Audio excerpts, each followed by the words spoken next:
Our main character's name is Lin Xiu. Beyond being handsome, well-endowed, and sporting a chiseled six-pack, this guy possesses an absolutely overpowered ability. All he needs is to interact with someone for a long enough time, and he can copy their abilities limitlessly as his own. From the Vajra indestructible body to the fearsome lightning physique, he even possesses all 5 elements, and still, that wasn't overpowered enough. So the author sweetened the deal: if he levels up one ability, all the others level up with it. So absurdly overpowered who could even compete? Anyway, enough talk, let's not drag this out. Let's get started. The story's been completed, and the admins put in the work. Enjoy the show, everyone. The story opens with a group of neighborhood women gossiping. Did you hear the news? That meteor shower last night actually hit Summonand apparently. He's a descendant of a once powerful noble family that's long since fallen. One look and you can tell he's done plenty of bad deeds. Must have been watching videos without paying. Karma finally caught up. SHH, quit talking nonsense.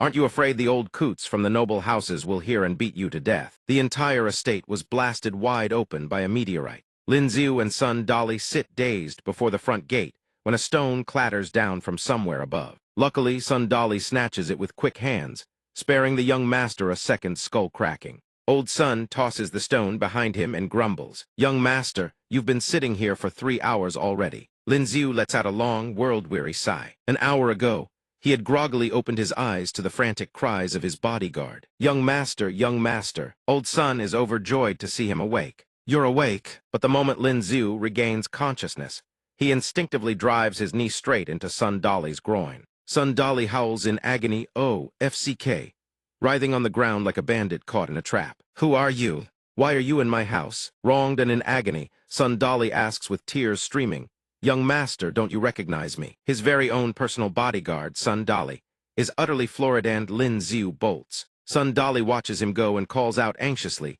Young master, where are you going? Lin Xiu sprints all the way to the front gate, utterly bewildered. Where am I? Passers-by stare curiously. Isn't that the young master of the Lin family? I heard a meteorite from last night's shower hit him. Why does he look so out of it? He's not even wearing shoes. Did the impact knock him stupid? Before he can even process the shock, he spots several figures soaring past on flying swords. The double shock sends Lin Xiu's brain into temporary shutdown. People are flying.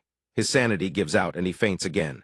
Son Dolly rushes around him in a panic. Young master, young master. Lin Xiu thinks wearily, so it was all a dream. Going back to a while earlier, the two of them have been sitting outside so long they've started growing mushrooms. Son Dolly, worried for him, suggests, Young master, let's head back. The ground is cold.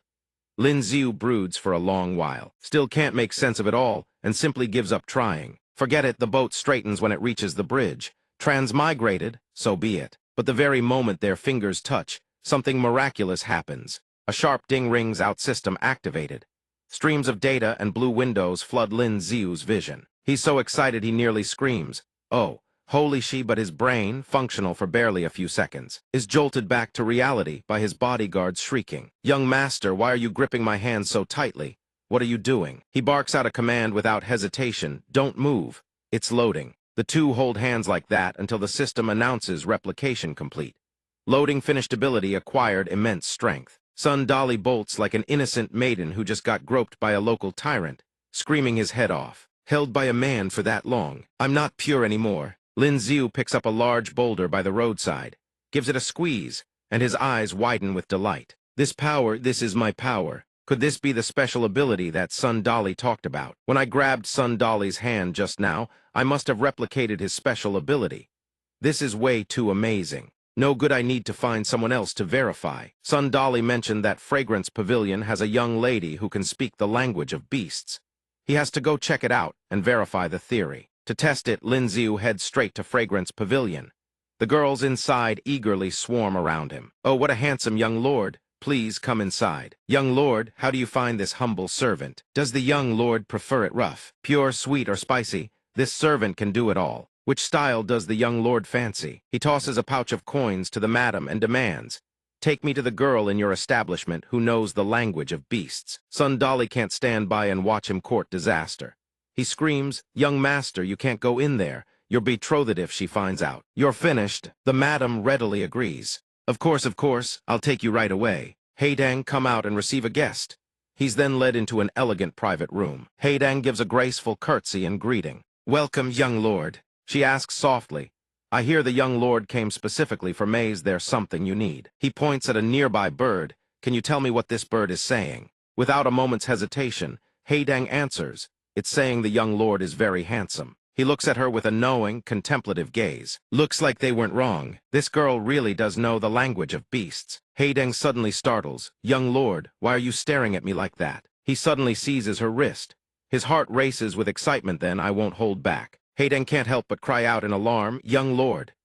But Lin Xiu pays her no mind, his eyes glued to the system screen. Sure enough, it can replicate others' abilities. Perfect loading. Loading 99%. Just as it's about to complete, the door bursts open. Lin Xiu startles and instinctively lets go. The system flashes replication failed. He whips around in fury and roars. I was so close to succeeding. Who the hell ruined this for me? Zhao Lingyan stands in the doorway, radiating dominance. Lin Xiu, come with me now. Inside, she is absolutely seething. A man like this is going to be my brother-in-law. He doesn't deserve it. Lin Xiu's temper flares. He barks, "Who are you to me? Why should I listen to you?" But inside, his heart is tearing apart. Ah, damn it. That feeling of being at 99%, only to get force disconnected. Does anyone understand this pain? Zhao Lingyan is so furious she kicks a chair and roars. Are you still pretending? Seeing her transform into a raging headlong lioness, he chickens out and scrambles toward the door, screaming, "Son Dolly, where the hell did you go?" Abducting an innocent young man in broad daylight. But before rescue arrives, a blow strikes the back of his neck. He collapses dazed. His mind screams in protest a sneak attack. No honor at all. Zhao Lingyan plants a foot on his backside and sneers. If you weren't my future brother-in-law, I wouldn't even bother with you. Lin Xiu is carried home.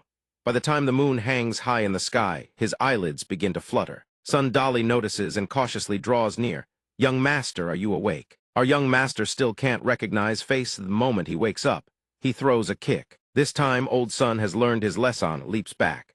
But then crack something in Lin Xiu's pelvis snaps with a sickening crunch. His face drains white as he screams bloody murder. My ass. After that, Lin Xiu lies there writhing, trying to realign his hip and casually asks, "Son Dolly, how did I get home? Why does my butt hurt so much?" Son Dolly replies nonchalantly, "It was the second young miss who carried you back by your rear, and it was also the second young miss who kicked it." He roars, "Son Dolly, are you even my bodyguard anymore? You just stood there and watched me get beaten by that tigress." Old son scratches his head sheepishly and explains, "I can't beat the second young miss. She has the frozen heaven special ability.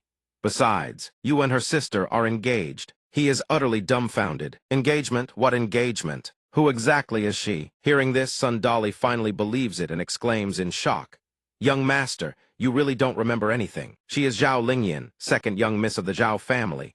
You and her older sister, Zhao Lingyan, have been engaged since childhood." He silently wonders to himself, could that meteor last night have really smashed every last brain cell out of the young master? The word engagement crashes down on him like a thunderbolt, freezing him solid on the spot. Lin Xiu mutters in horror, "A lord of debauchery like me, forced onto the path of marriage. This engagement must be annulled absolutely, cannot let it ruin my future life of riding horses and chasing the wind." Seeing the green energy swirling around his hand, he is momentarily bewildered. "This is," Lin Xiu murmurs. "Wait, you said Zhao Lingyan carried me back." Son Dolly confirms. Young Master Lin Xiu's heart leaps with joy. He thought he could only copy animal language, but who would have guessed that out of misfortune comes blessing? And he copied an ice-type special ability instead. So it really does work with just physical contact. This is wonderful. He casually asks, "Dolly, if someone wants to cultivate special abilities, where should they go?" Son Dolly's eyes widen. "You mean the Institute of Special Arts, young master. But young master, you haven't even awakened a special ability yet. Besides, you've already passed the age limit for admission." Hearing this, Lin Xiu silently plots his next move. It seems he needs to find a way into the Institute of Special Arts and copy more special abilities. In this world, fists are the ultimate truth. More skills never hurt. But first, he still needs to make another trip to Pingxiang Pavilion. For the sake of gaining power, another beating from the sister-in-law is worth it. He refuses to give up and heads to Pingxiang Pavilion once more, holding Haydang's hand while listening to her sob story. This humble one was originally from Jiangning Prefecture. Born into a poor family, my parents sold me off, and I was passed from hand to hand until I ended up here. System diligent module update loading 99%. Lin Xiu smiles gently. The past is the past. Miss Haydeng, you should look forward, copy successful. Haydeng sighs sorrowfully, reciting poetry. Her body is like a withered flower and broken willow. Mired in filth, what future could she possibly speak of? Lin Xiu comforts her out of habit. The world changes in unpredictable ways.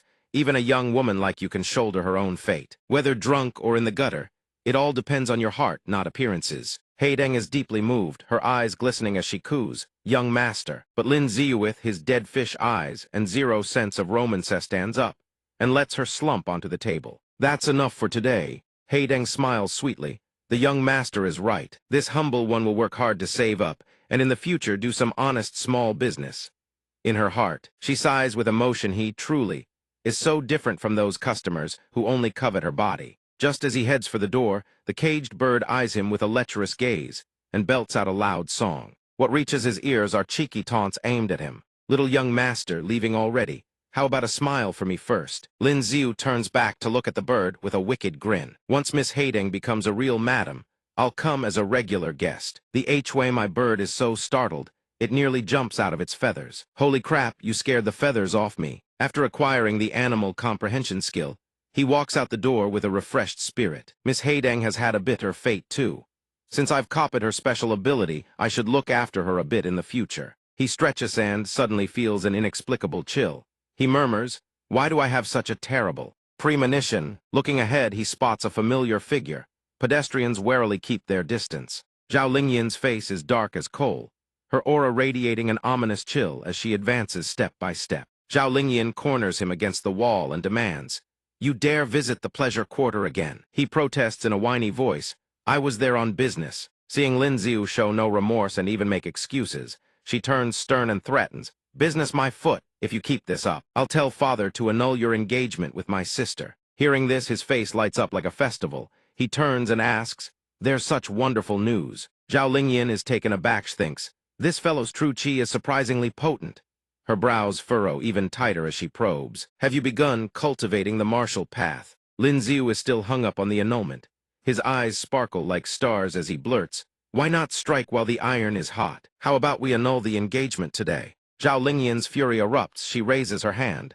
You actually dare bring up annulment? What part of my sister is unworthy of you?" Looking for a beating, Lin Xiu panics. "Oh crap, here we go again." His hand moves faster than his brain, seizing the young lady's wrist. And to make matters worse, he accidentally freezes the very wrist he's gripping. Zhao Lingyan calms down and asks, "You've awakened a special ability." Lin Xiu's eyes dart around, has no idea what to say. She's no longer yelling and cursing, but that actually terrifies him even more. Zhao Lingyan smiles with an angelic, kind face and squeezes his shoulder threateningly. "Since you've awakened a special ability, cultivate diligently.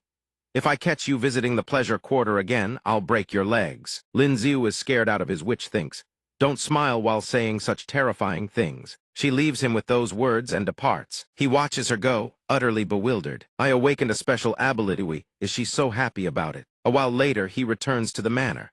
Sun Dolly rushes over, wailing like a banshee. "Young master, the master and madam have returned." A couple appears in his line of sight. Zior, he is startled.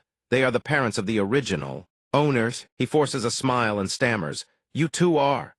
Inwardly, he marvels his amnesia act is getting pretty convincing. His mother freezes, her jaw dropping. Panic floods her heart. Zior's brain has been damaged. The wealthy couple heave deep sighs. Sun Dolly steps forward to take the blame. "Master, madam, it's all my fault for failing to protect the young master." A short while later, during dinner, the old man hears the whole story and exclaims, "You're saying Zior was hit by a meteor and lost his memory, and he awakened an ice-type special ability?" Sun Dolly quietly confirms. The Duke of Ping'an turns to his son and comforts him. "As long as you're safe, that's all that matters." His mother nods in agreement. "That's right, as long as you're safe." She brings over a bowl of soup and says with a warm, kind smile, "Drink up, Zior." The old man says with feeling, "Your mother and I don't need you to be extraordinary. Being safe is enough. I've already found you a clerk position at the Bureau of Pure Justice. It's more than enough to live without worry." Lin Xiu is overwhelmed with emotion, tears glistening at the corners of his eyes. "Is this what family feels like? I never had this in my previous life." He tilts his head back and drains the entire bowl of soup in one gulp. He lets out a satisfied breath. Delicious. Then his mood sinks in an instant. Unfortunately, These two are the parents of the other Lin Zi, not mine. The Duke of Pingen speaks up. Son, your mother and I have been thinking. The matter of the engagement needs careful consideration. His mother adds sincerely, I'll speak plain, like Lin family and the Zhao family are now worlds apart. As for this engagement, Lin Zi raises his hand to make his stance crystal clear. I feel the same way. The Zhao family is out of our reach. Rather than sitting around waiting for doom, better to annul the engagement sooner. I don't want to get beaten by my sister-in-law anymore. He didn't expect the discussion to go this smoothly. The Duke and Duchess of Pingen stare at their son in shock. Their faces split into incredulous grins. The Duke of Pingen assures him, if you can think this way, that's wonderful. I'll immediately find you a wife of matching status and see to it that the wedding happens soon. His parents chime in excitedly. Yes, yes. Hurry up so your mother can hold her grandchild. But the moment Lin Zi hears marriage, he bolts for the door. No way, I'm only 18. His mother exclaims excitedly, Zier, why are you running? When your mother was 10 years old, you were already in her belly. The Lin family's lunch passes just like that. He sits there morosely chewing on a reed, wondering how on earth am I supposed to level up my special ability. Sigh. Just then a young woman carrying a water bucket walks past. He hurries over to help. Sister Yue, leave it to me. She smiles gently. Thank you for your help, young master. Lin Zi thinks to himself, well, after awakening the strength-type special ability, I've got more energy than I know what to do with anyway. Zhao Lingyan pushes the door open and barges in, shouting, Lin Zi, you got so scared you hid behind Sister Yue. She looks puzzled. Meanwhile, Lin Zi thinks, why is this tigress here again? Don't tell me she's come to beat me. Zhao Lingyan looks at him and says, come with me. Shortly after, the two make their way to the Institute of Special Arts. The Institute's dean listens to his story, strokes his beard, and sighs. If only he had awakened earlier. What a pity. Zhao Lingyan speaks firmly. Dean, you already gave me your word. The dean picks up his cup, chuckling. A promise made is a promise kept. Naturally, I won't go back on my word. Lin Zi, from this day forth you are a disciple of the Institute of Special Arts. Train hard and serve the nation with your strength. He turns to her and adds, however, his cultivation still depends on you. Zhao Lingyan cups her fists. I will do my best to guide him. Joy arrives when least expected. Lin Zi feels both delighted and bewildered. His wish to enter the Institute of Special Arts was actually fulfilled by his sister-in-law. What an unexpected blessing. Once everything is settled, the two leave the institute. Those who witness the scene can't help but gossip. What a rare sight the trash son of the Duke of Pingen actually managed to awaken a special ability, and Zhao Lingyan treats him so well. Could it be that the Zhao family? At that moment, Lin Zi looks at Zhao Lingyan and sees her as some wealthy woman delivering the classic line from a melodrama. Take this money and leave my sister. His heart flutters.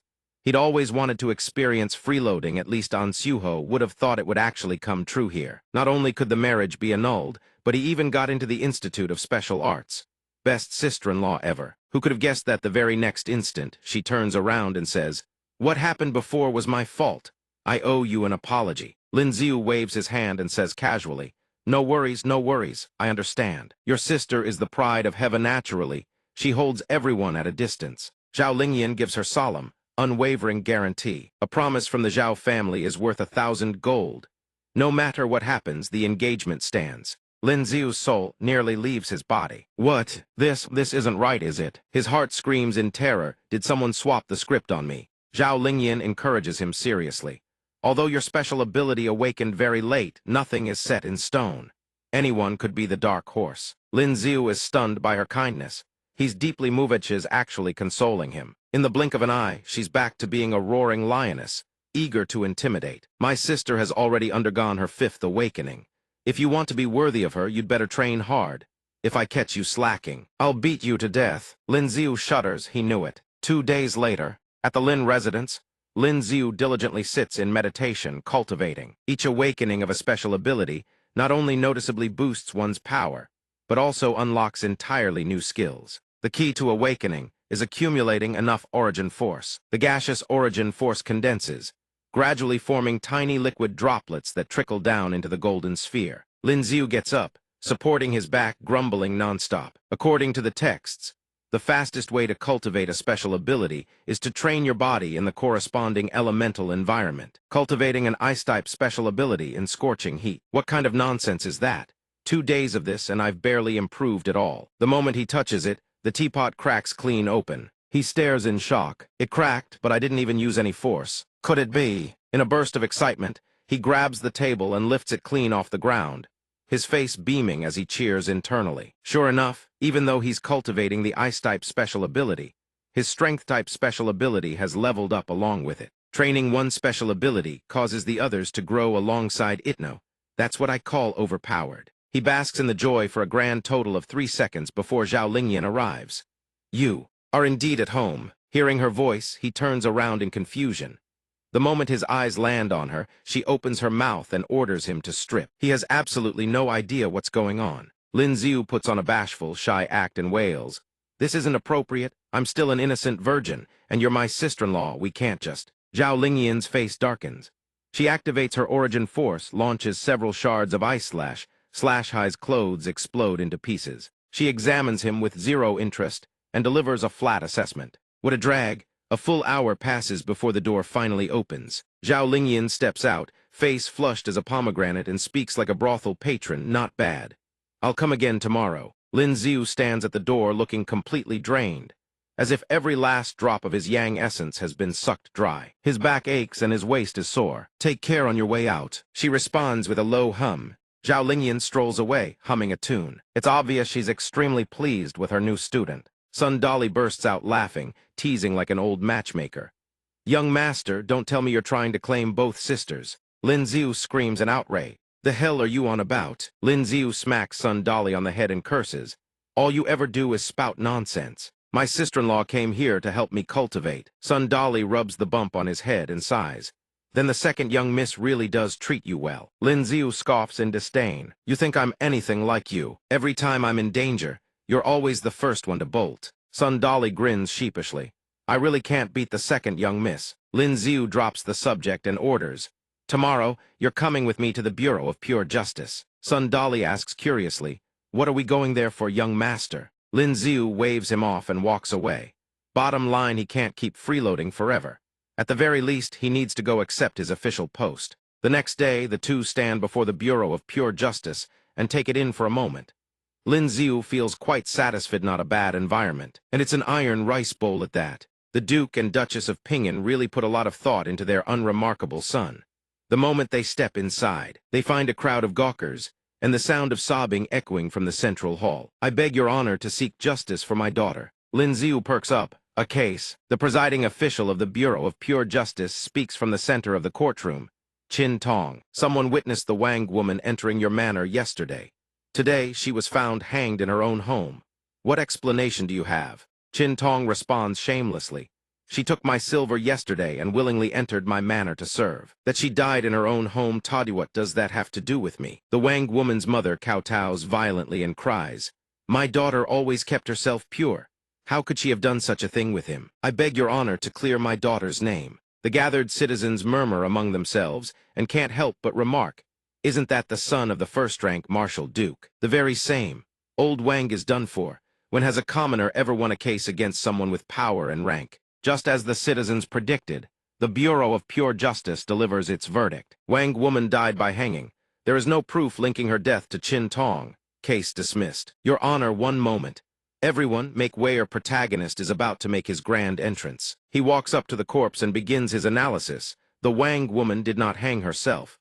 If she had, her legs would hang limp and dangle toward the ground. But her legs are stiff and jutting straight upward, which strongly suggests she was already dead before being strung up. Furthermore, a person who dies by hanging will have their tongue protruding outward. As for the blue-purple complexion, well, we're going for a light-hearted and humorous tone here, so we can't exactly describe such a gory scene, can we? His tight logic and ironclad reasoning make Qin Tong shoot a wary glance his way. The crowd has an epiphany and erupts in realization. So that's how it is. In that Kasish was murdered. The presiding official of the Bureau of Pure Justice slams the gavel down with a thunderous bang. Silence. This case has too many suspicious points. Detain Qin Tong for the time being. Qin Tong sneers smugly, brimming with self-satisfaction. No matter, I trust your honor will deliver me justice. After the court session adjourns, Madame Wang immediately drops to her knees again, gratitude flooding her voice. Thank you, your honor. Thank you for clearing my daughter's name. Lin Xiu mutters inwardly, all I can do is this much. An hour later, he walks out of the Institute of Special Arts. Qin Tong has been waiting for quite some time. The son of Earl Pingan, Lin Ting, is no stranger to these matters. Lin Xiu exclaims in surprise. It hasn't even been a full day, and you're already out. Qin Tong cracks his knuckles and grins. Thanks to you, I was locked up for 2 whole hours. Breaking a couple of your ribs wouldn't be too much to ask, would it? Lin Xiu's face drains of color. He hastily throws up the rulebook. What do you think you're doing? Fighting is strictly prohibited inside the Institute of Special Arts. Qin Tong sneers. The Institute's rules do have that clause, but this spot is outside the Institute. Before he can even raise a hand, both his legs are encased in ice. The ice surges and expands, crawling up to his waist. Qin Tong grits his teeth, half fury, half horror, then whirls around and screams. Zhao Lingyan, fighting is prohibited inside the Institute of Special Arts. Release me this instant. Lin Xiu is overjoyed, nearly bursting with glee. Sister-in-law. Zhao Lingyan smiles sweetly and throws his own words right back at him. Oh, is that so? But this spot is outside the Institute of Special Arts. Hearing this, Qin Tong knows things are about to go south. His face turns ashen. Zhao Lingyan then leaps into the air and drives a devastating kick into him, sending blood spraying from his mouth. The blow doesn't just send Qin Tong hurtling through the air, it nearly knocks the life clean out of him. Zhao Lingyan lowers her leg with effortless grace and warns, this time is a warning. Next time you won't be so lucky. Qin Tong forces himself upright and spits out venomous words. Lin Xiu, just you wait. We will meet again. Lin Xiu can't help but wonder what special ability did she just use. Zhao Lingyan replies nonchalantly, merely an Earth-tier special ability.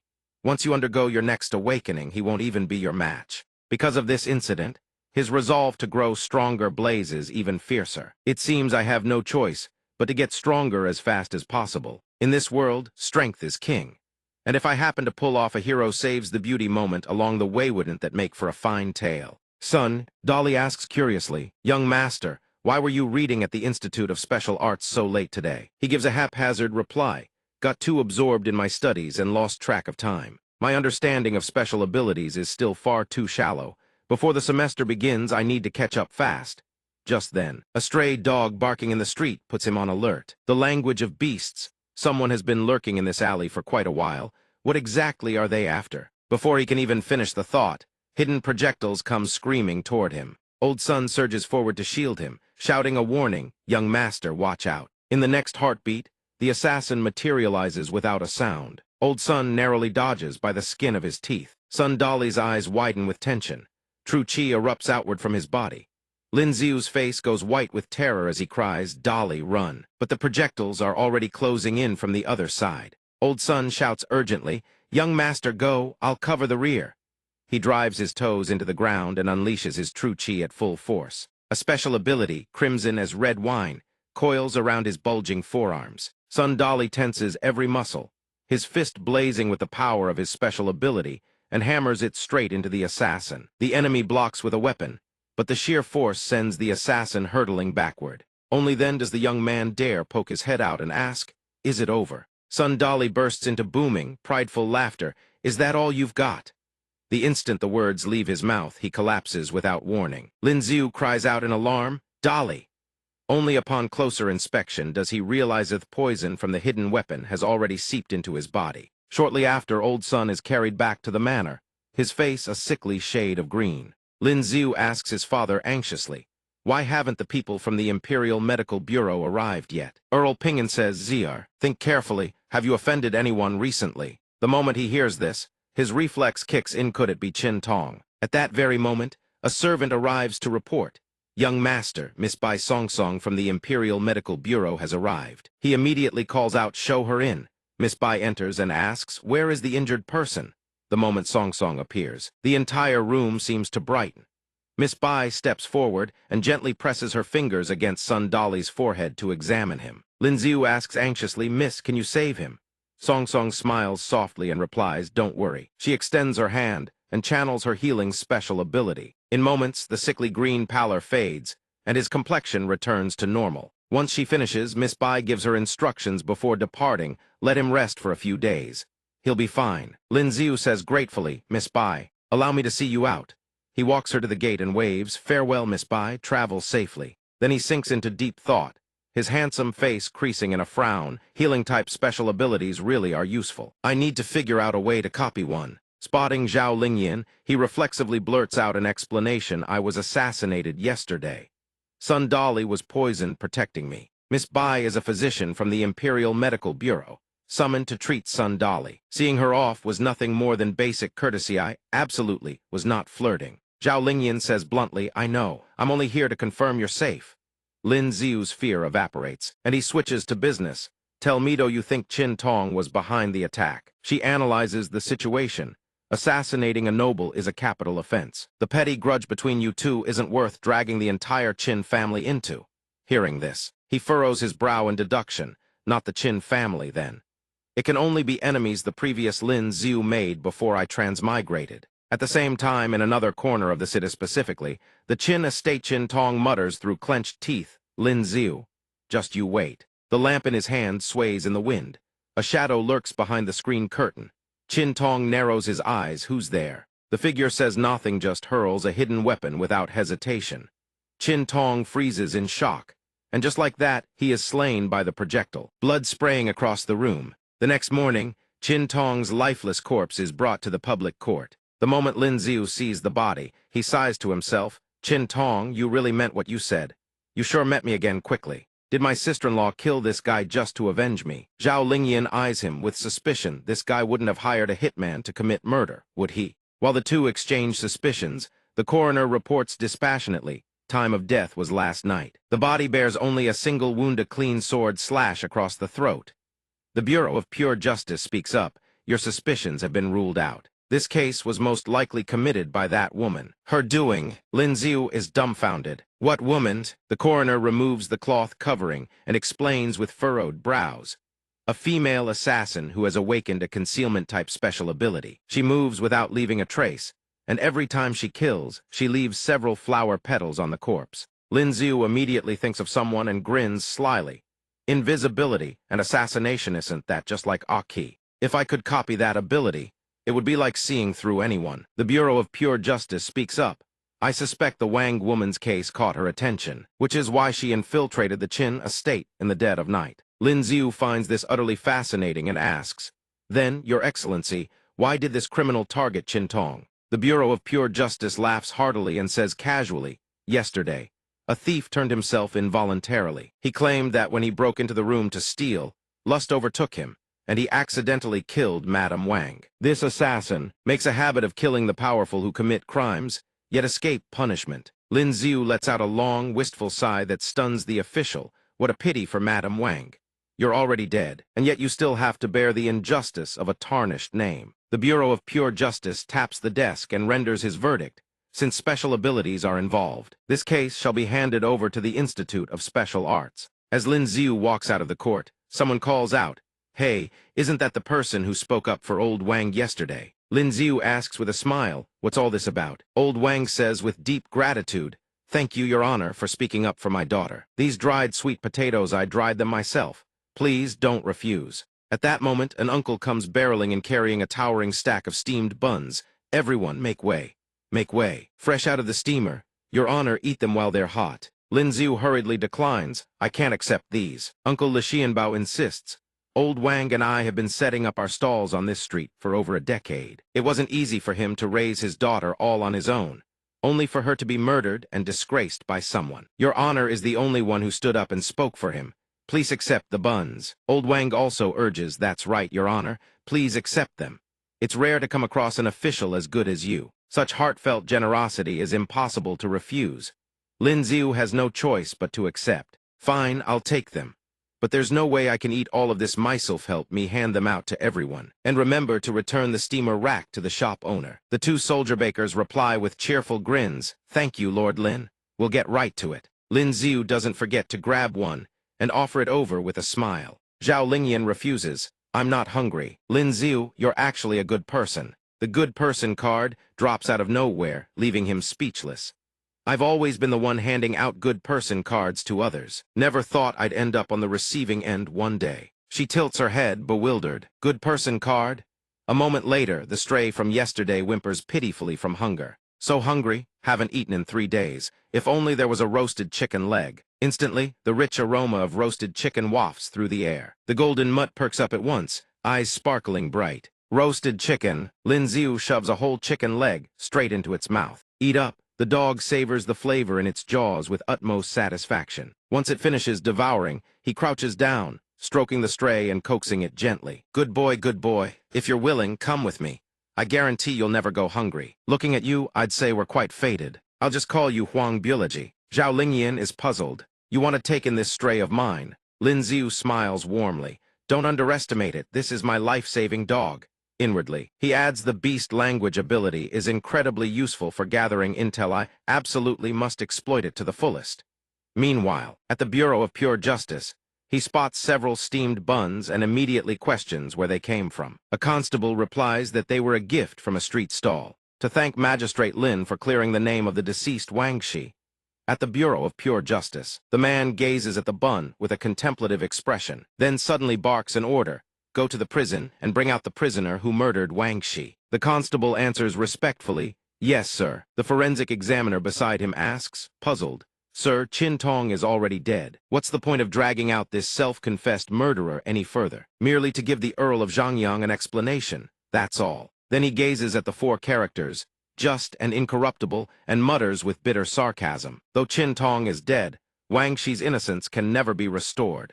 Origin Force gathers into a small sphere under Lin Xiu's command. He originally wants to continue condensing more spirit pearls, but Zhao Lingyan's voice stops him. Enough for today. Cultivation must not be rushed. Haste only brings ruin. You've already done well. Hearing this, Lin Xiu flops flat on his back, his stomach growling furiously as he groans. Practicing special abilities really drains too much stamina. So hungry I could pass out. Zhao Lingyan turns to leave, not forgetting to remind him, rest well. I'll come again in a few days. He manages to see her off. His mother comes to visit her son. She asks softly, Zier, are you asleep? Huho would wake at the mere scent of food, immediately sits up and replies, not yet. She lays out the dishes as she speaks. I asked Dolly. He said practicing special abilities drains a great deal. I was worried you'd be hungry, so I cooked some food for you. He says, embarrassed, there's no need to go through all this trouble. She immediately replies, what trouble? What trouble is there between a mother and her son? Try it, see if it suits your taste. Looking at the mouth-watering dishes on the table, he involuntarily swallows. Lin Xiu eagerly snatches up a steamed bun, and bites in. Hai's eyes instantly light up. He chews happily, the words, so delicious, written all over his face. His mother says gently, as long as you like it. Lin Xiu wolfs down the food. Thank you, Mom. His mother says warmly, don't mention thanks. From now on, whatever you want to eat, just tell me. I'll cook it for you. Lin Xiu is deeply moved. In the past, it was either takeout, instant noodles, or inviting some girl to a restaurant. After living two lives, this is the very first time he's ever eaten a meal cooked by his own mother's hands. He obediently replies with a smile, yes, I understand, Mom. His mother beams with delight upon hearing this. The next morning, in the guest room of the Lin residence, son Dolly is lifting weights with a puzzled expression. Young master, why are you here? He is exasperated at the sight. Why aren't you resting in bed? The imperial physician said Soyu need plenty of rest. Son Dolly puffs out his chest proudly. My wounds are already healed, lying in bed all day. I feel like I'm about to grow mold. He can't help but worry. You still need to listen to the physician. If Madam hadn't called for one this time, your little life would truly have been finished. Son Dolly slaps his chest and declares earnestly, protecting young master is my duty. As long as young master is safe, dying would be worth it. Hearing this, he immediately scolds, cut the act. Every time my sister-in-law beats me, you bolt faster than anyone. Old son scratches his head and protests. That's different. The second young miss won't truly harm you, young master. The two suddenly hear someone outside speaking earnestly. Madam, the master has asked us to stay. That's right, that's right. Lin Xiu walks out puzzled. Father, mother, what's going on? She then explains, yesterday, your father and I calculated that the family's silver is running thin. We can't afford to support so many people anymore. Better to give them some severance and let them find other paths. She then hands him the expense list. Lin Xiu glances through it, then asks curiously, the expense list, mother, you and father hired this many people. The two elderly servants in the courtyard continue to plead. Master, if you don't find this old servant lacking, please let me stay and cook for the Lin family. This old one hasn't many years left. I only hope master and madam will remember our years of service and grant this old soul a coffin to rest in. Son Dolly laughs heartily. Don't worry, young master, I'm not leaving either. Uncle Pingan speaks tenderly. I want to spend my whole life by madam's side. Lin Xiu looks at the harmonious scene before him and smiles quietly. This is what a family should look like, isn't it? Perhaps being struck by that meteor wasn't heaven's punishment for his tangled love life, but a blessing for his good deeds and accumulated virtue. Sunlight pours down from above. Two figures walk under the scorching summer heat. Lin Xiu mutters, "No money is rough. I need to figure out a way to solve our livelihood problem." Got it, got it. Passers-by spot the two of them and start gossiping. Are these two out of their minds? Walking under the blazing sunicent, it way too hot. Come on, let's go to the Pin Fang Pavilion for some fun. Are you stupid? The ice stones in the capital are all used up. The Pin Fang Pavilion is as hot as a steamer, no cooling effect at all. Overhearing this, he suddenly has an idea. Ice stones shortage. Got it. The shopkeeper lies sprawled across the counter, cursing the heavens listlessly. When will this damned weather end? When two dark shadows fall over him, he raises his brow and glances over. The shopkeeper perks up immediately, smiles warmly, and asks, "What would you like to order, gentlemen?" Lin Xiu places his hand on a teacup and declares, "I'm not here to eat. I want to discuss a business deal with your shopkeeper." In an instant, that warm teacup freezes solid into ice. The shopkeeper's eyes light up with interest. Is the young master's special ability ice? Then what does the young master? Lin Xiu cuts straight to the point. "I'd like to borrow your well for one day. 10 taels of silver." The shopkeeper grows excited, hastily showering him with praise. It seems the young master also knows how unbearably hot this year has been. The capital's cold ice supply is running short of, and money can't buy it. With the young master's abilities, making a killing in a day would be effortless. 10 taels seems far too low. Hearing this, he asks, "Then how much do you think is fair?" The shopkeeper raises his hand. 50 taels at minimum. Hearing the price, Lin Xiu beams. Deal, truly worthy of Jiyu Tower, generous indeed. Seeing the young master has clearly misunderstood, the shopkeeper can't help but furrow his brow. He scratches his cheek and says flatly, "Young master, surely you jest. Borrowing Jiyu Tower's well, and you expect US to pay." Lin Xiu turns on his heel. If the shopkeeper lacks sincerity, then forget it. I imagine the fragrance house across the street might be more sincere. The shopkeeper hurries to block his path. "Please wait, young master, please wait." He glances sideways, signaling the other to continue listening. The shopkeeper raises all 10 fingers to name his price. 10 taels. As long as the young master can supply ice to Jiyu Tower, we will pay you 10 taels of silver per day. Lin Xiu isn't buying it. He raises 5 fingers and counteroffers. The shopkeeper knows this year's weather is sweltering. Ice supplies in the imperial capital are critically scarce, even money can't buy them. With my abilities, making a fortune is no difficult task. 10 taels is far too low, at least 50. Realizing he dug his own grave, the shopkeeper has no choice but to agree.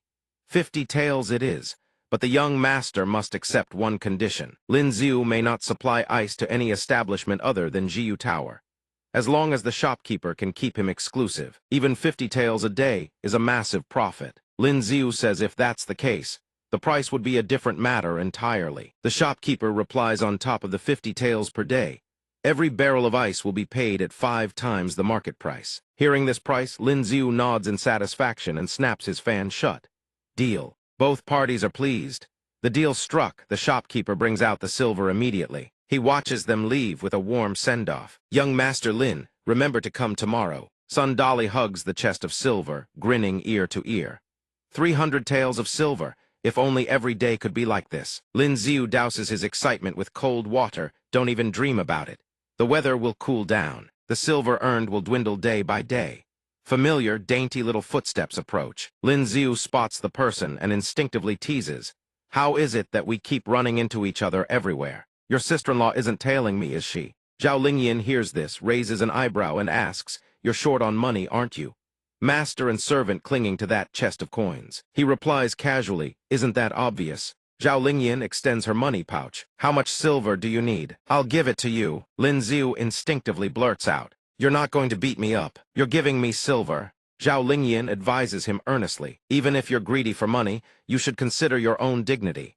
Acting like this will make others look down on you." Lin Xiu speaks up. He snatches the money pouch and raises his voice in rebuttal. "Earning money with my own abilities, there's nothing pitiful about that. As for what others think, I couldn't care less." Having said that, he turns his face away with a petulant air. "You just don't understand." He secretly glances back and thinks, "Zhao family, since you look down on a petty bourgeois like me, then hurry up and annul the marriage engagement." Continuing on their way, they come across a woman clutching a child, crying out, "Good-hearted people, please help us. My child is ill. If he's not treated soon, he won't survive." He tosses a silver ingot before her and asks, "Is this enough for now?" The woman scrambles to her feet, exclaiming gratefully, "Enough.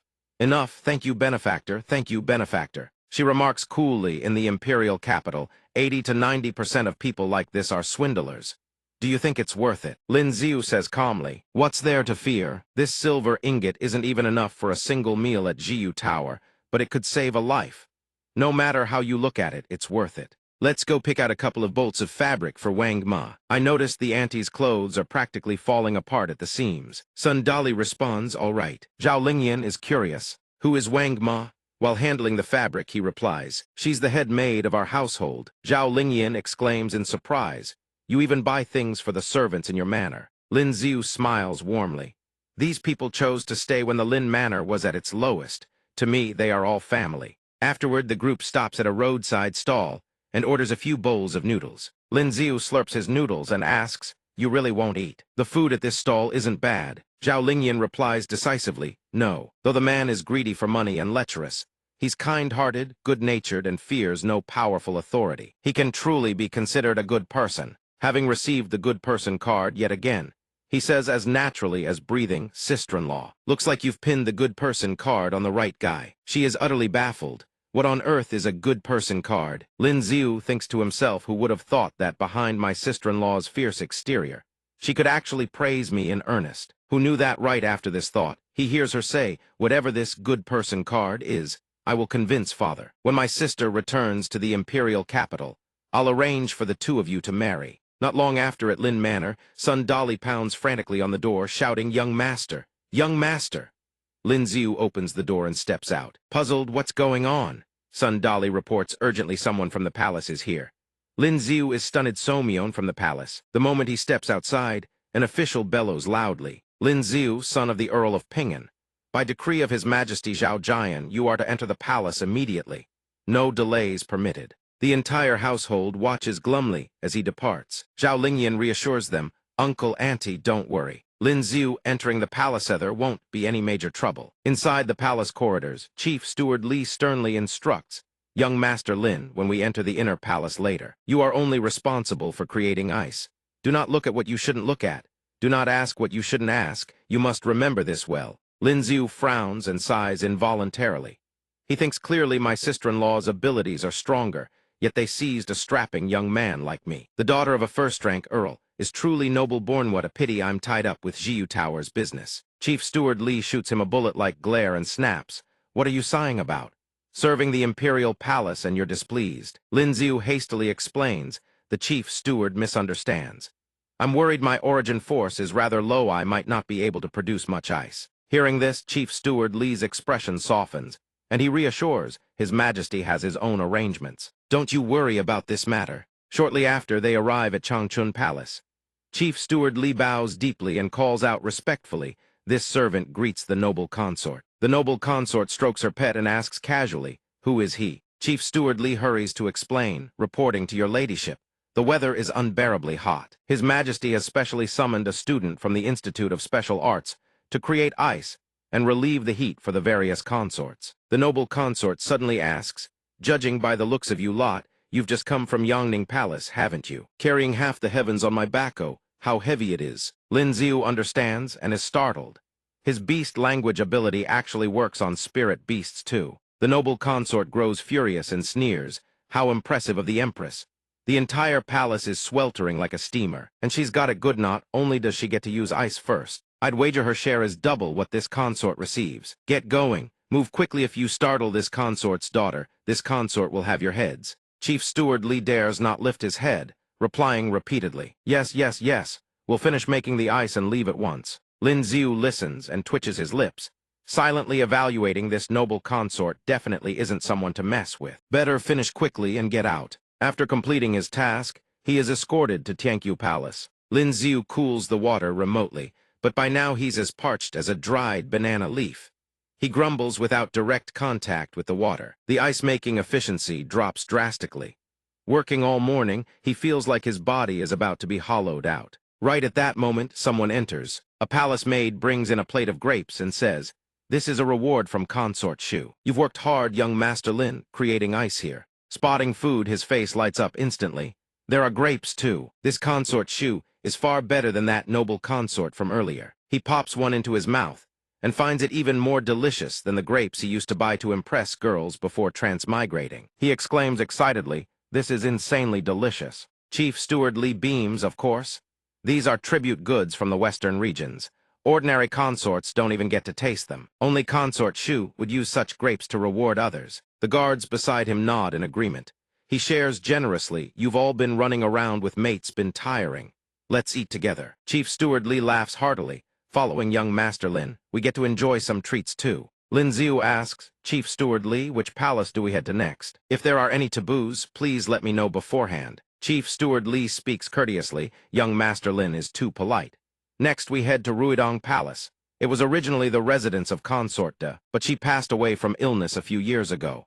Currently, it is Princess Ming who resides there. Young Master Lin, just be careful not to anger the princess." The two walk along the shaded path toward Ruidong Palace, the princess gripping the swing tightly. Chief Steward Li reports per protocol, "Your Highness, this servant has been ordered by His Majesty to bring someone to produce ice for Ruidong Palace." Princess Mingha, leisurely swinging, hears his voice and glances over. At that exact moment, Lin Ziu happens to look up and their eyes lock. The princess's face immediately scrunches up like a monkey's rear end in pure disgust. Minghe murmurs, "Taer, don't you think that person is incredibly annoying?" Taer calmly reminds her, "Your Highness, please compose your expression." Minghe waves them off impatiently. "Get on with your duties already." "Go on, Shu." Running into an entitled brat all day long, Lin Ziu fumes internally.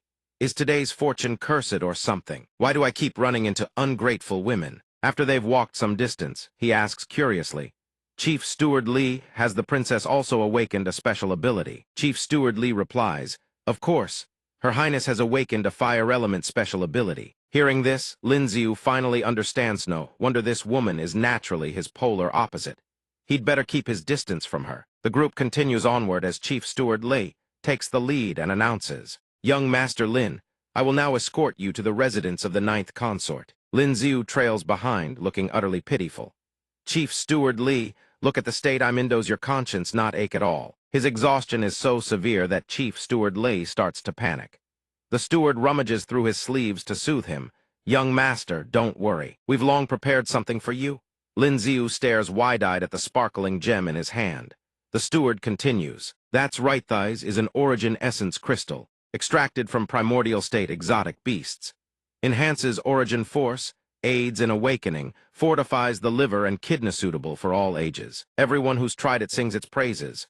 Two guards chime in enthusiastically, "Amazing, truly amazing." Lin Ziu clicks his tongue in disbelief. "Fortifies the liver and kidneys, my foot. Do you really need to hype it up that much?" Chief Steward Li clears his throat several times and gets down to business. "This is a gracious gift from His Majesty. Young Master Lin, this is your first awakening, correct? A single one of these crystals is worth an entire day of bitter cultivation. You should be secretly overjoyed to have one." Lin Ziu's lips twitch with mixed emotions. After a beat, he shouts, "I thank His Majesty," and just like that, he trudges from one palace to the next until the sun sinks in the westerly.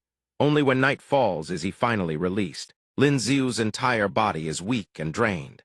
He thinks wearily after a whole day of serving as an imperial tutor, the emperor has finally let him go. Chief Steward Li warmly escorts him all the way to the palace gates. "Remember, young Master Lin, from now on you'll need to enter the palace every other day. Don't forget." Lin Ziu shuffles away with a hunched back. I know.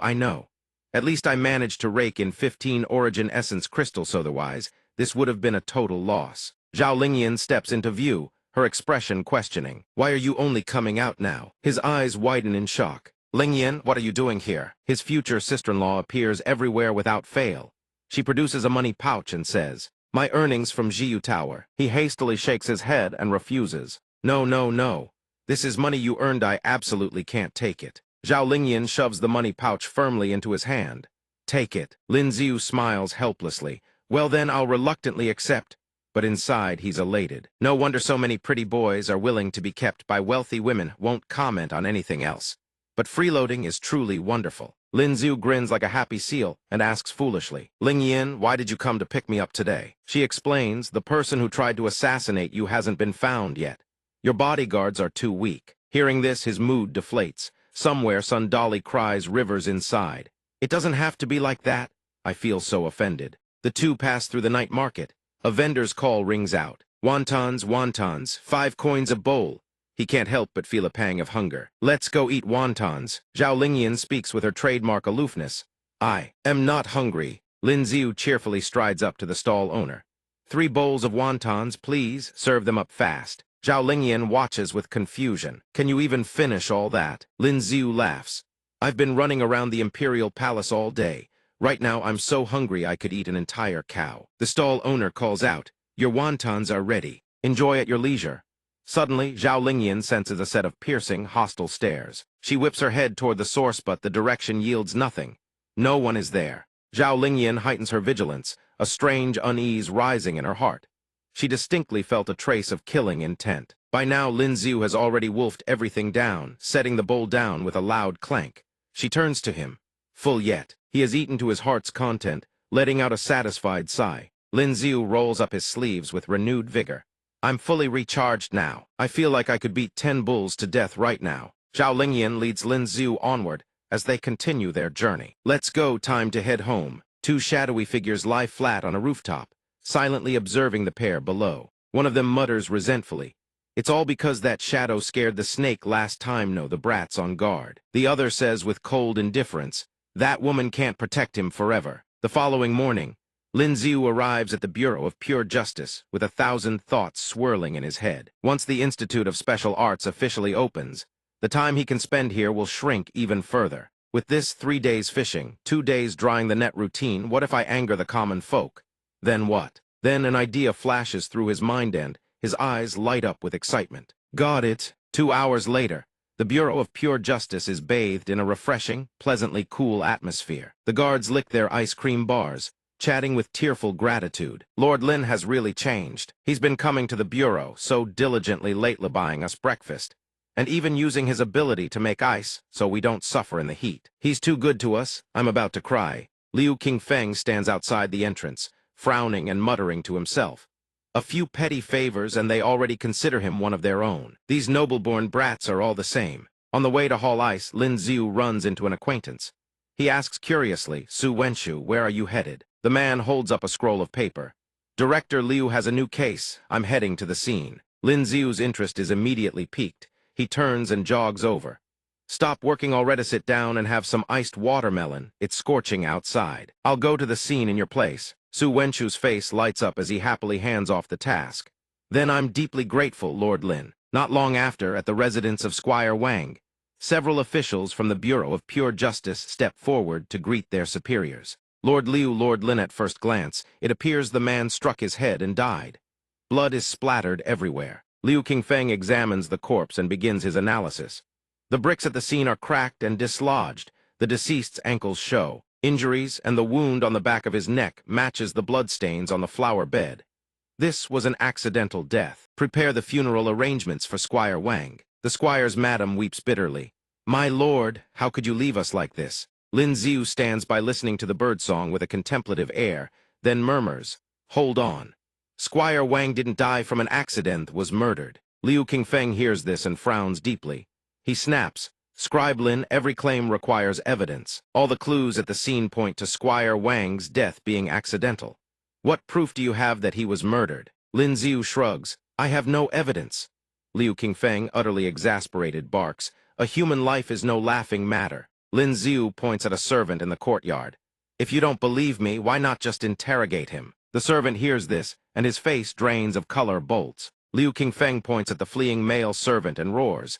Seize that man. The Bureau's men move in an instant, pinning the servant to the ground. In his panic, the man screams, I didn't mean to, I didn't want to kill him. Liu Qingfeng asks with bewilderment, May I ask how did Lord Lin deduce that this man was the killer? The escort guard barks at the prisoner, Behave yourself. Lin Ziu grins innocently, his expression the picture of cluelessness. Just a lucky guess. In the main hall of the Bureau of Pure Justice, Liu Qingfeng reads through the case transcript and chuckles. He actually said it was a lucky guess, and that he really did guess right. Liu Qingfeng grows more and more intrigued. Yes, I still can't figure it out. That man didn't leave behind a single trace. How on earth did Lin Xiu know he was the killer? He must have noticed a detail that we completely missed. Where exactly did I overlook something? Liu Qingfeng laughs heartily at himself. A detail that even I failed to notice. Interesting, truly interesting. At that same moment at Changchun Palace, Lin Xiu sneezes again and Again Somyeon must be thinking fondly of him. Then again, he didn't sleep well last night. Just who is it that misses him so? The imperial consort's voice echoes through the trees just. Even Miss Bai couldn't cure my little Niu. What crime have you committed? He furrows his brow in confusion. The next room sounds like a heated argument. The imperial consort's face twists with fury as she barks her orders. This creature was harmed because of Yao drag him out and give him 3 strikes. Lin Xiu bursts through the door and shouts, "Your ladyship, please show mercy. Your ladyship. This student is skilled in medicine. I examine the spiritual pet's condition." Steward Li cries out in alarm. "Young Master Lin, her ladyship demands answer 7 by Song Song. The genius of the Imperial Medical Bureau couldn't find a cure. Do I have a way?" Lin Xiu says nonchalantly. "Whether I do or not we'll know once I take a look." The consort reluctantly composes herself. "If you fail to cure it, Lin Xiu will have plenty of time to listen to this beast's wailing in your punishment. My foot hurts so much, it's killing this princess." Steward Li sighs inwardly. "Young Master Lin, our household cannot bear the consequences." Lin Xiu laughs to himself, so that's how it is. Song Song asks anxiously, "Young Master Lin, do you have any leads? The creature is still wailing. Someone help this princess pull it out."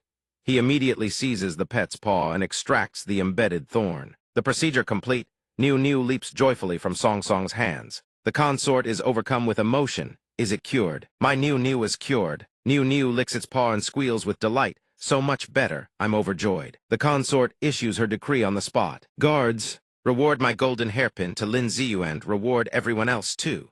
Reward them all." Before long, dusk falls. Lin Xiu staggers out the door, utterly exhausted. So tired, Steward Li escorts him out.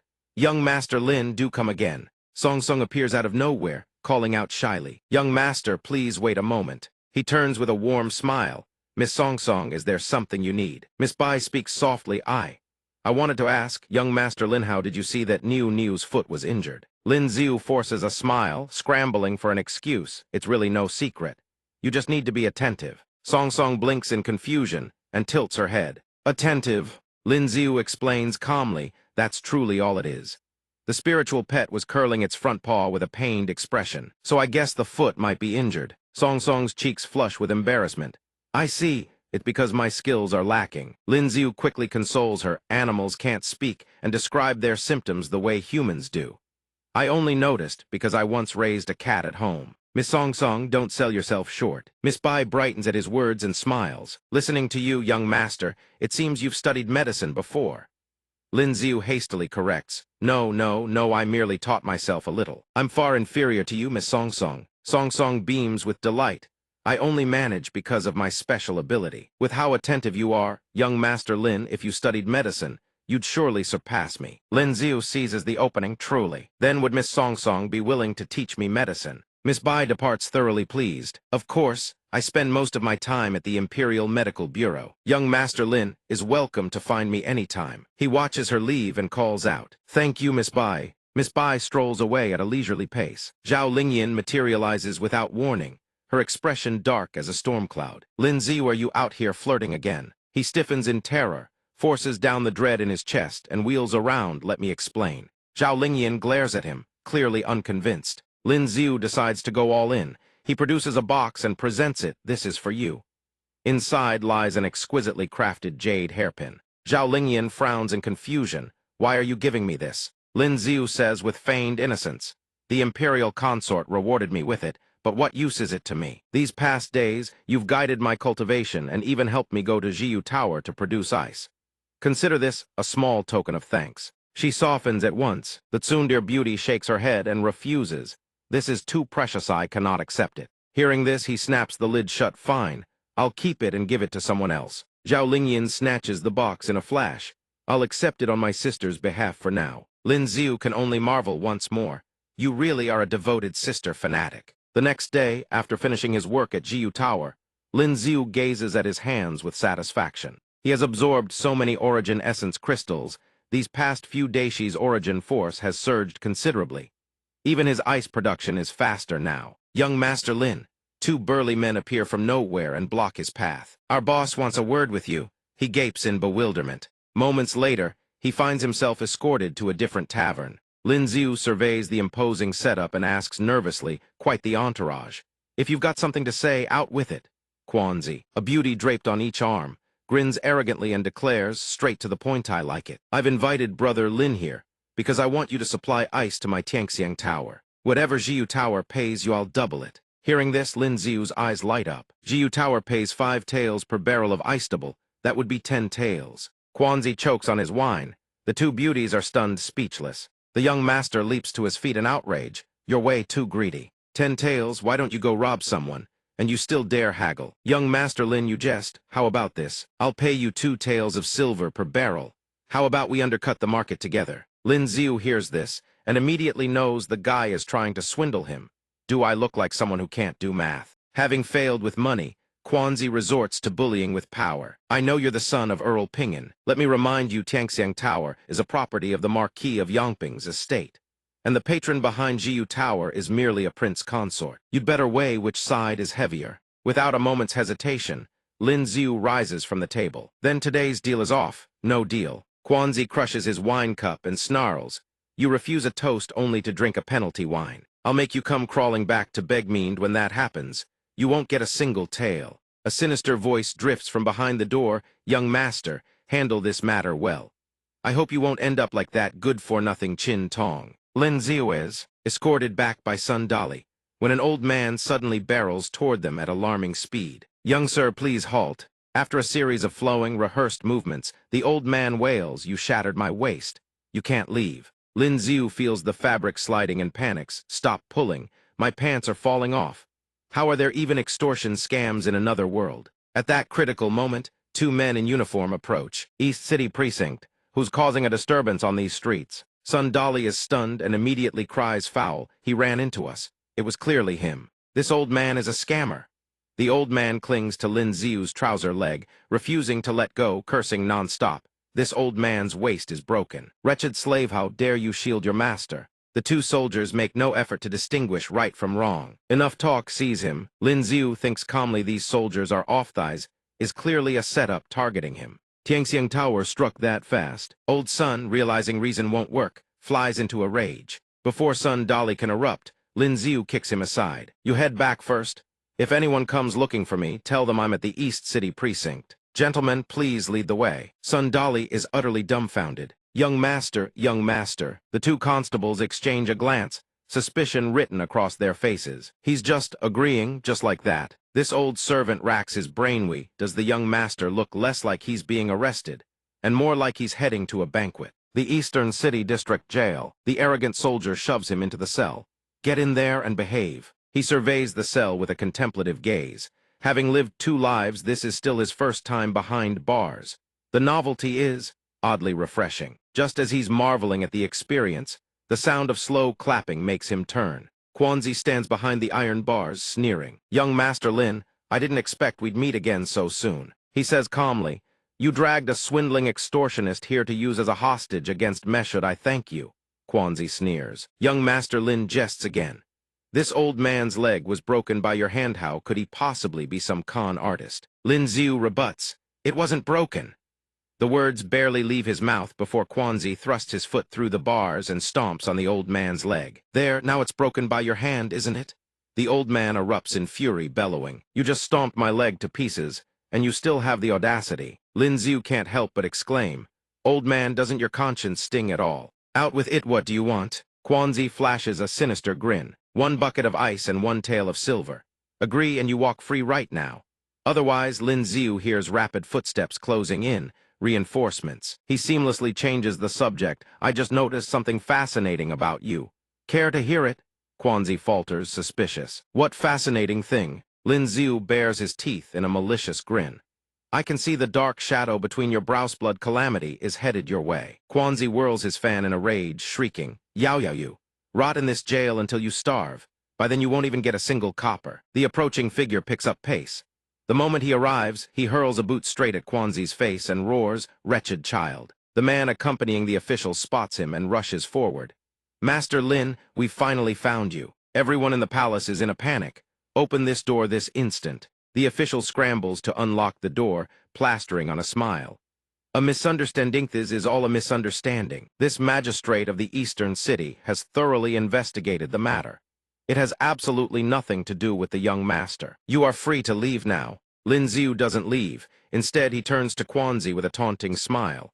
Well, how about that? Was my fortune-telling accurate? Quanzi clutches his swollen cheek and screams. Father, you can't just let him walk away. The old official delivers a crisp kick square to his son's face. You fool, young Master Lin, my deepest apologies, me wretched son is spouting nonsense again, causing you trouble. Now shut your trap. Chief Steward Li urges impatiently. Enough, enough. Let's go. Our red-eyed noble in the palace is growing restless and about to lose her temper. Lin Xiu chimes in with a laugh. Chief Steward Li nods in agreement. Indeed, we absolutely cannot let the noble lose her temper. The old official echoes eagerly. Exactly, exactly, exactly. Under no circumstances should the noble be angered. Foam flecking his mouth, Quanzi still manages to cry out, Father, Father, stop hitting me. This was all the young master's. The old official flies into an even greater fury, pummeling his son with punches. What young master? Chief Steward Li is here personal. That means His Majesty himself is demanding his release.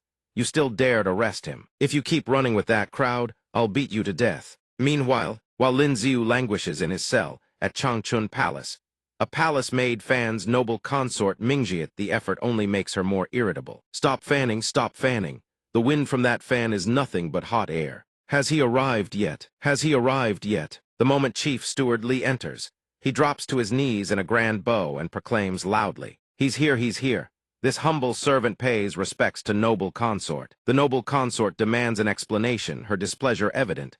Why so late today? Do you want this consort to die of heat? Lin Xiu steps forward to apologize. Your ladyship, please forgive this humble student. An unexpected matter caused the delay. Please calm your anger. This student shall perform a magic trick for your ladyship. Mingzhu's irritation gives way to surprise and curiosity. From an ordinary bowl of water and a slice of watermelon, he calls out, Transform, and it becomes perfectly shaved ice, topped with fresh, cool watermelon. Please enjoy at your leisure, your ladyship. Mingzhu is quite pleased. She lowers her voice. In consideration of this shaved fruit ice, the 4 palaces will spare you this once. Now go make more ice. You know what, why don't you just stay at Changchun Palace permanently? That way this consort can have chilled fruit anytime she pleases. At those words, Lin Xiu instantly senses the hidden danger. He bows hastily to decline. I'm afraid that wouldn't be appropriate inside. He's screaming. The only men allowed to stay in the inner palace aside from the emperor are eunuchs. Right. The noble consort becomes more convinced by the idea and waves it off dismissively. Don't be afraid. It's just 2 quick cuts, Engerit, and it'll be over. Lin Xiu nearly loses his soul in fright. He drops to his knees on the spot. Your ladyship, this student still holds a marriage engagement with the eldest daughter of the Zhao family. I can only humbly decline your ladyship's gracious offer. The noble consort sighs reluctantly. A marriage engagement. What a pity then. Having weathered the crisis, the entire party sets out for Ruidong Palace. Lin Xiu wipes his sweat and lets out a long breath of relief. Good heavens, I nearly went from young Master Lin to little Lin Zai, the eunuch. Tyre spots him approaching and comes out to greet him. Is it our turn now? Chief Steward Li asks. Does Ruidong Palace need ice this time? Kyuyer says hastily. Yes, yes, once every 2 days would be perfect. Chief Steward Li smiles warmly. Then please lead the way, Tyre. Lin Xiu furrows his brow, musing Princess Manhua loves heat and hates cold. Thighs ice must be for her little maid. The moment he steps through the gate, Princess Manhua sizes him up from head to toe. Though he desperately wants to put this brat in her place, he restrains himself and calls out, This humble one pays respects to the princess. The moment he lays eyes on Princess Manhua, the ice special ability in his body stirs restlessly. He must maintain his composure at all costs. Manhua, she asks directly, What is your name? He replies evenly, Lin Xiu. The princess murmurs it once and immediately recalls. Lin Xiusen of the Earl of Pingen, that Lin Xiu who has a marriage engagement with that woman. He answers without hesitation. Reporting to your highness, that would be me. Princess Manhua tilts her chin up proudly and delivers her verdict. Good looking, I'll give you that. But your talent is not worthy of that woman. Lin Xiu doesn't argue. Instead, he readily agrees, your highness speaks the truth. The Zhao family's eldest daughter is unmatched in beauty, talent, and gift. No woman in the imperial capital can compare. Other than this face, I truly have nothing worthy of her. The princess feels like she's punching cotton, completely robbed of her thunder. At least you have some self-awareness. Beyond your looks, you really do have nothing. Inside, she fumes. This bastard praises that woman to high heaven, yet still manages to stomp on everyone else while he's at it. He says with elegant poise, "I thank your highness for acknowledging my looks." The princess can't contain her fury any longer. Who praised you? Finish making the ice and get lost. And so a day full of turmoil draws to a close. He is released once the moon rises, and the carriage rattles its way home. As they travel, he asks curiously, "Lingyan, between you and Princess Manhwa, who's stronger?" Zhao Lingyan says flatly, "We're not close, we've never compared. Her ability is fire's natural counter to ours. You must remember to stay away from her." Lin Xiu understands all too well. He waves it off lazily. "You can rest easy on that front, I know my limits. Though you've never tested each other. I have a feeling you're definitely stronger than her." Zhao Lingyan looks puzzled. "Why would you say that?" Confident she wouldn't know the reference, he speaks without a filter. "In terms of looks, each of you has your own beauty. But she's dark-skinned and short. And since you're both around the same age as ordinary, while you're leagues above her." Zhao Lingyan hears this and misinterprets, her brow furrowing. "Above, you're saying I look old. Nah, that's not what I meant at all." "A wifey." A melodious singing voice drifts through the air. Lin Xiu peers out curiously, someone performing opera out here. He catches a shadowy figure, lingering by a doorway, a young woman of gentle, graceful beauty. The next morning, Lin Xiu heads to the source of that singing voice. The gentle melody echoes outward, luring passers-by to stop and listen. Lin Xiu stands before Pear Blossom Garden with anticipation, wondering who sang that hauntingly beautiful tune last night. He enters the establishment and finds two performers singing right in the main hall. He picks a random seat and sits down, conflicted. The voice is haunting, something about it stirs longing. Pity, as lovely as the singing is, something feels missing. After a moment of thought, he waves over the proprietor, who immediately approaches. "What does the young master require?" Lin Xiu asks straight away. "I'd like to request a song. How much does it cost?" The proprietor quotes the price. "A single song request is 20 wen. Might I ask which song the young master desires?" Lin Xiu lays out his request. "The song I want isn't in your repertoire. How about you assign me a girl? I'll teach her the song first. Then she sings it for me. Deal." The proprietor immediately tenses and steps back with suspicion. "My apologies, young master. Pear Blossom Garden only allows requests from songs the girls already know." Lin Xiu says, "I can pay extra." The proprietor shakes his head vigorously, putting on an air of noble integrity. This isn't about money until Lin Xiu produces an entire ingot of silver. The proprietor's eyes bulge, and the rules change on the spot. He waves and calls out, "Girls, come here, all of you." Lin Xiu can't help but smirk to himself. Every problem in this world can be solved with money. If it can't, you simply haven't paid enough. The proprietor announces, "Is there any girl who would like to learn a song from this young gentleman?" All you ladies are hesitant. "But we are respectable women. How can we follow a man alone to learn songs? What if his hands aren't clean?" While the others hesitated, one woman stepped forward. "Let me go, young master, please follow me upstairs." Lin Xiu remembered her muttering.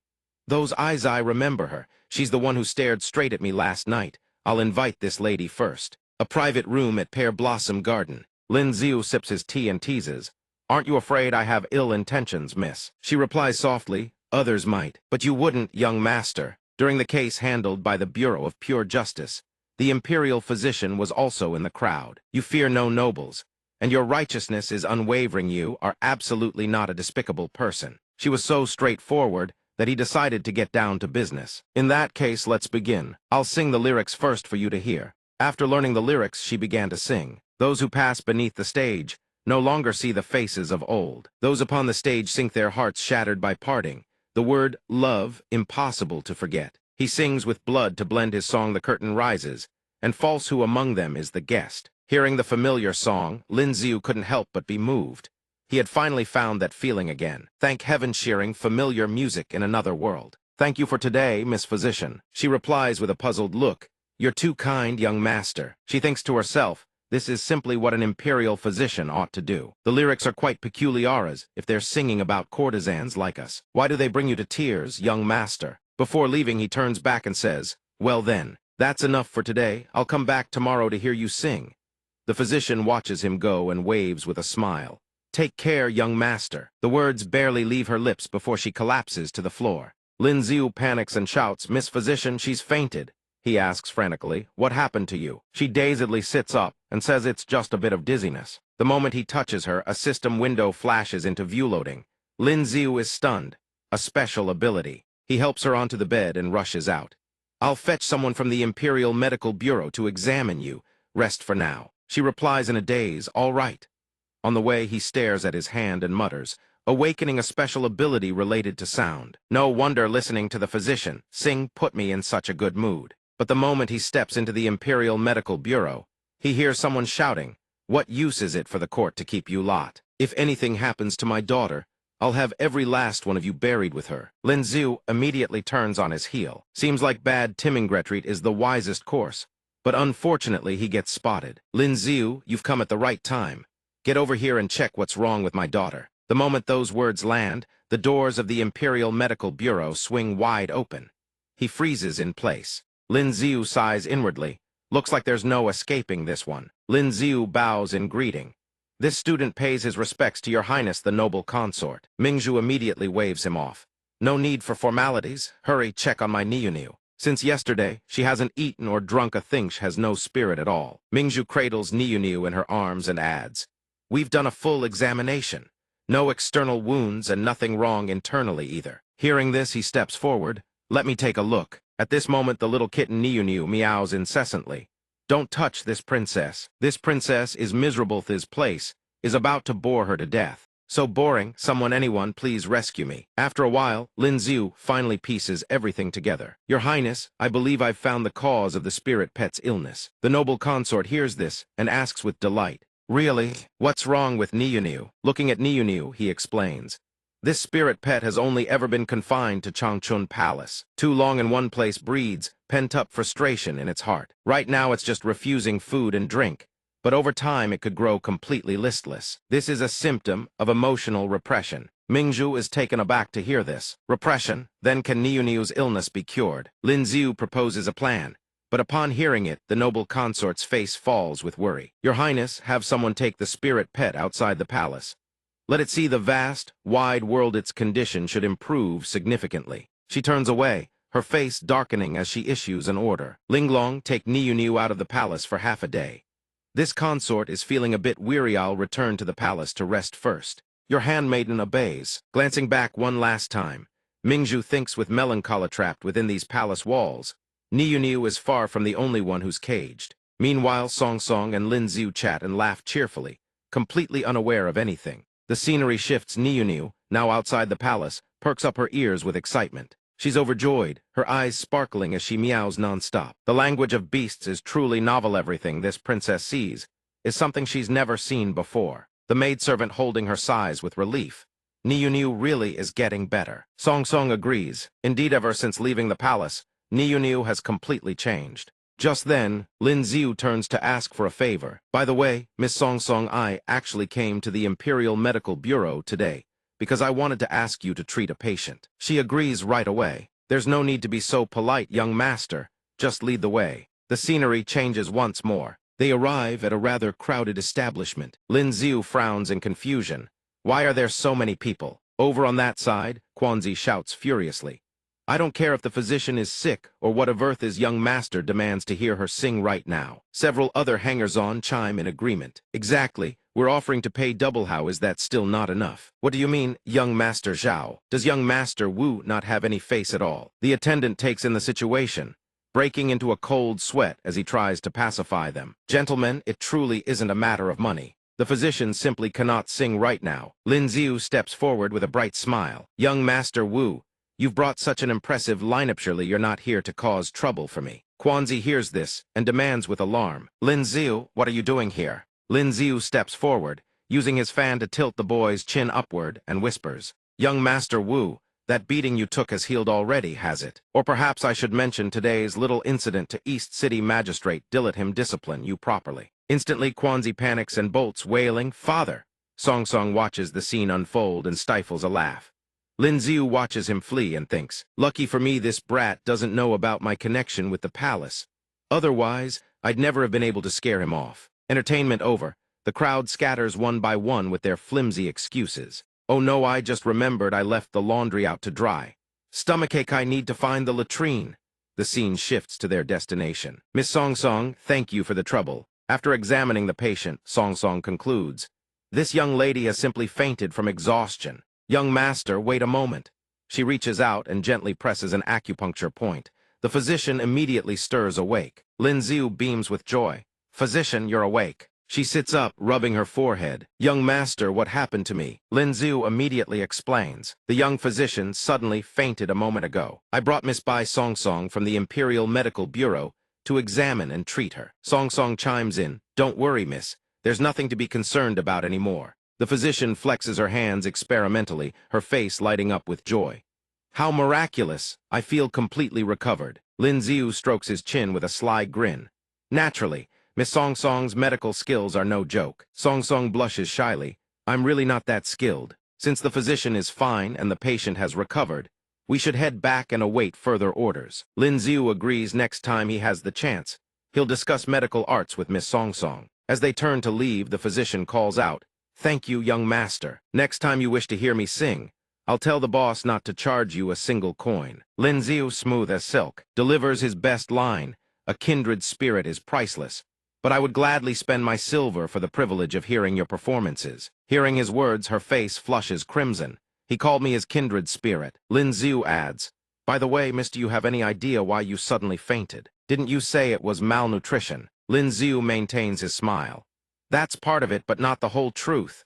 The main reason is that you've awakened a special ability. I myself have nothing particularly remarkable about me. With his profound knowledge, Lin Ziu explains that the physician's voice surpasses all others. You simply haven't considered the possibility of it being a special ability. Today, you tried a new singing technique, and the origin force consumption far exceeded normal levels. That's why you suddenly fainted. Hearing this, the physician finally understands. So that's what happened, but this special ability doesn't seem very useful. He waves his hand in rebuttal. Not at all. If you can fully integrate your special ability into your voice, you could absolutely become the #1 songstress of the imperial capital. When that day comes, everyone will be scrambling for tickets to the Pear Blossom Garden. His words spark a glimmer of hope in her eyes. But how would I even improve? He proposes a plan. Next time, I'll visit the Institute of Special Arts and borrow some books on sound-based special abilities. Miss Physician, just follow the cultivation methods recorded in those books. Showered with such concern, she grows even more bashful. How could I possibly trouble the young master so much? He smiles and continues his smooth advances. I truly admire your voice, miss.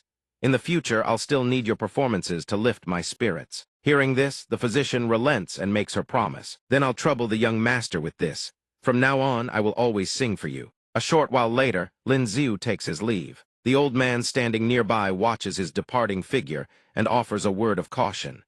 Miss, that young master is clearly no ordinary person. I can see he's different from those other playboys. You'd better hold on tight. This might just be your chance to soar to the highest branch and become a phoenix. The physician grows even more embarrassed. The boss is teasing me again. My status as a physician is far too lowly. I'm not worthy of young Master Lin. She falls into melancholy contemplation. As long as I can sing a few songs for him, I will be more than content. Leading Lin Ziu away, Chief Steward Li remarks, This dreadful weather has finally cleared up. You can rest easy from now on. Oh, and if His Majesty wishes to bestow a reward later, don't forget to express your gratitude. He responds, Thank you for the reminder, Chief Steward Li. But inwardly, he wails his long-term Origin Essence crystal meal ticket is officially gone. Upon arrival, Chief Steward Li and Lin Ziu bow deeply. This servant pays respects to your majesty. This subject pays respects to your majesty. Emperor Zia responds, So you are the son of the Earl of Pingan. You have worked hard this past month. The emperor continues magnanimously, What reward would you like? You may propose it to us directly. Beside him, Consort Shu stands poised and dignified in silence. Hearing this, Lin Ziu glances up, who just straight up asks someone what they want. If I ask for too much, he won't grant it. If I ask for too little, I take a massive loss. I want a grand estate near the imperial palace, but those don't come cheap. Consort Shu catches on to something and speaks up. Your Majesty, in this consort's humble opinion, why not gift him a residence near the imperial city? That way, whenever your Majesty wishes to enjoy his specially brewed wine, there will be no need to wait. Hearing this, Emperor Zia nods in agreement. Indeed, it is my beloved consort who thinks of everything. After praising consort Shu, he glances at Zhou Jin. Zhou Jin go to the Imperial Household Department and select a residence near the palace to bestow upon him. Chief Steward Li responds immediately. As decreed, Lin Xiu bows deeply. Your subject thanks your majesty for the gracious reward. Inside, he is overjoyed. Jackpot, a single word from Consort Shu just saved me tens of thousands of taels of silver. I absolutely adore Consort Shu. At that moment, Consort Shu suddenly lets out a soft laugh, which piques Emperor Zia's curiosity. My beloved, what is it? Consort Shu, who possesses the special ability of mind reading, smiles gently. It's nothing. This consort merely thought of something amusing. Meanwhile, Lin Xiu continues thinking innocently 2 more days, until the Institute of Special Arts opens. Perfect timing, I can wrap up the move first. The double residence is a bit much. Might as well just move into the Institute of Special Arts. When he arrives at the Institute of Special Arts, it feels as if he stepped into a carnival. Some people breathe fire, others float weightlessly through the air. Lin Xiu looks around, eyes blazing with excitement.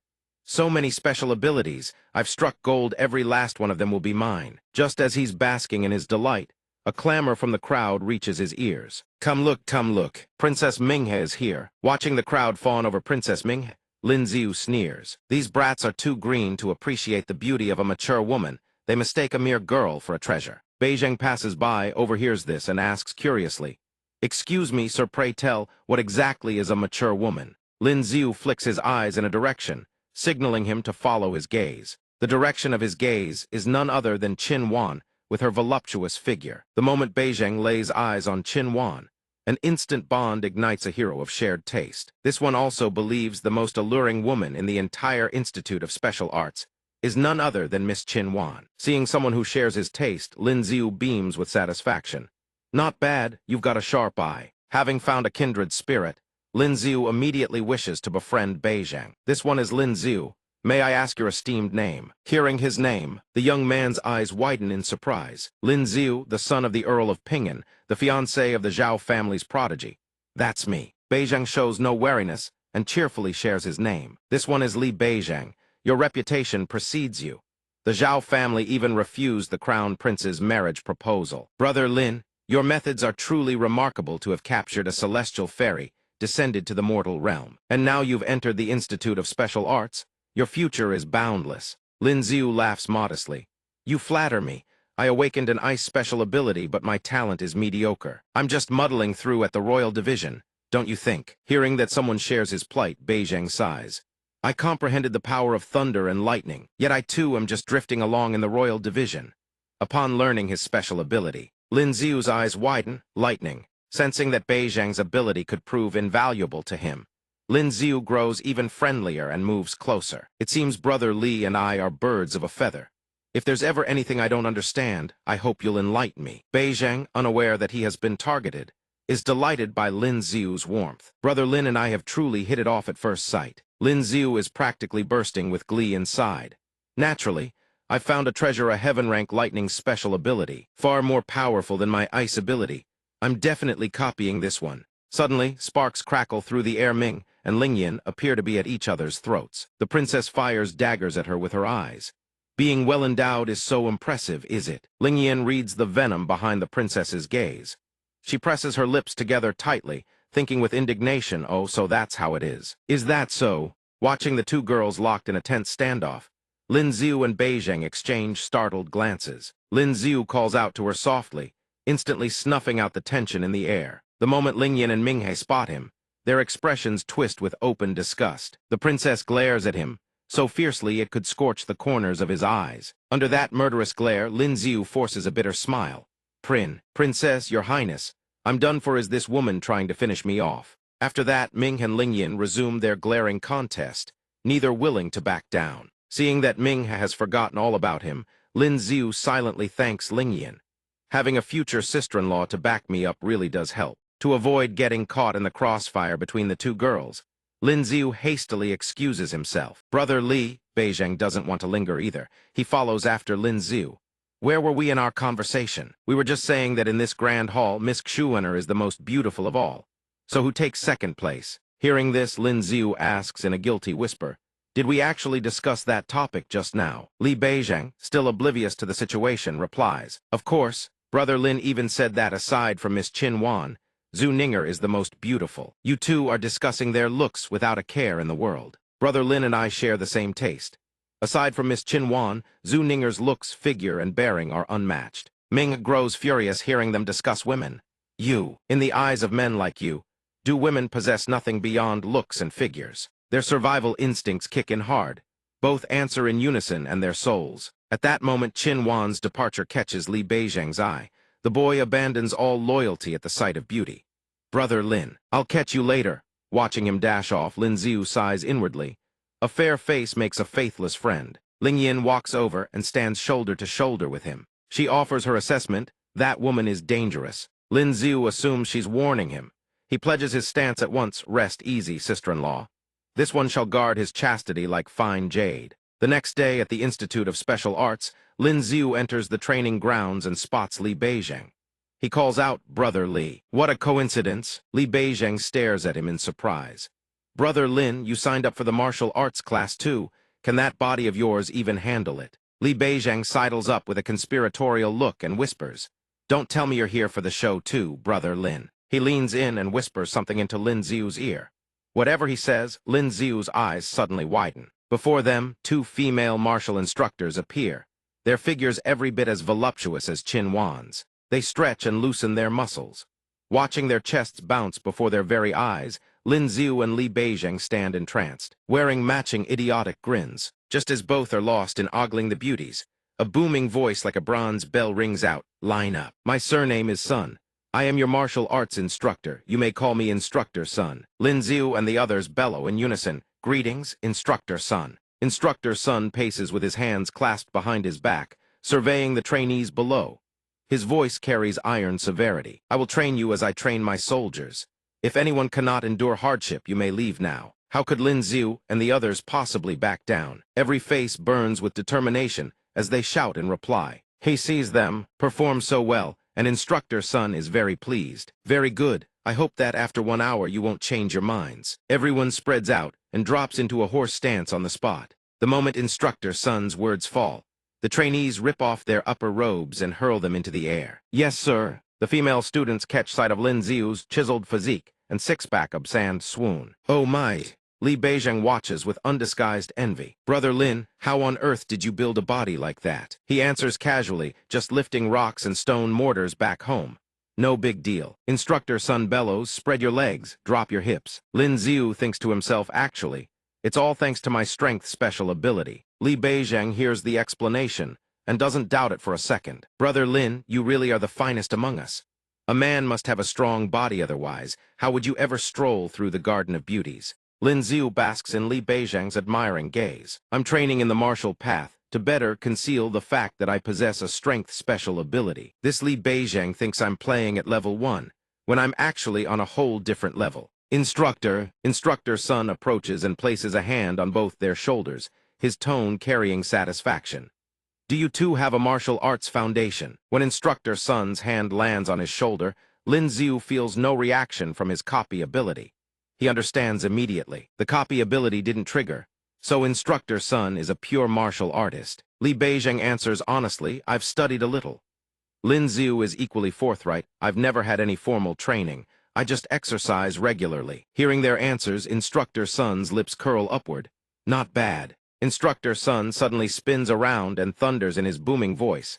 Next time, I will impart true qi into each of you. As long as you can hold onto that wisp of true qi within your bodies, you'll have crossed the threshold into the martial path. Rest time is over. After the trainees finish their horse stance, every single one looks like they've been through an ordeal, their faces twisted in misery. The female students see that Lin Xiu, unlike the exhausted masses, is casually lifting weights.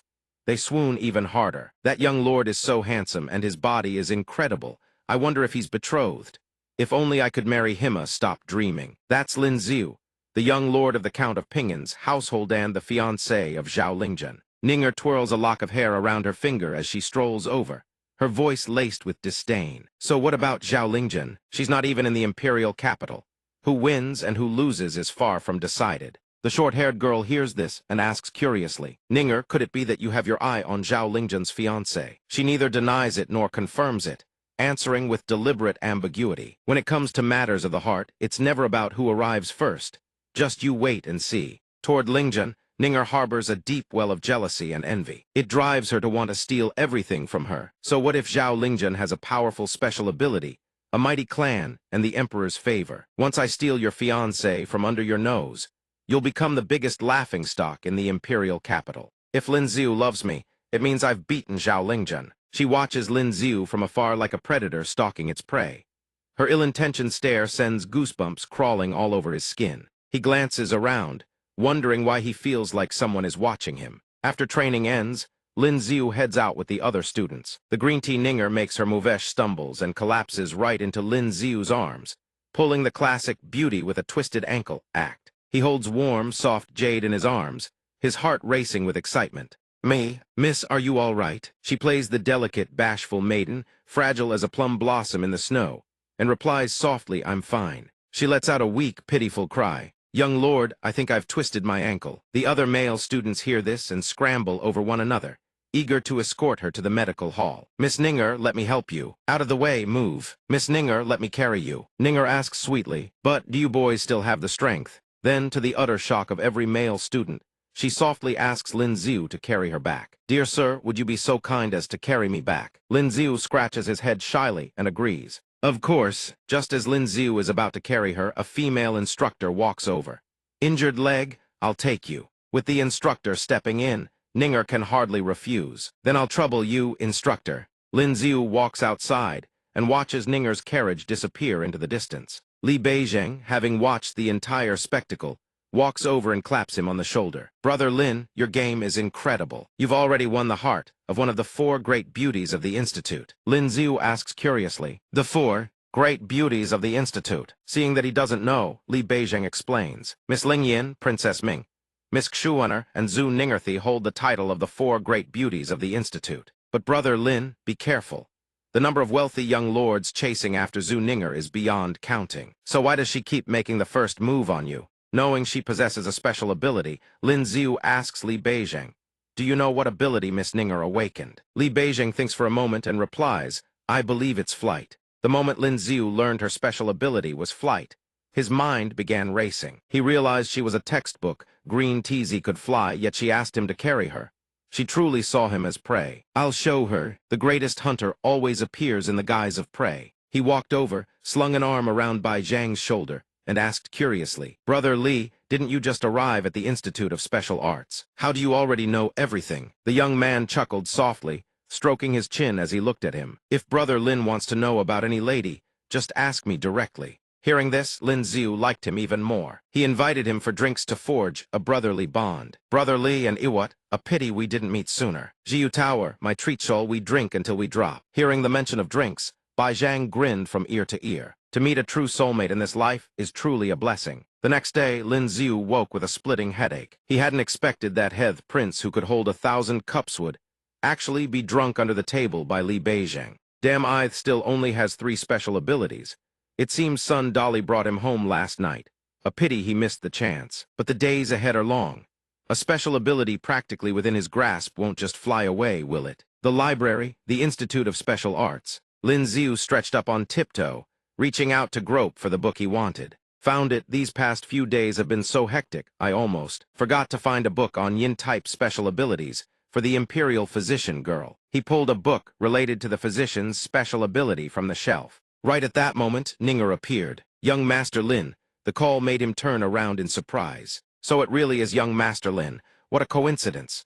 But after learning she was a green tea, Lin Xiu had little desire to pay her any attention. Ninger paid no heed to his indifferent attitude and walked over to sit at his table. She lifted her eyes slightly, speaking in a coquettish tone. You don't mind me sitting here, do you, young master? Lin Xiu replied in a flat tone. The scripture pavilion isn't mine. How could there be any question of minding or not? Please make yourself comfortable. Ninger struck what she believed was her most alluring pose for Lin Xiu to see. In her mind, she smugly thought that Lin Xiu surely couldn't resist this. But when she saw him staring intently at his book, her seduction faltered. After an entire hour of being ignored, Ninger was practically seething.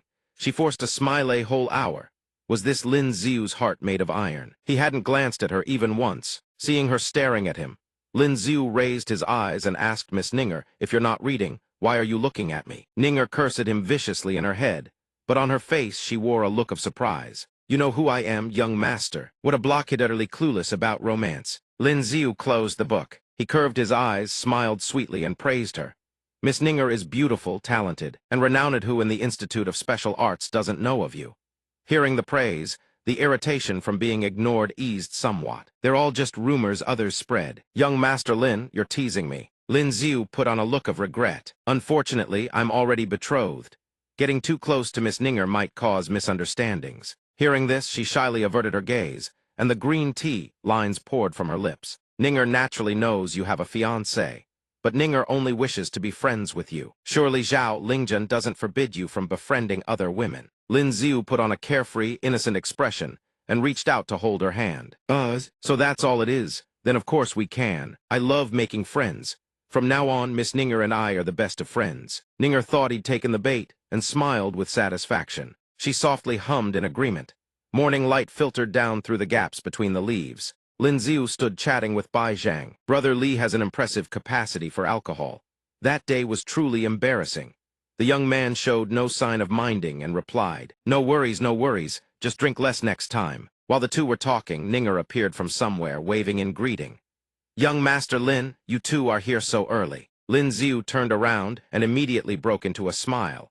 Of course, his studies must never be neglected. While she wasn't paying attention, Bai Zhang quietly slipped away. As he left, he silently praised Lin Xiu in his head. "Incredible, truly incredible." Behind them, Lin Xiu began to flirt with her. "Miss Ninger, did you know?" Before he could finish, she already spoke coyly. "Young master, you're so naughty, always saying such things." Seeing that class time had arrived and everyone had gathered, the young man waved and called out loudly, "Hey, Lin Xiu, time to assemble." Hearing the call, he immediately answered, "Coming." Ninger saw that class was starting and didn't linger. She turned to bid him farewell. "Then, young Master Lin, I'll take my leave first." Lin Xiu waved goodbye to her, while thinking to himself, "Very well, little lamb. We're all thousand-year foxes here playing the innocent act on me like this. Haven't you already shown your hand?" Instructor Sun pointed at each person one by one, calling them up to the front. "You and you, all of you come here. The rest of you keep running. The martial path only requires a sound physiquinion can cultivate. Now I'll demonstrate for you all to see with your own eyes. Yao, come here." Being singled out, he stared at Instructor Sun in bewilderment. Instructor Sun began to explain in detail about true qi in cultivation. True qi is the foundation of martial path cultivation. Only a rare few like Wang Wei can cultivate true qi on their own. Most people need assistance. Extend your hand. I will channel a wisp of true qi into your body. You must guide this strand of origin qi to circulate through your body. Obeying the order, he gently extended his hand. A golden stream of true qi appeared. Instructor Sun's cold words entered Lin Xiu's ears. "How much you can retain depends entirely on yourself." He frowned, staring at the true qi before him. Suddenly, a wave of dizziness washed over him. Sensing his body resisting, Instructor Sun quickly reminded him, "Don't fight it. Try to feel it. Memorize the route it takes through your body." With the instructor's reminder, Lin Xiu gritted his teeth, relaxed his body, and allowed the true qi to enter. The stream of true qi gradually spread throughout Lin Xiu's entire body. Finally, through sheer cleverness, he managed to take control of that wisp of true qi. Lin Xiu gathered it effortlessly into the center of his palm. And then, after a moment, the true qi gradually faded away. After absorbing the true qi, Lin Xiu was slightly breathless. He smiled and sighed. "Good heavens, this true qi is way too fierce. It's like firing up a tractor engine inside my body." Instructor Sun saw that he could hold on for so long on his first attempt, and was extremely satisfied. To hold on this long on your first try is already quite impressive. Practice a few more times, and you'll soon step through the gates of the martial path. Lin Xiu bowed humbly and replied, "Thank you, instructor." Wang Wei saw him receive praise and snorted in displeasure. Seeing that the sky had darkened, Instructor Sun spoke up, "Take a break." Wang Wei seized the opportunity to approach, slamming his broad shoulder into Lin Xiu's back. His voice carried a threat. "I'm warning Yao, stay away from Miss Ninger. You're not worthy of her." Lin Xiu was completely bewildered. "Who the hell are you?" Bai Zhang walked over to clear up his confusion. "His name is Wang Weith, son of a mere third-rank marquis. He only awakened a lower-tier mysterious grade spatial ability. How could Miss Ninger possibly look at someone like him? Hearing the details of his ability, Lin Xiu immediately broke into a sly grin. A special ability. Zhu Ninger doesn't look at us, looks at them. Ninger suddenly appeared at that moment, peeking out to ask him, "Young master, what are you doing?" The moment he saw her, a plan formed in his mind. "Got it." He raised his voice, speaking loud enough for Wang Wei to hear. "So it's Miss Zhu. What brings you to seek me out?" This instantly seized his attention. Under her bewildered gaze, he began his performance. "So she came all this way just to bring me water. This place is so far, and the weather is scorching. How incredibly thoughtful." Ninger listened up to this point, and instantly realized what he was scheming. This guy really knows how to get under people's skin. Wang Wei, thoroughly provoked, couldn't hold himself back. He flew into a rage and demanded to fight him. "You surnamed Lin, I challenge you, do you dare accept?" Seeing that just a few words had pushed him to this state, Lin Xiu was secretly delighted. Simply talking to Zhu Ninger had driven him this mad. His composure was shallow indeed. The lad turned around and asked him, "Challenge? What kind of duel?" Wang Wei, still oblivious to the trap, snarled at him. "Fight me one-on-one. If I win, you scram from Miss Ninger's side. If I lose, I scram." Ninger stepped in to stop them. Young Master Lin don't agree to his terms. He ignored the surprise in her eyes and accepted the challenge. "I accept your challenge," he thought, worried that getting injured would derail his own plan. She desperately tried to dissuade him. "Young Master Lin, can we please not compete? I still want to see Zhao Lingjun abandoned by her fiancé and become the laughingstock of the imperial capital. If you lose and can no longer stay close to me, how am I supposed to complete this plan? That damn Wang Wei is ruining my grand plan." Lin Xiu, brimming with confidence, cut off her words. "Miss Ninger, this is a fight between men. Please do not interfere." Seeing him so resolute, she could only cheer for him silently in her heart. "Lin Xiu, you must win." The two walked to an empty courtyard. A gentle breeze swept through. Wang Wei shot him a provocative look. "Watch yourself." Lin Xiu said nothing, merely staring back at him. Wang Wei didn't hesitate. He struck first. Jade Sovereign slash. Lin Xiu casually raised his wooden sword to block. He clenched his fist, activating his strength special ability. Just like that, he cleanly cleaved Wang Wei's blade in two. Staring at the broken hilt in his hand, Wang Wei's face drained of all color. How is this possible? In that instant, Lin Xiu seized the opening and closed the distance. He swung his sword high and cracked it across Wang Wei's skull. The blow so fierce it nearly popped his eyes from their sockets. Lin Xiu stared at Wang Wei, foaming at the mouth after a single exchange, and blinked in surprise. That's it. He hadn't even used real strength.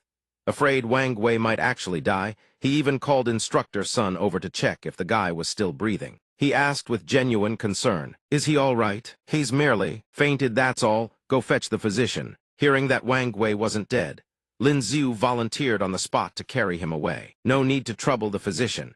I'll carry my fellow student to the Imperial Medical Hall myself." Then, ignoring Instructor Sun's stunned expression, he threw Wang Wei over his shoulder and marched off. Ninger turned to Beijing, puzzled. Why is he being so proactive? Clouds drifted lazily across the sky. Wang Wei, sporting a massive bump on his head, gradually regained consciousness. He asked in a daze, "Where am I?" Copying 73%. Lin Xiu's hand flashed a thunderous follow-up blow cracked across Wang Wei's skull, forcing a mouthful of blood from his lips. Then he whistled innocently, faced the picture of calm. "Don't you dare interrupt my USB copying process." The Imperial Medical Hall. After examining the injuries, the Imperial physician declared, "The patient is in no danger. One more bandage change this afternoon will suffice. However, this neck. This old man will need to call a colleague to assist." Lin Xiu sat in his chair and expressed his gratitude. "Thank you for your trouble, physician." After the physician left, he picked up the wine jug from the table. Having successfully copied Wang Wei's ability, Lin Xiu couldn't wait to test it. With a single thought, the wine jug vanished into thin air then. With another, he pulled it back into existence. Lin Xiu was utterly delighted with this ability. A spatial ability absolutely brilliant. Going out will be so much more convenient from now on. Come to think of it, the copying speed was much faster this time. Could it be that replication efficiency is tied to contact area? While he was chuckling to himself, Song Song walked in carrying a basket and called out in surprise, "Young Master Lin." Lin Xiu hastily hid the wine jug behind his back and greeted her with an awkward smile. "Miss Song Song, what a coincidence you're at the Imperial Medical Hall too." Miss Bai stared blankly. "Haven't I always been at the Imperial Medical Hall?" Reading Miss Bai's expression and seeing she knew nothing, the weight on his heart lifted. Good thing Bai Song Song didn't see it, nearly exposed. Then he spoke up, "Fair point. Miss Song Song, let me lend a hand." Song Song suddenly seemed to snap to attention. She looked at him curiously. "Oh, right. Young master, I haven't even asked why you came to the Imperial Medical Hall." Lin Xiu replied with a straight face. "I brought a fellow student to see Sister Shang. While I'm here, I'd also love to learn from your medical expertise. Perhaps we could start with pulse taking." Song Song agreed without hesitation, happy to help with something so simple. "Of course, as long as you're willing to learn, young master. Let's move over here then." Seeing Miss Bai agree, he beamed. "No problem at all." Song Song began explaining the intricacies of pulse diagnosis in meticulous detail. Pulse readings are categorized into thready, deep, floating, and rapid pulses. Each type presents distinctly different characteristics. "Here, you may try taking my pulse. Tell me what you feel, and I'll explain it in detail for you." He gently placed his fingers on Miss Bai's wrist. Fearing he might lose heart, Song Song even offered gentle encouragement. "When you first start learning, you need to practice taking pulses many times.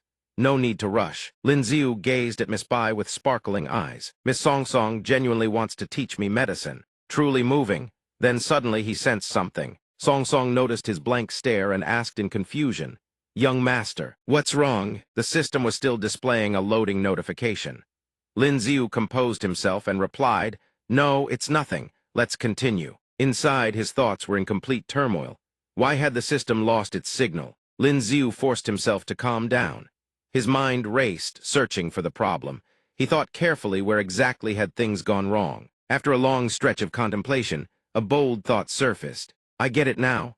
I always assumed I had some kind of cheat system, which is why I could copy other people's abilities. But in truth, copying is the special ability I awakened. If it's a special ability, then just like any other, it needs continuous awakening to push beyond its limits. Just wait until my second awakening, I'll definitely catch you." And sure enough, just as he'd theorized, the system announced that the skill bar was full and would now expand. He gently released the wrist he'd been holding. Lin Xiu paid no mind to the humanoid chill radiating from behind his back. He thanked Song Song for her teaching efforts. "NK you, Miss Song. I now have a rough understanding of pulse reading." Miss Bai caught sight of Ling Yin and jolted in shock. At that very moment, Lin Xiu also sensed something amiss. "Wait, this familiar feeling. Wait, hold on, I didn't do anything." Ling Yin turns away, her voice dripping with pouty indignation. "I was worried sick that something happened to you, so I came all the way here and what do I find? You're here flirting with girls." Lin Xiu hurries to chase after her. "Ling Yin, hear me out, just let me explain." At this moment, Wang Wei opens his eyes and wakes up. He clutches his throbbing head and mutters, "No good, I need to tell the young master right away. This Lin Xiu is no simple character.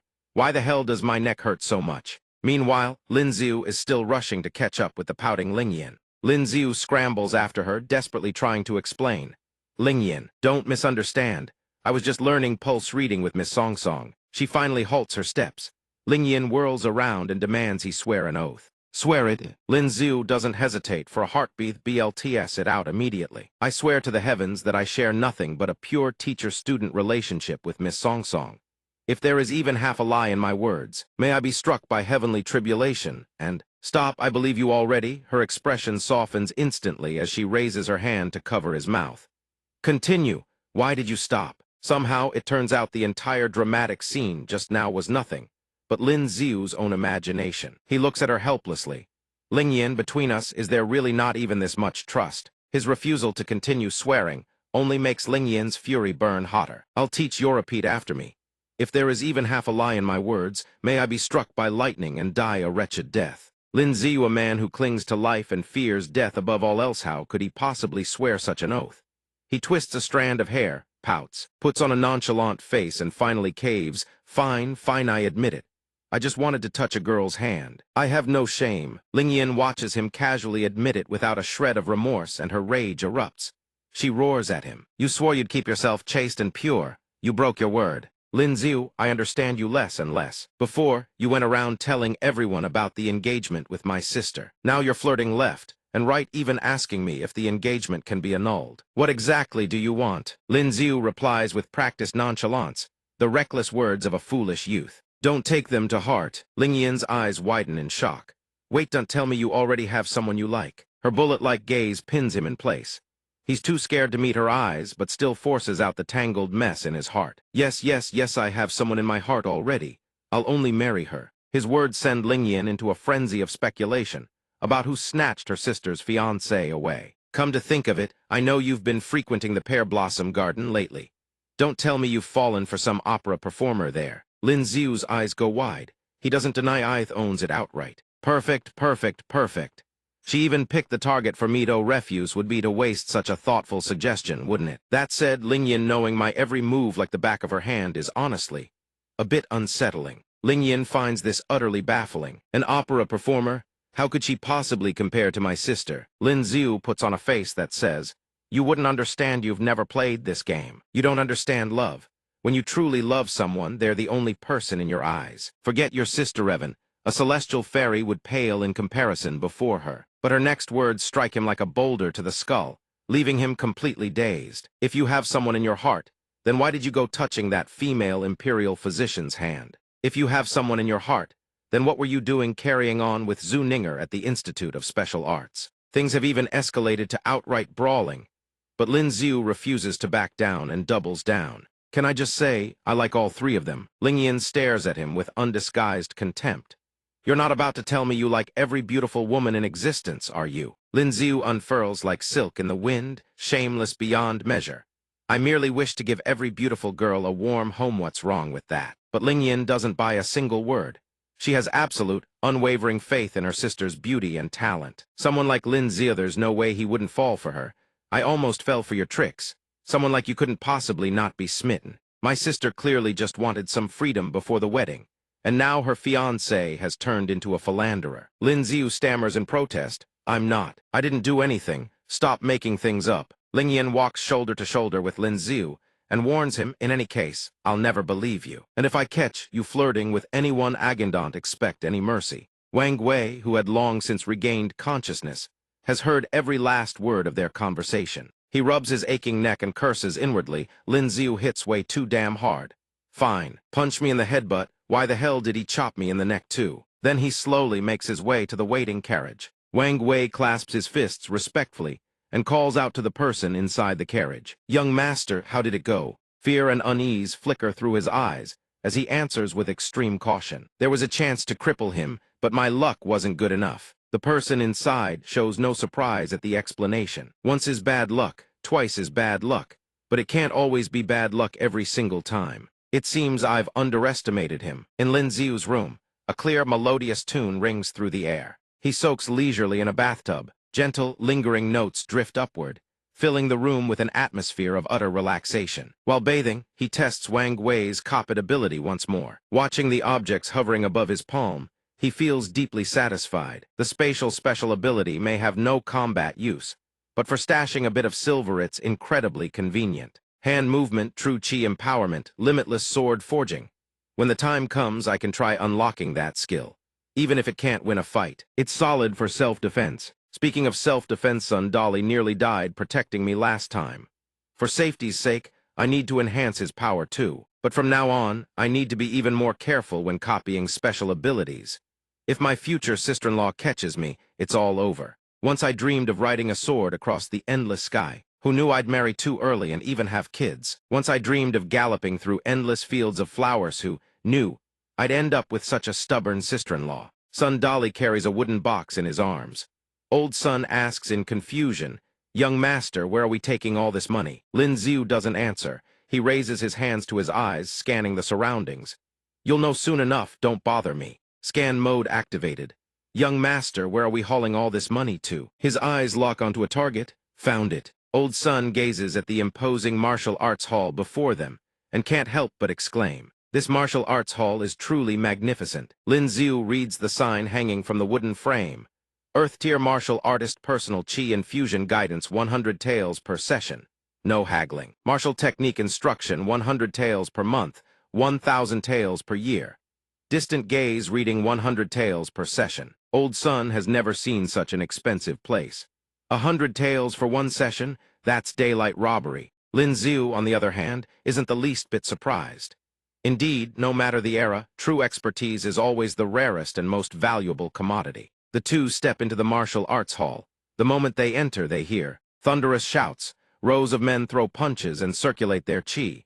One man shatters a thick wooden stake clean in half with a single kick. Lin Xiu observes the practitioners and remarks to himself, looking at these people, it's no wonder they say in Earth-tier martial artists combat power rivals, that of a 5 times awakened ability user. While the two survey their surroundings, a man approaches and asks what brings them here. Lin Xiu doesn't beat around the bush. He states his purpose directly. We've come to request the Hall Master's Qi infusion guidance. We're aware of the prices and rules. The silver is right here. The man doesn't say much more. He turns and gestures for them to follow. In that case, follow me. Inside the room, a tiger of fearsome majesty Ahu appears before them. Its eyes flash with a sharp, savage gleam as it fixes its stare on them. Both men tremble like leaves under that predatory gaze. The man explains calmly, "This is our Hall Master's pet. As long as you don't provoke it, it won't harm anyone on its own." Lin Xiu has never seen anyone keep a tiger as a pet. He freezes on the spot, staring at the man in utter disbelief. "You call that a pet?" The man bows respectfully and addresses Chen Xing, "Master, these two have come seeking Qi infusion guidance," but Chen Xing dismisses them without a second glance. "Don't bother me. Ahu is sick. I'm not in the mood for business." Knowing there's no changing the old man's mind, the man turns back and says, "You heard him come back another day." Who, where did they? But when he turns around, Lin Xiu's figure has already vanished. Only Old Sun remains, standing there clutching the money. No one knows when he moved, but Lin Xiu has already walked over and crouched down right in front of Ahu. At that moment, a voice echoes in Lin Xiu's mind through his beast language special ability. "It belongs to Ahu, my throat. This damn bone is killing me." After learning the source of its discomfort, Lin Xiu declares with certainty to Chen Xing, "I can cure this tiger."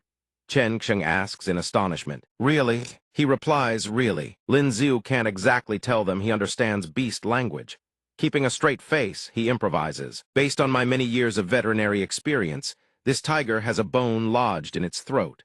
Open its mouth and pull the bone out, that's all it takes." Old Sun peeks his head out. Confused, he thinks, since when does the young master have veterinary experience? Hearing that the tiger has a bone stuck in its throat, Chen Xing hurriedly pries its mouth open. "Don't panic, Ahu. This old man will get that thing out of your throat. There really is a small bone lodged in there." Watching the man shove his entire body inside Ahu's mouth, Lin Xiu stares, utterly speechless. After a bout of rummaging, Chen Xing finally extracts a bone as large as a tea brick from the tiger's throat. Overcome with gratitude that the source of Ahu's suffering has been removed, he slaps Lin Xiu's shoulder again and again. "Many thanks, young brother. I'd been fretting all morning, not knowing what was wrong with Ahu. Lucky you figured out the cause.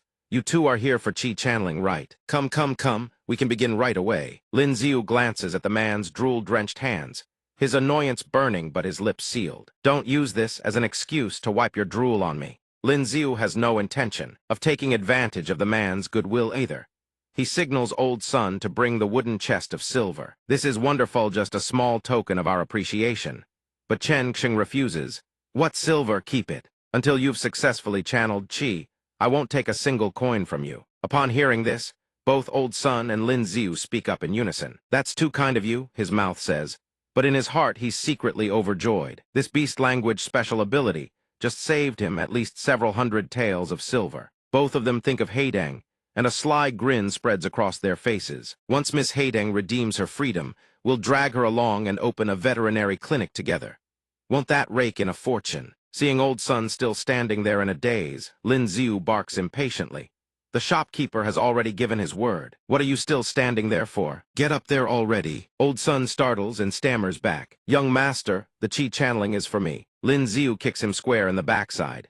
"If you don't go up, am I supposed to? Are you my bodyguard or am I yours?" Old Sun endures the kick without complaint. Right away. Thank you, young master." After that, Chen Xing seizes Old Sun's wrist and channels true Qi into his body. Boom! Old Sun's clothes instantly explode into shreds. Chen Xing can hardly believe Old Sun succeeds in channeling Qi into his body on the very first attempt. One try, and it's done. The moment Old Sun has a trace of Qi flowing through him, he immediately starts showing off. "Young master, look, I feel absolutely brimming with power right now." Chen Xing can't help but feel a twinge of envy. What a pity. If this brother had started 20 years earlier, his strength might very well surpass mine. Lin Xiu thinks sourly, envious of this kind of talent. After witnessing Old Sun succeed in a single attempt, Chen Xing turns his attention to Lin Xiu, eager to help him give it a try as well. "Young brother, your character is quite admirable. Would you like to try as well?" Since it costs nothing, Lin Xiu naturally doesn't refuse. Lin Xiu grins, his eyes crinkling. Then I'll have to trouble you, shopkeeper. If anything happens to Ahu down the road, feel free to come find me. A free deal who wouldn't jump at it. Chen Xing is delighted to hear this. He laughs heartily. Come, come, with words like those, if you don't enter the door today, don't even think about going home. Moments later, Lin Xiu, burning with determination, also successfully channels qi into his body. A young man spots Chen Xing looking utterly withered in his chair and rushes over with concern. Master, what happened to you? Chen Xing waves him off weakly. Don't even get me started. 20 times, a full 20 attempts. Do you have any idea what this old man went through in that 1 hour? It nearly drained me dry. Early morning.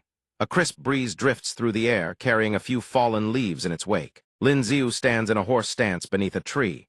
Suddenly his eyes snap open, and he throws a punch infused with true qi forward. Lin Xiu is thoroughly satisfied with the power behind his strike. It may lack the thunderous boom that Ling Yin's punches produce, but it's still nothing to scoff at. Once I cultivate to the highest realm-splitting mountains, cleaving clouds, severing rivers with a single finger, Ling Yin won't stand a chance against me. Imaging her stomp beneath his feet, he bursts into wild, gleeful laughter. Without him noticing, a figure has appeared behind him. It is Ling Yin. Seeing him cackle so obnoxiously, she immediately knows he's scheming something wicked. What kind of filthy thoughts is this guy cooking up now? She cuts his maniacal laughter short. What are you daydreaming about? Come with me now. Hearing her voice, Lin Xiu startles and asks in surprise. Ling Yin, what are you doing here? Isn't today supposed to be a cultivation day? Ling Yin explains the reason for her visit. You've made enormous progress recently.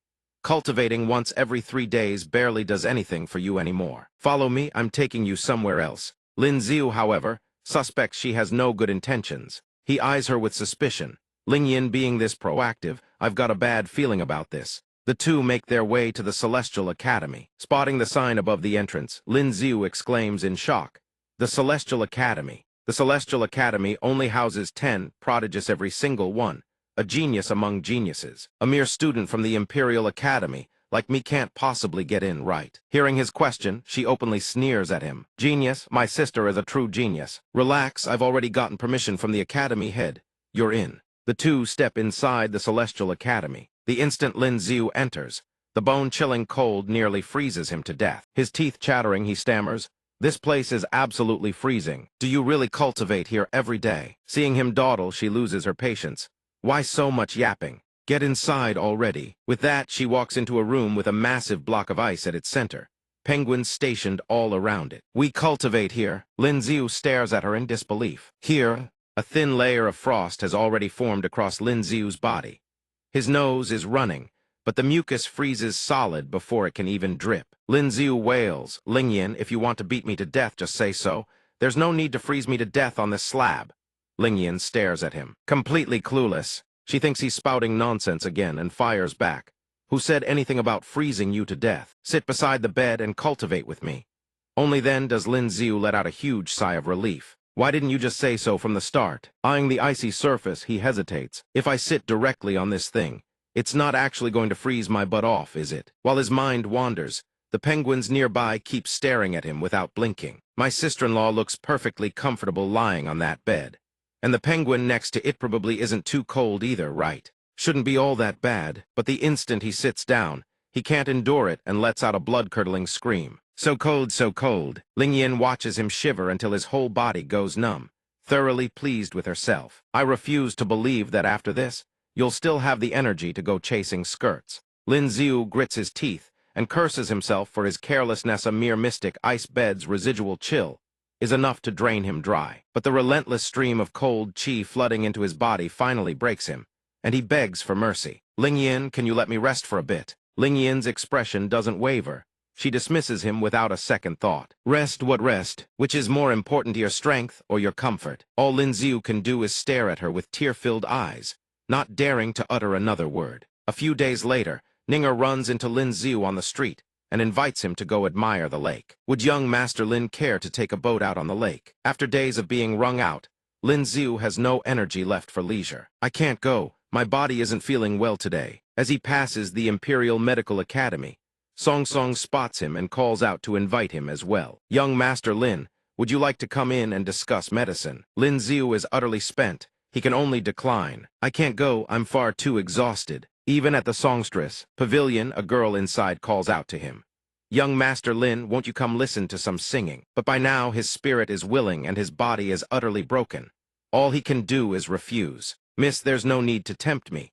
I harbor no such worldly desires. Hidden in a corner where no one can see, Lin Ziu weeps, tears streaming down his face. He lets out a bitter lament. I'm so tired. When will this life of torment ever end? It used to be once every 3 days. Now it's 3 times a day. Even those who have endured 99 punishments would weep at this sight, and not a few would want to chop a chicken's head and swear brotherhood. With me out of pity, after a long, dragging walk, Lin Ziu finally makes it back to his room. He tosses the sound special ability, training manual onto the bed and collapses. These past few days, Ling Yin has tormented him without mercy, leaving him with not even a moment to deliver the sound special ability, training manual to Tae. After enduring Ling Yin's demonic training regimen, I'm just a hair's breadth away from undergoing another awakening. Just as he's resting, Sun Dolly's voice drifts in from outside. Young master, the second miss is here to see you. Lin Ziu springs up like a coiled spring. She wants to continue again today. No matter. For the sake of strength, for the freedom to ride wherever I please, Ling Yin, torment me all you want. He arrives at the courtyard, her radiant, joyful expression greeting him as she announces, "What? You're leaving?" Ling Yin turns away, answering with a hint of reluctance. "Yes, my mother wants to return home to visit relatives. I have to go with her. I'll be away from the imperial capital for some time. You've already hit your bottleneck anyway. You won't need to train these next few days." The moment Lin Ziu hears he's been given reprieve, he cheers like a child. Seeing him so thrilled at her departure, Ling Yin's brow furrows. Her voice turns cold. "Once I return, I should be able to help you trigger another awakening. I'm about to leave, and you're this happy about it." Lin Ziu averts his gaze, not daring to look her in the eye. He blurts out hastily, No, I was just thinking of something funny, afraid you'd go off and provoke some innocent girl again." Ling Yin warns him with a fierce glare. "While I'm gone, you are not to go out flirting and chasing skirts." He grins with squinted eyes, pretending to be obedient. "Don't worry, Ling Yin, I'll be a good boy and stay home." Inside his head, he's already celebrating. Yeah, right, freedom at last in the city. Tae stands by the window, gazing out at the river of people flowing past below. A pang of disappointment rises in her heart. Lin Ziu still hasn't come. That young master hasn't visited to hear her sing in days. The noble sons of the imperial capital are all ficklety fancy a songstress one day, then chase after the butterfly gown girls the next.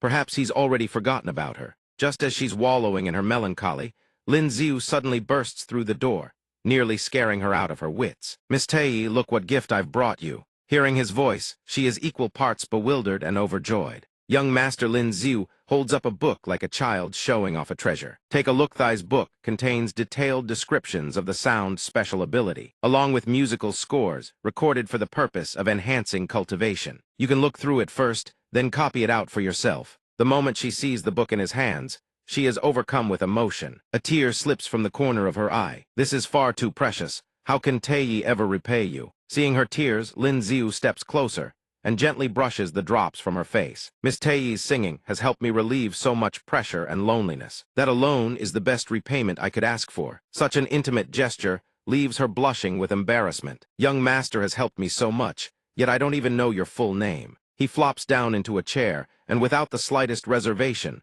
reveals his name. "My name is Lin Ziu." The moment Tae hears his name, she gasps in shock. Lin Ziu. Could it be the Lin Ziu who has a marriage engagement with the eldest miss of the Zhao family? Lin Ziu didn't expect her to know about this.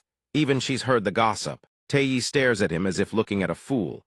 "Of course I know. That young miss is a child blessed by heaven. Her very future is tied to the fate of the great Xia Empire. I've always been curious what kind of man could ever win her hand." She never expected Lin Ziu to answer so casually, as if it were all a joke. "Well, now that you've met Himdo, you think I'm not worthy of her." Tae quickly protests.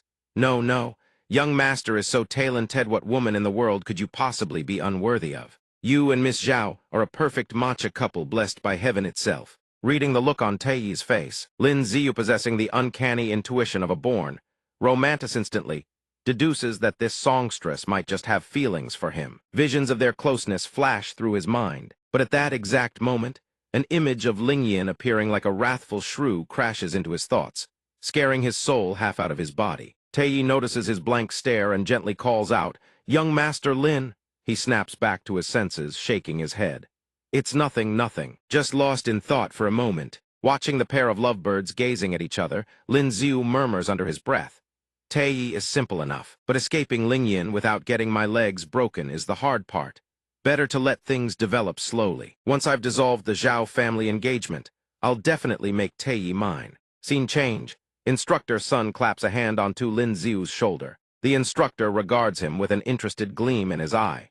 You've successfully channeled your chi. Lin Xiu scratches his head and gives a vague answer. A friend who runs a martial arts hall helped me out. Instructor's son doesn't press further. Not bad. Now that you've successfully channeled chi, the curriculum will need to be adjusted going forward. Practice daily guide your true chi to condense at whatever point on your body you choose. You can also pick a weapon that suits your hand and try coating it with true chi. With that, Lin Xiu immediately draws a sword from its sheath. He follows the instructor's guidance, channeling true chi to envelop the blade. Suddenly, Ninger's voluptuous figure fills his entire field of vision. Lin Xiu, she says softly, lifting her gaze to meet his.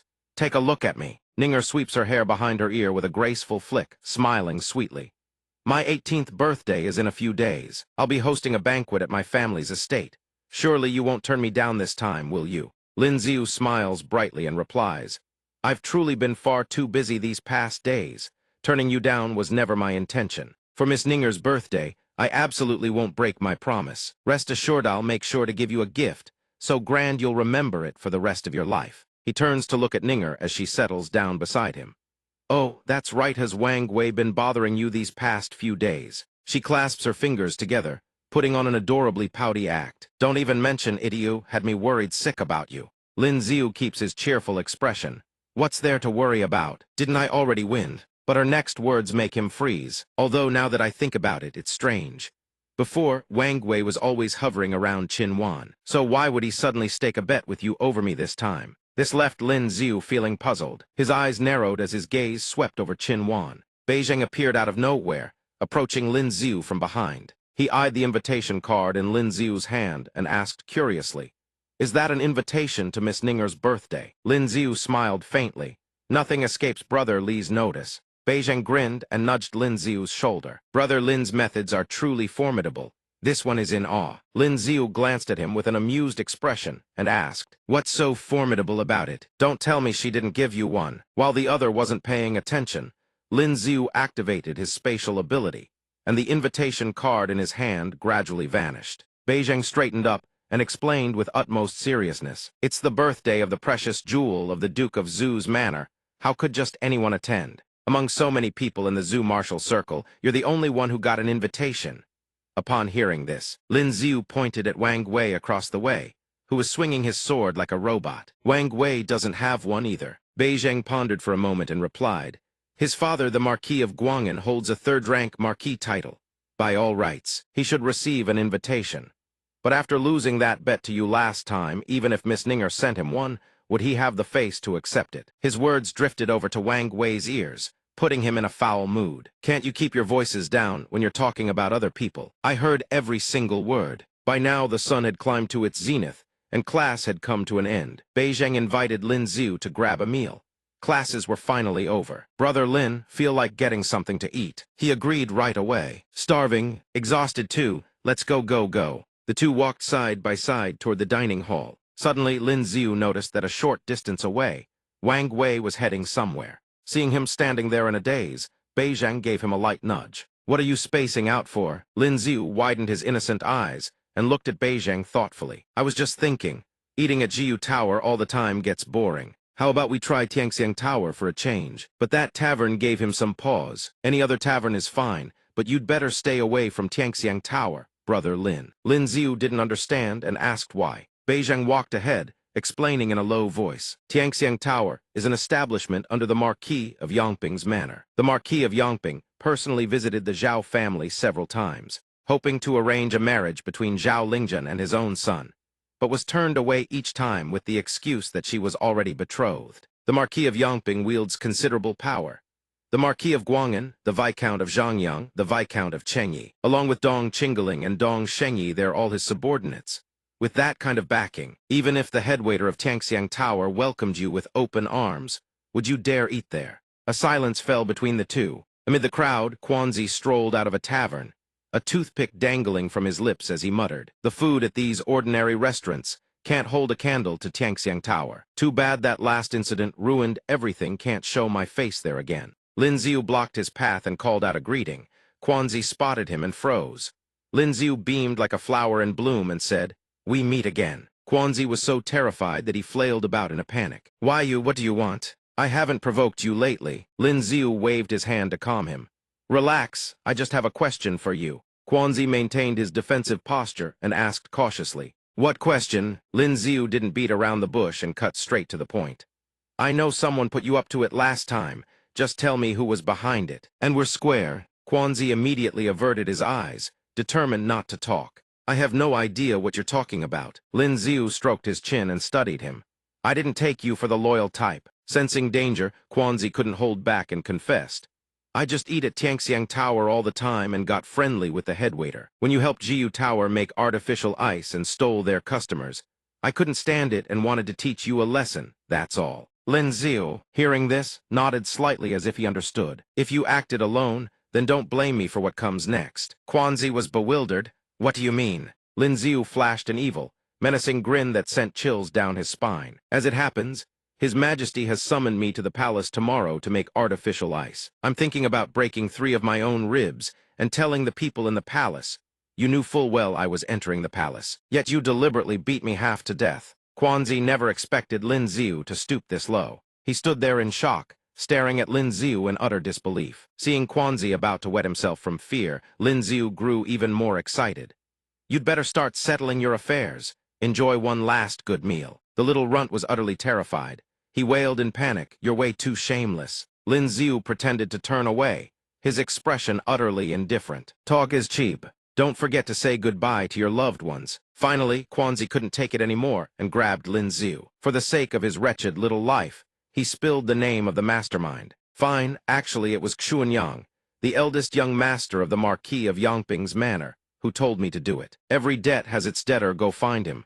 It's got nothing to do with me." The Duke of Zhu's manor bustled with activity as guests streamed through the gates. The steward stood at the entrance, announcing each gift in a booming voice. "Young Master Wei He of the Marquis of Yangchen's manor presents a pair of jade ruyi scepters. Young Master Chen Yun of the Marquis of Julu's manor presents a jade pipa. Miss Chen Beibei of the Duke of Chen's manor presents 10,000 taels of silver." When it came to Lin Xiu's turn, the steward looked puzzled and asked, "Young Master, where is your gift?" Lin Xiu smiled and explained to the steward, "My gift is rather special. I'll present it to Miss Ninger personally in a moment." The steward didn't press further and stepped aside to let Lin Xiu through. "Young Master Lin Xiu of the Earl of Pingan's manor, welcome." Upon entering the manor, what greeted his eyes was a cluster of young nobles surrounding a young woman. It was Ninger. Tonight she looked absolutely radiant in a golden cloudweave gown. It seemed the young nobles had been flattering her quite successfully. Sensing a gaze upon her, she turned to look into the distance. The moment she spotted him, she walked over to greet him. "Young Master Lin, won't you spare a word of praise for my look tonight?" Lin Xiu didn't hold back his compliments. "Miss Ninger is even more beautiful tonight than ever before." Ninger received the compliment with a bashful expression. "You flatter me, young master." At that moment, Wenyuan walked over and asked curiously, "Ninger, who is this gentleman? I don't recall meeting him before. How come I've never seen him around?" Ninger promptly introduced him. "This is young Master Lin Xiu from the Earl of Pingan's manor. He's a good friend of mine." Upon hearing his relatively lowly status, both Wenyuan and King Xiao immediately dismissed him from the list of rivals. "So he's just the son of a third-rank earl. Nothing to worry about." But then King Xiao recalled something and his eyes widened. "Wait, the son of the Earl of Pingan." Everyone turned to stare at Lin Xiu with venomous gazes. "He's Zhao Lingzhen's betrothed." Lin Xiu, subjected to all those devouring stares, felt somewhat uneasy. Those familiar gazes of jealousy. Ninger, as if oblivious to their expressions, broke the tense silence. "Young Master Lin, allow me to introduce everyone.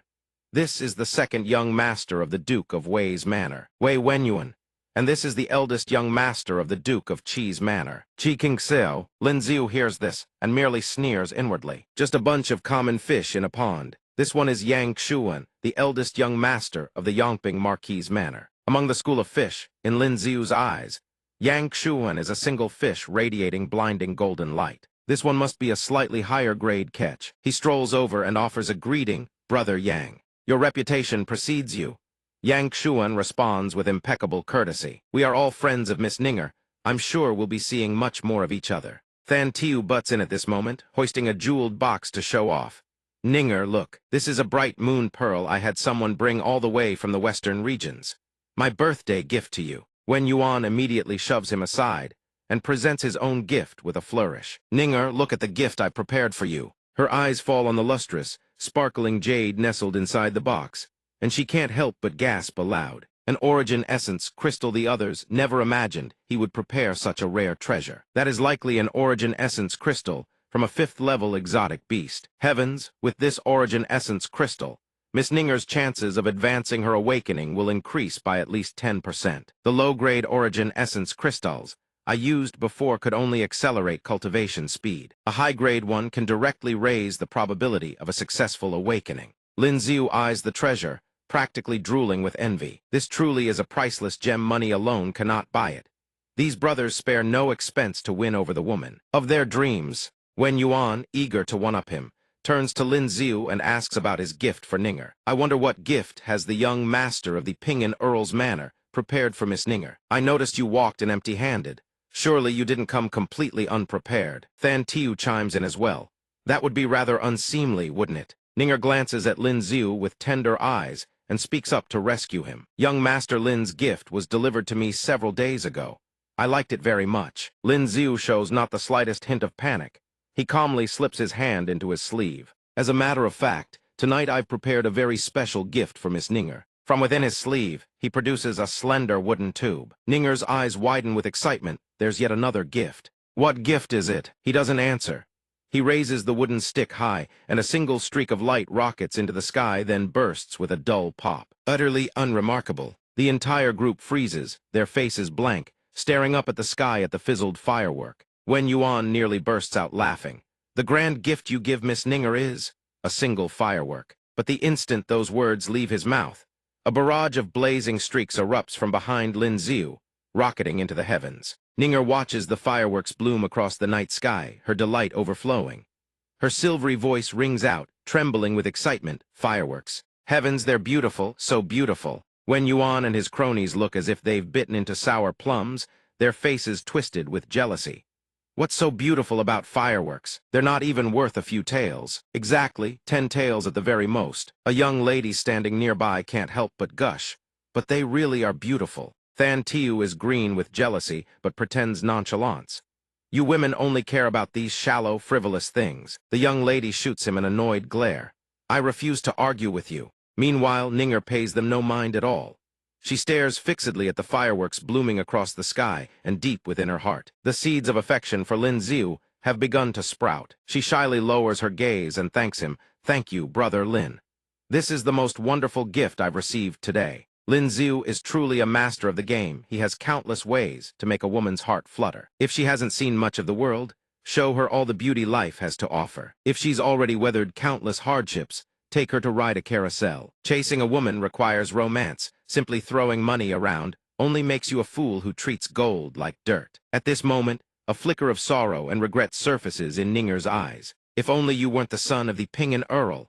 But the roar of the fireworks drowns out her whisper, and Lin Xiu cannot hear clearly. He turns to her. What did you say? Ninger flusters and shakes her head. It's nothing. And so, Lin Xiu's firework spectacle continues, until nearly midnight before finally coming to an end. Though the hour is late, a great many guests still linger. Ninger has slipped away somewhere. Only Yang Xuan and Lin Xiu remain, standing side by side, the silence between them thick and suffocating. Yang Xuan breaks the silence, offering praise for the gift. Young Master Lin's gift is truly unique and novel. You could clearly see how much Miss Ninger adored it, knowing full well the man is merely exchanging pleasantries. Lin Xiu's gaze turns ice cold. He doesn't bother with pleasantries and calls him out directly. There's no one else here. You can drop the act. Stung by those words, Yang Xuan stiffens and stares at him. His brow furrows, sizing Lin Xiu up with a probing gaze. Lin Xiu smiles with utter confidence, exposing every scheme the man had set in motion. Yang Xuan's expression doesn't waver as he denies everything. What is young Master Lin talking about? I don't understand a single word. Lin Xiu never expected him to confess. He lets out a soft chuckle, his voice dripping with mockery. If you don't understand, then fine. Your scheming isn't half bad, but the pawns you used. Keep at it. I look forward to the next attempt. Yang Chuan scrambles to salvage the situation. Young Master Lin, it seems there has been a misunderstanding between us. Lin Ziu cuts him off. He raises his middle finger, the universal gesture, right in the man's face. I really do enjoy watching you despise me, yet being utterly powerless to do a damn thing about it. With a middle finger shoved straight in his face, Yang Chuan's complexion turns ashen with fury. At that moment, Sun Dali walks over.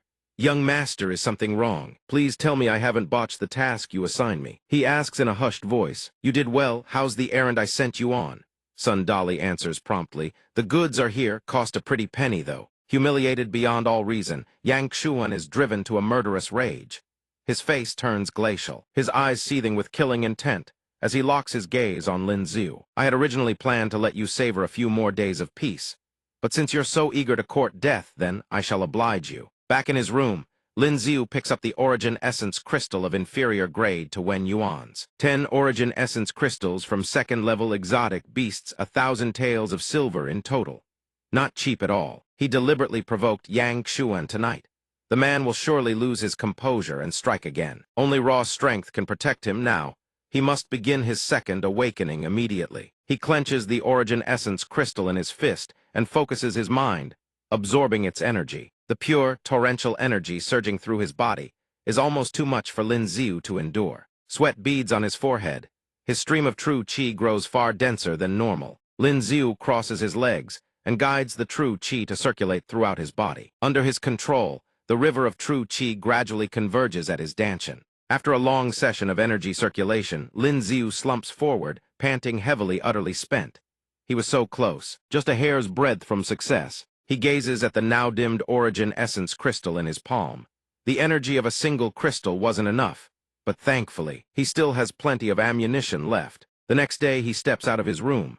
At the foot of the steps, Laji lies sprawled out, dreaming of chicken drumsticks. Lin Ziu eyes the beast and calls out to it in beast tongue. Come here, big yellow. Hearing the call, it jolts awake instantly. It glances around, searching for the source of the voice. Who's talking? Is there a second dog in this courtyard? Lin Ziu, seeing that it just called him a dog, grows livid and smacks it across the head. Who are you calling a dog? The organization has a mission for you. Do it well and you'll get chicken drumsticks. The moment Laji hears chicken drumsticks, its eyes light up like twin stars. Chicken drumsticks inside Yang Chuan's manor. An exquisitely crafted teacup rests on a wooden table. A servant approaches and bows respectfully, reporting on the progress of the plan. Young master, everything has been arranged according to your instructions. He savors a sip of tea before speaking. What did the agent I posted at the Pingen Earl's manor report? The servant immediately answers without delay. After returning from the banquet at the Zhu Duke's manor, Lin Ziu has not stepped outside his room for 7 consecutive days. Only a single big yellow dog has gone out to scavenge for food. Hearing this, Yang Chuan slams his teacup down on the table. Tea sloshes over the rim. His face darkens as he barks orders at his servants. The servant bows his head low, cold sweat dripping, and answers respectfully, Yes, master. The scene shifts to Lin Ziu, who sits with his chin propped up in utter boredom, staring vacantly into the distance. Lapcat transforms into a scout, alerting Lin Ziu that someone is watching. Master, there are people surveilling from the second floor of the tea house outside the mansion. The back door is clear. He slumps in boredom, secretly praying someone comes soon. If the palace doesn't send someone over, I'm going to die of boredom in this place. Suddenly, someone rushes over in a hurry. Hearing the footsteps, Lin Ziu's eyes light up like stars. He exclaims in excitement. Finally, they're here. The visitor is Song Song. Miss Bai spots him and quickly halts her steps. Song Song asks in a rush, Brother, is young Master Lin waiting for me? Lin Ziu curves his eyes into a smile and asks Song Song, Did the noble consort send you? The exotic beast's illness has relapsed, hasn't it? Young Master Lin Miss Bai is stunned by his seemingly divine insight, a mix of shock and confusion on her face. How did you know? Lin Ziu answers matter-of-factly. That spirit beast's illness is a sickness of the heart. How could a single trip outside the palace possibly cure it? Seeing that he knows everything, Song Song gazes at him with eyes full of admiration. Young Master Lin is truly a thoughtful and perceptive person. Though it is merely the illness of a spirit beast, you still put yourself in its place to think it through. Song Song feels ashamed that she couldn't compare. Praised like this, Lin Ziu swells with pride.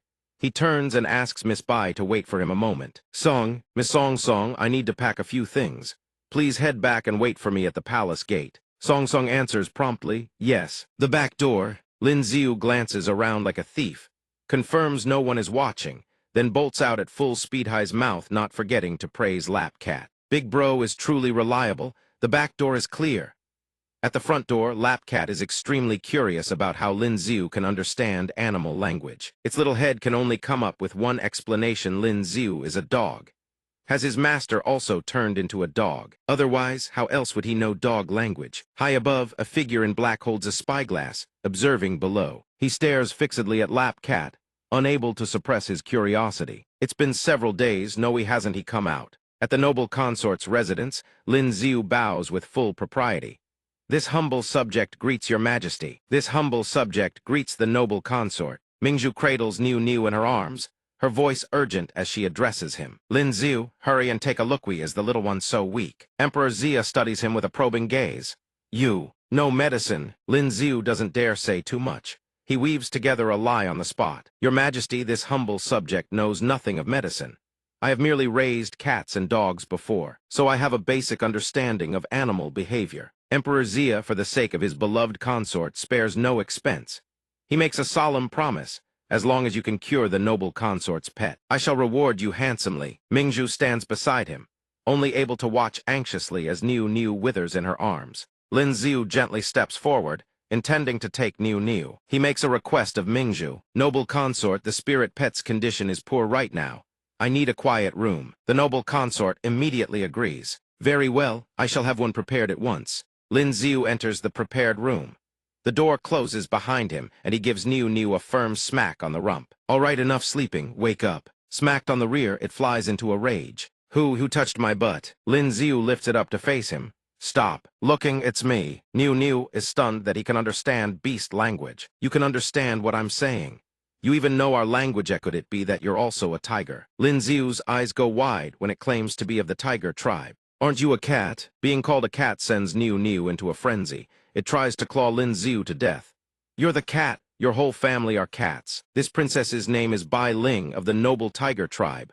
The tiger tribe. Those wicked people kidnapped me. Lin Ziu is rendered speechless by its outburst. He holds it at arm's length. Watching its saliva fly in all directions, he suddenly feels a twinge of sympathy.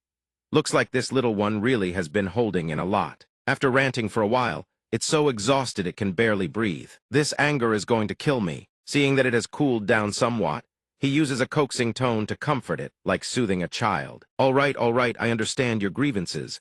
I'll pass along your message. Niu grins slyly upon hearing this. A cunning gleam flickers in its eyes. You're actually quite reasonable, you know. So can you come play with me often from now on? Lin Ziu accepts its request, but he also sets a condition.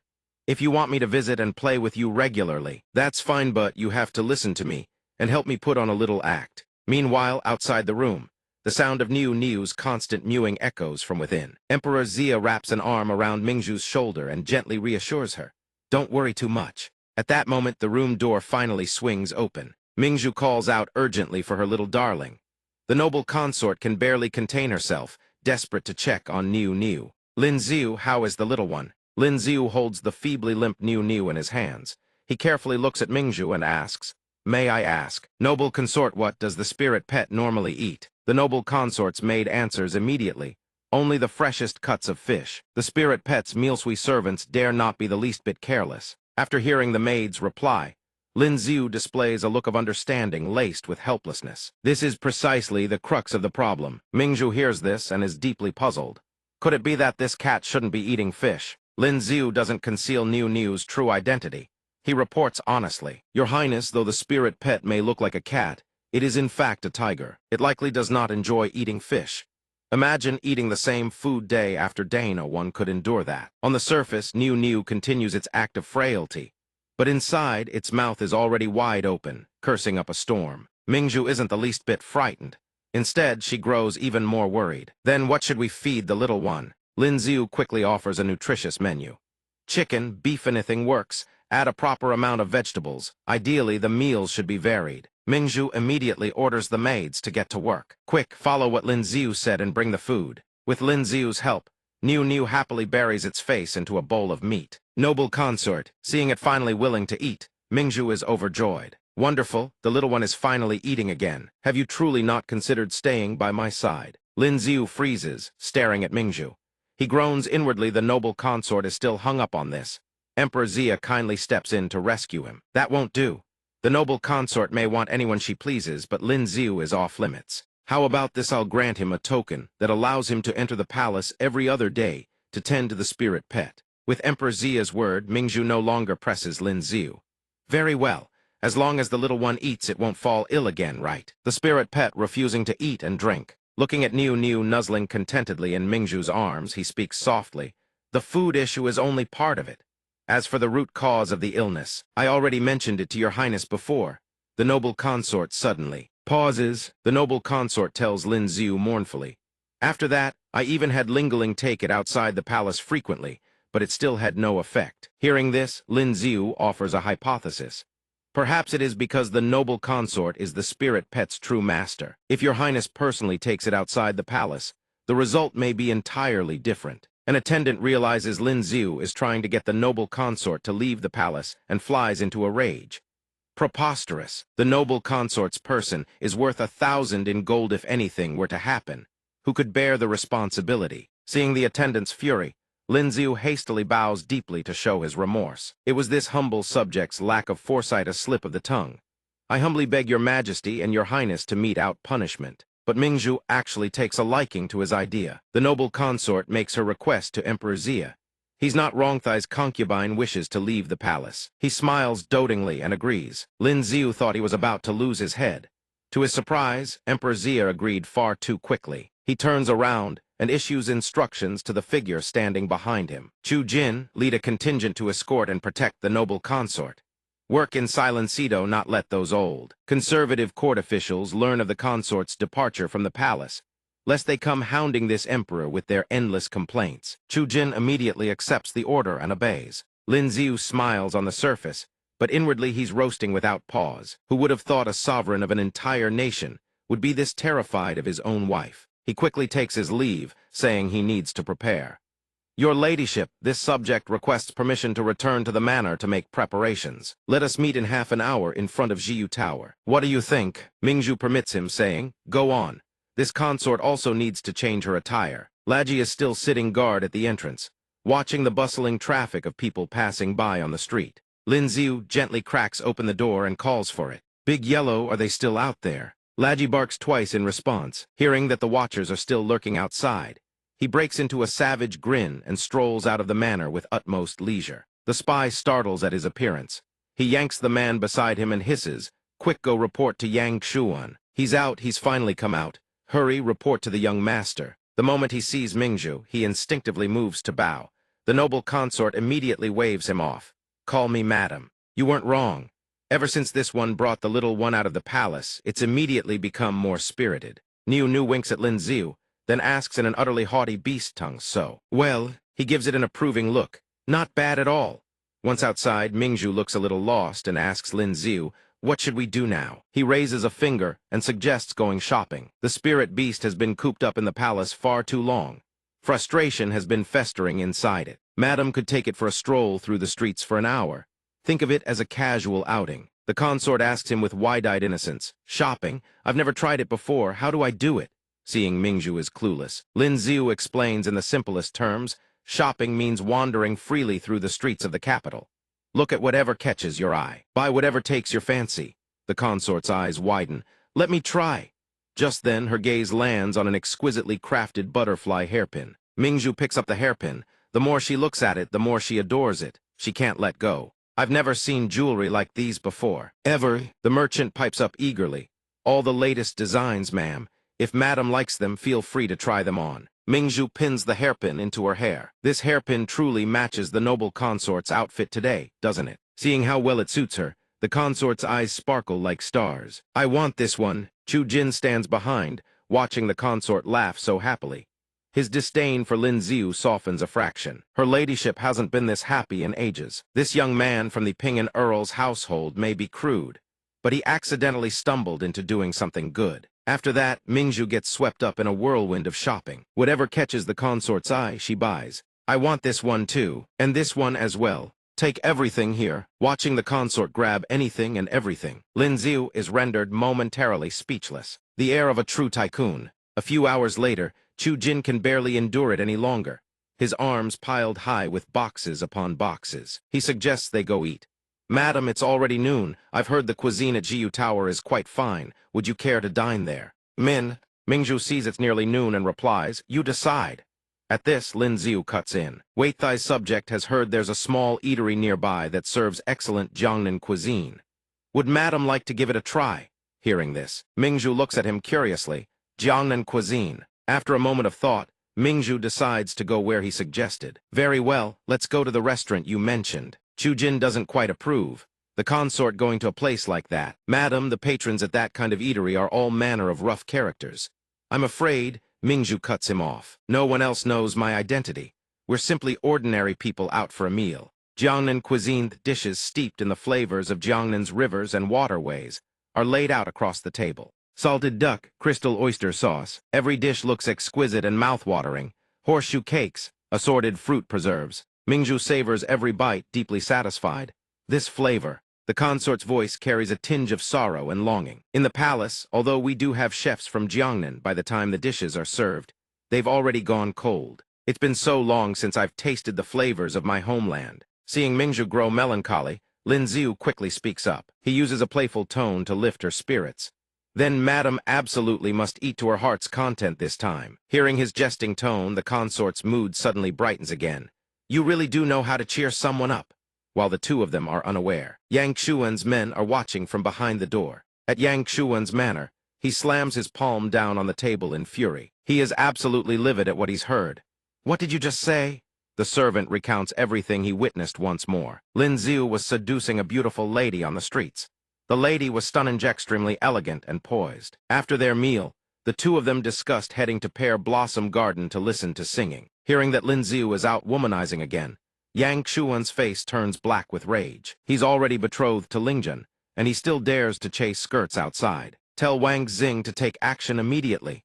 The servant hurriedly acknowledges the order. On the second floor of the elegant chamber in Pear Blossom Garden, the crystalline voice of the songstress rings out. This humble one has a tale of love to sing for all you lords. Please calm your hearts, dear lords, and ease your spirits. This one shall sing a tune of Qinhui scenery, gently and tenderly, for your ears alone. Mingzhu, hearing the folk songs of her Jiangnan homeland once more, is utterly content. Thinking of the years spent away from home, the consort feels a bittersweet nostalgia wash over her at the familiar Jiangnan folk melodies. Jiangnan, it's been over 10 years since I last returned. You specifically prepared all of this because you knew I was from Jiangnan. Lin Xiu smiles, his eyes curving.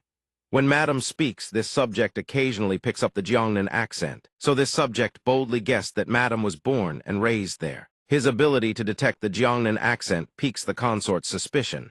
You grew up in the capital. How could you possibly recognize a Jiangnan accent? He averts his gaze from the consort and answers haltingly. This subject has a friend who's also from Jiangnan, so I can pick out the accent. He glances sideways and sees Mingzhu isn't paying close attention. He breathes an internal sigh of relief. Good heavens, I almost blurted it out. His attentiveness to her personal preferences makes Mingzhu even more pleased with Lin Xiu. You're very thoughtful. Thinking about his plan to leverage Mingzhu this time, Lin Xiu gazes at the consort. Consider this repaying a debt of gratitude to your ladyship. Everything I've done today is my way of returning the favor. After the song ends, Mingzhu looks at the little one nestled comfortably in her arms and praises Lin Xiu. Your method isn't bad at all. The little one's spirits have improved greatly. He humbly deflects the praise to the songstress. The songstress's singing truly moves the soul on ordinary days. When this subject is weary from training or troubled in mind, I always come here to listen to a tune and unwind. Hearing this, the songstress beams with joy. The consort rises gracefully. It's getting late. Mingzhu intends to return to the palace. Before she leaves, the consort doesn't forget to tell him, you certainly know how to enjoy life. I've been out far too long today. In the future, when you have time, come visit the little one more often. Seeing the consort about to leave, Lin Xiu follows to see her off. This subject will see Madam out. Yang Xuan's side still hasn't made a move, leaving him baffled. He's been strolling the streets with the consort for over an hour. Hasn't Yang Xuan acted yet? The consort walks ahead. Lin Xiu follows quietly behind. He trails behind her, growing increasingly anxious. At Zhu Ninger's birthday banquet last time, he deliberately provoked Yang Xuan precisely to trigger him into making another move. If this plan fails, who knows how long I'll have to wait for the next opportunity. But just as he's worried he'll have to wait for another chance, Yang Xuan's side finally begins to move. A street thug steps forward to block their path and harass Mingzhu. "Hey there, little beauty. You're so gorgeous, we not come with me? I'm way stronger than that powdered pretty boy behind you." At this moment, Lin Xiu's eyes gleam like stars. The ruffian Liu Ming gazes at Mingzhu's ample chest, his eyes dripping with lust. With that scrawny body of his, how could he possibly show a woman any real pleasure? Just before the rogue's filthy hands could reach the consort's bosom, Lin Xiu blocks his path. "Wait a moment." The ruffian, halted mid-grab, erupts with fury. "You little brat, you dare snatch a woman from me." Lin Xiu wastes no words. He slaps the rogue so hard that several teeth fly from his mouth. His underlings rush forward to prop him up. "Boss," while no one is looking, one of them channels true qi and strikes the rogue's internal organs. His organs shattered, the ruffian lets out a single groan before his breath ceases entirely. The two underlings see him collapse and frantically shout, "Boss! What happened, boss?" Then they realize he has stopped breathing. They scream at the top of their lungs he is gone. The boss is dead. Murder, murder. Right at this moment, a patrolling official arrives and demands, "Who is the killer?" The uncanny timing makes Chu Jin fall into deep thought. Mingzhu is utterly bewildered by the turn of events, yet Lin Xiu shows not a shred of fear. On the contrary, a smile curls across his lips. One of the underlings jabs a trembling finger toward him.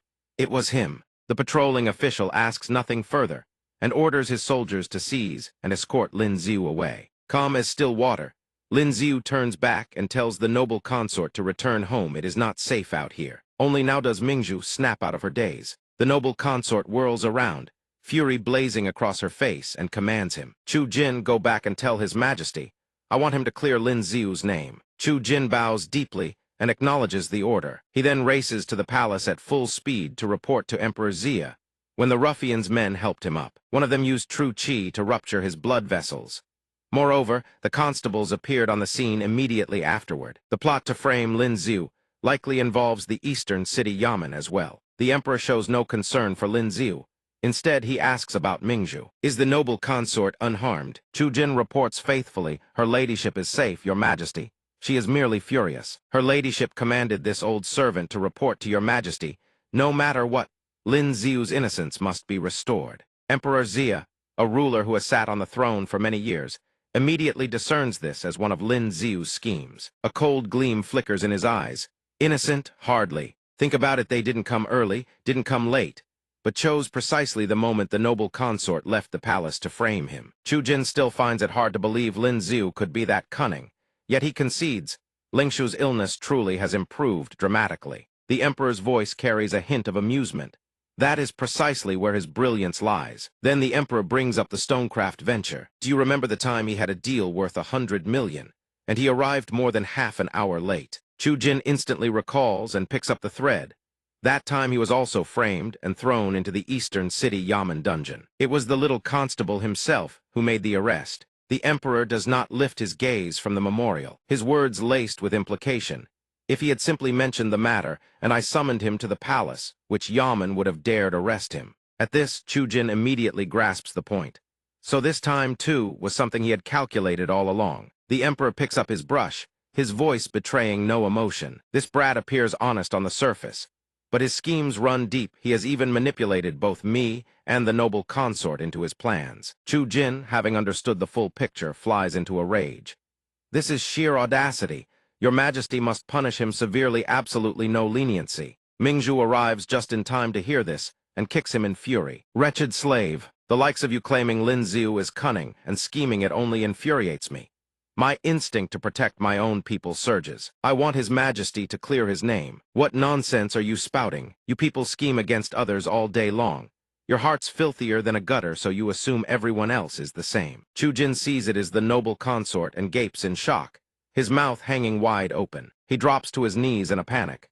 "Your ladyship, please forgive this servant." Emperor Xia, guilt-ridden, rises to his feet and stares at the noble consort. Why does it feel like he was just scolded too? Mingzhu shoots him a glare and delivers her ultimatum. Your Majesty, I am very fond of him.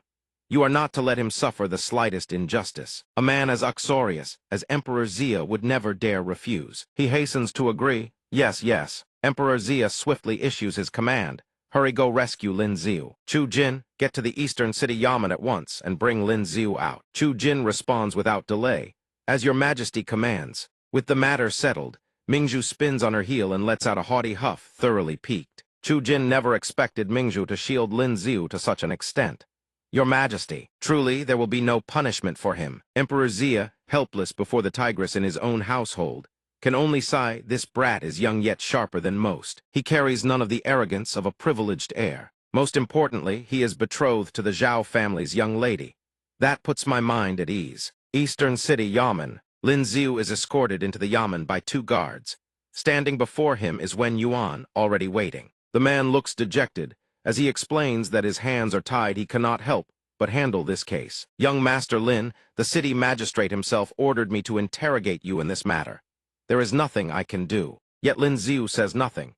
He merely flicks his hand and shoots the man a knowing glance. Wen Yuan catches the signal at once. Years of navigating the bureaucratic arena have honed his instincts. He instantly reads the message. Step aside. Something is off. This case is not normal. Young Master Lin is warning me, do not get involved. Without a heartbeat's hesitation, he drops into a theatrical stomachache act. Oh heavens, this is bad, really bad. My stomach, the pain is unbearable. Before anyone can react, he bolts out the door. This official must use the latrine.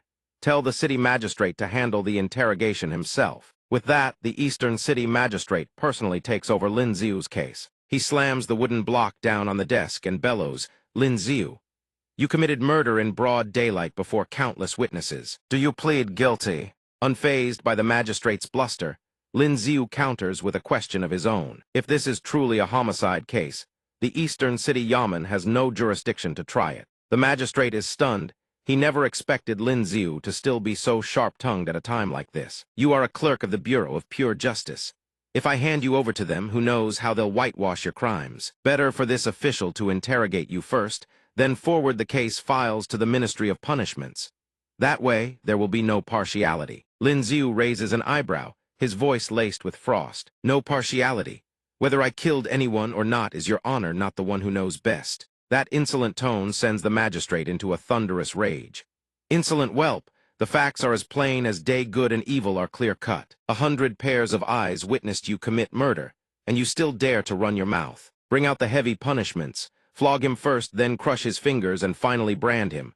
Do not stop until he confesses. At that precise instant, a flying dart streaks through the air and cleaves the wooden block clean in 2. The magistrate looks at the figure standing behind Lin Xiu, and his courage shatters like glass. Secret Investigation Bureau.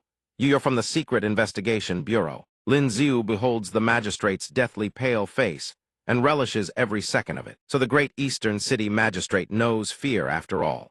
You've been bullying commoners for so long, did you think this day would never come? The facts are plain as day, good and evil clear-cut.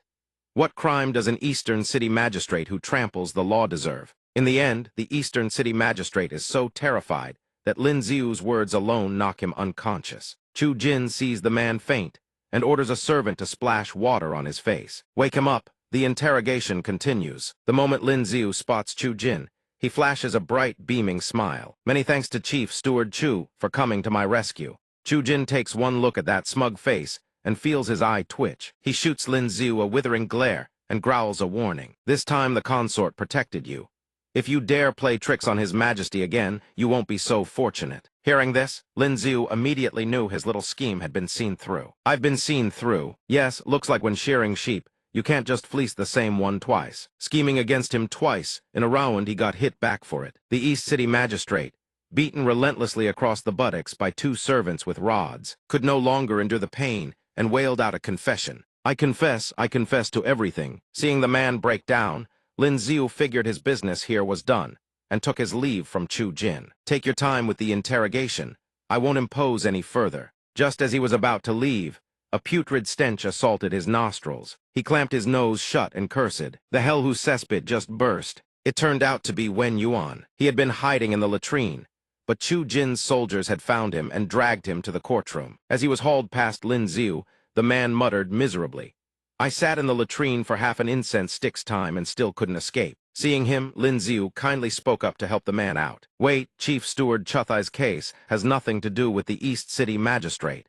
He was actually the one who tipped me off earlier." Hearing Lin Xiu's words, Chu Jin ordered his soldiers, "In that case, release him." Elsewhere, Yang Xuan's carriage pulled up before the gates of his estate. A servant was reporting the situation to him. "Rest assured, young master, the East City Magistrate's office and our Ministry of Justice will pay special attention to these charges. Lin Xiu won't escape this time." Learning that Lin Xiu had been escorted to the magistrate's office, Yang Xuan dismissed the servant with satisfaction. "Understood, you may withdraw." The servant bowed respectfully. "Yes, master." Thinking of his successful scheme, he was so elated that he couldn't help but smile. As long as Lin Xiu was confirmed guilty of murder, the Zhao family would absolutely never marry Lingjun to a criminal. In the study of the Marquis of Yangping, his deep voice echoed, "I hear from the officials that you've been butting heads with the son of the Earl of Pingen." Hearing the accusatory tone, Yang Xuan retorted resentfully, "Father, he is unworthy of Lingjun." The Marquis cast him a cold glance. "And you are?" Acknowledging his own lack of ability with rare candor, he replied,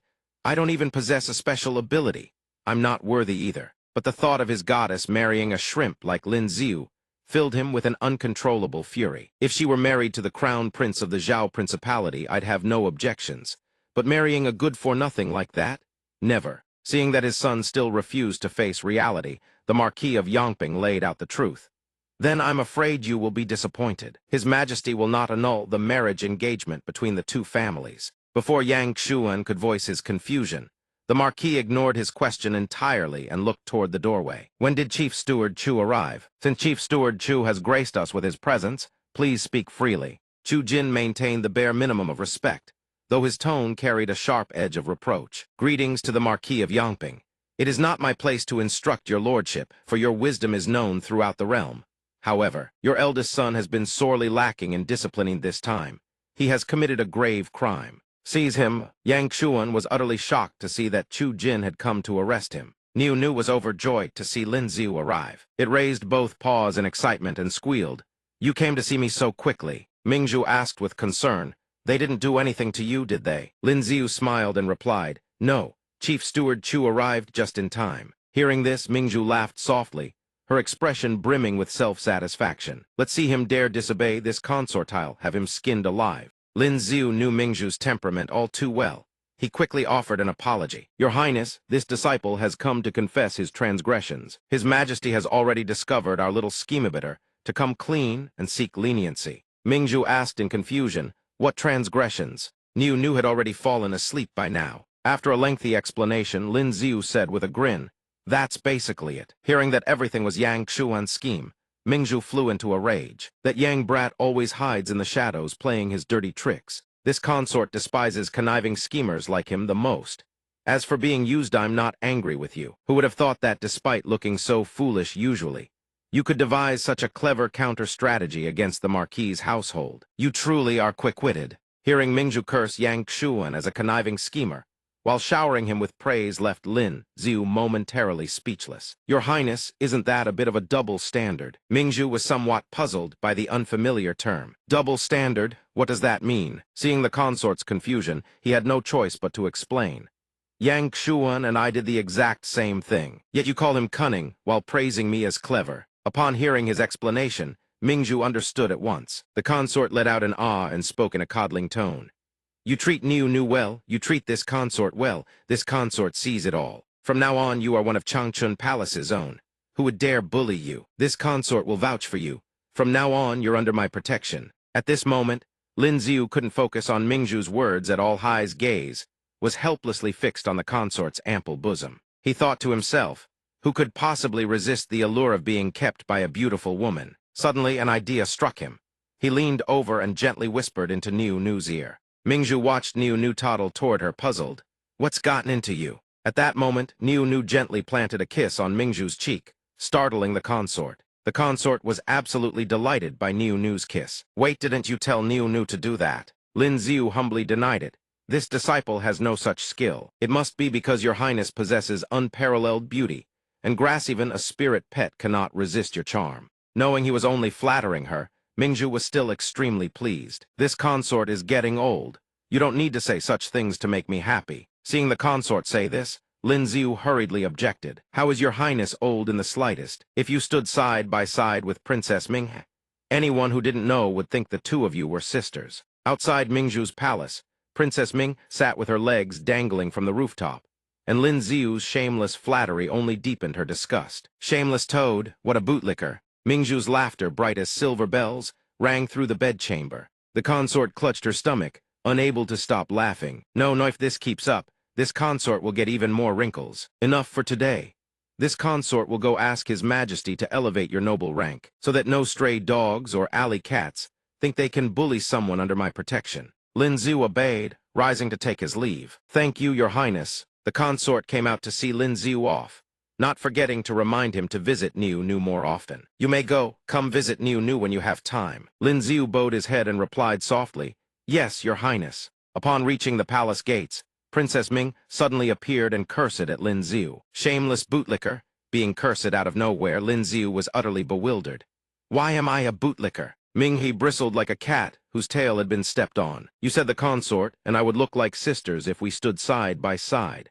What exactly did you mean by that? Hearing this, Lin Xiu was momentarily stunned, then replied with perfect honesty, The princess and the consort do bear a striking resemblance. I was merely being truthful. These words brought Ming to a sudden halt. The princess rubbed her chin in thought. The consort and father are cousins, so she and I do actually look alike. With the princess's attention successfully diverted, Lin Xiu concealed a sly grin behind his fan. What a mischievous little thing. Let's see how I tease her. He suddenly shouts, startling the princess. The noble consort and the princess standing side by side truly could pass for a princess herself. Sister, speak up. You're so infuriated by his teasing, the princess roars, Linxiuu. He dashes off without forgetting to turn back and taunt her, driving the princess into a wild rage. In the dungeon of the Bureau of Pure Justice, the stench makes Lin Xiu unable to help but groan. The smell here is even more unbearable than at the East City Yamen. Yang Xuan, dressed in rough hemp cloth, stands inside the cell without turning around. Lin Xiu holds freshly steaming buns and asks, Hot buns. Right out of the steamer. Want some? Yang Xuan finally turns to look at him. Lin Xiu gazes at him and speaks in a calm tone. Tomorrow you'll be exiled 3,000 li. If you don't eat now, you'll never get the chance again. He ignores the buns entirely. He only asks, was it a coincidence, or did you deliberately set me up? His expression darkens. Does it matter? He doesn't expect an answer and begins analyzing on his own. On Zhu Ninger's birthday, you deliberately provoked me. Then you locked yourself away in one hand, giving me time to prepare on the other, letting the anxiety fester inside me. That way, the moment you showed your face, I'd be too restless to hold back and would make my move. Moreover, you somehow persuaded the noble consort to leave the palace, just waiting for me to walk right into the trap. His face darkens with fury as he glares at Lin Xiu. You are truly sinister. Lin Xiu smirks, takes one to know one. Yang Xuan angrily snatches the bun from Lin Xiu's hand. Thinking back on the previous incident, Lin Xiu asks curiously, last time, when Qin Tong came to cause trouble for me at the Institute of Special Arts, that was your doing, wasn't it? At this point, Yang Xuan makes no attempt to hide it. It was me. You just happened to have a grudge with Qin Tong. I merely told him to cripple you, that's all. He stares at the bun in his hand, then poses a question. Actually, there's one thing I still don't understand. You used to be as timid as a rabbit. So why did you stand up for a woman at the Bureau of Pure Justice courtroom that day, not caring that you'd offend Qin Tong? That wasn't the Lin Xiu I knew. His expression turns cold upon hearing Yang Xuan's analysis. He never expected the first person to ask about this to be his own enemy. Seeing him silent, Yang Xuan doesn't press further. If you don't want to answer, so be it. Lin Xiu still can't figure out why Yang Xuan wanted him dead. I have something I can't figure out either. I've investigated. Among the nobility, your reputation is considered excellent. So why were you so determined to make things difficult for me? Yang Xuan slams his palm against the wooden bars. He blurts out about Zhao Lingjun, his face twisted with ferocity. Because you are not worthy of Lingjun, she will never be happy with you. To think that his own near-death experiences were all caused by someone smitten with Lingjun. He stiffens with rage. Being forced into a marriage engagement is one thing, but being sabotaged by his own fiancé's admirer. This is absurd. Thinking back to the assassination attempt, he asks, All right, last question. The assassin who came for Mua's that you're doing. Yang Xuan turns away and denies it. No.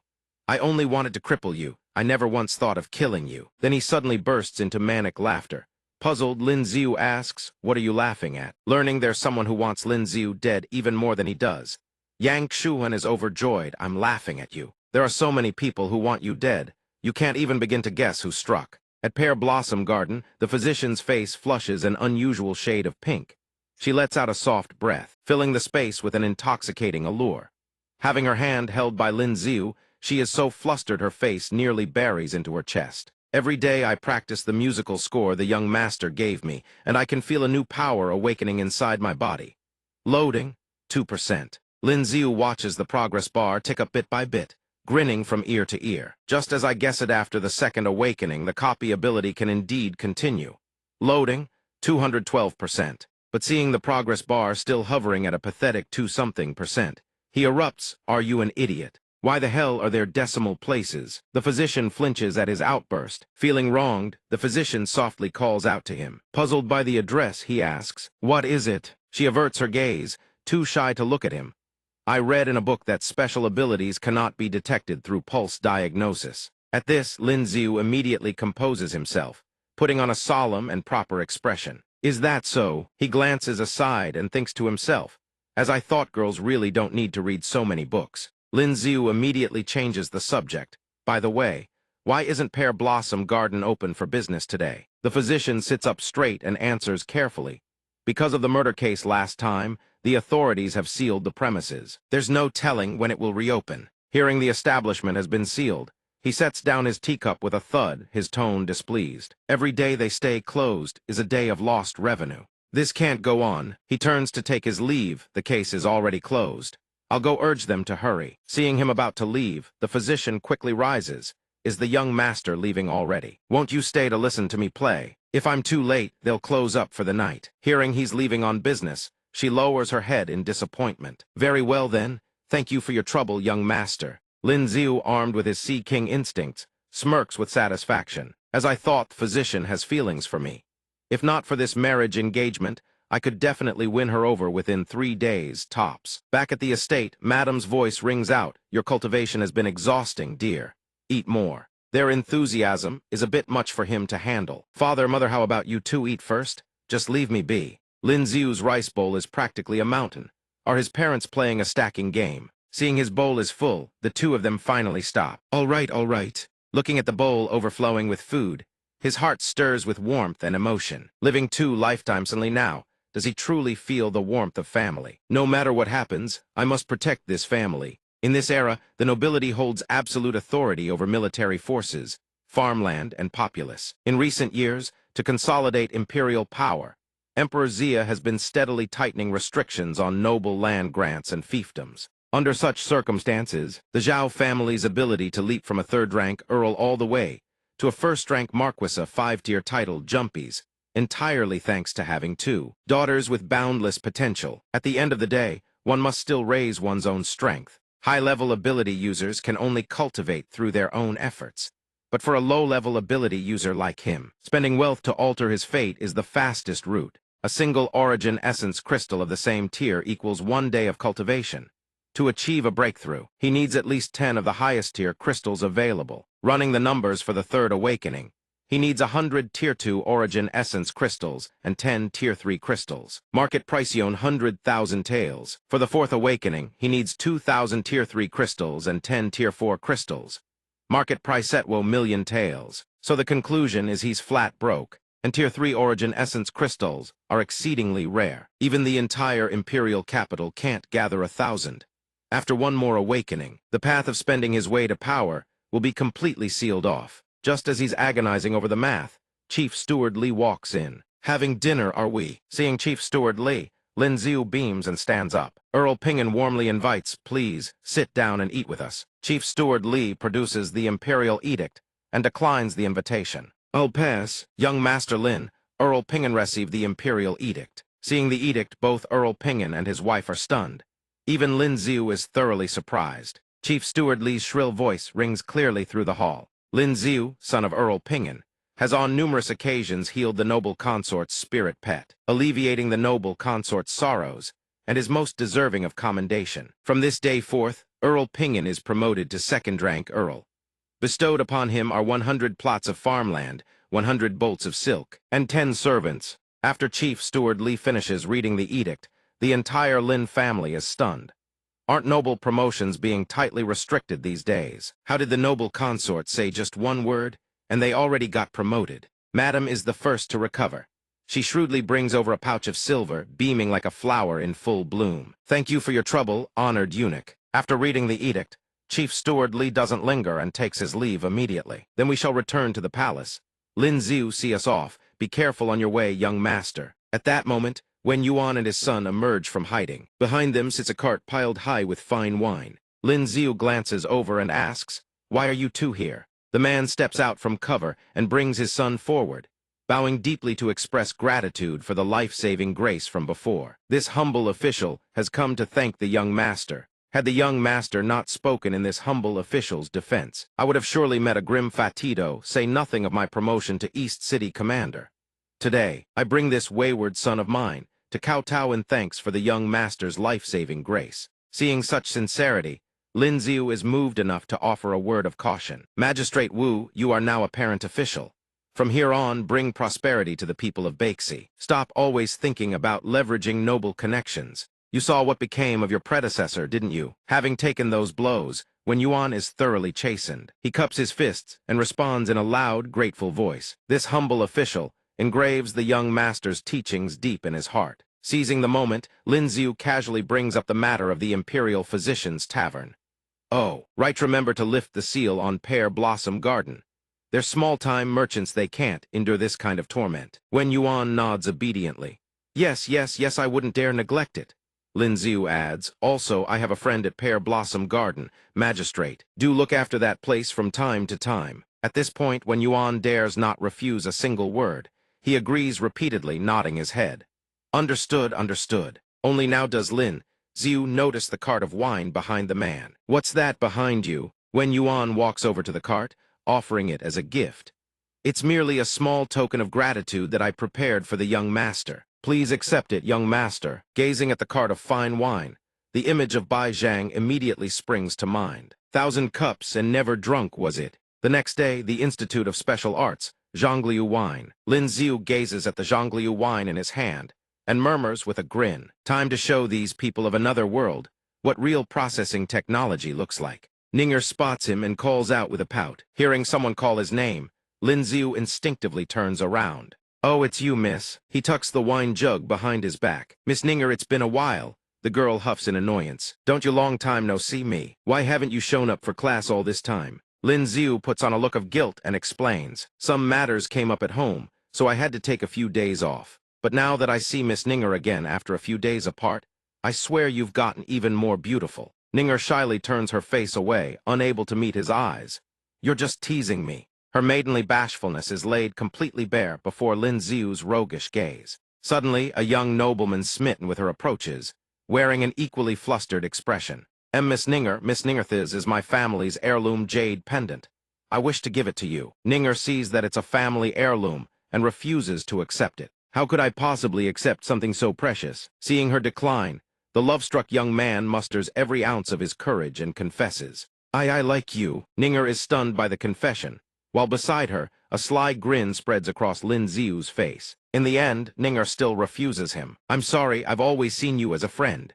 The suitor, thoroughly friend-zoned, turns to stone on the spot. Lin Xiu watches the scene with undisguised glee. I can practically hear the sound of a young man's heart shattering to pieces. After turning the suitor down, the girl pivots and immediately puts on her best green tea act. I don't understand Wicklerly, I only see them as friends, yet they keep saying such things to me. Lin Xiu smiles and replies, it's only natural. Miss Ninger is simply too captivating. Any man who lays eyes on you would want to take you home as his bride. She flushes and asks shyly, does that include you too? Lin Xiu adopts a look of wistful regret.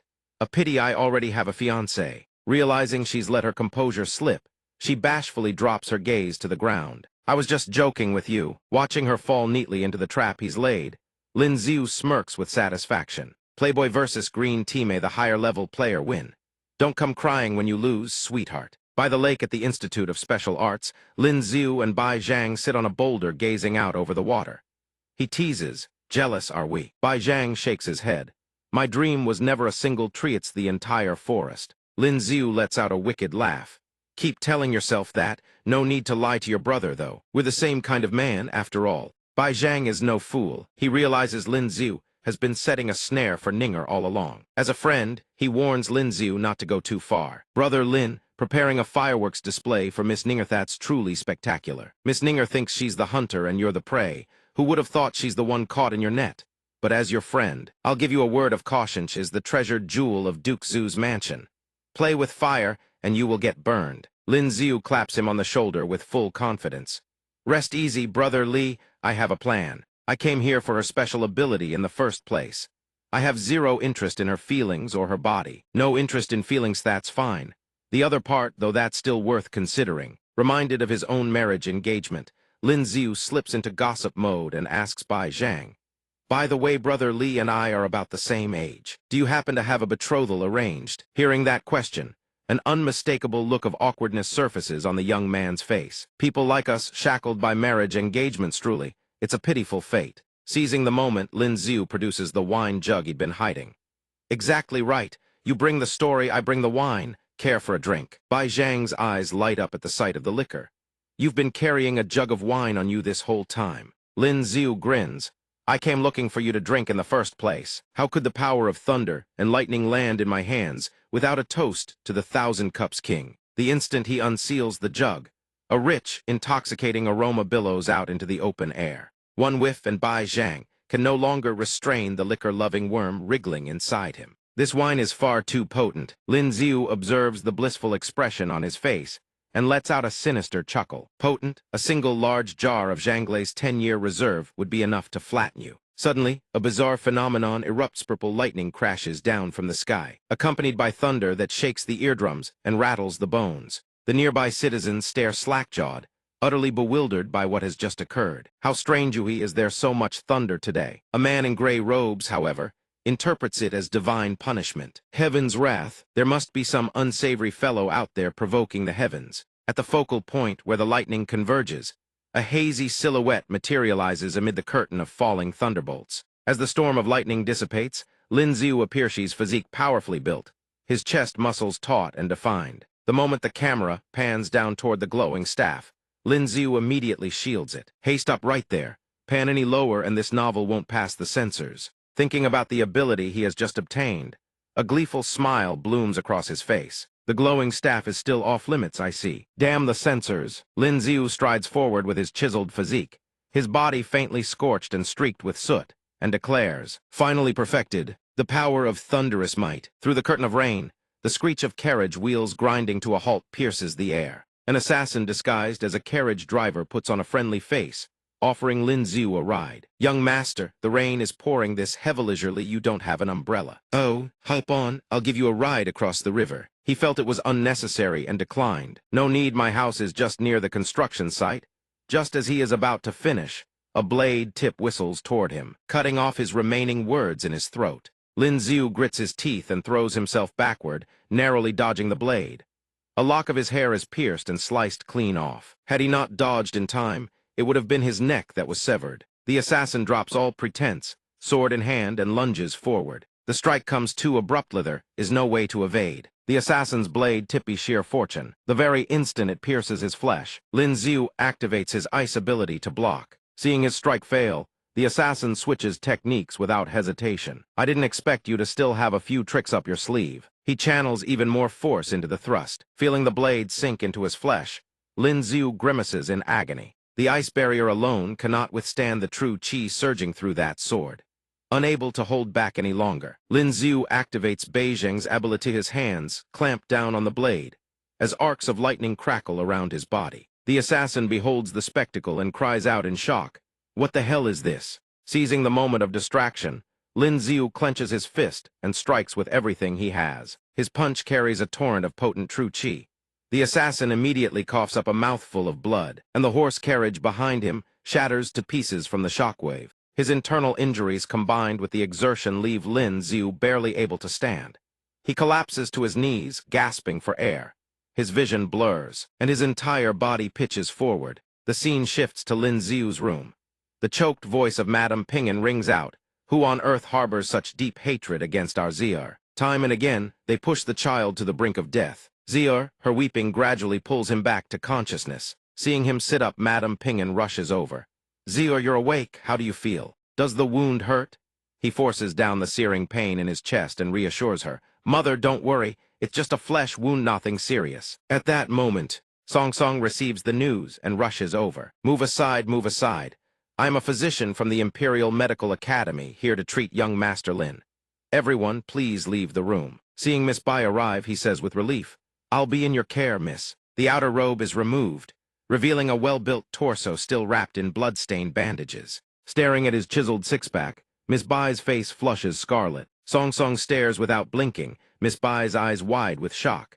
Seeing her still gawking, Lin Xiu clears his throat awkwardly twice. Realizing she has lost her composure, Miss Bai stammers, I am sorry. Miss Bai places both hands on his chest and explains, I'm here to treat you, young Master Lin. Unexpectedly, the moment Miss Bai makes contact, Lin Xiu's ability activates automatically, copying her special ability. A moment later, Miss Bai's face flushes an unnatural red, and her breathing becomes ragged. Miss Bai collapses into his arms, whimpering weakly, Young Master Lin, I can't go on. Her devoted effort to heal him fills him with gratitude, not to mention he has already copied her ability. His voice grows even gentler, I understand. Miss Song Song came all this way to heal me. Her origin force must be completely drained. Let me escort you to the side room. Please rest. Song Song thanks him weakly. Thank you, young Master Lin. At that moment, the system flashes a notification, copy successful. Lin Xiu gazes at the tendril of spiritual power winding around his fingertip, his heart brimming with delight. All this time, no matter what method he tried, he could never copy Bai Song Song's special ability. This time, disaster has truly been a blessing in disguise. True lithe, willful planting of flowers yields no blooms, yet an unintentional sprig of willow takes root and flourishes. What a steal! At that moment, Sun Dolly walks in and calls for him. Young Master, the official sent by senior sister Liu has arrived. Lin Xiu heads to the study at once. King Feng cups his fists in greeting the moment he sees him, then states the reason for his visit directly. Lord Lin, this humble official is under orders to investigate the assassination attempt. There are a few matters I wish to verify with you. Lin Xiu naturally does not refuse. Please speak freely. The mention of the assassination makes the investigator furrow his brow, his gaze turning suspicious as he looks at Lin Xiu. The assassin who targeted you possessed a martial cultivation at the upper mystic realm.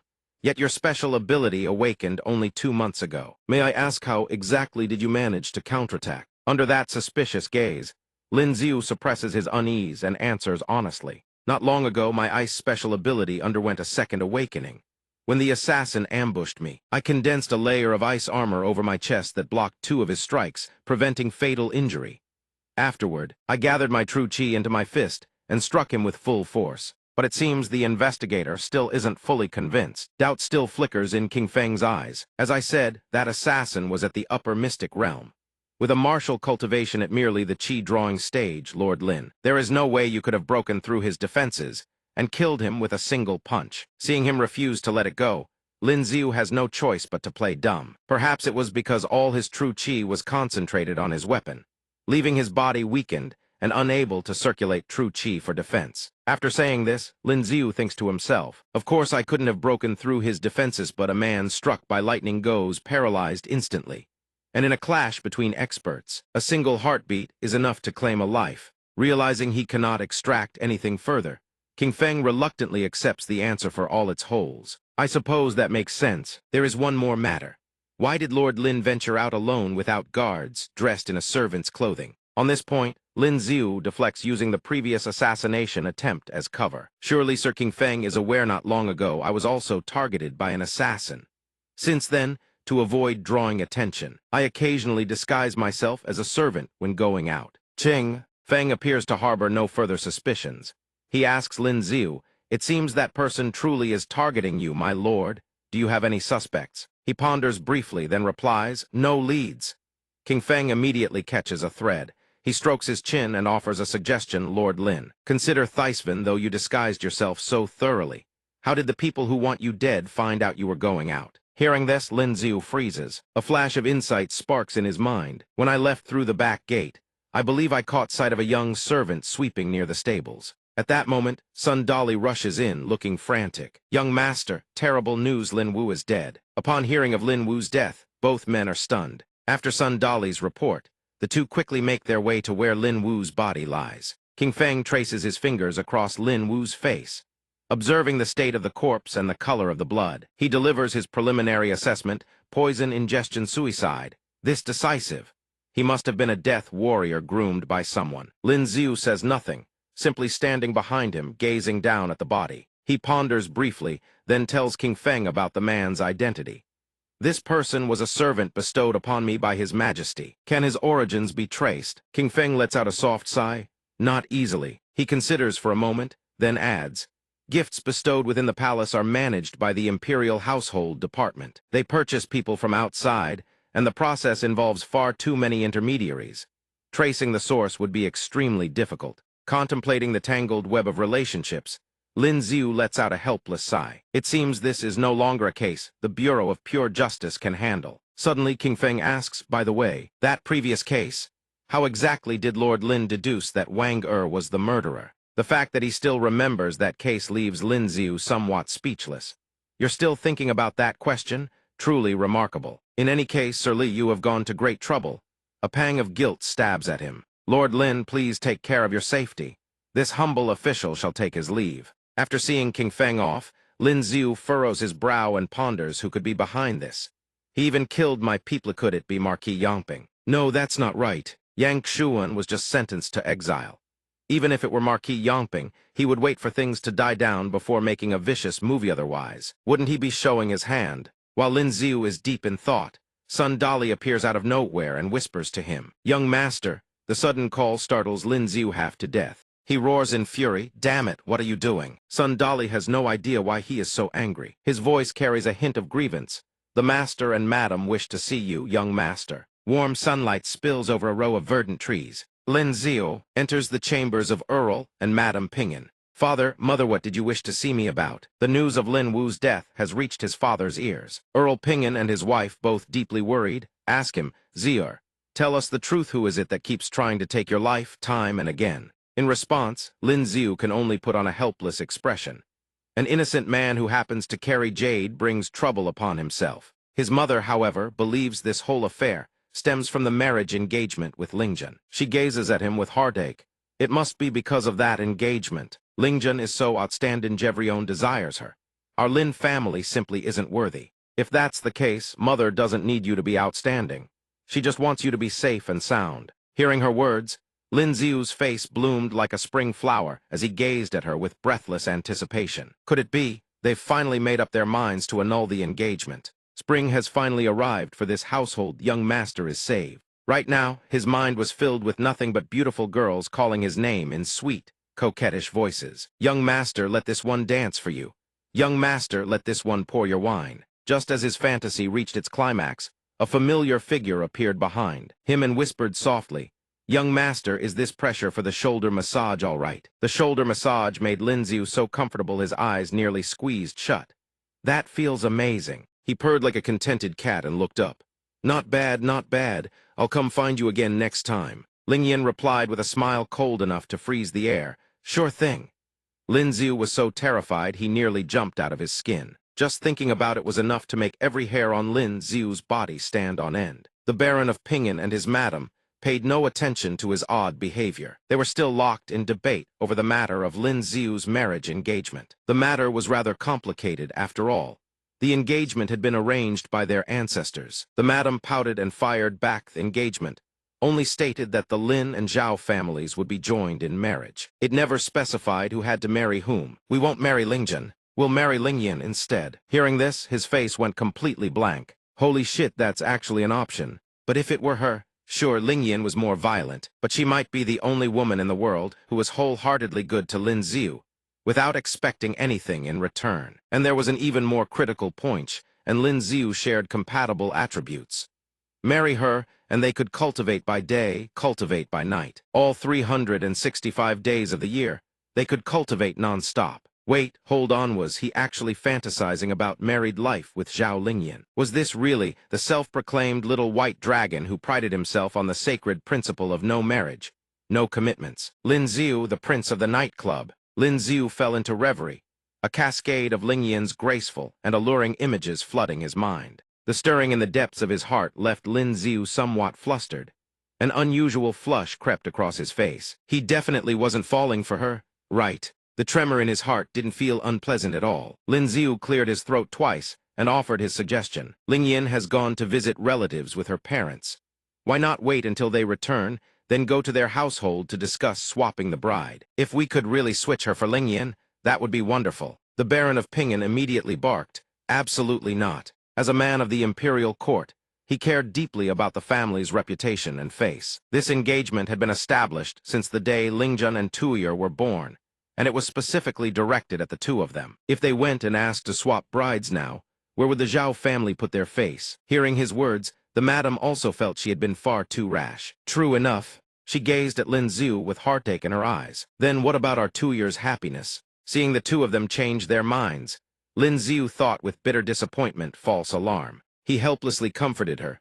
Mother, please don't cry right now. There's a more pressing matter at hand. The madam asked in confusion. What matter? Lin Xiu brought up the matter of servants quitting. In just a few days, several servants in the estate have already resigned. The Baron of Pingen immediately responded. Your mother and I also sensed something was off about this. Those people aren't trustworthy. Hearing that his father had already dealt with it, Lin Xiu turned to leave and said, Father, Mother, just leave this matter to me. I'll go tell Wang Ma to stew some chicken soup. Miss Song Song exhausted her origin force, saving me. Seeing him care so much about the fair-skinned girl, the madam probed with a sly smile. Tuyer, what exactly is your relationship with that Miss Song Song? Lin Xiu glanced away guiltily. What relationship? The two of us have no relationship whatsoever, just ordinary friends. The madam beamed like a blooming flower, making it abundantly clear she wanted grandchildren to hold. Mother thinks she's wonderful and she clearly cares about you. That Miss Zhao can't be counted on.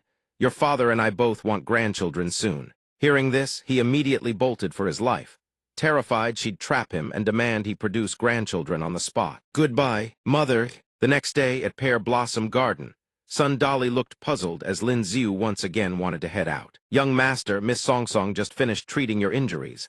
Why not rest at home for a few more days? Lin Xiu smiled and replied, What the hell do you know? Right now I need to seize every moment and gallop full speed ahead.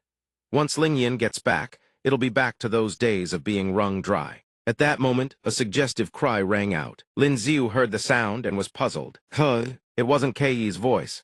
As it turned out, she was teaching a student to sing. That's it, go back and keep practicing. Once you're familiar with the song, you won't make mistakes anymore. That girl, having received Kei's patient instruction, was filled with gratitude. Thank you, big sister Kei. Only at this point did she notice Lin Xiu had arrived. She stood up. Young Master Lin. He took one look at her and immediately started teasing. Who knew Miss Kei could be so strict when playing the role of teacher? Kei lowered her head slightly and pouted. Young master, please don't tease me. Seeing this, Lin Xiu didn't press further and instead asked about recent affairs. How have things been lately? Has anyone come to cause trouble? She poured tea for him as she answered, Last time, the Lord Magistrate of the Eastern District came here personally and rounded up all those ruffians who like to stir up trouble. Now, who would dare come looking for trouble with us? We really have to thank young Master Lin for this. Seeing that Wen Yuan had handled things so effectively, he was quite pleased. So that's how it is. He didn't hide his contribution or boast, but spoke with a subtle hint. I only mentioned it in passing, yet he actually got it done. After all, if Pear Blossom Garden closes down, where would I go to listen to songs? Kei knew his flirtatious nature all too well.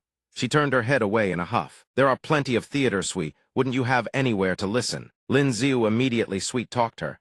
But none of those places have you. These suggestive words instantly turned Kei's face scarlet. She was so embarrassed she couldn't look him in the eye.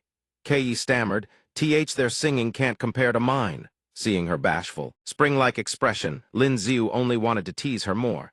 Even if their voices were better, I'd still rather listen to Miss Kei, since especially with that bashful, head-lowered look of yours. Having her beauty mocked and teased by him, Kei fell into complete disarray. What exactly does young Master Lin mean by this? Seeing her starting to panic, he cleared his throat twice. Still, don't press too hard. If you stoke a fire, Lingyan will chop off all 3 of my legs. He then changed the subject. By the way, from upstairs just now I noticed the troop leader looked down in the dumps. Is she facing some difficulty? Kei sighed sorrowfully. It really does come down to money. The troop leader has a kind heart. She's taken in quite a few homeless girls. But normal business barely brings in enough to get by. Hearing it was merely a matter of money, he remembered the household had dismissed quite a few servants and offered a suggestion. That's easy. Tell them to come to the Lin estate. Kei looked at him in surprise. Huh, he grinned and explained. No need to hide it from you. Our household needs to hire more people. Requirements aren't high, just willing to work hard. This golden opportunity had arrived, yet Kei still hesitated. Would they really be accepted? Noticing her hesitation, Lin Xiu continued. The people the troop took in have clean backgrounds. I can hire them with peace of mind. Entering the Lin estate won't require servant registration.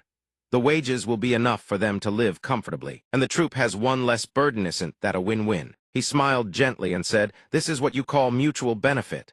His kindness moved Kei beyond words. Young Master Lin. She immediately selected those who would go to the Lin estate. Sun Dolly stood planted in place holding a red flag, listening to the girls' tinkling laughter, while Lin Xiu reassured Kei so she wouldn't worry. Once they're all settled in, if the troop leader isn't at ease, she can always come visit them, he said. She hastily replied, Not at all. If young Master Lin handles it, naturally I'm at ease. Seeing that everything was settled, Lin Xiu led the group back to the estate. Well then, I'll be heading back now. Kei saw him off with lingering reluctance. Please take care, young master. The troop leader turned to look at Kei's flushed face and teased her. Letter 1 EA3 IY. Even I can tell that young Master Lin treats you quite differently from everyone else. Letter 1 EA3 IY awkwardly retorted. Madam, please don't talk nonsense. The troop leader put on a worldly-wise expression. Young Master Wu, the East City commander, and now this time as well. Inside and out, young Master Lin has helped Pear Blossom Garden enormously. If not for you, then for whom? The troop leader's seasoned words left Letter 1 EA3 IY bewildered, unable to find a single rebuttal. But the troop leader was already getting on in years. Thinking of Letter 1 EA3 IY's future, she kindly reminded the girl, but think carefully, his betrothed is Zhao Lingjian, a woman of such extraordinary talent. Would she ever agree to let him take a concubine? Think it over. At these words, Letter 1 EA3 IY's face visibly fell. I also wish to serve young Master Lin like everyone else, even if only to pour tea and fetch water. But leaving Pear Blossom Garden behind on his way home, Lin Xiu spots a crowd gathering along the road. Beside him, a line of constables marches by as if on patrol. So many constables on the street piques Lin Xiu's curiosity.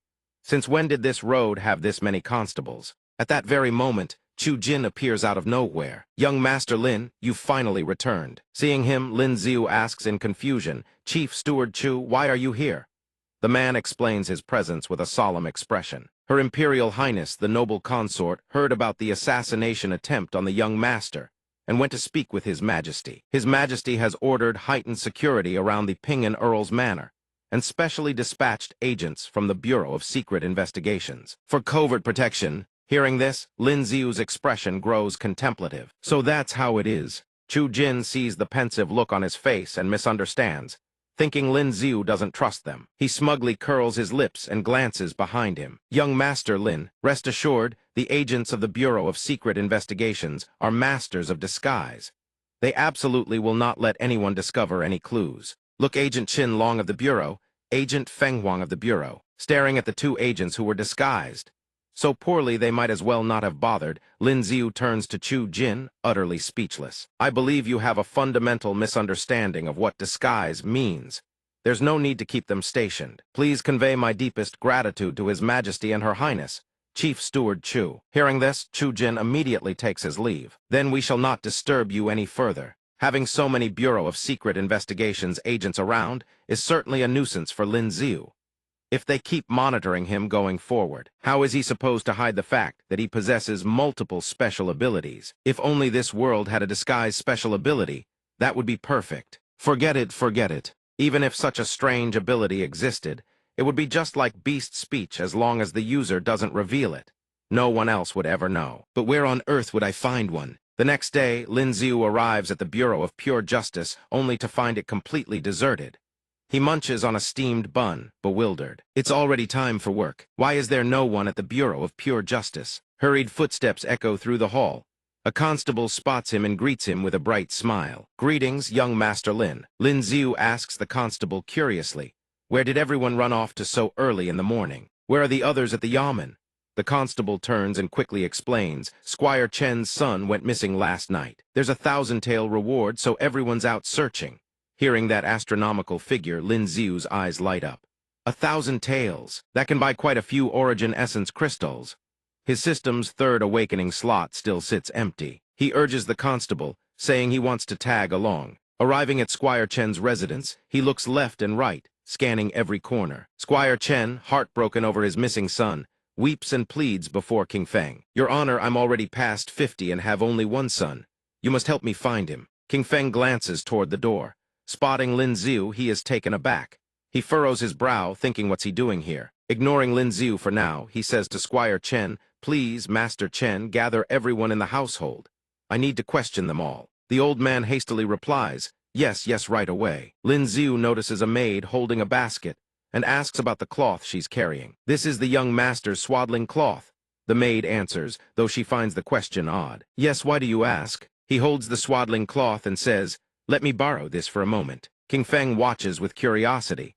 What is he doing with the child's clothes? Outside Squire Chen's gate, Lin Xiu crouches down and holds the swaddling cloth to Laji's nose. De Huang, the organization has decided to entrust this critical mission to you. Like this, and like that. Laji listens to the order, its expression deadly serious, and barks in acknowledgement. It then begins barking furiously, commanding the brothers in the neighborhood to track down Squire Chen's son. Brothers, whoever finds the owner of these clothes will be rewarded with mountains of bones and rivers of meat. The subordinates under its command perk up instantly at the mention of meat. Roger that. Okay, no problem. In the slums, Laji hears the cry of a child and freezes, turning toward the house emitting the sound.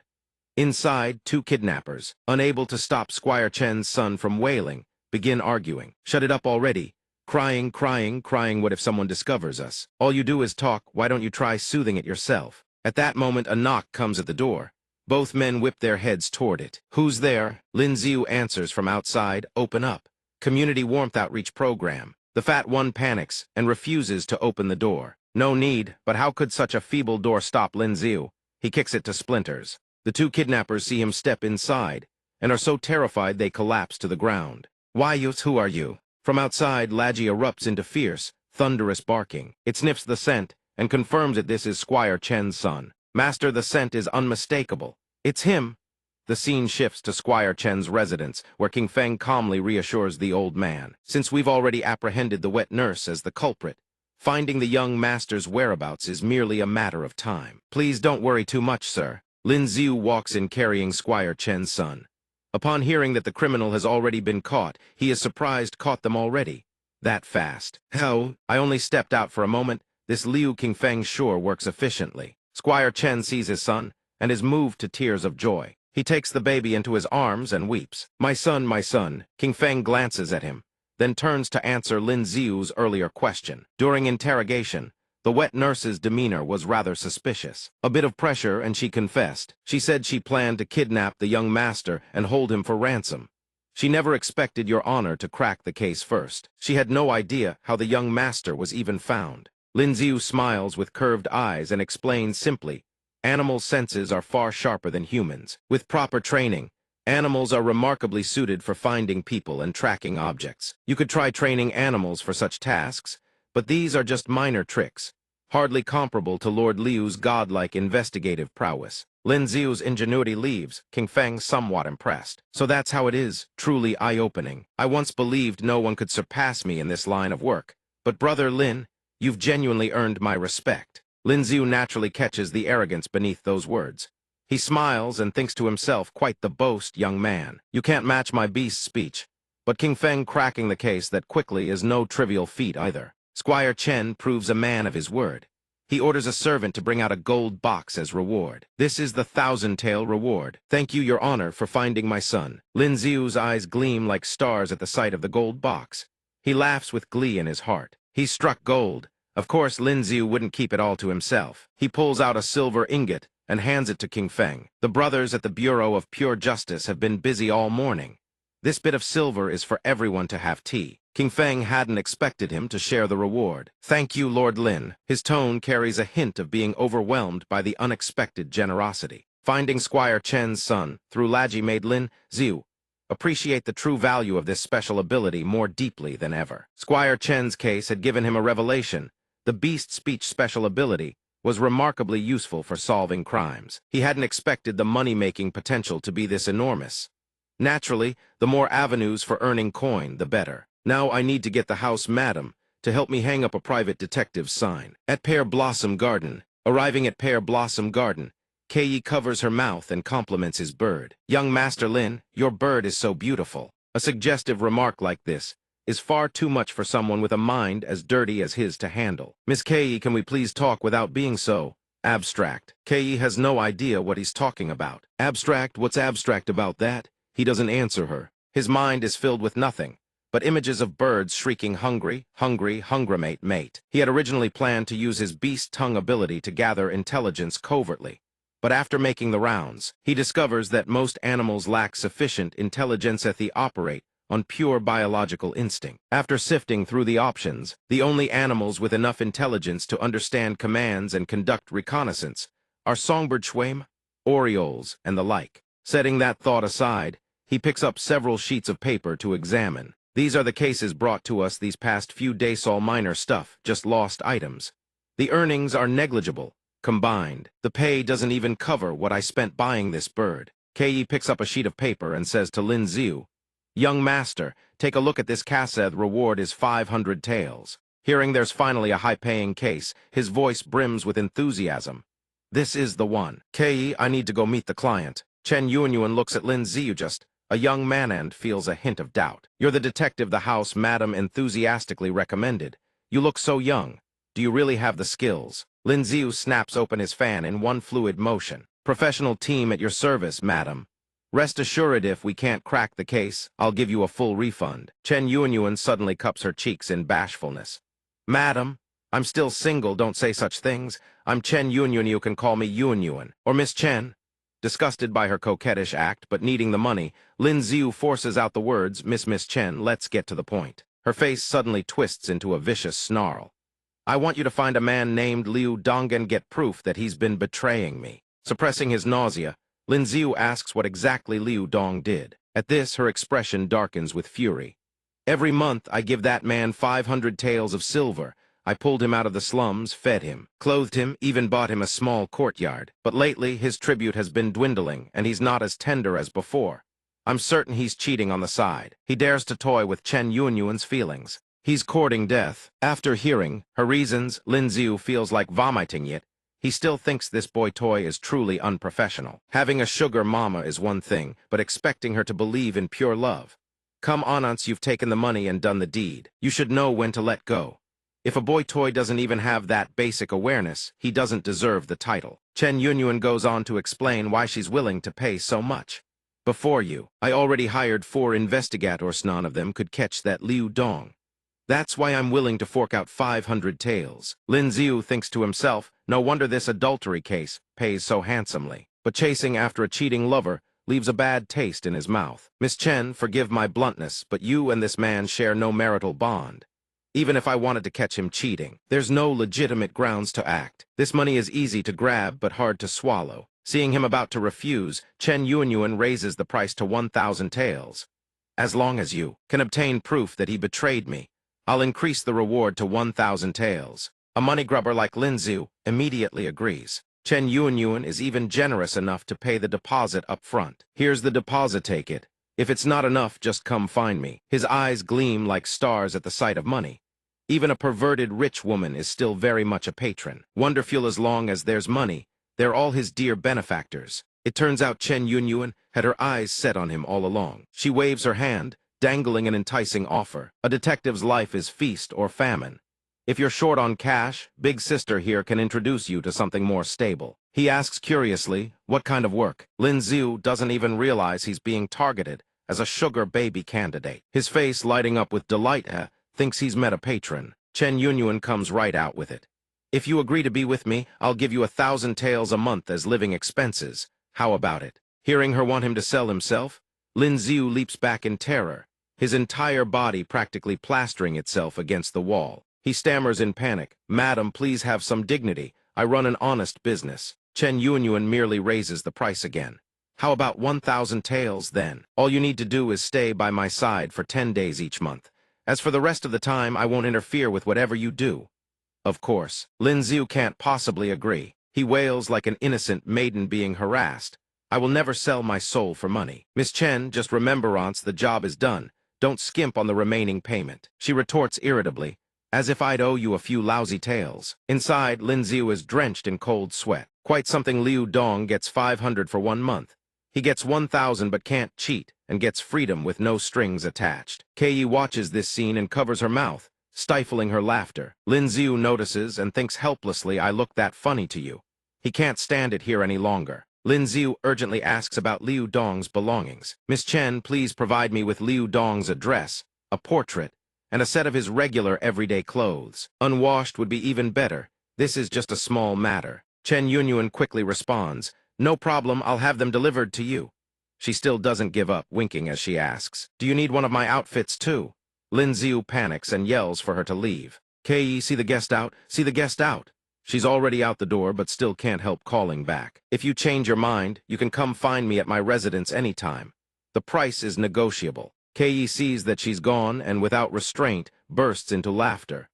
"I didn't expect the young master to actually have principles." Lin Xiu walks over and places his hand on the wall behind Kei.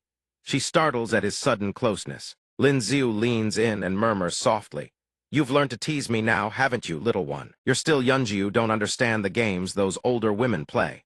They've gone completely crazy from it." The intimate atmosphere makes her face burn scarlet. She doesn't dare look at him and asks, 1,000 a month. Does the young master truly not feel tempted? He chuckles softly, "Of course I love money, but I have zero interest in that particular madam. But if it were Miss Kei, forget 1,000 Devon for 100 taels, I'd agree." Kei's face turns as red as a ripe persimmon, and her words stumble out incoherently. From Lin Xiu's angle, he can catch a glimpse of Kei's full, milky bosom. He thinks wickedly, this angle truly offers a magnificent view. Kei is indeed an innocent girl. She musters all her courage and declares, "Then I'll work hard to earn money. The young master must not forget what he said today." Lin Xiu replies with utmost satisfaction. A word once spoken cannot be caught even by 4 galloping horses. Several days later, Kei's melodious singing drifts through the room. 10 years ago, I did not know you, you did not belong to me. Izan Chan, 10 years sings and thinks to herself, we're alike, both of us standing beside a stranger. The more she sings the lyrics young Master Lin taught her, the more profound they feel. The bird he'd been raising flies in from outside. It has found where Liu Dong is. Shu Yu enters the green tower. Kei stops singing and looks at the bird perched on his shoulder. This bird is truly clever. Young Master Lin, how can you understand what they're saying? Lin Xiu strokes its head and answers, because I trained them. I've put in considerable effort there, the ones I carefully selected. As surveillance targets, they're not easily spotted by other sand, incredibly intelligent. Not even a golden pheasant could compare. Now that he knows Liu Dong's location, Lin Xiu bids farewell. I'm off to work. Miss Kei, I'll come back in a few days to hear you sing. Kei watches him leave and says, Young master, be careful out there. From inside the green tower, a clamor of shouts erupts. Who are you people? Let go of me. What the hell, what are you trying to do? 3 men stand behind them, faces sinister and snarl. We're here on orders from the Marquis Protector's estate.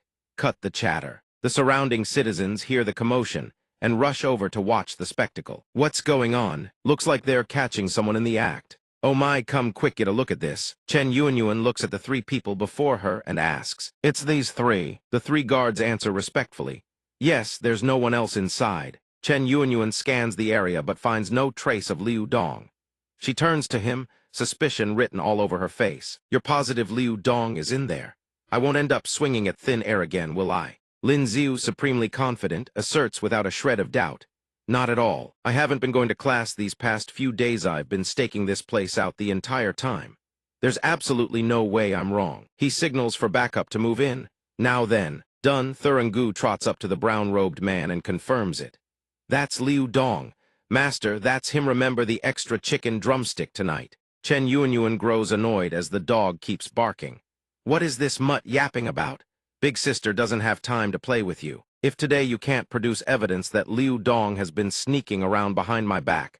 She licks her lips, her gaze hungry as she stares at him. Then you'll pay with your body. Lin Ziu walks over and pats Liu Dong on the shoulder. Liu Dong flinches at the sudden contact. What are you doing? Copying special ability, sensing the system activating its copy function. Lin Ziu's eyes widen as he stares at Liu Dong. So that's how it works. Chen Yuanyuan, seeing that he still hasn't done anything, turns cold. You'd better not be trying to swindle me. Lin Ziu raises a hand to cut her off. Hold on, let me show you a little magic trick. With that, he delivers a resounding slap across Liu Dong's face.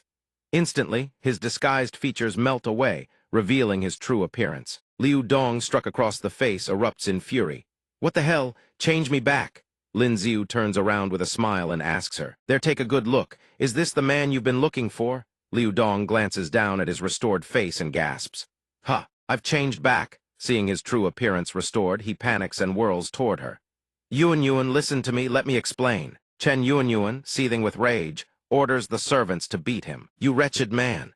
I put a roof over your head and food in your belly, and you dare sneak around with other women behind my back. Hit him harder. Liu Dong can only wail and beg for mercy. Yuanyuan, I was wrong, I'll never do it again. Please just spare me this once. Lin Ziu smirks, watching the beating with unrestrained relish. Young man, the gift fate bestows always comes with a price tag. Seeing that Liu Dong has been beaten to a pulp, he steps forward and stops the servants. Stop, if this turns fatal, it'll be a mess. That disguise ability of his is far too valuable to just throw away. Chen Yuanyuan, however, still refuses to give up on seducing Lin Ziu. Handsome young man, what I said before, I still stand by it. Just agree, and you can skip 20 years of hard work. If you ever come to your senses, you can come find me at Marquis Bayarding's manor anytime. Scary, he hoists Liu Dong over his shoulder and bolts. I'm taking Liu Dong to the medical clinic. Don't forget to bill her for the medicine. She spits on the ground. That stinking man-thighs lady has no use for him. Night falls. The chubby man sets a charred, pitch-black pancake on the table and proudly shows it off. Look, my pancake flipping technique has improved a lot, hasn't it? His companion stares at the blackened pancake and lets out a helpless sigh. Don't put that burnt thing out on the counter. The man named Liu Dong was brought back to the Bureau of Secret Intelligence yesterday. His special ability lets him alter his appearance. That's the kind of talent we need. At that moment, Lin Ziu, disguised as Sun, struts out of his house with an oriole perched on his shoulder. The two Bureau agents don't suspect a thing. What kind of strange master and pet hobby is that? Seeing their lack of suspicion, he thinks smugly success. With the disguise ability, it doesn't matter whether it's assassins or Nobody can catch me. According to the book, the disguise ability cannot withstand external force. A blow to the face will cause the disguise to shatter. The user reverts to their original appearance. Not me, though. I can switch between different faces seamlessly. It seems that as the number of awakenings increases, even a low-level special ability like this grows more powerful. Some low-grade special abilities are rated poorly, but who knows? Perhaps he can cultivate those very abilities into something far greater. Dawn breaks. Lin Ziu arrives at a noodle shop and orders a bowl of noodles. Boss, 2 bowls of noodles. The shop owner responds briskly. Coming right up, please have a seat, young master. King Feng happens to spot him while passing through the street. He stops in his tracks. Lord Lin Ziu is also surprised. Lord Liu, out and about so early. King Feng explains in a low voice. My mother has been bedridden with illness. Every day, I have to fetch her medicine before heading to the Bureau of Pure Justice for work. Lin Ziu, hearing this, asks with concern, May I ask what illness afflicts your honored mother? What medicine does she need? I happen to have an acquaintance, an imperial physician in the palace. Why don't you bring your mother to the Lin estate? I'll have that physician examine her. Seeing his willingness to help, King Feng is both surprised and grateful. Would that truly be all right? Thank you so much, Lord Lin. Lin Ziu waves it off with a smile. We're colleagues, no need for such formalities. Something crosses his mind, and King Feng's expression turns contemplative. Oh, right, about what Lord Lin mentioned regarding animals helping to solve cases. Hearing him bring that up again, Lin Ziu thinks helplessly, has Liu King Feng investigated so many cases that he's gone half mad. Why is he still hung up on that? King Feng sits down at the table and begins to explain. I won't hide it from you, Lord Lin. Not long ago, I also raised a small black dog. Although it could follow some simple commands after a few days of training, it never reached the level where it could actually assist in solving cases. At that moment, the shop owner arrives carrying the noodles. Young master, your noodles. King Feng's earnestness gives Lin Xiu a serious case of indigestion. The way you keep talking about this stuff, it's starting to freak me out. Lin Xiu slurps his noodles noisily as he speaks. People's physiques are never the same. My innate talent is bonding with animals. Other people simply can't learn it. King Feng nods in understanding. So that's how it is. Noticing his spirits drop, Lin Xiu offers some comfort. Lord Liu, there's no need to be envious. Are you saying that without animal assistance, you can't catch criminals? King Feng answers with a sheepish expression. Truth be told, when I judge cases, I rely on my special ability. Hearing that he possesses a special ability, Lin Xiu's eyes light up with excitement. So Lord Liu has awakened a special ability. What kind is it? King Feng doesn't conceal it. I discernment's ability allows me to perceive countless details at a crime scene, during interrogations especially. Even the slightest flicker of unease from a suspect cannot escape my eyes. Seeing such a useful ability, Lin Xiu immediately springs into action, wanting to replay the same trick he pulled on Li Beijing.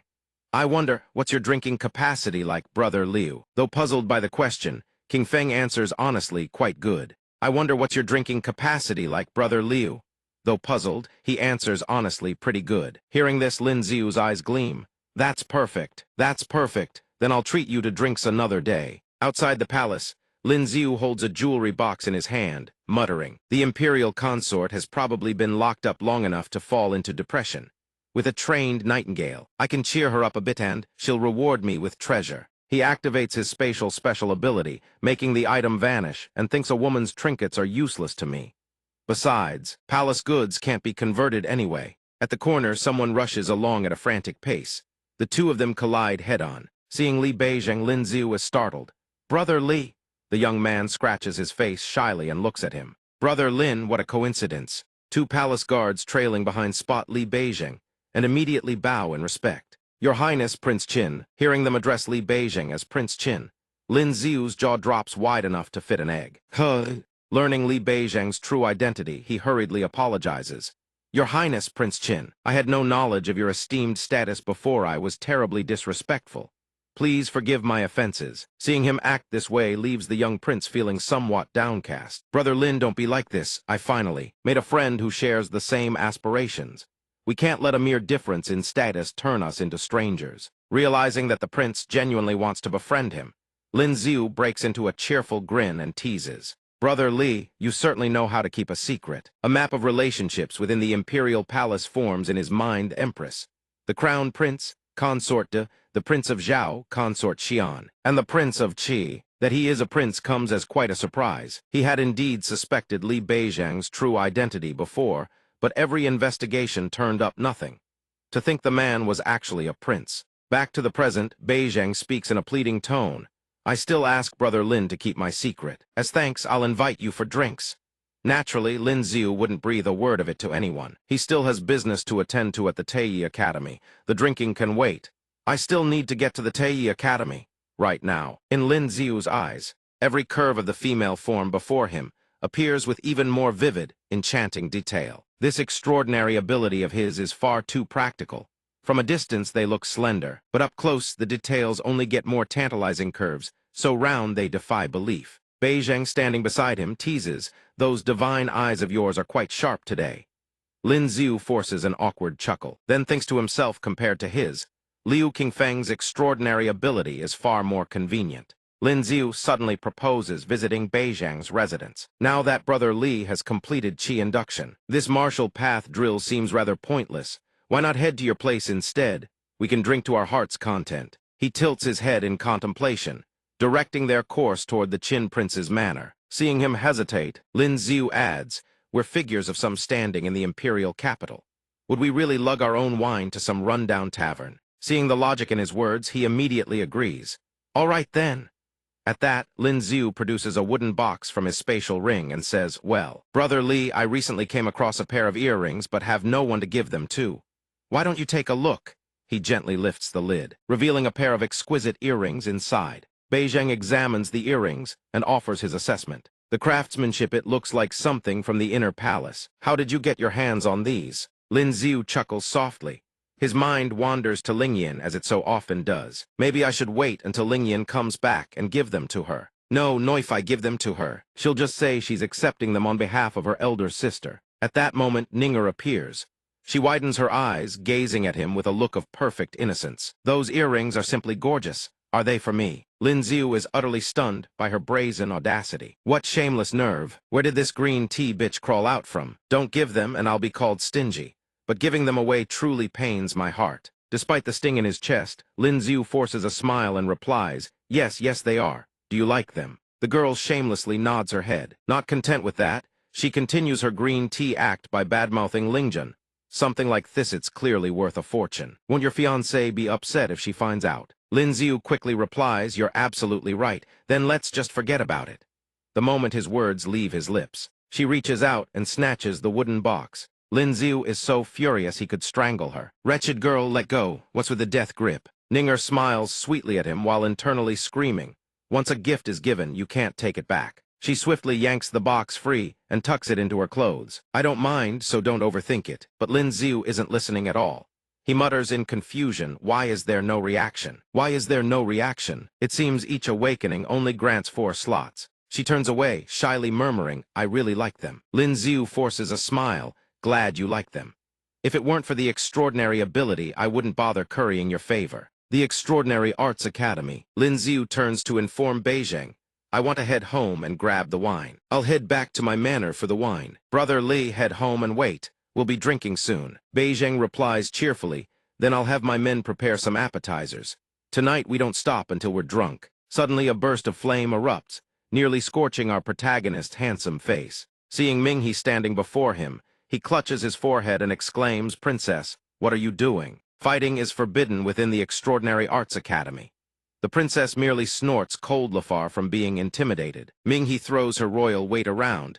Then go ahead and have them come punish me. Faced with the princess's brazen arrogance, Lin Xiu seethes but can do nothing. Can this girl even communicate like a normal person? This princess is truly one to hold a grudge. Minghe has come to settle the score from last time. Last time you ran into this princess in the inner palace, weren't you awfully arrogant? Let's see if you can still act so bold now. The terrifying wave of power radiating before him freezes Lin Xiu in place. She has undergone 2 more awakenings than he hasty, are simply not on the same level. At that moment, an ice arrow tears through the air and slams into the fire blast, triggering a violent explosion in midair. Lingyan appears with an overwhelming aura, her voice ringing with fury, bullying the weak. What kind of skill is that? Seeing her, his face lights up. Lingyan, you're back. Lingyan turns to Minghe with a frosty expression. My sister is about to return to the imperial capital. How about you go practice sparring with her instead? The mere mention of Lingjun immediately suppresses Minghe's arrogance. The princess puffs out her cheeks, snorts coldly, then turns and storms off. Lin Xiu is startled to hear that Lingjun is returning. Zhao Lingjun is about to come back. After Minghe leaves, the 2 of them stand in silence, eyes meeting. Lin Xiu is the one to break the silence. Lingyan, when did you get back? She replies coolly, this morning. Just arrived in the imperial capital. She immediately senses that he has undergone yet another awakening. You've undergone 2 awakenings now. Lin Xiu scratches his face sheepishly. You noticed? She asks, how many origin stones did you burn through? He answers 10. Hearing that he wasted a full 10, Lingyan says with displeasure, you spendthrift. If you had waited for me to come back and help, you could have broken through in less than 10 days. Lin Xiu hangs his head with a heavy sigh. In the month she's been away, so much has happened. Thinking of the previous assassination attempt, he still feels that spending those 10 origin stones was the right call. If I hadn't forced my second awakening, how could I have survived the assassination at the city gates? Lingyan turns, her voice dripping with sarcasm as she brings up Ninger receiving the box. Indeed, in the month I've been gone, quite a lot has happened, hasn't it? Just now I heard everyone gossiping about how you gave Zhu Ninger a pair of exquisite earrings. Lin Xiu is left speechless by her words exquisite. She says, he dodges her blade-sharp gaze.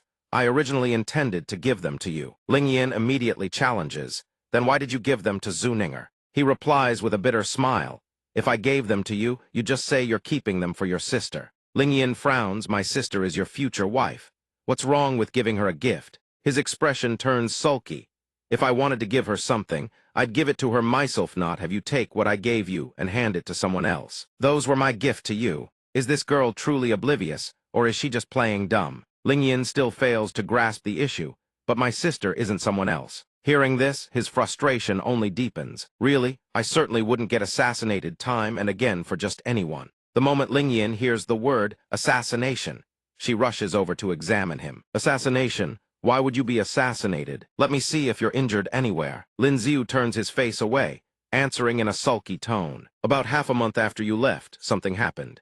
If I hadn't undergone my second awakening back then, you wouldn't be seeing me again. I'm just a nobody of no consequence. I haven't offended a soul. Then tell me, why are there always people trying to take my life? His words freeze Ling Yin's hands mid-motion. She lowers her head, her expression heavy with sorrow. I asked Father if the engagement between you and my sister could be dissolved. Lin Xiu is utterly stunned by her words. Ling Yin, why did I have to tell her? It's not even her fault. Her next words jolt him from his thoughts.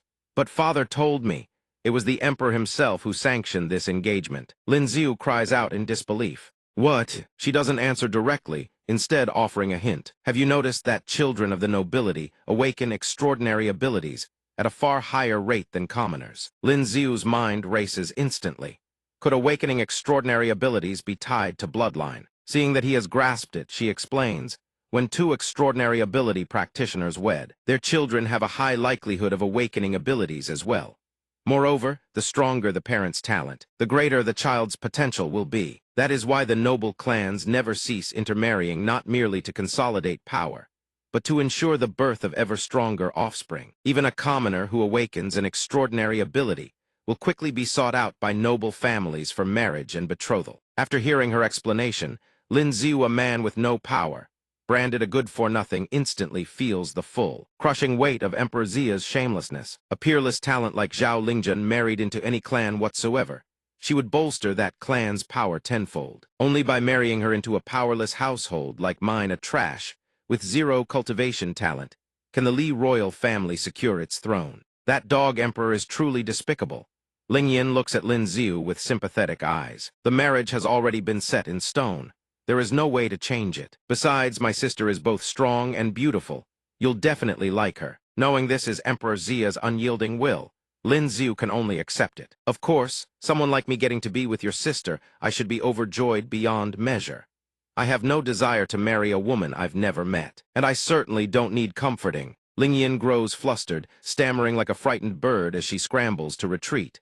I'll be heading back now. She turns and walks away. Watching her retreating figure, his gaze grows complicated.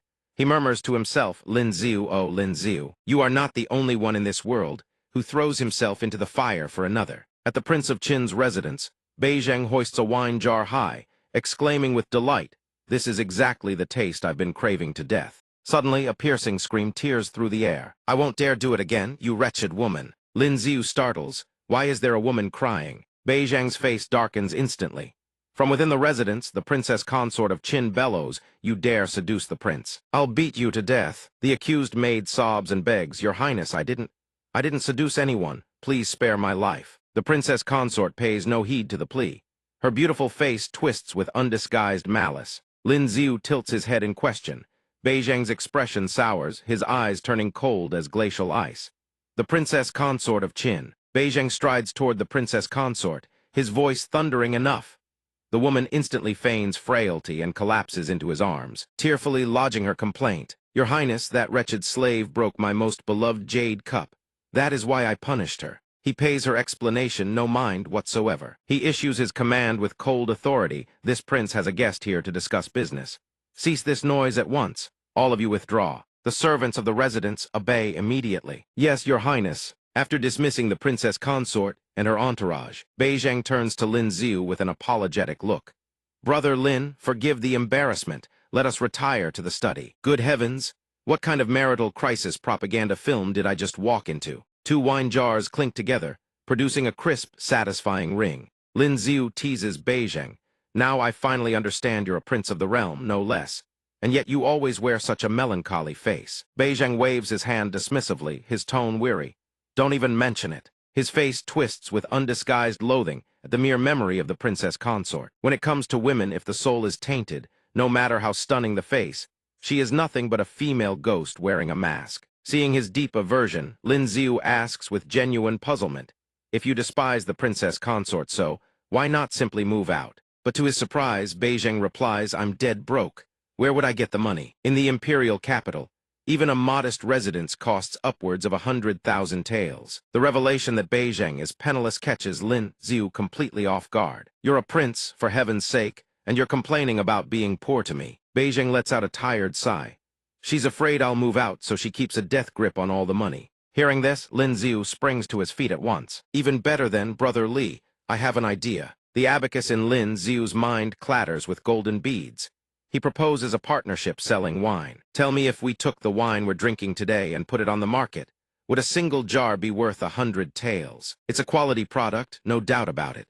Anyone willing to pay 100 taels would have to be extraordinarily wealthy. Beyond the quality of the wine itself, what they're truly paying for is the feeling of prestige. After all, the rarer the commodity, the more precious it becomes. Each month we only sell 100 jars, strictly controlling supply based on availability." As Lin Xiu lays out the plan, Beijing raises an eyebrow. "You're not serious about this, are you?" When money is on the table, Lin Xiu is dead serious. "Of course we're brothers, aren't we? If I find a path to riches, you're the first person I think of. Awakening truly demands an enormous amount of money. Right now, Lin Xiu needs money more than anything in the world.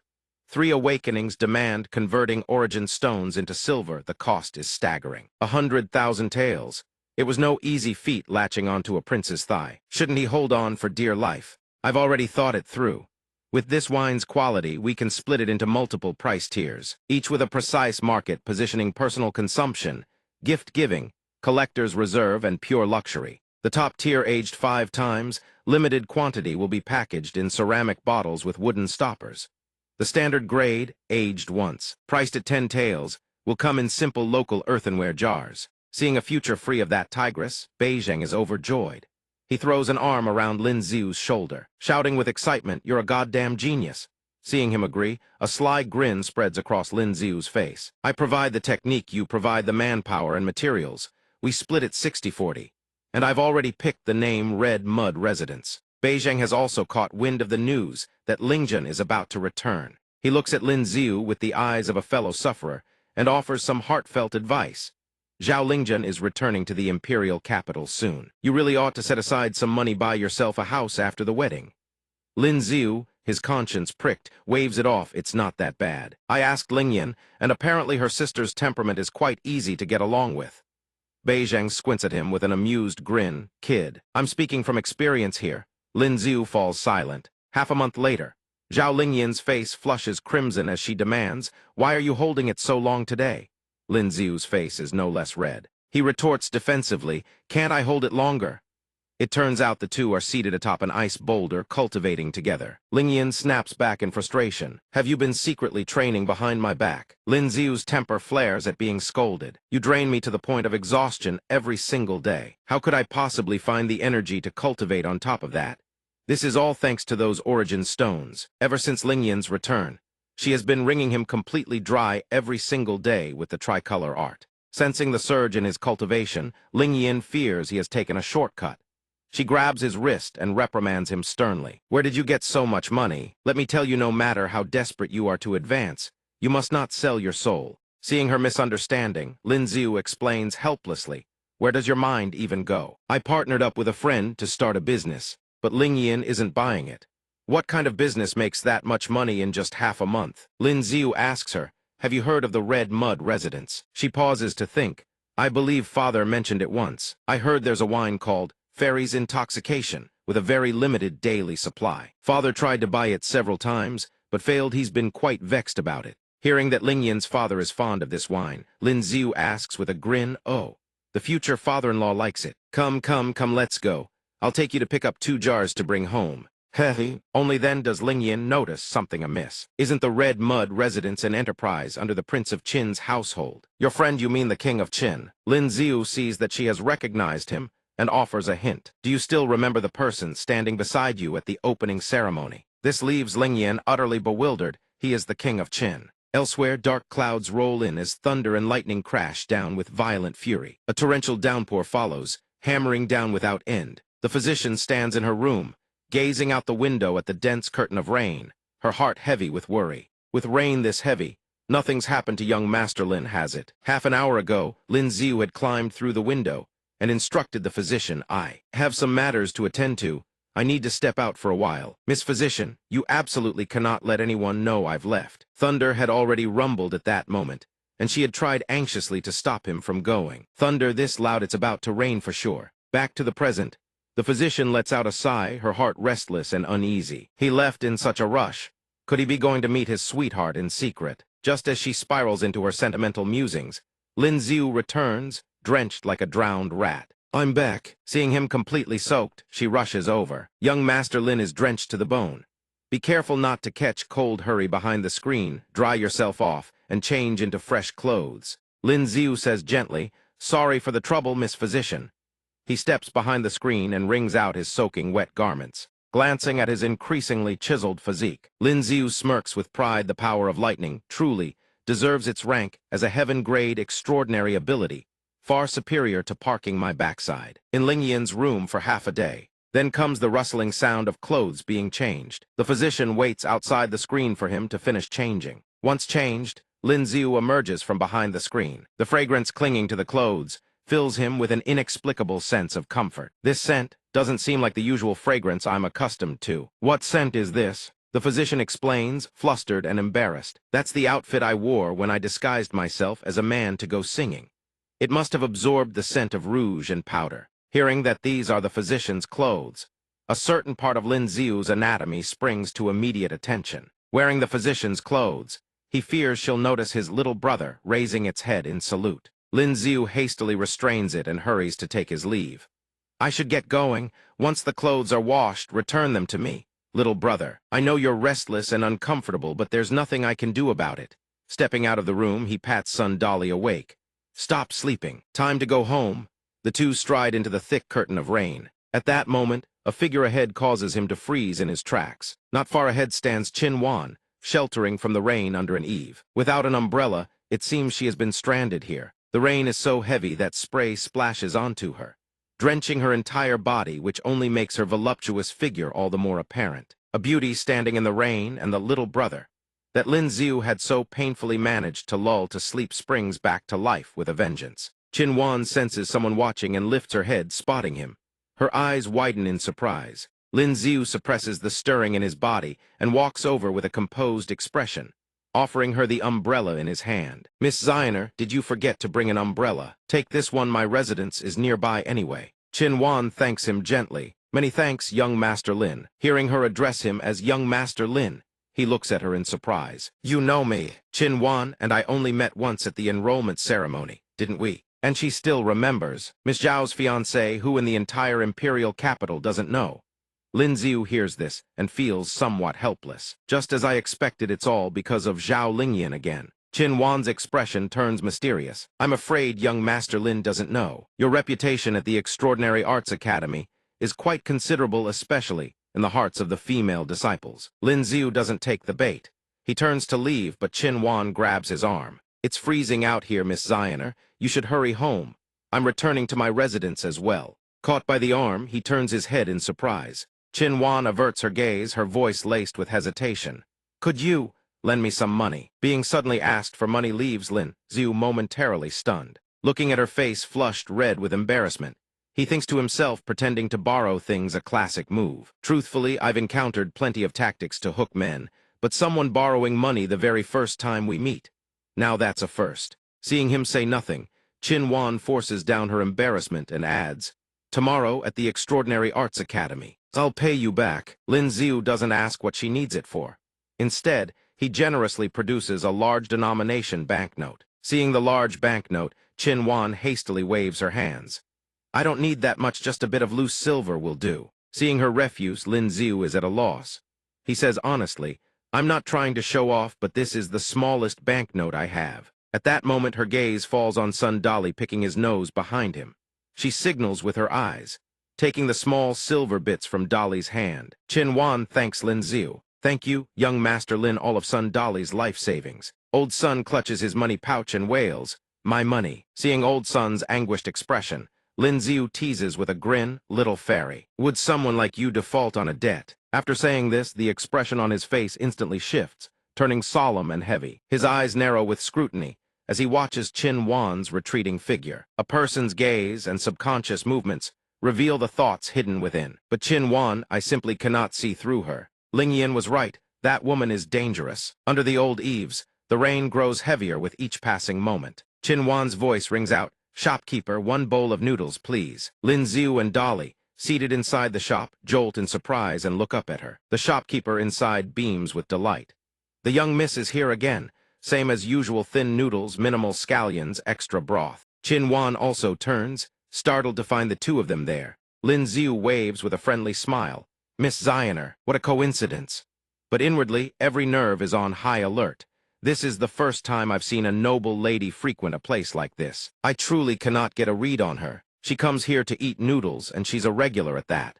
Though her family background isn't exactly illustrious, she certainly shouldn't be so destitute as to borrow money for a bowl of noodles worth a few bits of silver. And yet she frequents this shabby little shop. Qin Wan beams at him, her eyes curving into crescents of unmistakable delight. What a coincidence. This shop has wonderful flavors. I come here often. Outwardly she says this, but her mind brims with calculation. This man is no simpleton. He is far from ordinary. At the training grounds, a fellow disciple briefs Lin Ziu and Beijing. The two have successfully completed Qi induction. This martial path class offers nothing new. You might as well train on your own at home. The two exchange awkward smiles. You've got the physique that attracts women, while I've got the one that repels them. Suddenly, Qin Wan calls out from behind, "Young Master Lin." She turns without hesitation and hands him an umbrella. "Thank you for yesterday." Lin Ziu smiles politely. "Don't mention it. It was merely a small favor." Beijing sidles up and whispers, "What did you do to Miss Zioner?" Lin Ziu leans in and replies, "It was just a chance encounter. I lent a helping hand, that's all." At that moment, Qin Wan produces a stone and places it in Lin Ziu's hand. And this too. Ming He and the King of Qin both stare at the stone, dumbfounded. After she turns and walks away, he thinks to himself, Zhu Ninger really ought to learn from Qin Wan now. That is what a true green tea bitch looks like. Speak of Cao Cao, and Cao Cao arrives. Ninger appears nearby, her face scrunched up as she confronts Lin Ziu. "Lin Ziu, why was Qin Wan looking for you? Do you have feelings for her?" Beijing has already slipped aside to watch the drama unfold, while Lin Ziu tries desperately to explain. "Don't misunderstand. Yesterday, when I was heading back, it happened to be pouring rain and Miss Wanner didn't have an umbrella. So I lent her mine. That's all there is to it." Ninger crossed her arms and lectured Lin Ziu. "Qin Wan is a very dangerous woman. I can tell her getting close to you is definitely not with good intentions." He scratched his cheek. "Don't overthink it. Miss Wanner and I are nothing more than ordinary friends." She pouted in irritation. "If you're just friends, then stop calling her Wanner so sweetly." Lin Ziu blinked, bewildered and confused. "But I also call you Miss Ninger, don't I?" Ninger spun around furiously and stormed off. "You really are a blockhead. I'm leaving." Would even a wooden post glance back when a girl's name is mentioned? Ninger seethed, her cheeks puffed out like a blowfish. "If you don't coax me, I won't pay you any attention ever again." That's what she told herself, yet she kept glancing back.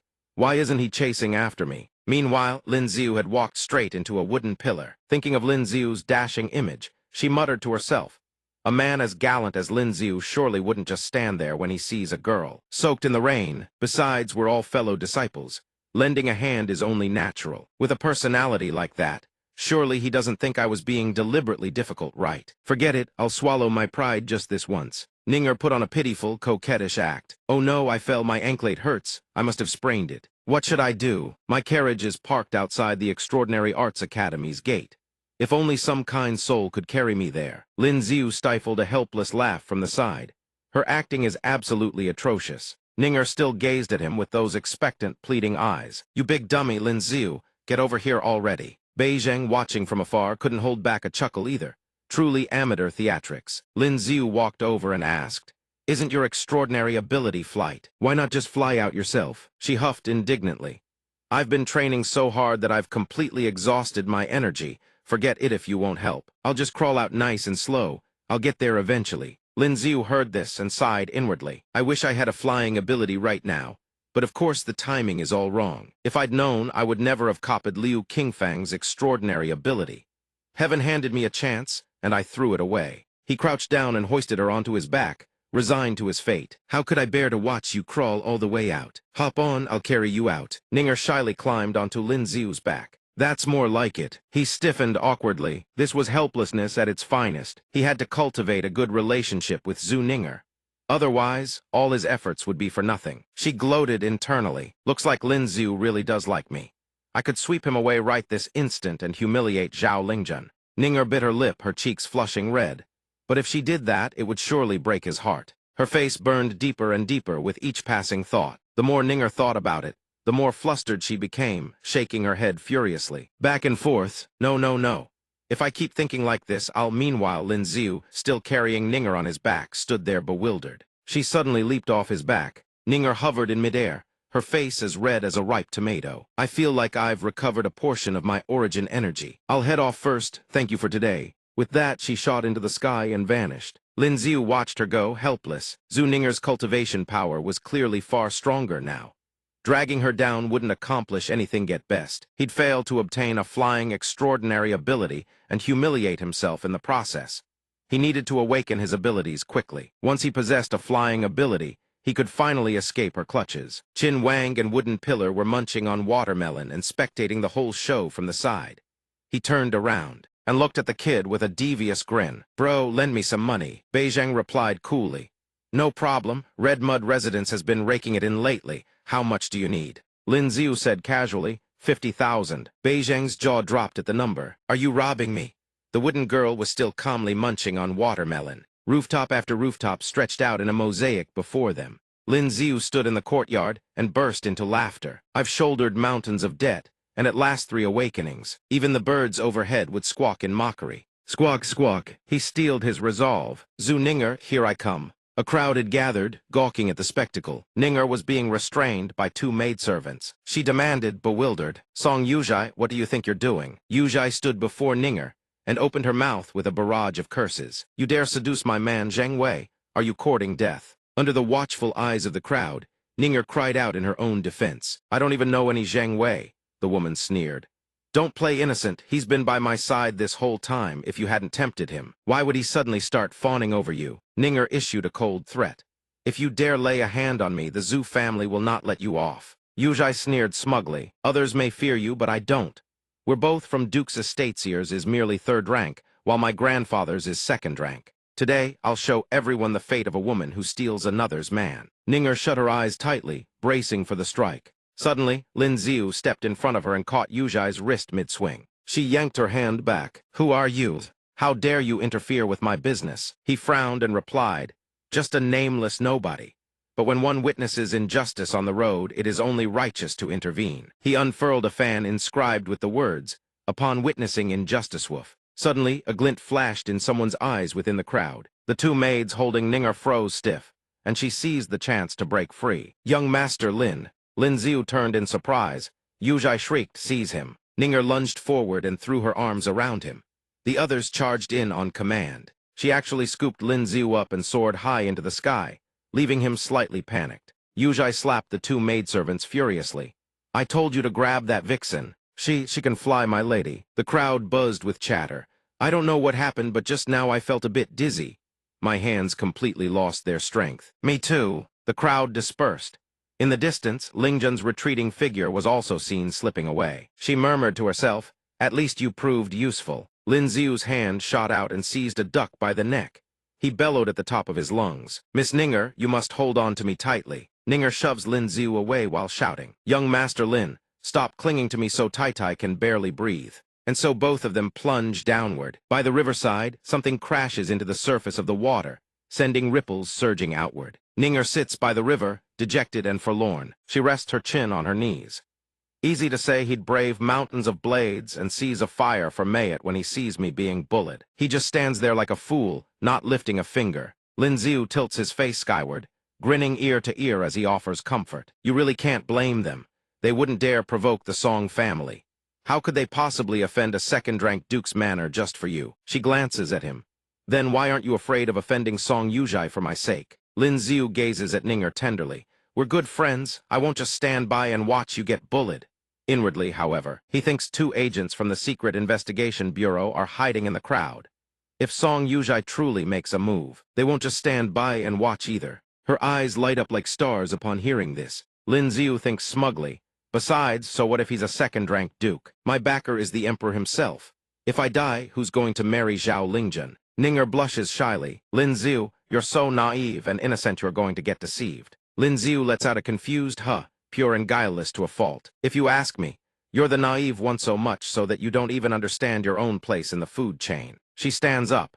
Let me tell you something, the more beautiful a woman is, the better she is at deceiving people. Don't be foolish enough to trust everyone. He puts on a nonchalant expression. Right. Ninger frowns and scolds. It's not just beautiful women you shouldn't trust. The plain ones aren't to be trusted either. In short, stay far away from all women, especially those with powerful family backgrounds. Lin Xiu humors her yet again. What is Yujai singing about over there? She pulls out a handkerchief and blows her nose. Zhu Ninger, this isn't over. Not by a long shot. Lin Xiu looks up at Ninger. I know. Miss Ninger, you're truly wonderful. She beams and extends her hand. Let's go, we're heading back. He scratches his cheek. Ninger grows slightly embarrassed. On the way back, fly a bit slower, it's too high up and I get scared. Ninger bursts into laughter. So there are things that even you're afraid of. But Lin Xiu knows the real reason they flew too fast earlier for the copying to finish. When their hands touch, the system trigger-loading notifications flash across his vision, and he rejoices as his goal is achieved. Both of them land before the residence. They stand with their backs to each other. Goodbye, Ninger. Thank you for today. I'm heading home. Lin Xiu waves with a slazy grin. I'm heading back too. Her cheeks flush crimson. I still have something important to tell you. He turns his head, puzzled. Suddenly, Ninger lunges forward and plants a kiss on Lin Xiu's cheek, leaving him utterly stunned. Lin Xiu rubs his cheek, his expression a perfect picture of exaggerated indignation. Unbelievable, I just got taken advantage of by a girl. The bait has already been swallowed, so he might as well let it slide. Zhao Lingyan appears out of nowhere, arms crossed, her expression deadly serious, scaring him so badly that he blurts out involuntarily. Lingyan narrows her eyes slightly, her tone simmering with suspicion. Why are you walking out of Duke Zhu's manor? Lin Xiu breaks into a cold sweat. He frantically scrubs the kiss mark on his cheek. He stammers, unable to form words. Lingyan tilts her head slightly, glancing at his cheek, and furrows her brow. What happened to your face? Lin Xiu slaps his palm flat against his cheek, eyes darting everywhere, lips puckered like a duck as he stammers. It's nothing. He glances helplessly at the sky, sweat pouring down, a confession in itself as the telltale rouge mark, still uncleansed, glares out for all to see. At this, Lingyan's frown deepens, killing intent surging as a spark of fury flashes across her face. She seizes Lin Xiu by the collar, raises her fist, eyes blazing with rage. Zhu Ninger kissed you, didn't she? He squeezes his eyes shut and cries innocence. Let me explain. Zhu Ninger was being bullied by Song Yujai. I saved her and she kissed me out of gratitude. That's all. That's literally it. Plenty of people at the Extraordinary Arts Academy saw it. If you don't believe me, go ask them. Lingyan grits her teeth, leaning in menacingly. Not everyone is going to dig into the truth of what happened. All they see is Zhu Ninger getting close to you. They'll only think that my sister can't even hold onto her own fiancé's heart. She freezes, every ounce of fury evaporates in an instant. You know that, don't you? Lin Xiu crosses his arms smugly and declares to Lingyan. From the very first day Zhu Ninger approached me, I already knew. The reason I acted all friendly with her was simply to turn her own scheme against her. She finally releases him, folding her arms with an air of superiority. Why don't you just keep your distance from Zhu Ninger and be done with it? What's all this about, turning her scheme against her? I think it's all just to satisfy your own selfish desires. A killing blow straight through the back. Lin Xiu shrinks his shoulders. She wanted me to bow beneath her skirts and use that to humiliate your sister. I turned the tables, made her fall for me, then rejected her. Isn't that avenging your sister? Lingyan waves her hand. Big sister doesn't care about those things. The Zhu family is a third-rank duke's house regardless. Offending them won't do you any good. Let this matter rest here. Fine. Lin Xiu relaxes his face with a grin when she suddenly hardens her expression, her voice cold as forged iron. I told you to stop flirting with every girl you see, and you didn't listen. While I was away visiting relatives in the imperial capital, you spent every day watching performances at the Flower Garden, then went and flirted with a female physician at the Taiyi Academy. Did you think I wouldn't find out? Lin Xiu is struck by lightning out of nowhere, his jaw dropping in shock. Miss, you had someone tailing me. Or was Sun Dali the one who got bribed? Lingyan burns with fury, her face darkening to a terrifying shade. "I only probed a little, and you confessed remarkably fast." Lin Xiu is utterly defeated by her gambit. "Dear sister-in-law, your ability to elicit confessions if placed in my era would make you at least a certified expert. I have good news for you." She lifts her head to look at him. "Already that fast?" Lin Xiu raises an eyebrow, savoring a few moments of superiority. 100,000 taels in cash, how could it not be fast? Upon hearing this, realization dawns on Lingyan. "No wonder I heard that second-grade origin stones at all the major shops have been selling out lately. So it was you." Lin Xiu suddenly recalls the blazing spear he once witnessed and makes a proposal. "Lingyan, could you teach me that move you used against Princess Minghe last time? Stashing a few weapons in a spatial space on my person isn't a problem, but unless it's a critical moment, I still can't let anyone know I have a second extraordinary ability. Besides, weapons condensed from pure elemental energy that would be truly magnificent." Lingyan is happy to instruct without hesitation. "First, you must focus your mind and visualize the weapon. Then, channel your elemental energy to manifest it into reality." Lin Xiu carefully follows her instructions, concentrating intensely as he gathers elemental energy, a cluster of shimmering blue light coalescing into a small spear. The shaft gradually solidifies into a slender rod, a thin layer of radiant glow spreading outward in a wondrous display. Lin Xiu's eyes sparkle with anticipation as he waits for the final result. But in the end, the spear's shaft forms soft and limp like a serpent's body, drooping lifelessly between his hands. The weapon creation has failed. Seeing Lin Xiu staring helplessly at the spear soft and limp, as a rubber snake, Lingyan seemed to harbor no expectations. She simply offered her honest assessment. "Forget it. Speed isn't always the answer. Your use of extraordinary abilities pales in comparison to those who cultivate step by step." He grabbed the shaft and wrenched it straight, trying to claw back some confidence. "Others can only cultivate one type of extraordinary ability. So naturally, the more solid the foundation, the better. But for me, the number of awakenings determines how many abilities I can replicate. A solid foundation is merely a redundant factor." Lingyan beamed with encouragement, "But seeing you work this hard makes me truly happy. There are no shortcuts to the third awakening." "I'll train you properly," she vowed. Lin Xiu grunted in resolute agreement. By the lake of the Extraordinary Arts Academy, Lin Xiu lounged casually with one arm propped behind his head, the other gripping a freshly forged blade. "After being wrung dry by Lingyan for days on end, I can finally craft myself a proper weapon." Ninger approached with timid steps, calling his name in a bashful voice. "Lin Xiu, I have something to tell you." Lin Xiu raised a weary brow. "Not much to say to each other, is there?" "What is it?" Ninger's face flushed crimson as she mustered every ounce of courage to voice her heart's confession. "Lin Xiu, I like you. I want to be by your side." His eyes betrayed not a flicker of change, not a single ripple of emotion. Utterly cold. "Ah, fair maiden, this one is unworthy of your heart." "Miss Ninger, I already have a fiancé." Ninger refused to relent, pressing on with desperate pleas. Zhao Lingjun rarely returns to the imperial capital precisely because she has no desire to proceed with the engagement. Being bound to someone who does not love you, would that truly bring you happiness? Lin Xiu replied evenly, "I have always regarded you as a friend."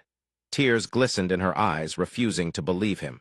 "If we were merely friends, then why did you gift me those earrings? Why did you offend Song Yuzhe on my behalf? You only say that because of the engagement, don't you? The ceremony hasn't even taken place yet, so just annul it." Lin Xiu rose to his full height.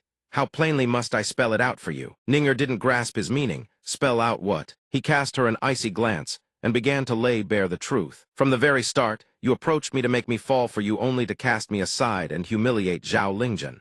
Tell me, did you find it thrilling to play me like a fool?" Ninger stammered in denial. "That's not." Lin Xiu drew the line, his voice cutting like a blade. "Zhu Ninger, from this moment forward, we are no longer friends." She froze as if struck by lightning, as though the heavens had collapsed, never imagining he would go this far. Beijing leaned against a pillar with a stalk of grass dangling from his lips, chattering away at Lin Xiu. Miss Ninger graduated and left the Extraordinary Arts Academy early. The four beauties are now only three. This martial path class is utterly pointless. Even I have to interrupt my own training for it. Wasn't there still half a year before her graduation?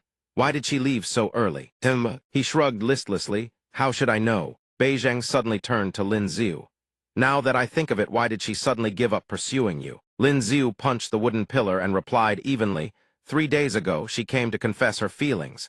I directly exposed her schemes. From that very moment, we ceased to be friends. Beijing listened, visibly stunned. Brother Lin, aren't you being a bit too ruthless? Lin Xiu's fist hovered before the pillar. She used me first. If anyone's ruthless here, it's her. Beijing leaned in. A teasing grin plastered across his face. Brother Lin, can you truly not see that Zhu Ninger developed genuine feelings for you? Lin Xiu let out a bewildered, ha! Beijing's expression suggested he had seen through everything. I understand now. You've let your first impressions become lord over your judgment. When Zhu Ninger first approached you, she truly did harbor ill intentions. But I could tell that as time went on, her feelings for you became genuine. Lin Xiu listened and turned to stone. So he'd been branded a heartless scoundrel all along. His hand rose to slap his own face. He cursed inwardly at the karmic debt he'd racked up, as though at 2 in the morning he'd have to sit bolt upright and slap himself awake. Beijing snapped Lin Xiu back to reality. The Empress Dowager's birthday is in a few days. All the officials of the imperial capital will be in attendance. If you want to find her, wait until then. Lin Xiu could only sigh in defeat. I suppose that's the only way. Beneath a sky dusted with starlight, red lanterns glowed warmly. At the bustling banquet, Beijing and Lin Xiu chatted amongst the throng. I just went to pay respects to my mother, the consort. On the way, I ran into Miss Ninger. It's only been a few days, yet she's already lost so much weight. Standing beside him, Lin Xiu gave a firm nod. His expression resolute. Don't worry, this is my doing, I'll take responsibility. Suddenly, a pair of eyes swept toward the two of them. The man's gaze lingered for a heartbeat before he strode past. Beijing whispered to Lin Xiu, have you ever met the Marquis of Yangping? Lin Xiu stared at the retreating figure. Yang Xuan was exiled, you're saying it was because of me. Beijing's jaw dropped. Such an earth-shattering affair, and you didn't tell me sooner. Lin Xiu casually raised his fingers to count. A trivial matter, hardly worth mentioning. Forget it, nothing worth discussing. The Marquis of Yangping came to see me that time, claiming the bond between our mothers has nothing to do with the Yang family or the Lin family. Sensing the dense concentration of power radiating from the Marquis, Beijing spoke up in warning. The Marquis of Yangping is not yet 40, but his martial path cultivation is already approaching the Earth-grade upper realm. He will only grow stronger from here. You'd best not make an enemy of him. Lin Xiu narrowed his eyes slightly, watching the retreating silhouette. The Marquis of Yangping achieved all this relying solely on the martial path. It seems I cannot afford to neglect my own cultivation. The banquet swelled with ever more guests. Beijing made the introductions. Lin Xiu, the one walking ahead, is the Prince of Qi. Behind him is the Prince of Zhao. Lin Xiu gave a couple of absent-minded hums. Since his third extraordinary ability awakening, he had gained photographic memory. Combined with Li Beijing's guidance, tonight proved far from a waste. Lin Xiu's face lit up as though he'd struck gold. Suddenly a voice thundered, the Crown Prince arrives. The crowd hurriedly bowed in deference. The Crown Prince, raven-haired, his features strikingly handsome, made his entrance. Lin Xiu, mid-bow, couldn't help but glance upward. Yet the Crown Prince was also staring directly at him. The two locked eyes in a single charged instant. The Crown Prince's brow creased with unmistakable displeasure. Lin Xiu silently lowered his gaze, breaking the stare. Lin Xiu leaned toward Beijing and whispered, the Crown Prince's ability is it water manipulation. Beijing's eyes widened. The extraordinary ability of the future sovereign is top secret. How could you possibly know that? The attendant beside the Crown Prince spoke up with concern. Your Highness, are you all right? He closed his eyes and replied, this prince is fine. Let us proceed, the banquet is about to begin. Lin Xiu looked up once more. When facing Princess Minghe, I feel a deep unease as though water and fire refuse to coexist. But when facing the Crown Prince, the only thing in my heart is the singular urge to crush him. These feelings don't arise without cause. Simply put, it's our extraordinary abilities at work. The Crown Prince's failed bid to marry Zhao Lingjun suppressed by the ice extraordinary ability. A flash of raw hatred flickered through his eyes. Lin Xiu watched the Crown Prince's retreating back and thought, if I didn't possess the eye extraordinary ability, I would have missed that entirely. The look in his eyes just now was even more venomous than Yang Xuan's glare. In the inner court, flower petals drifted softly across the palace eaves. Song Yuzhai stood in reverent posture, presenting her offering. Your Imperial Majesty, the Grand Empress Dowager, this humble one, offers a 10,000-year longevity pagoda as tribute. Ninger stood behind her, utterly distracted. Her head hung low, lost so deep in thought she had gone completely blank. I'm truly such a terrible person. Why did I do those things? Lin Xiu hating me is only right. I'm not worthy of him. The maidservant at her side had to remind. Her miss, it's our turn to present the gift. Ninger snapped back to reality with a startled ahem, then hurriedly replied, yes, all right. Ninger stepped forward.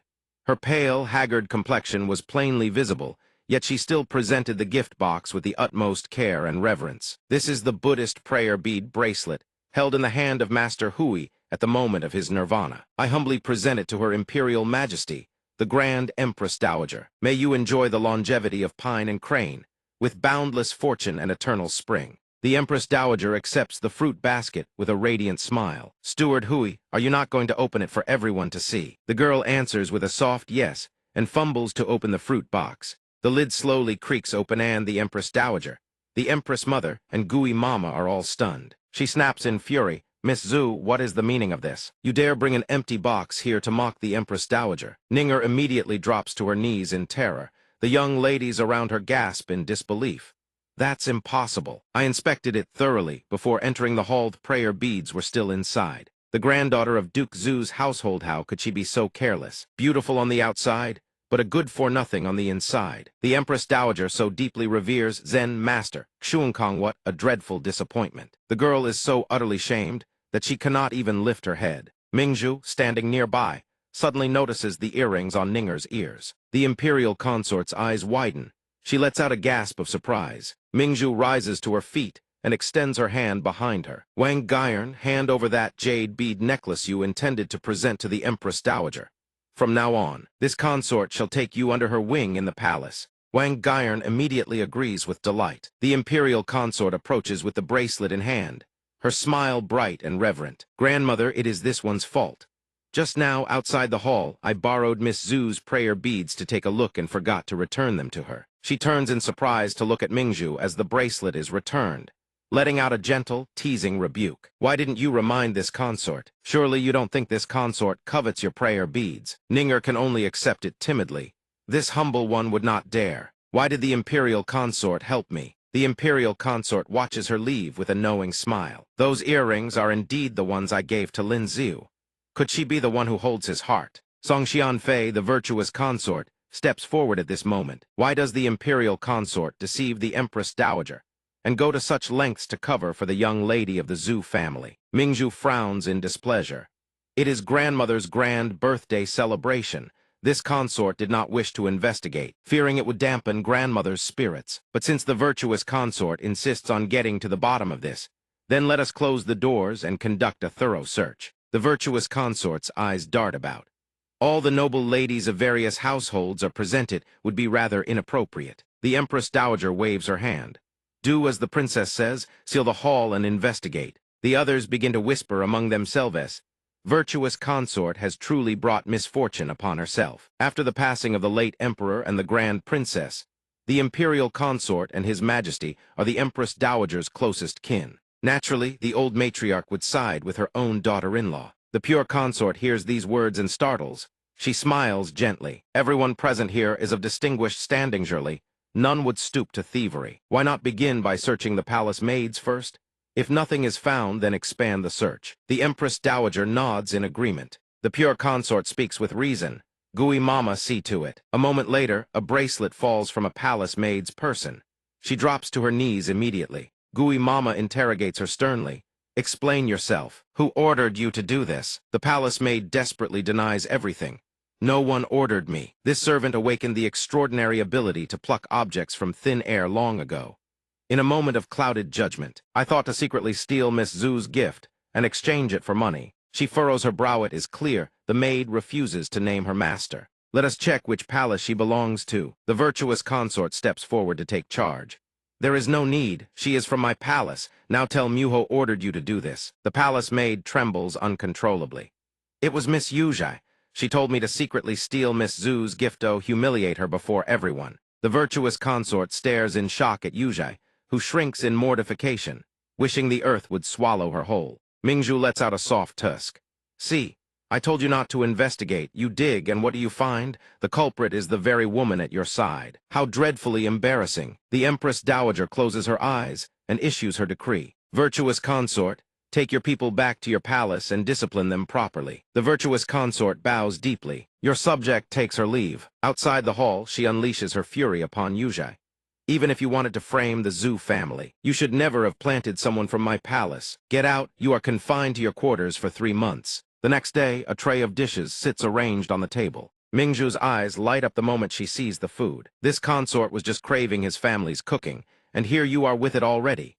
You truly are the one who understands this consort best. Lin Ziu bows respectfully. Yesterday, I must thank the Imperial Consort for coming to Miss Zhu's rescue. Bailing perched on his back, chirps in agreement. The Imperial Consort chuckles softly, covering her mouth with her hand. She is the one who holds your heart, is she not? Wasn't the Zhao family's daughter supposed to be your betrothed? He scratches his cheek awkwardly. A misunderstanding. Miss Zhu is merely a good friend of mine. Both Bailing and Mingzhu wear the exact same expression as if they had predicted this exact answer. A good friend, of course. Suddenly, a voice calls out from behind Ninger. He turns to look at the frail girl. Ninger truly does seem to have lost a great deal of weight. Ninger cannot bring herself to look Lin Ziu in the eye. She lowers her head. Mingzhu seems to grasp the situation at once. The Imperial Consort waves her hand with a beaming smile. If you've come to offer thanks, there is no need. Those earrings were a gift this consort bestowed upon Lin Ziu. Since he has given them to you, then this consort shall treat you as one of her own. Leave whatever you've brought with Linglong, and do not disturb this consort's meal. The girl bows with utmost respect. Yes, this humble one takes her leave. Lin Ziu, seeing this, hurries to follow. Your ladyship, this student also takes his leave. He sets Bailing down. Me, don't you dare follow. The cat glares with seething resentment, valuing romance over cat show despicable. Lin Ziu chases after Ninger. Miss Ninger, wait. The girl shyly pushes him away. Before, I did not know these earrings were so precious. That is why I tried every trick to swindle them from you. I have no right to keep your gift. Please take them back. Lin Ziu opens his palm and accepts the earrings. He teases her. An ill-fated bond is an ill-fated bond. Lin Ziu's expression turns serious. I'm sorry. That day, I spoke harsh words that should never have been said to you. Ninger hears this and turns her face away. You don't need to apologize. The one who should apologize is me. You are not wrong. In the beginning, I approached you only to humiliate Zhao Lingzhen. I am a wicked person. Lin Ziu seizes the moment and gently places the earrings back on Ninger's ears. Those things are in the past, no need to bring them up again. Here, let me put these back on. Don't move, I'm afraid I'll hurt you. Her eyes glisten like twin stars. You mean you've already forgiven me? He smiles warmly. Of course. Ninger blushes and pats her own cheeks before turning away in a fluster. Then I'll be going first, until next time. With that, she hurries away. Lin Ziu's face darkens. He lets out a long sigh, a grim thought forming in his mind, so careless because of that extraordinary ability. I've truly stumbled into an inescapable mess. At the grand gate of the Lin residence, you two have been secretly guarding me all this time. It must have been exhausting. Big brother, Qin Yu started in shock. Our disguise was flawless, show. Could you possibly see through it? He pointed at the table, his expression making the answer obvious. If you were truly in business, you'd have sold even your underwear by now. Old Zhu wasn't the least bit surprised either. I told ya your technique is rubbish. Lin Ziu smiled faintly, curious about what abilities these two possessed. Qin Yu scratched his head sheepishly. I haven't awakened any extraordinary ability yet. I only cultivate the martial path. As for old Zhu, he said with perfect calm, my extraordinary ability is golden light. Hearing their answers, he waved dismissively and took his leave. Very well, you two carry on with your work. I'll head back first. I still have 3 empty slots left. Should I copy the Golden Light extraordinary ability? If I remember correctly, Golden Light is a defensive type extraordinary ability. It can instantly form a turtle shell barrier. I'll drop by the Extraordinary Arts Academy another day and dig through the records. From above, a small bird swooped down beside Lin Ziu. Speak, what did you pick up from the Eastern Palace? The little bird flapped its wings and nimbly delivered its report. One spy after another, all covert operatives. Not a single one of the guards could find an opening. Lin Ziu raised a hand to his chin, lost in deep thought. Damn, it really is the Crown Prince who's hiring assassins to kill me. Zhao Lingzhen is a delectable prize. There's a whole pack of dogs lusting after her, isn't there? The bird continued its report. There's one extremely powerful figure, but no assassin has accepted the commission. A sudden realization struck him like lightning. Wait, it's not because of Zhao Lingzhen. It's because of the extraordinary ability. Damn it, no wonder the entire imperial capital was blanketed in frost back then. I thought it was just my own dog-shit luck. The imperial capital is vast beyond measure, yet only Ling Yin and I can control ice. I need to make a trip to the Qinglai Bureau and investigate. On the way, he nearly jumped out of his skin when he ran into Ling Yin heading in the opposite direction. She asked curiously, "It's almost time for cultivation training. Where are you rushing off to?" Lin Ziu forced a smile. "I've got some urgent business. Need to make a quick trip to the Qinglai Bureau." "Oh, right, Ling Yin.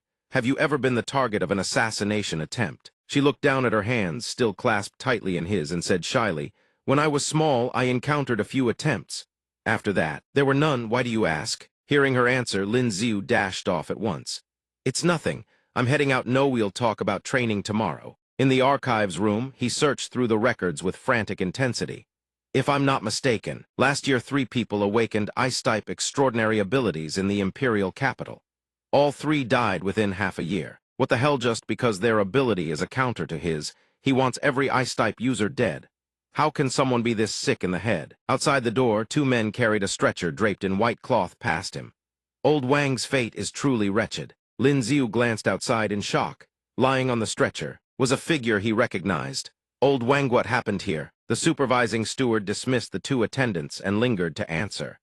"It was done by Qin Rui, the second son of the Zhangyang Earl." Qin Tong's death had always festered as a grudge in the Zhangyang Earl's heart. He was convinced it was the Wang father and son who had killed his child. The moment the dust settled, he had someone drive Qin Rui's horse carriage straight into them, killed them on the spot. Lin Ziu pressed further. "And what about Qin Rui? Thrown in prison?" The steward shook his head. "The coachman took the fall, and since Qin Rui agreed to pay compensation, they simply couldn't convict him. But the Wang father and son only had each other in this world. Even if he paid compensation, who was left to accept it? All we could do was get the brothers from the Yamen to help bury them side by side. We can only pray that lightning strikes from heaven and smites those heartless bastards." A cunning, sly smile suddenly spread across his face. "Got it. I heard the Zhangyang Earl's second son has awakened an ice-type extraordinary ability. Can you believe it?" "Of course it's true. I saw it with my own eyes. Witnessed it myself. Those good-for-nothing dandies were already useless as they come. Now that he's awakened an extraordinary ability, won't he be even more insufferable?" Lin Ziu's rumor spread like wildfire. "Have you heard? Qin Rui awakened an ice-type extraordinary ability. Everyone, have you heard the news? Qin Rui awakened an ice-type extraordinary ability. There can't possibly still be someone who doesn't know the Zhangyang Earl's son awakened an ice-type extraordinary ability, right?" Several days later, Lin Ziu and the steward stood before Qin Rui's morning hall. Qin Rui brought this on himself, get drunk, slipped, and fell to his death in his own well. Truly, heaven has eyes. Yet for a man like the crown prince to inherit the imperial throne, thighs humble, one finds that truly bitter. Lin Ziu remained in the archives room. Qin Rui is dead. As far as the common folk are concerned, the crown prince can be said to have done them a service. As for me, I'll quietly fade into the background and keep my name hidden. The more time passes, the more I realize that saying about walking the Jianghe, the more skills you have, the less pressure you feel, makes perfect sense. I need to find a chance to get that old beggar drunk and conveniently steal his abilities. Once I've collected water, fire, and concealment, then everything will be truly perfect. While he was basking in self-satisfaction, Ming He suddenly appeared out of nowhere. "Lin Ziu, what are you doing here?" He nearly jumped out of his skin. "Your Highness, this is the library archives. How could I not be here?" The princess strode past with an arrogant air. "I originally came here to read, but the moment I walked through the door, I ran into you. How utterly unlucky. Move aside, don't block my path." Lin Ziu suddenly called out to her. "Your Highness, please wait. Princess Liang Yuying is behind you. Don't push your luck. Don't think that just because Zhao Lingyan is protecting you, I can't do anything to you." He bowed deeply in apology. "Your Highness misunderstands. I wish to apologize to you. Previously, I spoke some harsh words to your Highness. It was entirely my fault. I hope your Highness, in her magnanimity, will not hold it against this one." Ming He still did not turn around, only casting a sidelong glance in his direction. "Lin Ziu, you're not scheming something sinister, are you?" He approached, forcing an awkward smile. "How could that be? This humble one sincerely wishes to apologize." The princess spoke with an expressionless face. "This princess can choose not to hold it against you, but if you face me openly in a duel, then every grievance between us shall be wiped clean." It seemed Lin Ziu wasn't pretending after all. If that's the case, being able to give him a solid beating would be rather satisfying. "I've had it up to here with him for far too long. Don't say this princess is bullying you. I'll use only my true strength." He still wore that brilliant, unflappable smile. "Your Highness's martial virtue is truly noble. This one is in awe." The Crown Prince and I are already locked in a blood feud, a feud that won't end until one of us is dead.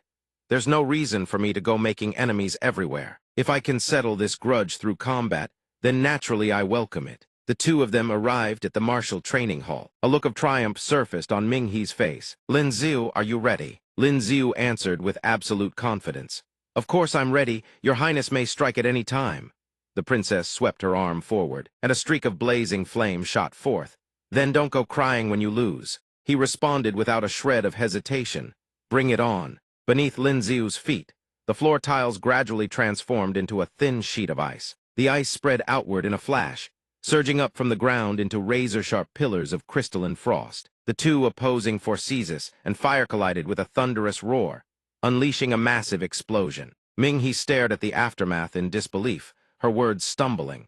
"You're not at the yellow grade, you've already reached the mysterious grade. In that case, for the sake of fairness, I too shall use mysterious grade power." He smiled faintly but remained respectful. "Please, Your Highness." No sooner had the words left his lips than a blazing crimson phoenix soared toward him. Lin Xiu raised his weapon as well. Another cataclysmic explosion erupted as the two opposing forces searing heat and bone-chilling cold slammed into each other. He was immensely satisfied. The results of this period's cultivation training aren't bad at all. Suddenly, a dainty maiden's foot came hurtling at his groin. Lightning fast, Lin Xiu twisted his body to the side. Those petite legs finally touched the ground. Ming-He was caught completely off guard by his reflexes. He dodged it. How is Lin Xiu's martial prowess this high? Lin Xiu, having just steadied himself, stared at the princess in shock. "Were you trying to end my bloodline?" The princess blazed with renewed fury. "I underestimated you before. Now I'll have to get serious." He eyes his opponent warily. The princess's martial prowess is unexpectedly formidable. Only extraordinary abilities will do now. "I have the extraordinary ability." Ming-He lunges forward in an instant, her entire body wreathed in blazing crimson flames. Lin Xiu hastily dodges, an involuntary flicker of fear crossing his face. He has to find an opening to block at least one strike. Otherwise, what began as a sparring match will devolve into a genuine grudge. She doesn't relent. Princess continues to surge toward him. Ming-He unleashes a relentless barrage of attacks on Lin Xiu without pause. Under the endless assault, Lin Xiu is the first to falter. He raises his hand in surrender.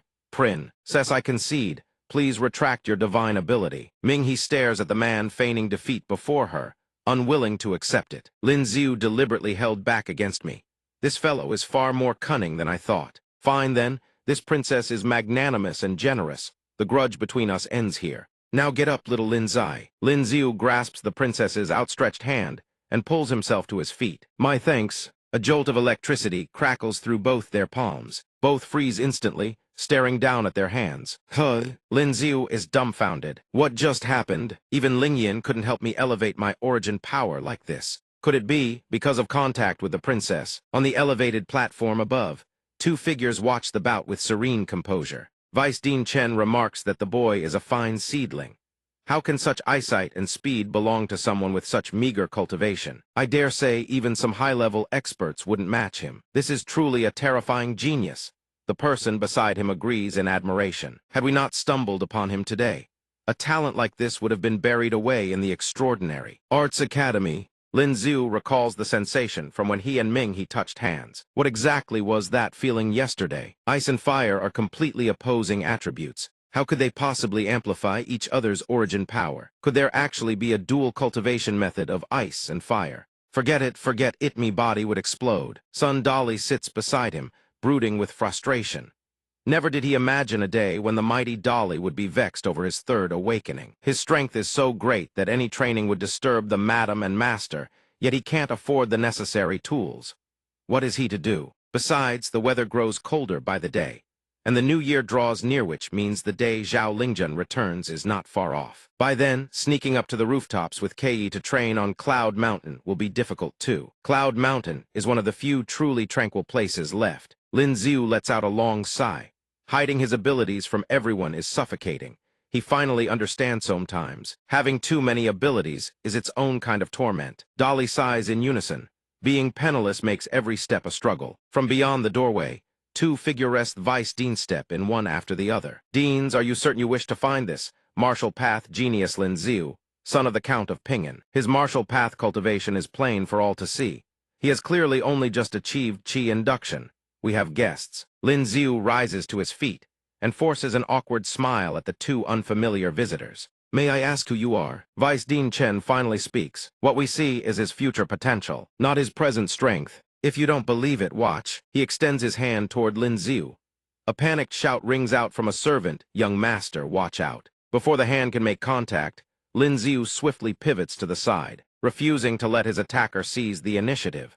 Lin Xiu twists his body for momentum and delivers a single strike, sending the tall man staggering backward. Vice Dean Chen nods with a hint of admiration.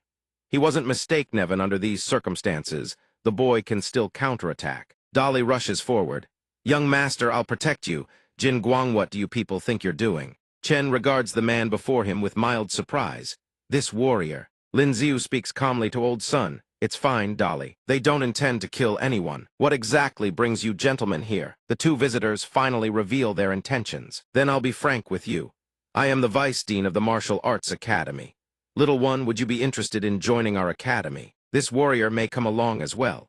Today is truly fortunate. I thought finding one gem like you would be enough. But there's a pleasant surprise on top of that. Lin Xiu stares at the two of them, bewildered. The Martial Arts Academy? Vice Dean. I've already enrolled in the Extraordinary Arts Academy and I still join the Martial Arts Academy as well. Why ever not? If you ask me, those fools at the Extraordinary Arts Academy don't appreciate you anyway. Just apply for withdrawal and devote yourself to the martial path from now on. The Martial Arts Academy. Vice Dean Chen leads Lin Xiu and Dolly on a tour of the Martial Arts Academy. Here at the Martial Arts Academy, you'll receive the finest resources. I guarantee it someday you will become a martial path grandmaster. I haven't even withdrawn yet, and he isn't the least bit hesitant. Lin Xiu calculates the benefits of straddling both sides. If he can enroll in both the Extraordinary Arts Academy and the Martial Arts Academy at the same time, why abandon either one? Wouldn't that be a waste? Chen hands him 2 identification plaques. No matter, there's no need to withdraw. These are your 2 plaques, take them. Lin Xiu puts on a look of deep emotion. At the Extraordinary Arts Academy, I was nothing more than cannon fodder of the Imperial Tier Academy. Yet at the Martial Arts Academy, I've become a student of the Heavenly Tier Academy. Fate truly works in bewildering ways. Dolly stares blankly at the plaque in his hands from behind. Vice Dean Chen introduces. This is Instructor Wang. Once you've completed the formalities, have him take you to familiarize yourselves with the grounds. Both respond with great enthusiasm.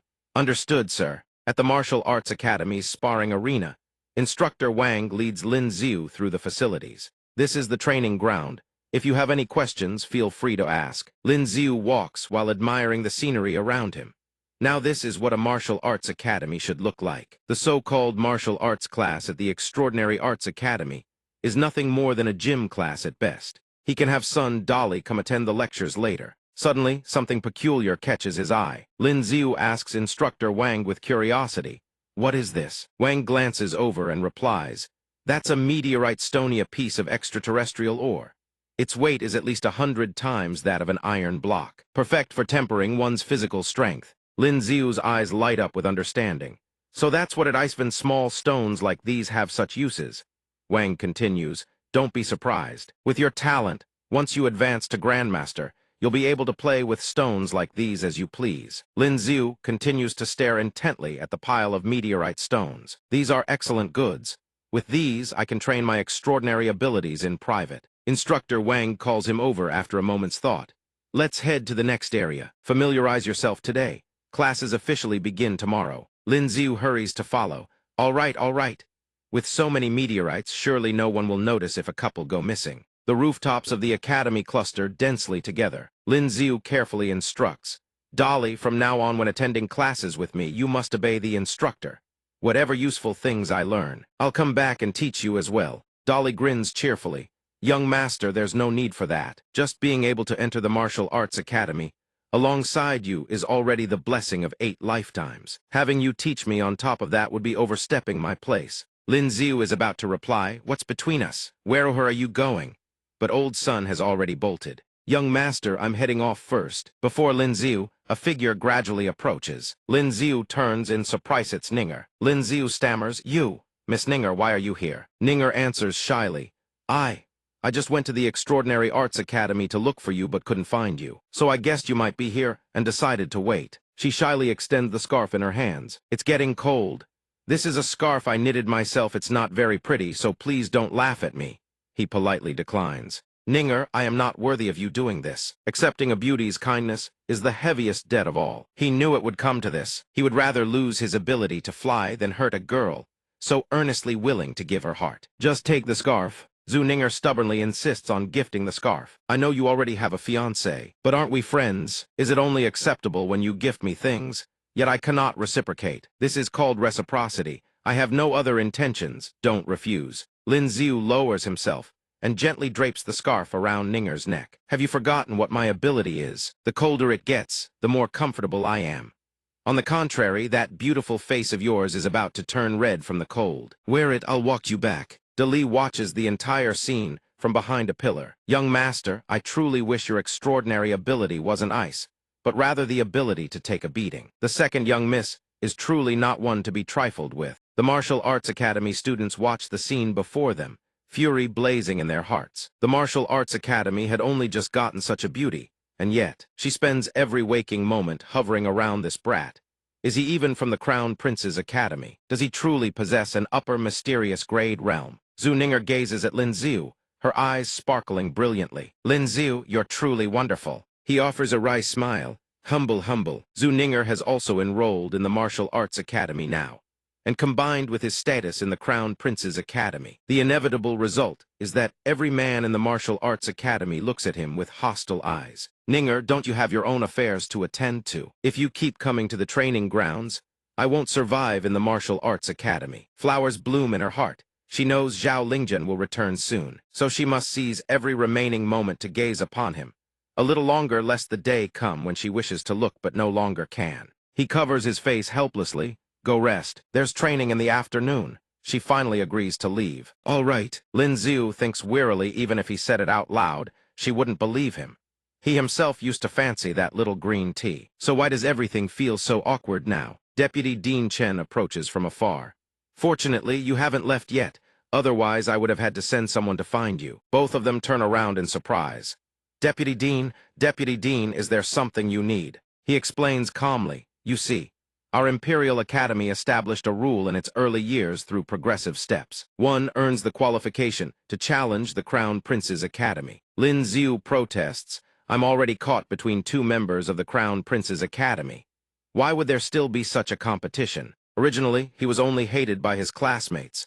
Now he truly wants to get beaten by the entire academy. Emperor Xia asks with puzzlement, isn't Lin Xiu in the Extraordinary Arts Academy? Why is he here as well? Deputy Dean Chen explains, your subject inadvertently discovered that he possesses outstanding martial talent, and thus allowed him to join the Martial Arts Academy. It matters not.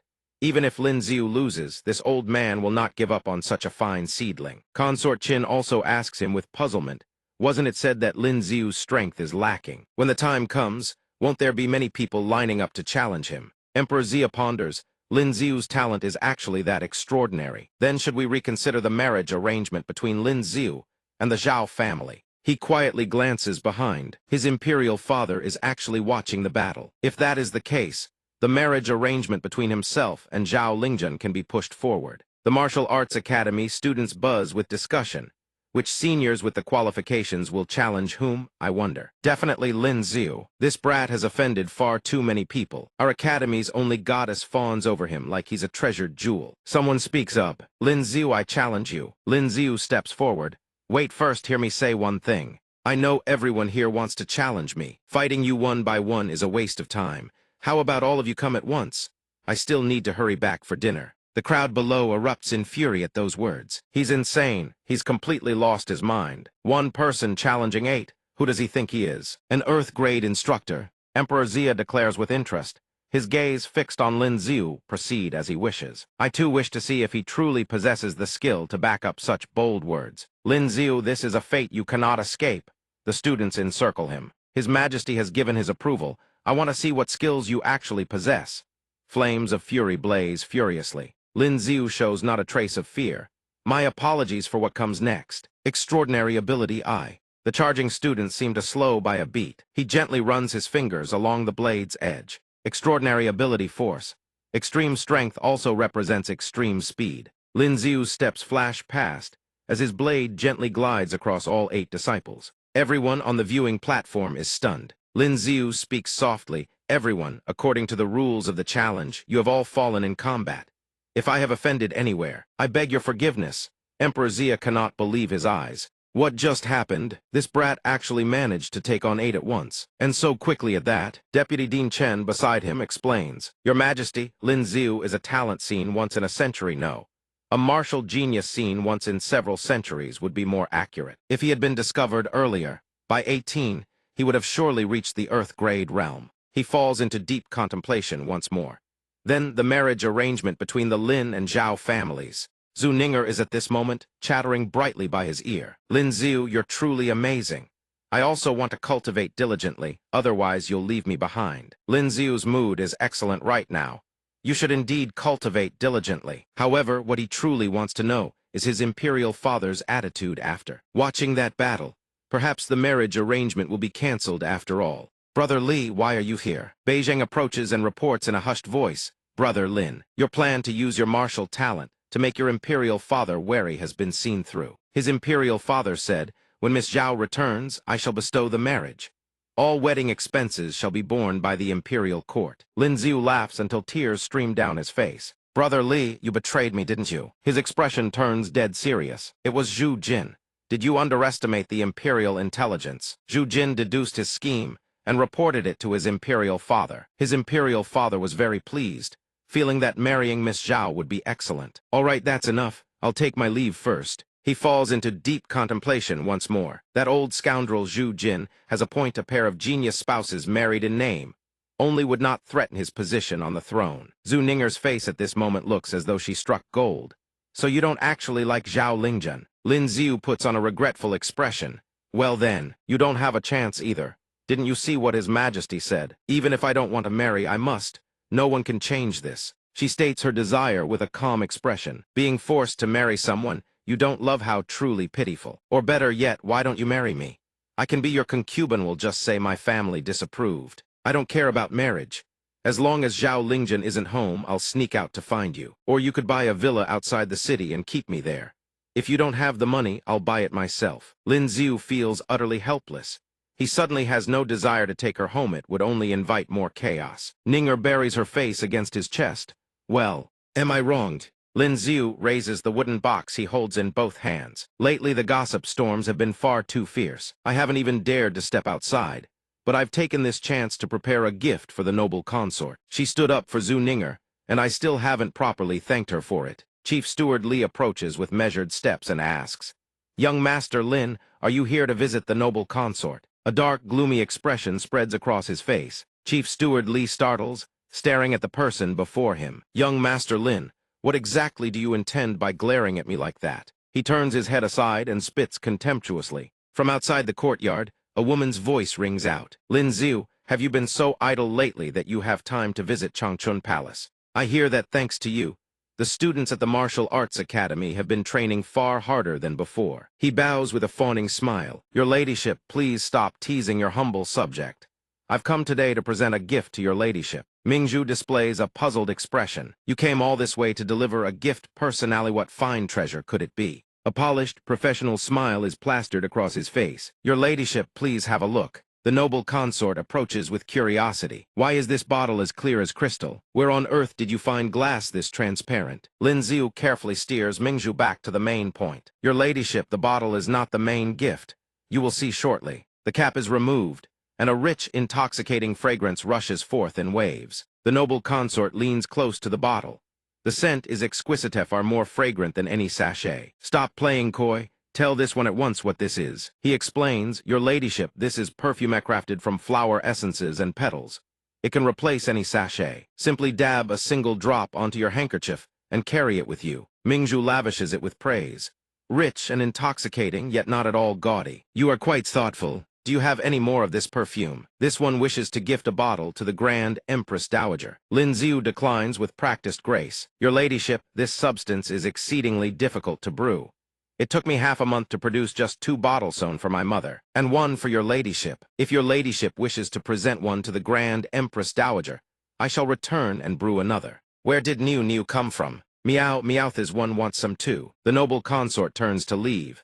If crafting this perfume is that troublesome, then forget it. The Grand Empress Dowager is advanced in Ajesh, has no use for such things.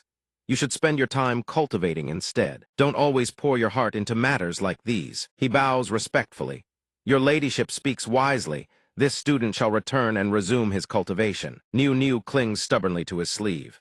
Meow, meow, meow. This young miss also wants that fragrant thing. Lin Xiu struggles to pry Niu off. Like hell you do. Stay by her ladyship's side long enough and you'll smell fragrant naturally. Be grateful authors would kill for even that.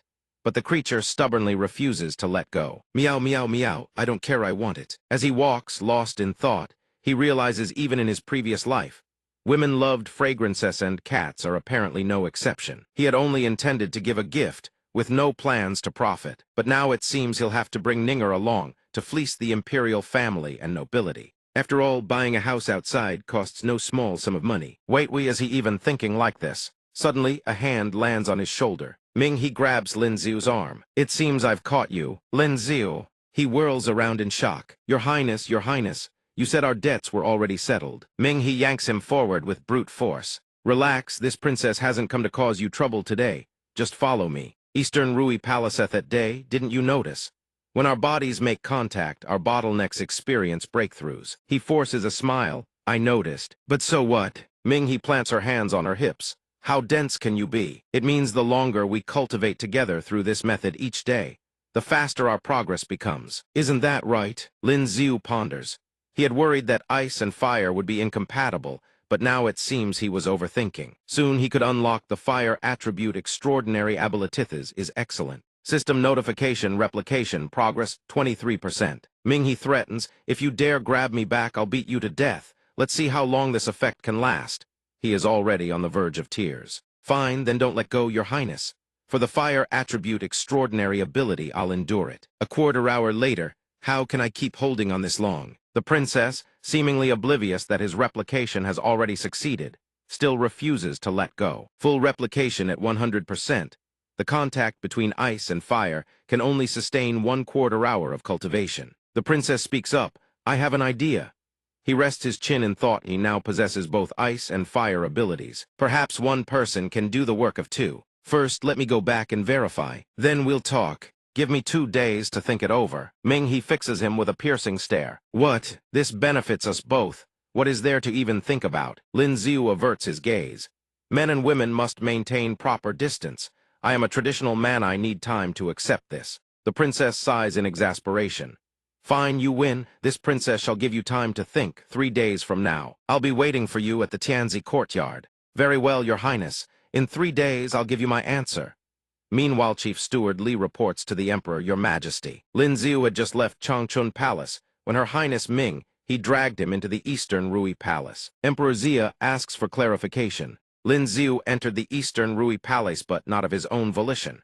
Her Highness Ming, he hauled him in. The Emperor strokes his chin, musing. Could Ming He have taken an interest in Lin Xiu? Summon Ming He to my presence. The princess steps through the doors and asks, Imperial Father, you summon me. He says, you are no longer young. Your Imperial Father wishes to arrange a prince consort for you. Ming He frowns and refuses. I have no wish to marry yet. Emperor Xia raises a hand. Don't be hasty, hear me out first. The consort I've chosen for you is only 2 years your senior, with martial talent that reaches the pinnacle. Ming He has already hazarded a guess. I believe I know who Imperial Father speaks of. If you mean Lin Xiu, then drop it. Doesn't he already have a marriage pact with Zhao Lingjun? He waves his hand dismissively. And what of it? 1 word from you, and I shall issue an imperial decree to annul that engagemento, make him your prince consort. Lin Xiu Snisomion must be talking about him. Truly miraculouswo, extraordinary abilities of opposing elements, yet they can coexist within him. However, despite all his experimentation, he still cannot fuse the 2 abilities during solo cultivation. To double his cultivation speed, must he truly rely on Princess Ming He? At the Tianzi courtyard, golden autumn leaves drift on the breeze. Ming He sits lost in thought, chin propped on both hands. She hadn't expected her father's mention of her marriage to stir even a flicker of emotion yet. She barely knows Lin Xiu, and she has no habit of stealing another woman's fiancé.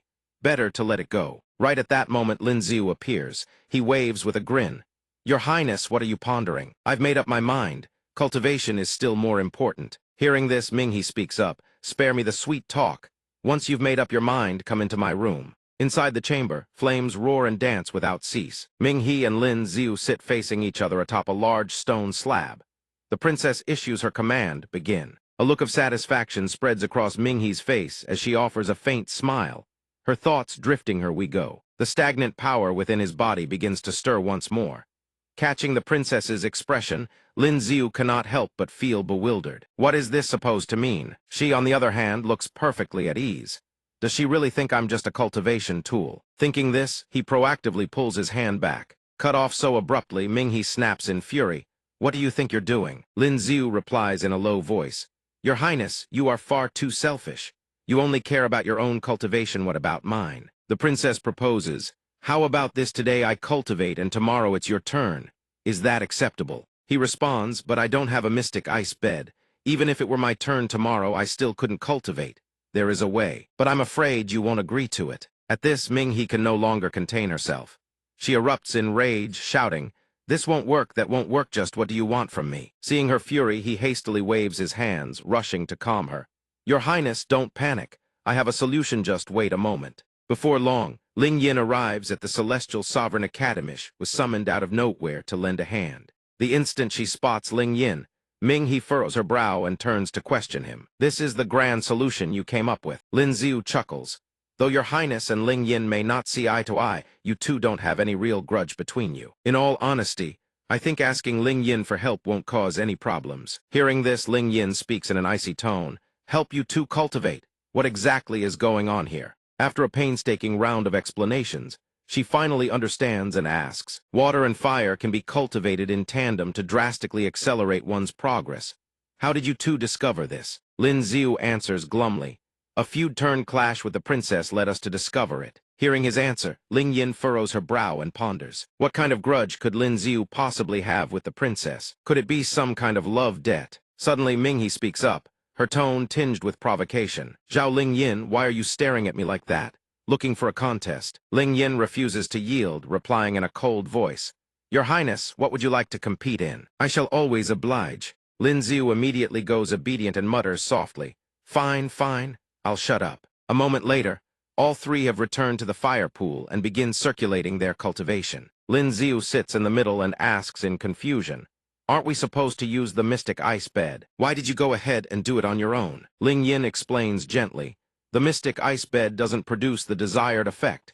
It's better if I handle it myself. Minghe irritably cuts in, Enough talk. Focus on your cultivation. A quarter of an hour passes, and all three remain absorbed in their cultivation. Once the session concludes, Minghe seems to sense the abundant spiritual power surging through her body and exclaims with delight. The speed truly has doubled. Over on Ling Yin's side, she cannot help but feel puzzled. Was that just my imagination? Just now, her own bottleneck trembled ever so slightly, but Lin Xiu clearly only possesses a yellow-grade extraordinary ability. Afterward, the princess turns to Ling Yin and says, Later I'll go speak with the dean.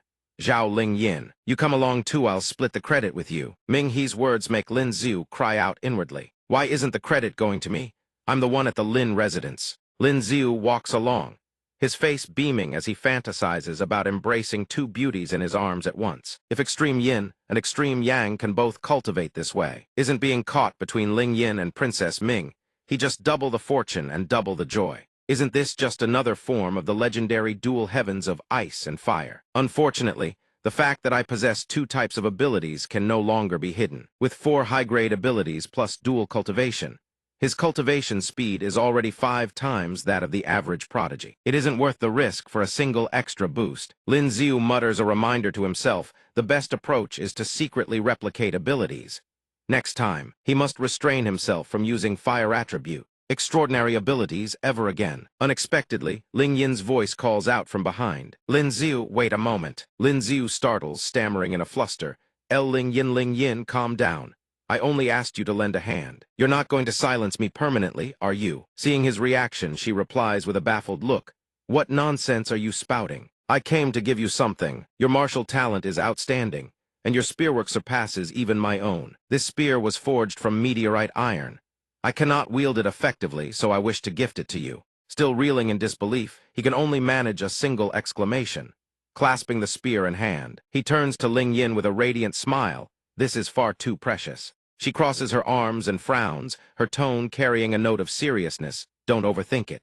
I'm giving you this for a reason. My elder sister sent word that she must travel to the Grand Void Dynasty. She may not make it back before the new year, but she will definitely return before the Lantern Festival. Your talent and strength place you at the top of the Martial Arts Academy. They will surely dispatch students for a field trial. Having a suitable weapon in hand will greatly improve your chances of survival. I do not wish to see my elder sister become a widow. Ling Yin's words strike Lin Xiu to the core. His eyes glisten as he chokes out, Ling Yin, you're really going to make me cry myself to death. She waves goodbye and says, enough. I still have to head back and train. I can't let you pull too far ahead. Receiving Ling Yin's gift, Lin Xiu silently makes a vow, Ling Yin, I will find an even more fitting weapon to gift you in return. A few days later, the razor-sharp spear plunges through a log and cleaves it clean in two. Instructor Wang stands nearby and announces, well done, Lin Xiu. Today's training has been completed ahead of schedule. Maintain your stamina and arrive at the drill grounds on time tomorrow. Several instructors will lead you all outside for a live combat trial. Do not be late. Hearing the instruction, Lin Xiu thunders his reply, understood. Inwardly, he thinks, after being here this long, it's finally time to see some real blood. The following morning, everyone assembles at the drill grounds. An instructor steps forward and announces, now I shall brief you on the details of this excursion. Several days ago, a band of exceptionally vicious bandits appeared in the Yun Mountain region. They ambushed and plundered a merchant caravan passing through the foothills of Yun Mountain. They slaughtered every merchant and guard in the convoy, then fled deep into Yun Mountain and vanished without a trace. Your mission: locate the bandit lair and eliminate every last one of them. The bandit gang numbers roughly 10. Among them, 2 possess strength at the upper mysterious grade realm. The rest are lower mysterious grade or yellow grade. No extraordinary ability users have been detected. Standing below, Lin Xiu mulls silently. Today's excursion carries real danger. After all, he cannot contend with an Earth-grade powerhouse. If the Crown Prince wants him dead, today would be the perfect opportunity. However, the mission reward is just the chance to forge a fine spear for his little sister-in-law. Right at that moment, the system panel materializes. A notification flashes across the screen: mission: destroy the bandit lair. Reward: 1 opportunity to forge a weapon from meteorite iron. The instructor's voice grows sterner. This field trial is nothing like beating practice dummies inside the academy. You must remain vigilant at all times. We will do our best to ensure your safety, but unforeseen incidents cannot always be prevented. Over the past 10 years, 2 students have died during missions of this nature. Therefore, you bear full responsibility for your own safety. The crowd below erupts. They shout in unison, understood. At this moment, they press deeper into the Yun Mountain region step by step. One of them speaks up. According to intelligence, the bandits vanished somewhere around here. Another continues. Then let's split up and search for tracks. Once we find them, we regroup and take them down together. A third voice chimes and makes sense. Lin Xiu trails behind, but his mind races. Everyone is taking this so seriously, yet he wants to take the shortcut. Just as he's pondering, he happens to spot a woodpecker perched nearby. The bird cocks its head and stares at him with a bewildered look, utterly clueless about what's going on. Lin Xiu flashes a devious grin and snatches the woodpecker in one swift motion. Brother bird, I need a little favor. The woodpecker immediately lets out a piercing shriek that echoes through the entire forest. A short while later, the woodpecker leads him to a destination and comes to a halt. Bird tongue techniquether, they are right ahead of you. No more guidance needed. Lin Xiu conceals himself behind the foliage, his gaze sharp and watchful as he observes the bandits from afar. One of them grumbles in frustration. No salt, no spice, absolutely no flavor. When the hell can we get out of here? The one sitting beside him gnaws on meat and says, endure a little longer. Once this job is done, the rest of our lives will be a paradise. At that very instant, Lin Xiu steps out right before the bandits. I'm afraid you won't get that chance. Hearing his voice, they whip their heads around and bark a question. Who's there? A brown-haired brute sneers contemptuously and raises his chin in arrogance. So it was just a pretty boy. This old man was sitting right here, and my arse has gone numb from the cold. I'll chop off your head and use it as a seat then. Before his words even fade, a razor-sharp spear tears through the wind and shoots forward. It pierces straight through the brown-haired man's throat before he can even react. Lin Xiu yanks the spear out coldly. What a waste of breath. Seeing their brother sent to meet his ancestors far too quickly, the other two scream in panic, "Sixth brother!" One immediately stomps hard, gains momentum, and vanishes from where he stood. Ming charges toward them with spear in hand, and in the blink of an eye, he cleanly dispatches both. The last one standing widens his eyes in shock. He swiftly swings his sword forward, barely blocking one of Lin Ziu's spear thrusts. The man snarls furiously, "With only this much skill you dare try to kill me?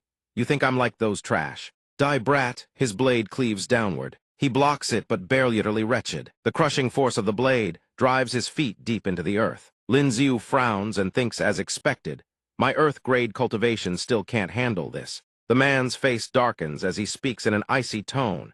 "You've killed so many of my brother-san you think you can just leave." The instant the words leave his mouth, a foot appears out of nowhere and slams straight into his face. Under the force of the blow, he skids backward across the ground. The man grits his teeth and snorts coldly.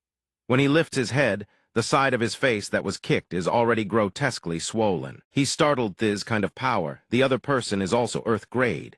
Then he stands and bursts into a bitter laugh. Seems like there's no leaving today. He seizes Lin Ziu by the shoulder and roars, "Brat, you ruined my plants, come die with me." Then he drags Lin Ziu with him and leaps off the cliff. The one who just arrived sees this and screams in alarm. Lin Ziu is dragged over the edge, his eyes and mouth gaping wide, still unable to process what just happened. In the end, only the bandit plummets to his death at the base of the cliff. Lin Ziu manages to snag a tree branch and survive a shanging in midair. He looks down and flashes a triumphant grin. "Didn't expect that, did you? Tough guys can fly." From above, Nai calls down worriedly, "Lin Ziu, are you all right?" Lin Ziu calls up from below, "Not dead yet, but I've broken a few bones.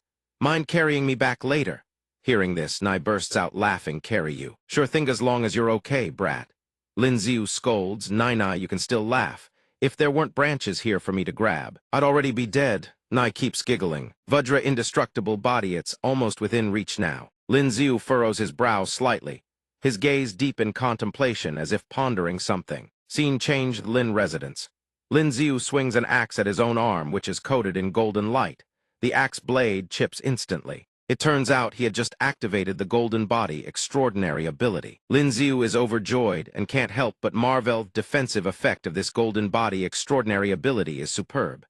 Stone body, ice armor, and the like pale in comparison, but this golden glow can be hidden. Yesterday he watched the old man fight while glowing like a lantern. Quite the peculiar taste. Scene changed at Zhao residence. Ling Yin asks, "What did you want to see me about?" Lin Ziu smiles and replies, "Year's end is approaching, so I wanted to give you a gift. Last time I went out for field training, I received a reward from the academy. It happened to be a block of dark iron. I figured I'd forge a long spear suited for you." Joy blooms across her face. She replies, "How thoughtful of you. New Year is coming soon, and the streets are packed with merchants and performers from all over flooding into the capital. Shall we go out and take a look?" He agrees cheerfully, "Of course.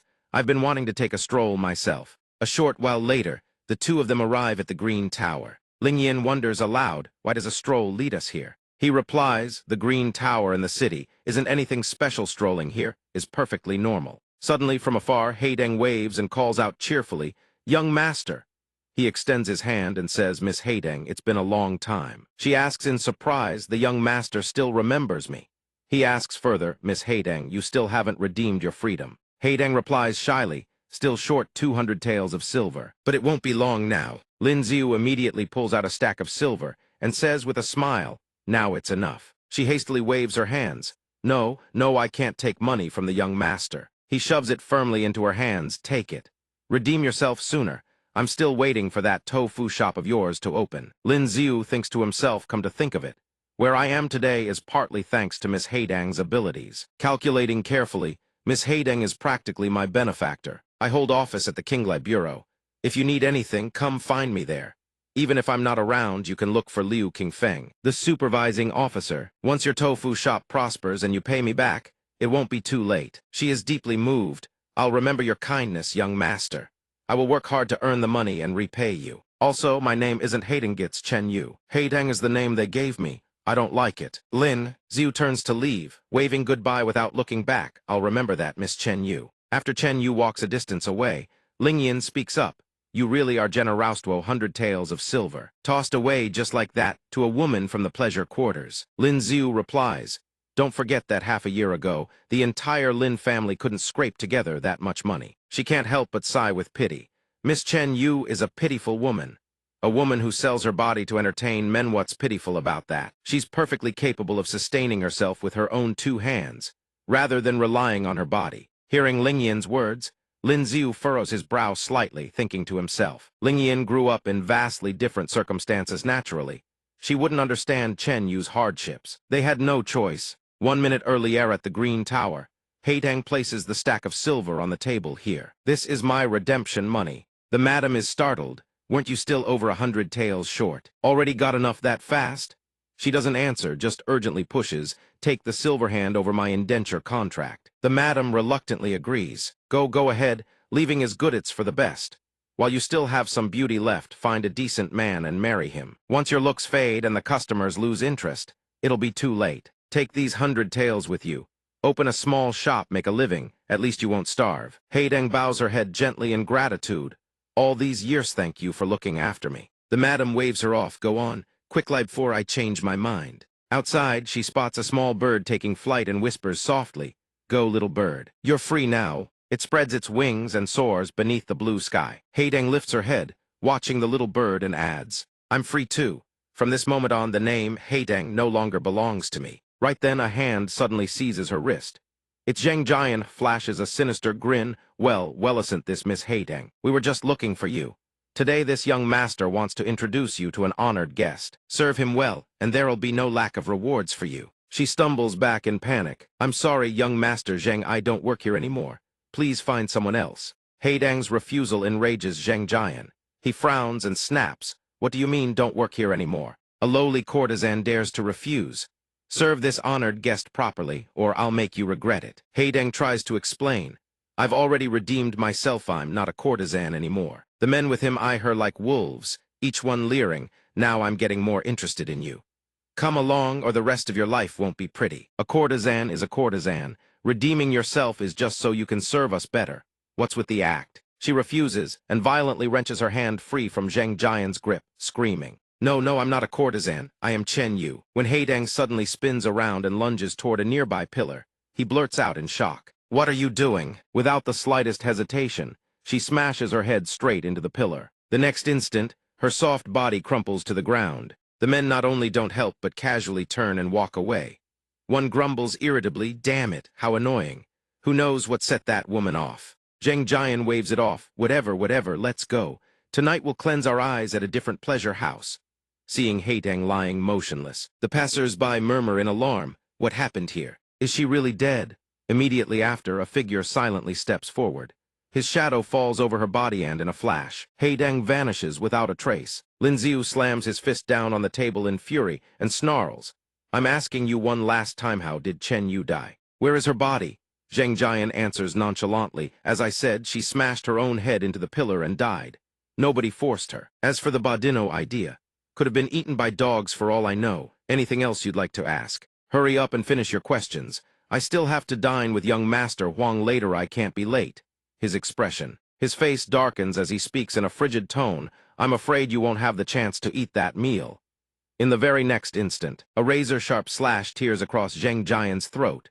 Blood erupts in all directions. Before he can even scream, he earns a one-way trip to meet his ancestors. Having finished the deed, the man immediately cries out, Murder! Murder! Young Master Zheng has been murdered.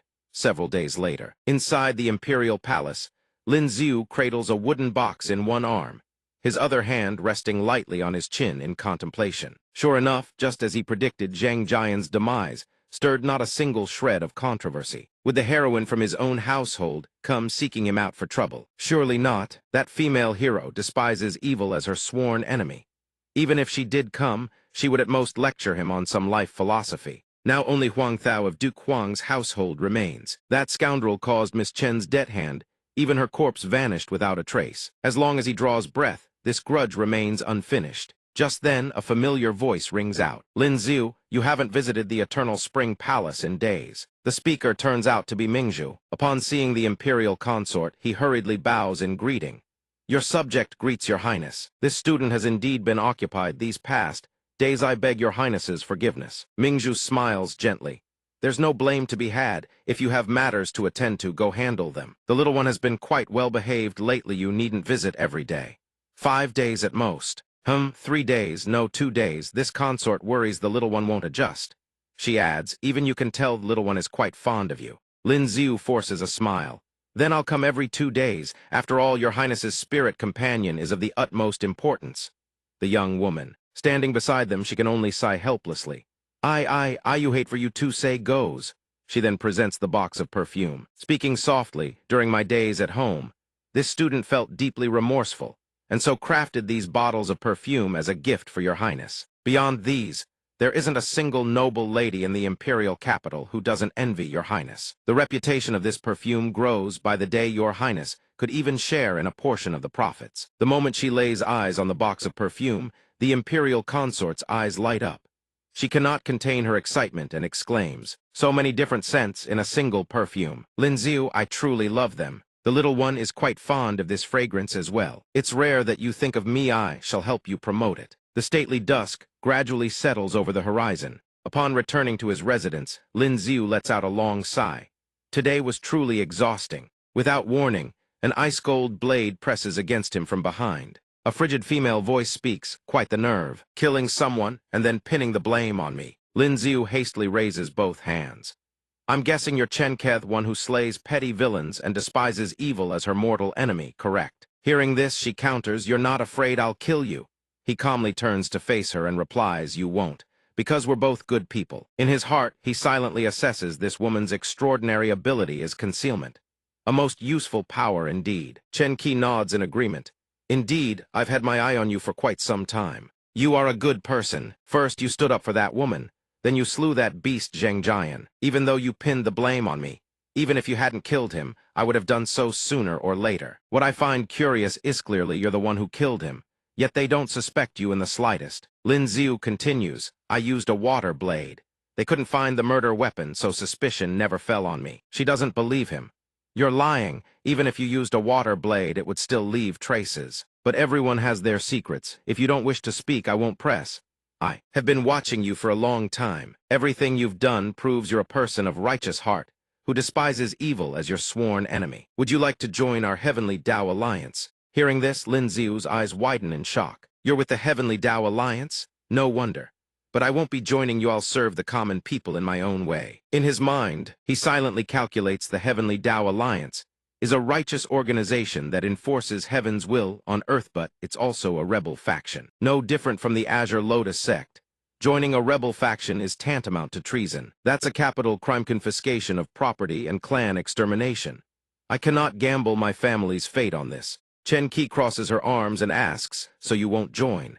Then you're not planning to turn me in for the bounty. Probably around 100,000 taels. Lin Xiu refuses without hesitation. A gentleman loves wealth, but acquires it through honorable means. What's more, I'm not exactly short on money. Ever heard of the Red Mud Residence? I'm the one who opened it. It rakes in 100,000 taels of silver. A month money is the last thing on my mind. She smiles with hidden meaning and speaks. The Red Mud Residence, you're telling the truth. Then you must have plenty of fine wine. He answers without a moment's hesitation. Of course it's the truth. If you don't believe me, I'll take you to see for yourself. As for drinks, I've got more than enough. Sure enough, the instant those words leave his mouth, he secretly thinks this female hero's extraordinary ability will be far easier to obtain now. The scene shifts to the Qinglai Bureau, where a man's furious shouts echo without end. Let us go this instant. We are the sons of Viscount Jianan. Let me tell Yao have people inside the Qinglai Bureau. We'll report you for assaulting nobility without cause. Lin Xiu jabs a finger at them and snarls, you harass women on the streets and still have the audacity to run your mouths. Get inside, and you dare threaten me with your status. I'm on intimate terms with the female assassin of the Heavenly Tao Alliance. Just mentioning her would scare you lot to death. Being acquainted with the female assassin, it was just last night, thanks to 2 bottles of wine, that a friendship was struck. The brat still refuses to back down and bellows. Call your director Wang here right now. I want to file a complaint against these people. Just then, Director Wang from above slams the wooden gavel down upon the desk with a sharp crack. Everyone only sees Lin Xiu seated in the judge's chair. He speaks in a cold, commanding voice. Who among you dares file a complaint against this official? At this, the 2 brats below fall dead silent, only daring to whisper, we're finished. How is this man an official of the Qinglai Bureau? We've kicked an iron plate. Maintaining his stern composure, he declares in a booming voice, "Since you have no evidence to present, this official stands innocent. Today, the two of you harassed an innocent woman on the streets of flagrant violation of the great Zia's laws. You are sentenced to 30 strokes of the rod as a warning to all." Hearing this, both of them scream, "You dare." Just at that moment, Qinwan appears and calls out, "Wait. Official Lin, could you spare my 2 elder brothers on my account?" He falls prey to her extraordinary ability, and without a shred of hesitation, is about to agree. But in the very next instant, he snaps back to his senses. Lin Ziu leaps to his feet and slams his palm down on the desk in fury. "Like hell I will, Miss Qin. If everyone could just beg for mercy, then what use are the laws? Guards, carry out the sentence." His resolute actions leave Qinwan wide-eyed, and she cannot help but gasp inwardly. This Lin Ziu's willpower is truly formidable. The next day, Lin Ziu chews on a straw as he strolls along, mulling over the events of yesterday. Qinwan's ability yesterday was quite peculiar. I should ask Ninger about it, Lattish is bound to know more. As he passes by a bounty notice board, a nearby servant calls out in greeting, "Good morning, Official Lin." But his eyes are immediately drawn to a face on the wanted poster. Isn't the person on this bounty notice somewhat familiar? On the wanted poster is none other than Chen Qi, who had been in close contact with consort Mingzhu not long ago. At the public hall, the moment Lin Ziu steps inside, he spots a corpse. He exclaims in surprise, "A corpse." Upon seeing the coroner, he speaks up, "Lin Ziu, you've come at just the right time. Quick, take a look at this corpse. Does it seem like it might be faking death?" The coroner's words leave him bewildered. "Coroner, sir, what do you mean by that? Could this corpse be a fake?" The coroner explains, "Lin Ziu, you don't frequent the Qinglai Bureau, so it's only natural you wouldn't know. Yesterday, that female assassin attempted to kill young Master Huang Thao of Duke Huang's household. She failed and was instead gravely wounded." King Feng, standing nearby, continues seizing the opportunity while the court seethes with rage. They recognize this as a golden chancing, thus issued orders to the outside. At the same time, a play unfolds. First, rumors spread that the second-rank Earl's son of Dangbo City beat a commoner to death on the road. But the Earl of Dangbo used his connections to have the Qinglai Bureau release his son, then cast the heavenly net wide within the Dangbo Earl's mansion. Given that female assassin's temperament even after failing to kill Huang Tao, wouldn't offing a scumbag like the second-rank Earl be child's play? Hearing this, he forces a bitter laugh and asks, "Who came up with this scheme? As if the Ming Divine Martial Guard is that foolish. Last time that female assassin killed Zheng Jian, and they still haven't found her. This time she'll just waltz right into the net." Yet deep inside, a cold dread creeps in. Chen Qi actually went to kill Huang Tao. Wasn't she supposed to wait for the right opportunity before striking? What now? Scene shifts to the gates of the Dangbo Earl's mansion. Dusk has already fallen, snow drifting down outside, when suddenly someone tumbles out through the mansion gates. Exactly as Than Fong predicted, Chen Qi has indeed come to assassinate the Dangbo Earl. A moment later, a man strides toward her and bellows, "You think hiding will save you now? You dare assassinate me despite the snow blanketing the ground? You truly thought your concealment made you invincible?" He raises his sword high, his roar slicing through the snowy night. "Prepare to die." Just as that razor-sharp blade is about to cleave down upon Chen Qi, a shadow streaks in from nowhere, scooping her up and snatching her from the jaws of death. Enraged, the man wheels around and roars, "An accomplice." The one who saved her is none other than Lin Ziu, disguised as someone else entirely. Blade in hand, the man gives furious chase. "Damn you, you think you can just waltz off with my 20,000-tael bounty that easily?" Suddenly, Lin Ziu halts mid-flight and lands on the ground. The man levels the tip of his sword at Lin Ziu and grins triumphantly. "Out of steam, are we? Where do you think you can run now?" "Young man," Lin Ziu speaks in a low, grave tone, "those who deserve mercy should be shown mercy. Every soul she killed deserved their fate. Let this matter rest." The man ignores him and swings his sword, bellowing, "Old fool, I can see you've gone senile. Fine, then first I'll kill you. Then I'll take this assassin's head to claim the bounty." Yet Lin Ziu catches the blade with his bare hands, effortlessly. The sight sends a chill of terror through the man. What? He caught my full-powered strike with his bare hands. Killing intent erupting from every pore, Lin Ziu repeats through gritted teeth, "Young man, I told you those who deserve mercy should be shown mercy. Today I spare your life." Hearing this, the man sheathes his sword obediently, clasps his fists, and stammers, "This junior thanks senior for showing mercy." This one takes his leave. Inwardly, he trembles, life above all else. The next second, the man turns and flees. Yet blocking that single strike has left Lin Xiu's palms bleeding. It seems that brute forcing a blow from an Earth-grade expert is still somewhat dangerous. Departing from the scene, he carries Chen Qi into a cave. He gently tilts her chin to examine her condition. Her injuries are severe. Looks like he'll need to use origin stones. Then his gaze drifts downward, landing on her two rosy, snow-white peaks. Lin Xiu's face flushes, as he mutters, "Isn't this taking advantage of someone in a vulnerable state? Forget a time saving a life here. Just how many wounds has this girl endured? Looks like my origin stones will be completely drained today." Lin Xiu activates his healing extraordinary ability. A system screen flickers to life with a notification, activating healing extraordinary ability. Ability recovery 1%. The next morning, Zhu Ninger spots Lin Xiu and tilts her head in curiosity. "Young master, why are you here so early?" His face is gaunt and hollow with exhaustion as he answers, "Cracking that case last night wore me completely out. I'm just here to rest at your place for a bit." Hearing her voice, he thinks to himself, "Last night completely drained me dry. But at least I managed to save Chen Qi. Once she wakes, she should leave on her own." He leans back comfortably on the bench, savoring the sound of her singing, and drifts off to sleep before he even realizes it. Zhu Ninger glances over at him, smiles softly, whispers, "Young master," then leans in and gently plants a kiss on Lin Xiu's forehead. Night falls. Lin Xiu returns to the Lin residence. He touches his lips, puzzled. "Why are my lips so dry? Must be from that dream I just had." A dream that was soft and fragrant, its aftertaste lingering endlessly. Suddenly a voice cuts in, "A dream that lingers endlessly. What were you dreaming about?" Spotting Chen Qi, he exclaims in shock, "Miss Chen Qi, why are you here?" The streets are plastered with wanted posters of her right nosh. Can't just show her face freely. She crosses her arms and speaks, "Enough. Stop pretending. I know it was you who saved me last night." Lin Xiu's eyes dart to the side as he protests, "How would you know? Weren't you unconscious?" Chen Qi answers, "I simply couldn't speak, that's all. When you were fighting that Earth-grade expert, I saw everything. And you didn't just use one type of extraordinary ability." He clears his throat and presses for, "But yesterday I looked exactly like a beggar elder. How could you tell?" She answers, immediately scent.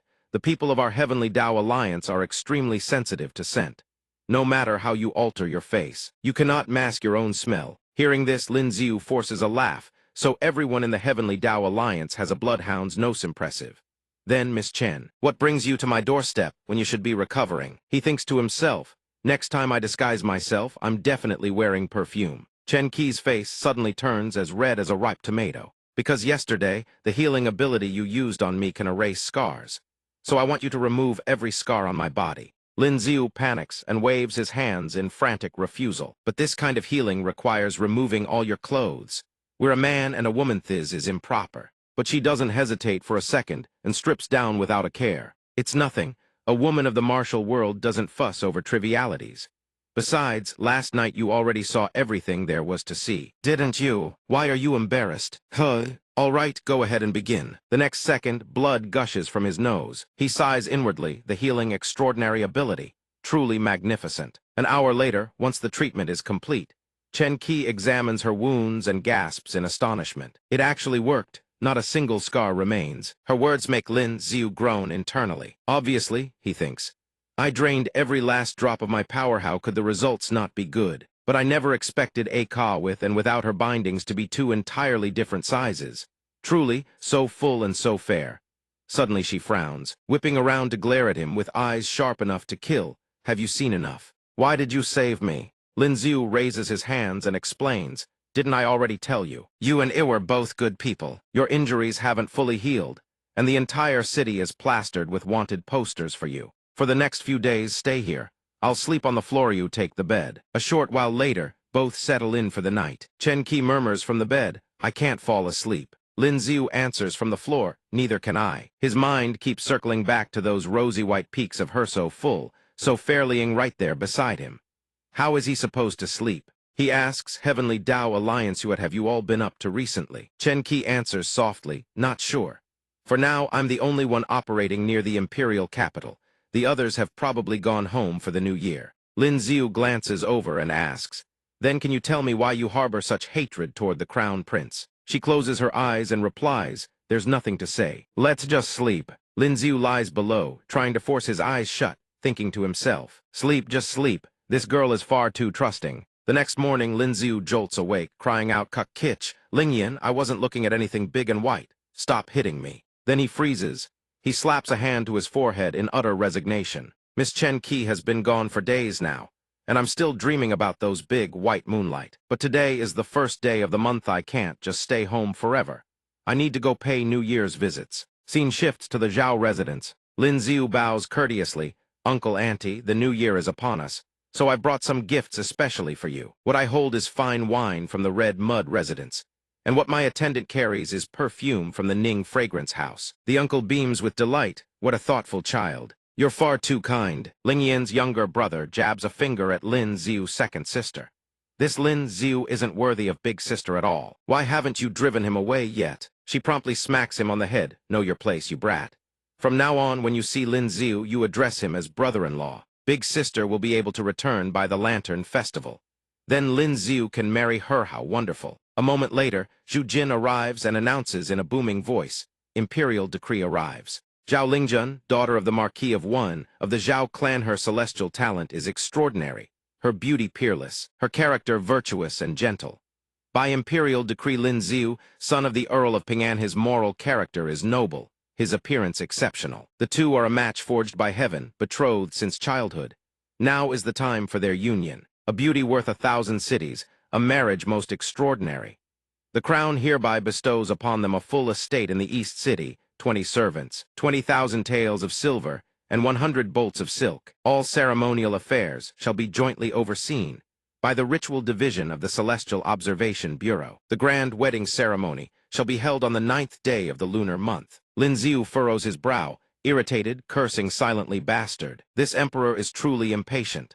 The person hasn't even returned yet, and he's already arranging marriages. Zhu Jin adds, His Majesty asked me to relay to Marquis Wu, and His Majesty does not wish to wait for your family's prodigy to return to the capital. Finding an auspicious wedding date has proven quite difficult indeed. The Ministry of Rites preparations are time-consuming. When the wedding day arrives, His Majesty will personally bestow the ceremonial gifts. He immediately bows to receive the imperial edict, expressing gratitude on his daughter's behalf for His Majesty's gracious favor. Behind his back, he continues cursing the emperor in his heart. That dog of an emperor, damn his mother. Meanwhile, outside the city gates, beneath a white snowy sky, the silhouette of a young woman in pink robes emerges, and that woman is none other than Lingjun. She whispers softly, Imperial capital, I've returned. At Ningxiang's studio, a box of perfume is set down. Lin Ziu speaks up, Brother Li, have you truly decided not to go home? Beijing fires back. What nonsense are you talking about, Brother Lin? I am sacrificing myself, dedicating my all to our enterprise, fleeing from my wife. How dare you say I'm not going home? He forces a smile. Whatever you say, you're right. Ninger, are we done? Ninger raises her hand, forming a signal. Okay, done. Hurry and open the door. I heard from the other sisters that they've already sent people to stake out our shop since the crack of dawn. Lin Ziu then swings the door open and declares in a booming voice, Honored guests of Ningxiang Studio are now open for business. The spectacle before her leaves Ninger stunned.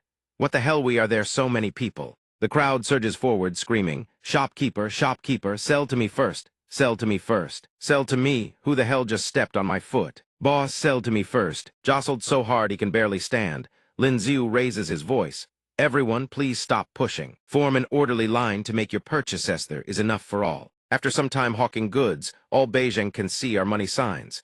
His joy is boundless. Money, nothing but money. Sure enough, the chests are packed to the brim with gold and silver. He gleefully hugs Yang in excitement. Everything is money. Lin Ziu raises a hand from behind and says, Brother Li, from now on, this place is in your hands. Ninger and I simply can't handle it. These customers are buying like madmen. Ninger, sitting nearby, raises her hand in fervent agreement. Beijing turns with a brilliant smile. I've just finished the calculations. In a single day, we've earned 50,000 taels of silver. Lin Ziu sniffs proudly, chest puffed out. Naturally, don't you see who invented the perfume? Ninger speaks up. Lin Ziu, let's head back first. On the way, Beijing asks Lin Ziu, Brother Lin, your wedding day draws near, and yet here you are busy with Ningxiang Studio. If the lady from the Zhao family finds out, won't she be furious? Ninger crosses her arms. What nonsense are you spouting? After Empress Xia bestowed the marriage, the bride and groom are forbidden from meeting before the wedding. How would Zhao Lingjun possibly know what Lin Ziu is doing? Suddenly, something ahead catches Ninger's eye, and she freezes mid-step. Up ahead, Lingyan walks alongside Lingjun, chatting away. Elder sister, you've just returned, so let me fill you in. That Lin Xiu not only awakened an ice-type extraordinary ability, but his martial talent is also absolutely exceptional. My archery skills improved so dramatically all thanks to his teaching. This man excels in every conceivable way. He's the type that makes women fall head over heels. If I hadn't been keeping a tight grip on him for you, Lin Xiu would have been betrothed to someone else long ago. Lin Xiu strokes his chin, thinking, how is this such a ridiculous coincidence? Should I go over and say hello? Forget it, let's head home first. With that thought, he shoves Ninger and Beijing in a different direction. Come on, let's go, let's go. Lingjun speaks up. All right, how do you understand him so well? Even the firearm in my courtyard was a gift from him forged from meteorite, no less. Not bad at all. Lingyan replies cheerfully. Of course. I've been protecting him for so long, and I even recommended him to the Extraordinary Arts Academy. I didn't take that gun for free, either. I gave him one in return, a good one for self-defense. Tomorrow is your grand wedding day, elder sister. I'm going to feast and drink until I can't move. Lingjun's voice softens, laced with affection. All right.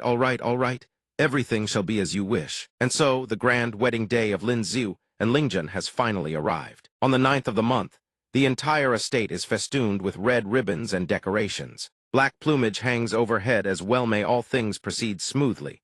A most auspicious day for the union of bride and groom. In the center of the great courtyard, the officiant's voice thunders. The auspicious hour has arrived. Let the bride and groom enter. The groom steps over the fire basin. May prosperity blaze in his future. Beijing and Ninger, serving as the chief wedding attendants, press on with the ceremony. The auspicious hour is nigh. First Bodo, heaven and earth. Second Bodo, the honored elders. Husband and wife bow to each other and proceed to the bridal chamber. After Lingjun is escorted into the chamber, Marquian places a hand on Lin Xiu's shoulder and says, Lingjun can be a bit willful at times. I hope you will be tolerant of her. Lin Xiu clasps his hands and responds, Father-in-law, rest assured, I shall. Beijing then approaches with a toast. Congratulations, brother. May you have a magnificent night ahead. Minghe chimes in from the side. Truly unbelievable that woman finally ended up in your hands. Lin Xiu lets out a long sigh. From now on, I'll have no choice but to listen to my wife. The princess frowns. Fine then, you little brat beauty before brotherhood. Now that you have a wife, you won't cultivate with us anymore. Lin Xiu forces a wry smile. What can I do? Heaven above, earth below, but the wife reigns supreme. Suddenly Lingyan appears, visibly drunk, and delivers a low warning. What you just said had better be true. Seeing this, Lin Xiu asks in surprise, Lingyan, why are you drinking so much today? At that moment, fireworks burst across the sky outside. Beijing and Minghe rush out together to watch. The fireworks are starting. She steps closer, her voice a dangerous murmur. And another thing, don't you ever let me catch you chasing skirts again, or I will break your legs. Lin Xiu stammers, how could I? On the other side, Qin Wan watches the fireworks, a trace of quiet regret crossing her face.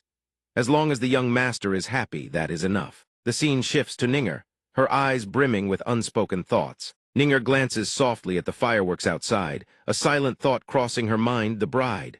Isn't me. The crown prince's mood on the other side is no better. He clenches his jaw.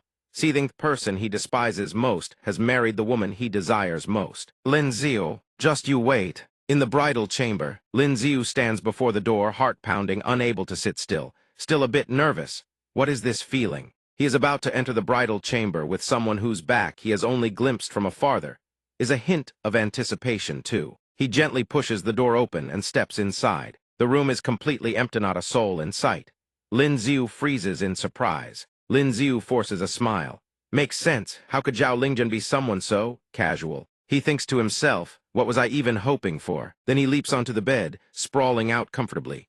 Not bad at all having a bed this large all to himself. Comfortable. Minghe stares at Lin Xiu with a frown. The princess speaks up. Lin Xiu, what are you doing here? Aren't you supposed to be seeking out that woman today? He scratches his head sheepishly.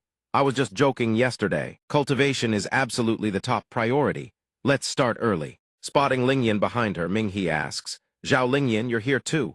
But why do you look so downcast? Lingyan crosses her arms. It's nothing, let's begin. An hour later, after the training session concludes, the princess waves them off with a bright smile. Lin Xiu, remember to come visit often from now on. I'll always be at the Tianshu Academy. Zhao Lingyan's face suddenly turns melancholic as she speaks softly. Lin Xiu, I'm sorry. He asks in confusion, What's wrong, Lingyan? What are you apologizing for? Sorrow is etched deep into Lingyan's eyes. Then she begins to recount yesterday's events. Lingyan walks over and asks Lingjun, "Elder sister, why are you here? Wasn't last night your wedding night?" She takes a gentle sip from her cup and says, "Haven't you always wanted to sleep beside your big sister? I'll be sleeping here today." Lingyan's guilt deepens as she murmurs, "Last night was supposed to be the most important night for you and my sister. Yet she wasn't there. I understand now, this arranged marriage should never have existed." Inwardly, she wonders, why does my heart ache so? Suddenly, Lin Xiu places his hand on Lingyan's shoulder and lowers his voice. "If it's about her, there's no need to apologize. Truth be told, I understand her quite well. A peerless beauty like Miss Jean, any nation on the continent, countless powers would fight to claim her. Marrying someone at only the second tier like me, I feel the injustice on her behalf. Don't worry, I understand." On the surface, he says as much, but in his heart he thinks the exact opposite. Injustice? What injustice? I actually feel far more at ease now. Finally, I can go back to wearing flashy clothes and strolling the streets again. He smirks to himself. To think he could rationalize it this way, what a great fool. Lingyan looks at him, her heart aching. "Lin Xiu." A moment later at the western chambers, Lin Xiu knocks on the door and calls out, "Miss Zhao, are you in there?" Lingjun answers from within, "Come in." He mutters under his breath, "Why is she still here?" It seems Zhao Lingjun has no emotional attachment to this marriage whatsoever. Lingjun gestures with a smile. "I'm terribly sorry about last night. If you have something to say, please sit down first." She uses her psychic force to lift a chair and set it right in front of Lin Xiu. He says solemnly, "Miss Zhao, there's no need to apologize. In fact, I also have a few things to say to you." Inwardly, he thinks psychic forcey an extraordinary ability. No wonder the old emperor fears Zhao Lingjun. Given enough time, she will inevitably become the most unmatched person under heaven. But as long as I'm around, little girl, you'll just have to settle for second place. He sits down and continues. "Although we've already gone through the ceremony and married, there are certain things best made clear. This marriage arrangement was not something either of us desired. You didn't want to marry, and I had no wish to wed in name. We are husband and wife, but in truth, we are not. I won't demand anything of you. I only hope you'll demand nothing of me in return. To put it plainly, if there's no matter to attend to, I won't trouble Yuan. I hope you'll extend the same courtesy." Lingjun steps forward to state her own position. "Whatever you do is none of my concern. I only wish to focus on my cultivation." He nods, "Perfect. As long as we're in agreement, everything is clear." He laughs inward. Linver, did he expect this arranged marriage to indirectly grant him the freedom of a bird soaring through the heavens and a fish swimming beneath the waves? That dog emperor, wait, what dog emperor? This is my dear, beloved emperor. On Lingjun's side, she thinks to herself it seems Lin Xiu was equally reluctant to accept this marriage. That's actually for the best. After finishing his conversation with Lingjun, he steps outside in high spirits to breathe the fresh air. It's as though he hears the distant roar of the open ocean, can return to the deep forest once more. But I can't stay in this room. If word gets out that I abandoned the Zhao family's peerless beauty on our first night, people will laugh me to scorn. Still, property in the imperial capital is absurdly expensive. I can't afford to buy one even if I wanted to. If only someone would gift me a house. Scene shifts to the imperial garden. Zhu Jin stands nearby, reporting, "Your Majesty, the Zhao family's peerless beauty did not spend the night in the bridal chamber with Lin Xiu. Today, Lin Xiu has left the estate to go out. He is currently on his way to the imperial palace." Hearing this, Emperor Xia remarks, "How interesting, the bride flees on the wedding night, and the groom bolts on the very first day of marriage. But what business does Lin Xiu have at the imperial palace at this hour? Could he be coming to lodge a complaint? Then I'll need to properly handle this martial path genius." Right on cue, Lin Xiu arrives. He bows respectfully. "This subject greets your Majesty." The emperor asks in a deep voice, "You just had your grand wedding yesterday, yet instead of staying home with your wife, you come here. What business do you have?" He answers quietly, "This subject humbly wishes to borrow some silver from your Majesty to purchase a new residence." These words make Emperor Xia turn in irritation. "You're short on silver. You and the Prince of Qin partnered to open 2 businesses on. Could say gold coins are flowing in by the handful. So why are you coming to me for silver?" "Denied." Lin Xiu speaks up. "If your Majesty won't lend me the silver, then this subject can only remain in the bridal chamber with his wife, cultivating our bond and working toward producing an heir as swiftly as possible." Hearing this, Emperor Xia halts in his tracks. He clears his throat lightly. Zhu Jin, quickly take Lin Ziu to select a residence. Whatever he fancies, gift it to him, consider it his reward. Lin Ziu smiles faintly in gratitude. This subject humbly thanks your majesty for this sacred grace. Emperor Zia waves him off. Go, go, go, go. He furrows his brow. He thinks to himself, cultivating their bond and producing heirs, that's precisely what a husband and wife ought to do. These two had best never consummate their marriage or bear children. That is what I truly wish to see. On the road back, Lin Ziu is in high spirits. This old man is in a wonderful mood today. Sweet. He silently calculates the housing problem is solved. All that's left is the happy life. But the new house still needs renovation tonight. He'll stay at the inn. The moment he steps through the inn's entrance, his gaze lands directly on Qin Wan. Both ask the exact same question in perfect unison. Miss Qin Wan, why are you here? Shouldn't you be at home? Isn't young Master Lin also here instead of being at home? The exact same question flashes through both their minds. Don't tell me this person is also here for a room. Both rush to the counter and shout in unison. Innkeeper own room. Between Lin Ziu and Qin Wan, murderous intent crackles through their gazes like lightning. The innkeeper stammers nervously. Honored guests, you see? We only have one room left. Perhaps the two of you could work it out. He frowns. How exactly are we supposed to work it out? Don't you have any ideas, innkeeper? Qin Wan doesn't yield an inch. She fires back immediately. Lin Ziu, just because you have money, does that mean you forget who arrived first? His tone drips with sarcasm. Then what do you suggest? This one didn't trudge all this way for nothing, exhausted, famished, with nowhere to rest. But Miss Qin Wan seems to have more pressing matters. Though it's not as if this situation is entirely unworkable. She asks, what solution are you proposing? A short while later, the two share the room, one on the top bunk, one on the bottom. Qin Wan glances over. This is the solution you came up with. He replies, Qin Wan, the daughter of an earl who won't go home and comes to me borrowing money. Compared to that, what's a little thing like this? Qin Wan retorts acidly, of course, some people run off to sleep at an inn on the very first day of their grand wedding. Compared to that, this is nothing at all. Lin Ziu reminds her sternly. Miss Qin Wan, don't forget you still owe me silver. And besides, I'm the one paying for this room tonight. She turns away. Give me a few more days, I'll pay you back. He says softly, fine, fine, go to sleep. The night is cold, catch a chill, and you'll be borrowing money from me again. A smile tugs at his lips as he wonders to himself. Why is this woman always short on money? Forget it, tomorrow I need to go find Hongyi. After all this time, I can finally express my feelings. At the physician's residence, she blushes shyly. I haven't had the chance to congratulate you on your wedding yet. I saw the fireworks that night from the doorway. They were so beautiful, so very beautiful. He lounges comfortably on the physician's lap, teasing. The fireworks were beautiful, but none compare to you. His words make her flush with embarrassment.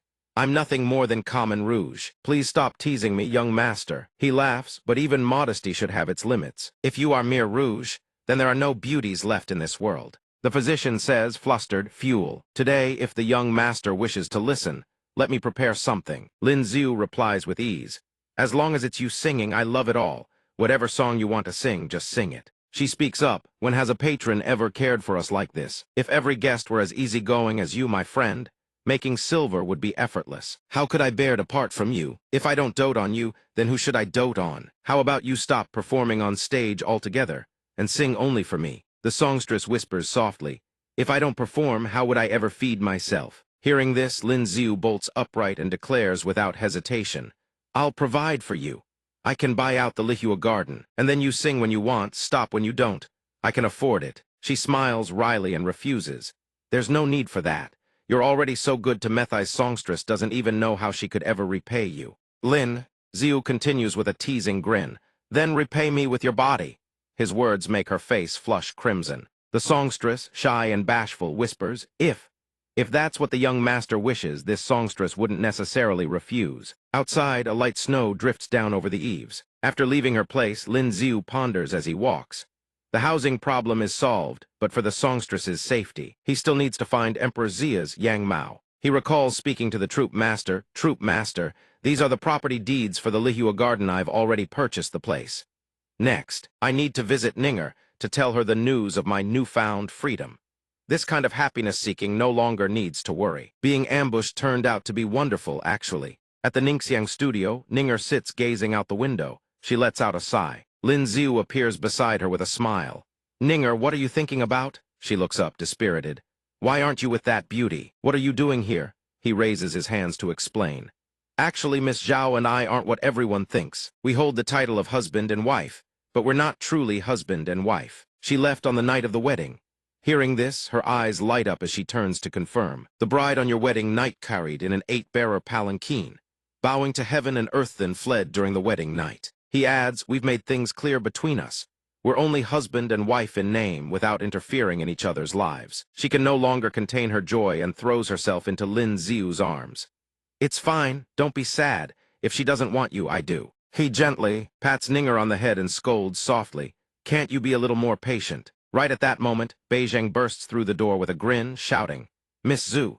Today the air in the room instantly freezes solid. He thinks to himself in horror, I'm dead.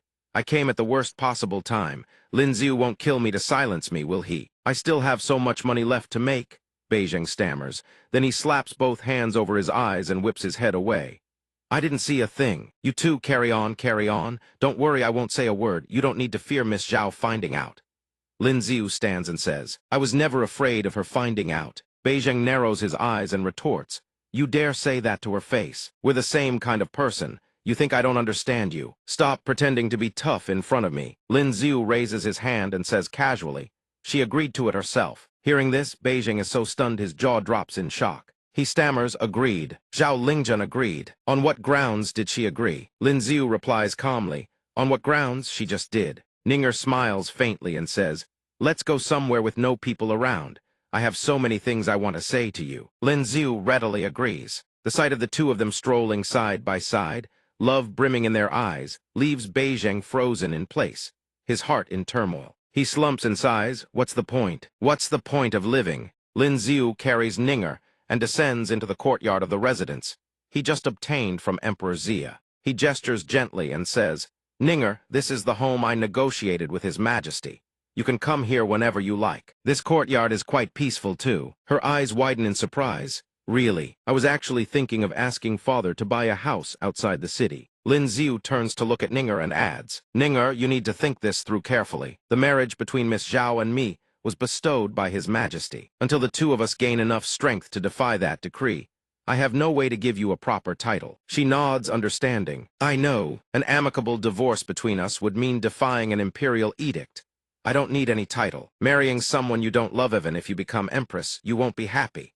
Being with the one you love, with no title or status, what does it matter? I only need you by my side. Everything else I don't care about. But this place feels a bit empty. Let's build a garden here, plant all kinds of flowers inside. When spring arrives, the courtyard will overflow. With the fragrance of blossoms, Lin Ziu's tone overflows with tenderness. Whatever you say. From now on, if you want to find me, you can come here.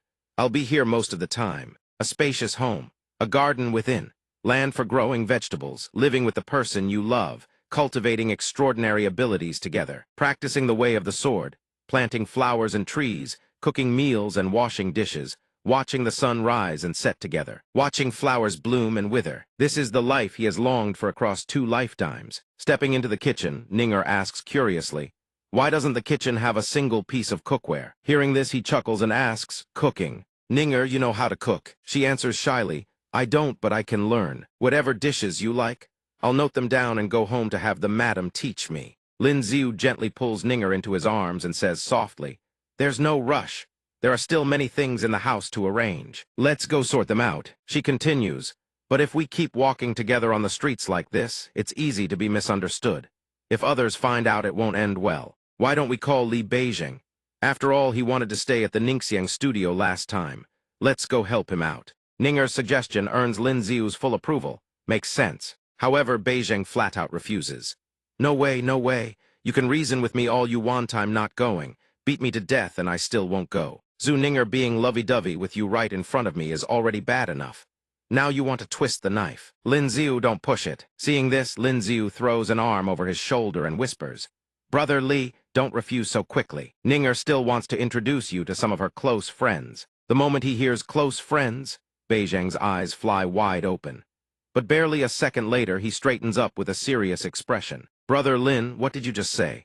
Even if the wife herself calls me back and beats me to death, how could I possibly refuse helping you two move house? And so, a short while later, He enthusiastically hoists an enormous bundle onto his back. Lin Xiu asks, "Brother Li, do you really not need my help?" Beijing replies casually, "We're all friends, thighs is only natural. Let's go." "Oh right, Miss Ninger, whenever it's convenient, do introduce them. I have no ulterior motive, just looking to make a few new friends." Ninger laughs and says, "Don't worry. Your Highness, they all know of your wise and mighty prowess by now." Outside, night has fallen. Lin Xiu's face beams as he recalls Ninger's parting words, "Be careful on your way back. I'll come see you tomorrow." He murmurs aloud, suddenly finding himself truly looking forward to tomorrow. After all, sleeping alone tonight in such a spacious room feels a bit unfamiliar. Then he catches sight of Qin Wan sitting outside his front door. He approaches and calls out to her. Spotting Lin Xiu, she startles in surprise. "Lin Xiu, why is it you?" He points toward his own front door and raises a brow. "You're sitting in front of my house and asking me thaddies that even reasonable." Qin Wan asks in further surprise, "Isn't this house supposed to have no owner?" Lin Xiu twirls the key in his hand and walks inside. "It does now. Come in with me. Were you planning to sit outside the door all night?" She murmurs, "How did you get this house?" He answers, "His Majesty bestowed it." Inwardly, he grins with satisfaction. Gaining freedom from Zhao Lingzhen's arrangement is truly wonderful at night. He can take in a few homeless young ladies without the slightest shred of guilt. Lin Xiu leads Qin Wan to a room and instructs, "Sleep here tonight. I've only just moved in myself, but everything here is brand new. Don't worry. The silver you owe me still hasn't been repaid. Next time you have nowhere to stay, don't bother with inns, just come here." With that, he tosses her the key. "No charge. Just remember you can only come at night." Lin Xiu's suggestive remark makes Qin Wan's face flush scarlet. "Then sleep early." She thinks to herself, "Lin Xiu is so good to me." If this were a novel, the next part would be where the girl confesses those kinds of feelings. Wouldn't it? Having arranged her sleeping quarters, Lin Xiu quickly takes his leave. "I need to go cultivate. Go ahead and sleep early. Don't worry about me. If you've got that much on your mind, how about paying me back first?" Qin Wan watches his retreating back, murmuring softly, "That man is truly strange. No sooner does he step out than his mind conjures up two pretty girlson in each arm." Du Fu harbored a grand ambition to build a sprawling mansion, making room for every poor soul under heaven. "I only have one goal to own a massive house and turn it into a shelter for homeless girls." A sudden presence snaps Lin Xiu to alertness. "Who goes there?" His eyes widen in shock. "Miss Aki, we're back." She steps forward and replies, "I just found you." Hearing this, Lin Xiu asks, "Why were you looking for me?" Chen Qi retorts, "I should be the one asking. You just had your grand wedding, aren't you at home? Instead, you're out here living alone." "What happened?" Lin Xiu sighs. "It's not something I can explain in a minute or two. You came to find me. Are you injured again? Come inside, who can talk there. My house is big enough." Having guessed correctly, Chen Qi is surprised. "How did you know I was injured?" Once inside, she removes her outer garments, revealing mottled bruises and fresh claw marks scored across her back. Lin Xiu applies his healing technique as he asks, "How did you get hurt this badly?" "A few more inches, and your arteries would have been severed entirely." Chen Qi answers, "I killed a villain who was bullying men and women alike. In a moment of carelessness, he stabbed me gravely." He furrows his brow and continues, "Actually, women wearing gear that tight isn't good for you. Why not wear a proper bodice?" She explains, "Wearing these is more convenient for combat. Besides, if I wore a bodice, surely you know what that implies." Hearing this, the image of Chen Qi's snow-white peaks straining against a thin bodice floods unbidden into his mind. He flushes crimson and clears his throat. "That's completely different. Right now is time for rest." The words barely leave his mouth when Lin Xiu suddenly feels a wave of dizziness. He presses a hand to his forehead. Confused, he mutters, "What's going on? Why do I feel so uneasy?" Chen Qi seems to sense it too. She speaks in a low voice. "Someone in the city has broken through to the heaven-grade realm, and it's a fire-attributed extraordinary ability. Across the Imperial Palace, the miles of golden halls and jade pavilions are engulfed by a searing wave of fire-attributed energy. A pillar of flame roars skyward, blazing without end. Emperor Xia and Zhu Jin stand beneath the gilded eaves, witnessing it all. The emperor turns to Chief Steward Zhuar Great. "Xia has gained yet another heaven-grade cultivator. Who is it?" The steward ventures, "Your Majesty, from the phenomena, the breakthrough's power is fire-attributed, and its origin lies at the Duke of Zhu's estate. It appears to be the Grand Duke of Zhu." Emperor Xia furrows his brow and issues his decree. "The Grand Duke of Zhu has served with diligence and contributed greatly to our great Xia. Promote him to first-rank hereditary duke. Also, have the Internal Affairs Bureau prepare gifts for the Zhu estate." Zhu Jin bows his head to receive the decree. By your majesty's sacred will. Mid-air like the furnaces of hell itself, Grand Duke Zhu stands firm in the void, arms spread wide, commanding his fire extraordinary ability with the fury of a raging tempest. Grand Duke Zhu speaks with deep satisfaction. The heaven-grade realm has come at last. All those years of bitter cultivation were not in vain. And know it is time to settle old debts. A fireball nearly the size of a meteorite engulfs his entire body. Grand Duke Zhu hurls the flames downward with a thunderous roar. You have the Song family crawl out here before me. The Song family patriarch clenches his teeth, bewilderment and terror warring on his face. What is the meaning of this? The Song family and the Zhu family have never had any great dealings. Why is the Grand Duke of Zhu this furious the very moment he breaks into the heaven grade? The Song family members look up at a sky of raging fury like a wrathful sun descending to punish the mortal realm. Yu Kai jolts in terror, cold sweat drenching his body, his lips quivering wordlessly. Suddenly, a torrent of water magic surges forward to douse the flames. Two opposing forces, blue and red, collide head-on. A tidal wave smashes into the fireball, sending shockwaves rippling across the region. The servants below are battered by the violent winds of the aftermath. Some clinging to pillars, others clutching each other, screaming ceaselessly, "Heavens! Heavens! Heavens above, don't pull down my trousers." One of them breathes a sigh of relief. It's the ancestor. Thank the heavens the ancestor hasn't gone into seclusion yet. The man in green robes wipes his mouth after the brief shockwave. The vortex conjured by Grand Duke Zhu takes a majestic form, a water dragon coiling into a towering waterspout, clashing against the searing pressure from his opponent. He stands tall within the vortex, a measured smile on his face. Congratulations on your breakthrough, brother Zhu.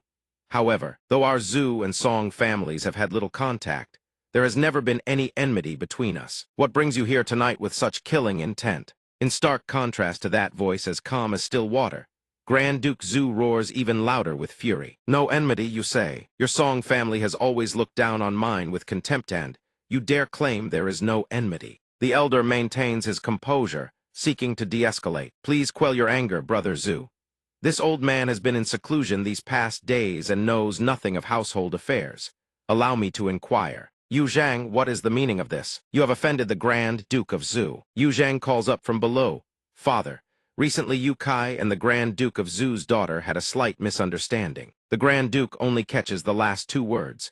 His eyes blaze so fiercely that literal fire dances within them. He repeats through gritted teeth, a misunderstanding. Surrounding my Ninger at the palace gates with armed Mina, misunderstanding. Plotting against her during the Grand Empress Dowager's birthday banquet halls, a misunderstanding. I see no need for further questions. Today I have come for blood. Song Elder, come outside the city walls. We fight first, then talk. The massive fireball unleashes several blazing arcs of fire that lunge toward the Song ancestor. The Song ancestor replies calmly, if Brother Zhu insists, then this Song can only comply. Afterwards, I will personally bring the offender and gifts to offer our apologies. Fire birds and water dragons fill the sky, their auras blazing as they sweep across the open expanse toward the outskirts of the city. Each combatant shakes heaven and earth in their own right. A private duel. Only now does the Song family patriarch roar in fury, locks Song Yu Kai in his room. He is forbidden from taking a single step outside for a whole year. Cursed wretch Yu Kai is dragged away by two maids, pleading desperately, "No, please, patriarch." Gusts of wind howl across the ground. Dirt and rubble are swept up in the vortex of water magic conjured by Grand Duke Zhu. Two water dragons formed from pure spiritual power coil and surge into the air, radiating overwhelming pressure. Opposite them, the fire extraordinary ability blazes crimson, casting an infernal glow. Elder Song suggests coolly, brother Zhu, words serve no purpose. Let me witness the strength you've gained after your breakthrough. Grand Duke Zhu responds with contempt. If that's your intention, I've been wanting to fight you for a long time now. Moreover, the two young ones hiding in the shadows had better scurry further away. If they get caught in the crossfire, this old man accepts no responsibility. He glances over and spots two figures who had been hiding poorly, jolting in shock behind a boulder. Lin Xiu and Chen Qi are crouched behind that very boulder. Lin Xiu gasps in awe. So this is the sensory awareness of a heaven-grade powerhouse. This is far too terrifying. She crawls closer and warns him. The disguise art only renders you invisibles, not omnipotent. You should be more careful in the future. A chill sweeps through the air, lingering. Lin Xiu ducks low, urging her on, go, go, go. If we get caught, we'll be frozen solid. The fire technique bends flames into dragons of staggering power, as if channeling the wrath of celestial fire down upon the mortal realm. Opposing them, two water dragons intertwine and merge into a single undulating torrent-like, the heavens themselves pouring down to cleanse all evil. The two techniques collide head-on with devastating force, instantly shattering the earth and rock. The horrific shockwave hurls debris and sand dozens of feet into the air. The aftershocks leave no small devastation in their wake. Lin Xiu curls his fingers around his eyes, extending his visual range. In the distance, the orb of combined energy conjured by both elders swells to an enormous size. Chain explosions rock the heavens, leaving him utterly stunned. So this is a battle between heaven-grade powerhouses. One could truly say they are moving mountains and draining seas. But Chen Qi's question cuts in from an entirely different angle. Just how many extraordinary abilities do you actually have? The gesture of Lin Xiu curling his fingers around his eyes is his eye-extraordinary ability. He replies with a teasing grin, "Just stick close to me and you'll find out soon enough." She frowns, putting on an annoyed face, "You little brat. Forget it, I'm heading back first." Lin Xiu doesn't notice, is too busy cheering. "Come on, fire guy hit him." The water guy's water dragon looks like a giant snake. Heavens, heavens above. Chen Qi turns to leave, but her curiosity lingers. Just how many abilities does Lin Xiu intend to collect? Sometime later, deep into the night, the quiet courtyard is no longer filled with rustling leaves, but with the whooshing of a spear slicing east and west. Lin Xiu is training with deadly seriousness in the dead of night. Chen Qi shuffles out yawning and sees him practicing with sudden diligence. "You brat, I already slept a whole round before you came back. Instead of sleeping, you're out here drilling spear forms?" Lin Xiu's gaze is steady as he speaks plainly. "The heaven grade is far too powerful. I need to strengthen myself as fast as possible." Hearing this, she raises an eyebrow with a curious smirk. "I didn't expect you to have such ambition." "Fine, I'll train with you." 1 hour later, she concedes once more, sweat streaming down like a river, panting heavily in defeat. "How are you still not tired after all that?" Lin Xiu grins playfully. "That's my exclusive secret art. Care to give it a try?" "Think about it, what's wrong with that? Why do those words sound so suspicious?" Without hesitation, Lin Xiu places his hand on Chen Qi's shoulder and channels a healing extraordinary ability. A radiant blue aura envelops her, its glow mesmerizing to behold. Chen Qi's body still carries residual medicinal energy. She stares wide-eyed at the shimmering qi swirling around her and stammers, "Let me think about it." Lin Xiu's tone is cheerful, tinged with unmistakable pride. "Well, has all the pain and exhaustion vanished? Follow my training, and I guarantee you'll become the greatest assassin under heaven." Chen Qi is slightly puzzled. Lin Xiu is truly miraculous.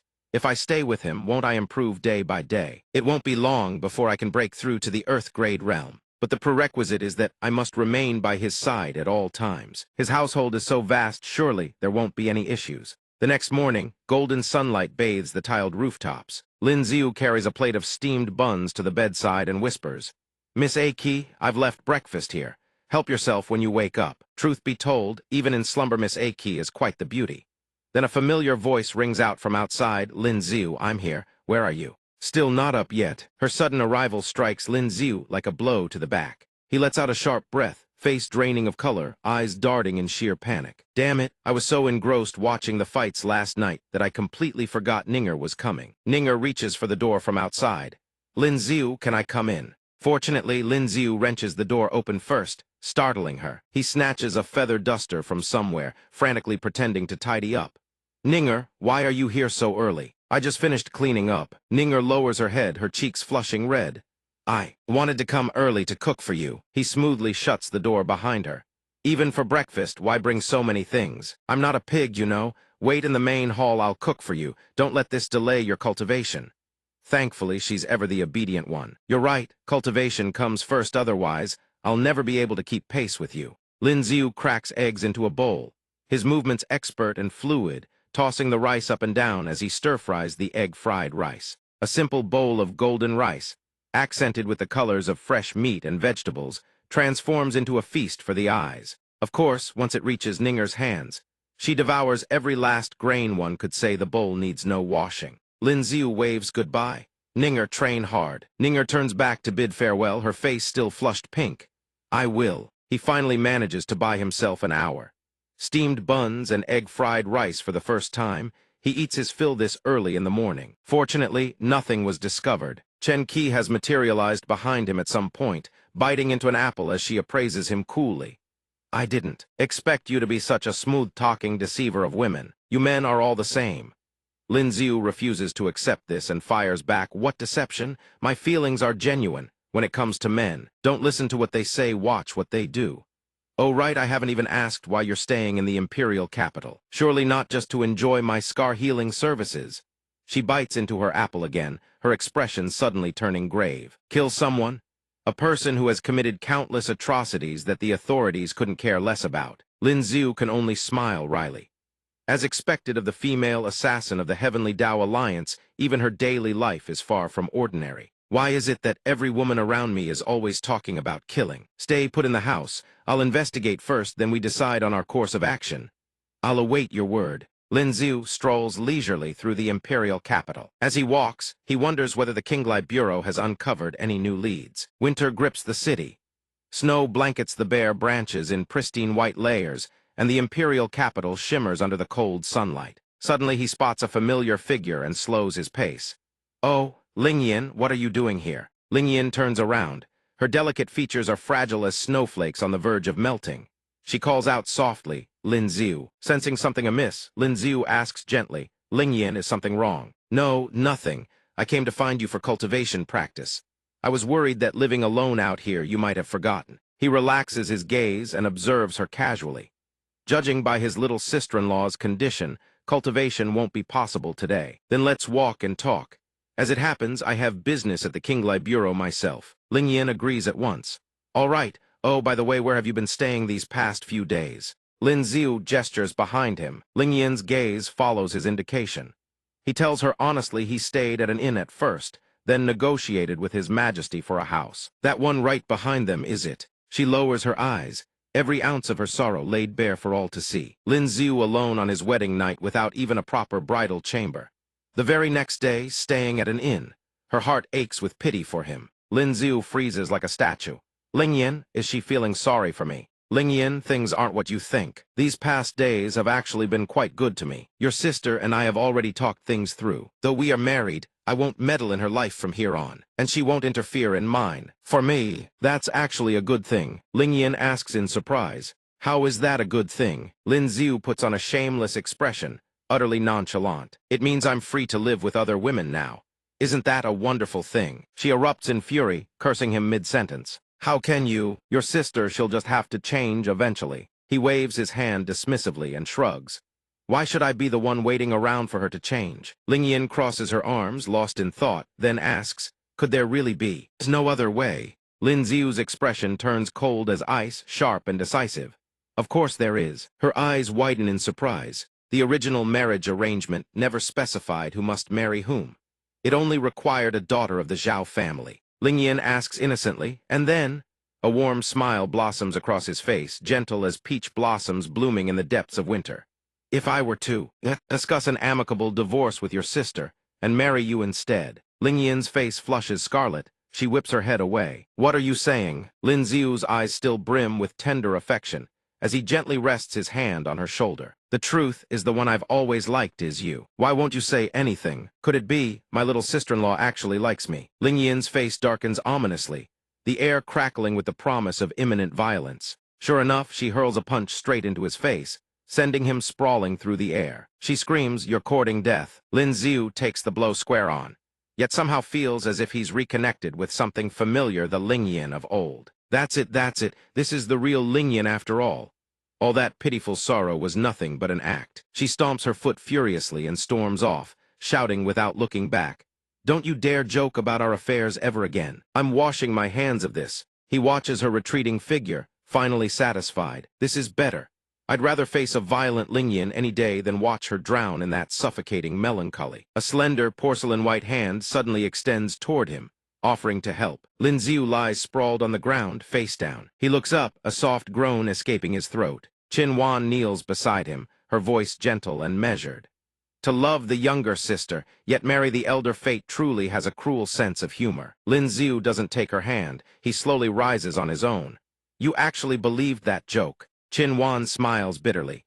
In this world, how many words spoken from the heart truly exist? It's precisely through jests like these that people reveal their true feelings. Lin Xiu's pupils contract sharply, his brows furrow. This woman, I show her kindness by taking her in, and she repays me without the slightest mercy by tearing my mind to shreds. Say, Miss Xuaner, that silver you borrowed last time, surely it's about time you paid me back, no. Qin Wan lifts a small money pouch in her hand. The young master guessed correctly. As it happens, I brought it with me. Without a word of hesitation, the moment she extends it, Lin Xiu snatches it clean. He grips the money pouch, glancing at Qin Wan the way one might reluctantly indulge a stray that refuses to leave. I should still pay a visit to the Qinglai Bureau. If Miss Xuaner wants to tag along, then by all means. Naturally, she does, cheerfully inserting herself into the affair. It so happens I have some matters at home. Let's go together. Young Master Lin. Lin Xiu walks with his mind racing, rubbing his chin as he recalls Ninger's parting words. That woman Qin Wan, her extraordinary ability is psychological manipulation. Keep your distance from her. But Qin Wan herself seems far more carefree than that. She pinches 5 taels between her fingertips, happily figuring that keeping 5 taels for meals will be more than enough. Lin Xiu finishes his thoughts and weighs them against realities, this woman truly following me. Or should I keep my distance from her? Midway down the road, 2 students block their path. One speaks first, pressing down with an air of dominance. We've been looking for you for ages. So here you are. The other bares his teeth like a snarling beast, sneering at their debtor Qin Wan. You got money from the academy, so pay us back. Now, Lin Xiu lets out a cold sneer. In broad daylight, before he can even make his move, Qin Wan already extends her hand to block, swiftly and neatly handing over the payment. There, money returned. The one in yellow snatches it away with a flick of his wrist, snorting in irritation. The blue-robed lackey beside him puts on an equally aggressive display. As the 2 creditors walk away, their figures not yet vanishing from sight, they turn back to jab a finger. And as for you, pretty boy, your business from last time isn't settled yet. Just you wait. Lin Xiu's gaze trails after them, his mind turning. These brats are hooked on divine mountain powder, yet they haven't forgotten about me. They really do hold grudges. She just keeps handing them money. They'll burn through it all on divine mountain powder and gambling again. Utterly futile. Qin Wan sighs with weary indifference. What they do has nothing to do with me. Divine mountain powder, even the Emperor can't stamp it out, let alone us. As long as my 35,326 copper coins are still there, I'm free. Hearing that not insignificant sum, he freezes, bewildered. Who do you owe that much silver to? She confesses without a trace of shame. Father. He said he'd give me 12,000 taels of silver tohat, was it?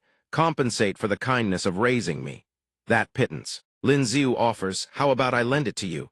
You can pay me back whenever. Qin Wan flatly refuses, turning sharply to walk in another direction. Are you pitying me? My debts I'll pay myself.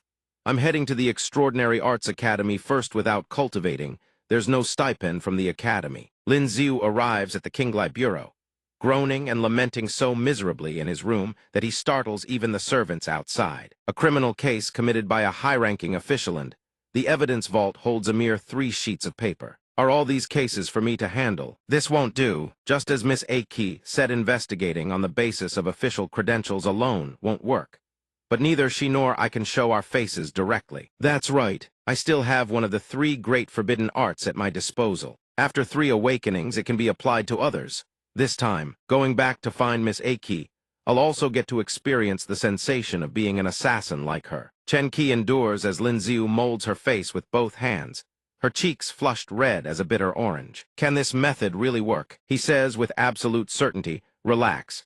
Being able to punish those criminals in someone else's guise isn't that a good thing. Don't move, I'm starting. The disguise art an extraordinary ability. After swapping faces and stepping onto the street, it's as if everyone is struck by a bolt of love at first sight upon seeing Chen Qi. So handsome, how can there be such a beautiful woman? In Lin Xiu's godlike male features, her gently half-lidded gaze stirs the hearts of all who behold her. Beside her, Lin Xiu wears Chen Qi's feminine beauty, his soft features blooming like a delicate island flower.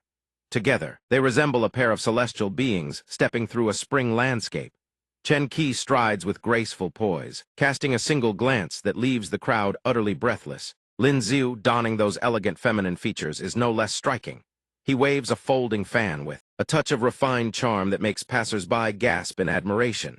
Meanwhile, Chen Qi has been obliviously pushing through the crowd this whole time. Only now does she blink at Lin Xiu in confusion. What's going on? Why is everyone staring at me? Has my face reverted back to normal? Chen Qi steers the conversation back to the matter at hand. He nods. Lin Xiu's instinct scream a piercing alarm flashes through his senses.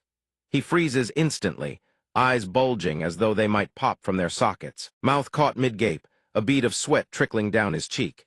His expression looks like his brain just flagged an unknown signal, a familiar signal he desperately didn't want.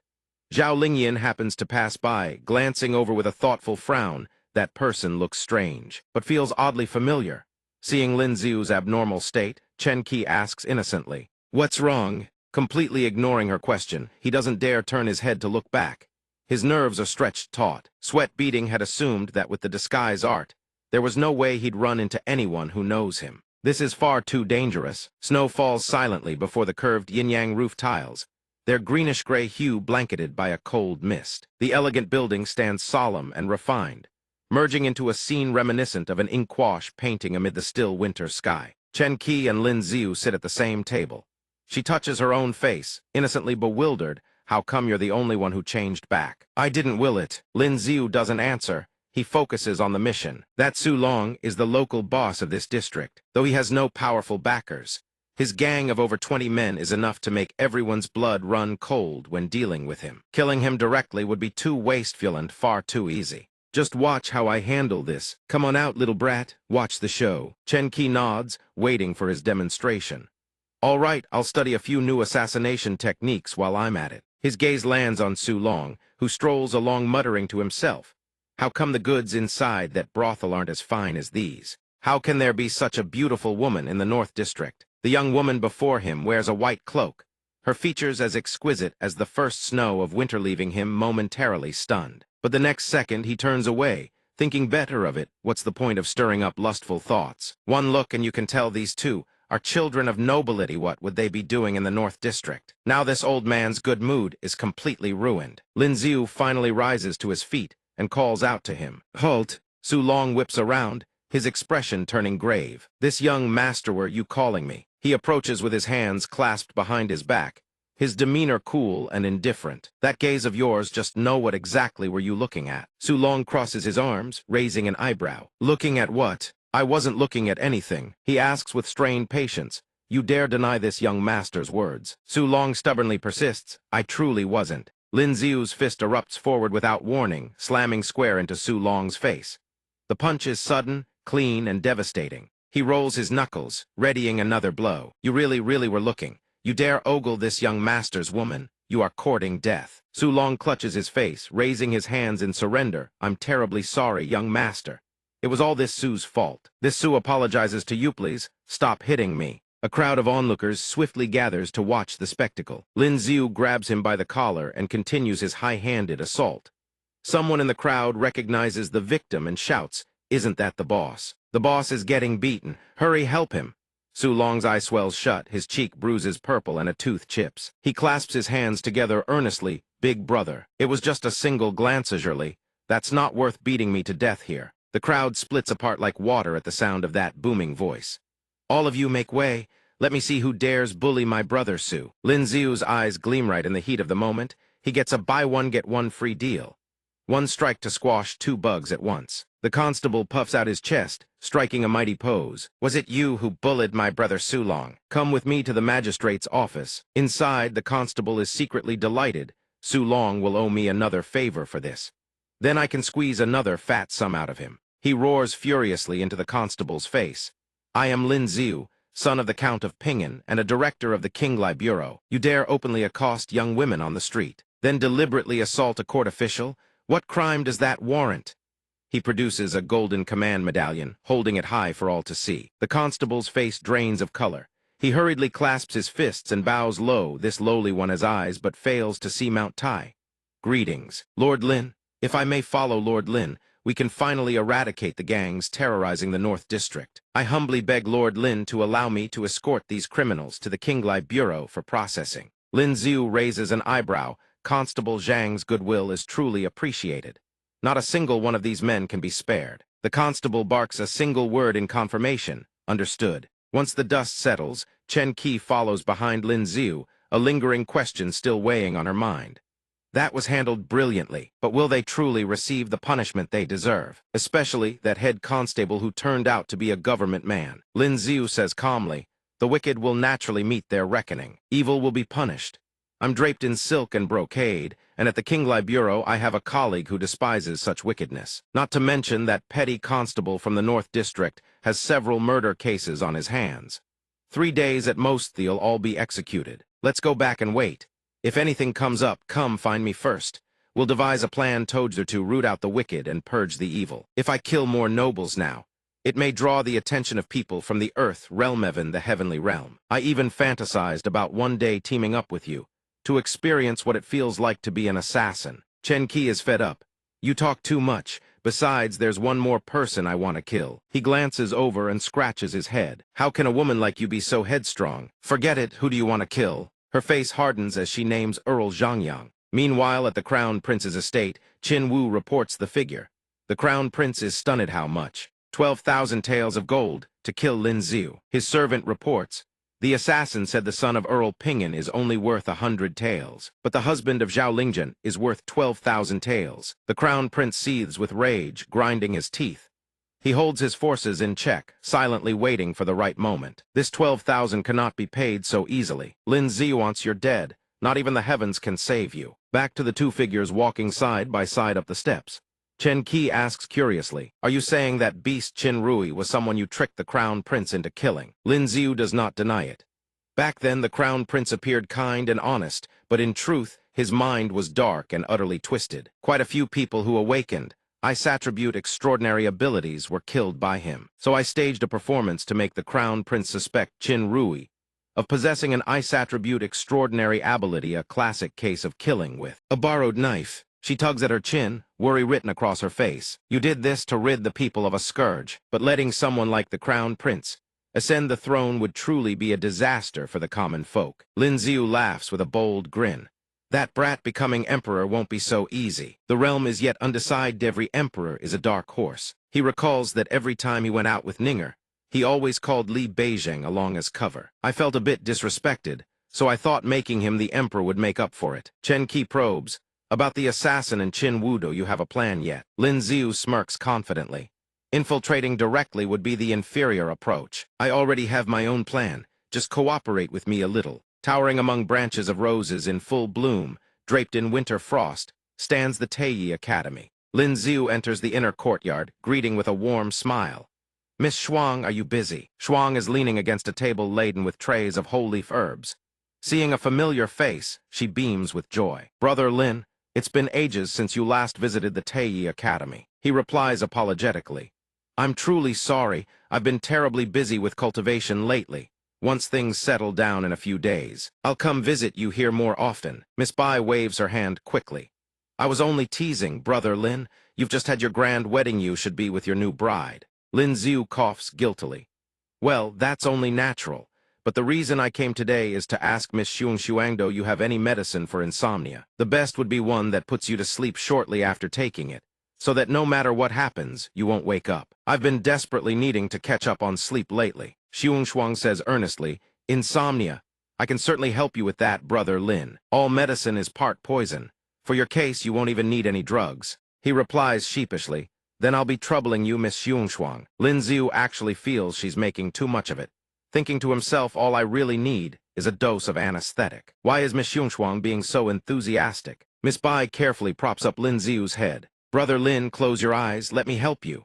He relaxes comfortably, letting himself go. Soft bed, warm cushion. He drifts into unconsciousness within seconds. Some time later, Lin Ziu leaves the Taiyi Academy, covering his mouth in a yawn. He's still groggy from what was essentially an animal-grade sedative, but he secretly praises Miss Shuang's massage technique is truly impeccable. But the important thing, Ish got what he came for. At Earl Zhangyang's manor, Qin Wu sits at the table, arms spread wide, shoveling food frantically into his mouth. I eat. I must nourish myself well so I can father a son quickly. Just as the food reaches his throat, he is struck from behind, by surprise, completely unable to react. Qin Wu slumps face first onto the table, knocked out cold as if he had choked to death. Lin Ziu raises the ceramic vial in his hand with a sly grin. Leave the rest to me. Just keep him hidden for 2 days. If he wakes up, dose him again. Chen Qi stands with her hands on her hips, eyeing Qin Wu. Relax. When the maid sweeping the yard sees the master walk out, she'll just greet him, my lord. Disguised as Qin Wu, Lin Xiu finally breathes easy. It seems his cover hasn't been blown. Lucky that Qin Wu's clothes fit him perfectly. The women swarm around him, vying for his attention. My lord, where are you going? We want to go too. That's right, we want to go too. Suddenly embraced by beauties, he blushes and grins lecherously. Your lord has important business to attend to, he declares, as one of them whispers honeyed words into his ear. What sort of business, my lord? Could it possibly be more important than us? He deflects. Why so many questions? Go back quickly. I'll come deal with all of you tonight. Whether he was method acting or seizing the chance to live out a fantasy, he even squeezes a woman's backside while he's at it. The woman coos, my lord is so wicked. Lin Xiu drools shameless lithe handfeel is truly exquisite. The women behind him call out sweetly. Take care, my lord, he grins with satisfaction.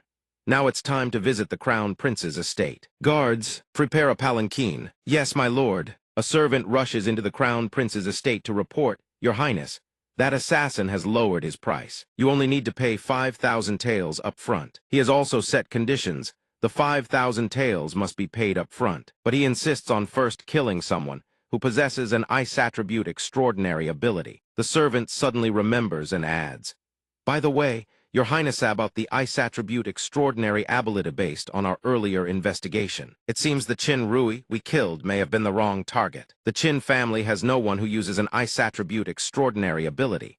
Moreover, Qin Tong's ability is earth attribute. He waves his hand dismissively. What does it matter? He's just the son of an earl. Dead is dead. Let that assassin prepare himself. I recall there's someone in Bianshui who also possesses an ice attribute extraordinary ability. I originally stationed him to guard the border, but he's too far from the imperial capital, so I could only let him be. Now it seems he too must die. Prepare my palanquin. I wish to go out and enjoy the scenery. Find Lin Xiu a burial plot with fine feng shui. The servant accepts the command. As you wish. The palace pavilion is shrouded in mist. Snowflakes drift lazily on the wind, blanketing the landscape in white. The golden palanquin sways rhythmically down the road, heralded by one burst of clamor after another. The crown prince speaks through the palanquin window to the servant outside. Just bring back some food when you return. The magnificent palanquin makes the cold, desolate scenery seem like nothing more than its backdrop. Seated inside, a powerful sensation makes his heart skip a beat, surprise flickering across his face. The crown prince turns to peer behind him, his tone laced with vigilance and bewilderment. What's going on? My water attribute extraordinary ability is sensing something deeply unsettling. Investigate who is sitting inside that palanquin. The servant immediately answers, Your Highness, there's no need to investigate. That palanquin belongs to Earl Zhangyang, Qin Wu. He suppresses his fury, grinding his teeth, his eyes still glaring daggers at the palanquin trailing behind. Earl Zhangyang, who said their family had no one with that ability. It seems the last kill wasn't a mistake after all. Tell that assassin the test target is now Earl Zhangyang. The moment he's dead, 5,000 taels will be paid immediately. Seeing his plan come to fruition, Lin Xiu gazes at the bait already cast with satisfaction. All that remains is to wait for news of Qin Wu's death. Late that night at Earl Zhangyang's manor, the snow has yet to cease, but something far colder lurks within. Qin Wu is truly assassinated, eyes bulging, mouth agape, foam frothing at his lips as he breathes his last. The assassin has just struck, his face dark as ink. With terrifying eyes, he gives Qin Wu one final look, confirming the target has been eliminated. Meanwhile, at the Imperial Palace's Imperial Study, Emperor Xia sits enthroned, holding a memorial scroll. He asks Zhu Jin, the Qinglai Bureau has been investigating the death of Earl Zhangyang for over a day now. What are the results? Zhu Jin reports with measured calm. Reporting to your majesty, the Qinglai Bureau concluded he died of overexertion, excessive indulgence, followed by a chill caught outside. He keeps his eyes on the memorial scroll and asks, What about that secret investigation chamber? Zhu Jin answers solemnly, Your majesty, the secret investigation chamber examined Qin Yu's corpse and discovered his death was highly abnormal. The preliminary judgment is that Qin Yu did not die of natural causes, but was poisoned by a rare toxin, one that produced the appearance of sudden death. Emperor Xia finally turns his gaze to him. A judgment which is to say he was assassinated. Could it be that female assassin again? Zhu Jin hesitates. This old servant fears that is unlikely. This old servant believes there are many suspicions surrounding this affair. It requires deeper investigation. The findings revealed that the death of Chin Rong Kin Yu San was also highly abnormal.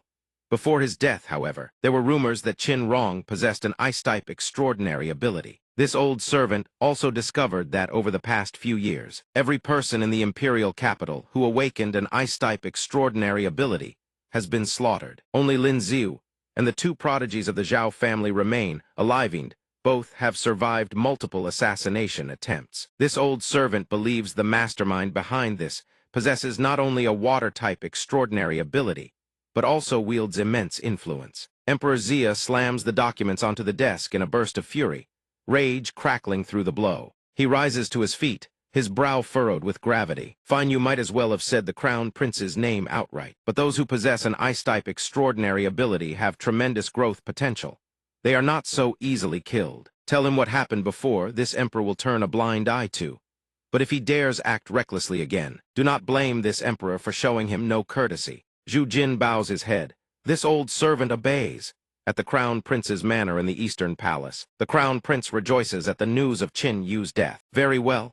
This time Baron Zhangyang is dead, and the Qinglai Bureau's investigation led nowhere. It seems this assassin business has finally been resolved. Splendid. Oh, did he say when they plan to move against Lin Ziu? The servant replies, "Tonight, Your Highness."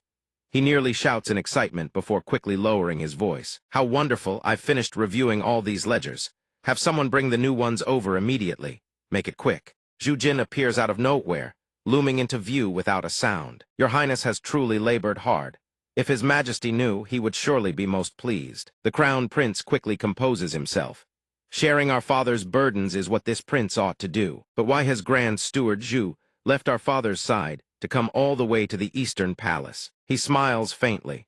Naturally, to deliver His Majesty's imperial edict, I need to speak with you personally. All of you leave us first. Understood. The crown prince appears entirely at ease. What matter of such importance is this? Does it require even the left and right guards to withdraw? He still harbors a delusion, could it be that his father's health has deteriorated again, that he wishes to abdicate the throne to him. Without warning, a palm cracks across his face without the slightest restraint. The slap echoes through the chamber. The crown prince clutches his reddening cheek, reacting in fury. You, the old man, delivers the message with impeccable courtesy, word for word. His Majesty commands this old servant to relay his words to the crown prince what happened before. His Majesty will turn a blind eye to. But if you dare act recklessly targeting those who have awakened ice-type extraordinary abilities, especially Lin Ziu and the two young ladies of the Zhao family, do not blame His Majesty for showing no regard for your dignity.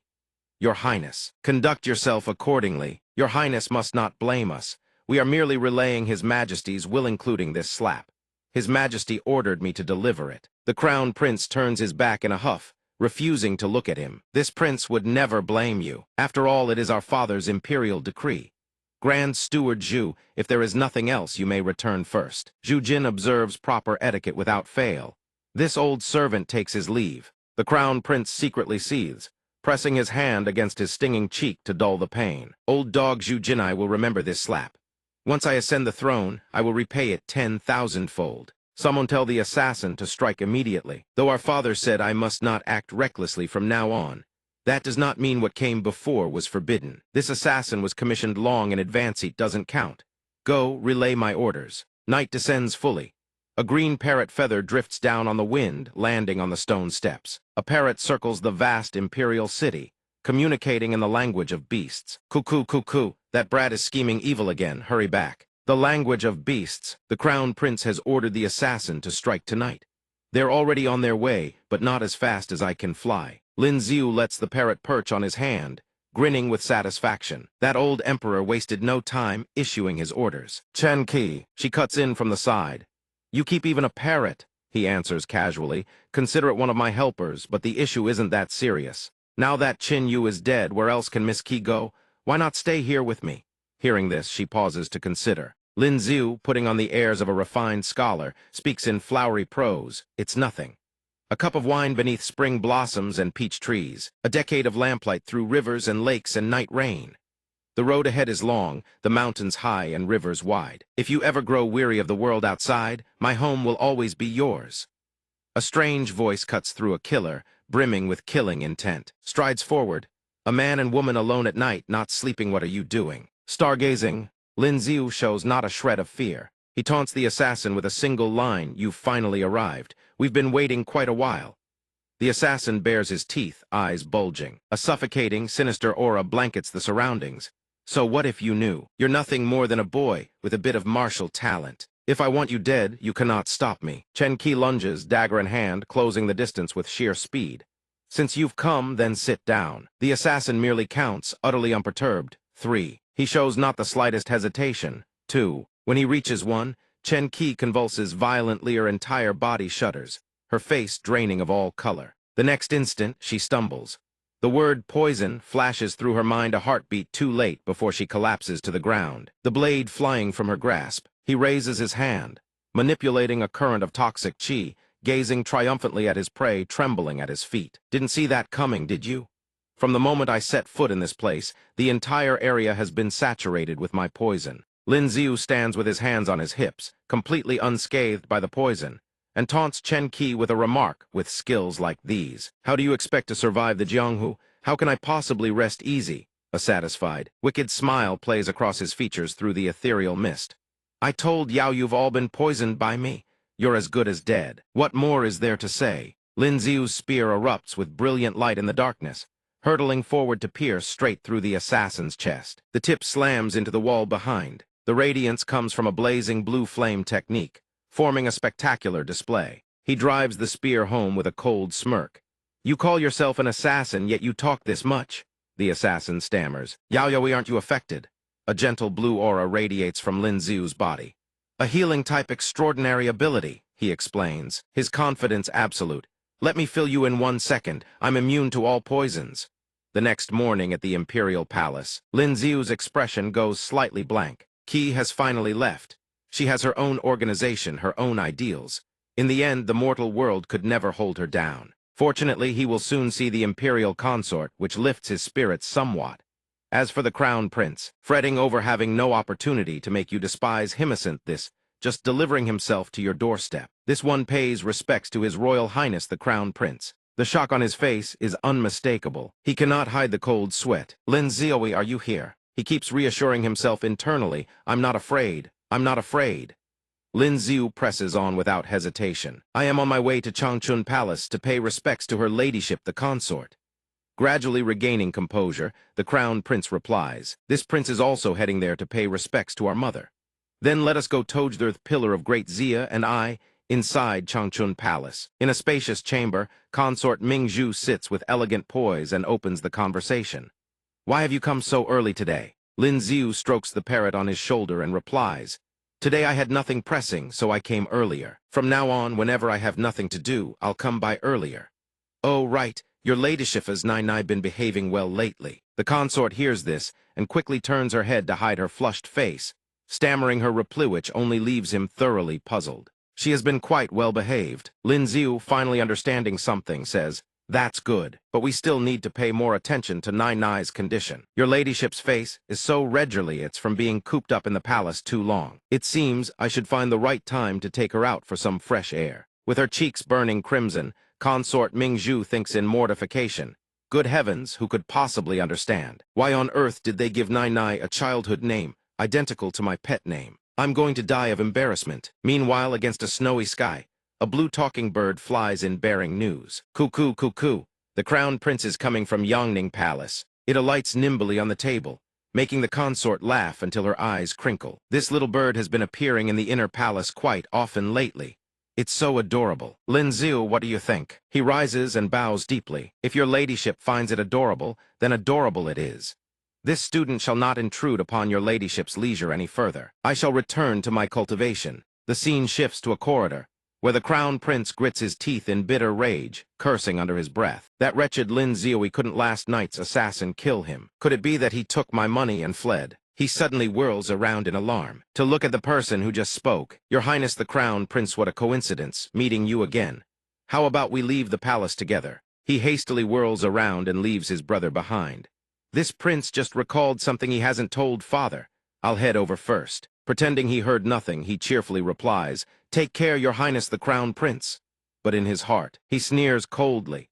You sent people to kill me several times. Is it really so unfair that I despise you twice as much? We still have plenty of time to play. Your Highness the Crown Prince. A moment later, he flips 2 gold coins into the air. Lin Xiu strolls leisurely down the street, glancing around and muttering to himself. Miss A. Qi has already left, and I'm the only one in the house now. I should go pick up De Huang. But before A. Qi left, she mentioned a tofu shop. Might as well go check it out. Outside the city walls, there's nothing but narrow alleys. Where does one even buy tofu around here? An old man passing by overhears and cheerfully points the way. Good sir, young master, if you want to eat tofu, just follow this road to the very end. Niu's shop is right there at the end of the lane. Their tofu is famous across the entire outer city, only 2 coins apiece. He gratefully clasps his hands. Many thanks for the directions, brother. With one hand parting the curtain, he steps inside and orders coolly, Boss, 1 piece of tofu, please. The person inside responds briskly, Coming, coming. The figure behind the curtain quickly walks out, revealing a familiar face. The moment their eyes meet, both are stunned and exclaim in unison, Haideng Miss Chen Yu, young master. Chen Yu immediately turns her head away, avoiding his gaze. Young master, you've mistaken me for someone else. I'm neither Haideng nor Chen Yu. Lin Xiu speaks up. My apology, seems I've indeed mistaken you for someone else. Then add a bowl of tofu pudding. I'll eat here. A flash of speculation darts through his mind. Chen Yui, is she here? Many people witnessed her die from a collapsing ceiling. No, the corpse. Lin Xiu suddenly looks up in shock and asks the man who has just emerged. You, what's wrong? Why haven't you brought the tofu to the customer? Standing protectively before the bashful Chen Yu, the man smiles warmly and addresses Lin Xiu. My apologies, young master. My wife hasn't been feeling well today. I'll bring your order myself. Would you prefer it savory or sweet? Watching the loving couple before him, a bitter ache twists in his chest. Meeting an old flame again, only to be force-fed a mouthful of dog food. He counters with a question. May I ask, is there a spicy option? The man finds this odd and suggests, adding Sichuan pepper will ruin the taste. Are you certain you want it spicy? Hearing this, Lin Xiu stubbornly refuses to budge. I don't like sweet and I don't like savory. I only like it spicy. Add some Sichuan pepper. The man across from him grows suspicious and covers his face, turning to whisper to Chen Yu. This kid doesn't seem right in the head. Give him a bigger portion once he's full. He'll probably snap out of it. Hearing his words, she stifles a laugh and reassures him. Don't worry. This young master doesn't seem like a bad person. A short while later, once the dish is prepared, Chen Yu carries the tray over to him. Young master, your spicy tofu is here. Before the moment slips away, Lin Xiu seizes the opportunity to ask, Miss, how did you end up here? She replies that a certain female heroine brought her here. Young master, what brings you to the outer city to eat tofu? With his eyes half closed, he answers, I was also directed here by a certain female heroine to buy tofu. Chen Yu immediately counters, Young master, you know her too. Lin Xiu laughs heartily. Of course I know her. After she departs, he sets down his chopsticks beside the tofu and muses to himself. To think the worry that has plagued me for so long was unraveled by a key. Next time I get the chance, I'll ask her what exactly is going on. The silent night shrouds everything, and the whispered conversations throughout the town grow only louder in its wake. Although Miss Chen Yu will need to keep a low profile for some time. Once I break free of Huang Tao's grasp, she can use my secret culinary recipe to sell tofu and earn a living. Then I'll charge a nominal fee and use extraordinary ability healing to cure the scars on her face. My savior is safe now. I can rest easy. I can finally rest easy. A pair of sharp purple eyes gradually manifests in the darkness. Next, his voice bursts out in shock. Lingyan, Zhao Lingyan demands furiously. Lin Xiu, what were you just laughing about? And another thing, who is this woman in your room? Lin Xiu pouts his lips like a duck and desperately tries to dodge the question. I wasn't laughing. I was just recalling some amusing memories. And what woman are you talking about? His eyes fly wide open as he stares at the girl walking toward him, Zhao Lingyan. Just a moment ago you were calling her Qin Wan, and now you're pretending you don't know her. The words sting. Lingyan whips her head around and interrogates him. You still dare say there's no woman? Then who is she? Sensing the danger, Lin Xiu grows terrified and quickly clamps a hand over his mouth to avoid making things worse. I feel like I shouldn't speak right now. Standing between the two girls, he hastily opens his mouth to explain. Miss Qin Wan has nowhere to stay, so I offered her a place to rest. You know my greatest quality, it's my kind heart. Lingyan crosses her arms and glares furiously at Qin Wan. I don't care, I'm moving in here, she can't stay. You're a man with a woman living under his roof. If word gets out, it'll be scandalous. Chin Wan refuses to take it lying down and fires back. Isn't a sister-in-law living in her brother-in-law's house even worse? If that news gets out, it'll be the laughingstock of every noble house in the capital. The two girls quickly lock gazes, their confrontation blazing with intensity right before Lin Xiu's eyes. Ling Yin declares loudly, I couldn't care less about gossip.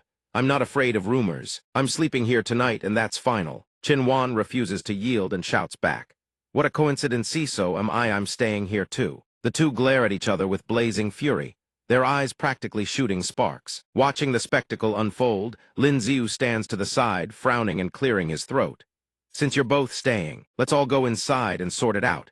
Making a scene out here won't look good to the neighbors. Both girls retort in unison, forcing nearby onlookers to laugh awkwardly in agreement. What neighbors? You don't have any neighbors. After a grueling stretch of mediation, he breaks into a sweat and collapses with a groan. Exhausting, I've finally settled those two. He lifts his head and spots the familiar green bird soaring across the sky, delivering a message. According to the Beast Whisper, Duke Huang's residence recently acquired 2 new guardsmen who commands Earth, another who fights with fists. Upon hearing this, a delighted grin spreads across his face in the snowy night air. I was just about to rest, and you won't even let me, will you, Huang Tao? Your bodyguards should at least be at the Earth realm. Let me be generous, and say once I reach the upper mysterious realm, you're dead. The early morning of the next day, Ling Yin asks while yawning wearily. Lin Xiu, you're cultivating again. Did you not sleep at all last night? Stuffing a large steamed bun into his mouth with one hand and holding a candle in the other, he replies calmly. When strength is lacking, one must train harder. Lin Xiu speaks between bites, holding out a bun with his other hand. Here Miss Chin Wan made these. They taste great, try one. This makes Ling Yin's voice turn sharp with irritation. Don't mention her again. From the moment I woke up until I stepped outside, she was bustling about everywhere, but she still takes the bun. She asks, is she turning herself into a maid or what? He replies nonchalantly, everyone has their own hardships. Miss Chin Wan is my guest.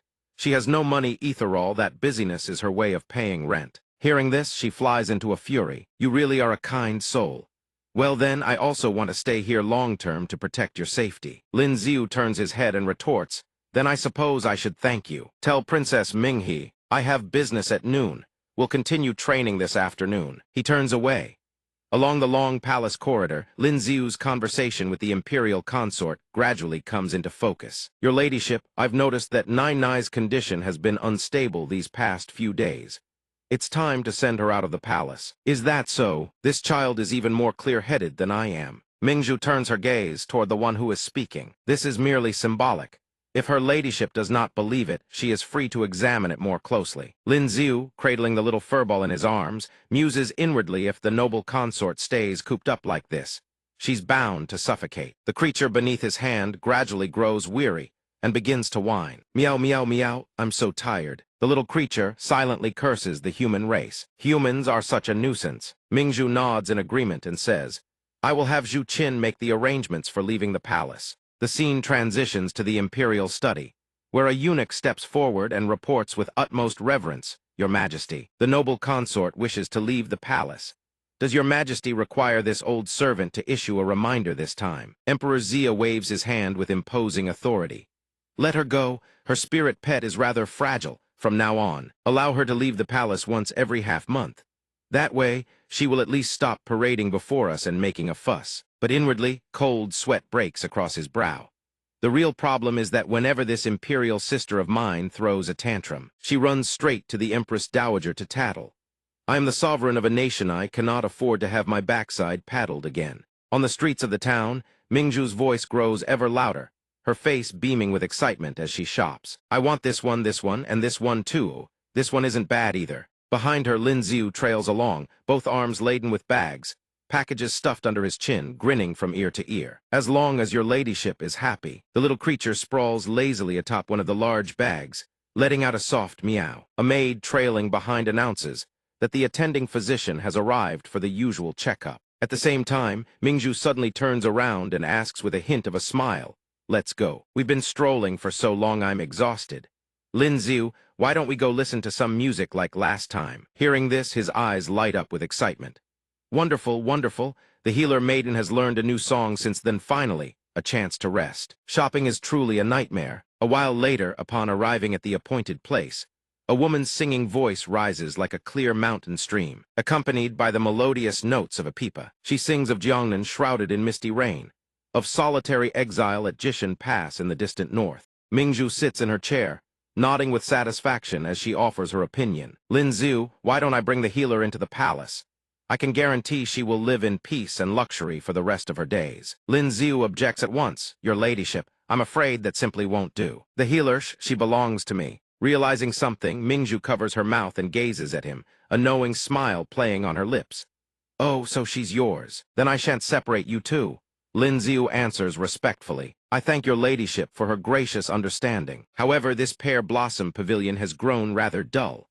Let us move on to another place. Since you say that, I've just thought of a splendid place. They arrive at the gate of Lin Xiu's new residence. The noble consort strides in ahead with confident poise, glancing around curiously. Your house is quite tidy, isn't it? Does someone clean it regularly? He follows behind, looking rather sheepish. No, I only drop by here from time to time. His mind races with calculations. I can't let too many people find out that Zhao Linglong and I are living separately. At that very instant, Qin Wan's head pops out from the doorway, shouting so loudly his eyes nearly bulge out of their sockets. Lin Xiu, I've finished moving all my things. Othais is Mingzhu. He quickly steps in to explain their identities to both parties. She's a friend of mine who's had some trouble at home and has nowhere to stay, so I've rented her a room. This is the noble consort. Kamepe your respects. Qin Wan bows deeply and greets the noble consort with utmost respect. Mingzhu responds with a slight nod. Rise. The noble consort turns and smiles softly. Waiterly, there aren't any more. He waves his hands frantically, drenched in cold sweat. No more. No more. No sooner had the words left his lips than a woman barges through the door with fierce determination, shouting, Lin Xiu, I've come to discuss something even more important than cultivation. Ming He exclaims in surprise. She and Zhao Lingyan both bow deeply, greeting the noble consort with utmost respect. Mingzhu stifles a laugh, while he silently prays, surely that's the last of them. Just at that moment, Ninger's voice rings out unexpectedly. Lin Xiu, I can finally come out now. Lin Xiu's heart lurches in shock. Heavens above, I completely forgot about Zhu Ninger. Half an hour later, everyone sits around the dining table in suffocating silence. Not a single word spoken. Ninger's voice breaks the heavy silence as she picks up food and places it gently on his plate. Lin Xiu, why aren't you eating? Miss Qin Wan's cooking is quite excellent. And there are also the flour cakes the noble consort made with her own hands. Lin Xiu forces a polite smile. Ling Yin is here to protect me. She feels it's unsafe for me to live alone and worries I might encounter assassins. Princess Ming, he came along with her. As for Qin Wan, her reasons are rather complicated, but our relationship is not what you think. If I had to put it simply, she is merely my tenant. You already know about the healer and the noble consort. Upon hearing this, her brows furrow slightly while her cheeks flush red with sympathy. I understand. I cannot always be by your side, nor did I ever think I could have you all to myself. Ever since grandfather ascended to the celestial realm, he has insisted on personally overseeing my cultivation. I'm afraid I won't be able to visit you every day like before. As she speaks, she clasps his hand with deep affection, like a pair of lovers being torn apart by fate. But I will strive with everything I have so that we may stand together openly, without shame. He mirrors her deep affection with feigned sincerity, thinking to himself Ninger is far too easy to appease so easily moved. Meanwhile, Ming He can no longer sit still. She furrows her brows and turns to the other woman. You aren't going to say anything. Ling Yin suppresses her irritation and retorts, I have no right to. On a certain day of the month at Spring Thunder falls a desolate expanse of towering peaks, and howling mountain winds a massive bolt of lightning. Strikes the cliff face without warning. Lin Xiu sits cross-legged beneath the crackling storm, grinding his teeth and enduring through sheer willpower. I've waited for these spring thunderbolts long and not here powerful indeed, though the pain grows worse. My martial path cultivation and the lightning tempering technique are both experiencing tremendous improvements. After a full hour, he snaps his eyes open, violet energy swirling within his gaze as he looks upward. By now, purple lightning coils around Lin Xiu in a vast ring of overwhelming pressure, powerful enough to topple every tree within its radius. He rises to his feet in one swift motion, gazing at the arc of violet lightning crackling across his palm with undisguised delight. With this kind of power, even an Earth-grade martial artist would find it anything but pleasant to take a direct hit. He clenches his fist, a sly grin spreading across his face as he silently gauges his current strength. Let me go check what Zhao Lingjun is up to over there. She probably won't detect me. No sooner are the words spoken than he launches into the sky, vanishing in the blink of an eye. His entire body is gradually enveloped in a distinctive azure aura as he ascends. Extraordinary ability concealment. Extraordinary ability aerial flight. He arrives outside the residence in moments. Two massive, round boulders are lifted effortlessly into the air by an invisible extraordinary force. Lingjun sits with intense focus beneath the shade of a tree, sweat pouring down her brow as she channels her internal energy to levitate the stones. The spectacle of her psychic force cultivation is rather impressive, but it pales in comparison to his own lightning-tempering training. Sensing something amiss, her sharp eyes snap open with suspicion. She channels her power and rockets straight toward Lin Ziu's concealed position, causing his eyes to nearly pop out of his skull. He clamps his hand over his mouth, watching as Lingjun draws close to where he hides, scanning for the intruder. He thinks, can her psychic force really be so sensitive as to detect me from that far away? Still, she is nominally my wife.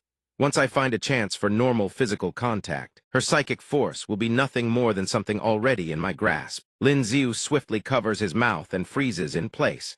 After enduring those thunderbolts for so long, my martial path cultivation has reached the upper mysterious grade, even faster than my extraordinary ability advancement. It seems that to accelerate extraordinary ability cultivation, I'll need to rely on origin stones. A short while later, his furious voice echoes throughout the house. Just who is this shameless scoundrel? They've gone and bought up every single 4th-grade origin stone in the entire imperial capital. Lin Ziu slams his fist on the table.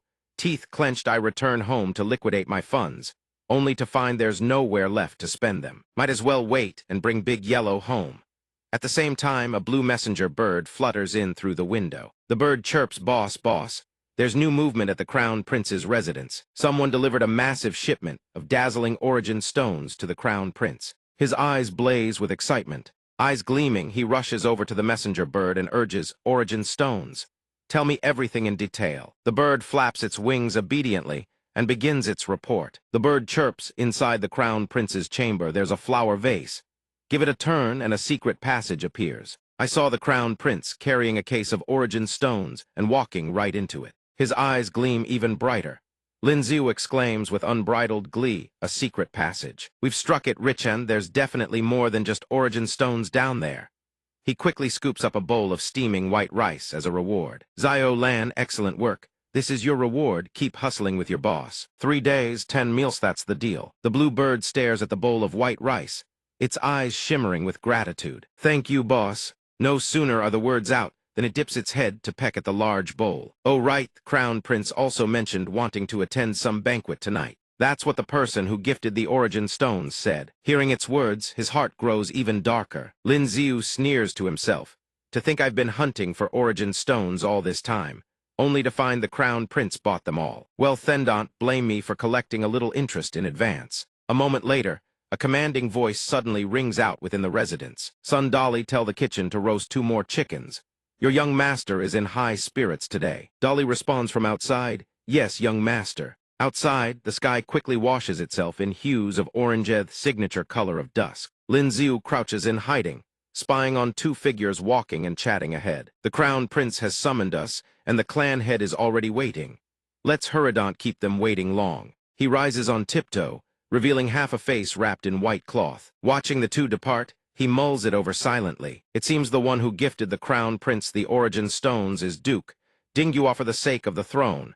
That man has been a steadfast backer indeed. A moment later, Lin Ziu leaps through the window into the display room. He swiftly locks onto the jade-green vase directly ahead and rushes over to touch it. Placed in such an obvious spot, the Crown Prince plays the most dangerous place is the safest game. I see right through it. "Crown Prince, what a pity you crossed paths with me." He reaches out and twists the vase. Immediately, his head snaps up as the hidden chamber gradually grinds open. Lin Ziu peers down into the secret chamber, thinking Zio Lan's intel was spot on. There really is a hidden passage. After quickly descending to the bottom, his eyes blaze bright at the pile of treasures. "I've struck it rich, truly struck it rich. Everything the Crown Prince owns is now mini very last scrap into my pockets." Lin Ziu approaches a container brimming with blue crystals, pulling out 2 pieces to examine closely. There are even 5th grade origin stones. 2 good earth grade is within reach now. Suddenly he throws his head back in laughter at the heap of gold. Strip it all clean. Don't leave a single coin for the Crown Prince. Night swiftly descends. The figure of the Crown Prince comes into view, staggering drunkenly, one hand braced against the wall. He quickly recalls the scowling face and sharp voice of Marquis Ping. Keep the 5th grade origin stone for yourself to advance to earth grade. The lower grade stones are more than enough to push you to the upper realm of mysterious grade. Go back and cultivate immediate Lido, not waste my good intentions. The memory fills him with rage. He clenches his teeth and mutters, that old man, his face was nothing but contempt. If you weren't my uncle, I would have killed you long ago. After stewing in his fury, he arrives at the front of his residence, ready to step inside. But right now, the most important thing is to cultivate with the origin stones. That's why I'm here. He freezes in shock, staring at the secret chamber stripped absolutely bare. The Crown Prince stands paralyzed, eyes bulging as he watches his fortune vanished without a trace, his heart clenching tight. Mind, in the very next second, his agonized scream tears through the entire residence. Where did it all go? The next morning, in a forest near treacherous cliff faces, a flash of light gradually pierces through the dense, verdant canopy. An earth-shattering explosion erupts in its wake. Lin Xiu's voice bursts out. So this is the upper realm of mysterious grade. The 4th Awakening's extraordinary ability power is indeed double Taiji. After absorbing the 4th grade origin stones and breaking through to the upper realm of mysterious grade, each of his hands now bears a diametrically opposing element. With his back turned to the battlefield he just created, Lin Xiu exclaims with excitement, I wonder if I can defeat Zhao Lingjun now. Forget it, no point thinking about it. After the 4th Awakening, I can now copy 4 extraordinary abilities. With such great news, my mood is soaring. Let me go find the physician and listen to some music first. Scene change in a pink-hued bedchamber. The physician leans close and asks him, Young master, what's troubling you? Lin Xiu holds her hand and explains sweetly, I was thinking about when I can negotiate with Miss Zhao and give you a proper status. That way, I can stand by your side openly and honorably. His honeyed words sink straight into her heart, making the physician's cheeks flush red as she presses even closer. Hearing these words from her young master, the physician feels she has everything she could ever need. The physician asks for no status. She only hopes the young master will never cast her aside. Suddenly, a mechanical voice rings out, copying progress 7362%. It jolts him from his romantic reverie. Had completely forgotten about his copying extraordinary ability. It's not something I control manually anyway. Sooner or later it'll finish, just let it run. At this moment, Lin Xiu abandons all stray thoughts, leaning even closer to the physician and speaking words of deep affection. What are you saying? I want to grow old together with you. She looks up, her face crimson, and stammers, Young master, I want. He snaps awake just in time, gazing at the girl beneath him and advises gently, Physician, this concerns a lifetime. Let us save it for the wedding night. She smiles radiantly. Nestling gracefully in his arms, the physician will obey the young master in all things. Suddenly, a strange sound unexpectedly reaches his ears. Lin Xiu searches in confusion for the source of that strange noise. What is this? Why am I hearing so many sounds? In the next second, he is stunned, clamping his hands over his ears as the sounds continue reverberating in an otherworldly manner. Could it be that after the 4th Awakening, the copying extraordinary ability has also entered an awakened state? The 4th Awakening, this sound-based extraordinary ability, has evolved to heaven grade. I can now convert all surrounding sounds into raw power for my own use. Lin Xiu furrows his brow, pondering deeply. I still have 3 empty slots. I need to get Zhao Lingjun's psychic force ability as one of them. The other 2 should ideally be offensive abilities. That way, I'll have more tools to deal with my enemies. A realization suddenly dawns on him. His eyes widen as he thinks that's it. Ling Yin once assessed Qin Wan's extraordinary ability as dangerous. It must be a formidable power. I'll find another opportunity. Meanwhile, Ling Yin crosses her arms, glances at Qin Wan, and asks, Miss Xuaner, do you plan to be a shopkeeper your entire life? Her hands skillfully knead the dough as she furrows her brow in rebuttal. Zhao Lingyin, did you come here just to pick a fight? But all she receives is a half-smirk from Lingyin. Not at all. I was merely making conversation. This earns an irritated glance and a sharp reminder, worry about your own affairs. Mine are none of your concern. In the next moment, both girls startle as Lin Xiu suddenly appears at the doorway, waving his hand. Miss Xuaner, come with me for a moment. I have something to discuss with you. Qin replies at once. All right, let me tidy up a bit, and I'll be right there. Upon hearing this, Lingyan blurts out to herself. Why does Lin Xiu's voice suddenly sound so pleasant? A teasing smile unexpectedly blooms on Qin face as she asks. So concerned about the changes in Lin Xiu, are we? What's this? Do you like Lin Xiu? This sends Lingyan's face ablaze as she stammers loudly. What nonsense are you spouting? Qin counters with a smirk, oh, getting angry. With that, she turns and walks away, laughing. Why such an intense reaction? I was just asking offhandedly, she adds, leaving Lingyan red-faced and clenching her fists in frustration. Qin quickly arrives before him.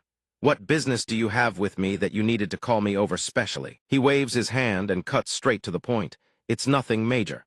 I just wanted to ask what exactly is your extraordinary ability. She asks back in suspicion. My extraordinary ability. Lin Xiu smiles without denying it, while silently thinking this girl isn't easy to fool, she's too guarded.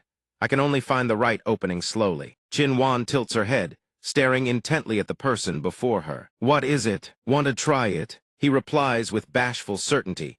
I'd just like to admire it broaden my horizons a little. Hearing his earnest request, Qin unexpectedly opens her eyes wide and activates her ability, causing Lin Xiu's gaze to involuntarily lock onto hers. Falling under hypnosis, he is swiftly dragged into a spring dream illusion, believing beautiful women are surrounding him, his body swaying toward them. An illusion technique, since when? Understanding his predicament, Lin Xiu's face gradually flushes crimson as he watches two beauties closing in every sensation, and even their fragrance feels utterly real. This illusion technique is terrifyingly powerful. The next instant, he squeezes his eyes shut. The eye extraordinary ability activates. His golden eyes snap open, shattering the illusion. The dream illusion crumbles into nothingness behind him, and he immediately finds Qin staring back at him, asking, well, how was it? Want to try again? Lin Xiu flinches and whips his face away, waving his hands frantically. No need, no need. Miss Qin, please go rest first. Long filled with dread, that illusion technique is terrifying. Fortunately, my eye extraordinary ability, awakened during the fourth awakening, shattered the illusion. Otherwise, I would have been trapped. Right at that moment, the green bird returns with its companion in tow to report, boss. The crown prince suddenly fell gravely ill today and can't get out of bed. He remains perfectly calm. Sipping his tea, he speaks, causing even the companion bird to nod in sympathy. No wonder he's sick. The fortune he spent a lifetime hoarding suddenly vanished overnight. Not going mad is already a blessing. But don't misunderstand, I'm not pitying the crown prince. Against someone like that, no matter how ruthless and shameless the methods, the companion bird turns to the green bird. Do you have any news, Little Six? Little Six. The green bird flaps its wings in agreement and recounts through beast tongue. Huang Tao has been acting strange today. He says he's bored stiff at home and wants to hear some opera performer who possesses an extraordinary ability sing. Lin Xiu leaps to his feet in disbelief. What? On the bustling streets, the man dressed in green tea attire suddenly materializes. Wait a moment, let's see if that opera performer can liven things up. Understand. A bodyguard behind him bows respectfully and accepts the order. Your subordinate understands. However, I must ask the second young master not to stray beyond 5 steps of our perimeter. The assassin from last time still hasn't been caught. The words barely leave his mouth before Huang Tao snaps his fan shut, grinding his teeth in fury. Don't even mention that woman. Infuriating so, what if she knows an extraordinary ability? Once we catch her, this young master will make her beg for a life she cannot live, and a death she cannot find. The man behind him quickly apologizes. Young master, please calm your anger. He is instantly struck by love at first sight, his face flushing crimson as he stares in astonishment at the person across the way. How can this world possibly harbor a woman with such an ethereal, fairy-like aura? Lin Xiu, disguised as a woman, stands beneath a canopy of purple blossoms, smiling gently at a small bird perched on his hand, appearing before the man like a celestial fairy. Huang Tao's dark desires surface in an instant. He stares, grinning wickedly. I must have her. He swiftly dons a dignified facade and approaches with a pleasant smile. Excuse me, Miss Shave, you encountered some difficulty. Is there anything this one can assist with? Lin Xiu, feigning outrage, spins on his heel to leave. No need, sir. The way you young people try to make conversation reeks of ulterior motives. Scram. Very well, very well. Huang Tao maintains his grin as the fake woman agrees. If the lady tells me to scram, then scram I shall. Behind her back, he begins issuing orders to the 2 men behind him. A beauty like this, I want her in my room within half an hour. The two men accept the order without hesitation. Within moments, they shadow the disguised Lin Ziu from the shadows. In a flash, they close in from behind and slam a vicious strike into the back of his neck, aiming to knock him unconscious. Lin Ziu cooperates, playing dead. He lets the two burly men hoist him over their shoulders. Don't keep the second young master waiting. Earth element replication at 23%. He cracks open one eye, glancing at the men carrying him. His thoughts remain utterly calm, and Earth element extraordinary ability as a bonus. Not bad at all. At the Duke Huang Manor, within the sprawling Estateth Earth element extraordinary ability replication completes. Huang Tao grins from ear to ear, drool practically dripping from his mouth as he saunters closer. My beauty, there's no one around anymore. Come, let us enjoy a magnificent night together. But instead, he is met with a question from a deep, masculine voice. He suddenly realizes this is no beautiful woman. His face contorts in shock and confusion. Lin Ziu reaches out and draws a sword from thin air, flashing a triumphant grin as he answers. The two guards stationed outside are startled, whipping around toward the source of a familiar scream. The two rush over, kick down the door, and bellow, the second young master is dead. The woman has vanished. They split up to search the broad streets, quickly give chase. The culprit is definitely that woman. She can't have gotten far. Before long, they spot a familiar silhouette and charge toward it. Found you, let's see where you run now. They suddenly clamp a hand down on the woman's shoulder. The woman turns around with a baffled expression, causing the two men to freeze in shock. What do you think you're doing? One of them lunges forward and delivers a vicious kick square to the woman's backside. Ugly as sin, and she dares wear a white dress? Get lost. The woman stumbles away in shock, both offended and bewildered at being kicked and insulted. Why would you call someone ugly like that? The two men storm off in frustration, infuriating. Let's search somewhere else. But they fail to notice the triumphant smile spreading across the woman's face. Lin Ziu, still in disguise, muses inwardly. The disguise art after the Fourth Awakening is flawless. Apart from a faint unfamiliarity in the mind, it is essentially the perfect skill for robbery and murder. He immediately changes out of his disguise, but Ling Yin blocks his path and asks, Lin Ziu, have you seen my skirt anywhere? Lin Ziu immediately feigns ignorance. A skirt, how would I know? But she eyes him suspiciously, studying his figure. You're absolutely sure you didn't take my skirt? Lin Ziu turns away, waving his hands dismissively as he fabricates an excuse. Absolutely not. What would a grown man like me want with your skirt? Also, go freshen up a bit. In a while, we're heading out to visit your elder sister. Ling Yin is pleasantly surprised. Why do you suddenly want to see my sister? Long's eyes light up with excitement. I'm so moved, everyone. Lin Ziu finally remembered he has a wife. But Lin Ziu waves him off dismissively. It's been a while since I brought your sister home to visit the parents, hasn't it? If suspicions arise, it won't end well. Hurry up and go. She abandons her budding fantasy and nods in reluctant acceptance. This brat, fine, I'll go get ready. Meanwhile, inside Lin Ziu's heart, he is overjoyed, staring at his own hands with a secret grin. Today I dealt with that Huang Tao calamity, acquired the psychic force extraordinary ability, and stumbled upon the earth element extraordinary ability. And soon, I'll be able to obtain the psychic force ability as well. 3 joys at the gate. A few hours later, Lin Ziu stands before his in-laws, bowing deeply. This son-in-law greets father and mother. The two elders immediately come forward. Lingzhen Zier, you two are coming home. We all the formality. Sit down, sit down. I've already had the kitchen prepare a full table of delicacies. Pingyan warmly steps forward, asking with concern. Zier, Lingzhen has a cold temperament. Has she not made you suffer these past days? Lin Ziu picks up, not at all. Lingzhen has always been accommodating. If anything, she's the one bearing hardship.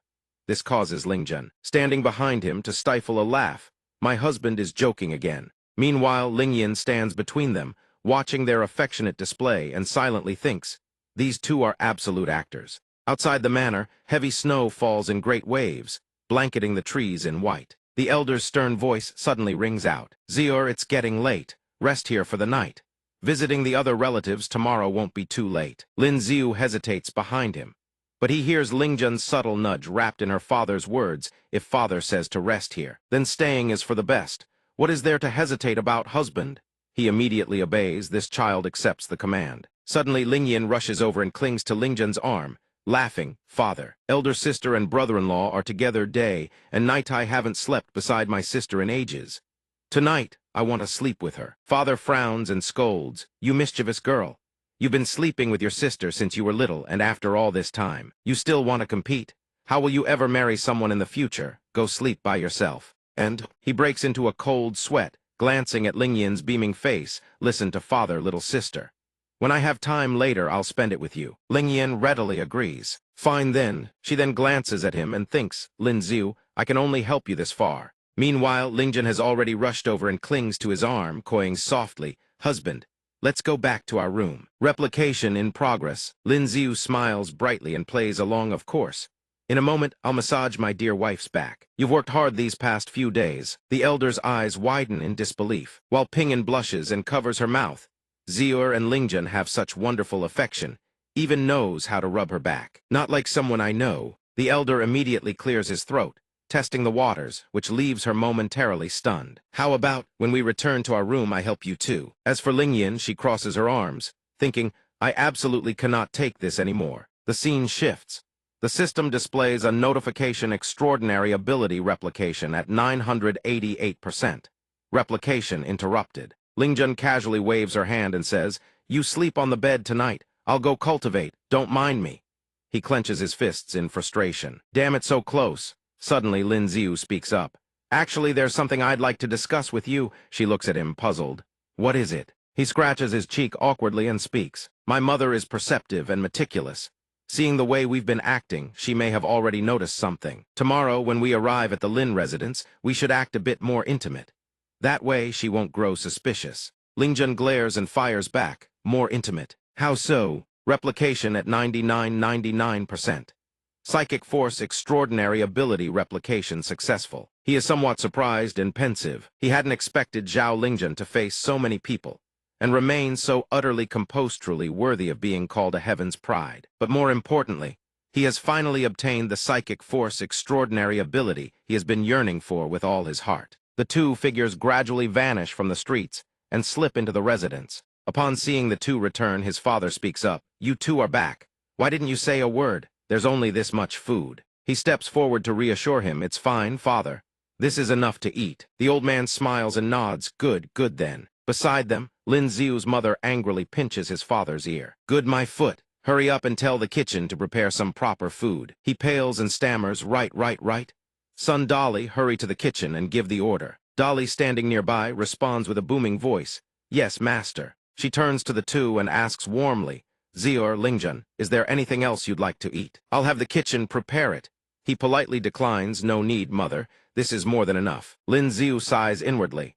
Mother's smile seems to carry a deeper meaning. Could she have seen through something? After a brief chat, he and Lingyan take their leave. Father, mother, Lingyan, and I won't trouble you any further. We still need to return and cultivate. She happily sees them off, then go on ahead. Cultivation is important. Just come home to visit once in a while. After their farewell, the two find themselves outside the residence. Lin Xiu calls out to Miss Zhao, but she immediately warns him, don't. Your household guards are still behind us. He immediately understands and speaks affectionately. Lingyan, let me take you to pick out some jewelry later. She replies softly, whatever my husband wishes. Dolly, having eavesdropped, returns to report. After the young master and young madam returned, I secretly lingered behind for a while. I found nothing unusual. The young master even said he would take the young madam to pick out jewelry. Lin Xiu's mother finally relaxes. It seems I was overthinking. As long as the two of them get along harmoniously, that's all that matters. His father stands to the side and says, I say you're just worrying over nothing. Upon hearing this, she erupts into a furious tirade. What would a big, clueless oaf like you know? I feel that back when Lingyan was by Ziur's side. It was much happier than it is now. The scene shifts. Qinwan is seething with anger. I already gave you 50 taels earlier, and now you're asking for more. Her two brothers sneer. We lost it all. Hand it over. We know you're shacking up with that Lin fellow now. What you've got is money. That's right. Don't you dare say you don't have any. We've already investigated everything. That surnamed Lin is absolutely loaded with money. The two of them chatter on endlessly. Do you have any idea how much this house is worth? 200,000 taels. 200,000 taels. All you have to do is perform well in his bed and squeeze a few dozen or a few hundred taels out of him. Would he really refuse? Qinwan trembles with rage. I've told you already we're not that kind of relationship. They sneer back. How could we not tease you? Why are you still playing coy? You're already living together and you say it's not like that? Sure. Suddenly, Lin Ziu appears behind the two brothers, grinning brightly. "My dear brothers-in-law, those are rather harsh words. How much would you like to borrow? I'll lend it to you." He produces a banknote and explains, "This is 10,000 taels. Consider it a loan from your dear brother-in-law." Their eyes light up with glee. "Quick, quick. Our wonderful brother-in-law, hand over the banknote." Suddenly, Lin Ziu's expression turns serious. "However, even between blood brothers, accounts must be settled clearly, since this is a loan. Naturally, there must be conditions: how much is borrowed, the repayment period. This isn't unreasonable, is it?" Their eyes are practically glowing gold at the sight of money. "Not unreasonable at all, not unreasonable at all. Quick, let us sign and stamp it." After obtaining the money, they leave while whispering amongst themselves. "What a stupid, easy-to-fleece pig. 10,000 taels, just like that. Our sister is already living with him. We're all family. Spending a bit of family money, how can you call it a loan? Next time, we'll come back for even more." Chin Wan fumes. "You didn't need to bail me out today. You just handed them money like that. They'll gamble it all away again. When that happens, don't expect to get a single coin back." Lin Ziu smiles calmly. "You don't need to worry about this. Go back and cultivate." He smirks deviously, scheming in his mind.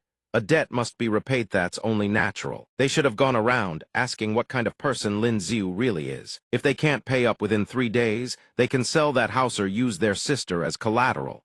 They get to pick one. But as for the debt collection work, brothers, leave that to me. The scene shifts. Strange sounds emanate from within a building. "Damn it, lost again. Can't stop, can't stop." Lin Ziu, disguised as someone else, strides into the establishment. A cacophony of voices fills the air. 1, 2, 3, small no big. He walks in boldly and asks, "What's the most exciting game in this place?" The manager clasps his hands with a smile. "Young master, to tell you the truth, the most thrilling game in the casino is big or small. Everything else is too complicated and isn't even set up here." The manager is secretly overjoyed. Today the casino has fleeced yet another fine haul. Chin Wan's two brothers nearby whisper to each other, strange face. "That kid looks like he's dripping with money." A newcomer I can smell prey a mile away. Inside a small bowl, the dice tumble and reveal their numbers. The manager grins. "I win." Lin Ziu, having lost, curses in frustration. "Every single time you roll, it comes up small. I'm done playing." Meanwhile, Chin Wan's two brothers move in to lure Lin Ziu. "Young master, how about we teach you a trick or two? Play ag and you'll definitely win this time." Their minds are scheming. Every roll comes up small. This fat lamb clearly doesn't know how to play. We need to keep him hooked. Lin Ziu narrows his eyes and replies, "All right. Fine then, I'll follow you two for one more round." And so, the dice are cast once more into the bowl below. He exclaims with joy, "I won. I won, I finally won." Chin Wan's brother claps and laughs. "Congratulations, young master. While your luck is hot, let's go another round." Lin Ziu feigns excitement, clutching his stack of betting money. "All right. This young master is putting down 1,000 taels this time. I'm going to win back double what I lost." The man laughs cheerfully. The young master is truly generous. How could we possibly keep up? But secretly he gloats. He's taken the bait. The dice continue to tumble into the small bowl. Lin Ziu, having lost again, grows furious. What the hell is going on today? The man chuckles. "Easy there, brother. This time, luck landed on 13 points. He shouts in frustration, "I refuse to believe I can't win today. Do you dare bet 5,000 with me?" The man grows nervous. "Young master, how could we possibly? We've already won quite a bit. Betting even more might not sit right." Lin Ziu taunts, scared. "If you don't have the money, don't sit here betting with me. Someone else come take his place." The crowd behind him roars in agreement. "That's right.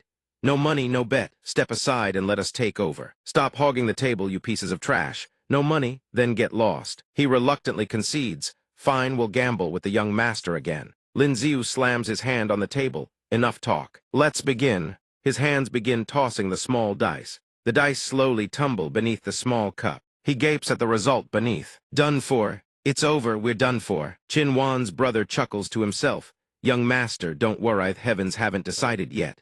We're all dark horses here." Then with a sinister grin, he tosses the dice down again. Suddenly, an eerie red gleam flashes through Lin Ziu's eyes.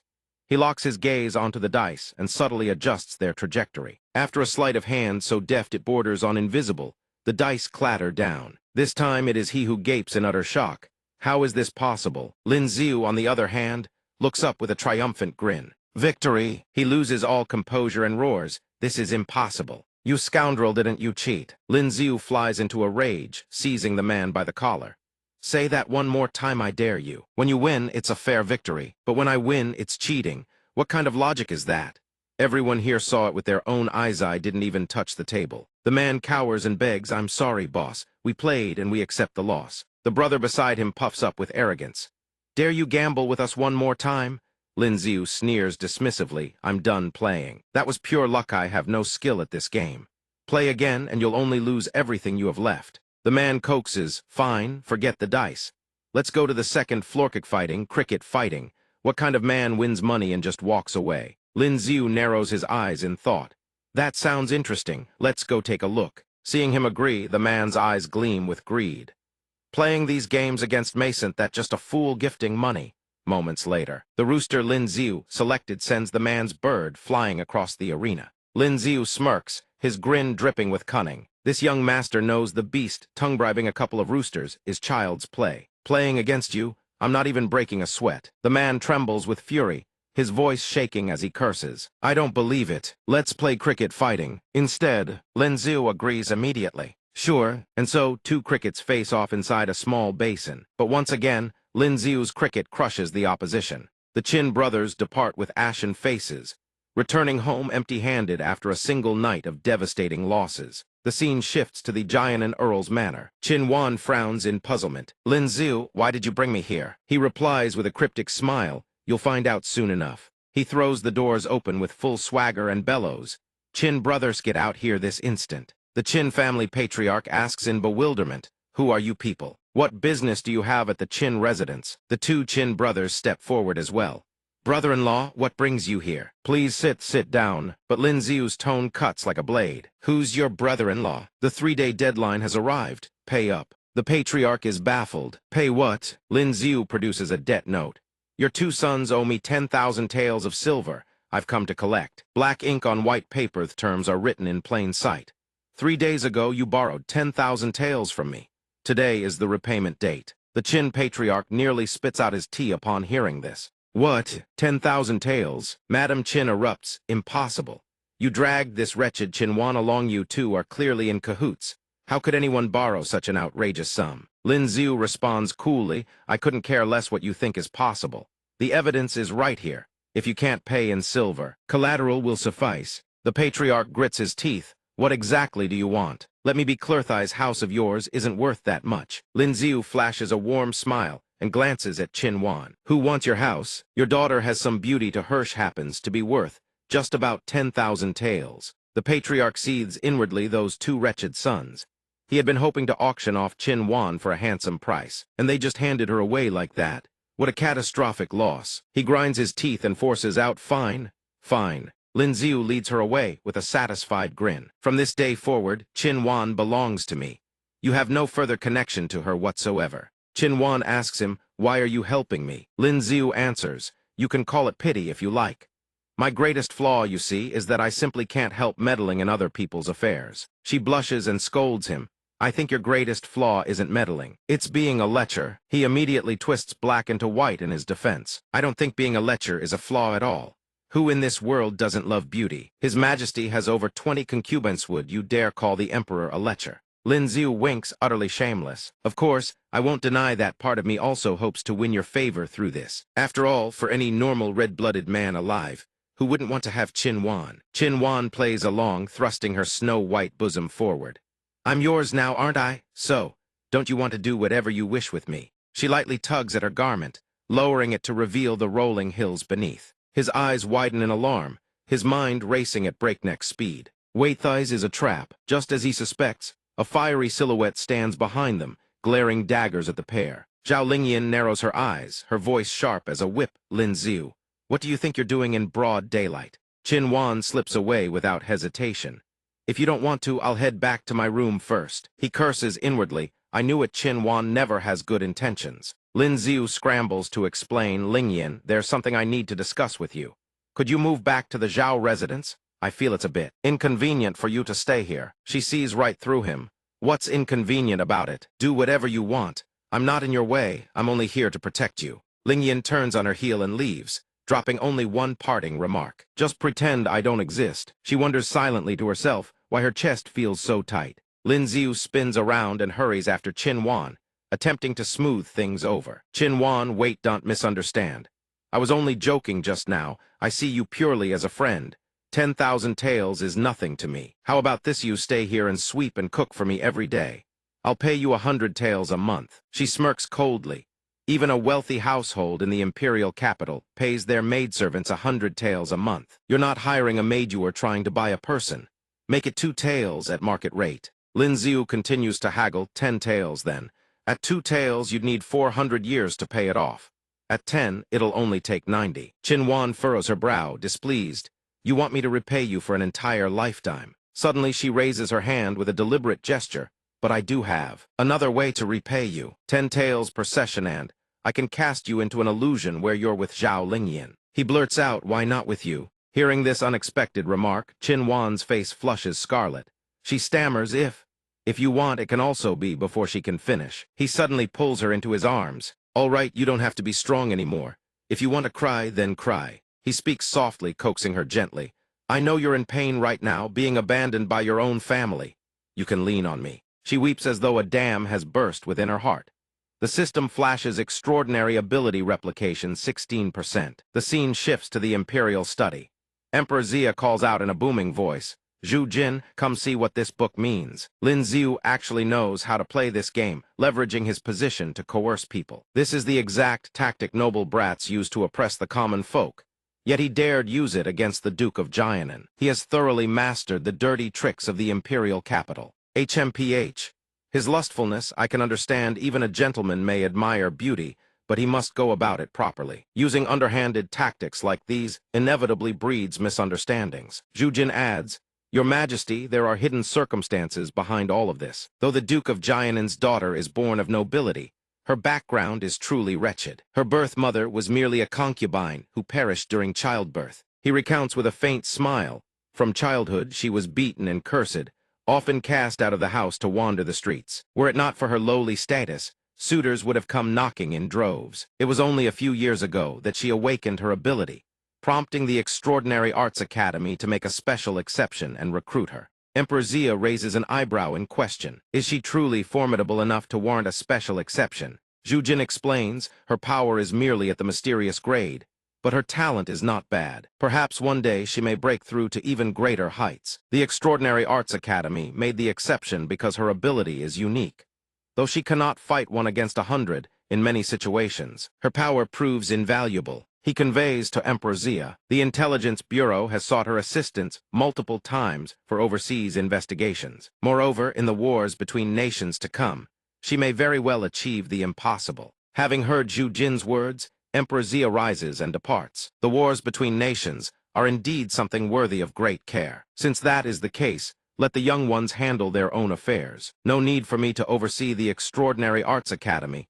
They will surely take good care of these special talents. Now that affairs of state are settled, it's time for a stroll outside. Zhu Jin bows respectfully, complying with utmost sincerity. Still that same bun shop? He inquires as they exit the palace. Emperor Xia responds impatiently. Cease your prattling, this emperor is famished. The scene shifts to a bustling street lined with food stalls. At this moment, Lin Xiu and Qin Wan stroll together. He narrows his eyes suspiciously. Why are there so many secret agents around this bun shop? She looks at him curiously. You can tell something's off. Lin Xiu glances at a figure nearby and says, I've seen this kid before. His disguise skills have improved quite a bit. Suddenly, a deliberate cough draws their attention. Zhu Jin makes a subtle hand signal. Young master, are you here for some buns? What a pity the afternoon buns have all been eaten by my master. He lowers his voice in warning. Lin Xiu, if you're wise, leave immediately. In the next instant, Lin Xiu's gaze falls upon Emperor Xia standing alongside a beautiful woman. Lin Xiu is utterly floored. He thinks, what in the... I run into the old emperor courting a widow even here. Truly cursed with rotten luck. He hurries Qin Wan away. Forget the food, forget the food. Enjoy your meal, your majesty. Miss Tiener, let's go. Emperor Xia suddenly spots Lin Xiu and calls out, Young man, wait. This one has a question for you. The scene jumps forward several days. Lin Xiu is now instructing others in the art of making fried pastries. See that? Making fried cakes demands speed and precision. Only then will you produce a perfect pastry. Watch closely. You try it now. If it doesn't taste good, don't bother continuing. I'm off to make my rounds. The others study attentively, determined to complete their task. He departs alongside. He muses, as expected, that dog emperor is nothing but trouble. He even roped me into being a cheap bodyguard for his mistress. Lin Ziu strides confidently through the streets, scrutinizing everything carefully.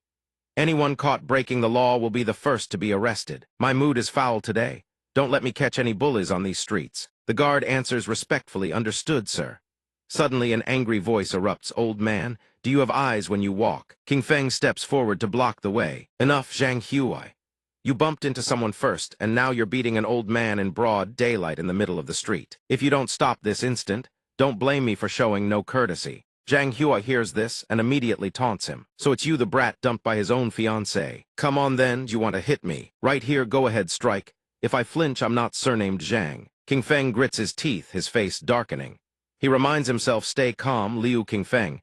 Don't give this brat grounds to report you. Lose your official post, and you're nothing. Lin Ziu storms in from behind, his voice erupting with fury, you insolent wretch. Bullying the Qinglai Bureau, as if we have no one to stand against you. Under the emperor's very nose, you dare commit brazen acts of violence on a public street and insult an official of the Qinglai Bureau. Do you truly think our bureau is a soft persimmon you can crush at will? Zhang Huai screams at him, his face twisted with rage. Who the hell are you? You dare lay hands on me. My father is the Duke of Manhua. Another one, Lin Ziu eyes him with contempt and snaps. My father is the Duke of Pingan. Hurling your father's name at me won't work. Men seize him. Zhang Huai is dragged away, still bellowing at the top of his lungs. Take me then. I want to see if the Liu Langzhang of the Qinglai Bureau has the nerve to punish me. King Feng glances at Lin Ziu and explains cautiously. Lord Lin, this man is truly of noble blood, and he has ties to the Duke of State's household. It would be unwise to act rashly. Lin Ziu responds calmly, Lord Liu, your caution is understandable, but evil must be met with a heavy hand. Simply stand back and watch. The scene shifts to the Qinglai Bureau. Lin Ziu slams the official seal down upon the desk. Zhang Huai, son of the Duke of Manhua, you harassed an elderly man on a public street and obstructed an officer of the Qinglai Bureau in the execution of his duties. He declares bluntly, this director sentences you to 30 strokes of the rod, 15 days in prison, and a fine of 10 taels of silver. Do you have any objections? Zhang Huai shouts in disbelief. How can a brat like you be an official of the Qinglai Bureau? I refuse to accept this. You have no authority to punish me. Lin Ziu sneers, a sinister grin spreading across his face. On what grounds do you deny my authority? You openly trample the law under the emperor's very nose. Where do you place his majesty? Where do you place the empire? Guards, carry out the sentence. Zhang Huai stands there with a defiant expression, sneering. I'd like to see which of you dares lay a hand on me. A subordinate hesitates and asks, Lord Lin, this is. But Lin Ziu cuts him off without hesitation. It's fine. Seeing Zhang Huai's detestable face, Lin Ziu's fury blazes anew. Fellow colleagues, please take your leave. I will handle this personally. Zhang Huai stumbles backward in terror, his voice stuttering, you dare. What follows is a blood-curdling scream, so savage that birds scatter from the treetops. After a thorough session of punishment, Lin Ziu returns home. Another day of delivering justice for the common folk. Qin Wan looks at him, puzzled. Why are you home for lunch today? Haven't you been working near the bun shop lately? He grins, let me eat first. I've been swamped all morning, utterly exhausted. Suddenly, the bowl of rice she was holding vanishes in the blink of an eye. Qin Wan demands irritably, if you want to eat, can't you wait for me to cook for you? Why did you steal mine? Lin Ziu ignores her and continues devouring the food. What am I supposed to eat now? I have a VIP card at the Celestial Fragrance Pavilion. I've already ordered a meal to be delivered here. Just wait a bit. She watches his ravenous state and swallows her complaints. Fine then, the scene shifts to half an hour later. A spread of exquisite dishes now covers the table. Lin Ziu rests his chin on his hand with a smile, watching Qin Wan eat. Well, isn't this far better than noodles? Don't be shy, it's all my treat. She whispers softly, Tha, NKS. Qin Wan's cheeks flush pink as she asks. With all these mountain delicacies and ocean treasures, it must have cost a fortune. Let me pay you back a little. Lin Ziu gazes at Qin Wan with a smile, asking meaningfully, what money? Immediately after that question, the color of his eyes shifts and transforms. Lin Ziu stares in bewilderment as Ling Yin collapses straight into his arms. Ling Yin. His face turns crimson. He quickly regains his composure. Nothais is the illusion realm. The Ling Yin within the illusion presses Lin Ziu flat against the ground and demands, what illusion realm? This is the real me. Meanwhile, in the outside world, he lies sprawled on the bed, laughing and flailing his hands in strange gestures through the air. The real Ling Yin watches Lin Ziu with a perplexed expression. What in the world is this brat doing? Qin Wan smiles softly and turns away. He's probably just dreaming. The scene shifts. Zhang Huai's subordinate reports in, having clearly gathered his intelligence. That Lin Ziu has been frequenting the bun shop of a beautiful widow for days now. He declares loudly. That widow is definitely the woman Lin Ziu keeps on the city otherwise. Why would he be there every single day, always fretting over her business? A sinister smile creeps across Zhang Huai's face as he schemes. Lin Ziu, I'll make sure you can neither live nor die in peace. Send word to the third young master of the Dingguo Duke's Manor. Tell him I'll be presenting him with an exquisite beauty tomorrow. The scene shifts again. A small bird with a tag around its neck soars through the air. The bird speaks in beast tongue to deliver its report. Boss, Zhang Huai has set his sights on the widow who sells buns. Hearing this, Lin Ziu's eyebrow twitches. Is there some kind of misunderstanding here? I wasn't digging a pit for that dog emperor this time. Ling Yin suddenly hollers. What are you still standing around for? Get to your cultivation. Lin Ziu scrambles to respond. Coming. He walks along, lost in thought. All he can do is wait. If he goes to explain now, there's no way to account for how he obtained this intelligence. Ling Yin follows beside him and asks, Lin Ziu, it's been quite a while since you brought this big sister back home, hasn't it? How about in the next few days? He hastily protests, let's wait a couple more days and see. It's not that he doesn't want to. The Qinglai office has simply been swamped with work lately. Inwardly, he sighs, thinking he can dispatch the eagles to keep watch for now. If something happens to the pretty widow, would that dog emperor fly into a rage? When Yuan suddenly bursts in, his voice urgent.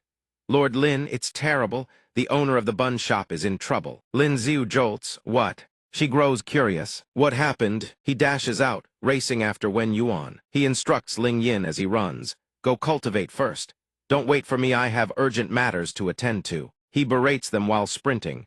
What kind of surveillance is this? You can't even watch over one person. When Yuan tries to explain, Lord Lin, you never told us that widow was someone important. What does that matter? We were only stationed outside. Who could have imagined that right under the sun of heaven's nose? A gang of men in horse-drawn carriages would storm in and snatch her away. Lin Ziu's face darkens with fury.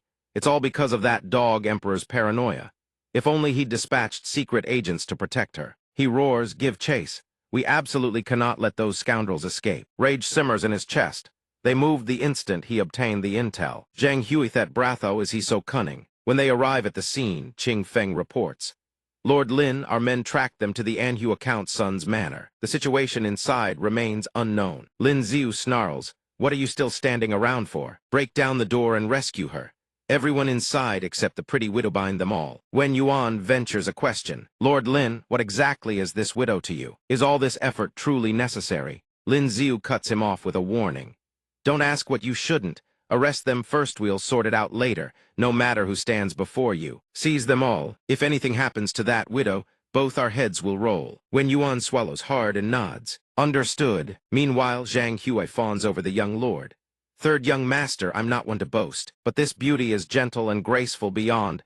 Measurely just the type you fancy. Zhang Jing breaks into a pleased grin. You truly know my tastes. He appraises her with satisfaction. A beauty of this caliber, I'm very pleased. Zhang Huai beams. As long as the third young master is satisfied, a spring night is worth 1,000 gold thighs. Humble one shall not disturb you further. He calculates silently. Lin Ziu, I may not be able to touch you myself, but there are certainly others who can. So what if you're Zhao Lingzhen's husband? Can you hold a candle to the Duke's manor? Without a word of warning, the chamber door bursts open and flies off its hinges. Zhang Huai roars in fury. Who dares? Don't you know the third young master is handling important business? Zhang Jing speaks up calmly. Wait, I'd like to see this for myself. What can a petty clerk from the Qinglai office possibly do to me? Qing Feng leans close and whispers into Lin Ziu's ear. Lord Lin, we cannot arrest this one. He is the young master of the Dingguo Duke's manor. The crown prince is his cousin. Her Majesty the Empress is his blood aunt. The Qinglai office cannot touch him. Lin Ziu replies with perfect composure. As the head of the Qinglai office, I stand against evil without compromise. No matter what status you hold, you will not stop me. Lin Ziu speaks, his voice steady as steel. Third Master Zhang, come with me. He laughs inwardly. Knowing what he knows about that dog emperor, don't even mention Zhang. Even if the Dingguo Duke himself descended, or the King of Heaven showed his face, he would still enforce the law today. Zhang Jing asks with an arrogant sneer. How amusing, and if I do come with you then what? Lin Xiu replies coolly. That saves me the trouble of having to act. After you, Third Master Zhang Qinglai office cannot touch him. The Ministry of Justice will turn a blind eye as well.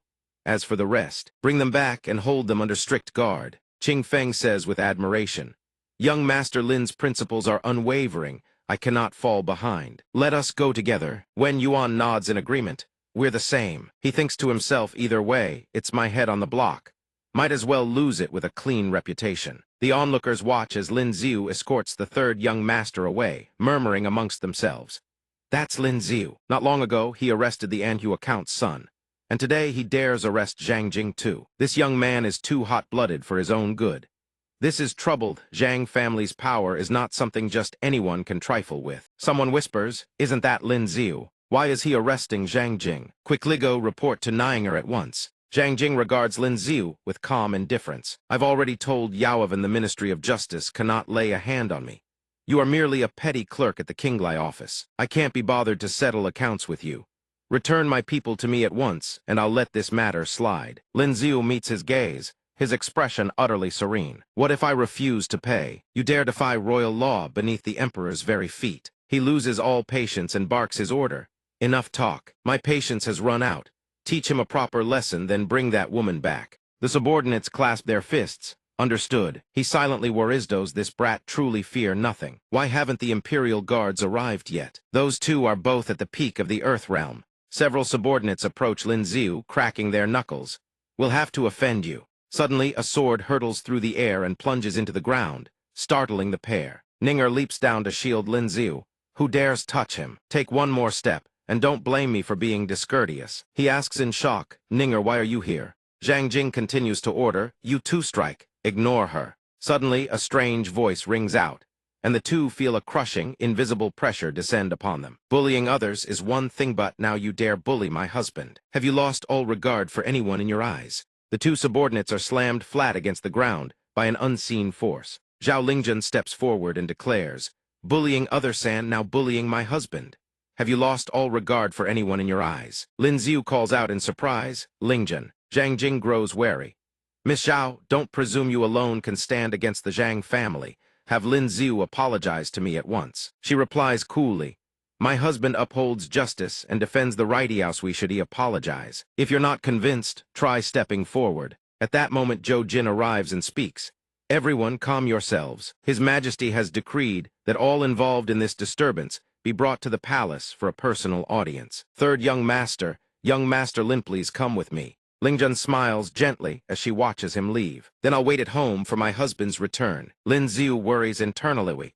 Is Zhao Lingjun suddenly treating me so well? But if I were in her shoes, I'd do the same. The one I truly pity is Ninger. I wonder if that little girl will overthink things. After he departs, she turns her gaze to Ninger. About Lin Xiu's situation, I'm truly sorry. Ninger averts her eyes. There's no need to apologize. My strength was simply insufficient. The scene shifts to the Imperial Palace. The Imperial Uncle, Patriarch of the Duke's Manor. The Crown Prince's uncle bows his head. Your Majesty, this subject arrived late. I beg your Majesty to punish me. The Xia Emperor says flatly. What brings the Imperial Uncle here in person? Rice, there is no need for such formality. Please have a seat. He trembles with humility. That unruly son of mine committed such an act and disturbed your Majesty. Once I bring him back to the manor, I will discipline him severely. The Xia Emperor waves his hand.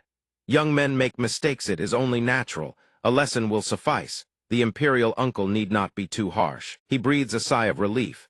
Then I shall take this rebellious son home and trouble your Majesty no further. The Emperor speaks loudly. Send my regards to the Dingguo Duke. Lin Xiu watches the Imperial Uncle leave in peace, questioning his very reality. Wait, what? This dog Emperor just lets him off like that. The Xia Emperor bellows, Lin Xiu, do you acknowledge your crime? He answers cautiously, Your Majesty, this subject acknowledges his crime. I am merely the son of a Countai, should not have offended a duke's son by overstepping my rank. He forced himself upon a common woman, and I should have turned a blind eye. He then bows deeply. I humbly beg your Majesty to forgive official Wu and official Liu. They were merely following orders, absolutely loyal to the court and to your Majesty. The Emperor glances at Qing Feng and Wen Yuan. Oh, do you two have anything to say? Qing Feng responds, Your Majesty, this subject participated willingly and accepts any punishment. When Yuan also bows his head, this subject likewise accepts punishment. The Emperor rests his chin on his hand and ponders for a long while. The Xia Emperor delivers his verdict. What crime did these two commit by carrying out the law justly? Zhou Jin drafts the decree. Eastern City Warden Wu, when Yuan refused to bow before tyrannical power and fulfilled his duties admirably. He is hereby promoted to Capital Warden, responsible for the livelihoods of the people across all 4 districts. Additionally, he is awarded 3 ranks of the Zhangyang Baron title. By imperial decree, Qinglai Office Director Qing Feng, who acted in accordance with just law, is promoted to Deputy Minister of the Qinglai Office and elevated by 3 ranks in the Anhu account title. The two accept their orders with joy, kneeling to express their gratitude for His Majesty's grace. Beside them, Zhang Hui breaks into a cold sweat. Did His Majesty get it wrong? My father is the Anhu account, that's his noble title. How is it being duplicated? The scene shifts to outside the Xia Emperor's chambers. The Emperor walks ahead and asks, "Were you behind all of this?" Lin Xiu smiles in reply. Your Majesty's words terrify this subject. The Zhang family is one of the great clans of our great Xia. My father holds but a minor position, and I was at my wit's end before I dared confront them. Was it not all to save a future imperial consort? The Xia Emperor's eyes go wide, his brows nearly colliding. Lin Xiu keeps his eyes closed, wearing his trademark impenetrable smile. The Emperor sighs and walks ahead. It seems we have wronged you. You have rendered a service this time, but we can only grant your father 3 ranks of Marquis. As for the other noble titles, you will have to earn them yourself. Lin Xiu asks in surprise, earn them? How? The Xia Emperor explains calmly. First, through your own strength. Second, by ranking on the heavenly prodigy ranking in the competition between nations. He warns seriously, if you can place in the top 10 so that our great Xia boasts more than just Zhao Lingjian alone, we will grant your family the Duke title. What say you? Lin Xiu speaks cautiously. Your Majesty, this time I offended the Zhang family on your Majesty's behalf. Won't they seek revenge, poison, assassination, or covert attacks against my family? The Xia Emperor sneers. Set your heart at ease. From this day forward, no one dares lay a hand on you or your family. Your little wife proved formidable enough tonight. I imagine quite a few people will lose sleep over it. He waves him away. Go cultivate. Don't disturb this sovereign unless there's something worth troubling over. Lin Xiu bows. This subject obeys. After he departs, Zhou Jin reports, Your Majesty, the lady has been properly settled. That brat Zhang Hua and all his law-breaking associates have been arrested. How shall the rest be handled? The Xia Emperor orders coldly, arrest the rest and execute them immediately. Exile the remainder to Lingnan. After all, we are no tyrant. They shall be given a path to survival. Zhou Jin bows and adds, Your Majesty is magnanimous. There is also another matter. His old servant has uncovered certain intelligence. That member of the Zhao family has truly reached the peak of the Earth realm. The Emperor mutters under his breath, peak of the Earth realm at 19. And then there's that master of hers. This time, no one in all of Great Xia will dare touch the Zhao or Lin families. Lin Xiu exits the imperial palace, stroking his chin in thought. Zhao Lingjian is certainly powerful, but the Zhang family has someone at the peak of the heaven realm. Why would they fear her so? Could this wife of mine have an even sturdier backing? His expression suddenly turns grim. Wait a moment. Does this mean I've really been freeloading off my wife all along? Ling Yin approaches and asks, How is it, Lin Xiu? Are you all right? He smiles back. I'm fine, I'm fine. Is Ling Yin worried about me? She nods, then points behind her. Glad you're all right. These two are young masters from the Zhu Duke's manor. They say they've come looking for you. He stares blankly at the empty space behind Ling Yin. Young masters of the Zhu Duke's manor. The two have somehow already appeared behind him. Lin Xiu grins. Here we are. Ninger caused a whole ruckus outside for your sake. You owe the Zhu manor an explanation. He nods meekly. I intended as much. The scene shifts to the courtyard of the Zhu Duke's manor. Elder Zhu Ninger's on Klebums.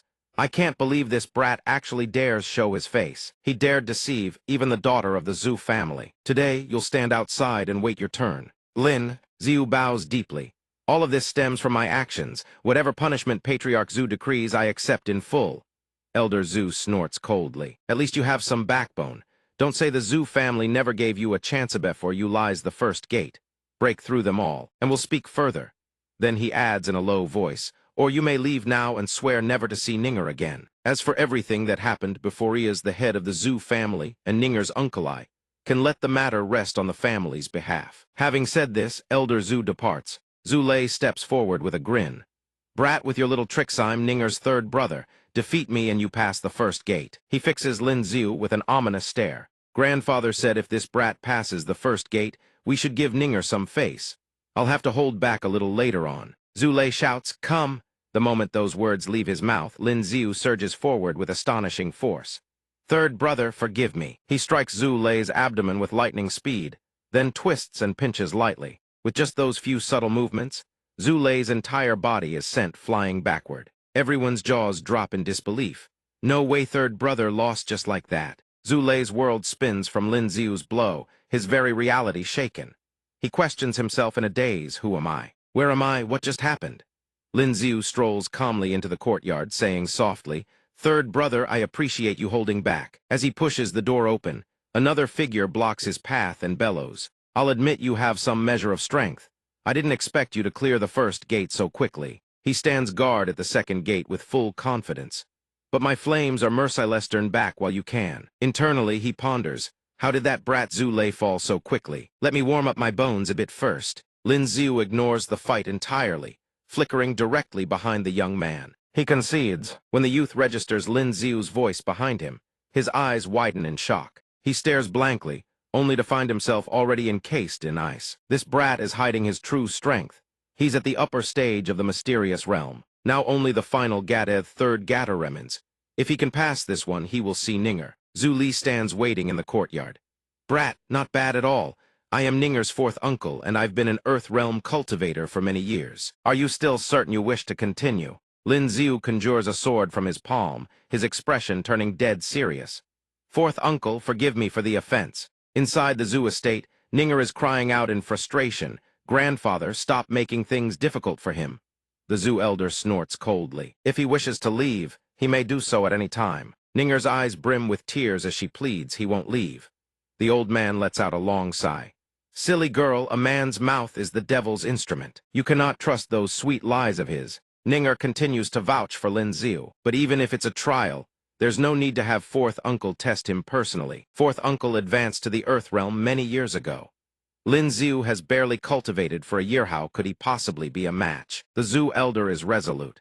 This old man has already spoken. If he wishes to leave, he may go at any time, but if he chooses to stay, then he has no one to blame but himself. Ninger stamps her foot, tears glistening in her eyes, seething with indignation. This is nothing but bullying. Meanwhile, Zhu Li is already swinging his blade toward Lin Xiu. The sword in Lin Xiu's hand is cleaved clean in two. The old man presses his assault, relentless. Hiding your strength, are you? Hold nothing back, or you may very well die. Lin Xiu grits his teeth against the relentless onslaught from Zhu Li. Too strong, Zhu Li twirls his sword and raises an eyebrow. You've severely underestimated an Earth Realm cultivator. The blade tears through Lin Xiu's ice defense in an instant. Lin Xiu barely twists aside in time. A moment slower and he would have been skewered through. Zhu Li presses his blade against Lin Xiu's chest. Give up. You know full well you are no match for me. Surrender now and spare yourself the grief. He tries to reason with him. You're already beaten to this state and you still won't yield. Zhu Li sighs inward. Lin wonder Ninger is so fixated on him. His willpower is truly something else. He recalls the Zhu elder's words and ponders. As long as the boy's resolve doesn't waver. If that's the case, Ninger will make a fuss that turns the heavens upside down. Lin Xiu suddenly smiles. He pushes the blade away with his hand and says, Fourth uncle, how can you lose focus in the middle of a fight? Instantly, his hand closes around the sword. Ice begins creeping up the blade. The frigid chi races along the blade at blinding speed toward Zhu Li. Zhu Li reacts instantly, hurls the sword forward and leaps back. Zhu Li stares at his trembling palm, the lingering cold still biting at his skin. The ice special ability truly is formidable. I've genuinely underestimated you. Lin Xiu retracts his frigid aura with a pleased smile, then respectfully returns the elder's sword. Fourth uncle flatters me. It is only because fourth uncle was holding back. Zhu Li sighs. Suddenly, the Zhu elder appears from behind and smacks the back of Zhu Li's head. Fighting a junior for so long, have you no shame? Zhu Li turns around, aggrieved, and cries out, Father. He bows deeply. Father, this son has lost. The Zhu elder erupts in fury. You lost to a 19-year-old brat. Do you truly take this old man for a doddering fool? Lin Xiu watches this father and son exchange, brimming with familial warmth, and can't help but feel moved. Truly, one who has awakened the fire special ability is as volatile as the flames themselves. Zhu Li mutters under his breath, "Father, didn't you signal me to hold back?" The old man blinks, baffled. Zhu Li presses on in a whisper, "Didn't you secretly tell me that as long as his resolve doesn't waver, that's enough?" This Braid's practically throwing his life away just to see Ninger. While the two are still exchanging hushed words, Ninger has already rushed out to check on Lin Xiu. "Lin Xiu, are you all right?" He smiles gently at her. "Don't cry, I'm fine." The Zhu elder storms over, bellowing, "Lin family brat, release our Ninger this instant. You already have a wife, yet you dare seduce my granddaughter. Do you think our Zhu family is so easily bullied?" Ninger stamps her foot indignantly. "Grandfather, when I fell for him, he wasn't even married yet." The old man's face darkens as he thinks to himself, "Truly, once a daughter grows up, she can no longer be kept. Try as one might, it only becomes a headache." This old man just built up that perfect atmosphere of tension, and she went and ruined it. The Zhu elder glares at Lin Xiu. "This old man has no interest in your bedroom affairs. Though you've made it this far, this old man is still a duke of the imperial court. You are neither the emperor nor a heavenly prodigy. What qualifications do you have to make the granddaughter this old man cherishes become your concubine?" Lin Xiu meets his gaze without flinching. "If I become the top-ranked prodigy on the heavenly prodigy ranking, will your grace consent to let Ninger marry me?" The Zhu elder's eyes bore into him.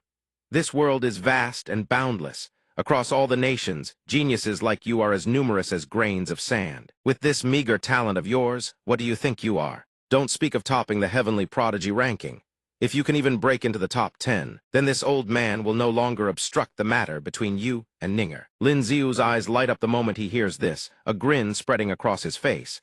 "Is that true?" The old man declares bluntly, "This old man's word is worth 9 tripods.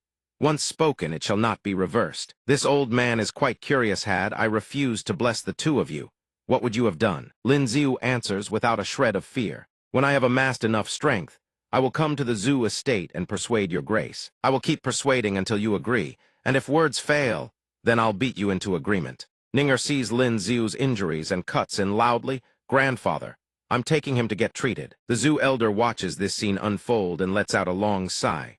A grown woman cannot be kept. Truly, she cannot be kept. But perhaps that's for the best.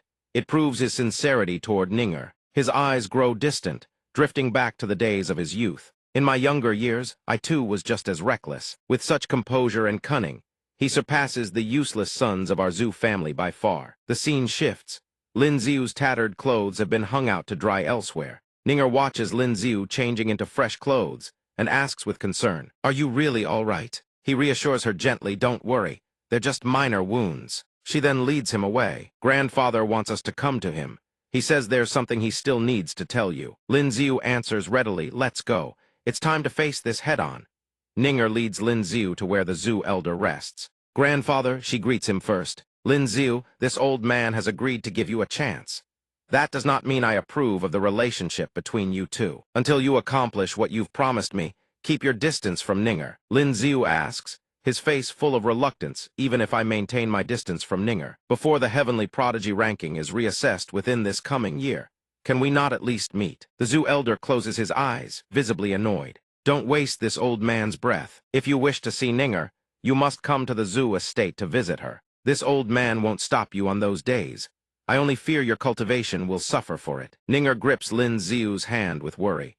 "You must focus on your cultivation. Don't bother coming to see me. It's only 1 year I can wait." He pats her hand with a smile.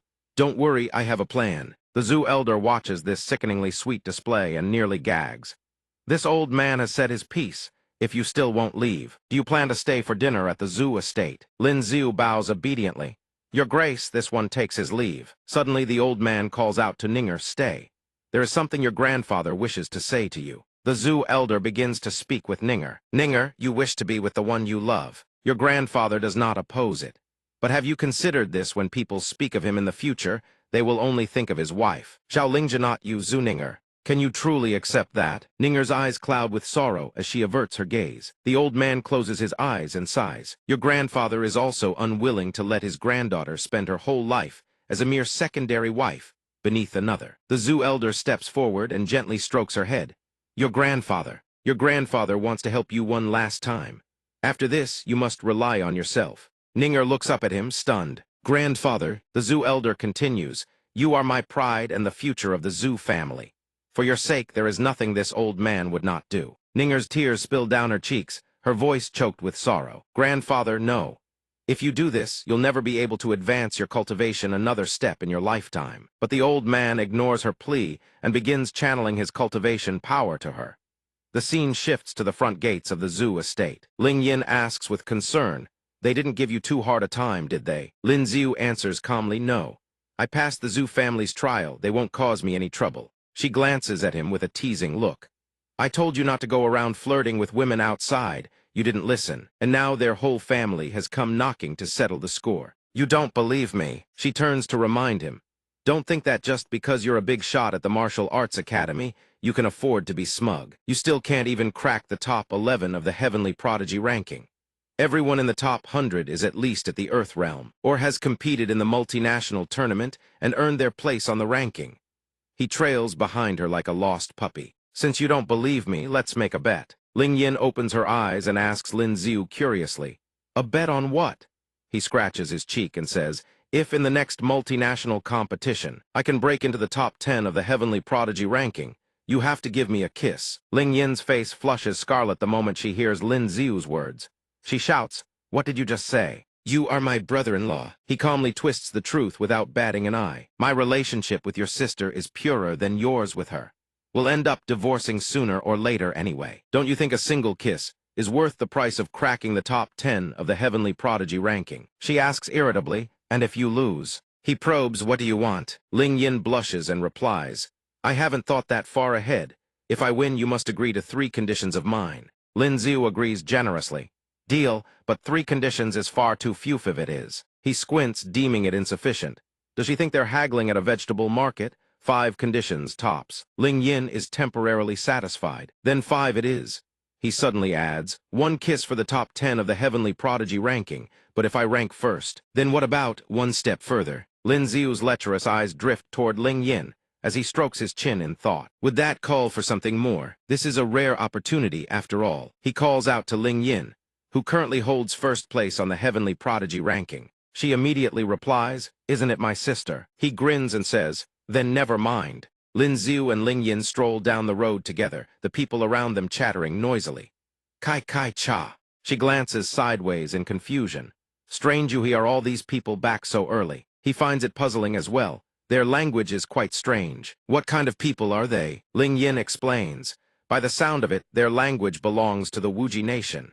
To compete in the multinational tournament, one must first enter and win the smaller qualifying bouts to earn eligibility. But the qualifying tournaments haven't even started yet. Lin Ziu narrows his eyes, brimming with curiosity. So that's how it is. This truly doesn't add up. Ling Yin educates him among the nations of the continent. Only the 5 great dynasties possess the authority to host the smaller qualifying tournaments. The minor nations surrounding the 5 great dynasties must travel to their territories half a year before the main competition begins to compete in the qualifying events. Only then do they earn the right to participate in the grand tournament. The minor nations surrounding Great Xia include the western regions, southern Vietnam, and Nanjing, all obedient and submissive. Then there are Wuji and Fusing outwardly bowing their heads, yet secretly harboring sinister ambitions. She teases with a smile, "So don't even think about next year's competition. What matters most right now is how to shine in the qualifying tournaments a few months from now and earn your spot in the grand tournament." Lin Ziu waves his hand dismissively.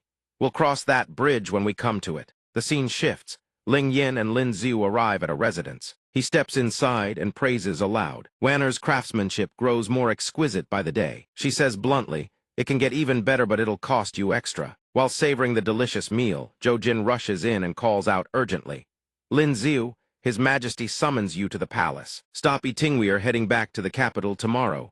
And so, he has no choice but to pick himself up and dash off. The Xia Emperor addresses him the moment he arrives. "Lin Ziu, this sovereign has a task for you." Lin Ziu cannot very well refuse and replies, "Please command, Your Majesty." The Emperor recounts through gritted teeth a small, insignificant nation called Wuji has produced a brazen martial prodigy who dares to challenge Great Xia. Tomorrow, you will go to the Martial Arts Academy and put them in their place. Demonstrate the might of our Great Xia. Lin Ziu says helplessly, "The Imperial Academy is brimming with talent. Why does your majesty insist on sending only me? The Xia Emperor clenches his fist in frustration and curses loudly. Those good-for-nothings aren't worth a single damn. Lin Xiu averts his gaze slightly. He forces himself to sound dutiful. Whatever your majesty commands, this subject shall devote his full strength and showcase the might of great Xia. However, this subject has one humble request that your majesty may grant. The emperor fixes him with a suspicious glare. You dare haggle with this sovereign? Lin Xiu quickly clarifies. This subject wishes for your majesty to issue an imperial decree of betrothal. The Xia emperor is puzzled. A betrothal? Who do you want to marry now? That young lady from the Zhu family is absolutely out of the question. Seeing room for negotiation, Lin Xiu beams. It's not Ningeritz, the imperial physician. The emperor cuts him off. Win this competition and I will grant your request. Lin Xiu's face contorts with joy as he bows deeply. This subject thanks your majesty. The scene transitions. The next day at the martial arena, Kim San deftly dodges a flurry of attacks. His entire body moves like a swallow in flight-graceful fluid, evading every strike with ease. Kim San's eyes narrow as he sneers coldly. Too slow, far too slow. He lashes out with lightning speed, his legs snapping forward in a vicious kick. The spear-wielding opponent is sent flying clean off the arena platform. The spectators below grow anxious, their hearts pounding with dread. The vice principal furrows his brow, deep in troubled thought. A challenge from some insignificant nation, and not a single person dares to step forward.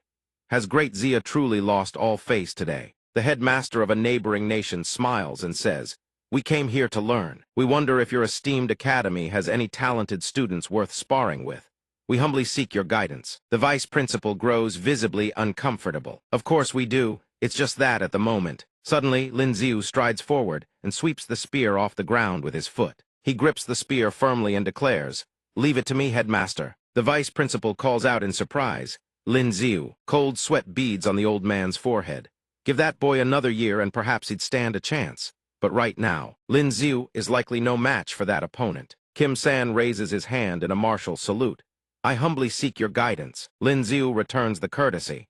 Lin Xiu likewise seeks your esteemed instruction. Then comes a long, thundering drum roll signaling the start of the match. Kim San moves with blinding speed, his entire figure vanishing from where he stood. Kim San raises the wooden sword high above his head, poised to cleave down upon Lin Xiu. But Lin Xiu merely draws a calm, deep breath from that breath.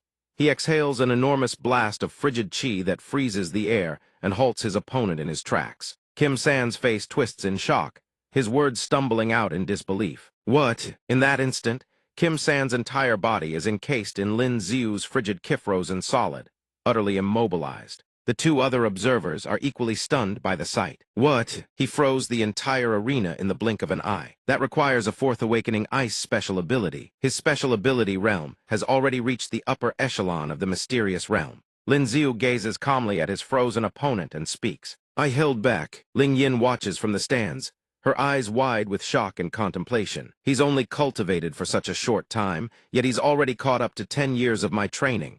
I fear from here on, he'll only pull further and further ahead. The crowd below erupts in thunderous cheers. We won, we won. Brilliant, Lin Xiu. You surnamed Kim Crawl back to the Wuji nation where you came from. The Wuji delegation cries out in disbelief. This is blatant cheating. This was supposed to be a martial arts exchange. Did he use a special ability? The crowd below rolls their eyes in contempt. What nonsense! Don't tell us your people didn't use special abilities. Without special abilities, who among you could even put up a fight? So only you are allowed to use them. But we're not. Do you people even have the face to say that? The dean from the Wuji kingdom frowned in confusion. Lin Xiu had already undergone his fourth awakening, while Kim San had only completed his third. This was hardly a fair contest. The vice dean refused to yield, retorting without a shred of courtesy. Fairness in your Wuji kingdom simply means only you are allowed to win. Lin Xiu descended to the floor and instructed, Vice Dean Chen, it's fine. That round doesn't count. I won't use my special ability, I'll fight him bare. Surely that satisfies him. Kim San narrowed his eyes and restated the terms. If you won't use your special ability, then neither will we compete on equal footing. Lin Xiu grinned with effortless confidence. You should go ahead and use it, otherwise this will end far too quickly. Kim San was genuinely infuriated to the point of fury by that remark. Kim San raised his sword and lunged with vicious intent. determined to strike him down for daring to look at him like that, but to his dismay, the blade only sank into the ground. Lin Xiu had already circled behind him and unleashed a devastating blow. Kim San hoisted his sword to block, but dust and debris exploded in all directions. Lin Xiu appeared before him in an instant, spear leveled at his throat. I told Yao you may use your special ability. From the sidelines, Manhwa fixed Ling Yin with a strange, probing gaze. You already knew his true strength, didn't you? Ling Yin cursed under her breath. Knew. Like hell I knew. If I had, I never would have made that bet with him. If he truly broke into the top 10 of the Heavenly Prodigy ranking, then Kim San gritted his teeth in bitter frustration. You are far too arrogant. From that point on, Kim San evaded Lin Xiu's subsequent strikes with casual ease. Suddenly, his expression turned vigilant as he fixed his eyes forward. Kim San was unleashing his ultimate sword technique, a killing blow hurtling straight toward Lin Xiu. A towering, spectral silhouette erupted from Lin Xiu's body, snapping Kim San's sword clean in two. Lin Xiu's spear locked onto its target, Adam's appleand, surged forward before stopping dead in its tracks. Kim San stared at the spear tip hovering before his throat and muttered in disbelief. How is this possible? Kim San's face darkened as he spoke in a somber voice. I've lost. Lin Xiu offered a courteous critique. You are truly fast, but you rely too heavily on speed. Know this when absolute power stands before you. No amount of speed matters. Kim San said nothing further and simply replied, I thank you for the lesson. Lin Xiu placed a hand on Kim San's shoulder in reassurance. You're no slouch yourself. Your raw strength is formidable. At that moment, the system's notification rang out, replication in progress. Lin Xiu was startled to discover that Kim San's strength could be replicated. Oh, his expression shifted into one of deep contemplation. How could this be? The replication power within his body stirred. After his last breakthrough, he had clearly already replicated 4 strengths. But before he could dwell on it, a roar erupted from the audience. Senior brother Lin is incredible. He cultivates both special abilities and martial arts. Next year's competition will definitely crack the Heavenly Prodigy ranking. Is there even any doubt? Who knows thy's time? The top 10 of the Heavenly Prodigy ranking. Our great Zia might have not 1, but 2 representatives. Now I finally understand why Miss Zhao agreed to marry senior brother Lin. Besides senior brother Lin, who else in this world is worthy of her? Zhou Jin's voice rang out, announcing, His Majesty summons you. From within the hall came the Zia Emperor's voice, brimming with satisfaction. Excellent, a mere Wuji kingdom dares to bully our great Zia. How laughable. He praised warmly, Good lady, you've done splendidly. Lin Xiu replied humbly, Your Majesty, about the matter you previously agreed to. The Zia Emperor waved his hand without stinginess. This Emperor's promise to you shall be honored. But do not spend every waking moment chasing after matters of romantic love. This Emperor still hopes you can bring glory to our nation in next year's competition. Lin Xiu beamed as though a festival had arrived. Your subject shall attend to them all, diligently neglecting not a single one. The scene shifts. Under the glow of a full moon, 2 guards patrol the streets, lanterns in hand. One guard, weary from the long watch, yawns repeatedly. Suddenly, an eerie gust of wind sweeps past the 2 guards. They turn to look puzzled. Who did something just pass by? Your eyes are playing tricks on you. It was just the wind. Nothing moves that fast. The scene shifts again. Lin Xiu pushes open a door and startles. Imperial Physician Mei, what are you doing here? Don't tell me the old Emperor arranged this for me. She rises to greet him. Young Master Lingjun stands nearby and explains, I brought her back. The physician recounts her ordeal. The young master of the Dingguo Duke's manor forced me to perform at his pleasure manor. Miss Zhao rescued me, but in doing so, we've offended the Dingguo Duke's household. Lingjun waves her hand dismissively. I once owed you a wedding night. Consider this my repayment. From this day forth, we are even. Lin Xiu chuckles awkwardly. Thank you. He gently takes the physician's hand in his. Today at the Pear Blossom Garden it was some young master from the Dingguo Duke's manor. The physician recounts, I heard the servants call him third young master. Lin Xiu narrows his eyes, fury simmering within. Zhang San agonies he courting death. The scene leaps forward. Lin Xiu vaults onto the rooftops of the Dingguo Duke's manor, scanning the interior and observing the movements of a departing guard. Inside, Zhang Jing gnaws on an apple, seething. He stabs a fruit knife into the table and snarls. Never mind, Zhao Lingjunevan, the head of the pleasure house, dares defy me. Once my guards bring back her head, I'll turn it into a... The candle flickers in a bizarre, unnatural manner. Zhang Jing's eyes glaze over, and his pupils shift to an eerie, ghostly violet. He loses consciousness and raises the fruit knife high above himself. Moments later, blood spills across the floor in a long, spreading stain dies without a single sound. The scene shifts to the Lihua pleasure house. An older woman murmurs, "Getting out of that place wasn't so simple. Why hunt someone to the bitter end like this?" A masked figure warns, "Blame yourself for offending the wrong person." The older woman hears this and lets out a cold laugh. "Oh, really?" An instant later, a clean, razor-thin cut appears across the masked figure's throat. She gazes up at the moon overhead and murmurs with a faint smile, "After tonight, the imperial capital shall know peace no more." The scene advances to the next morning. Lin Ziu is still yawning from the assassination the previous night when Zhou Jin approaches and asks, "Miss Zhao, forgive my boldness, where were you last night?" Ling Jun steps calmly outside and replies with composure, "I was in my chamber the entire night, cultivating." He presses, "Is there anyone who can vouch for that?" She nods. The maidservants in the manor can all confirm it. Lin Ziu steps forward and inquires, "Chief Steward Zhou, has something happened?" Zhou Jin announces, "The third young master of the Zhang family was assassinated last night. I act under His Majesty's orders to investigate all those who came into contact with him over the past few days. I do not suspect Miss Zhao. I merely ask for your understanding and cooperation." Lin Ziu feigns shock.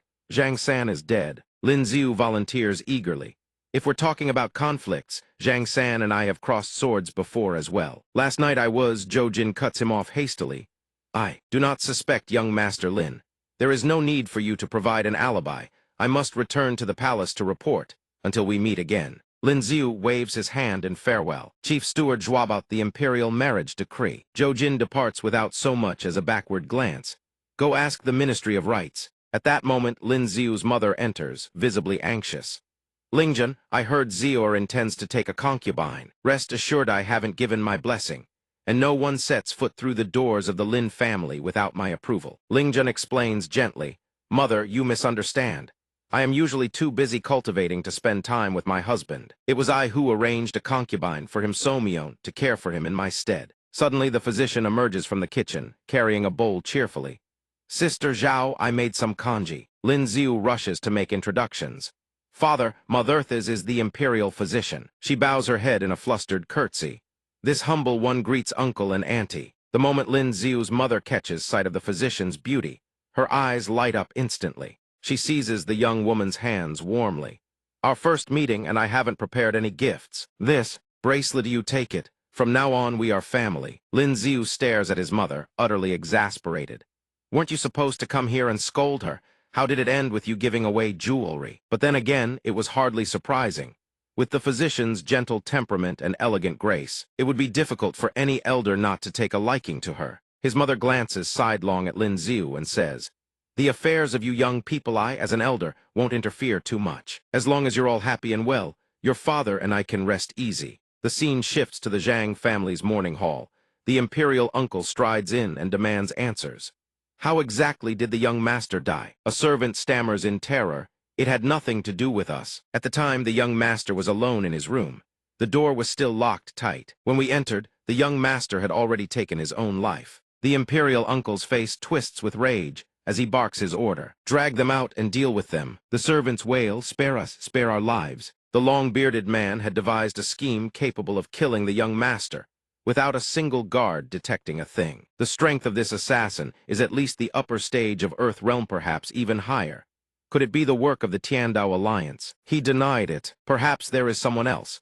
I suspect it is merely an ordinary Cassia son of the Manhua Count who was murdered. The scene shifts to the Ministry of Rights. An official inside advises, "Lord Lin Ziu, there are rules governing the taking of a concubine. The sedan chair may not enter through the main gate, and the bridal attire cannot be red, nor may she bow to heaven and earth." Parents, he waves his hand in annoyance. "Spare me these rules." The sedan enters through the main gate. The bridal gown must be red, and she will bow to heaven, earth, and her parents, all of them. The officials of the Ministry of Rights grow a headache, but Lord Lin Ziu's residence sits outside their jurisdiction. Peach blossom petals flutter and dance through the air. A procession along the street carries a red sedan toward Lin Ziu's estate. The crowd erupts in chatter. How is this brat's luck so heaven-defying? He's already married Miss Zhao, and now he's taking a concubine too. They say the concubine is a great beauty as well. The man truly has extraordinary fortunate as a noble young lord. He still steps forward for the common folk. When the Wuji kingdom came to challenge us, he was the one who turned the tide and preserved the Xia dynasty's face. Some onlookers watch the bride step out, burning with envy, truly feeling she is not worthy of Miss Zhao. If I could marry a wife like that, I wouldn't spare another glance at any other woman for the rest of my life.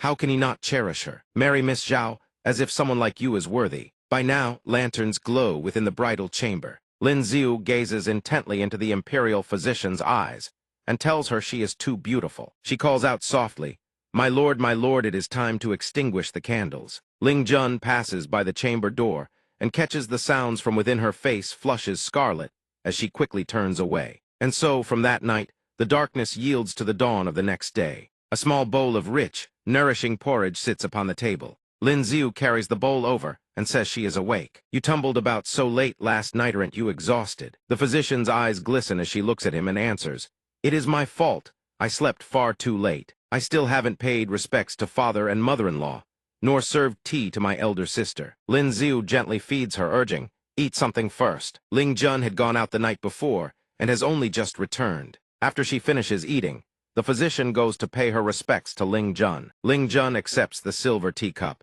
"There's no need to be so formal. From now on, you needn't serve tea to me." The physician smiles gently and replies, "These are the rules. This humble one must observe them." Ling Jun suddenly sets the teacup down on the table. "I intend to return to my parents' estate for a few days." Lin Xiu walks beside her and says, "I will escort you. Along the way, I shall bring some fine wine for father-in-law and a few bottles of the latest perfume for mother-in-law. Stay with them for a few days, spend more time by their side. In truth, I can breathe Izirtha's way. I can fully devote myself to the world of two." In truth, Ling Jun's face has already turned completely crimson. After last night's tremendous commotion, who could possibly remain here? The scene shifts once more. Nightfall the following day. The physician and Lin Xiu lean close together. He asks her, "Are you tired today?" The physician laughs and says the joy far outweighs any weariness. Lin Xiu suddenly assumes a lecherous expression. "Then allow this husband to relieve your fatigue for you." The physician blushes and reminds Lin Xiu, "My lord, extinguish the candles first." Another night passes, and the sky brightens once more. Lin Xiu's face is slightly haggard as he watches the physician sleeping soundly, lost in thought. The Xia Emperor spoke true, cannot drown himself in matters of love. He still has a competition to attend, and with his current strength, breaking into the top 10 of the heavenly prodigy ranking remains a distant dream. Resolve flashes in his eyes. He must uncover the reason his replication power has shifted so drastically. This will determine how many hidden aces he holds. He needs to find someone who has awakened the gold element's special ability to verify his theory. The scene shifts to the nation's Special Ability Academy. The academy dean strokes his beard and laughs heartily. Who would have thought this old man's eyes were so blind? "From this day forth, you are a student of my Tianzi Academy." Lin Xiu clasps his fist and bows. "Many thanks, Dean." The dean gives him a meaningful look and adds, "In a few days, there will be an opportunity to train at the extreme north. That place harbors a vast trove of ice element special abilities, concealing the chance for an Earth realm breakthrough. Which of you two wishes to go?" Lin Xiu points at Ling Yin, while Ling Yin points right back at Lin Xiu. He offers a ready excuse, "I've only just married. I haven't enjoyed it nearly long enough. If someone wants to go, let her." She grows irritated and taunts him. "And this is how you think you'll crack the top 10 of the heavenly prodigy ranking?" He narrows his eyes in exasperation. "Are you truly this foolish or merely pretending? Something so simple, and you still cannot grasp it." Ling Yin asks, "Grasp what?" The princess winks. "If he didn't put it that way, how could he openly and legitimately yield this opportunity to you? Truly, I cannot fathom why the two of you weren't the ones who married each other in the first place." Ling Yin's face turns scarlet as she stammers. "You two even practice ice-fire dual cultivation. We haven't you married." Bai Zhang steps forward and calls out, "Little thief, you hide yourself well. Your talent is not bad either." Lin Xiu, bored, asks, "Do you know if anyone in our Special Ability Academy has awakened the gold element special ability?" "Curious, are we? Why are you asking about that?" The boy still wears his bored expression. "Just tell me." He points at someone nearby.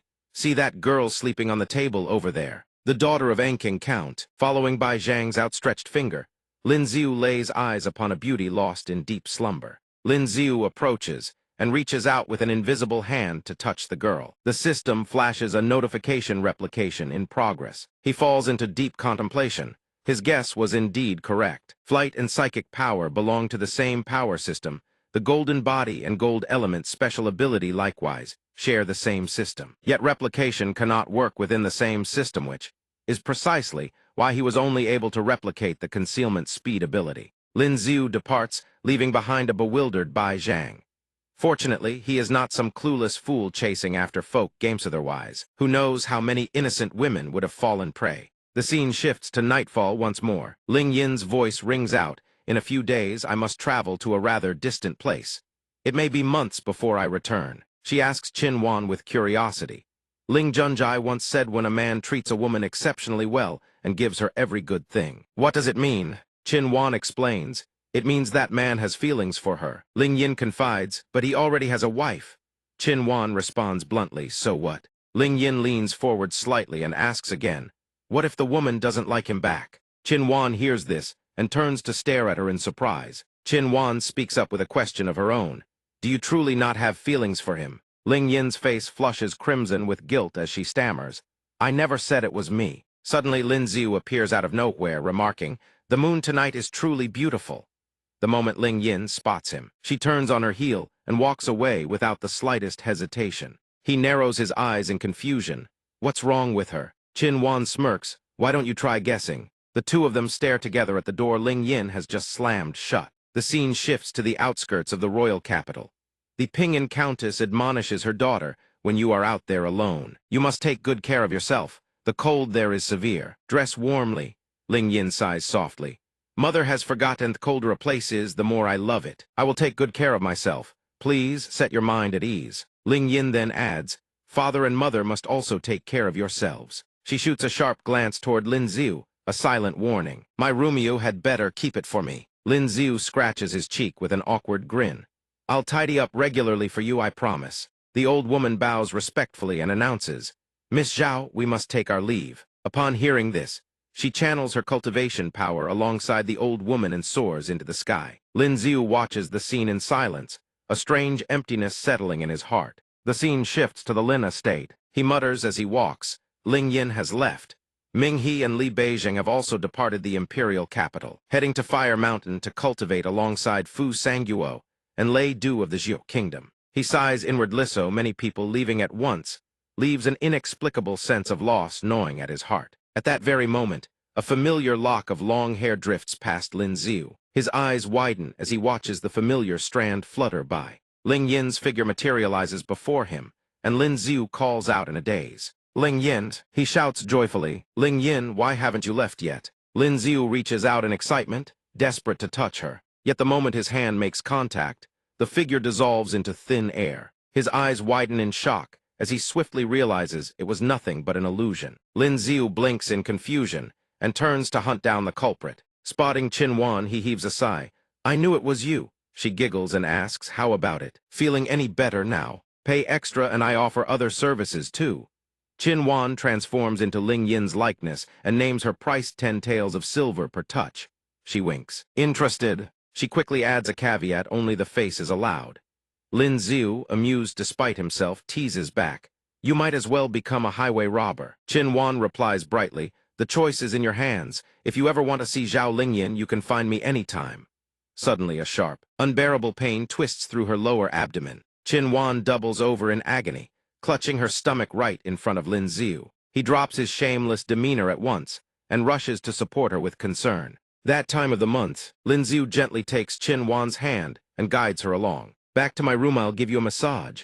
After the massage, she sighs out a wistful wish. In the next life, I pray I'm never born a woman again. Lin Xiu chuckles warmly as he continues rubbing. If those few days every month are too unbearable, I have a method that can free you from the pain entirely. The treatment's effect lasts at least 10 months. Qin Wan raises an eyebrow with a suggestive smile. Then why don't you do it for me? He delights inward lithas, is a golden opportunity to take liberties. Who else but me could shoulder such a grueling task? Qin Wan begins to tease. Want me to transform into a shape you like? His face stiffens instantly. No need. He sighs to himself. This woman is on a completely different level. After the massage, Lin Xiu prepares a warm bowl of noodles for everyone to eat. Lin Xiu asks curiously, Imperial physician, how did you know I was here? She smiles and replies, you didn't come home last night, so I guessed you must be here.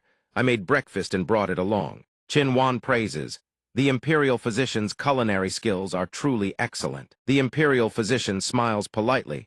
You flatter me. Lin Xiu is eating heartily when something catches his eye, making hin pause. She asks curiously, Chief Steward Zhou, what brings you here? Does His Majesty have business with me again? Zhou Jin announces, this servant has come today for Miss Qin. Qin Wan's face freezes in bewilderment upon hearing she is sought. He explains, these are all essence crystals from the mysterious realm. This humble one hopes Miss Qin will cultivate diligently and break through to the Earth realm before the competition. His Majesty holds great expectations for you. Lin Xiu's eyebrows shoot up in disbelief. That dog emperor is actually this generous. Is this competition truly so important to the empire? Zhou Jin glances at him and says, Young Master Lin, His Majesty also asked me to relay a message. Please do not waste your time. Focus on your cultivation. Lin Xiu's expression shifts instantly to a cheerful grin as he rubs his hands together. Please reassure His Majesty I train diligently every single day. Does His Majesty happen to have any gifts for me as well? This display makes Zhou Jin pause to assess him. Young Master Lin, please restrain yourself. After seeing Chief Steward Zhou off, Lin Xiu rests his chin on his hand and ponders. Ling Yin, Ming He, and Li Beizheng all have their own fortuitous encounters. Qin Wan even has that dog emperor throwing his full support behind her. It seems I need to take cultivation seriously now. If I can't even secure a spot in the top 10 of the Heavenly Prodigy ranking, it'll be utterly humiliating. Lin Xiu speaks up. Do you happen to know if there are any metallic mineral veins around our territory? Qin Wan looks puzzled. Why are you asking about that? He bluffs casually. I have a friend who possesses a metal element special ability, just asking on their behalf. She explains to Lin Xiu. All the mineral veins within the Great Xia Empire have already been excavated. Jiangnan does have one mineral vein, with a large reserve of metals, but it belongs to the Zhang family. His eyes suddenly light up at the mention of Jiangnan. He rolls his eyes in realization, could this be mere coincidence? The imperial physician hails from Jiangnan. Lin Xiu composes himself and continues probing. Imperial physician, you've been away from home for so many years. Do you miss it? We haven't had our honeymoon trip yet. Why not visit your hometown? She responds softly, My lord, you're so good to me. He gazes up at the heavens and muses. Cultivating a metal element special ability relies entirely on metallic resources. If one could train within a mineral vein rich in metals, the chances of success would naturally soar. The scene shifts to a bustling district. This is Jiangnan. Rows of wooden houses line the riverbank, presenting a picture of utter tranquility. A plate of pastries has somehow appeared on the table. The imperial physician stands before a shop and sighs with nostalgia. This store is still here. When I was little, I loved their osmanthus cakes the most, but we only got half a piece each during New Year. Lin Xiu pats her hand gently. If you like them, I'll come buy them for you whenever you want. He is already scheming using this trip to escort the imperial physician home to visit family as a pretext for coming to Jiangnan. Once night falls and the imperial physician falls asleep, he will sneak over to the Zhang family's mineral vein to survey the situation. The two of them leave the shop and enter a narrow alley. She stands before a doorway and asks tentatively, Excuse me, is this the Gu residence? A young man steps outside and calls out in astonishment, Sis, your second sister. Lin Xiu narrows his eyes, observing the reunion. The imperial physician had told him she has 4 siblings. Eldest sister became a maidservant for a wealthy household. She herself joined a theater troupe. Third sister was given away as a child bride. The one before you must be fourth brother. Her brother's eyes brim with tears as he stammers, Second sister, where have you been all these years? When mother and father were on their deathbed, they kept mentioning you. Upon hearing this, the imperial physician's own tears overflow. Father and mother have. Meanwhile, Lin Xiu is coaxing the 2 children nearby, handing them coins. Here, go buy some candied hawthorn. He waves goodbye to the children. Go quickly and come back soon. Suddenly, one of the children stumbles and bumps into someone's leg. The child looks up nervously to see who it is. Upon seeing Boss Huang towering over them with a murderous expression, the children scatter in terror, desperate to flee. The imperial physician's brother hurries over to greet him. Boss Huang, didn't we already pay this month's protection fee? The man bellows, Today you're wearing yellow, clashing with this great lord's outfit. That demands punishment. The young man asks nervously, Boss Huang, aren't you wearing red today? The question stuns him for a few seconds, and his underlings stifle their laughter behind him. Boss Huang roars in fury. I wore yellow yesterday, and I might wear it again tomorrow. Lin Xiu suddenly produces a banknote from his sleeve and declares confidently to Boss Huang, "I'll pay their protection fees for an entire year in advance." Hearing this, Boss Huang beams and reaches out eagerly to take the money. "Now that's more like it." A cunning smirk suddenly spreads across Lin Xiu's face. "You actually dare to take it." Just as Boss Huang's fingers reach for the banknote, Lin Xiu seizes the man instantly, unleashing his special ability. A bone-chilling cold engulfs the hand, and the man lets out a blood-curdling scream. "Young master, spare my life." Lin Xiu does not spare his words of warning. "Have your little brother summon the constable. Return tenfold every coin you've stolen, or keep it and wait for your family to burn it down to you in the afterlife." Boss Huang answers with trembling terror, "Why, yes, sir." Seeing the matter resolved, Lin Xiu takes his leave. "You stay here, I'll take a stroll on my own." The physician smiles warmly and bows. "Many thanks, sir." The scene shifts to a stone bridge arching gracefully over a river. Lin Xiu picks up a handcrafted teacup, lost in contemplation. The noble consort hails from Jiangnan as well, bringing these pastries back with us. She is sure to adore them. Suddenly, the heavy rumble of cart wheels echoes through the air. 3 iron cages, each imprisoning a person, are hauled down the street. The crowd erupts in murmurs. What crimes have these people committed? Why are they being dragged away like this? I heard they're rebels from the Tiandao Alliance. They attempted to assassinate the prefecture lord's son and failed, so they were captured. They're being carted to the execution grounds for public beheading. I also heard they killed the young master of the Zhang family in the imperial capital. In just a few months, the Zhang clan has launched a sweeping purge to hunt down every last member of the Tiandao Alliance. One spectator remarks with an amused grin that this entire affair was a trap laid specifically for them who knew they'd actually catch a few. Lin Xiu sees the innocent dragged into the consequences of his actions. His brow furrows deeply. "Not good, I've implicated my comrades. Zhang Jing was killed by me. The Zhang family could not find the real culprit, so they pinned the blame squarely on the Tiandao Alliance. By now, the 3 Tiandao Alliance members have been bound and dragged onto the execution grounds. The presiding judge declares in a booming voice, 3 rebels. Have you any last words?" The Tiandao Alliance member spits back with equal fury, "Dog officials. Kill me, and 10,000 more will rise to take my place. Righteous heroes, fill this land, you cannot exterminate them all. Even if we die today, sooner or later, someone will avenge us. Dog officials, we shall await you in the Yellow Springs." Enraged by the defiance, the judge hurls the execution token down onto the platform. The executioner hears the command and raises his great blade high. At that razor-thin instant between life and death, figures burst out from every alleyway and shadow. "Move!" The bound Tiandao Alliance member shouts a desperate warning. "Run! Don't worry about use, it's a trap." The instant the words leave his lips, a massive slab of rock erupts from the earth, blocking the rescuer's path. The duo and his companions stare at the towering wall of stone before them, jaws dropping in disbelief. "What?" Suddenly, crimson sparks erupt from beneath the boulder in furious bursts. A figure stands atop the peak of the rock, gazing down upon them with cold authority. This is the one who commands the Earth Element's special ability. "I never imagined you rebels would actually dare show your faces at the execution grounds." He shouts down at the officials below. "What are you gawking at? Continue the execution. Leave these few rebels to us." The executioner obeys and raises the blade once more, bringing it down toward the condemned man's neck. But the very instant the blade nears the prisoner's neck, an invisible force seizes control of it. No matter how the executioner strains, his muscles corded with effort, he cannot move the blade an inch. Then, as if rebelling against its wielder, the blade rips itself free from the executioner's grip. It hurtles straight toward the judge standing behind.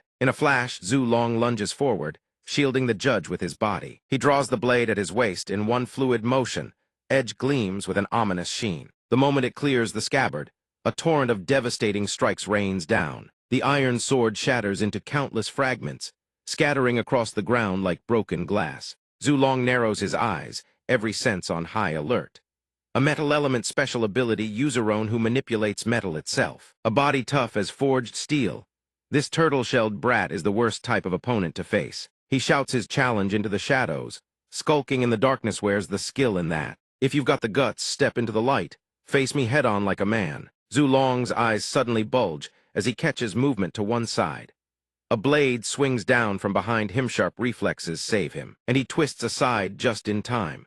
Then a second attacker draws a sword and lunges at Zhu Long. The battlefield has shifted a 2-against-1 melee. Zhu Long roars in fury, "Have you lost your minds? You dare commit treason?" but as he looks at the two who just attacked him, their eyes are hollow and eerily vacant as if puppeted by some unseen hand. Zulong's expression softens slightly. He quickly grasps the truth: these men are being controlled. Zulong falls silent, standing on guard as the two close in step by step. The Tiandao Alliance members behind whisper, "Branch Master, is this the expert you summoned?" The duo squints and answers, "I've no idea who's intervening either. Save the people first, we'll sort everything else later." Suddenly, Zulong's eyes snap wide as he whips his head to one side. The condemned prisoners have already cut their bonds and vanished without a trace. He bellows, the rebels have escaped. The crowd surges into a frenzy. Zulong commands after them, "Now." Flames erupt without warning, roaring upward into a blazing wall of fire. The inferno blocks any pursuit. They stand helpless, watching the blaze spread ever wider. Zulong's fury boils over. Metal element special ability, puppet control, fire manipulation, and even a spiritual consciousness powerful enough to influence the minds of others. Since when did the Tiandao Alliance harbor someone this powerful? The scene shifts to a cave hidden in the forest beyond the city. The duo clasps his fists and bows in solemn greeting. This humble one is Zheng Li, branch master of the Tiandao Alliance's Jiangnan branch. "I thank you, honored friend, for your timely rescue. My gratitude knows no bounds." Lin Xiu raises a hand and speaks gently. "There is no need for courtesy among heroes. I have long admired those who stand against tyranny for the sake of justice. Coming upon this situation, I could hardly stand idle, while good men perish at the hands of dog officials. I remain in the shadows because certain female companions of mine find it inconvenient to reveal themselves. I hope you understand." The duo waves such concerns aside. Such trifles matter not. I thank all you heroes for your life-saving intervention. Should you ever have need of us in the future, even if it means scaling a mountain of blades or plunging into a sea of fire, I shall not refuse. Lin Xiu smiles and speaks openly, hiding nothing. "Lady Aki of your esteemed alliance is a dear friend of mine. For her sake alone, I could not stand by and watch lives be snuffed out." The man exclaims in surprise, "Hero, you know Miss Chen." Lin Xiu recalls her form and thinks to himself, "Know her. Her figure, her waist, every last mole on her body, I know them all far too intimately." He asks with a grin, "May I ask where Lady Aki resides these days?" The duo answers honestly, "Miss Chen's whereabouts are unpredictable. Even I do not know her exact location, but I know that in 1 month's time she will most certainly appear at."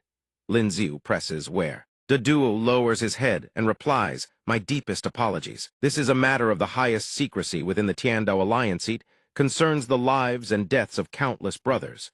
Zheng cannot reveal it. Unless the hero joins our Tiandao Alliance." Lin Xiu agrees without hesitation. "I'll join, in truth. We've already slain corrupt nobles who oppress the common folk in a sense. We are already comrades." The duo's eyes light up. Lin Xiu suddenly turns aside, flashing a signal, "Everyone, wait here a moment. I'll fetch the proof of our induction." A short while later, Lin Xiu drags several unconscious men before the Tiandao Alliance members. The moment they see, they erupt in excitement. The entire Zhang household from Jiangnan, the Jiangnan prefecture lord himself, and his son, every Tiandao Alliance member present drops to their knees in unison. Lin Xiu says hastily, "Is this really necessary?" They explain through trembling voices, "My parents were beaten to death by the Jiangnan prefecture, Lord San on his orders. Hero, you avenged them for me. I must kneel. My sister was dishonored by the Zhang clan. She threw herself to her death. I went to the Yamen to report the crime, but they beat me half to death and threw me into prison. If not for the branch master's intervention, that dog official would have had my head." The duo suddenly speaks up, "I still don't know the hero's honored name." Lin Xiu waves his hand and produces a spur-of-the-moment alias Li Xiao Jiao. The duo says with deep gratitude, "Junior brother Xiao Jiao, welcome to the Tiandao Alliance." Lin Xiu asks curiously, "By the way, what do you intend to do with these men?" The duo answers firmly, "We shall let the common folk of Jiangnan decide their fate." Lin Xiu replies with satisfaction, "Good. These men are yours, then. I have other matters to attend to. I'll take my leave first." The scene shifts to the grand estate of the Murong family in Jiangnan. Old Master Murong sets down his tea and asks, "What's all that commotion outside?" The attendant at his side reports, "Father, the Zhang family's son went missing yesterday, and the Wang father and son were discovered dead on the road. That's what has the city in an uproar." He picks up his teacup, eyes glinting with curiosity. Was it the Tiandao Alliance's doing? The middle-aged man supporting Old Master Murong replies, "No. I heard they were alive at first, but as more and more onlookers gathered. By the time the Zhang family arrived, all four were already dead. He lets out a soft chuckle. They brought this upon themselves. Old Master Murong inquires, how is Yuer's cultivation progressing? The middle-aged man answers, she has made great strides these past few days, but she remains a ways off from the Earth realm. The old man's eyes grow sharp and cold as he murmurs to himself, the world is vast. The girl should not be confined to this petty corner of Jiangnan her entire life. This minor competition had let her go and test herself. In the silent stillness of night, a streak of azure light weaves through the sky. A pair of ethereal feet touches the earth, light as a drifting feather. Lin Xiu gazes around with leisurely, nostalgic eyes. He wishes to engrave every room, every tree, every rock garden into the deepest chambers of his heart. When I return to the imperial capital, I shall present the imperial consort a surprising gift. But his visit had already been discovered by Murong Yu. She was currently using her long sword to interrogate someone. Nevertheless, Lin Xiu's razor-sharp gaze still left her somewhat wary, a truly terrifying sensation. Wind special ability, suppressing the turmoil in her heart, Murong Yu repeated coldly, "Who are you?" To ease the tense atmosphere, he flashed a friendly smile and reassured her, "Don't be tense. Just passing through," but she had already vaguely guessed someone from the Tiandao alliance. Perhaps that was why Murong Yu relaxed her guard. Was it you people who struck against the Zhang father and son, and the Jiangnan governor's residence? She then placed her hand on a jug of wine that had been set on the table beforehand. Just moments ago she had threatened him with a sword, and now she casually extended an invitation. "Want a drink? This jug costs 200 taels of silver, and even with money, you can't buy it." Though Murong Yu was being quite hospitable, Lin Xiu regretfully declined. "I don't drink," because there was a truth he couldn't bear to reveal. This was actually Hongni-dwelling wine. This grade sells in the imperial capital for only 30 to 40 taels of silver. You've been swindled by the middleman. If he himself became a profiteer, earning 170 taels per jug, 100 jugs. Lin Xiu suddenly recalled something important. "What's your name?" She calmly poured the wine. "Murong Yu, and you?" He began to act mysterious. "My name is not important. Let me ask you something. What is the imperial consort to you?" Since Lin Xiu refused to answer, she used the same approach to reply, "Cannot say." But Murong Yu froze immediately when he pulled out a bribe. She changed her question, "Tell me the imperial consort's name. And this jug of wine is yours, how about it?" She was truly a drunkard, her eyes lit up like lanterns.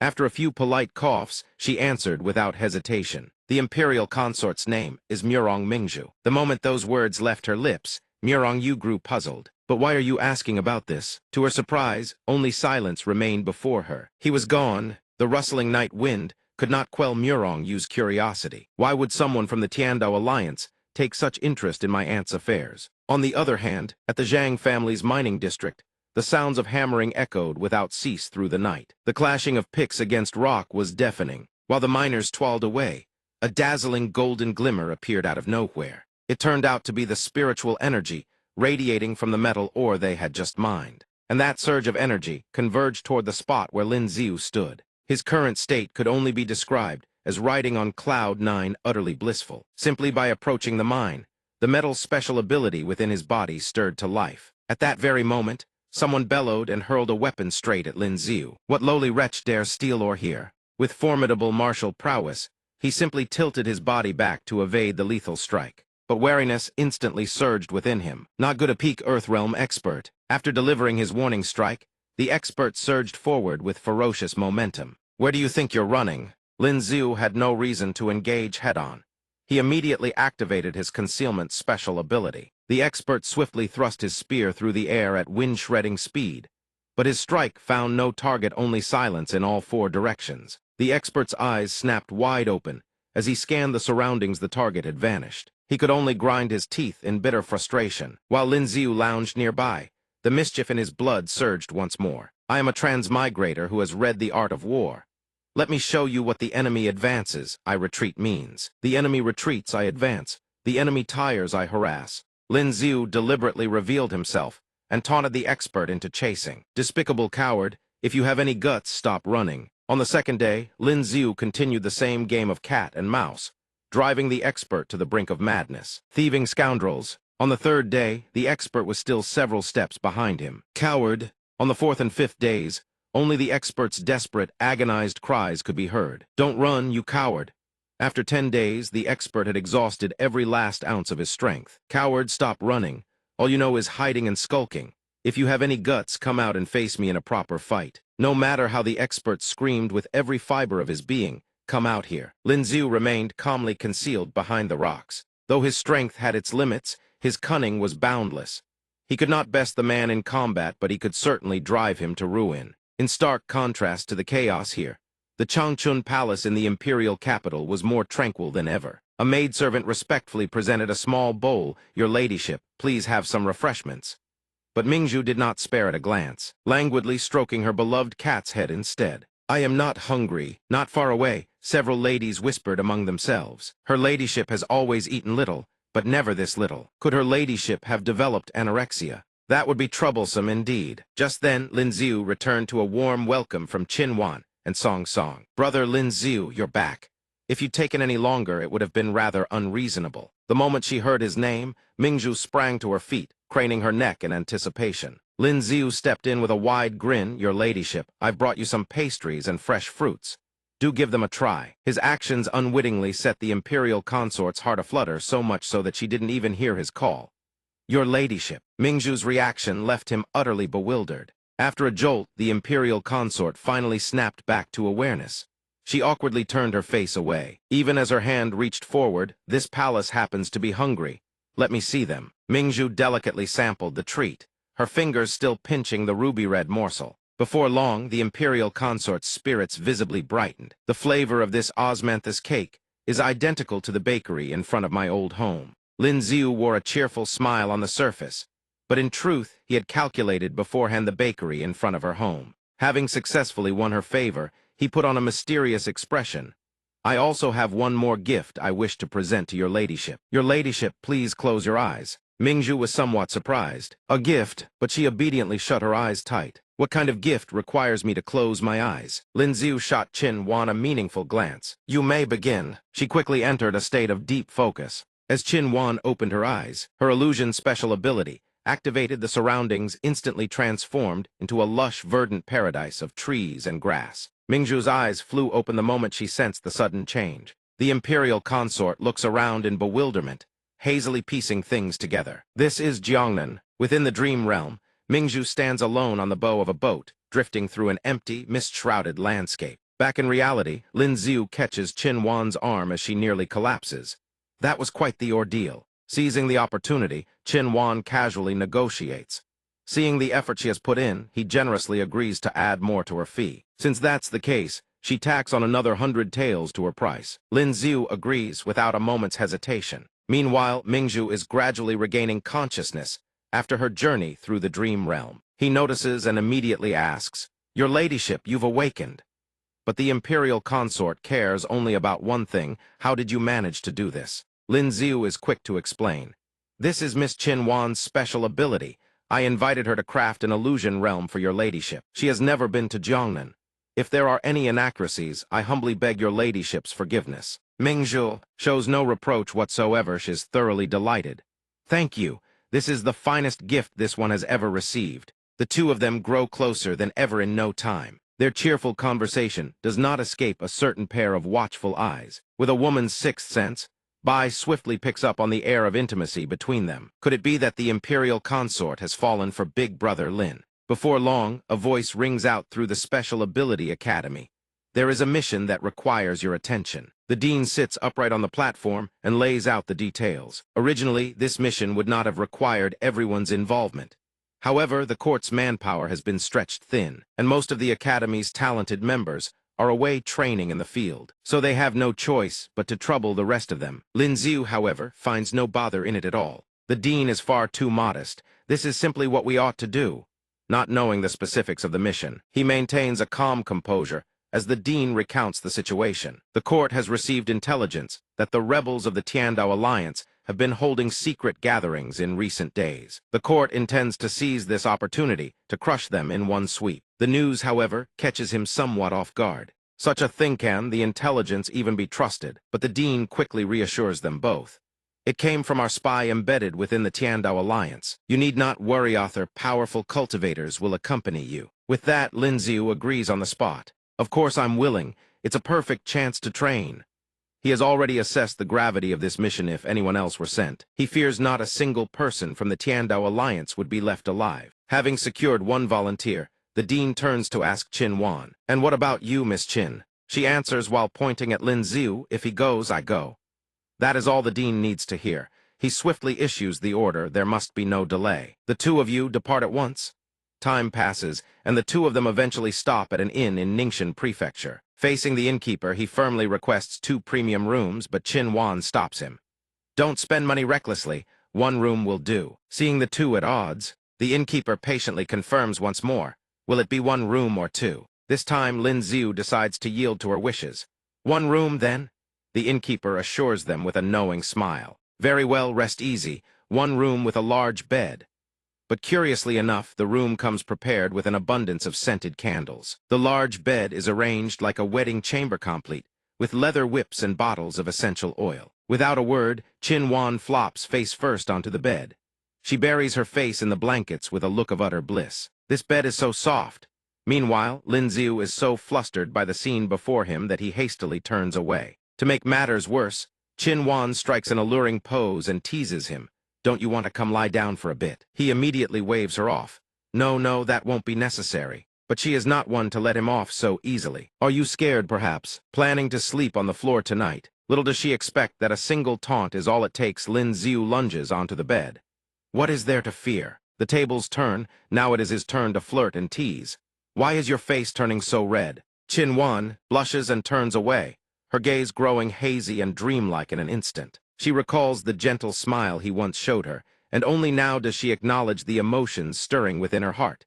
She has fallen for him. Through all of Lin Ziu's actions, Qin Wan has come to feel something she never has before, as the first person to ever treat her this well. The sensation of being shielded and cherished by him only cements one truth in her heart. Being by his side brings a profound sense of safety. Things having come this far, Qin Wan has no reason to refuse. "Do whatever you wish." But Lin Ziu clings to a sliver of rationality. If he surrenders to temptation now, he loses. At that critical moment, a torrent of dark chi strikes from the ceiling above. With his keen instincts, he detects the attack in an instant. It crashes straight down toward the two of them. The shockwave has yet to settle. Fortunately, they have already dodged out of harm's way. The moment she lays eyes on it, Qin Wan recognizes it as dark chi. Without warning, the stream of dark chi lunges onto the bed, catching her completely off guard. This time it launches a direct assault at Qin Wan, but she throws herself backward just in time to dodge. The dark chi slams into the wall behind her. Having evaded the first strike, Qin Wan discovers a second one already hurtling toward her. Thankfully, Lin Ziu reacts with lightning speed, freezes the sinister dark chi solid. His hand seizes the source of the stream, and the ice races from its tip all the way to its root before shattering it into fragments of every size. Only then does the mastermind behind the attack reveal themselves. The assassin begins to find this battle far more entertaining than expected. "I didn't expect you to possess such abilities. It seems the bounty was set far too low." From the clues at hand, Qin Wan can only surmise that the intruder is an assassin. Lin Ziu, as always, is more blunt whether assassin or not. They will capture the wretch and ask the questions themselves. While the two are still conferring, the assassin launches another attack. He refuses to yield.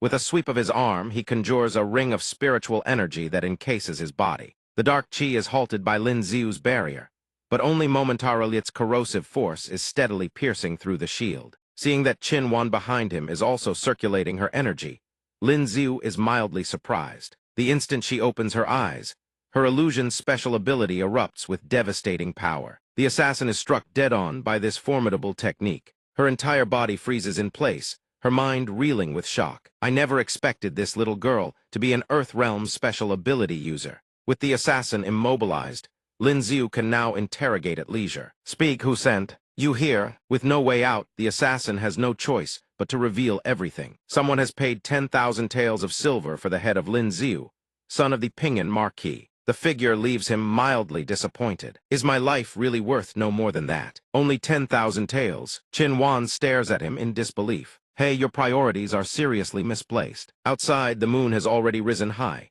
Lin Ziu finally steers the conversation back on track. "Forget it, we'll talk later. Let me take this assassin outside and deal with them." Sometime later, He and Qin Wan are once again lying comfortably on the bed, chatting. You know, you could just admit defeat. In Lin Xiu's vocabulary, there is no such thing as admitting defeat.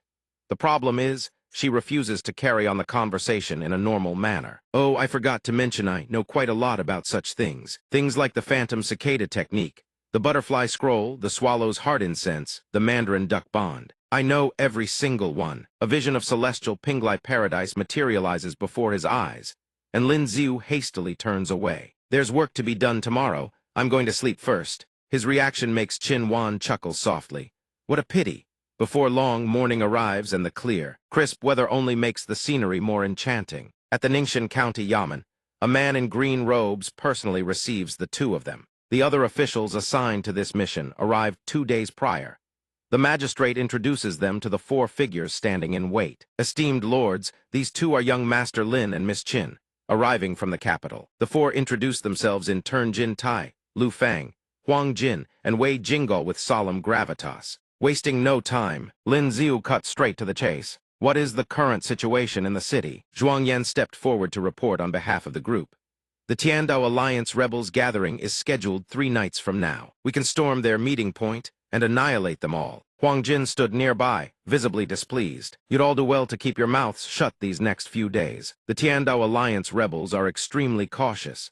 If they catch wind of anything amiss, the losses could be catastrophic. When that happens, none of you will be able to shoulder the blame. While the two exchanged words, he silently assessed their strength. This man's cultivation base had nearly reached the peak of the lower Earth realm. He was roughly one of the 5 strongest in the Alliance. He needed to find a way to warn the Tiandao Alliance members. Back to the matter at hand, young Master Lin, a few words of instruction. Zhuang Yan continued, before coming here, Elder Duke Zhu gave orders for me to look after you. During this operation, you and Miss Qin must exercise the utmost caution. It would be best to stay behind us at all times. Do not venture too close. Lin Xiu offered his thanks with perfunctory gratitude. My thanks. 3 days later, on a moonless, starless night, 2 figures stood before a manor. Whitebeard greeted them and inquired about the situation. I heard something happened at the Jiangnan branch a month ago. What went wrong? Were the consequences severe? Dudu recounted the events honestly. We nearly got wiped out to the last man. Fortunately, a brother by the name of Li Xiao came to our rescue. Unfortunately, the Jiangnan branch's contact point was betrayed by a traitor. I can no longer reach brother Xiao either. No sooner had he finished speaking than a round of bickering erupted among the Alliance members. Old Zun, you still haven't kicked the bucket. You're several years my senior. If anyone's dying first, it should be you. Sister Wu, you seem to have gained even more weight since last year, only 10 jin heavier. And even you can tell. Dudu turned to greet the woman standing with her arms folded nearby. Miss Chen, it is a relief to finally see you. Can you locate brother Xiao? Chen Qi answered in bewilderment. What brother Xiao? I don't know anyone by that name. This only deepened his curiosity. How could you not know him? He claimed to be a close friend of yours and originally wanted to go with me to meet you. But because a traitor betrayed me, I lost contact with him. Hearing this, she vaguely thought of Lin Xiu could it be? She quickly changed her answer. Oh, I remember now. Yes, we were very good friends. Right at that moment, a messenger bird arrived in haste. Bearing a coded note, the gathering was cancelled. Just in time. Hey, a messenger bird just arrived in a hurry. There's a coded note the gathering is cancelled. A quarter hour after receiving the intelligence, the manor gates swung open. Out poured the group of operatives, who had previously been assigned a mission by Lin Xiu. Huang Jin stared at the desolate, empty scene before him, seething with frustration. Where are the people? Where did everyone go? Amidst the chaos, Zhuang Yan dropped a bombshell. Someone leaked the information. Among the 7 of us, there is a spy planted by the Tiandao Alliance. The moment those words left his mouth, the remaining members exchanged wary, suspicious glances. Qin Wan and Lin Xiu were no exception. To avoid suspicion, he calmly offered his assessment. Perhaps the information was not leaked tonight. Every word Lin Xiu uttered rang with conviction. Before the gathering, the Tiandao Alliance members were scattered across the city. Only when the gathering convened and everyone assembled could this information have been shared with all of them. Wei Jing unwittingly chimed in to corroborate. Young Master Lin's reasoning is sound. The intelligence may have been leaked beforehand, but then the scope of suspects becomes far too broad. Everyone who knew about this operation is a suspect. Zhuang Yan wasted no more deliberation and barked his orders. Send men to guard all 4 city gates at once. Do not let a single rebel escape. The operation having failed, they decided to withdraw. It grows late. The two of you may return and rest first. Should we discover any trace of the rebels, we will send word to you at once. Then we shall take our leave. If your excellency has need of our assistance, you need only ask." Though Lin Ziu departed, his gaze still covertly swept across the scene within. Behind a great stone pillar, Chen Qi had re-emerged. Only after confirming everything was safe did she finally let out a sigh of relief. They're gone at last. The moment Sister Wu appeared, she was already boiling with rage. If this old woman finds out who the spy is, I'll crush his bloody eggs. Meanwhile, Whitebeard examined the situation warily. If that bird hadn't warned us, we would have fallen into the court's hands tonight. The more he pondered, the deeper his curiosity gnawed. I wonder who saved using a bird to relay a message, no less, truly unheard of. On the other hand, the sharp-eyed young woman in the group noticed Chen Qi's remarkably calm demeanor. "Sister Ake, do you already know who saved us?" Just when they thought the storm had passed, frantic knocking echoed from outside. She and Whitebeard whipped around toward the sound in alarm. The knocking ceased, replaced by a familiar voice. "Open the door, it is me." Da recognized the voice at once. That voice, Brother Xiao Jiao, the one who had arrived, was none other than Lin Ziu. "Is everyone all right?" Only then did it dawn on Whitebeard. So it was Brother Xiao who saved us all along. Chen Qi, on the other side, stiffened slightly as Da made the introduction. "This is the Brother Xiao I've told you all about. He is now one of our Tiandao Alliance members." Yet the branch leader remained wary and pressed further. "How did you know the location of our gathering? And how did you know the court had learned of it as well?" Having come this far, he had no choice but to reveal the full truth. "I will hold nothing back. There is a covert agent of ours embedded within the court." The agent reported, "A mole within the Tiandao Alliance will relay the gathering's location and time to the court so they can use this meeting to net all of you in one sweep." After a prolonged silence, Chen Qi finally spoke in measured tones. "Stand down, I vouch for Lin Ziu. He poses no threat. I will stake my life on it." From the interaction between the two alone, the three behind them had already drawn their own conclusions. Brother Xiao Jiao and Miss Chen don't seem to be mere friends. What a stupid thing to say. Can a man and a woman ever be just friends? If they were only friends, would he have risked his life to save us like that? No wonder Sister Ake has been so absent-minded these past few months. Beneath the bright moonlight he kindly offered, "This place is no longer safe. Let me escort you all out of the city first." Hearing this, they were deeply grateful. "Then we are in your debt." Not long after, outside the city gates, the night was more silent than ever before. The clear sky above held only wisps of cloud and a scattering of twinkling stars. Atop the manor's roof, Lin Ziu and Chen Qi seized the moment to talk privately. "These past few months, why didn't you come find me? I did look for Yao on the day you took a concubine." Though they hadn't met in ages, he still remembered her reckless nature all too well. "Were you injured during these past few months?" She sat hugging her knees, replying in a soft, coquettish voice. "I was." Hearing this, he hurriedly leaned down to check on her. "Where are you hurt?" Chen Qi naturally raised her arm and pulled aside her sleeve to show him. "When I assassinated an Earth-realm general, I couldn't dodge one of his strikes." While healing her wound, Lin Ziu couldn't help but chide. "Why weren't you more careful?" Thanks to his power, Chen Qi was able to fully recover her condition. When the treatment was done, Lin Ziu gently advised, "If you ever face another dangerous mission like this, come find me in the royal capital. We'll go together." But she turned her face away in a huff. "It's better if we don't meet again from now on." These words left him wide-eyed and utterly dumbfounded. Why, it turned out Chen Ka was merely concerned for the other party's safety. You just enjoy your noble status. Stop concerning yourself with the affairs of the Tiandao Alliance. If your identity is exposed, those around you will be implicated. But Lin Ziu, ever so innocently, pointed straight at his own face after transforming. "The Tiandao Alliance's traitor is Li Xiao Jiao. What does that have to do with me?" Lin Ziu. When he returned to the inn, the night was already deep, but the lamp inside still burned. Lin Ziu had to ease the door open with careful, silent steps. The scene in the room made him freeze for a full 5 seconds. It turned out Qinwan had been lying there waiting for him all this time.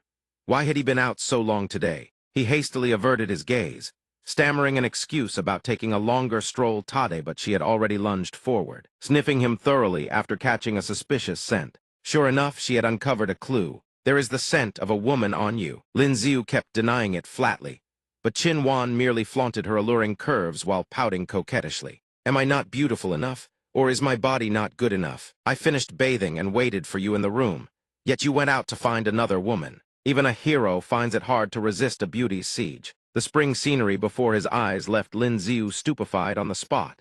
He bashfully turned his face away, yet still managed to explain clearly, "It's just going to meet a friend, someone like you and me, a purely platonic friend." Even so, she paid no heed to his explanation and began to tease him. Feeling restless, "Do you need me to help you?" Hearing this, his eyes could barely conceal his delight. "How exactly would you help me?" That night, all one could hear echoing through the halls were Lin Ziu's panic screams. Wait a moment." The next day, a group of people gathered in the bamboo grove south of Ningxin Prefecture City to confer. "Last night, before we moved out, someone named Li Ziao sent word to the Tiandao Alliance rebels." Wei Jing recounted everything that had transpired the previous day.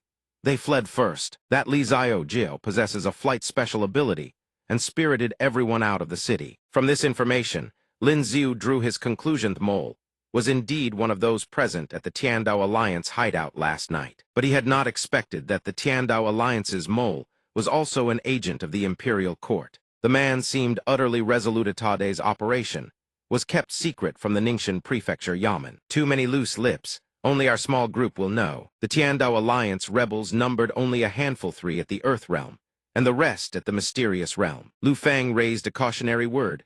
"Hold Innocent, our spy, also among those 9. We must not end up harming our own man." Wei Jing provided several key identifying details. The spy is about the same height as Zhuang Yan, and just as lean as Lu Fang. Once they caught up with the rebels, the spy would immediately cry out, "Don't hurt him." That would be the moment Lin Ziu unmasked the Maliso. It was that surnamed Yang whom he had questioned yesterday. The instant this information registered, he subtly signaled with his eyes to a pair of birds perched on a nearby branch. Once more the messenger bird took flight, hastily bearing the news toward the Tiandao Alliance. Meanwhile, a pair of feet treaded softly across the grass-covered ground. Chen Ka's group was currently gathered in the bamboo grove, and the young girl among them had once again caught the gossip bug. "Sister A Ka, how long have you two known each other? How did you meet? Will you two get married someday?" Right at that moment, the messenger bird arrived and pointed out the guilty party. Station Chief Yang is the spy. His cover is blown flee at once. Hearing this, every one of them was stunned. Station Chief Yang, pinned by their collective stares, jolted in shock before putting on an innocent face. "Bruh, we have stood together for so long, and just because of a bird's words, you suspect me of being a spy." Whitebeard began regarding him with a guarded gaze. "Do not forget this very bird saved us from disaster last night." Dada, still reeling with shock, stepped forward. "Old Yang, was it truly you who leaked our gathering? Was it you who reported our whereabouts to the court?" On the surface, the station chief desperately tried to clear his name while unconsciously stepping backward. "I have worked alongside all of you for years. Could it possibly be me? Moreover, these are nothing but one-sided claims from Li Ziao, yet you believe him so readily." But inwardly, his mind was in utter turmoil. Damn itha was I exposed. No matter what he said, he could not shake their suspicion. Dada issued an ultimatum. "Whether it is one-sided or not, we will know once brother Li Ziao arrives to confront you. But from this moment forward, you will not leave our sight." His guilty conscience gnawed at him, sweat beading across his forehead. If he was detained now, he would never escape. After careful deliberation, the station chief hurled 3 smoke bombs to cover his escape. This act instantly confirmed their suspicions. Damn Ides the spy, seize him. He thought he would make a clean escape, but unfortunately, Chen Ka had already cut him off. By the time he sensed her presence, it was far too late. He could only stand rooted to the spot, watching Chen Ka launch a kick straight at his head. A devastating kick slammed down, nearly popping the station chief's eyes from their sockets. Before he could even put up a fight, his consciousness was already slipping away. At this moment, Whitebeard could only seethe with fury. "I truly want to send this traitor to his grave with a single palm strike." Dada hastily intervened. "Calm yourself. We still don't know if the Tiandao Alliance has other spies planted elsewhere." After the station chief's betrayal, Chen Ka immediately revised their plans. "This place is far too dangerous. We are no match for the court's forces. We must find a safe haven to lay low first." A short while later, horse hooves suddenly halted upon the verdant grass. Zhuang Yan stared at the mirror in his hand with a puzzled expression. "Why is there no reaction?" Lu Fang immediately inquired, "What's wrong? Could we have pursued the wrong direction?"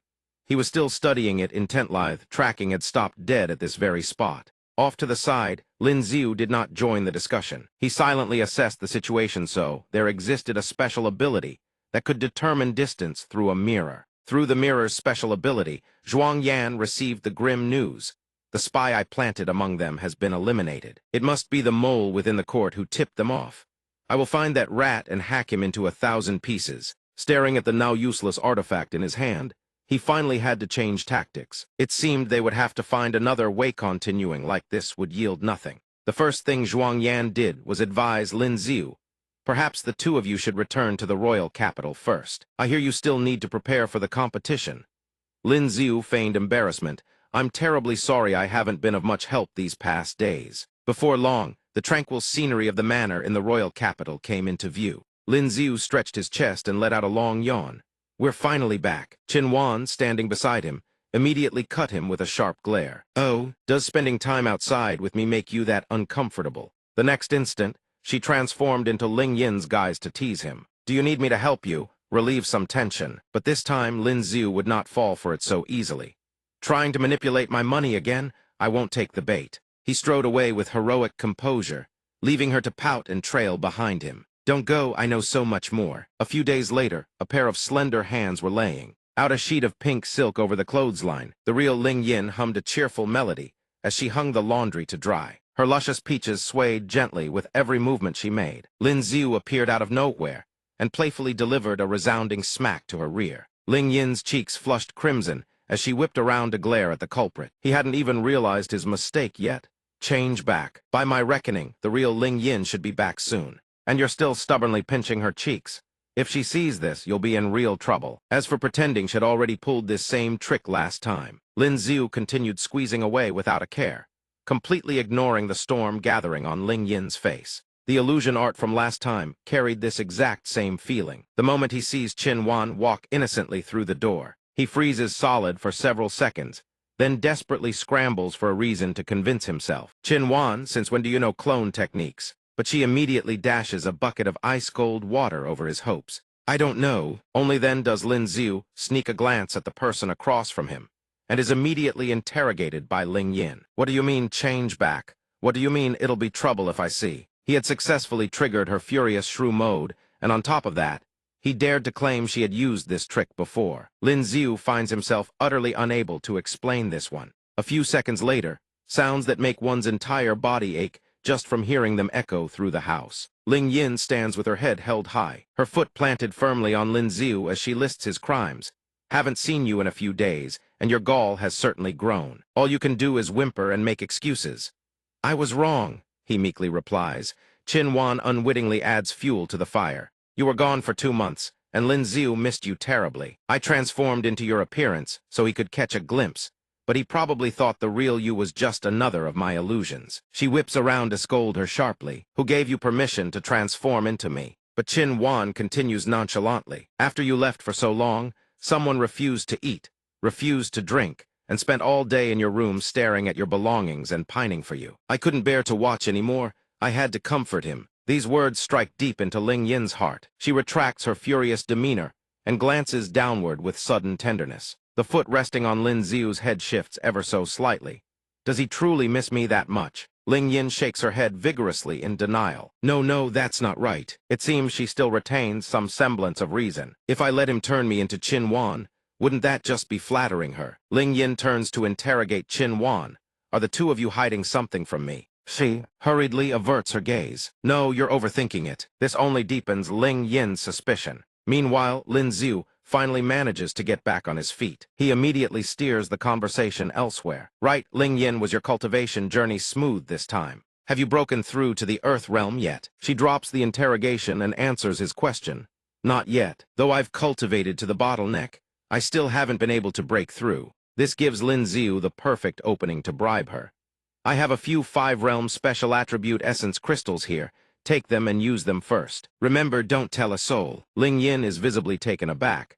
Where did you get 5-realm essence crystals? But even that fails to quell her lingering anger. I don't need them. Use them yourself. He suddenly reveals a sly, cunning expression. Have you truly thought this through? Once I reach the Earth realm, breaking into the top 10 of the Heavenly Prodigy ranking would be as easy as flipping my hand, wouldn't it? Struck at her sore spot, Ling Yin's face flushes crimson with embarrassment. In the end, she reluctantly snatches the precious item from Lin Ziu's hand. Fine, I'll take one. Before leaving, she adds, if I can't break through, I'll just wait for fate. Keep the rest for yourself. He cheerfully waves goodbye, wishing her success. At this moment, Qin Wan sighs softly beside him. Zhao Lingyin is back. Our affair will have to remain secret. Lin Ziu offers a suggestion she could simply confess, then there would be no need to sneak around. But she proves far more cunning, landing a single devastating counter that makes him blush to his ears. Actually, I prefer it this way, sneaking around. Under the broad light of day, Qin Wan once again reveals a suggestive, ambiguous expression. If one seeks thrills, one must see them through to the very end. Just when things heat up, a sudden shout freezes them both in place. The scenery at the estate is incredibly peaceful and refreshing to the eye. On the corridor, Lin Ziu converses with the imperial physician. My lord, the troop leader is getting on in years. She can no longer perform on stage. I wish to bring her here to live by our side. As for Zia and Yun Yun, if they agree, bring them along as well. The people in this household are a bit too few. Suddenly, a cold gust sweeps through, causing her to shiver. At a single glance, he recognizes it immediately. Ling Yin's cold attribute, Qi, has broken through. The heavy wooden door of the cultivation chamber groans open. The moment he sees Ling Yin, Lin Ziu praises her. Just one essence crystal, truly the royal Ao physique. She answers calmly, thank you. He immediately sets her straight. We're family. Why be so formal? If we ever cross paths in the grand tournament, just go easy on me. These words leave Ling Yin slightly embarrassed. Right at that moment, someone calls for Madame Lingjun. A servant reports respectfully, my lady, there is a young woman outside asking for you. She says her name is something like Yi Zai. She cannot hide her surprise. Yi Zai, Chiba, show her in. A pair of delicate feet clad in jade green shoes step slowly into view. Chiba Rin greets her coolly, Jun, it's been a long time. Hearing this, Lingjun can't help but praise her. Rin, your Dazia language has improved significantly compared to 2 years ago. Ling Yin takes the opportunity to introduce from behind. Chiba Rin, ranked 9th on the heavenly prodigy ranking of the Fusang nation. Lin Ziu strokes his chin in disbelief. This adorable young lady is actually a top 10 powerhouse, but Ling Yin immediately takes a jab at him. Look at yourself the moment you see a beautiful woman. Your eyes can't even stay open. I am, in fact, a man of utmost virtue. I've seen plenty of Fusang women already, all of them without clothes, no less. I've long since become desensitized. On the other side, Chiba Rin makes her determined proposal. Jun, the reason I came to visit this time is to challenge you to a duel. Lingjun graciously accepts the invitation. Chiba Rin rests her hand on the hilt of her sword and declares firmly, be careful. With a single flick of her wrist, a sword blast erupts with devastating force. Yet Lingjun sidesteps it with effortless grace, as easy as flipping her hand. But Chiba Rin refuses to yield. This time she switches to close quarters combat. Lingjun narrows her eyes to see what trick her opponent has up her sleeve. Chiba Rin unleashes a barrage of fierce sword strikes, yet no matter how violent they are, Lingjun dodges them all with fluid elegance. Watching from the sidelines, Lin Ziu can't help but wonder. So this is what the top 10 of the heavenly prodigy ranking looks like. After unleashing her fury, Chiba Rin rockets straight toward Lingjun, but midway she halts as if calculating something. Then, with a look of triumph, she teleports behind her opponent. This special ability broadens his horizon's spatial manipulation. However, Lingjun is no pushover. She intercepts the attack cleanly, leaving Chiba Rin frozen in stunned disbelief for several seconds. On the contrary, she now wears a supremely smug smile. Seeing this, Chiba Rin sheathes her sword of her own accord. You are far stronger than 2 years ago. Lingjun returns the compliment graciously. As are you. Chiba Rin accepts neither the praise nor lingers. She simply turns and walks away. I take my leave, but Lin Ziu grins and offers. A friend has traveled from afar, why not stay for a meal before you go? As it turns out, he already has his own schemes brewing. Though her spatial ability is of a higher tier, it's still fundamentally on par with my own. Surely I can replicate it. Hearing this, even mid-stride, she glances back. Then she flatly refuses, I'd rather not trouble you all. Only now does Ling Yin voice her doubt. She's only ranked 9th on the heavenly prodigy ranking. Zhao Lingjun nodded and explained. Last time, half of the top 10 on the heavenly prodigy ranking were over 25. They can no longer compete. Chiba has also improved tremendously since then. Perhaps this time she could break into the top 5. The words had barely left her lips before she turned and fired back at Lin Ziu. See that, she declared. This is the true strength of the top 10 on the prodigy ranking. But he only uttered one final line, just wait and see. Because in his heart, Lin Ziu already had a new plan. The enhanced version of the spatial special ability, there would be no escape. Not long after, in a town of densely packed houses, Chiba Rin found herself surrounded by a gang of thugs. "You're the lady from Fuso, aren't you? Can you speak the great Xia tongue? Come, let us share a meal together. The finest restaurant in the capital is just ahead. Please, grant me the chance to show you our hospitality, miss." Before she could even react, Lin Xiu was already upon them. "What do you lot think you're doing?" Two of them flinched instantly. "It's that guy surnamed Lin, why the hell is he here?" They knew their place and beat a hasty retreat. "The Plague Lord is here, run. And are you all right, miss?" Chiba-chan. Chiba Rin was utterly astonished. The young master can speak the Fuso language. Lin Xiu put on an air of modesty. "Just a smattering. Chiba-chan, may I escort you to the inn?" Despite his kindness, she was reluctant. "I thank the young master for his generosity, but I can manage on my own." In his heart, Lin Xiu found her quite intriguing. Her guard was impressive, yet there lingered a hint of goodwill. Perhaps in time, things might change for the better. Time slipped by, and the bright moon cast its silver glow upon two familiar pairs of jade-green eyes. Gravely wounded, Chiba Rin leaned against the wall beside her. Behind her, upon a nearby rooftop, a shadowed figure kept watch. That figure was none other than Lin Xiu. "Isn't that Chiba-chan? She appears to be in trouble." Down below, the powerful cultivator had already discovered Chiba Rin. "You won't run anymore. Chiba-chan was it," he declared with utter arrogance. "You stand no chance of victory against me." With her current level of strength, she could only grit her teeth in helpless fury. "The wind special ability is truly trash no matter what I try. I can't escape." The next second, her eyes flew wide open, as though something had suddenly changed. Across the way, Lin Xiu had materialized behind the powerful cultivator at some unseen moment. Insolent brute daring to commit violence in the imperial capital. The man instantly retreated to a distance, not forgetting to leave a parting attack in his wake. Fortunately, Lin Xiu dodged in time, though his mouth unleashed a torrent of profanity. "Damn it all!" The powerful cultivator continued to unleash several waves of sword chi. Lin Xiu swiftly conjured a barrier of ice to defend. The two forces collided, erupting into a massive explosion.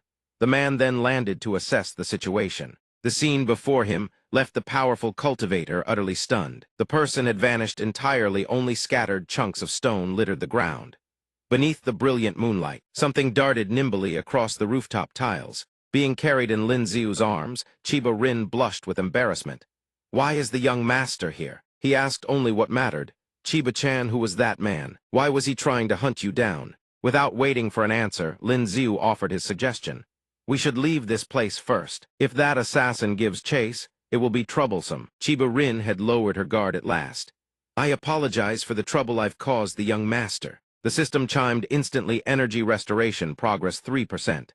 His heart swelled with delight. "Hong Fan, I truly covet her ability." Only then did she come to her senses. "Where is the young master taking me?" Lin Xiu spoke cryptically. "Almost there. I'm bringing you somewhere absolutely safe." The late night sank into silence, with only the gentle breeze whispering through the leaves. Meanwhile, Song Song employed healing arts to treat Chiba Rin's injuries under the watchful gazes of two people standing nearby. Ling Yin's eyes brimmed with doubt. She couldn't help but ask, what a coincidence that was. Someone wanted her dead and you just happened to stroll by?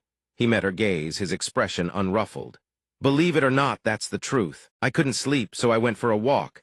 That's when I stumbled upon the situation." Miss Bai couldn't contain her joy, a faint smile gracing her lips as she stepped toward Lin Xiu and spoke. "Her wounds. I've already treated them with healing arts. She just needs time to recuperate and she'll be fine." He smiled gently and offered, "You two have endured much hardship. It's quite late now, why not stay the night? I'll see you off come morning. You're not staying at the government-appointed inn, and you were pursued by assassins on top of that." She looked flustered, her eyes flickering with hesitation as she declined his offer. "I'm staying at a temporary in the one over there." He warned her firmly, "You'd best not go back there. Tomorrow morning I'll send someone to retrieve your belongings. For the next few days, just rest and recuperate in peace." Chiba Rin bowed her head slightly, her gaze evasive, her words thick with guilt. "I'm truly sorry for causing trouble for all of you once again." Lin Xiu grinned slyly, silently applauding himself. "I truly am a kind-hearted soul, taking in so many women into my subspace home." He lifted his gaze to the mystical starlit sky and pondered. Indeed, Chiba's vanishing act was not a matter of concealing herself from sight.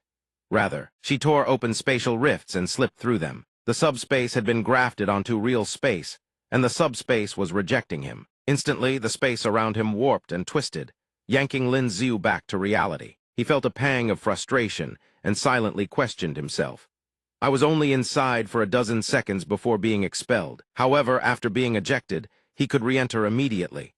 The limitation was that he could only operate within for just over 10 seconds. The sky had begun to brighten, the first rays of dawn filtering through the canopy of leaves. Within the chamber, he conversed with his subordinate. No more fifth-grade essence crystals. Minghe is still a short distance from the Earth realm. The man immediately analyzed the situation and suggested handing the remaining 2 crystals to Miss Qin. The noble families of the capital likely have 1 or 2 in their possession, but whether they would bring them out was another matter entirely.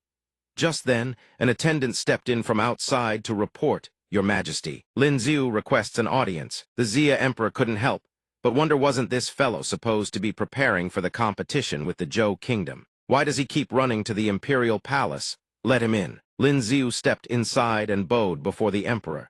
"Your servant greets your Majesty." The Emperor glanced at him and asked with curiosity, "What brings you to see me again?" Lin Ziu did not beat around the bush and stated his reason plainly. "Reporting to your Majesty last night, while taking a stroll, this subject happened upon the heavenly prodigy of the Fuso Kingdom, being hunted by an assassin. This subject rescued her. Given that this matter may bear upon the relations between our 2 nations, I believe the Bureau of Secret Affairs should investigate." The Xia Emperor issued his decree, "Zhou Jin, relay my command to the Bureau of Secret Affairs. Investigate this matter at once, as your Majesty commands." He then turned to Lin Ziu. "Where is the Fuso heavenly prodigy staying at present?" Lin Ziu laughed and answered swiftly. She did not wish to stay at the government-appointed inn. "The inns outside are unsafe, so this subject arranged lodging for her at my own residence." Suddenly, a thought flashed through the Xia Emperor's mind. He stroked his chin lightly and asked, "Is she beautiful?" Lin Ziu answered with a skeptical tone, eyes full of doubt. "Very beautiful, just a bit short. Why does he have such an ominous premonition about this?" The Xia Emperor slowly rose to his feet. "I need you to do something for me." Lin Ziu forced a strained smile and replied hesitantly, "Please speak, your Majesty." "Here it comes. Surely he can't be that dense." The Emperor placed a hand on his shoulder and issued his command. "I'm giving you half a year. Find a way to marry the heavenly prodigy of the Fuso Kingdom and make her a woman of great Xia. When the time comes, I myself shall bestow the marriage upon you." Lin Ziu's eyes flew wide open, bewilderment written plainly across his face. He has absolutely no idea what is happening. Lin Ziu stammers in protest, "Your Majesty, this cannot Bethize is truly impossible." The Xia Emperor claps a hand on his shoulder, his voice slow yet brimming with resolve. "Why is it impossible? Life is full of unpredictability. Even as Emperor of a nation, we must compromise with such matters. For the glory of the nation, we entrust this duty to you. We believe in your strength." Lin Ziu's mind spirals into chaos, a torrent of tangled thoughts, surging one after another. "I still have Zhu Ninger yet to wed, and Qin Wan is also in line. How do I have the leisure to marry some noble lady from Fusang? Wouldn't that be an utter mess? Even if I'm willing, Ninger won't be. Even if Ninger is willing, Grand Duke Zhu won't be." The Grand Steward speaks up to offer his judgment. "Your Majesty, this time the assassin targeted Fusang's prodigy. It is very likely the handiwork of people from Fusang themselves." The Emperor gnashes his teeth in fury, each word hammered out with crushing weight. "They didn't strike in Fusang, yet ran all the way to Great Xia to murder Summoner. They trying to pin the blame on us. Shameless scum. They want us to shoulder every dirty pot they throw." His face betrays his bewilderment, and he cannot help but speak up. "Your Majesty, what is it?" The Xia Emperor explains with measured calm. "Fusang has 4 great clans. The sudden emergence of a new prodigy would shatter the balance among them. Fusang cannot accommodate this prodigy, but our great Xia can. We place our hopes upon you. Do not disappoint us. Go back and strive well." Ling Yin steps forward, her voice brimming with challenge. "Hey, didn't you say yesterday you wanted to spar with me?" He accepts the challenge without hesitation. "Come, let me see whether it's your body that's grown stronger or your skills that have improved. This is perfect. Let me test what it feels like to face someone whose essence power surpasses an entire major realm opponent with a similar ability." A voice rings out, "Begin." The instant the command sounds, Lin Ziu blitzes toward her like lightning. His fist rises, radiant circles of magical light swirling around it, surging straight at Ling Yin. In a mere heartbeat, a violent explosion erupts. She extends her hand with fluid grace, catching Lin Ziu's fist in a vice grip. Ling Yin glares at him. The ground where they stand suddenly turns frigid, as if an invisible glacier has materialized around them. He retracts his hand, his gaze heavy with thought. How can it be this cold? The chill seeps from the outside in, penetrating straight into the bone marrow. Is this the suppression of a higher realm? Her voice drifts through the airlight yet razor-sharp. Not convinced, Lin Ziu answers honestly. I'm convinced. In a more serious situation, even without deploying his trump cards, he could likely still defeat Ling Yin. Ling Yin turns to leave, not forgetting to remind him, remember to register at the Special Ability Bureau later. All participants must sign up 1 month in advance. She speaks softly, her concern showing. Go back to your room first, get into bed and bundle up. I'll brew you a bowl of ginger soup to warm your body. Ling Yin, standing far off, overhears the two of them talking, and thinks bitterly, I won, yet it feels as though I've lost all over again. Li Beijing from the Special Ability Bureau rushes over with questions. Brother Lin, I hear one of the 3 great beauties of the Heavenly Prodigy ranking is staying at your place, is that true? Lin Ziu asks back in confusion. What 3 great beauties? The youth replies. Last time, the top 10 of the Heavenly Prodigy ranking had 3 women, all first-class beauties. Your wife is not only the foremost ice queen, but there's also... Lin Ziu stares blankly at the crowd and asks curiously. With so many participants, how do they determine the rankings? Li Beijing explains the rules in detail. The preliminary bouts use a double elimination format for the first 2 rounds. A single loss means immediate elimination, but the Special Ability Bureau arranges the matchups beforehand at the very least. They'll ensure Earthrealm cultivators aren't pitted against Earthrealm cultivators in the first round. He speaks with a tone full of curiosity. What's your cultivation base now? The youth answers with utter confidence. A girl at the Earthrealm appears out of nowhere, throwing her arms around Lin Ziu and calling his name. Lin Ziu. He startles in surprise. Qin Wan Zhu Ninger has also come to participate. Her face flushes crimson, a soft laugh accompanying her reply. I've already reached Earthrealm. The youth beside them watches the scene unfold and cannot help but lament inwardly, damn. Is this what they call peach blossom fate? So jealous, I want one of those too. Ninger gently opens a small box. Inside rests a stone radiating brilliant golden light. She speaks, this 5th grade essence crystal is a family heirloom. I'm entrusting it to you. Grandfather bids you strive hard and not let my heart down.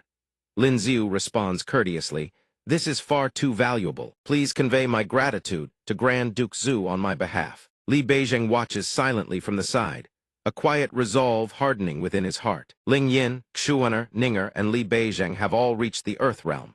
At least the first 2 rounds should be relatively safe for them. It seems I need to break through to Earthrealm as soon as possible, can't risk any unexpected mishaps. His gaze sweeps casually across the crowd, then freezes when it lands on the princess standing there. Lin Ziu approaches Princess Ming, his voice warm and gentle as he speaks.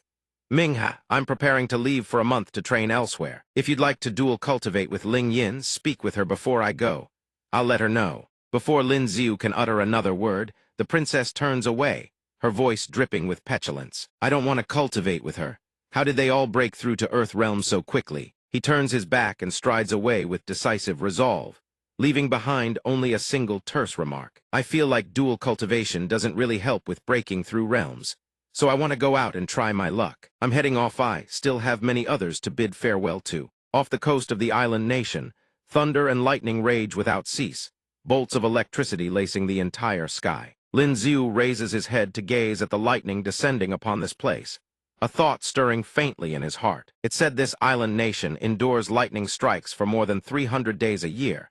It truly lives up to the rumors. Without a moment's hesitation, he channels his strength and leaps skyward, his figure soaring into a sky ablaze with countless furious bolts of lightning. A heartbeat later, his silhouette fades and vanishes into the thundering, lightning-streaked heavens. 25 days pass. Meanwhile, at the manor, a small red bean sits motionless at the bottom of a bowl, not budging an inch. Ling Yin rests her hand lightly on the table, her eyes distant and melancholy, her heart brimming with unspoken worry. It's only a few days until it begins. How has he still not returned? Lin Ziu's voice suddenly rings out. What's wrong? It's only been a little over half a month, Have. You missed me already. Upon seeing him return, she springs to her feet and calls out his name in surprise. Lin Ziu suddenly notices something. Ling Yin cannot help but furrow her brow, her expression turning grave. She cannot suppress her irritation and confronts Qin Wan directly. Having fun, are we? Qin Wan, she asks right back. Don't you like it? I saw you missing him and just wanted to help you out a little. If you're not grateful, then forget it. Ling Yin's face burns scarlet. A murmured complaint escapes her lips. If you want to turn into him, then be my guest. Qin Wan replies, that costs money. Without the slightest hesitation, Ling Yin asks bluntly, how much? Qin Wan smiles and replies softly, meeting face to face on tail. If you want me to take the initiative to hold your hand or embrace Yufiv tails. A kiss and tails, transforming into his appearance more than 10 tails. Lin Ziu walks in, his face full of bewilderment. You're all here. Ling Yin is convinced that the Lin Ziu before her is one of Qin Wan's tricks, so she says flatly, I didn't ask you to transform. You did that on your own. I'm not giving you 10 taels of silver. Watching Ling Yin gently touch his chin while muttering strange words, he cannot help but ask, why are you touching me? Qin Wan smiles and explains gently, you two really are a like-ku have mistaken the wrong person. Lin Ziu's face flushes red. He gazes at Ling Yin, stammering to find his words. Ling Yin, overcome with embarrassment and at a complete loss, reflexively punches him square in the face and screams, shut your mouth. The two girls devote themselves to the gyukin and the blood flute, painting a scene as gorgeous as a masterpiece from the Palace of Eternal Spring. Lin Ziu beams with a radiant smile, lavishing endless praise upon their sublime artistry. Such melodies belong only to the heavens above. Your playing is truly sublime, my lady. Murong Mingzhu's gaze drifts toward him as she speaks softly. It's been so long since I last played. I'm still a little rusty. Lin Ziu replies, your ladyship is far too humble. Such a melody could only belong to the heavens. I have a gift for your ladyship, but it will be a short while yet before you can see it. Your ladyship will surely love it. Lin Ziu speaks calmly. I still have matters to attend to. Please excuse my early departure. Imperial physician, stay with her ladyship for a while. I trouble you with this. Imperial physician, do stay with her ladyship for a moment. He strolls away, his bearing calm and unhurried. Out of nowhere, Ming seizes Lin Ziu by the arm. He looks at the princess in surprise. Your Highness, what are you doing here? Every word from Ming carries genuine sincerity. I'm sorry, the way I treated you before. Lin Ziu smiles faintly. Just a bit of luck, that's all. The princess lowers her gaze, musing to herself, no, there is only me left. Lin Ziu hands her a box containing stones that shimmer with a green luster. His voice rings with earnest respect. This is for you. Ming stares at the object in Lin Ziu's hands, her face clearly marked with confusion. He promptly replies, Duke Zhu gave them to me. I have no use for them, so they happen to be perfect for you. The princess takes the box from Lin Ziu's hands. Ming He declares firmly, I will not take this for free. This essence crystal is worth 120,000 taels of silver. Once I have the money, I will pay you back. Then help her to the very end. I bought these on the black market for myself. Give it another try. The princess grips the essence crystal tight, her aura blazing with fierce determination. Her words ring out resolute, this time I must succeed. Immediately after, the essence crystal trembles faintly, and a gentle radiance begins to emanate. The light flickers to life, but before Minghe can even dare to hope, the essence crystal sputters and dies. The princess's face darkens. She utters in a heavy, despairing voice, failed again. Lin Ziu chuckles, a good-natured expression on his face as he offers an idea. I bought 2 on the black market, and this is truly the last one. If it still doesn't work, then absorb mine instead. Her eyes brimming with tears, Ming chokes out her words. Lin Ziu, I'm sorry, the way I treated you before. He waves his hand and unexpectedly asks, I heard you've already broken through. Several hours later, after countless failed attempts, the princess's tears stream down her face. Choked words spill from her lips, all failures. He approaches Ming and offers the princess words of encouragement. It's fine. At most, your breakthrough will simply be delayed a while. With your strength, as long as you don't face an Earth Realm cultivator in the first 2 rounds, you can easily secure your qualification. This unlucky child, Minghe bursts out, her voice heavy with despair. Not only did I fail to break through, I've wasted 3 5th-grade essence crystals a debt of 360,000 taels of silver. Lin Ziu encourages her, don't be upset. As long as you break through before the competition, it won't be too late. Meet me at the palace tomorrow. We'll go draw lots together. The official announces, please you two draw your lots. He raises his lot card, his gaze sweeping over it before a thoughtful smile touches his lips. A total of 800 contestants. Higher one's number, the stronger the opponent. Zhao Lingjian is number 1. Chiba Rin is number 2. As long as Qin Wan, Ling Yin, and Ninger don't draw the same lot as those monsters, they should be fine. The princess studies the inscription on her lot card carefully. Minghe determines that number 9 is an Earth Realm contestant. Lin Xiu leans in slightly, whispering to the official. Can we redraw? The official doesn't hesitate, flatly refusing. Once drawn, there are no redraws. The princess quietly poses another question, hoping for clarification. Then do you happen to know who number 9 is? The man promptly replies, reporting to your highness, number 9 is the 5th young master of the Zhang family, Zhang Xin. Ming exclaims in shock, her voice brimming with disbelief. Someone with a special ability like Zhang Xin is still only at the Earth realm. He suddenly recalls something and questions. Besides, you drew for me and I drew for Yao. Have you forgotten? Beads of sweat roll down the official's forehead. He stammers, young Master Lin, I'm afraid that simply won't do. Lin Xiu counters, why not? I just saw someone drawing on behalf of another. Can't we help each other out? Not far away, 2 figures huddle together, discussing something with cautious expressions. Give him 50 taels, let's swap. In a hushed voice, a pleasant cooperation then. In a low murmur, the official finally relents. Very well, allow this humble official to make the record. Lin Xiu, number 9.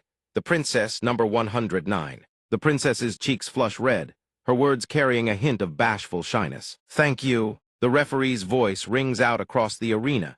In this first round of matches, contestants are forbidden from taking their opponent's life. Matches continue until the point threshold is reached. Violation will result in immediate disqualification. Let the matches begin. Before long, the victors of each bout begin to emerge. Number 4 takes the stage, Zhang Ren of the Zhang family winner. Number 7 enters the arena, Chibai of Fusing winner. Number 2 steps up, Song Yuzheng, eldest young master of the Song family winner. Yuzheng, his handsome face adorned with a gentle smile, waving a jade fan that sets countless girls swooning.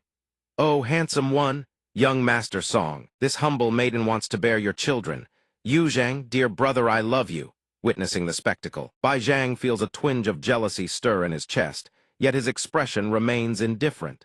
He merely remarks with casual disdain, waving some tattered fan and putting on such airs as if I couldn't do the same if I stepped up there.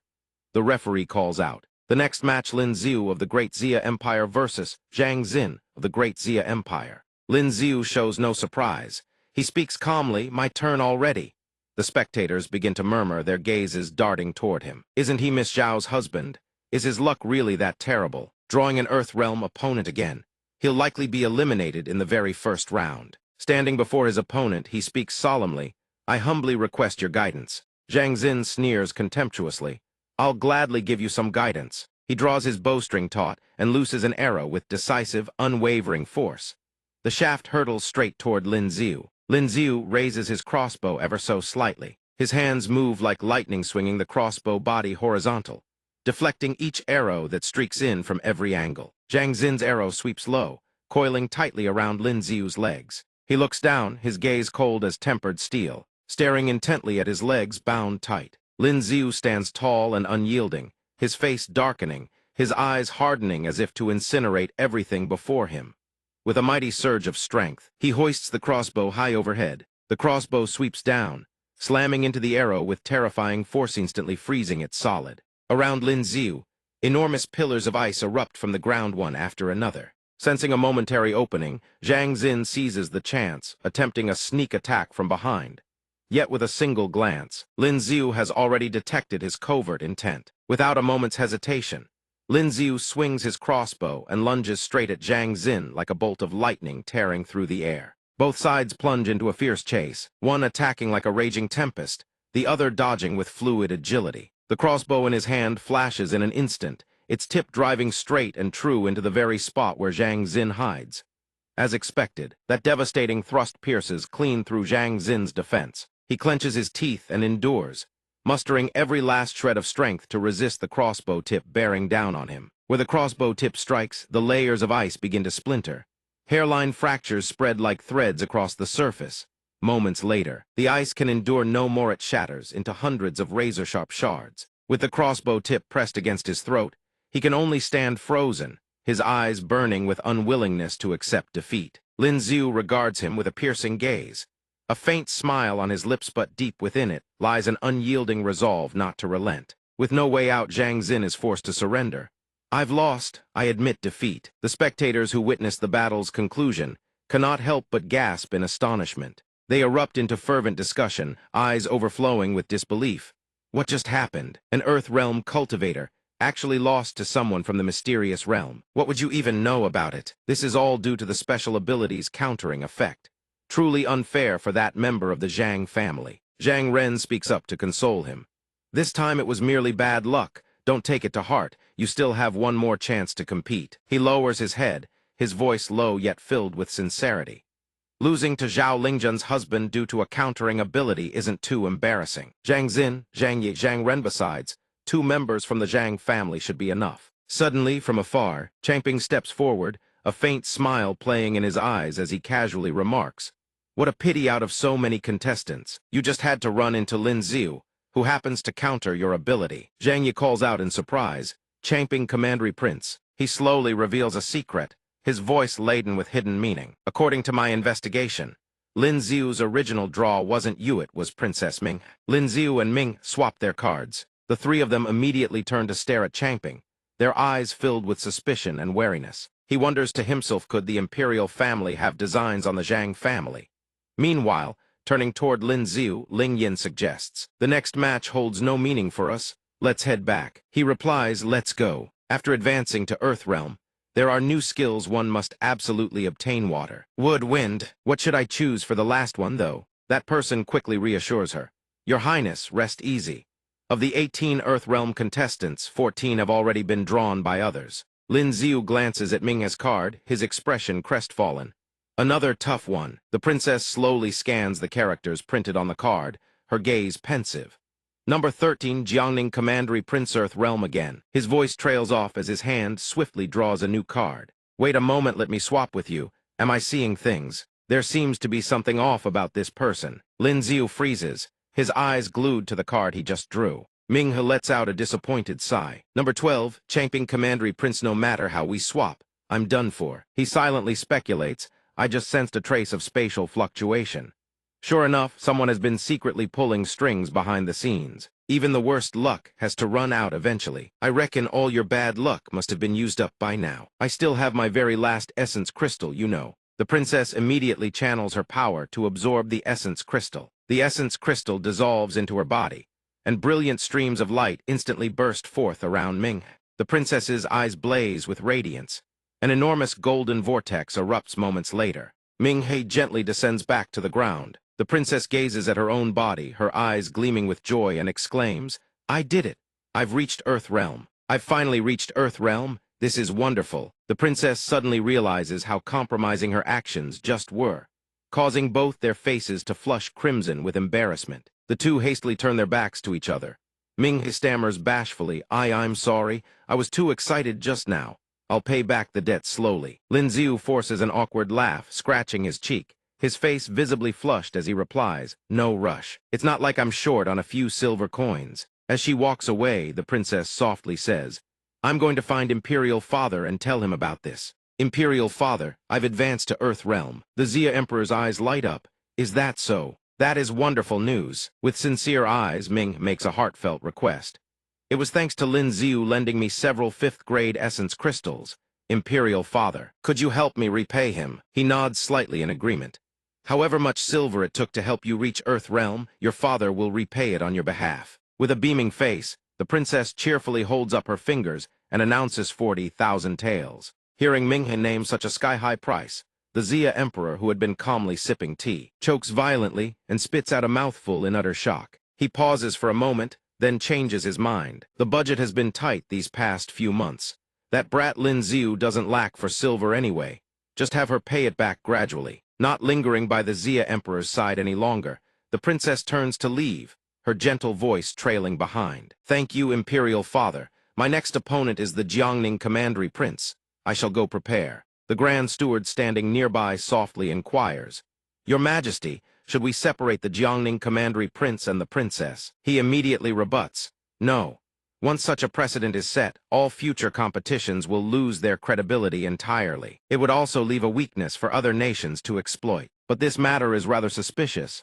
Go investigate." 1 hour later, the Grand Steward gently reports, "Your Majesty, this old servant has thoroughly investigated. The matter with Her Highness the Princess was merely a coincidence.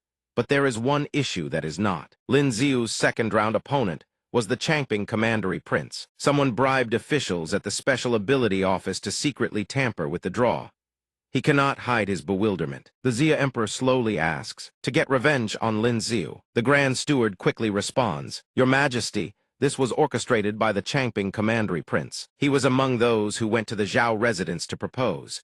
The Changping Commandery Prince was the most determined of them all. It is likely a bitter grudge from having his intended bride snatched, away a refusal to accept defeat. For the next match, the referee stands at the center of the martial arena, his booming voice echoing across the grounds. First match, Zhao Lingjun of Great Xia against Fang Ying of Nanzhou. All those in the crowd, upon seeing her, cannot help but call out in admiration, Miss Zhao. Miss Zhao has finally arrived. Where is she? Fang Ying, clutching a notebook in hand, speaks up with heartfelt admiration. Miss Zhao, I've finally met you. I'm such a huge fan. Could you write a few words for me? Anything will do. Lingjun smiles gently and graciously agrees. Of course, with a beaming face, the girl waves at the referee and declares, Referee, I forfeit. In a clear, resonant voice, the referee announces the next two contestants. Next match, Lin Xiu of Great Xia versus Changping Commandery Prince Li Xuan of Great Xia. The crowd instantly erupts into murmurs and whispers. Miss Zhao's husband drew an Earth Realm opponent again. This time, his ability won't be able to counter the opponent anymore. How is he supposed to defeat an Earth Realm cultivator? Losing right in front of his wife? That's truly pathetic. She'll never let him hear the end of it. The two stand facing each other in silence. Changping clenches his jaw, fury and hidden determination flickering in his eyes. Zhao Lingjun, I will make you watch with your own eyes as your husband kneels before me and begs for mercy. I'll strip him of every last shred of dignity. I'll show you that the man you chose is nothing. The referee's command rings out across the arena. The match begins. Without a moment's hesitation, he gathers his technique in the palm of his hand. The shockwave Changping unleashes shatters the earth and stone to pieces. Yet what stuns everyone is that Lin Xiu remains standing, utterly calm and unscathed. The shards of rock coalesce, forming a solid sphere that encases Lin Xiu within. Changping makes no effort to hide his contempt, his voice dripping with disdain as he sneers trash. Seeing the stone encasing Lin Xiu without him moving an inch, looks of disappointment spread across many faces, and murmurs echo without end. Heavens, is it over already? How pathetic. Wait, hold on, it doesn't seem to be over yet. A flash of blue light suddenly erupts, swiftly engulfing the entire stone sphere. The sphere shudders violently, as if something is stirring from within. Cracks begin to splinter across the stone. Changping clenches his teeth, his eyes blazing with fury as he stares straight ahead. Lin Xiu rockets out from within the stone sphere, a bone-chilling blue aura of killing intent erupting from his entire body. He drives a devastating fist straight into Changping's gut. His face burning with rage, Changping raises his arms to guard. Isn't his special ability ice-based? Then why is his martial prowess so powerful? Damn it! Lin Xiu lashes out with a thunderous kick, sending Changping hurtling through the air. Changping gasps for breath, forcing out his words. So fast Lin Xiu vaults into the air, raising his leg to strike. Changping is helpless to resist, as Lin Xiu's fist plunges straight into his gut. Lin Xiu unleashes a barrage of thunderous blows. His speed is so blinding that only fleeting streaks of light remain in the eye's wake. The spectators stand frozen, every jaw dropped in utter disbelief. What? The Changping Commandery Prince couldn't even fight back. So fast me eyes couldn't track a thing. Can someone tell me, is this truly just the mysterious realm? Is there really a mysterious realm cultivator this powerful? Though Zhang Ren harbors no fondness for Lin Xiu, he still has to admit the truth. With both special abilities and martial prowess at the Earth Realm, Fifth Brother's defeat is well-deserved. Song Yuzheng picks up the thread, his voice brimming with admiration. He didn't even unleash his special abilitous martial arts alone, was enough to leave Li Xuan completely helpless. Such strength would easily rank him among the top 2 on the Heavenly Prodigy ranking. He speaks in a stern, commanding tone. Changping Commandery Prince, do you admit defeat? Collapsed on the ground, Changping chokes out his answer through searing agony. I admit defeat. Lin Xiu sneers with contempt, his thoughts running deep. This match is for old Duke Zhu to witness and for everyone else as well. I want everyone to remember not just as Zhao Lingjun's husband, but as Lin Xiu. Lingjun's gaze settles upon him as she speaks. Martial prowess and special abilities, both at the Earth Realm. The referee's voice echoes across the arena, delivering the announcement. Lin Xiu wins. I now invite Princess Ming and the Jiangning Commandery Prince to the stage. A twisted grin spreads across Jiangning's face. He warns Ming, Imperial sister, you had better surrender, I'd hate to accidentally hurt you. The princess fires back without hesitation, her words dripping with sarcasm. It seems you don't have the skill for that either. Jiangning strikes at once, streams of verdant qi coiling around his body. He doesn't forget to taunt her with a parting jab. Imperial sister, do be careful. As the qi surges toward her, the princess stands perfectly still, utterly unmoving. Minghe's expression darkens in an instant, her eyes blazing crimson like fire. Phoenix-like wings erupt from the princess's form, incinerating every thread of killing intent Jiangning sends her way. He stands there, eyes wide with shock, unable to conceal the astonishment in his voice. You've reached the Earth realm too. The princess's face is ice cold, her sharp gaze radiating dense killing intent. She answers with calm composure, before I reach the Earth realm, my flames could never burn through your vines, but now my power can suppress you. In the next instant, Minghe channels every ounce of her strength, unleashing a devastating explosion that shakes the surrounding space. She looks down at him, calmly lies sprawled on the ground, completely motionless, with no sign of resistance. Standing not far away, both of them watch the battle unfold. Ling Yin asks curiously, when did she break through? He answers without hesitation. I gave her a few essence crystals yesterday. Her eyes go wide with surprise, and she immediately turns to stare at Lin Xiu. You gave her all those essence crystals?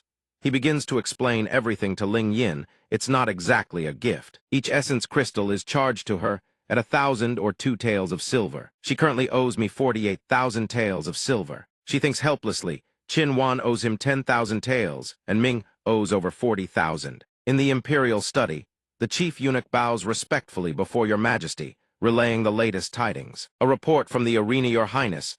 The princess has defeated the Jiangning commandery prince and secured qualification for the grand tournament. Before the princess's talent, the Xia emperor cannot conceal his admiration. Minghe's talent surpasses that of every prince and princess. I wonder if these old eyes of mine shall live to see her step into the heaven realm. The chief eunuch continues softly. There is one more matter. Lin Xiu has eliminated the Changping commandery prince and also secured qualification for the grand tournament. The emperor lifts his head slightly, curiosity glinting unmistakably in his eyes. Imperial decree, summon him before me. Before long, Lin Xiu arrives. He steps forward, performs a deep and reverent bow, and greets formally.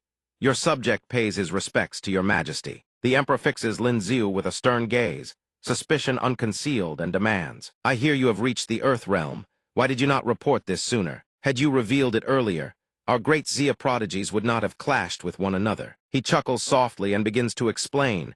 Your majesty, this subject cannot be blamed. I was merely fortunate enough to break through 2 days ago. Despite his composure, the Xia emperor's face still betrays a flicker of anger. His voice turns iron-hard as he commands, I do not care. You are the one who eliminated him. You have inflicted a tremendous loss upon the court. I shall grant you one chance to atone for your offense. If you cannot secure a top rank on the heavenly prodigy ranking in this grand tournament, do not bother returning to face me. The smile on his lips is forced, yet he patiently voices his proposal. Your majesty, should this subject enter the top 10, would your majesty grant 2 annulments of engagement? And should this subject claim second place in the grand tournament, this subject humbly requests 3 annulments. The Xia emperor's gaze sharpens. Do you have the confidence to claim second place? Lin Xiu answers without a moment's hesitation. A man must always dream. What if those dreams come true? Having heard this, the emperor has no choice but to relent. I agree to your terms. If you claim second place in the grand tournament, I shall grant you 3 annulments. His face lights up as he proposes. Would your majesty be willing to put this in writing? Once the matter is settled, Lin Xiu cheerfully strides out of the estate, humming a tune as he walks. The Xia emperor looks stern yet oddly listless.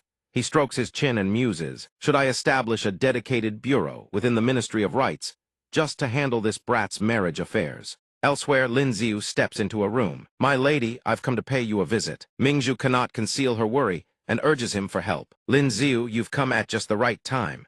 Please take a look at what's wrong with the little one. Lin Xiu slowly steps forward, bending down to observe with care. He studies the creature and deduces, judging by its appearance, it seems to be undergoing a breakthrough. A breakthrough? Lin Xiu looks straight at her. His expression solemn and reassures, my lady Resty Zithis is perfectly normal. Just feed it some essence stones, and it will recover. The spirit beast suddenly takes flight, its entire body blazing with an ethereal azure glow laced with glittering arcs of lightning. Its eyes bulge wide, whites rolled back with pupils vanished, mouth agape. The spirit beast hovers and spins in midair, each revolution gathering more wondrous light. Meanwhile, Mingzhu can only stand frozen, her bewildered gaze betraying total confusion. He reassures her, "My lady, there is no need to fear. It is merely awakening its innate talent. This is entirely normal." At last, it slowly descends to the ground. Its demeanor is calm, its expression exuding an extraordinary air of composure. Lin Ziu delivers his verdict. It appears to have broken through. The door bursts open without warning. The Xia Emperor strides in, confusion in his voice. What just happened? What was all that commotion? Before his sudden arrival, both freeze in shock and call out in unison, "Your Majesty." The servant quickly presents a detailed account. "Your Majesty, this spirit beast just vomited lightning. It is extremely dangerous. For the safety of the noble consort and the other consorts, it can no longer remain in the imperial harem." The noble consort witnesses this, worry etched plainly across her face. She speaks softly, "Where is the little one? This consort is right here." The Xia Emperor furrows his brow, his gaze contemplative. He slowly strokes his chin in thought. After a long moment of deliberation, the Xia Emperor speaks in a measured tone. "Noble consort, your health is frail. I hereby grant you special permission to leave the palace for a period of recuperation." Mingzhu does not argue. Instead, she responds gently, "Thank you, Your Majesty." Lin Ziu gently lifts the physician into his arms, his gaze brimming with tenderness. He whispers softly, "Are you tired? Today I spent the entire day helping the noble consort tidy the royal villa." She slowly parts her eyes, her gaze bashful, her voice drifting out in a hush. "My lord." Half an hour later, the physician's body trembles weakly. She lets out a soft whimper. "My lord, I have no strength left." He gently places his hand upon the physician's thigh, his deep, warm voice sounding. "Let me help you recover a little, then we go for round 2. The physician's eyes fly open. She sits up in a daze, her gaze hazy, and murmurs, "My lord, I feel my strength has returned." With a puzzled expression, Lin Ziu furrows his brow, his mind swimming with questions. "That can't be right. I barely just started. How could she recover her stamina so quickly?" His eyes widen as a thought strikes him. Could it be? Lin Ziu produces an iron bottle and holds it forward. "Try and see if you can bend this." The physician finds it strange, speaking with a note of surprise. "My lord Gesto, could I possibly possess such strength?" Yet with a single light squeeze, the iron bottle crumples like paper. Both of them freeze in stunned silence. The physician stares at the deformed bottle, her face a portrait of bewilderment. "Since when did I have such monstrous strength?" "Delete." Lin Ziu knits his brow, plunging deep into thought. He had just copied a special abilities power into the physician. Could it be that, after breaking through to the Earth realm, his copying ability itself had undergone an evolution? He speaks even as his mind drifts back to the passionate scenes from moments ago. "Physician, I have a theory. Shall we test it?" After an entire night of passionate exertion, he still could not copy a second ability into the physician's body. Was his cultivation base simply insufficient? Or perhaps within a short window, he could only copy once. He would need to find someone else to verify this. On the arena grounds, a minor competition hurtles toward its climax. Blade slashes crisscross through the void, raining down relentless attacks upon the opponent and leaving him no avenue of escape. "I concede." Murong Yu calmly retracts her power. The arena erupts into a cacophony of noise. Lin Ziu strolls over, a genial grin plastered across his face. "Miss Murong, would you have time to share a meal later?" She brushes past him without breaking stride. "Sarino time." Lin Ziu shrugs, releasing a sigh laden with regret. What a pity. Red Pear Pavilion just perfected a new wine recipe. I suppose I'll have to find someone else to appreciate it with. Murong Yu halts instantly. "See you later." Under the shade of a tree, a young man steps forward and speaks. "My name is Su Luo. I cultivate the martial path. I have always held Brother Lin in the highest esteem. It is my great honor to spar with Yao Might Brother Lin. Offer a pointer or two." Lin Ziu waves a hand without hesitation. "Forget pointer sparring is simply mutual exchange." Su Luo draws his blade, his eyes sharpening with resolve. "I humbly request your instruction." He lunges forward, trailing arcs of blazing slashes. Lin Ziu meets him head-on without missing a beat. Lin Ziu pivots, gliding out of the blade's reach with fluid grace. Su Luo leaps skyward and brings a vertical cleave crashing down from above only for Lin Ziu to block it with effortless ease. Two of Lin Ziu's fingers clamp down on the flat of the blade like an iron vice. His face radiates unmistakable confidence. The surrounding crowd erupts into pandemonium. Not just the women, but even the men are beside themselves. Truly incredible. He's even more commanding than young Master Song. I'm absolutely smitten with him. What a pity he's already a married man. others lament.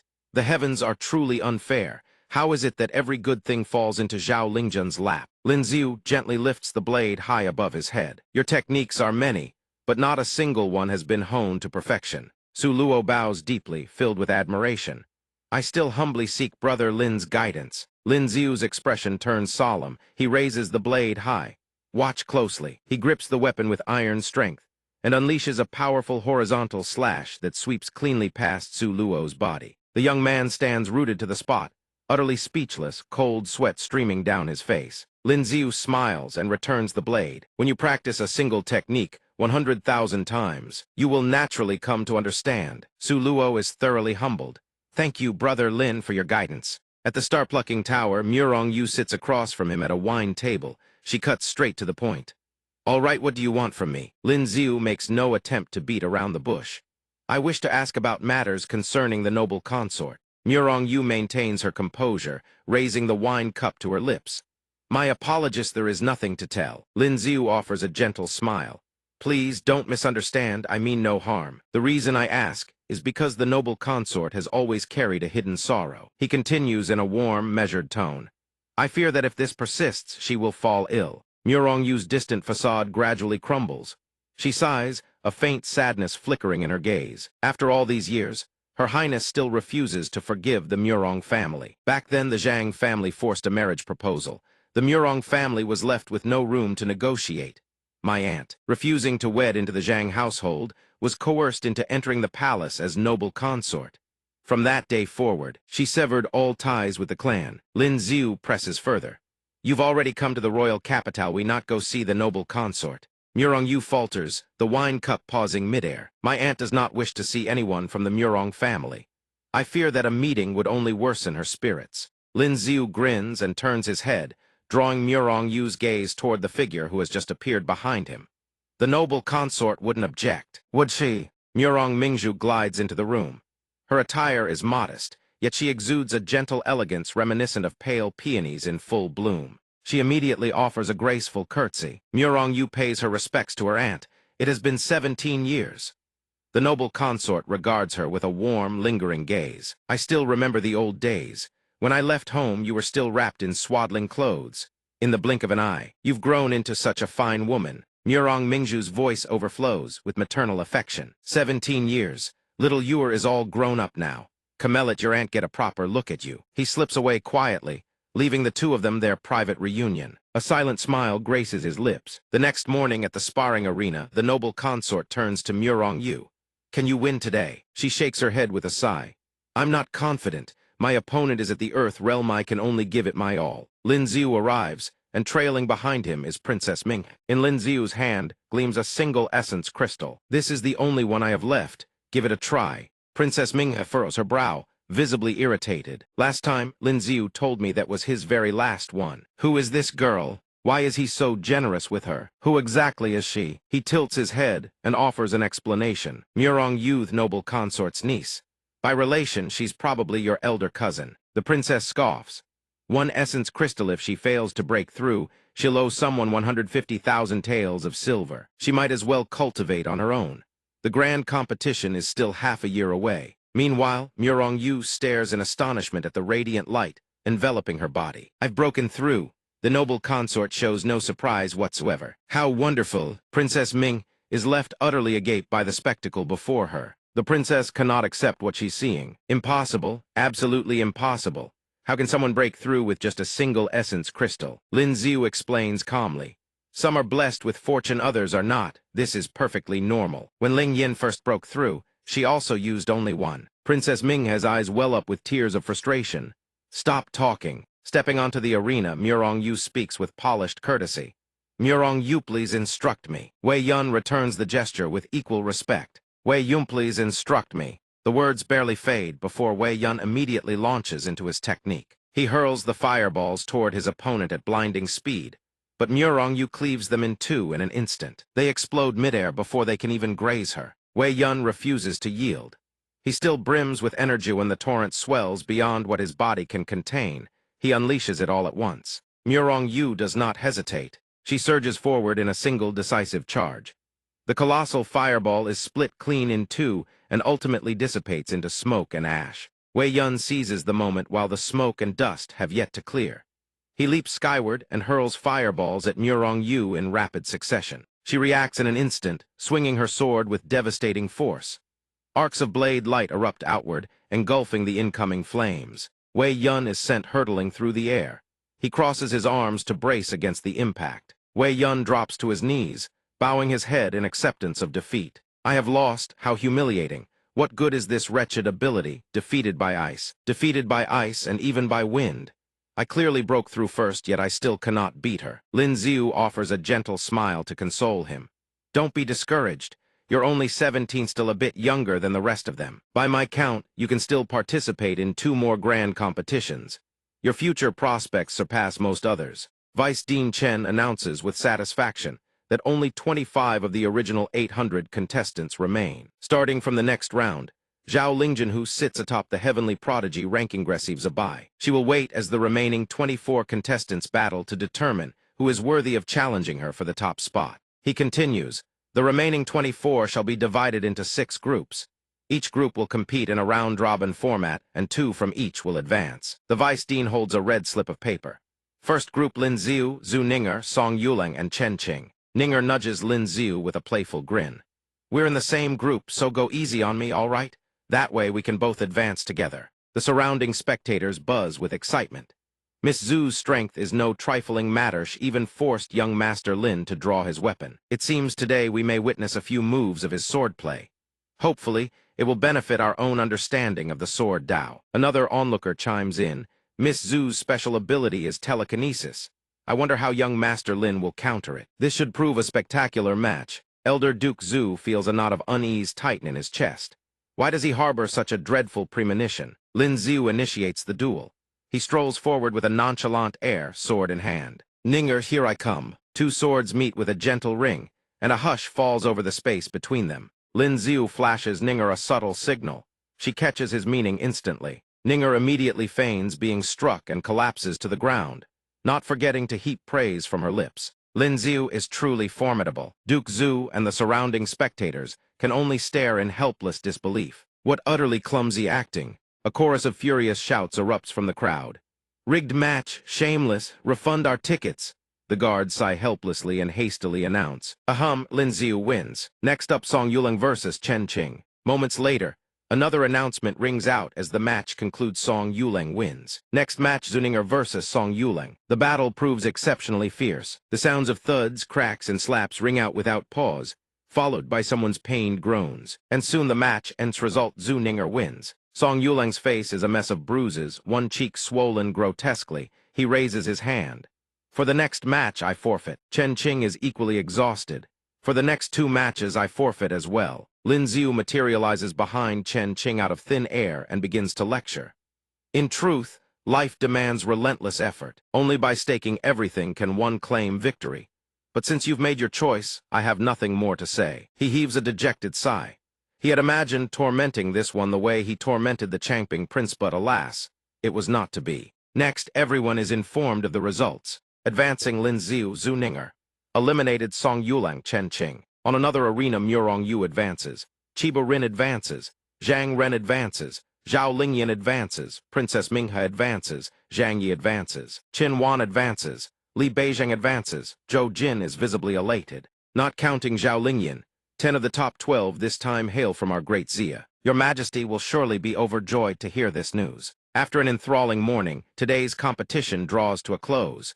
Lin Xiu returns to his residence. After the meal, a woman gently reminds them, you 2 have been married for quite some time now. Perhaps it's time you had a child. Ling Yin clings to her elder sister and pipes up. I want to sleep with big sister tonight. Tomorrow's competition is crucial. I wish to consult her on several matters regarding my cultivation. Lin Xiu forces a smile and offers his excuse. I plan to cultivate tonight as well. The force of my training will be considerable. I wouldn't want to disturb anyone. I'll head to the Xin residence. The azure sky stretches clear, casting the silhouettes of swaying trees below. Ling Yin walks alongside Lingjun and asks, Big sister, will you come watch our matches tomorrow? She replies, with me there, perhaps, though after today's showing, I likely won't advance tomorrow. Ling Yin suddenly grows somber. "Big sister, is it true that you've never really valued brother-in-law?" She answers coolly, "No." Ling Yin presses, "But that's how he feels. You don't know how hard he's worked to earn your approval. He cultivates through the entire night. Some evenings, he sleeps less than an hour. Big sister, don't you feel what you've done is wrong?" Lingjun falls silent. Perhaps she simply doesn't know what answer to give. Night gradually descends. A massive wooden pillar absorbs blow after relentless blow. Lin Ziu raises his leg and drives a devastating kick skyward, his expression carved in stone. A figure approaches from behind. Lin Ziu turns. "Why did you come back?" Ling Yin's face is tinged with melancholy. She lowers her gaze. "I couldn't sleep. I came to cultivate alongside you. I should properly strengthen my martial Dao. When a martial artist closes in on me, I don't even have a shred of strength to resist." She sits down near the spot where Lin Ziu trains. Ling Yin asks, "Aren't you tired?" He clenches his fist tight, poised to strike the wooden pillar. "Tired?" He echoes her question. "Tired, yet you push yourself this hard." But Lin Ziu immediately rebuts. Does being tired mean one must stop fighting? Every person has something to pursue, a resolve that drives them forward. We are all of the same age. On what grounds should I be weaker than anyone else? Ling Yin's sadness only deepens. She thinks to herself, the others he speaks of, that's big sister, isn't it? A man so proud, how could he truly not care about what happened back then? Silence begins to settle over the space. Ling Yin sits upright, watching Lin Ziu train with unwavering dedication. Lingjun stands at a height, gazing down. She wonders, is he training this grueling pace to prove something? That night, did I truly hurt him that deeply? The next morning, the spectator stands are already packed to capacity. The familiar voice of the announcer rings out once more. This round shall be redivided into 3 groups. The top 2 from each group will advance to the final 6. Ling Yin appears with a rather displeased expression, while the young man beside her grins with evident delight. The referee's voice booms across the arena. First match of the day, Zhao Lingyin versus Song Yuzheng. A thunderous boom erupts. The instant Ling Yin sweeps her hand forward, countless razor-sharp ice shards materialize in the air. They coalesce into lethal clusters, but Yuzheng is no pushover. He sweeps the folding fan in his hand through several elegant arcs. The massive block of ice cracks and fractures into hundreds of shards. Yuzheng speaks with calm composure, gazing at the blanket of white. From afar, one would never guess it is snow, merely the stuff that shatters hearts. "Miss Zhao, why must you trouble the dreams of others?" Yuzheng grips his fan tightly and darts through the air at blinding speed, evading every razor-sharp ice shard entirely. He uses his fan to shatter each fragment that draws near. Ling Yin stands below, her hands weaving spell after spell. She conjures a colossal wall of ice, but Yuzheng's power proves formidable. He soars higher still and sweeps his fan in a devastating arc. The massive ice barrier cracks clean in 2 under the impact, sending shards scattering in all directions. Ling Yin refuses to yield. She plants her feet firmly on the arena floor and channels her spiritual power.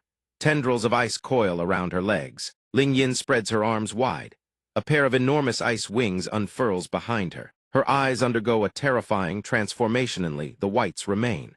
She unleashes another devastating ice strike, soaring high into the air, while gripping a sword forged entirely of ice. He responds with unhurried grace. Yuzheng shows not a flicker of unease. A sudden gale erupts without warning, sweeping away the scattered petals of ice. "Miss Zhao, watch yourself." He unleashes a relentless barrage of lethal strikes. Another slab of ice shatters apart. She cannot react in time. She tumbles backward, her face painted with alarm. The sound of smaller ice fragments clattering to the ground rings clear. Yuzheng raises his hand, his fan snaps shut. "Forgive the offense, Miss Zhao.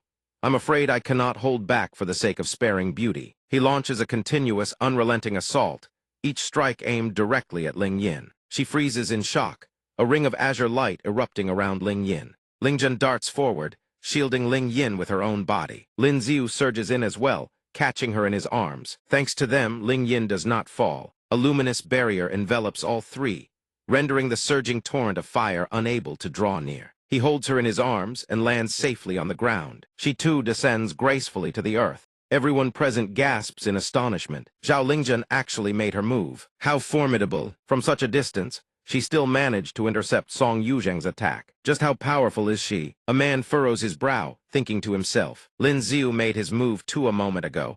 No one could even track his movements, yet he was already before Miss Zhao. His speed truly lives up to its reputation. Some are even moved to tears. Actually used his own body to shield her. How touching. If someone treated me like that, I would give myself willingly. The person beside her finds it unbearable and walks away. Someone risked their life to save you, yet you repay kindness with resentment. They've you know shame. The announcer's voice echoes across the entire capital. This match goes to Song Yuzheng. Next bout, Lin Xiu versus Murong Yu. Ling Yin wraps her arms around Lin Xiu's arm. What were you rushing over for? At most, I would have suffered a minor injury. He sighs in exasperation. You're already hurt and you still want to trouble Miss Song Song. Ling Jun turns her head to regard the two of them. She had deployed her spiritual sense from the very start to shield the girl's spiritual sense is extraordinarily swift. Yet in the blink of an eye, he was even faster. This proves his protectiveness of Ling Yin stems from pure instinct. Murong Yu speaks up, referee, I concede this match. Begin the next one directly. The referee startles. Very well. The spectators below begin to stir with discontent. This young lady's choice is clearly paving the way for someone else so that Lin Xiu can drain Song Yuzheng's stamina. There must be something between her and Lin Xiu. How many has it been now? Is her special ability just fishing for hearts? The announcer's voice rings out once more. Next bout, Song Yuzheng versus Murong Yun wielding a wind-type ability. The other commanding flames the clash immediately. She launches a flurry of strikes in sharp contrast to Murong Yu's recklessness. Yuzheng remains composed, waving the fan in his hand with calm elegance. The announcer's voice resounds, heralding the end of the match. Fight! This match goes to Song Yuzheng. Next bout, Lin Xiu versus Zhao Lingyin. Ling Yin raises her hand high. I forfeit. He stands beside her, puzzled. You won't fight, she explains. I am no match for you. There is no need to waste time. Mingzhu turns to little Yuer and asks, which of them is stronger? She immediately answers, I'm not sure either. But Song Yuzheng controls Windevan. If Lin Xiu can condense ice wings, they won't be nimble enough. Murong Yu watches from the stands, sees him about to face Lin Xiu, and comments, I have a feeling Miss Zhao's husband-to-be will lose this time. Song Yuzheng nearly broke into the top 10 in the last grand competition this time. Every one of his opponents was directly suppressed. Ling Yin turns to Ling Jun and says, Elder sister, if he's in danger later, you must step in to save him. She smiles and replies, he won't necessarily lose. The announcement resounds. The match begins. The moment the announcement ends, a thunderous explosion erupts. Boom! Yuzheng raises his hand high, spiritual power surging inward. Mighty technique, myriad roaring gale takes shape. Her eyes widen in alarm. When he fought her, he truly hadn't used his full power. Yuzheng strikes, sheer force makes the arena erupt as if an explosion. Yet Lin Xiu stands motionless in his spot, utterly unaffected, his expression growing dark and somber. He hovers above, continuing to sweep his fan, sending razor-sharp wind blades hurtling toward his opponent. This time, Lin Xiu seizes the moment to counterattack, channels his strength, winds up, and hurls the spear in his hand with all his might. The spear rockets forward, hurtling at a terrifying speed. It grazes Yuzheng's cheek, leaving a trail of bone-chilling wind.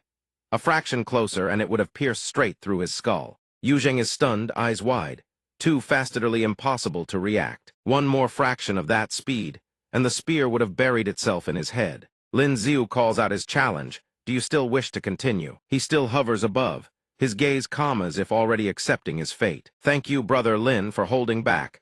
This one concedes defeat. The referee then declares in a booming voice, this match goes to Lin Xiu.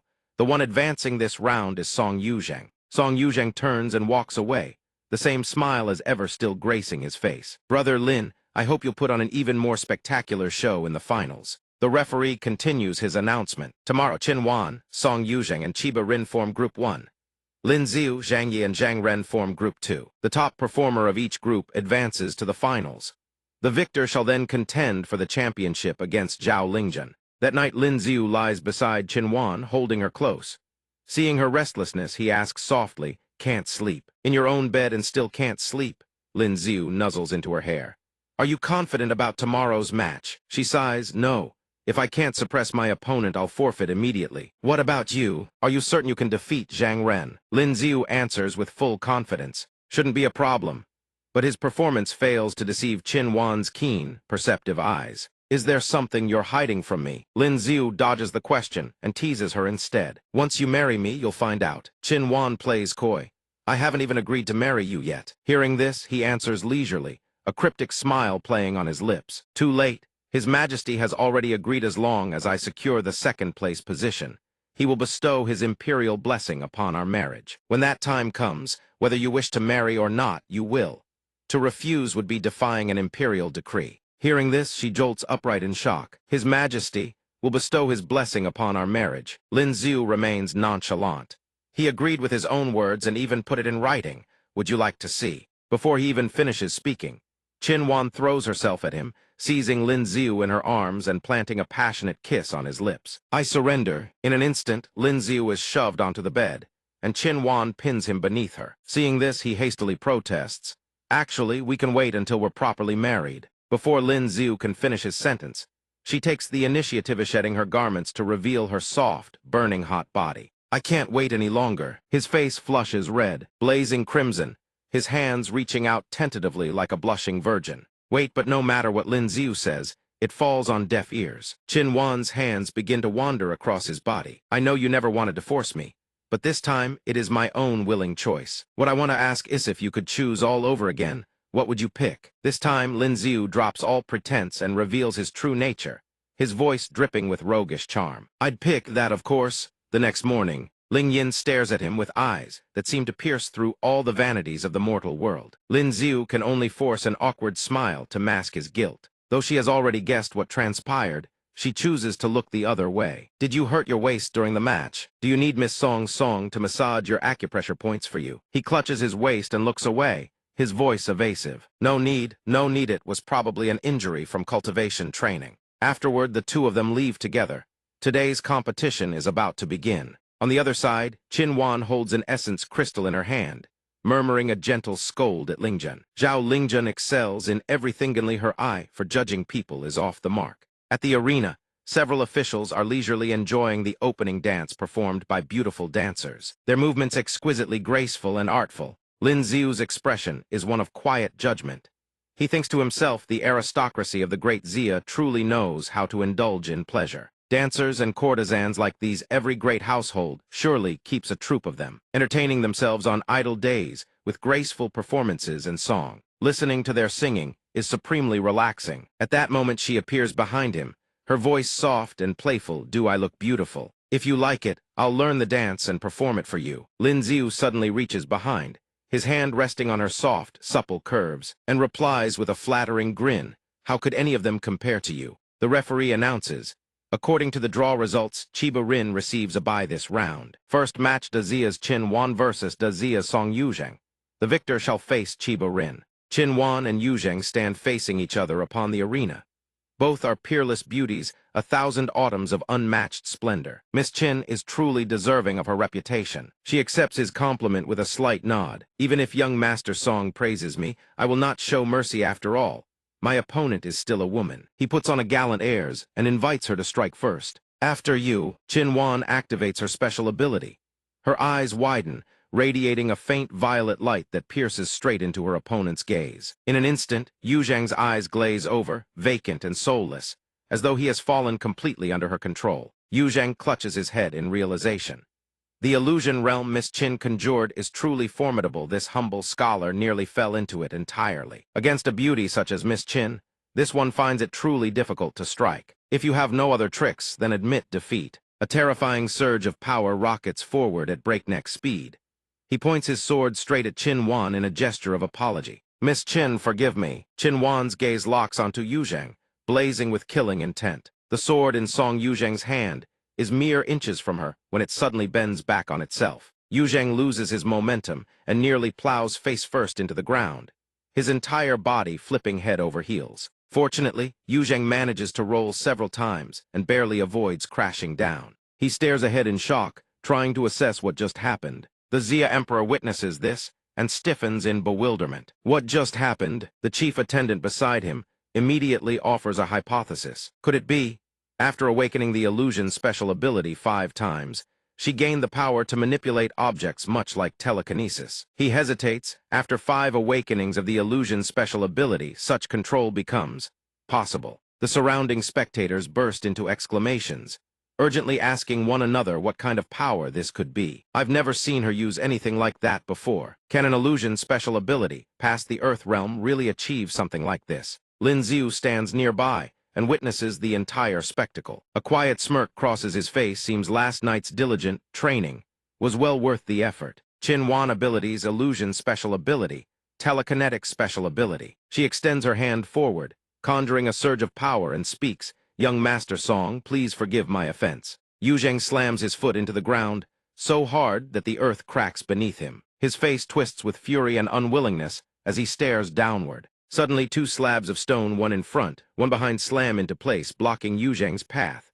From all four sides, stone panels encase him completely. Yu Zheng looks up in a daze, his bewildered gaze settling on the stone slab that now seals overhead, completely shutting off any escape. His entire body is trapped within a stone prison, unable to break free. Qin Wan stands outside and asks calmly, "Young Master Song, do you wish to continue?" But from within, he has already begun to beg. "Miss Qin, this one concedes defeat." A wave of shocked murmurs ripples across the arena floor.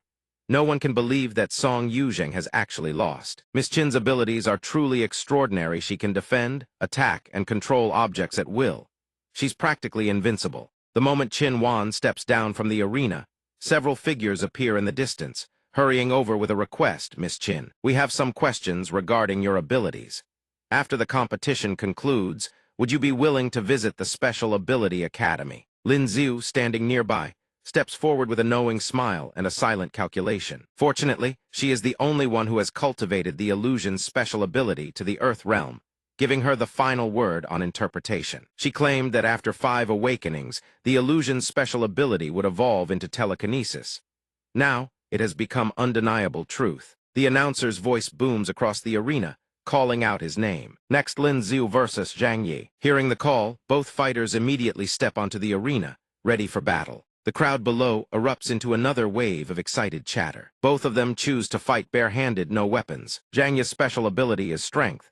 Lin Xiu's special ability is ice. Comparing the two, Lin Xiu appears to be at a disadvantage. Not necessarily. His previous direct confrontation with Song Yuzheng proved his strength cannot be underestimated. Just watch until the end and we'll see. Without hesitation, Zhang Yi rockets toward Lin Xiu, a torrent of green energy swirling around his body like a raging cyclone. Zhang Yi's fist hurtles straight at Lin Xiu's face, but Lin Xiu dodges just in time. Zhang Yi glares at him with furious eyes, jaw clenched tight, veins pulsing with rage. Zhang Yi lunges again, launching another devastating blow at Lin Xiu, who once more evades by a hair's breadth. Lin Xiu lets out a cold sneer, his voice dripping with mockery. "The only reason you refuse to admit defeat is to wear down my stamina for the next match, isn't it?" Zhang Yi hears this and fury erupts within him.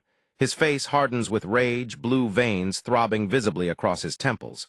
"Shut your mouth." Zhang Yi swings his fist wreathed in blazing anger, charging straight at Lin Xiu. Lin Xiu refuses to yield. He clenches his own fist and surges forward, determined to go all out against him. The two fists collide head-on in a dramatic, earth-shaking impact. The surrounding space trembles violently as the two clash. Dust and debris explode outward, shards of rock scattering in every direction. Zhang Yi presses the assault, his strikes blazing with fiery radiance. In response, Lin Xiu counters with fists wreathed in freezing ice. Two elemental attacks from opposite directions slam into each other head-on.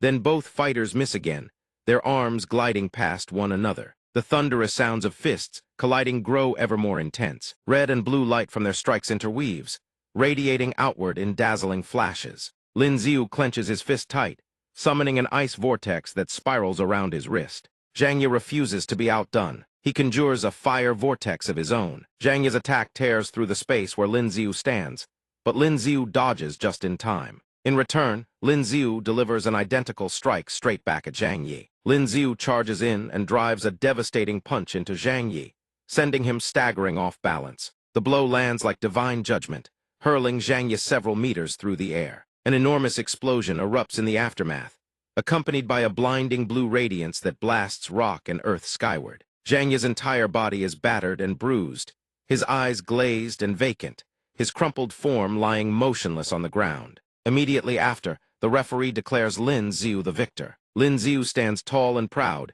his expression calm without a trace of fear. The crowd below erupts in admiration, every spectator exclaiming, "Now that's how real men fight." Exhilarating. Zhang Xin glances sideways at Zhang Ren and warns cautiously, "Brother, he is far stronger than we imagined. Don't underestimate him later." Lin Xiu steps down from the arena and passes by Chiba Rin. "Go easy on her later, will you?" She walks past and replies, "Young Lord Lin, rest assured. Miss Qin and I have already spoken plainly. Moments later, Chiba Rin ascends the arena. The referee raises his hand high and declares, "Does Zia's Chinwan versus Fuji's Chiba Rin?" The match begins. Chinwan sweeps her sleeves and tilts her body with an icy aura, standing unmoved even as a volley of swords hurtles toward her. At the same moment, the swords streak across the arena and slam into the ground like a steel rain. No one notices the exact moment, but Chiba Rin has silently materialized behind her. Chinwan lets out a soft laugh and speaks gently, "I concede." The watching crowd is unsurprised. They exchange quiet remarks. She surrendered just like that. As expected of Fuji's Miss Chiba, she truly is more formidable. Well, of course, she ranked in the top 10 of the last Heavenly Prodigy ranking. After all, her talent is perhaps second only to Miss Zhao. If only she were a citizen of our great Zia. The referee announces the start of the next match. Zhang Ren versus Lin Ziu. Zhang Ren stands facing him squarely and thanks him for holding back against his younger brother earlier. Lin Ziu waves off the courtesy. There's no need for such formality. He strokes his chin thoughtfully. "I've heard the medal's special ability is renowned for its unmatched defense. Would you care to give me a demonstration?" Zhang Ren laughs and replies, "I'll stand right here. If you can so much as touch a single hair on my body, consider it your victory." He extends his hand, condensing a spear of ice, and issues a warning. "You said it, don't come crying regret." Without a shred of hesitation, Lin Ziu hurls the ice spear straight at Zhang Ren. Zhang Ren sneers and charges forward contemptuously. "That move is useless against me." But mere seconds later, an explosion wreathed in white smoke erupts right before Zhang Ren's eyes. He sneers, conjuring a barrier of power around his body, and mocks, "Is that all the strength you possess?" The crowd below erupts in awed exclamations. So this is the Earth Realm Metal's special ability. Lin Ziu, whose defense was peerless among those of the same realm, has finally met his match. Unable to break through Zhang Ren's guard. His journey likely ends here. What a shame. I was hoping to see the husband and wife clash. The Zia Emperor furrows his brow in deep thought, silently hoping. "Lin Ziu, I hope you can surprise us." At that very instant, Lin Ziu rockets forward at a breathtaking speed. Wherever he passes, trails of blue light linger in the air, alongside Zhang Ren's arrogant boasts. "I'm standing right here letting you hit Mew hat of it." A spark of fury ignites in Lin Ziu's eyes. The metal's special ability's defense is indeed formidable yet simultaneously. Countless streaks of blue light pierce clean through Zhang Ren's body. His latest assault forces Zhang Ren to buckle under the pressure. He can only frown, glancing down at his own chest. Then he grits his teeth and calculates furiously. Not goodly does this bastard keep targeting the exact same spot. Just seconds later, a massive mouthful of blood erupts from his lips. Zhang Ren collapses backward, while Lin Ziu readies his stance for another strike. The spectators gape in shock, screaming in disbelief, but Zhang Ren already lies crumpled on the ground, unconscious. At last, the match draws to a close. The referee once again declares Lin Ziu wins. In the center of the vast arena, the referee announces Zhang Ren has lost. The spectacle leaves everyone gasping in astonishment. Heavens, does anyone even know how many punches he threw? Among all martial arts under heaven, only speed is truly unbreakable. Indeed, it is the ultimate truth. The Zia Emperor observes the scene and remarks, "This brat is formidable indeed. He defeated Zhang Ren with ease, and he still hasn't shown his full strength." It seems Dean Chen spoke Truhai's talent is nearly on par with his wife's. The Vice Dean steps forward, stroking his beard, and declares, by relentlessly striking a single point, he shattered the armor. Lin Ziu's comprehension of the martial Tao is truly extraordinary. Those words hit Ling Yin like a thunderbolt. She thinks to herself, a month ago, he couldn't even beat me. Could it be? He was holding back all along. Sister, based on his current strength in the grand tournament, does he have a chance to enter the top 10? She crosses her arms and delivers her judgment. If the four nations produce no unexpected prodigies, then he can break into the top 5. Top 5, Ling Yin's face flushes crimson. She recalls Lin Ziu's playful declaration.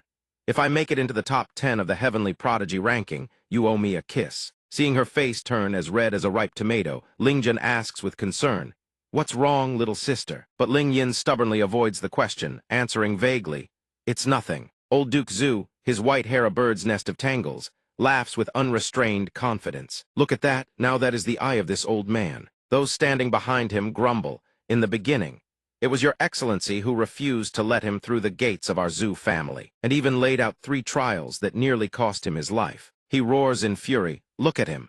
At 19, he's already fighting for the top 3. And look at the lot of Yao over 20 years old, and you can't even qualify for the grand tournament. None of you are eating tonight. Go back to your rooms and reflect, every last one of you. For the next match, two opponents stand face to face as the announcement rings out. Next match, Lin Xiu versus Chiba. They stand across from each other. He speaks, half joking, half serious. Chiba Rin, I humbly request your guidance. She replies with equal enthusiasm. Lord Lin, in this match I will fight with everything I have. Please be on your guard. After a few words of challenge, the referee raises his hand high and declares the match begins. A small vortex suddenly materializes on the ground. The crowd watches with bated breath. There it is, that move again. With her power under that single blade strike, no one besides Zhang Ren could hope to withstand it. Not even Miss Zhao. Lin Xiu closes his eyes, sensing the incoming waves of attack. Every motion, each time Rin raises her sword, high unfolds vividly in his mind. Her blade flashes, slicing through the darkness. To everyone's shock, Lin Xiu extends 3 fingers and gently catches the blade mid-swing. Rin freezes, her eyes widening as she stares at him in utter disbelief. He then turns his back and walks away, while she still holds her fighting stance at the ready. Rin bows slightly, puzzled. Lord Lin, can you see through my movements? Lin Xiu clasps his hands behind his back, gazing down at her with a smile. No, but before you attack, I get a faint sensation. Call it intuition. Rin responds respectfully. If that is the case, then I shall face Lord Lin head-on. She grits her teeth, a confident edge sharpening her voice. Lord Lin, be careful. In the next instant, Rin raises her sword above her head, poised for battle. Lin Xiu looks up, eyes round with genuine surprise at her attack. As the blade nearly reaches him, he tilts his body and dodges with fluid grace. Rin swings her sword in relentless, sweeping arcs from every direction, impossibly fluid. Her sword trails crisscross in brilliant streaks, blazing against the darkness of night. Lin Xiu weaves through her attacks with effortless elegance. He stares straight ahead, analyzing. She exploits spatial folds to extend her attack range. Meanwhile, she continues to send her blade hurtling forward at blistering speed. Lin Xiu grows increasingly fascinated. He realizes spatial power can be wielded in such a manner. Lin Xiu's left hand sweeps out, deflecting one blade strike. His right hand catches another blade just in time. Then, sweeping his hand behind him, he conjures a massive block of ice. He hurls it straight ahead at a terrifying speed. The colossal ice block hurtles toward Rin, who stands frozen, unable to react in time. Rin is sent skidding backward by the ice.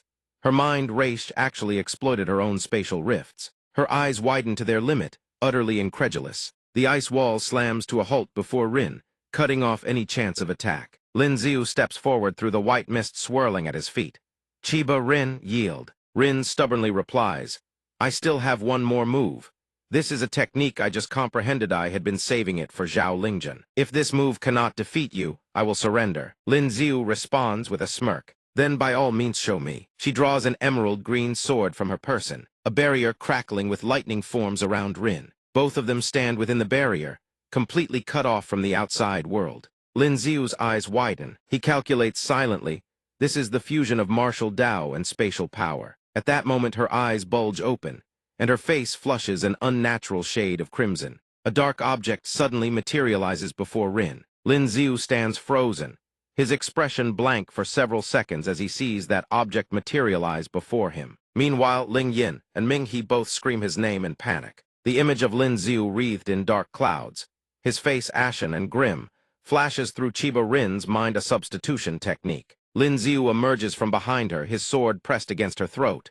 Surrender, he demands. Chiba Rin lets out a mocking laugh before reluctantly conceding. I admit defeat. The surrounding crowd erupts in disbelief. Chiba Rin lost. Wasn't she supposed to have a shot at the top 5 in this grand competition? One onlooker jests. Why didn't Lin Xiu compete in the grand competitions before? With strength like that, we'd already have 2 people in the top 10 of the heavenly prodigy ranking. An elder strokes his beard and muses. The Lin family is certain to rise to prominence. If one could establish ties with them at the very least, it would guarantee 50 years of family glory. Another man cuts in. He always has a flock of women surrounding him. He's undoubtedly a lecher. I'll send a marriage proposal first thing tomorrow. Even as a concubine would be fine. After all, the legitimate wife is Zhao Lingjian. Having a daughter serve as his concubine wouldn't be shameful in the least. He turns his face away, pursing his lips as silent calculations churn within. From the very beginning, there has been only one true opponent gazing at the young woman before him. A single name rises to the surface of Lin Xiu's mind, Zhao Lingjian. That night beneath the pale moonlight, A question hangs in the air. I heard quite a few people came to your home this afternoon to propose marriage. Did your father and mother fancy any of them? Ling Yin sits atop the rooftop, sharing quiet words with Lin Ziu. Men will only slow down my cultivation speed. By the next grand competition, I intend to break into the top 10 as well. Until then, I won't even consider marriage. Oh, right, you've had no shortage of suitors yourself.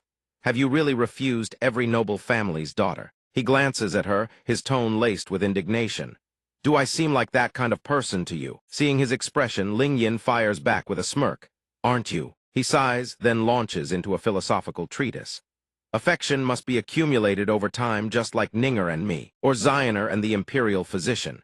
It all grew from long companionship. Having never even seen their faces, how could I possibly marry them? No matter how passionate a man may be, I'm not someone who accepts whoever walks through the door. The Song family even wants to make Song Yuzhai my concubine. Who could possibly bear that? Ling Yin hugs her knees and asks Lin Ziu, have you finished preparing for? Hearing this, he furrows his brow. Prepared what? She elaborates, tomorrow's match against your sister. He answers calmly, I'll simply do my best. Who wouldn't want to claim the top of the heavenly prodigy ranking? A worried frown settles on Ling Yin's face. She thinks to herself he wants to defeat her sister, but it's certainly not for fame.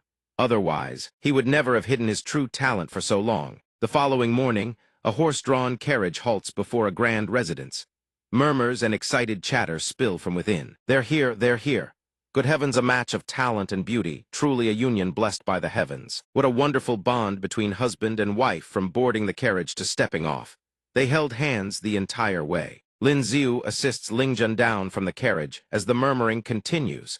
I wonder what the match will look like later. The referee steps forward and announces the next bout, the finals between Fusang's Chiba Rin and Great Zia's Zhang Ren. The two stand facing each other across the arena. She offers a courteous opening. Chiba Rin of Fusang, I humbly seek your guidance. He returns the courtesy.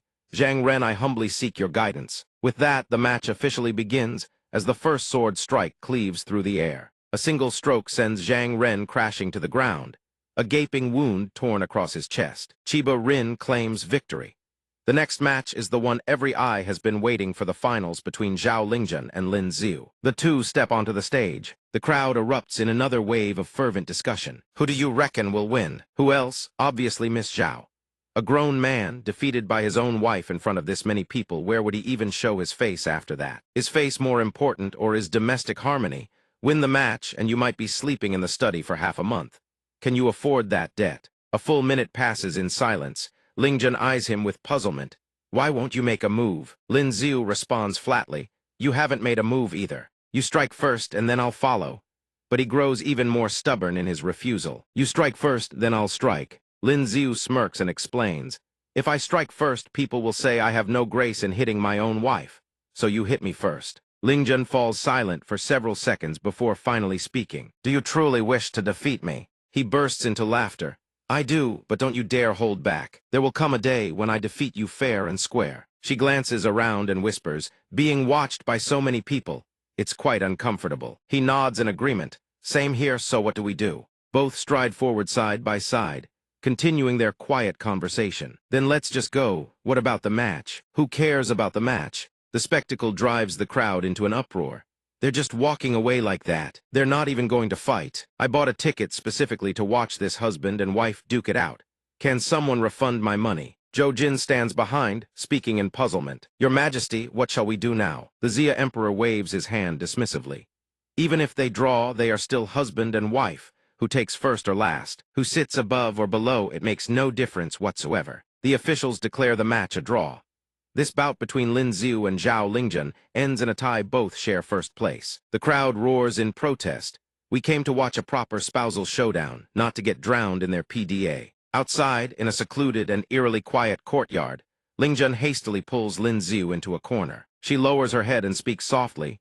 There are two things that I have always wanted to say to you. He regards her with curiosity. What things? Lingjun averts her gaze, a faint blush coloring her cheeks. I have never truly looked at you before, and also about that night. I'm sorry. Lin Ziu plants his hands on his hips. Who exactly are you? Have you been body snatched? Sensing something off in his tone, she widens her eyes. What do you mean? He strokes his chin. The Zhao Lingjun I know doesn't know how to say 3 words, I am sorry. She crosses her arms, shooting him a sideways glance. And the Lin Xiu I know is nothing like the man standing before me now. Those words plunge Lin Xiu into deep contemplation. The Lin Xiu she once knew according to Sun Dolly's accounts, from childhood to adulthood, aside from the marriage contract. Lin Xiu and Zhao Lingjun shared no bond whatsoever. He asks honestly, "Then what was the me you knew like?" Lingjun answers listlessly, "No friends. He rarely left the house, never awakened a special ability, never cultivated martial arts. Then, over a year ago, after being struck down by the meteorite, you became a completely different person." He breaks into a knowing smile. So Zhao Lingjun had always been watching over her future husband. Lin Xiu speaks calmly. "Your innate talent is already terrifying enough. If I had been as proud and aloof as you since childhood, at least one of the two of us wouldn't have survived to this day." Suddenly Ling Yin arrives, cutting their conversation short. "You two are absolutely reckless. So many people were watching, and you just up and left." He turns to her. "Did something happen back there?" She replies, "After you two left, His Majesty had no choice but to declare the match a draw. Both share first place." The moment he spots Zhou Jin, Lin Xiu startles in surprise. "Zhou Jin, why are you here as well?" The old man beams. "We have come to offer our congratulations to young Master Lin. His Majesty has just issued an imperial decree, elevating Ping'an Marquis Lin Ting to second-rank Ping'an Marquis." At the Jingdu gambling house, a voice shouts out, "Did you go watch the match? What was the result? Who won between those two, husband and wife?" If I'd had the money for a ticket, I would have gone to watch in person. They didn't even fight, the two of them walked right off the stage. Good thing I didn't go. Otherwise, my money would have been completely wasted. What? Lin Xiu's father has been promoted again. In your opinions, apart from Lin Xiu and his wife, which contestant delivered the most outstanding performance? That would definitely be Chiba Rin. The spatial power was absolutely overwhelming. I love Song Yuzheng, though I feel Zhang Ren wasn't bad either. When the golden body manifests, who wouldn't fall head over heels? I believe Miss Qin Wan possesses the most formidable abilities, can attack, defend, and control all at once. Qin Wan's mother curses in fury. I never imagined that little wretch was so formidable. If she were still with the Qin family, the master's status would likely have risen by a whole tier. It could even have been 2 tiers. Qin Wan's father hangs his head and says worriedly, "What good are such words now? You were the one who drove Wanner away. How blind was I back then to have married you?" She gnashes her teeth and snarls, "You still have the nerve to blame me. When we sold her off, didn't you agree to it as well?" Immediately after, a sharp slap cracks across her face. He roars with fury, "Wretched woman, let's see you spout more nonsense." Outside Lin Xiu's residence, a voice suddenly rings out with an apology. "Wanner, everything before was our fault. But no matter what, the blood of the Qin family still flows in your veins. Blood ties are not something that can be severed." Qin Wan hesitates, a question forming on her lips. "My apologies, everyone." Qin Wan's father gnashes his teeth and bellows, "Rebellious girl, what did you just say?" Lin Xiu stands with arms folded across his chest. He speaks up to shield her. "Have you all forgot? Wanner is no longer a member of your Qin family. The contract, black ink on white paper, is still in my hands. Do you dare deny it?" Qin Wan's father jabs a finger and thunders, "She is my daughter. The debt I owe you, I will find a way to repay. But lending money, and then seizing another man's child to collect thou, are you any different from those tyrannical lords who force women into their concubine chambers?" Lin Xiu pulls Qin Wan close, embracing her with unmistakable possessiveness. "I won't pretend to be a saint, but Wanner is my woman now. If any of you dare show your faces before her again, I guarantee your entire family will vanish from the imperial capital." Those threats leave them trembling and stammering. "We understand." Lin Xiu and Qin Wan step outside. He deliberately teases her. "We still have a banquet to attend tonight. Don't let them sour your mood. Think of something pleasant instead." "Can't think of anything pleasant." "Then how about we head back to our room and make our own fun?" She tries to stop him. "I'm afraid we won't make it to the banquet in time." But he still replies shamelessly, "I don't think it'll take long." That night, dark silhouettes gather on the plaza outside the imperial palace. He clasps Qin Wan's hand firmly. A subordinate announces in a clear voice, "Lin Xiu and his wife have arrived." Ling Yin watches their retreating figures, a quiet sorrow and wistful longing welling in her heart. If only the one by his side were me.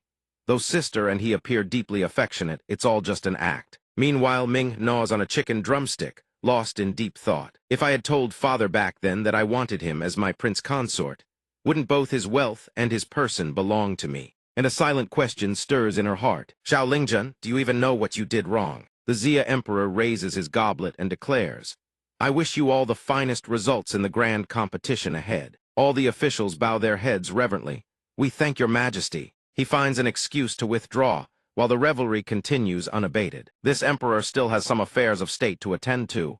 Continue the music, continue the dancing. The officials nearby begin exchanging toasts. Lin Xiu speaks first.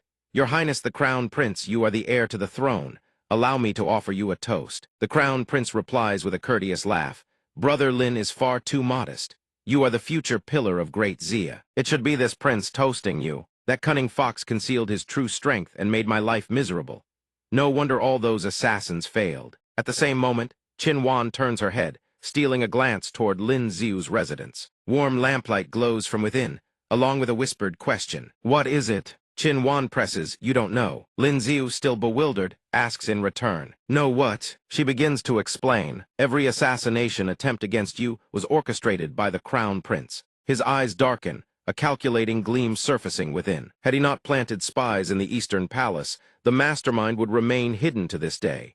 How did she find out? Qin Wan steps forward, casting a sharp, cold glance at Lin Xiu. "Back when Ling Yin was targeted by those repeated assassination attempts, I conducted a secret investigation and eventually traced it to the Eastern Palace." Lin Xiu regards her and asks flatly, "What exactly are you after?" Qin Wan counters, "What's your plan? He has tried to assassinate you time and again. Knowing your temperament, I doubt you'll let it slide easily." He sinks back into contemplation after those words. Is she calling him petty, hinting that he still harbors a grudge over their wedding night?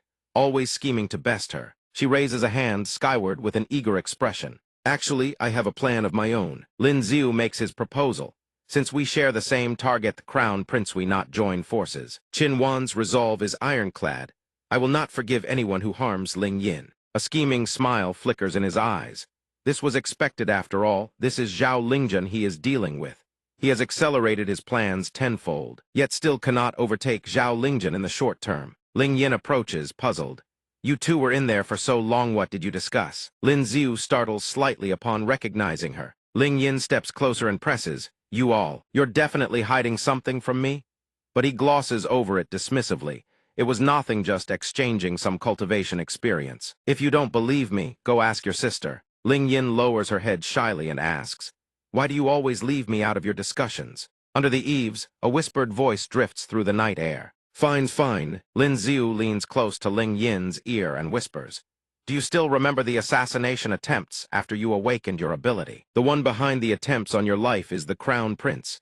She still asks innocently, "Why would it be the Crown Prince? I have no enmity or grudge against him whatsoever." He explains bluntly, "This world has its share of madmen. Their twisted logic defies all reason." She hesitates, then asks, "The matter you two were discussing in that room?" Lin Xiu winks and replies, "How to dethrone the Crown Prince and avenge you, of course." Ling Yin tries to dissuade him. "Maybe you should just let it go. He's the Crown Prince. Behind him stand the Imperial family and the Zhang family. How can we possibly fight the Crown Prince? Besides, he surely wouldn't dare make a move now." But he remains stubbornly unyielding, even setting aside your case. "He sent assassins after me 3 times. She presses on, "What exactly are you planning to do?" But Lin Xiu refuses to reveal more to Ling Yin. "You don't need to worry about the details. Just know that your sister and I will avenge you." The head steward approaches and speaks. "Young Master Lin, why have you returned so early? Our household has been searching high and low for you."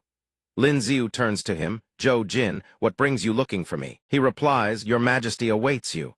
He wishes to speak with you privately." In the imperial study, the Xia Emperor stands with his back turned and asks, "The matter I tasked you with, how does it fare?" Lin Xiu is puzzled. "Which matter does your Majesty refer to?" The Emperor replies calmly, "Fusang Tianqiao, of course.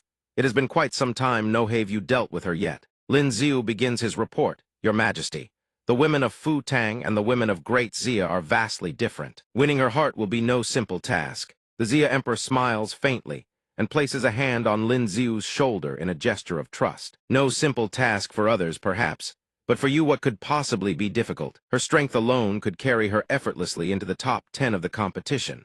The eyes fixed upon her belong not only to Great Xia, but to every great nation. Do not squander this opportunity." But Lin Xiu merely smirks in reply.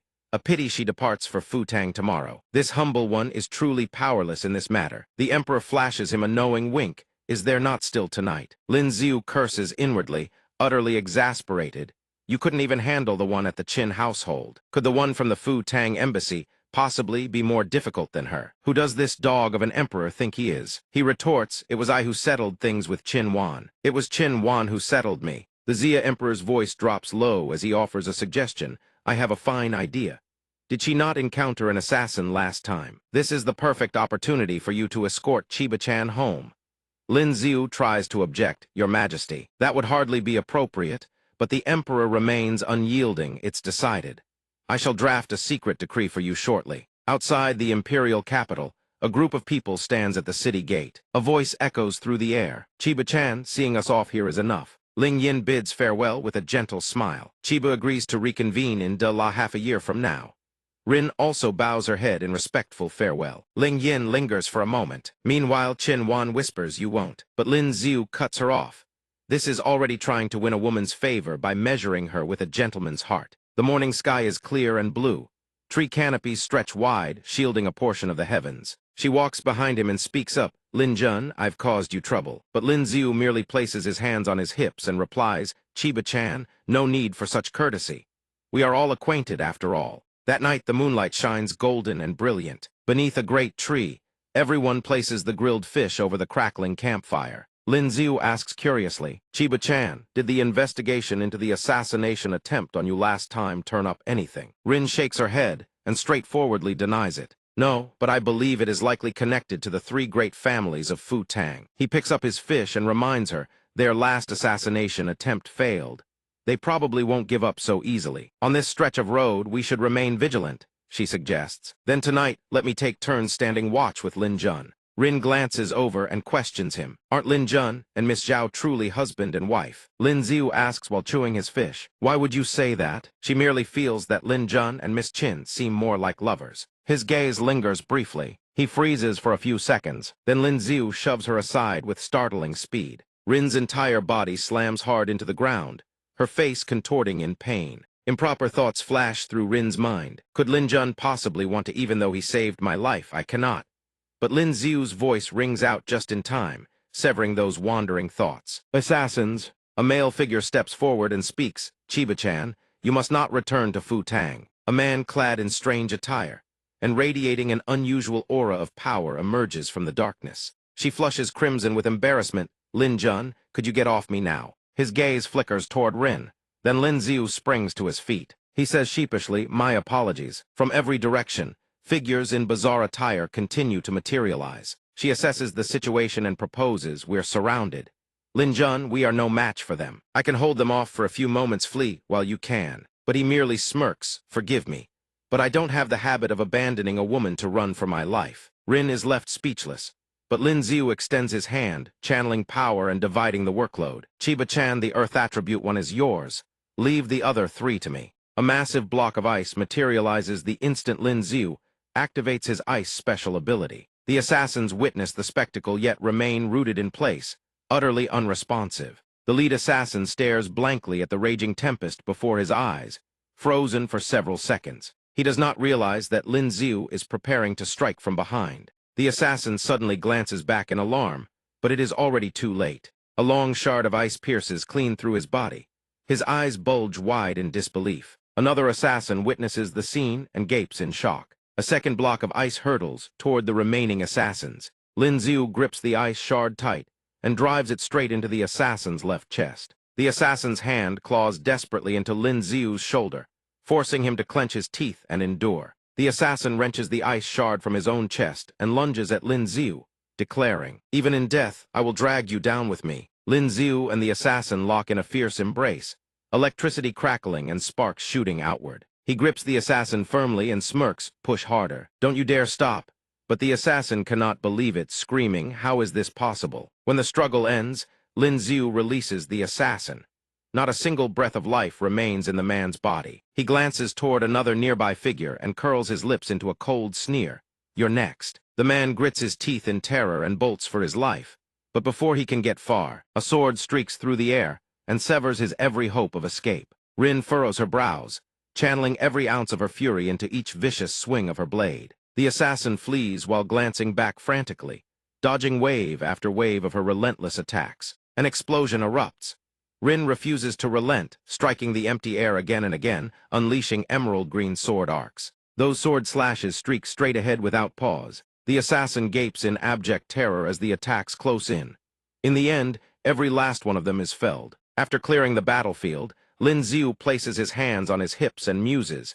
Seems we forgot to leave one alive. She stands beside him and observes, judging by their appearance, these assassins resemble operatives from De Yu.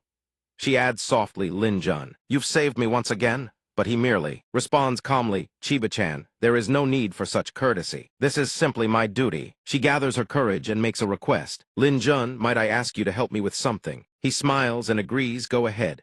We are all close friends. As long as it is within my power, I will not refuse. Rin blushes deeply, unable to meet Lin Xiu's eyes. Lin Jun, could you marry me? The moment he hears this proposal, he nearly jumps out of his skin. Seeing Lin Xiu's reaction, she hurriedly tries to explain. Lin Jun, please don't misunderstand. What I mean is, could you pretend to marry me? Just like how you and Miss Zhao did it. A bead of sweat rolls down his cheek. Lin Xiu casts his gaze downward. He wonders why. Rin tries to explain, because if I do not marry, the Chiba house will face crushing pressure from the 5 great dynasties. He looks at her intently and advises, Chiba-chan, you must think this through carefully.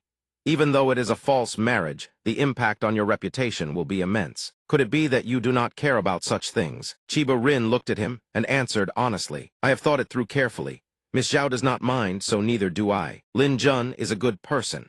Marrying some prince of the 5 great dynasties would not compare to marrying you. He had been slapped with the good person label. Lin Xiu suddenly realized did that not sound like a compliment? The next morning, the Jiangnan estate by the seaport, Lin Xiu saw Chiba Rin off, approaching the ship to offer a parting prophecy. Chiba-chan, this ship sails straight to Fusang. I believe there should be no more assassins at sea. She expressed her deep gratitude for Lin Xiu's tremendous efforts over the past days. Thank you, Lin Jun. Lin Xiu made a promise to Chiba Rin. Chiba-chan, wait for me to return to the imperial capital and settle a few matters. Then I will come to Fusang to propose. Since I'm already here, it would be a waste not to pay the Zhang family's mines a visit. The Zhang family's mines. The man charged over with a massive staff on his shoulder, bellowing all the way. Where did this rat crawl out from? Dare to trespass on this mining vein? He thought in exasperation. Can't you even change up your lines? The man frowned and cursed, take this, rat. He gripped his staff tight and thrust it straight ahead. Seizing the opening, Lin Xiu darted behind the man, readying his attack. Then he struck from behind in a silent ambush, catching the man off guard before he could react. But the blow made Lin Xiu's brows furrow tight. So hard, the man was channeling a metal element special ability, a steel shield technique. But he refused to yield. He continued swinging his fists, exclaiming, worthy indeed of a metal element special ability user at the peak of the Earth realm. Lin Xiu maintained his momentum from the start, continuing to beat the man senseless while roaring, fight. The man's face darkened with fury, a cold gleam flashing in his eyes as he attacked again, but Lin Xiu kept dodging, prompting the man to snarl, why are you as slippery as a loach? Forget it. It's just a bit of ore, isn't it? Take it if you want. He smiled brightly and thanked his opponent. Many thanks for Senior's generosity. But behind his back, his fists clenched tight, no longer could feel a thing. This was the result of fighting while simultaneously healing. Otherwise, his bones would have shattered. The man suddenly switched to a warm demeanor and offered, brother, how about a couple of drinks? What do you say? Upon receiving the invitation, he smiled so wide his eyes nearly disappeared. Respectfully, this one dare not refuse. After a few cups, the man began to sing his praises. So the young brother is called Hu Hansen. So young, yet already so formidable. Lin Xiu merely replied with modest courtesy. Not at all. I still could not break through big brother's defense. The man finally extended an invitation. In the future, Brother Hansen is welcome to come train here anytime. As it happens, I also have a companion. Meanwhile, in the capital, the Xia Emperor paced back and forth in worry. 8 days now. Does he even have the matter I assigned him in his heart? The head steward entered and reported with deference, Your Majesty, Lin Xiu has returned. He awaits your decree outside the hall. Hearing this, the emperor joyfully ordered him to be let in. The moment Lin Xiu stepped in, he performed a full bow. This subject pays his respects to Your Majesty. The Xia Emperor waved him to rise and immediately demanded, Did you deliver her? Lin Xiu reported honestly, Your subject personally escorted her onto the ship. However, on the way, we were ambushed by assassins for in total all at the Earth realm. Miss Chiba and I fought with everything we had before we could slay them all. Hearing this, the Emperor frowned and declared in anger, if they cannot have it, they destroy it. That is their usual trick. Striking within Great Zia also makes it convenient to frame us, truly killing two birds with one stone. By the way, has the affection between you two improved? You saved her twice. It would be strange if she did not repay you with her very self. He bowed his head and continued his report. Has your subject not fulfilled the mission? The Zia Emperor asked with delight. Fulfilled it? What do you mean? You succeeded. He explained with a hint of bashfulness.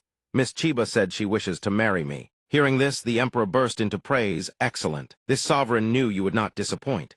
Oh, that's right, Daluo still has an unmarried princess. Would you like to challenge yourself a little more? But Lin Xiu flatly refused. No. Does this dog Emperor take him for what, a breeding stallion? Your Majesty, the matter of the imperial marriage grant we discussed before, could it be handled first? After all, if Miss Chiba marries in now and takes precedence over Ninger and Xuaner, I would never be able to explain it to them. The Zia Emperor, standing across from him, happily declared, as long as the Zhu family has no objections, this sovereign can grant the marriage for you right away. He struggled to explain Miss Chiba also wishes to marry in. In that case, the wedding estate your Majesty granted before seems like it will no longer suffice. The Emperor continued to offer, this sovereign shall grant you the Shanglin Garden. Enough. At this point, Lin Xiu could no longer keep refusing. He cupped his fists. This subject thanks your Majesty. After he left, the head steward whispered in objection, Your Majesty, do you truly wish to grant him the Shanglin Garden? That estate is worth over 1,000,000 taels. But the Emperor merely waved his hand dismissively and strode away. Who told him to help this sovereign save face? Fusang produces only one heavenly prodigy once every 100 years. How many people across the 5 great dynasties wanted to marry her? Yet our great Zia snatched her first. Go summon some people from the Ministry of Rites and tell them to prepare Lin Xiu's wedding with haste. At the Zhu estate, Lin Xiu respectfully requested an audience. Elder Zhu, there is a matter this one wishes to discuss. Old Duke Zhu lifted a cup of tea to his nose, took a long sniff, and got straight to the point. What is it? Speak. He shyly put forth his proposal. Could Ninger and I be permitted to marry first? Surely you can see as well. Placing in the top 10 of the tournament is no difficult task for me. He took a sip of tea and affirmed, even Zhang Ren, who placed second in last year's trials, has yet to break into the top 10 of the tournament. Only then did Lin Xiu reveal his true purpose. But His Majesty wishes me to go to Fusang for a diplomatic marriage with Miss Chiba. This must be done before the tournament. I will not have Ninger ranked behind her. Upon hearing these words, old Duke Zhu spat out a mouthful of tea and bellowed, What? His Majesty wants you to form a marriage alliance with Fusang's heavenly prodigy. Would the one from Fusang even agree to such a thing? He laughed sheepishly, scratching his cheek, and replied bashfully she already agreed. The old Duke lowered his head, reminiscing, then sighed to think of Ninger. At least you have the heart for it. This old man has only one demand: whatever others have, my Ninger must have as well. You must have His Majesty grant the marriage, so that Ninger enters your Lin family's gates in full glory. Hearing these words, Lin Xiu beamed like a child. I promise I will do my utmost for this. This time he had truly one big knot, only bringing home a beautiful woman, but also gaining a free estate on top of it. Ninger came out to the gate and clung to him, asking, Why are you back so late? Did you escort her home? Lin Xiu explained wearily, the journey was never short. 10 days round trip is perfectly normal. There is good news and bad news. Which do you ladies want to hear first? Ling Yin immediately cut in. Let's hear the bad news first. He smiled and said, His Majesty has arranged a marriage alliance with the Chiba family. She will likely be marrying in very soon. At the latest before the tournament. She faltered, her words trailing off mid-sentence. Why haven't I yet? Meanwhile, Qin Wan and Ling Yin question in unison. Weren't you just going to see her off? How does seeing someone off turn into becoming family? Lin Xiu calmly explains to everyone present. It is merely a false marriage. The purpose of the alliance is to make her a representative of Great Zia, for the competition between nations, not a real wedding. Yet Ling Yin still protests dejectedly. A political marriage is just a political marriage. Why not choose someone else? You just had to pick him, wasn't it? Because you were flirting with her in the first place. Ninger, however, ignores all of that and cuts in with her own question. So what's the good news? He turns to her with a gentle gaze and announces, His Majesty has agreed to grant us a marriage edict, and the Zhu family has given their consent as well. That means we no longer have to wait until after the competition. We can be together now. Ninger's eyes light up the moment she hears this, and she eagerly asks again to confirm. Really? On the contrary, Qin Wan's expression turns puzzled as she latches onto a single word. We. Lin Xiu points at her, catching her slightly off guard. Including you, he says. Ling Yin starts, eagerly hoping for Lin Xiu's confirmation regarding the word we. But his answer is simply, what are you thinking? Not including you. Hearing this, she flies into a rage, spins on her heel, and storms off. Who cares? She shouts. Ninger, even more excited now, chirps. I'm going to find Grandpa to confirm. After both have left, the slam of a door echoes through the courtyard, drawing both Qin Wan's and Lin Xiu's gazes in that direction. She gently nudges him, go coax her. Inside the room, Lin Xiu steps in softly and calls out. Are you angry? Ling Yin puffs out her cheeks sullenly, sulking in return. Who's angry? Marry whoever you want. Why should I be angry? On what grounds would I be angry? What right do I even have to be angry? Lin Xiu scratches his cheek and says casually, you weren't actually hoping His Majesty would grant marriage to all three of us, were you? Having struck a nerve hitting exactly what she had secretly hoped for, Ling Yin flushes crimson, turns away, and denies it. How could that be? Who you marry is your own business. I don't carry and don't drag me into it. I just wanted to see where you'd put them all when you brought them home. He glances sideways and explains. His Majesty has just rewarded me with a much larger estate. We're about to move. Hearing this, the fury in her heart rages like wildfire. Yet she forces herself to reply as if nothing were amiss. Then move for all I care. From now on, when Qin Wan sneaks into your room, she won't need to hide what need to worry about me seeing. Hearing those words spill from Ling Yin's lips, Lin Xiu is stunned. You saw everything, she responds, her voice dripping with sarcasm. Do you truly take me for a blind woman? He sits down beside her, beginning to flatter and pamper her, massaging her hands and feet to soothe her anger. Don't be angry. When we move, you can choose your courtyard first, will that do? Don't push your luck. I'm nothing to Yao. On what basis should I live in your house? Lin Xiu scrambles to smooth things over. You are my wife's younger sister, and you've been my guide on the path of cultivation. At the very least, you're a close friend. His flattery makes Ling Yin blush scarlet. At Shanglin Garden, a stone lion stands guard before the entrance. Zhou Jin leads Lin Xiu on a tour of Shanglin Garden, introducing as they walk. Young Master Lin, allow me to show you your new residence. Lin Xiu replies courteously, I trouble you, Steward Zhou. Zhou Jin continues his introduction. The main hall of the estate faces the imperial grounds. Behind it lies a sprawling garden. Hearing this, Lin Xiu cuts in with an observation. This garden is far too extravagant. Zhou Jin counters with a sigh. Only now do you realize how gracious His Majesty has been to you. Both the Crown Prince and the Prince of Qi had their eyes on this garden, yet His Majesty refused them both. And now it falls right into your lap. Zhou Jin continues, the furnishings here are all of the finest quality. Young Master Lin, you may move in at once. I shall trouble you no further. Lin Xiu waves happily, bidding him farewell. Many thanks, Steward Zhou. Take care on your way. The main hall he reserves for Zhao Lingjun, one compound for Ling Yin and one for Ninger. Qin Wan, Taiyi, and Chiba return to the old residence. Minghe stands with her hands on her hips, demanding angrily, why didn't you tell me you were moving? Yesterday I came looking for you at your place several times and couldn't find you anywhere. Lin Xiu stands frozen for a few seconds, then asks, did you have something urgent to discuss? The princess lays the blame squarely on him. I told you I was going to focus on my cultivation. But since I couldn't find you, my training has been delayed entirely. Minghe points to the courtyard on the left and declares, this courtyard is mine. It'll be far more convenient for me to find you for cultivation sessions. Lin Xiu wavers, half agreeing and half hesitating. Fine, but can you actually stay outside the palace? The princess, ever self-assured, replies, it's for the sake of cultivation, after all. Just mention it to Father Emperor, and it'll be settled. At that moment, Zhou Jin arrives bearing an imperial decree. Young Master Lin, I bring you joyful tidings. His Majesty's marriage edict has arrived. Your wedding with Miss Zhu and Miss Qin shall be held in half a month's time. All arrangements shall be handled by the Ministry of Rites. Lin Xiu bows deeply, expressing his gratitude for the imperial grace. I thank His Majesty.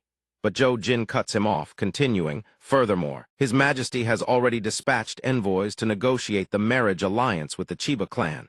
Make your preparations. Lin Xiu receives the imperial edict with a bow and replies, your subject obeys the decree. Minghe, standing behind, asks curiously, you're going to marry a Chiba?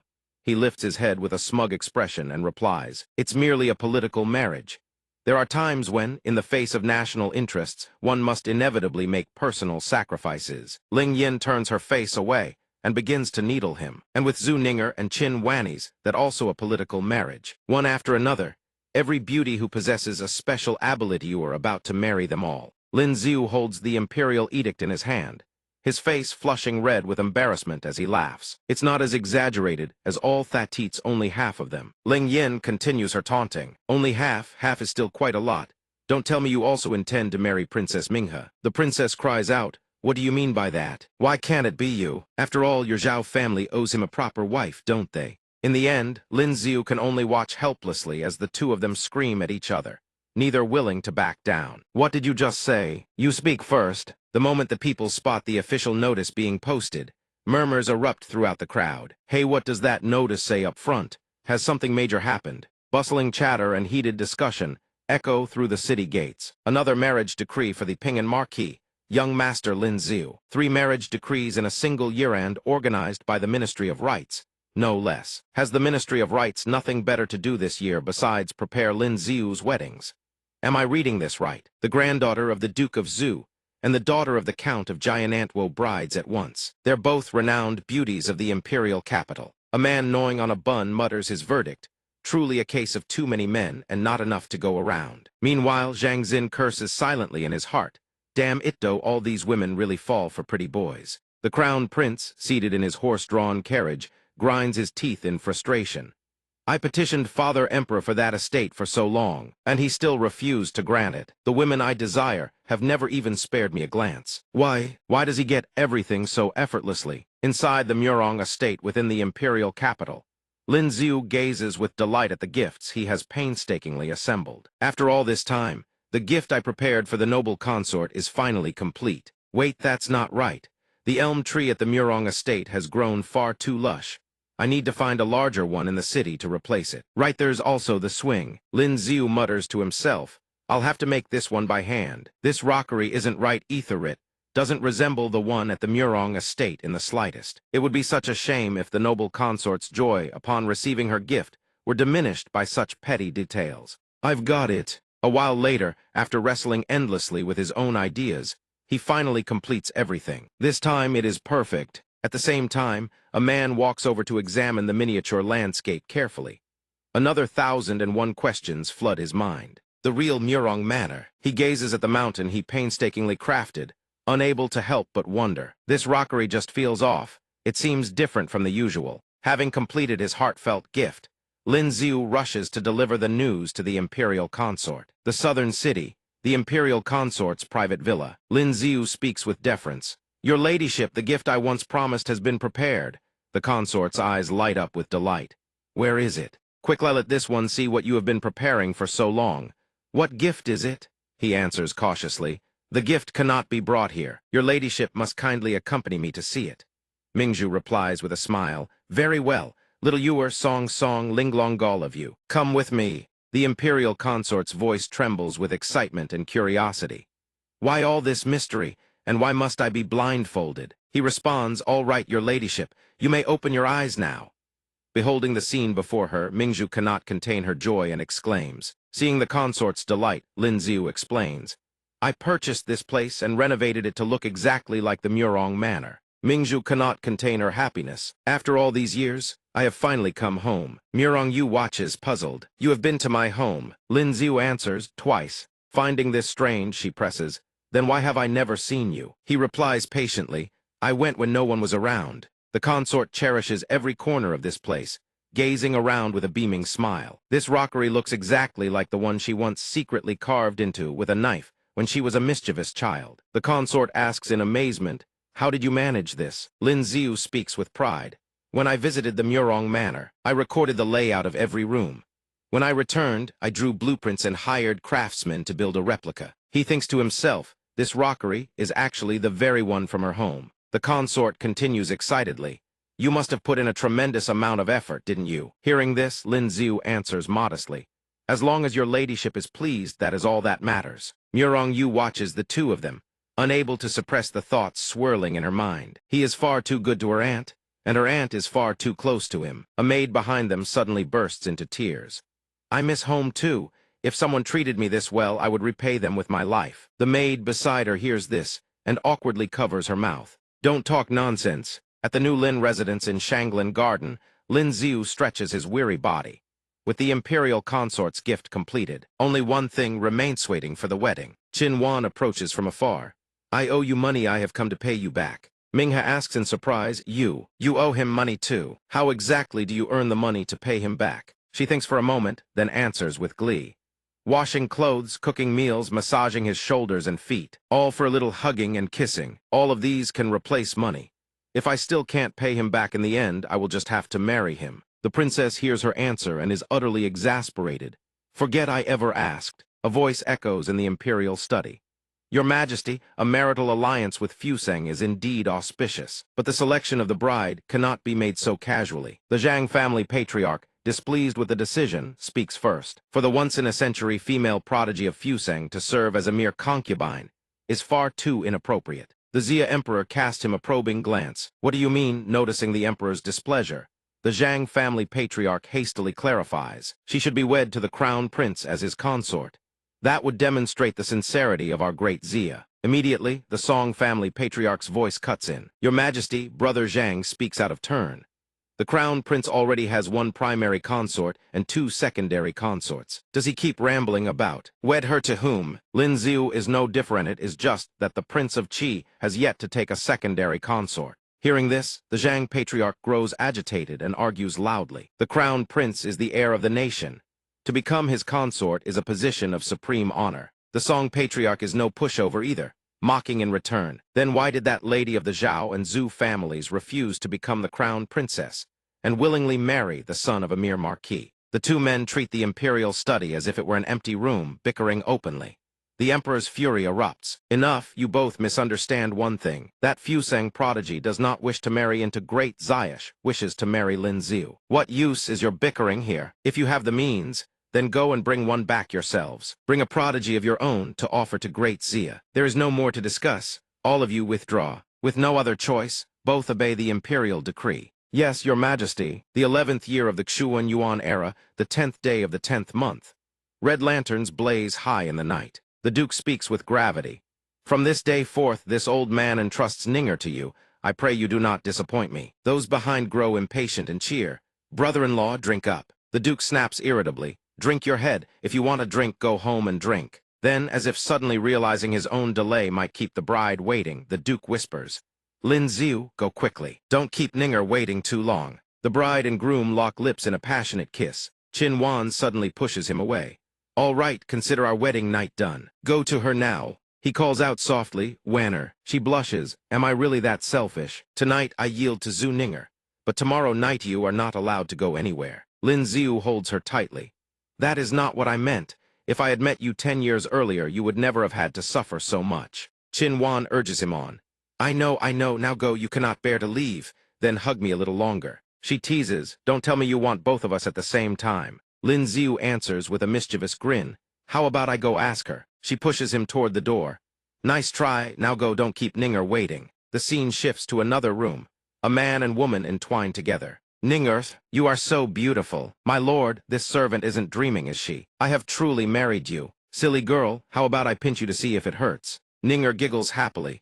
Go ahead, my lord, pinch me. Lin Xiu grins cunningly. She lets out a soft, coy moan. My lords, you pinched me right there. What are you doing, my lord? My lord, you are so naughty. Scene change. The lovers gaze at each other, lost in intoxication. Ling Yin, we are finally married. She lowers her head shyly.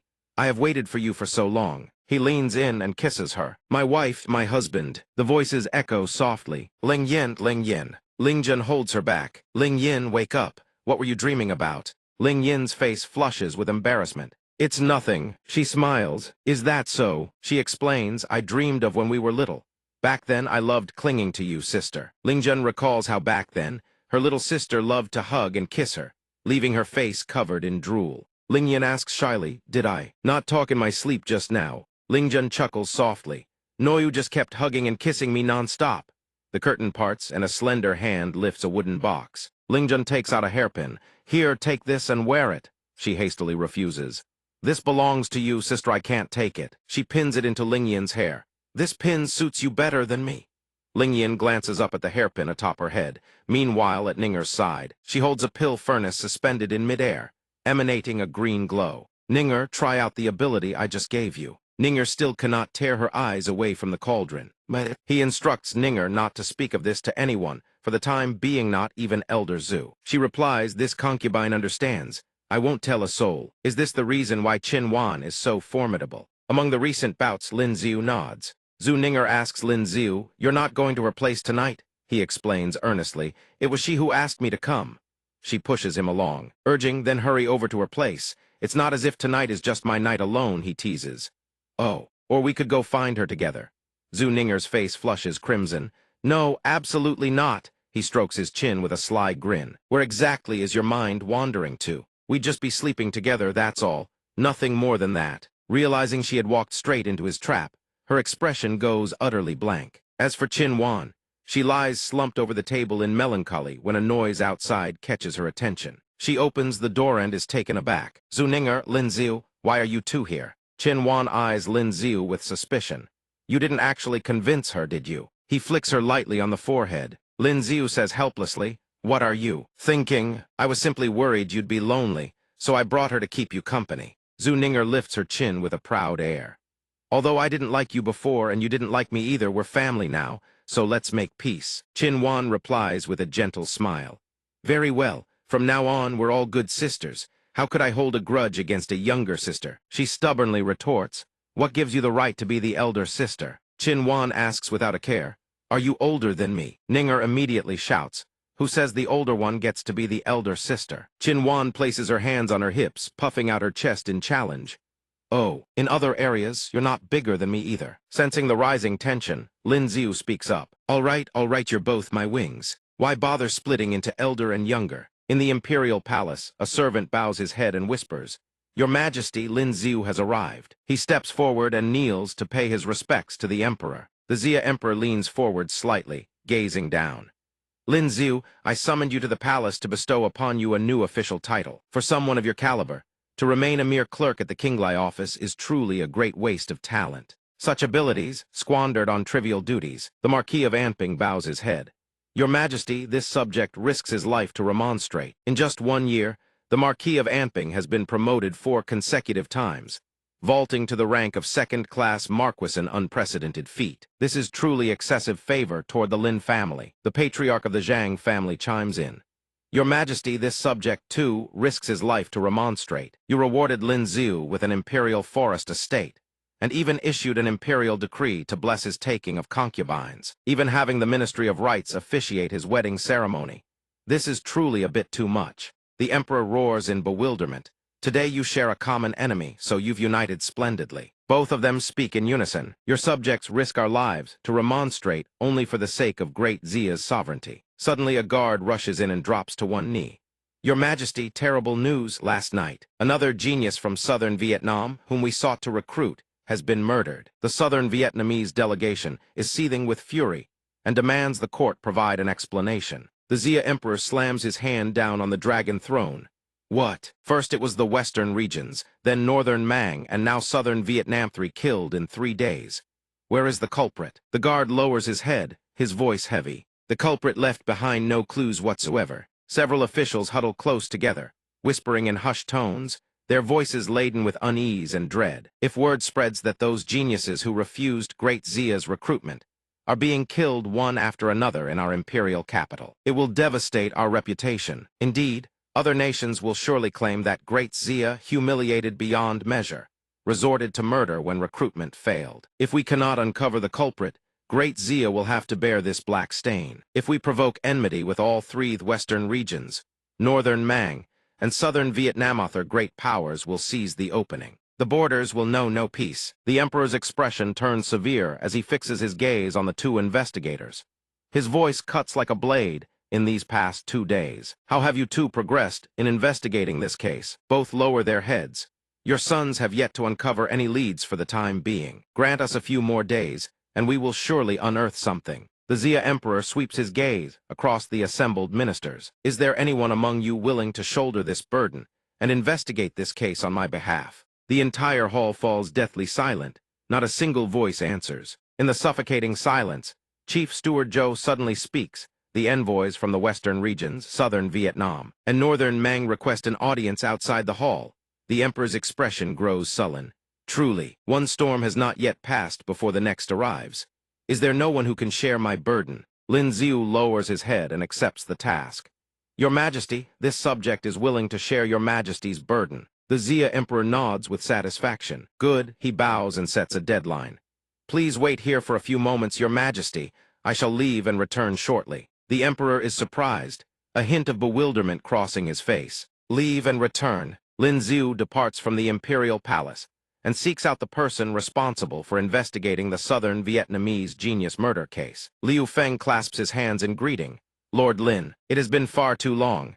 Lin Ziu cuts straight to the point. I won't mince words with you. You're the one responsible for investigating the murder of the southern Vietnamese genius. Correct. Liu Feng looks puzzled. Yes, why do you ask? Lin Ziu makes his request. Take me there. At an inn in the western city, a shadow falls across the ground. The key evidence in the case is none other than the victim's companion sword. He brings the sword out for the dog to pick up the scent. Zio Hai comes sniff the murder weapon. The dog barks twice, as if in agreement. Liu Feng is baffled. How is it that the dog he has raised for half a year obeys Lord Lin so readily? After it finishes sniffing, Lin Ziu asks, Well, Zio Hai, can you track down the culprit through this scent? The dog barks once, then shakes its head. Liu Feng thinks in astonishment, how is this possible? I can't even communicate with it like that. He asks Lin Ziu probingly, Lord Lin, do you have any leads? He strokes his chin in thought. Glancing out the window, he spots a sparrow and an idea flashes through his mind. Lin Ziu murmurs in his heart, there's a way.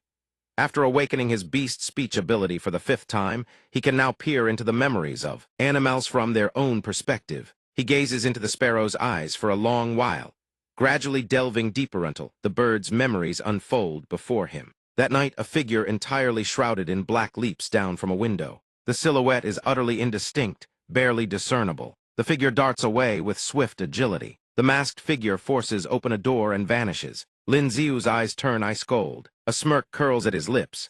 We have a lead.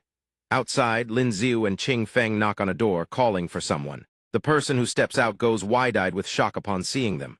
Brother Lin, seeing this man, Lin Ziu falls into brief contemplation, seems to recall meeting this individual at the minor martial arts tournament.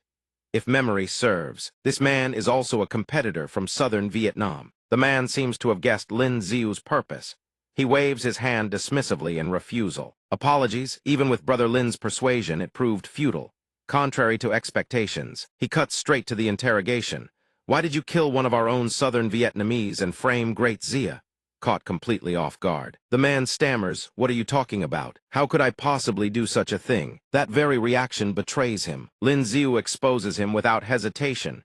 Your composure is pathetic. Flustered speech, shifty eyes, a tense expression, all of it gives you away. I'd wager the Great Yu dynasty made you some sort of promise, didn't they? But the man forces out a stiff, awkward smile and denies it. Brother Lin, that's enough. How could I possibly? Qing Feng, unable to contain himself any longer, charges forward to seize the man. Whether you're joking or not, a trip with us will settle that. The man no longer holds back, strikes directly. A vicious kick slams into Qing Feng's stomach before he can even raise a defense. Having dealt with one, he pivots to deliver a crushing fist toward Lin Ziu. These actions alone leave no doubt is the culprit. Lin Ziu speaks with calm composure. Didn't even need to beat it out of Yao. You confessed on your own. Within the imperial court, the envoys clamor amongst themselves over the urgent matter. We believe Great Xia would never do such a thing, but we still demand a deadline. Within that time, the culprit must be handed over. Southern Vietnam may be a small nation, but we have our dignity. A prodigy of our country was assassinated on Great Xia soil. If the court of your esteemed nation cannot provide us with a satisfactory explanation, then one must wonder, did the southern Vietnamese envoy leave Great Xia? And when recruitment failed, assassins were sent instead. Is this truly the conduct of a celestial empire? To pacify them, Emperor Xia must make a guarantee. Rest assured, the court will exhaust every effort to resolve this case at the earliest possible moment and provide everyone with a satisfactory answer. One among them presses for specifics. How soon is the earliest possible? We hope the court of Great Xia can give us a concrete time frame. He has no choice but to set the deadline at 1 month. But even this fails to satisfy them. The southern Vietnamese envoy steps forward in protest. 1 month is far too long, 3 days at most. Within 3 days, if the culprit is not handed over, we shall lodge a formal complaint with the Alliance of Nations. Before they can finish their deliberations, Lin Xiu arrives dragging the culprit he has just captured into the hall. Reporting to your Majesty, the assassin, who killed the southern Vietnamese prodigy, has been apprehended. Hearing this, every envoy turns to look, curiosity blazing in their eyes. The southern Vietnamese envoy recognizes the man as one of their own and flies into a rage. This is the culprit Great Zia has captured. You've already claimed one of our prodigies, though you intend to slaughter the rest of us as well. But Lin Xiu stands firm, whether it's him or not. An interrogation will reveal the truth. When I questioned him moments ago, he even attempted to attack me. If he weren't guilty, why would he resort to such desperate measures? If he refuses to confess honestly, I shall hand him over to the Secret Intelligence Bureau. The methods of the Secret Intelligence Bureau are endlessly fascinating. The moment Lin Xiu mentions that punishment, the culprit's terror shatters his last shred of composure. Don't send me there, I'll talk. It was the people of Great Yu who came to Methy told me to do it. They promised that once the deed was done, I would be granted entry into Great Yu and enjoy limitless cultivation resources. Seeing his own man break down and confess everything, the southern Vietnamese envoy is left speechless with rage. Now that the truth is laid bare, Emperor Zia swiftly delivers his verdict.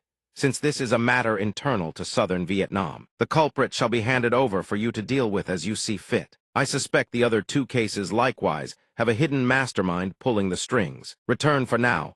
This one will ensure you receive an answer swiftly. After the envoys depart, Emperor Zia's mood visibly brightens.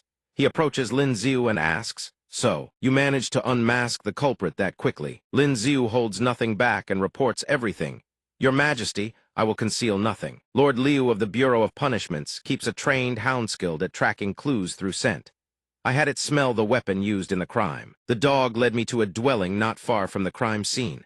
The culprit was living right there." Satisfied with Lin Xiu's answer, Emperor Zia turns and lashes out at his officials. What does it mean to be professional? This is what it means to be professional. Should we favor those who actually get results? Or should we fawn over idle parasites who do nothing but consume the nation's grain? He is unworthy of a promotion. Then are any of you worthy? Go back and reflect on yourselves properly. Off to the side, the princess who had been hiding and eavesdropping all this time is spotted by the emperor. Ming He, stop hiding. Come in and sit down. At that moment, an attendant enters to report. Your Majesty, the Dean of the Extraordinary Ability Academy requests an audience. Emperor Zia issues his command. Summon him. By imperial order, the Dean enters and pays his respects to the throne. The visit is clearly unexpected, and the Emperor finds it somewhat puzzling. The Dean rarely comes to see us of his own accord, unless something significant has occurred. The Dean wastes no time concealing his purpose. Reporting to your Majesty, an expert from the De Luo dynasty, an upper-stage Earth-grade cultivator with an ice attribute, has recently broken through to the Heaven grade. His method of breakthrough was unlike anything we have seen before. Emperor Zia presses for details. Unlike in what way? The Dean elaborates. His wife is a fire-attributed cultivator. The couple practices dual cultivation of ice and fire. The results are doubled, and it even aids in realm breakthroughs.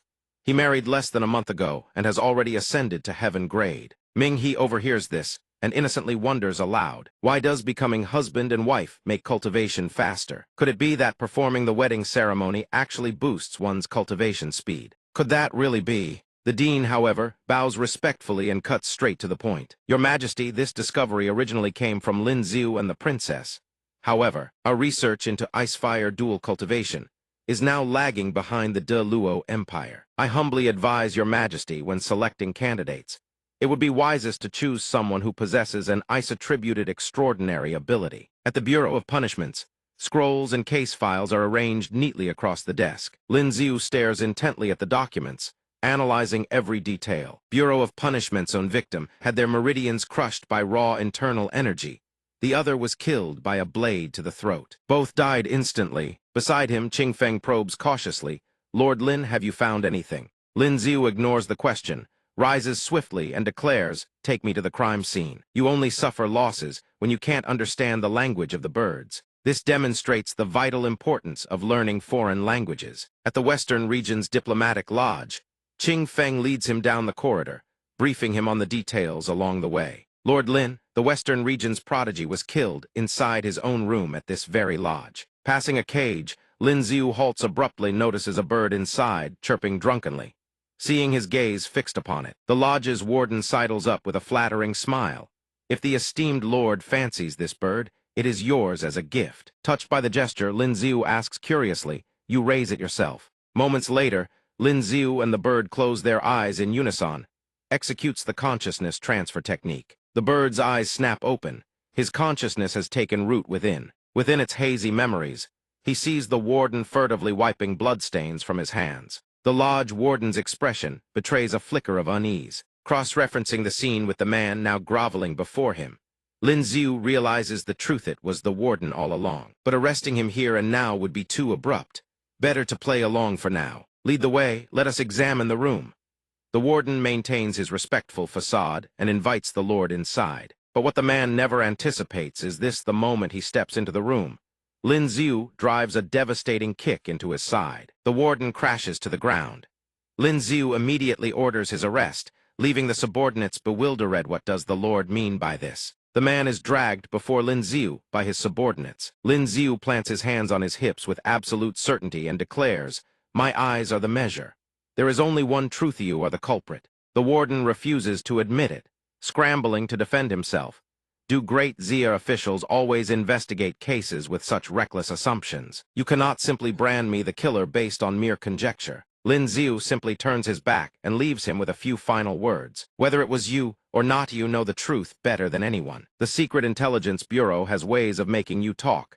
Qing Feng, let us proceed to the next crime scene. At the Northern Mang Diplomatic Lodge, upon arrival, Lin Xiu finds himself in a difficult position. Why does no one here keep any animals? Qing Feng, I can discern nothing here. However, the likelihood of this being an inside job remains exceptionally high. The next task falls to you. Yet Qing Feng actually thought Lin Xiu was giving him a golden opportunity. I understand. Lord Lin didn't reveal the answer directly. It must be to temper me through experience. Hearing this reply, Lin Xiu praises him with a note of pride. Impressive, you've learned to conquer challenges on your own. Inside the palace, Ming He downs the cup of water in her hand in one gulp, cheeks puffed with fury. Emperor Xia cannot help but intervene. Ming He, drink a little less. But Ming He pours out every grievance in her heart. No need to repay silver, cultivation speed multiplied several times over. The prince consort doting on her, what good is any of it? I couldn't care less about any of it. At that moment, Zhu Jin arrives and kneels in report, Your Majesty. Lin Xiu has uncovered that the assassin of the Western region's prodigy was an envoy from the Western region itself. The Northern Mang delegation is also implicated, with ties to Great Yu. They say he merely cast a single glance around the Western region's embassy and found the culprit. The spies of the Secret Intelligence Bureau all say Lin Xiu's eyes are sharp as a blade. The Emperor is somewhat taken aback. So swift. He hadn't expected Lin Xiu to be truly accomplished in both letters and arms. If only I had been more forceful back then and made him my son-in-law. At the Zhao residence, the Academy Dean is boasting enthusiastically. Your talent is already exceptional. If you can find a husband who possesses a fire element extraordinary ability, your cultivation speed will surely rival your elder sister's. Our academy has no shortage of fire element extraordinary abilities. Before he can finish, Lin Xiu drags him away. I have a matter regarding cultivation. I wish to seek the dean's guidance. Let us speak over there. The dean protests vigorously. I haven't finished speaking with Lingyan, only to have his words utterly shut down. You are not Lingyan's parent. I advise you not to meddle in so many affairs. Inside a quiet room, a family gathers to discuss the marriage of their children. Over the past 2 days, people from the Wei family have visited several times. They seem quite sincere. There are several other families. Though none rival the Wei household, their standings are respectable. You still refuse to marry? At your age, you should be considering such matters. Mrs. Zhao, her expression gentle and kind, tries her best to persuade her daughter. I just heard what the dean said. Wouldn't an early marriage benefit your cultivation? But Lingyan has no intention of heeding her mother's words. She turns away sharply, making her unwillingness crystal clear. Then I don't want to marry someone I don't like. Hearing this, Mrs. Zhao probes with a hint of surprise. You have someone you like? Lingyan merely lowers her eyes and denies it. No, to prevent the tension from escalating further, Lingjun steps in to rescue her younger sister. Mother, let Lingyan decide this for herself. She has her own mind. Mrs. Zhao can only relent. Very well. No one realizes that someone has been hiding outside, eavesdropping the entire time. None other than Lin Xiu. The dean, standing nearby, asks in bewilderment, What exactly do you want to consult me about? Yet Lin Ziu, who had just dragged him here, now sends him away. I've already figured it out. Dean, please attend to your own affairs. Hearing this, the Dean's eyes roll back in fury. Am I even allowed to curse right now? In the room, Lingjun looks Lin Ziu straight in the eye and declares, Lin Ziu, once that matter is concluded, let us divorce. He stands opposite her and agrees without hesitation. Very well. Ling Yin looks at Lingjun, worry evident in her gaze. She pleads in a gentle voice, the two of you must think this through. What will father and mother think? What will the people say? Lingjun responds calmly, we have already thought it through. This marriage should never have existed in the first place. Better to yield the position to someone more suitable sooner rather than later. Surprise and worry flood Ling Yin's face. She lowers her head, eyes heavy with contemplation, her expression marked by sorrow and loss. The three sit at the dining table, but the atmosphere no longer holds any warmth. Lingjun asks with concern, why aren't you even eating dinner? Do you have something weighing on your mind? Lin Ziu, sitting across from her, also voices his care. Is dinner not to your liking? Shall I make you some noodles? Ling Yin merely bows her head in silence, drowning in her own melancholy, and whispers, I'm not hungry. Her eyes are resolute as she speaks with finality, tomorrow, I want to move back home. Lingjun asks softly, worry threading her voice, is this place not familiar enough for you? Ling Yin closes her eyes, as if straining to suppress the agony and torment within. She murmurs to herself, it's just, sooner or later I have to move out. Staying longer won't make it easier. If I grow too accustomed to this place, leaving will only hurt more. Once my sister and him divorce, I'll have no right to stay here, no reason to remain by his side. He, with a head full of questions, asks immediately, why must you move out sooner or later? Ling Yin's voice erupts with barely contained fury. If my sister and brother-in-law divorce, and the younger sister continues living in the brother-in-law's home, what kind of decorum is that? Her face flushes crimson, her brows furrowed tight. She looks utterly wronged. The two sit facing each other. She too advises Lin Ziu well. On second thought, don't divorce after all. Otherwise, father and mother will be heartbroken, and the people will gossip. Let things stay as they are. He readily agrees with that sentiment. I feel the same way. Lin Ziu arrives at the imperial chamber. Your subject greets your majesty. Emperor Xia cannot help but praise him. Lin Ziu, you handled the assassination case splendidly. Those three minor kingdoms have now signed an agreement with Great Xia. Henceforth, their prodigies will be sent here for training and will compete on behalf of Great Xia. After the age of 25, they may choose whether to stay or leave. Additionally, regarding the marriage alliance with the Shiba house, you will need to travel to Fudeng personally. Lin Ziu asks with puzzlement, didn't your majesty already dispatch envoys to Fudeng a few days ago? The emperor closes his eyes, his expression tinged with worry and gravity. A problem has arisen. The situation in Fudeng is peculiar. Fudeng is fractured among rival clans, with no unified central government. Behind every clan, large or small, looms the shadow of the 5 great dynasties.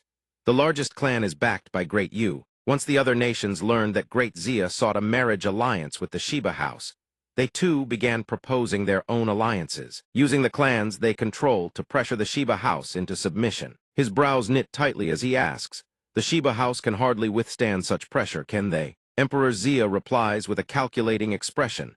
The Shiba house dares not offend anyone, so they have decided to hold a martial tournament to select a son-in-law. The 5 great dynasties will compete on pure merit. Regardless of who wins or loses, none can blame the Shiba clan. Lin Ziu's face grows contemplative as he muses. The Shiba house has managed to toss away this burning hot potato. But what do they consider Shiba Dian to be exactly? The emperor places a hand on Lin Ziu's shoulder, speaking with earnest expectation. As long as you win, Shiba Yin will no longer have to be a political pawn or a war machine. The age limit for this tournament is under 30. Each of the 5 great dynasties receives 3 slots. The other kingdoms may very well send prodigies, ranked on the prodigy ranking of the upper realm. He lowers his head, both fists clenched tight against his chest. Lin Ziu affirms with conviction, your subject will give his utmost. Emperor Xia continues, I will select 2 assistants for you. Go pack your belongings. You must bring Shiba Yin back to Great Xia. The Crown Prince and Prince Qi always complain that I never give them opportunities. Soho among you is willing to represent the court of Great Xia and travel to Fudeng to compete in the martial tournament for the bride. The two hear this and immediately deflect to each other. Prince Qi has always wanted that Fudeng beauty as his concubine. Let him go. No, not that Fudeng prodigy status is far too noble.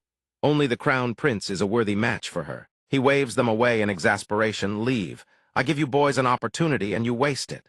The two speak in unison. Your sons take our leave. Emperor Xia walks away slowly, issuing a decree summon Zhang Ren of the Zhang family and Song Yuzheng of the Song family to audience. In accordance with the decree, crowds gather before the city gates, staring intently at the imperial notice. Discussions erupt without cease. Whoever wins the hand of that feuding prodigy shall be the hero of our great Xia. A voice from the crowd speaks with dissatisfaction. Why, Lin Xiu, didn't he just marry 2 women? Can't you give the rest of us a chance? Do you even have the strength to back that up? Break into the top 10 of the minor tournament first, then talk. Can't you see the 3 selected, all ranked by the minor tournament standings? You think just anyone can represent Great Xia?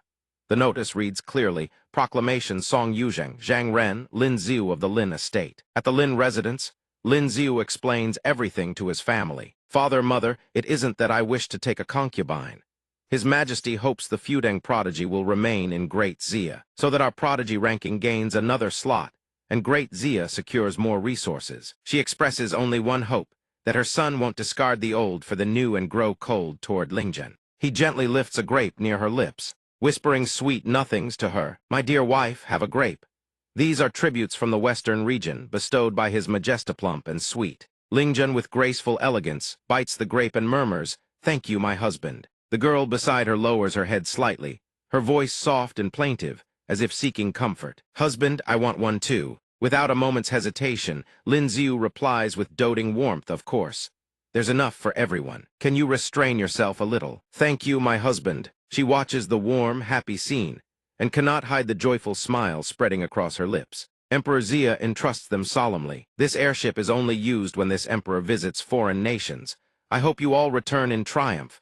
Do not disappoint me. Lin Xiu bows slightly, his voice resolute. Your Majesty, we shall give our utmost. The airship hurtles forward at breakneck speed, soaring high into the boundless sky. He stands at the prow, his gaze sweeping watchfully across everything ahead. With focused eyes, Lin Xiu calculates carefully at this speed. They can reach Fusang before dinner. Several hours later, the airship pilot announces, Young masters, please remain seated. We are about to land. A breathtaking scene unfolds before their classical houses, radiating elegance and grandeur. Yilin cannot conceal her displeasure. She steps forward with firm resolve and speaks bluntly. I will not marry anyone from Dayu. Her father responds helplessly, rebuking her. This is the clan's decision. You have no right to choose. Ignoring the words around her, she turns gracefully and strides straight into her chamber. Just as Yilin is about to call out his name, Lin Xiu swiftly reaches out and covers her mouth. Lin Xiu gently places a hand over Yilin's lips, signaling with his eyes for her to keep her voice low. She murmurs softly, her voice barely a whisper, Lord Lin. Why are you here? Why have you come to my home? He answers at once, I just arrived in Fusang today and came to see you, Chiba Yan. Why have you grown so thin? With tears brimming in her eyes, Yilin confesses sorrowfully, Lord Lin, I may not be able to marry you. Lin Xiu cannot contain his curiosity and asks, why, was it not agreed there would be a martial arts marriage tournament? She answers hesitantly, the clan has already struck some secret accord with Dayu.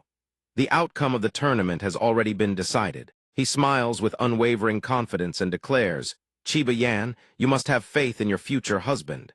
No matter what tricks they employ, I will take you away. From outside, frantic knocking erupts, abruptly cutting short their conversation. She gently pushes Lin Xiu away and whispers, someone is here. Lord Lin, hide for a moment. Yilin addresses the two figures, father, mother.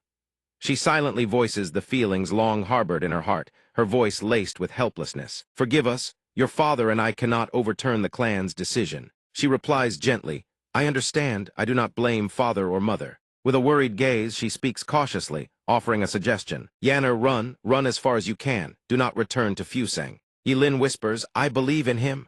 Her mother frowns, leans in closer, and asks in confusion, what was that? Nothing more to say. She answers vaguely, it's nothing. After Chiba Yan's parents depart, Lin Xiu steps out from the chamber, his expression solemn. Lin Xiu speaks with deliberate care, Chiba Yan, it grows late. I must take my leave. Do not worry, I will bring you home. His Majesty has bestowed upon me a grand estate. I have left a token there for you. Yi Lin's words overflow with deep gratitude. Lord Lin, you have saved me twice already. Now you must go to such lengths to take me as your wife. I truly do not know how I could ever repay you. He waves his hand dismissively, Do not be so formal with a friend. I never had many friends to begin with. Given the bond between us, this is nothing at all. She speaks without hesitation, tearing apart Lin Xiu's words. Lord Lin has no shortage of friends. Ninger has even already. Well, you know. He scratches his cheek sheepishly and stammers. Well, things are different now. Next time you meet them, you can call them your elder sisters. At the embassy, Lin Xiu eyes them with puzzlement and slowly asks, "Have you still not gone out for a stroll?" Song Yuzheng answers, "We don't understand the Fusang language either." "Stroll, what stroll?" His eyes widen in surprise as he cannot help but ask, "You understand the Fusang language?" Lin Xiu raises a finger, indicating he knows a little. Song Yuzheng puts his keen nose to work, sniffing hard with a grave expression. He cautiously deduces that a woman's scent clings to Lin Xiu, and an incredibly strong one at that. Based on his experience, there is only one possible explanation for such a scent. Lin Xiu has already rolled in the sheets with Chiba Yan. Zhang Ren furiously hurls the object in his hand to the ground, his voice dripping with envy. Back in the imperial capital, you already had Zhao Lingjun, Qin Wan, and Zhu Ningeriet. Even in Fusang, you won't rest. Song Yuzheng watches the cherry blossom petals dance in the wind, sighing wistfully. Mandarin ducks and lovebirds fly in pairs while he can only stand aside, and envy Lin Xiu's daily conquests. The volcanic mountain range of Fusang. Lin Xiu stands tall and imposing atop the peak of a volcano, erupting with tremendous fury. From his lofty vantage point, his gaze falls upon a man sitting calmly far below. Looking to the other side, Lin Xiu spots a white-haired figure also seated on a boat. He says nothing, but a silent conclusion forms in his mind. Ming he must have cultivated here in the past. Fire-attributed power within his body still fluctuates even from this great distance. What a pity they arrived too late. The great volcano has already been claimed. It seems they can only cultivate at the smaller ones. Lin Xiu descends at an unhurried pace, his feet touching the ground with a soft, steady grace. He chuckles lightly, his voice brimming with cheer and optimism. This place doesn't seem bad at all. There are still 3 days until the martial arts marriage tournament. I can come here to cultivate each evening. 3 days later, an extinct volcano. The organizer steps forward and announces esteemed guests. As Chiba City lacks a proper aeronaut to avoid disturbing the residents and surrounding structure, we have chosen this location for the competition. We humbly ask for your understanding.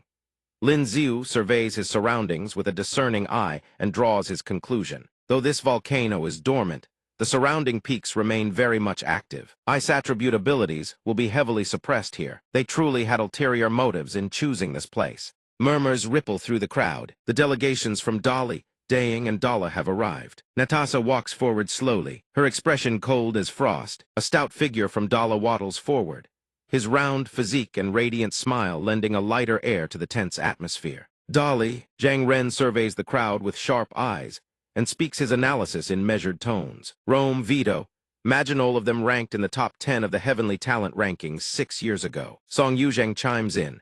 I hear the rules for this competition call for 3-on-3 bouts, not 1-on-1. Brother Lin, we can only try to hold the enemies at bay, for Yao cannot guarantee victory. Lin Xiu replies, "Thank you." Columns of white chi spiral outward as Otto and 2 others touch down upon the ground. The 4th Prince of Deu. Zhang Ren clenches his jaw, unable to conceal his shock. Why have they come as well? Seeing Zhang Ren's reaction, Lin Xiu cannot help but wonder. He asks, "You know them?" Zhang Ren answers with a grave expression. The young one is the 4th Prince of Deu, ranked 4th in the previous Heavenly Talent rankings. The 2 flanking him are ranked 2nd and 3rd, respectively. Even if all 3 of us joined forces, we could not defeat any single one of them, let alone all 3. The crowd, upon spotting Otto, immediately bows in unison, respectfully welcoming the 4th Prince. From behind Natasha, a voice dripping with contempt rings out, spitting scorn upon these so-called rivals. Lin Xiu observes her carefully, musing that although her disguise technique does not surpass his own, it is nonetheless exceedingly masterful. The organizer steps forward, holding a box, and announces, "Representatives of Daxia and Dala, please draw your lots. First round, Deu receives a bye. Daxia faces Dali, Dala faces Daying." Lin Xiu stares intently at the characters inscribed on the drawn lot. Lin Xiu thinks to himself with a mocking gaze, as expected, the draw is rigged as well. Let me see just how shameless this competition can get. First match, Dala versus Daying. Both sides stand face to face, eyes razor sharp, their fighting spirit surging to the heavens. The princess commands her 2 subordinates sternly, "You need not intervene." The crowd, hearing such arrogant provocation, cannot contain their outrage. Too presumptuous. Daying has at least one who once ranked in the top 10 of the heavenly talent rankings. Let's just hope he doesn't end up face-slapped and begging his teammates for rescue. The three charge forward in unison, their voices brimming with menace. You will pay for your arrogance. Natasa's eyes flare open as she instantly unleashes her technique. Ice special ability. In the blink of an eye, a colossal bear materializes behind the princess ice bear. Before this spectacle, the three men gape in stunned disbelief. The ice bear's claw hurtles forward at breakneck speed, lunging with a ferocious snarl, its eyes burning crimson. The green-haired one takes a devastating blow immediately after. The black-haired one suffers an equally crushing punch. The ice bear roars thunderously and locks its iron grip around the opposing team. He can no longer counterattack. Cries of surrender echo across the arena. We surrender. Tell your bear to let go. Our man is about to be crushed to death. The surrounding crowd gapes in astonishment, then bursts into fervent discussion. Good heavens, that is far too powerful. Alex of Deluo has been a prodigy since the day he appeared. He placed in the top 10 at the smaller tournament Deluo hosted not long ago. Before that, his name was unknown. Yet his strength in the grand tournament could already secure him a spot in the top 10. Yet he didn't even participate in the smaller tournament. The referee steps forward to announce the results. Second match, Great Zia and Deluo. Three fighters prepare to face Roman's team. With a smirk, Roman strokes his chin and declares, "You must be Zhao Lingzhen's husband." He then explains the background of the man standing before them. His name is Roman, and his ability is Earth. Leave him to you, brother. We'll do our best to hold off the other two. Ander stands in the distance, asking curiously whether Roman can defeat him. Colin replies calmly, even if he can beat Roman, there's still the De Luo hurdle in the next round. Otto speaks up, I want to see what qualifications this man has to be Zhao Lingzhen's husband. Roman immediately summons the stones toward himself. The stones instantly fuse together, forming a colossal fist that moves in sync with his every gesture. Zhao Lingzhen's husband prepare to die. The massive fist hurtles straight toward Lin Ziu. Maintaining a calm demeanor, he slowly speaks. First, my name is not Zhao Lingzhen's husband. Second, my name is Lin Ziu. Roman's face darkens. The fist swings forward, surging straight ahead. So fast the two collide at blistering speed, leaving trails of haze in their wake. Roman has already repositioned himself, ready to launch his next strike. Lin Ziu shows no sign of disadvantage, quickly shifting into a ready stance. The violent impact sends both fighters hurtling backward. Unsurprised by the evenly matched exchange, he grits his teeth and mutters as expected, not simple at all. Then, stone arrows sharp as lances rocket toward the opponent. They surge toward Lin Ziu in unison, spawning a thick haze that blankets the surrounding area. He barely escapes the encirclement of the razor-sharp arrows. Roman raises his hand. Clenching his fist tight, stones automatically fuse together, enveloping his entire body in stone armor. He rockets forward, his head encased in a hardened shell of stone. The spectators gape, murmuring in admiration. That is Roman's signature techniquance unleashed. Its momentum is unstoppable. Roman's eyes turn ghostly white as he channels his secret technique. He brings both hands together, slowly beginning to execute his technique. An unstoppable force, Roman charges straight toward where Lin Ziu is trapped. Zhang Ren and Song Yuzheng see this and cry out in alarm, shouting Lin Ziu's name in unison. Lin Ziu seems to have sensed the incoming attack. He suppresses his fury, his expression darkening, his eyes blazing wide open. In an instant, a violent explosion erupts. As the smoke slowly dissipates, the only image that remains is Lin Ziu gripping Roman's head in a vice-like hold. The crowd beholds the spectacle, very soul struck dumb with shock. Utter silence. Ander stammers in disbelief, unable to trust his own eyes. What? How is this possible? Lin Ziu's grip tightens, a current of jade-green chi radiating outward. He stands tall and imposing, his gaze sharp as a blade. The crowd erupts in hushed whispers. Roman lost? Could he be at the Earth-grade upper stage? Is this truly the strength of Zhao Lingzhen's husband? He already told Yaohai's name is Lin Ziu. Heavens above! Great Zia actually has two cultivators at the Earth-grade upper stage under the age of 20. Yilin's eyes shimmer with emotion as she softly smiles and calls his name. Lin Ziu. Roman's two subordinates cannot comprehend what just happened. How is this possible? Roman fell just like that without any hesitation. Lin Ziu appears before them in a flash. Where do you think you're looking? Immediately after, a thunderous explosion erupts. The two collapse, their eyes wide as if they never even grasped what happened. All three of De Luo's fighters have fallen. With a sharp gaze, Colin begins to analyze. This kid's strength is likely no weaker than ours. Ander seems to agree. His power and speed demand extreme caution, Evan. The fourth prince cannot afford to let his guard down. He approaches the draw area and announces with a hint of implication. This time, Great U draws first. Colin glances at the lot in his hand and lets out a quiet, mocking laugh. As the official begins to announce, the next match Great U draws the bye. Great Zia faces De Luo. He silently ponders. The Feudang envoy appears to be affiliated with the third house. The third house and Great U are of the same cloth. The others express their dissatisfaction with the draw results. Stepping forward to protest, why does Great U draw the bye twice in a row? This reeks of foul play. You've rigged everything from the start. He feigns complete innocence, his eyes brimming with smugness and mockery. It's merely Great U's good fortune. Would it only be fair if you drew the bye instead?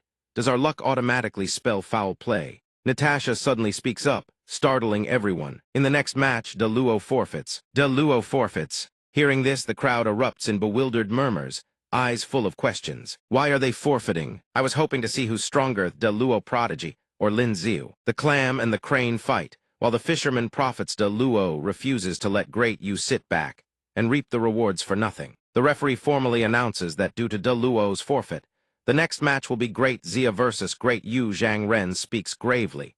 This time, we'll have to rely on you. Song Yuzheng responds without much expectation. I probably won't last long either. Lin Ziu and Otto exchange glances, but say nothing. She presses her hand to her chest, her eyes brimming with worry, and silently prays. Lin Ziu, you must win. The referee's proclamation thunders across the arena. Match begins. Instantly, he launches into the air, confronting Colin head-on. While trading blows with Zhang Ren, Ander still flashes a smile. You're not bad. A pity you're no match for me. Surely you've realized the vast gulf between us, yet you still resist, despite the pain. Zhang Ren forces out his words. I am of the Zhang family, Zhang Ren of Great Zia. Meanwhile, on Song Yuzheng's side, Colin presses in relentlessly, his voice dripping with derision. Give up. The gap between us is far too great. He's pinned to the ground, cursing without pause, utterly crude and graceless. I fight in the name of Great Zia. Compared to personal image, I believe the nation's image matters more. With an expression full of self-satisfaction, he sneers. I've already shown you considerable mercy by not striking your face. If you wish to die, then I shall oblige. Flames erupt behind Ott. A demonic visage materializes, his voice brimming with contempt. So this is all Zhao Lingzhen's husband amounts to. Let's see how much longer you can hold out. Watching from outside, she can't help but express her indignation.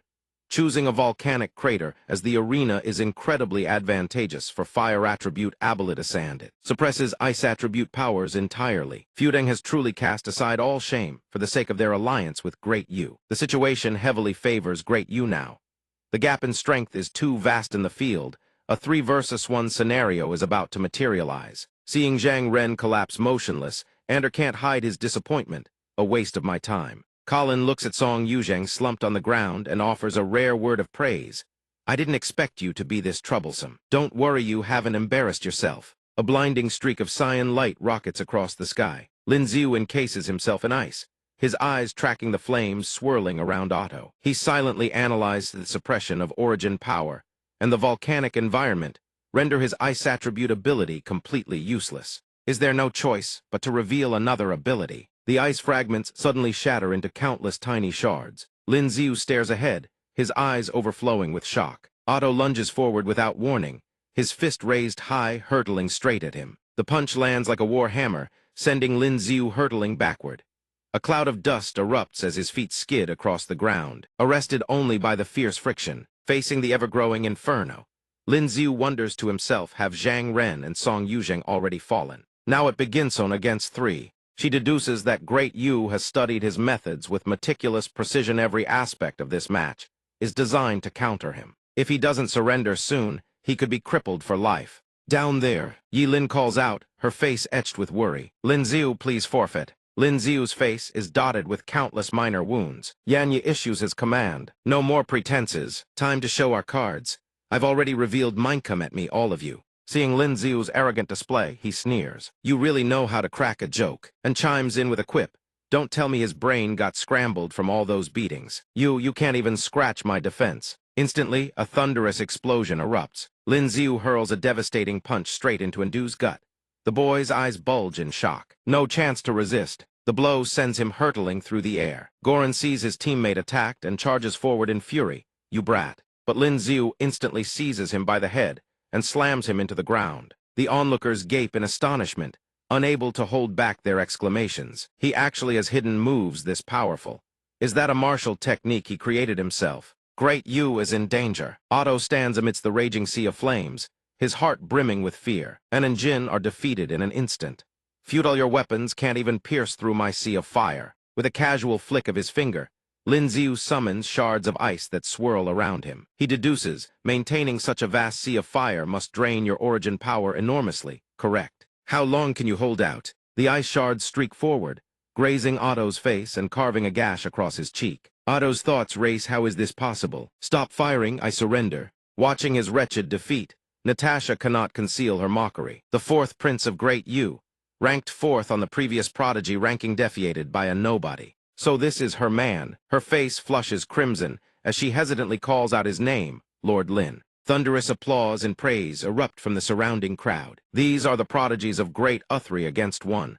And they still lost this badly, even under disadvantageous conditions. Even with his abilities restrained, he truly lives up to being the husband of Zhao Lingjun. Lin Xiu's mind swirls with thoughts. No matter how I perform, whether 1 against 2 or 1 against 3, I still can't use my own name. Must I defeat Zhao Lingjun before anyone will call me by my real name? The organizer steps forward to congratulate him.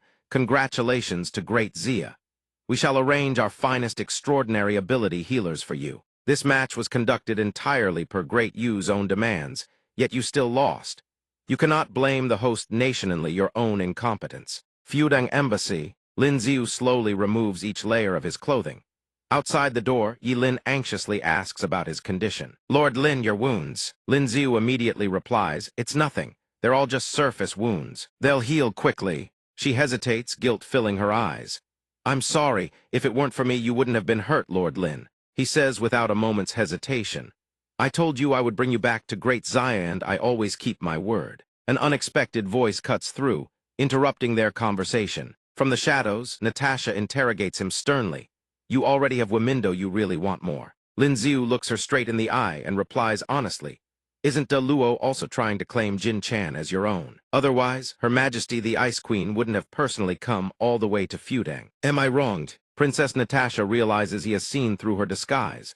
She slowly reaches up to touch her hair, her gaze sharp as a blade. Then she gradually peels off the false skin masking her face. With a curious expression, she softly asks, "How did you see through it?" Yilin's eyes widen as she exclaims in disbelief, "Natasha, why are you here?" Natasha gently lifts her chin, her voice soft and tender. "It's been too long, little Yi. I've come to rescue Yao Hao. Could I stand by and watch you be married off to someone else?" Watching Natasha's flirtatious demeanor, Lin Xiu furrows his brow slightly, his guard rising. She claims to fancy Zhao Lingjun, yet still pines after others. What kind of woman is she? Better stay on guard, can't let her corrupt Lingjun and the others. Fudang airstrip. Natasha wraps her arms around Yi Lin, her voice brimming with concern. "If life in Great Xia isn't treating you well, come find me in De Luo. De Luo will always welcome you." He casually pulls her into an embrace and quips, "You're hugging Jun, and I'm hugging Yaodocent. That technically count as me hugging her too. Such a pit-eyed, most intimate thing Zhao Lingjun and I have ever done is hold hands." She stands on the ship's deck, her voice echoing down from above. "When you see Jun, tell her I miss her." He turns back to look at her and says, "Let's go too." The ship's wings ignite, and it soars straight into the sky. Lin Xiu places a hand on Yi Lin's shoulder, his voice gentle and comforting. "Is it hard leaving your homeland behind? If you want to cry, you can borrow my shoulder." His gaze drifts to the two others nearby, eyes full of judgment. Song Yuzheng and Zhang Ren shout indignantly, "Don't push it. This ship is huge. Where exactly are we supposed to go? Jump off, our wounds haven't even healed yet." Outside the royal capital, they gather and chat animatedly. In the clash against Great Yu, when has Great Xia ever won so decisively? I heard Lin Xiu fought 3-on-1 and turned the tide single-handedly.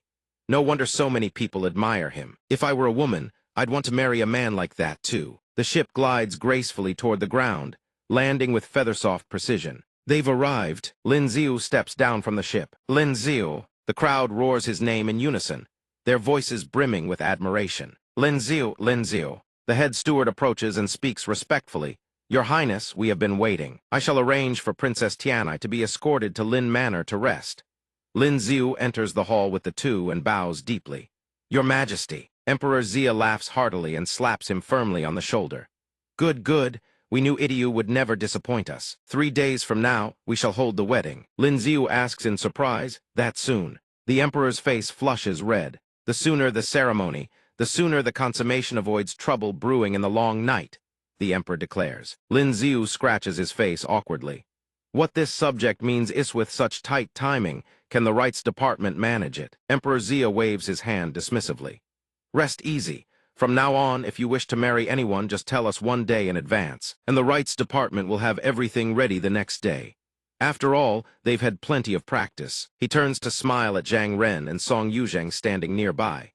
You two have worked hard as well. We shall reward you handsomely. Both reply in unison, we thank your majesty, New Lin Manor. Mingzhu calls out softly, Lin Xiu, this palace heard you were injured, so I brought a healer to examine you. Lin Xiu replies with deep gratitude. Thank you, your grace. The imperial consort puffs her cheeks in annoyance. Her eyes burn with frustration and reproach. Imperial brother really is something every single time. He turns to you. Is there no one else in this empire? Meanwhile, she calmly proceeds with healing Lin Xiu's wounds. The wounds across Lin Xiu's body rapidly fade away. Bai reports cheerfully, all Donier wounds have fully recovered. Mingzhu turns to leave but pauses at the door. I'll have someone bring the medicinal broth over shortly. Make sure you drink it. Late into the night, he gently pushes the door open, curiosity coloring his voice. I wonder how Qin Wan and Zhu Ninger are doing. The two wear alluring outfits. Their stunning beauty turning Lin Xiu's face beetroodontal blood starts gushing from his nose. Qin Wan gently lifts his chin and whispers in a honeyed voice. They say a short absence outshines even a wedding night.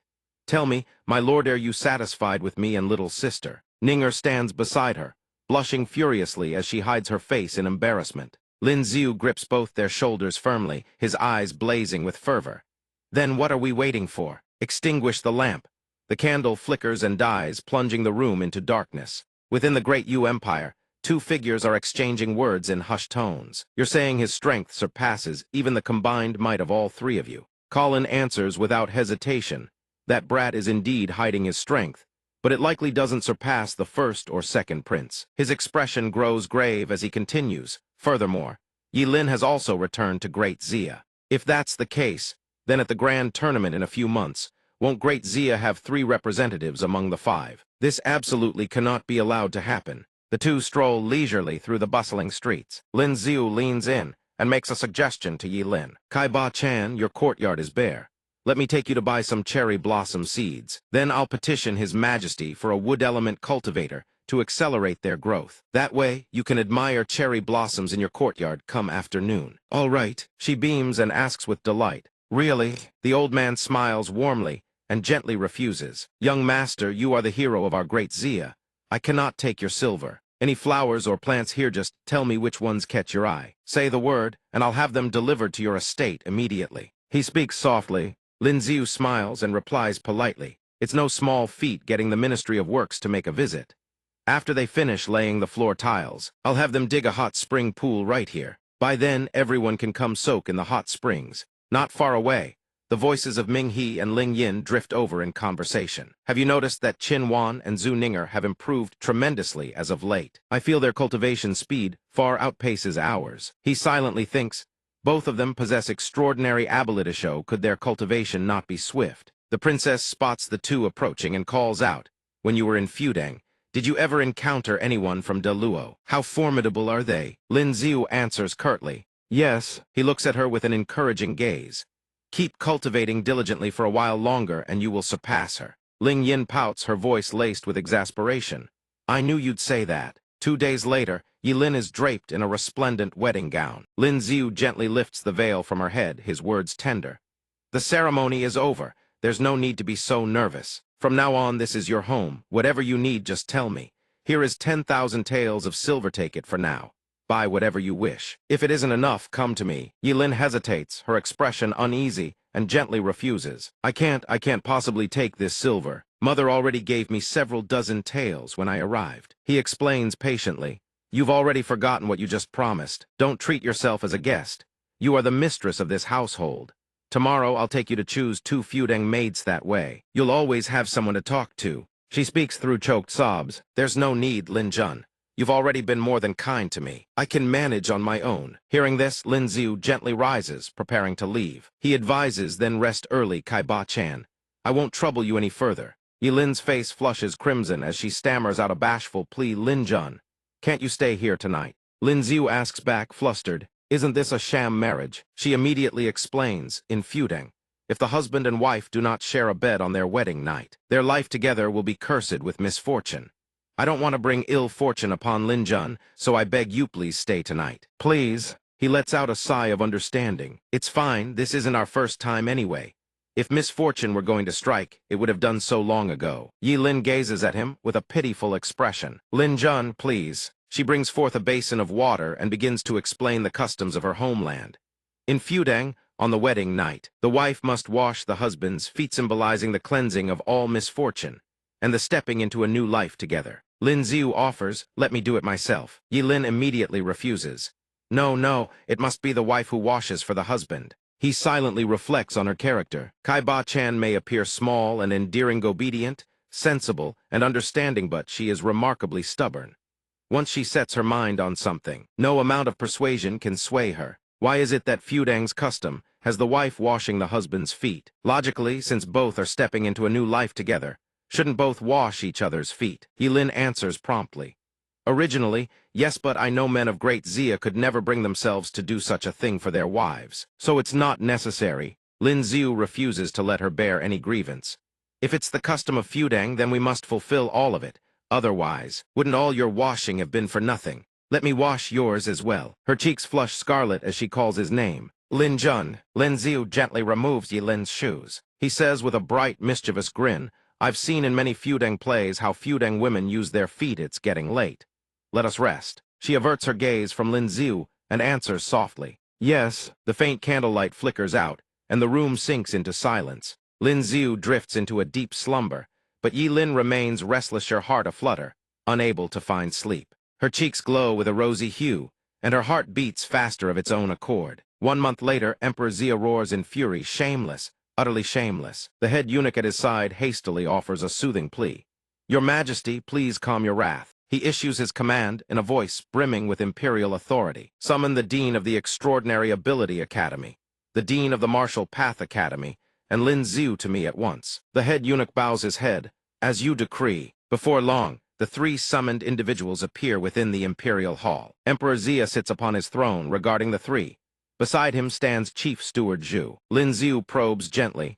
Your Majesty, what has happened? Zhu Jin answers on Emperor Xia's behalf, resolving his query. Great Yu, De Luo, and De Ying, these 3 nations have formed an alliance. His expression is irate, his words laced with biting sarcasm. Protecting each other's prodigies on the tournament grounds, barring the talents of smaller kingdoms from recruitment isn't that the very sort of underhanded tactic Great Yu has always pulled. They've even shifted the blame onto martial practitioners themselves. Vice Dean Chen's expression turns grave. He speaks in a low, somber tone. Forcing warriors to use wooden weapons will drastically diminish their combat prowess.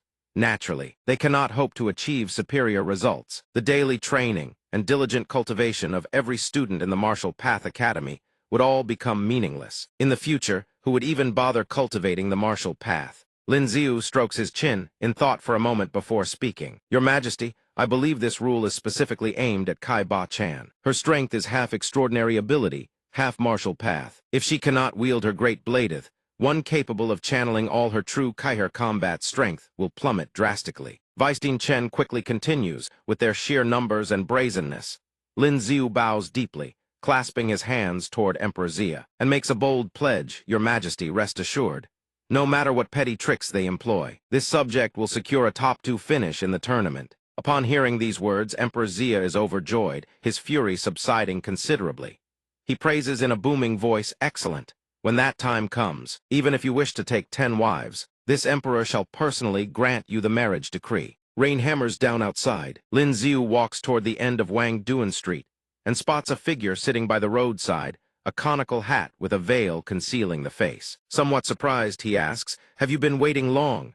Chen Qi, the woman beneath the hat, answers, not long. Lin Xiu places his hand on her shoulder and opens an umbrella, shielding them both. He says calmly, "Follow me." She agrees without hesitation. All right. Inside a small noodle shop, Lin Xiu and Chen Qi sit at a wooden table and chairs tucked into the corner of the room. He looks at her and speaks. "Why did you come so late?" A waiter cheerfully approaches their table, a wooden tray in hand bearing 2 steaming bowls of noodles. He announces with a grin, "Honored guests, your noodles are served." Chen Qi's side veils have been folded up onto the brim of her hat. She stirs the noodles in her bowl with her chopsticks while answering his question. After the previous incident, a great many spies were exposed within the Ming. These past few days, I've been hunting down those moles. Lin Xiu, mid-bite, freezes the instant he hears this. He raises his head and asks, "Were you hurt?" She says nothing, only nods. Seeing this, understanding dawns on his face.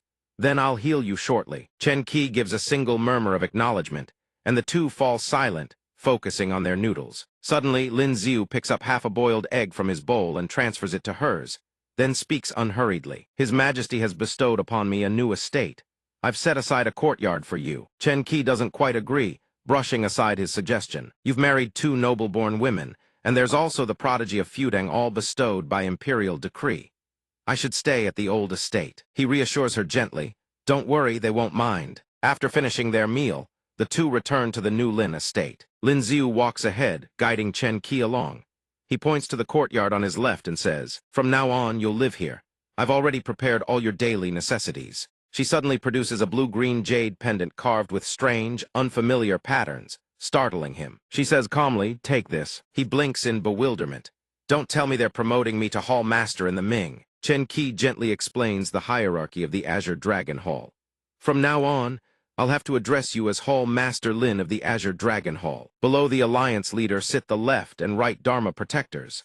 She continues down the chain of command. Then to the 4 great Hall Masters: Azure Dragon, Vermilion Bird, Black Tortoise, and White Tiger. Chen Qi recalls the rank structure and elaborates below the Hall Masters are the branch masters of each prefecture, followed by ordinary members. Lin Xiu turns the jade pendant over in his hand, mulling for a moment before asking curiously, "What happened to the previous Hall Master of the Azure Dragon Hall?" She answers unhurriedly, 2 years ago, Hall Master Sun sacrificed his life during a mission. The position of Azure Dragon Hall Master has remained vacant ever since. Because you've rendered great merit on 2 occasions, the Ming has made a special exception to promote you to Hall Master of the Azure Dragon Hall." After absorbing all the information, he carefully stows the jade pendant away, then points to the room ahead and says, "Let's go heal your wounds first." Chen Qi steps into the room, slowly smiles, and lets the purple cloak slide from her shoulders. The cloak pools at her feet, revealing pale, porcelain shoulders marred by vivid bruises of purple and red. Her chest is wrapped tightly in white bandages. She unwraps each layer with trembling slowness, her face gradually flushing crimson. Shyly, she whispers, "Begin." Lin Xiu channels his technique. A stream of emerald light erupts from his palm. Chen Qi's brows furrow slightly. He softens his voice and comforts her. "Bear with it for a moment." She nods at once. The space falls into a gradual silence as he continues to heal her. Outside the courtyard, 3 heads peek from behind the wall. All 3 girls peer into the courtyard, whispering among themselves. Ming, he speaks first. "Do you 2 know who owns that courtyard?" Ninger replies, "I'm not sure. My husband set this courtyard aside from the very beginning, but no one has ever moved in." A moment later, the 2 figures inside the courtyard step out. Lin Xiu walks forward. He gestures to Chen Qi and introduces her. "Everyone, this is Miss Chen Qi, a friend of mine." The princess can't help but mutter under her breath, "You have friends." Lin Xiu shoots a glance at Minghe and fires back without missing a beat. "You're not," the princess starts to retort but bites her tongue. Qin Wan rests her chin on her hand, a flicker of recognition in her eyes. "So it's her." Ninger immediately asks, "You know her?" "How come I didn't know?" Qin Wan doesn't feel like explaining. She simply hums and lets it pass. "There are plenty of things you don't know." Everyone gradually disperses, leaving only Lin Xiu and Chen Qi eating together. He still voices the doubt gnawing at his heart. "Who inflicted those wounds on your chest?" She replies flatly, "An Earth-grade martial artist from the Grand Prefecture. He relied on the Zhang family's backing and ran roughshod through the Grand Prefecture, committing countless heinous crimes. I tried to kill him several times and failed every time." Hearing this, he can no longer contain his fury. His fist clenches white-knuckled before his chest. He declares in a steely voice, "Once we finish eating, you and I pay a visit to the Grand Prefecture. I'll avenge you." At the Grand Prefecture, The young master lounges on a vast bed draped in crimson silk, surrounded by 4 exquisite beauties, all in varying states of undress. One woman feeds him a grape, while another presses her body against his chest. At that moment, a servant enters, bowing low to report, "The corpses of those Heavenly Tao Alliance rebels have been hung from the city walls, sir. It's believed they won't dare set their sights on the Thai estate again." He asks dismissively, "What about the woman who escaped?" The subordinate replies cautiously, "We haven't been able to track her down yet." The young master's face darkens with displeasure. He waves at the women on the bed and jerks his chin. "All of you out!" The 4 women dare not linger and hastily retreat. "Yes, my lord." He straightens his belt and speaks in a frigid tone. "Since you've already arrived, stop hiding. Show yourselves." 2 figures drop from the ceiling beam. Lin Xiu stares straight at the man and confirms once more with Chen Qi, "He's the one who hurt you." She nods without hesitation. The moment the young master lays eyes on Lin Xiu, a sneer twists across his face. "You think bringing some pretty boy is enough to kill me? Since you've come, don't even dream of leaving. I'll grind your little pretty boy into meat paste, then have my way with you right in front of him." A shard of glacial ice materializes in an instant. Before the man can recover from his shock, Lin Xiu unleashes a thunderous roar. Icefire domain. Crimson flames and azure radiance erupt simultaneously, engulfing the man on all sides. His brows knit together, the young master gapes stunned. How do you possess so many abilities?" Lin Xiu replies with icy indifference, "I have no obligation to answer a dead man's questions." Those converging torrents of power rip his body to shreds in an instant. He lets out a terrified scream and drops dead on the spot. Chen Qi surveys the lavish furnishings of the Grand Prefecture and says, "The wealth of the Thai estate was all plundered from the common folk, meant to be offered up to the Zhang family. We should take it and use it to aid the people." He agrees gently. As you say, back at the New Lin estate, Ninger and Chen Qi hold a martial exchange session. Ming He and Qin Wan simply stand to the side and watch. The bout concludes. Ninger wipes the sweat from her face with a white towel and extends an invitation. "Miss Chen Qi, come bathe with us. There's a hot spring in our courtyard." Chen Qi is reluctant and declines. "You all go ahead. I want to cultivate a bit more." Qin Wan chimes in. "Bathing alone is dreadfully boring." The princess quickly echoes the sentiment. "Come with us. That's right, let's all go together. We're all women here anyway, it's nothing." Unable to decline any further, Chen Qi reluctantly follows them to the hot spring. Chen Qi wraps only a white towel around herself, her voluptuous figure barely concealed. The moment the other 3 see this, they instinctively stumble backward. Ninger panics, stammering, I almost just took a bath." Qin Wan nods in sympathy. "Same here." Meanwhile, Ming He's eyes go wide no way. The princess's dignity shatters on the spot.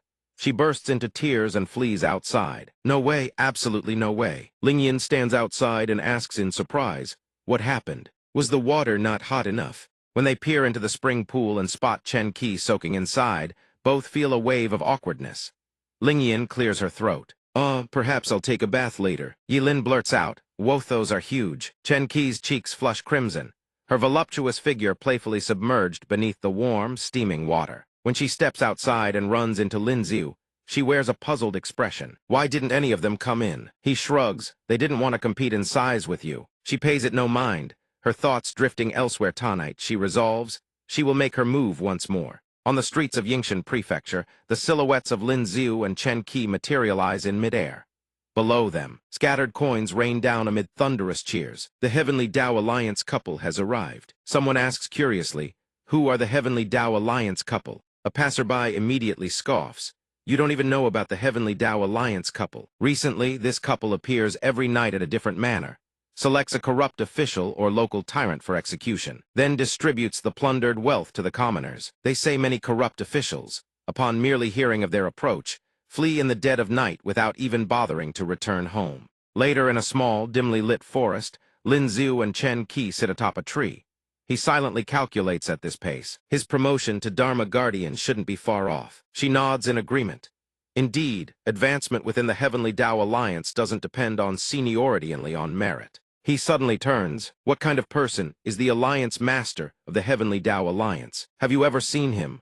Chen Qi fiddles with the hat in her hands and shakes her head. "I've only ever met the left and right Dharma Guardian Sand. I'm not the only one. Practically everyone in the Heavenly Tao Alliance, even the left and right Dharma Guardians themselves, never once met the Alliance Master. At the start of each year, the Alliance Master dispatches a holy envoy to deliver the kill list for corrupt officials across every prefecture of Great Xia. This is also the mission the Heavenly Tao Alliance must complete within that year. Lin Xiu calculates the time in his head and continues the conversation. Come to think of it, the new year is almost upon them. How did you spend last New Year's Eve? Chen Qi holds nothing back and tells him everything, sometimes on the road, sometimes in the middle of a mission. On New Year's Eve, most targets let their guard down, making them easier to assassinate. Hearing this, he invites her warmly celebrate New Year's Eve with everyone from now on. She gently agrees. He asks again, do you have a New Year's wish? Chen Qi whispers softly, my wish is that the common people can live and work in peace, free from oppression by the powerful, without ever having to fear the nobility. And you, Lin Xiu speaks with a tender smile.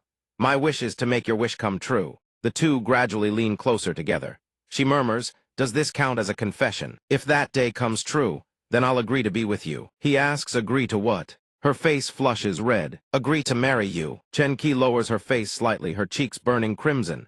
She asks shyly, don't you like me? He speaks without hesitation. I do. Lin Xiu and Chen Qi arrive at the entrance of the royal capital's main boulevard. He leans close to her ear and whispers, isn't this the signal of the Heavenly Tao Alliance? Chen Qi's gaze drifts toward the capital ahead, where a symbol has been etched at the street corner. Those being summoned are likely you and me. The shopkeeper spots customers arriving and warmly calls out, welcome, honored guests. She steps in and gets straight to the point. How much for a pair of candles? He quotes a price. 3 wen per pair, 10 wen for 3 pairs.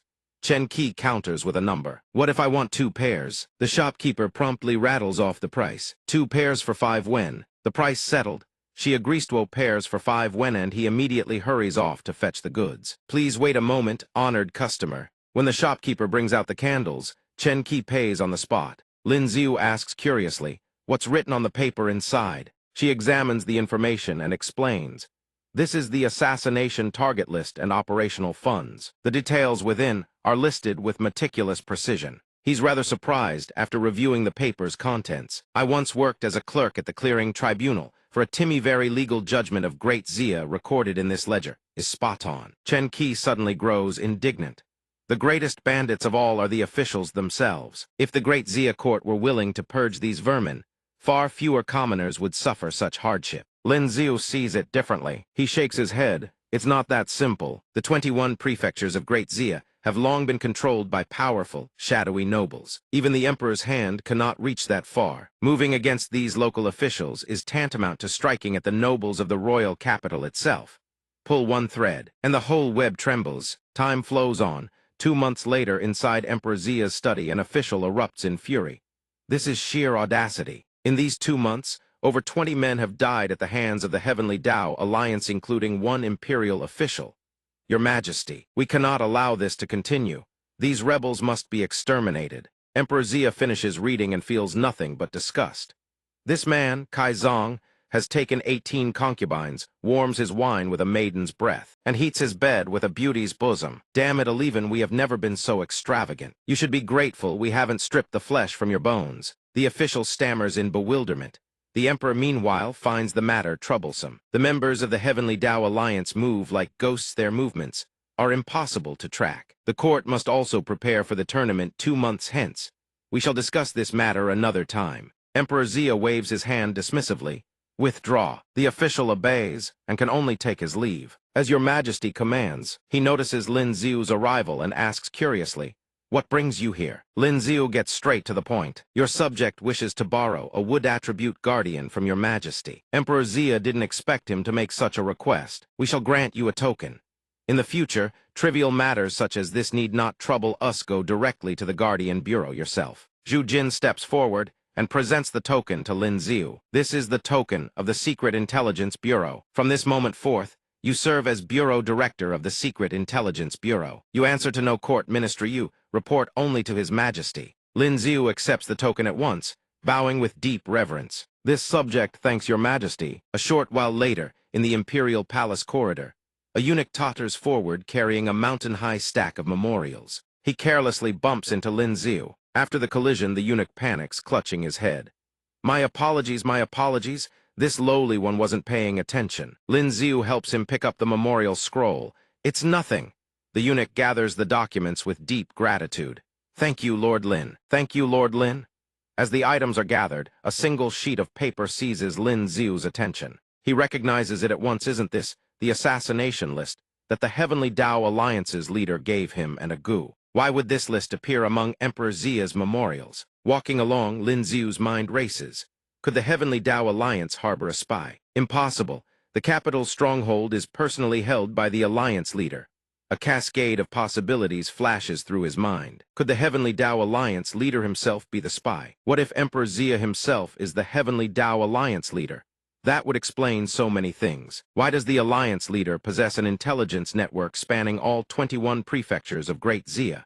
Why is he so fabulously wealthy? Why does he know Great Xia's laws better than Lin Xiu himself? The more Lin Xiu ponders it, the more convinced he becomes that his deduction is the truth. Indeed, when it comes to intelligence capabilities, no one surpasses the Secret Intelligence Bureau. When it comes to wealth, 100 of him wouldn't match Emperor Xia, and the reason behind it all could not be clearer.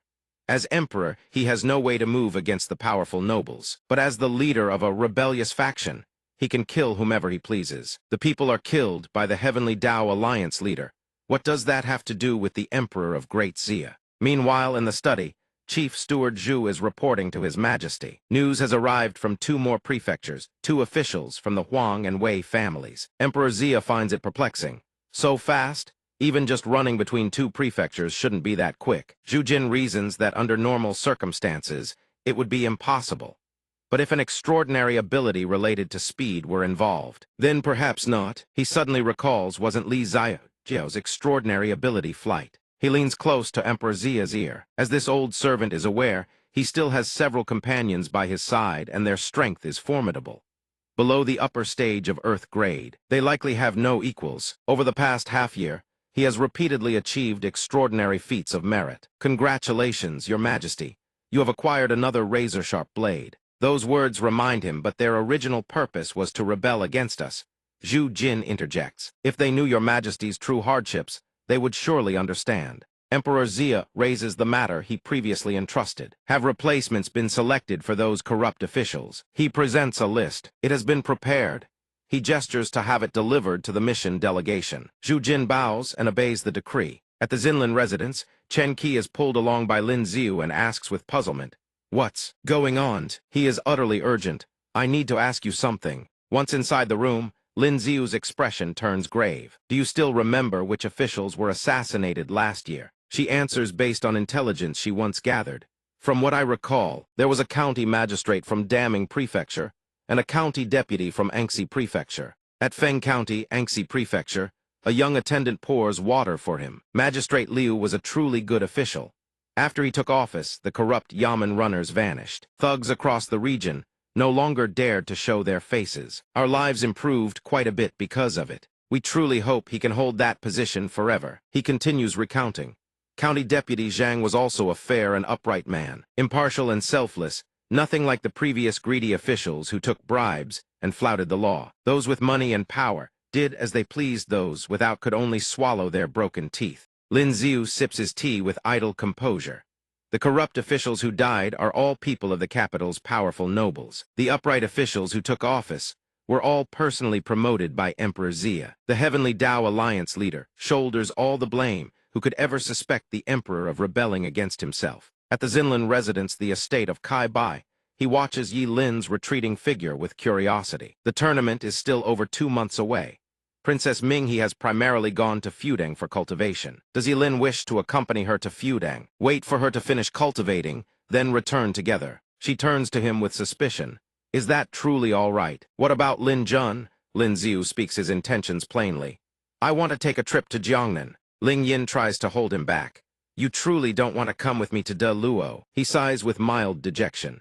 No matter how I cultivate, my progress barely budges. You should go train for another month. Besides, I already promised them I'd take them on a trip to Jiangnan. Lin Xiu leans close to coax her. Next time I'll definitely go with you. For now, you should think about whether you'll keep your promise when I place in the top ranks of the tournament. She flushes red and blurts out, "Go if you want, don't go if you don't." Ling Yin watches his retreating figure and refuses to yield. "You think you can definitely crack the top 10? Wait until I finish cultivating. I could beat 100 of you." Lin Xiu strolls away without a care. "I wish you success." Ling Jun had just walked over and grew curious. "What were you two talking about? What promise?" She presses against him and nuzzles coquettishly. "It doesn't matter. Sister, let's go admire the cherry blossoms." In the Imperial Palace's Imperial Garden, Emperor Xia watches Mingzhu paint. She is utterly absorbed, her brush dancing across the silk to create magnificent strokes. The next moment, Lin Xiu appears and pays his respects. "Your Majesty, noble consort." Mingzhu glances at him. "You've come at just the right time. Come tell me what you think of this painting." After studying it, he raises his thumb in admiration. "Your brushwork has improved immensely, noble consort." Emperor Xia shares Lin Xiu's assessment. Mingzhu's landscape paintings are noticeably finer than before. He does not beat around the bush and goes straight to the point. "Noble consort, tomorrow I wish to travel to Jiangnan with the imperial physicians. During those days, I will be unable to visit you and Nai Nai." She hears this and remains perfectly composed. "Oh, understood." Suddenly, Emperor Xia proposes. "Mingzhu, would you like to return to Jiangnan for a few days? I shall have the servants escort you there. Half a day's journey and you will arrive." Mingzhu refuses at once. "No need." The noble consort then notices Lin Xiu clear his throat lightly and suggest, "Noble consort, recently little Nai Nai has been rather listless. The environment of Jiangnan differs from the capital. Taking her there for a change of scenery could be beneficial." In the end, she is persuaded. "If that is the case, this consort shall bring Nai Nai to Jiangnan for a few days. Xiao Yuert Ling Long, pack your belongings and accompany this consort." In the distance, mountains loom ethereally behind veils of mist. The vessel surges forward at breathtaking speed. Lin Xiu gazes at the vessel with fascination. This thing is far more convenient than a carriage. With it, one needs no inns while traveling. Once he returns to the capital, he'll demand one from Emperor Xia. He turns around. "Miss Murong, as it happens, there are certain matters I wish to discuss with you." They arrive swiftly. The air here is crisp and pure, the trees lush and verdant. In the distance stretches the picturesque scenery of Jiangnan emerald mountains and sapphire waters, a landscape worthy of poetry. The imperial physician gazes around excitedly and exclaims, "The flowers of Jiangnan are so beautiful." At this moment, Rong Yu asks cautiously, "Auntie, would you like to visit home?" Mingzhu answers without the slightest hesitation, "This place is no longer my home." Suddenly she asks Lin Xiu, "Where shall we stay tonight?" He holds up 3 fingers and explains, "Noble consort, the last time I came to Jiangnan, I purchased a small estate. It's quite modest, only 3 rooms. Mingzhu shows not the slightest displeasure. "It is fine, we shall stay at your estate tonight." In the largest room, Lin Xiu sleeps on the floor, while Rong Yu, Mingzhu, and Zhu Ning are squeezed together on the large bed. She murmurs softly, "Murong Yu, don't disappoint me tomorrow." Time passes until the next day. A knock echoes from outside the door. Rong Yu hurries to open the gate. "Coming, coming." Mingzhu walks out of her room with a puzzled expression. "Xiao Yuer, who is knocking?" The old nanny looks at her, tears of emotion streaming down her face. "Young miss, I never imagined that before I die, I would be able to see you again." Seeing her, Mingzhu freezes in shock. "Nanny." The nanny grasps Mingzhu's hands tightly. "In the blink of an eye, young miss has grown so much." "Young miss, come home." Mingzhu's father steps forward and acknowledges his wrongs. "Mingzhu, back then your father wronged you. Come home." She stares at him in astonishment. "Why has father come here?" Mingzhu then hesitates. "I've long since put that year's matter behind me." Scene transition, the Murong residence. Mingzhu strolls through the grounds with the others, gazing at everything around her. She exclaims in surprise, "This tree, this pavilion, this water feature, they look exactly like the ones in the capital." She spots something different. This rockery, it doesn't look the way it used to. Lin Xiu is somewhat helpless. "Your Highness left the Murong residence over 10 years ago. In 10-odd years, a rockery battered by wind and rain, scorched by sun, and frosted by dew, some changes are only natural." Mingzhu hears this and finds it reasonable. Indeed, this palace has been gone for so long. Some changes in the household are perfectly normal, don't you think? Xiao Yuer, Deng Yuzhou sits and weighs the matter. "Probably." At this point, the old nanny speaks with a troubled expression. "Miss, that isn't it? A few days ago, some bored thief stole our rockery in the dead of night, and replaced it with one that looked quite similar, nearly fooled the master himself. What do you suppose that thief was thinking? He didn't steal money or valuables, yet he carried off a rockery that massive without minding the effort. What on earth did he want?" She pays the matter little mind.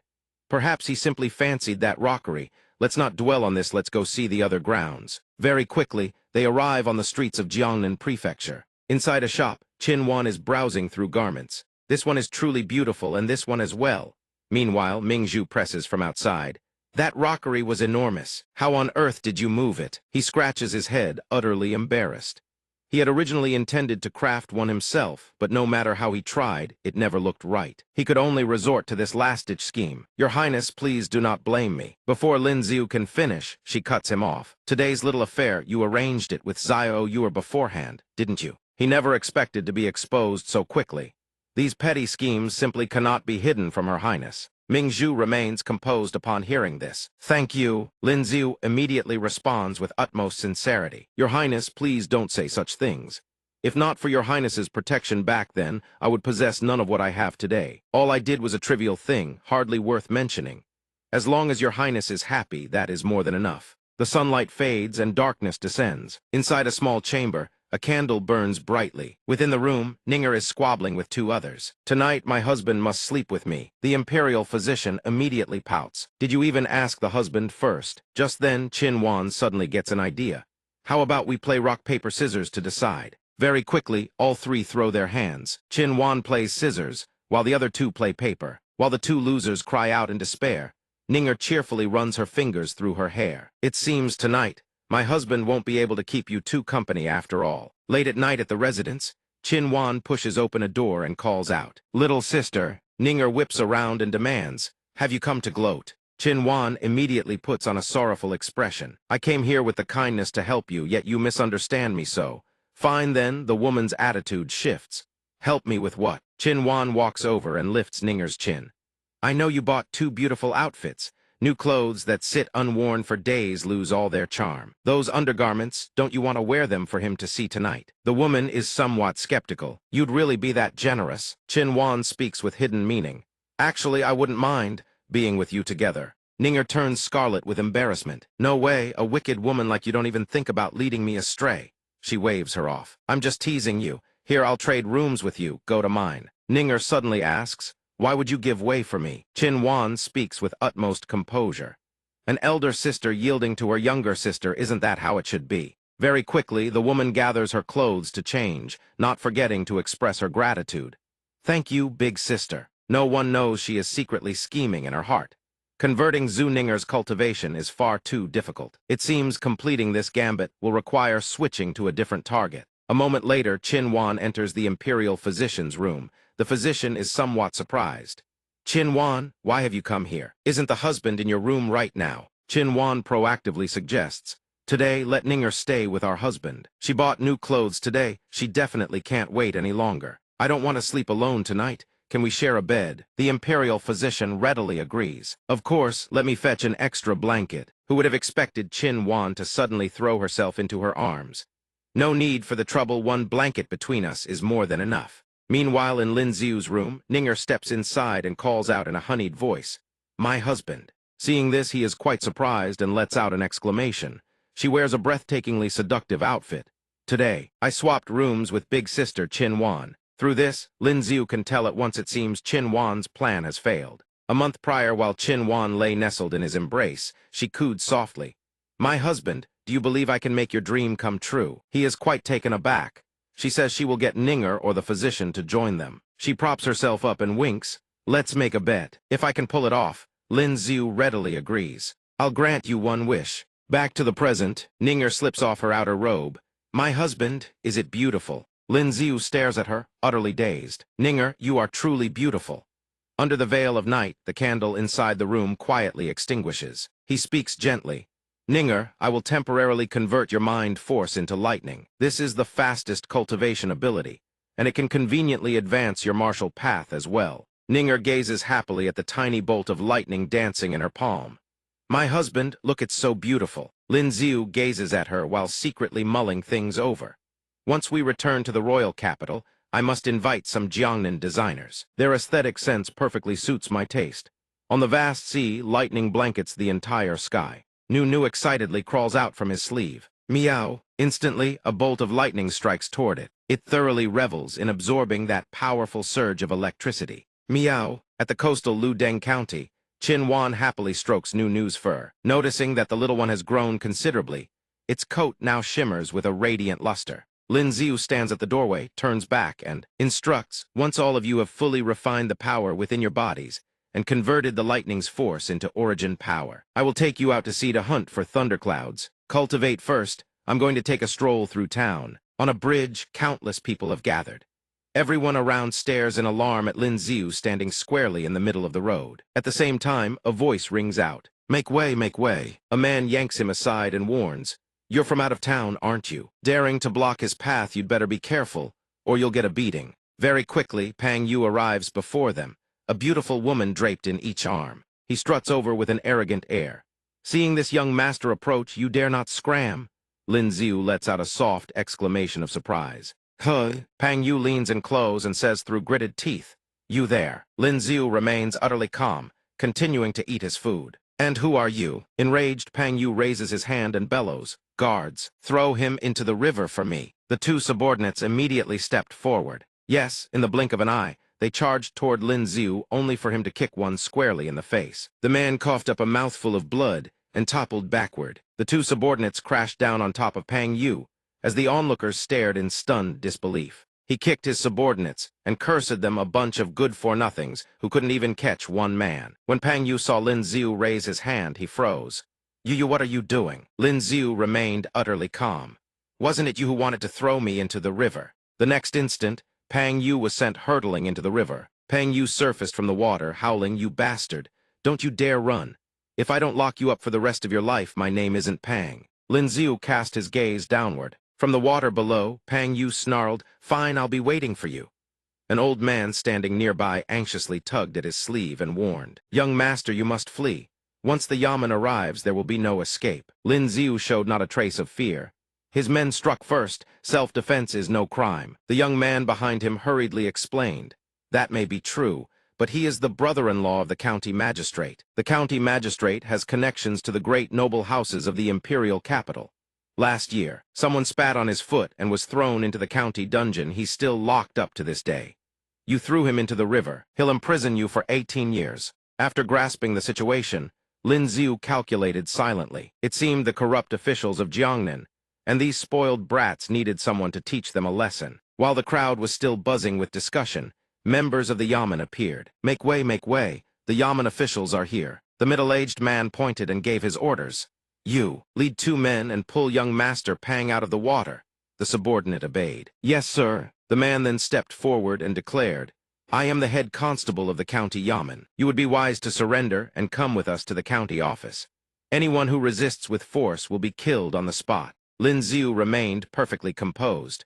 What are you standing around for? Where is the county office? As he was led away, Pang Yu, now being dragged from the water, snarled, Kid, let's see how long you can keep up that arrogance. Once we reach the yamen, don't expect to walk out in one piece. At the county magistrate's office, Pang Yu jabbed a finger at Lin Ziu with a domineering air. In a moment, I'll kick you straight into the dungeon. Lin Ziu remained composed, while the man he had struck clutched his face and wailed, he's beating people. Is there no law left? Pang Yu erupted in fury. Brother-in-law, you must avenge me. I was walking down the street when this brute suddenly ran up and threw me into the river, then beat my guards. Lock him up. 10 years, no 20 years. The county magistrate slammed his desk in frustration.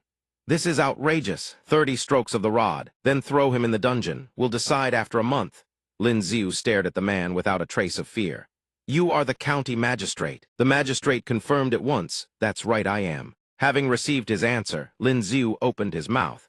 His voice carried not a single trace of warmth. From this moment on, you are not. The man was struck as if by lightning and bellowed, Insolent! What did you say?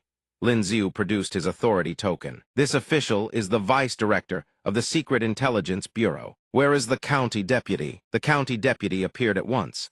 Your subordinate serves as the county deputy. What are your orders, my lord? Lin Ziu commanded coldly.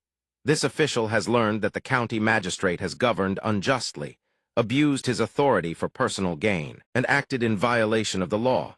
Remove his official hat immediately. This official will investigate further before rendering judgment. The deputy obeyed. Your subordinate receives the order. The restrained county magistrate howled, What do you think you're doing? Lin Ziu then turned his gaze to the furious Pang Yu. Arrest him as well. I've heard the Pang clan has been covering the sky With one hand, here even the local yamen gives them face. This official wants to see just how lawless they truly are. The citizens who witnessed the scene began murmuring, "Heavens, he's taken on the county magistrate, and now the Pang clan too." The prefectural office is about to be shaken to its foundations. If that's really the case, it would be a blessing, but he'd have to take down the Pang clan first. At this moment, the county deputy grew uneasy. "My lord, the Pang clan has ties to the Duke's residence in the imperial capital. Might you wish to reconsider?" Pang Yu still acted as though the heavens were beneath his feet. He declared brazenly, "Let me tell you something. My aunt was married into the Duke's residence as a concubine. If you dare touch us, the imperial family won't let you off." Lin Ziu heard this, stroked his chin, and sighed. "So they're connected to the imperial family." Pang Yu mistook his composure for fear and began prattling. "Scared now, are you? Release me right now, and we'll pretend none of this ever happened." He then saw Lin Ziu declare with absolute confidence, "A concubine of the imperial family? What is there to be arrogant about? I thought your backers might be the Zhang family and the Song family. Forget the imperial family, even if it were the Zhang or Song families. Today they would still owe this official an explanation." He never expected Lin Ziu to say such a thing. What? Given the circumstances, the county deputy realized that even knowing the Pang clan's backing, this man showed not the slightest fear. It seemed the Pang clan had provoked someone they absolutely should not have. Fearful of being implicated, the deputy ordered, "Arrest him. Throw all of these people into the dungeon first." Then Lin Ziu began issuing orders. "Go. Within 1 hour. I want every piece of evidence documenting the Pang clan's oppression of the common people." The deputy obeyed. "Yes, my lord." 1 hour later, a mountain-high stack of documents was presented before him. Lin Ziu read through the contents and commanded, "Bullying citizens, tax evasion, defrauding the court. The Pang clan's crimes are truly piled sky-high. Men, proceed to the Pang residence immediately. Arrest every member of the Pang clan. Await further interrogation, and confiscate all of the Pang family's assets." Shocking and lamentable. Right at that moment, someone strode into the yamen. The old man peered inside and snorted coldly. "I'd like to see who dares defy the imperial family." But the moment he caught sight of Lin Ziu, his face drained of color. Lin Ziu was taken aback by the old man's reaction. "Who are you? Do you know me?" The old man trembled and bowed low. "Who in the imperial capital does not know Lord Lin? I am a servant of the imperial family, stationed here to protect the Pang clan." Lin Ziu spoke sternly. "The Pang clan's crimes are piled to the heavens. I am confiscating their entire estate. Do you have any objections?" The old man denied it in terror. "None whatsoever, none whatsoever." At this moment he was utterly terrified. That wretch Pang Yu provoking anyone else would have been one thing. But why did he have to provoke him? Wasn't this practically summoning the king of hell upon the Pang family? This time it was truly disastrous. The imperial family's business here was about to suffer catastrophic losses, and the county magistrate they had painstakingly cultivated would likely lose his position as well. Meanwhile, back in the imperial capital, Zhu Jin reported the matter as it was brought before the throne. "Your Majesty, an urgent report from Jiangnan." Emperor Xia listened and frowned. "What happened in Jiangnan?" Zhu Jin began his account. "Your Majesty, did not Lin Ziu take his wives on a pleasure trip to Jiangnan? While passing through a county in Jiangnan, he clashed with a local wastrel." The emperor recalled something. "A county? If I remember correctly, that falls within the imperial family's sphere of influence. The salt trade of that county, the profits are immense." Zhu Jin continued, "But the wastrel who clashed with Lin Ziu was from the Pang clan, the very clan the imperial family supports in that county." Lin Ziu, enraged, revealed his identity, stripped the county magistrate of his office, confiscated the Pang estate, uncovered nearly 1 million taels in illicit assets, and announced they would be surrendered to the national treasury. Emperor Xia, seeing how things had unfolded, immediately commanded, "Go to the Ministry of Personnel at once. Arrange for our people to fill the county magistrate's position. Seize control of that county and reform the salt trade. I have waited for this day for far too long." Chief Steward Zhu obeyed. "Yes, Your Majesty." At that moment, the emperor muttered to himself, "Don't blame me for this. That wastrel shouldn't have provoked him in the first place." The old man slammed the table in frustration. Damn it all, why did they have to provoke him? 10 years of planning ruined in a single afternoon. The patriarch of the Song family issued a decree. All Song clan descendants are to stay far away from anyone surnamed Lin. The patriarch of the Zhang family took similar action, warning every local force under the Zhang family's patronage, "Do not provoke anyone from the Lin family." The scene shifts to Ping County. Seeing silk and satin displayed prominently for sale everywhere, Lin Xiu grew curious. Why does Ping County have so many silk shops? His attendant explained, Sir, this is the famous silk homeland of Daxia. The silk produced here not only supplies the imperial palace, but is also exported to other nations. It is highly sought after in the surrounding countries of Daxia and even in Dala and Dayu. Suddenly, the son of the Ping County magistrate strolls through the marketplace when he lets out a startled exclamation. His eyes rake over Ninger as he appraises her. To think Ping still harbors such an exquisite beauty? Lin Xiu immediately rushes forward, blocking the magistrate's son from leering. What are you looking at? The man speaks with aggressive contempt. So what if I looked? Lin Xiu's brow furrows in anger. Try looking again. The Ping County magistrate's son casts another glance at Ninger, then raises his hand with a lewd grin. Not only will I look again, I want to touch. He sneers, what can you do to me? What can you possibly do to me? The next instant, Lin Xiu's fist crashes into the man's face with explosive force. His retainers rush forward to catch their fallen master. How dare you strike our young master? Do you have any idea who he is? You are dead. Lin Xiu casually wipes his hands with a handkerchief, his expression utterly indifferent. Is that so? I don't believe it. At that moment, members of the government office arrive and bark their orders. Come with us. Seeing this, Lin Xiu mutters to himself. It seems I'll have to unleash a bloodbath once more. Back in the imperial capital, Zhu Jin reports once more, Your Majesty. The Ping County magistrate has been dealt with by Lin Xiu. All of the Ping County magistrate's properties and holdings in the county have been seized and confiscated. Emperor Xia is somewhat taken aback. The Ping County magistrate offended him as well. He rummages through his memoirs, seems to have some vague recollection. He had heard that this county magistrate had a particular fondness for other men's wives. Ming he had even been preparing to arrange an assassination through the Heavenly Tao Alliance. Chief Steward Zhu reports the full situation. I hear his son harassed Zhu Ninger. Both father and son Ping County magistrate and his boy have been dealt with by Lin Xiu. All their crimes have been thoroughly investigated and verified. They now await the court's judgment behind bars. Emperor Xia turns with a pleased expression and issues his orders. Dispatch our men and arrange for them to head there immediately. Oh, and don't forget to relay this news to the Zhu family. At the Duke of Jin's manor, Duke Jin clenches, the paper in his hand until it crumples. Curse it all, he is absolutely livid. Harassing the granddaughter of Duke Zhu, they've truly brought honor to the Jin family. Even the direct lineage of the Jin clan in the capital wouldn't dare pull such a stunt. Yet some collateral branch in Jiangnan had the audacity. Just then a subordinate rushes in, breathless. Terrible news. The Zhu family has sent over a dozen burly men to block the main gate, demanding an explanation. Duke Jin blurts out in alarm.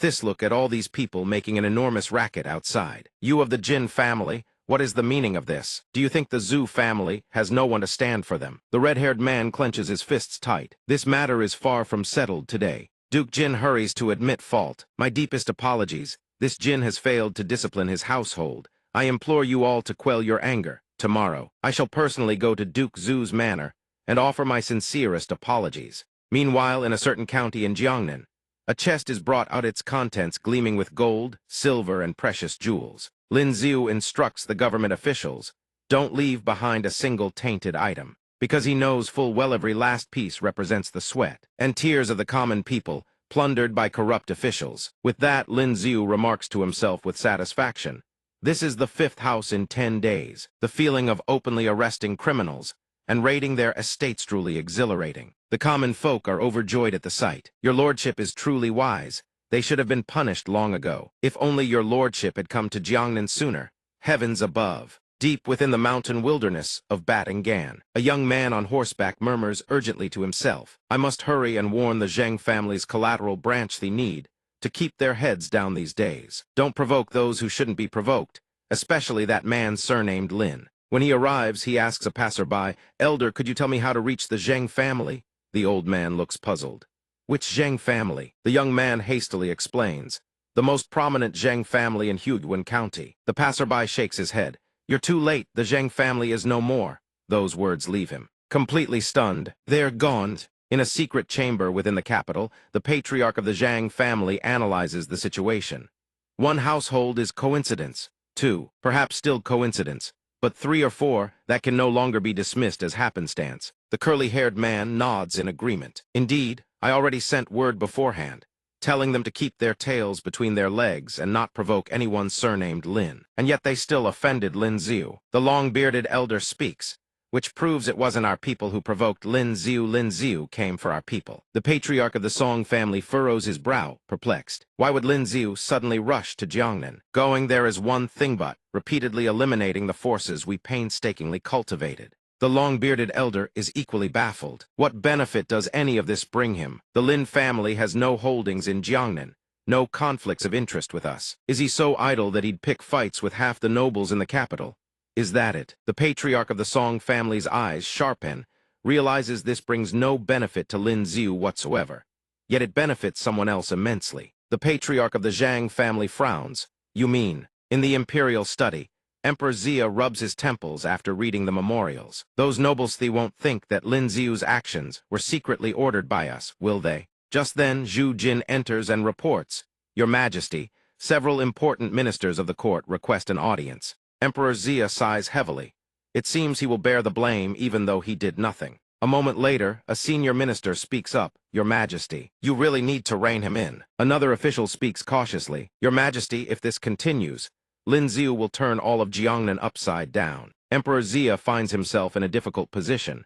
This matter is equally vexing for us. Lin Xiu is a prodigy of great Xia. It was your people who provoked him first.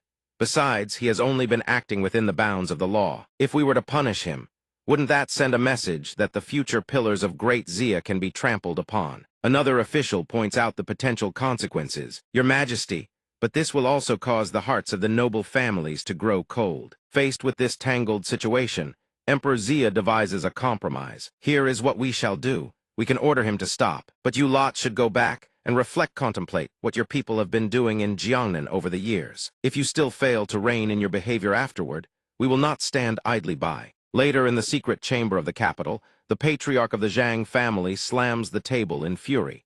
As expected, the emperor is using Lin Xiu to beat the mountain and startle the tiger. The curly-haired man grinds his teeth. What if we send powerful experts to deal with Lin Xiu in secret? The patriarch of the Song family frowns and analyzes coldly. Who would dare lay a finger on him? Who could? Who would even dare? Given old Duke Zhu's temperament, who dares touch his son-in-law? What family in the capital would even entertain such a thought? The long-bearded elder suddenly recalls something. There are also Zhao Lingjun, Yi Lin, Qin Wan, and Zhu Ninger to consider. Those brats possess no special abilities of their own, they're nothing but hangers-on. I'm afraid none of them have the capability to pull this off. He grinds his teeth in frustration. Are you telling me we can only swallow our anger? This old man is out of ideas too. If you can't endure it, then what exactly can you do? In the rear garden of the Murong estate in Jiangnan, flowers bloom in magnificent splendor. At this moment, Mingzhu strolls through the garden cradling Niu in her arms. Lin Xiu hides behind a boulder, watching. Could it be that I've been influenced by that wretched emperor? In the past, I only had eyes for young maidens and imperial consorts.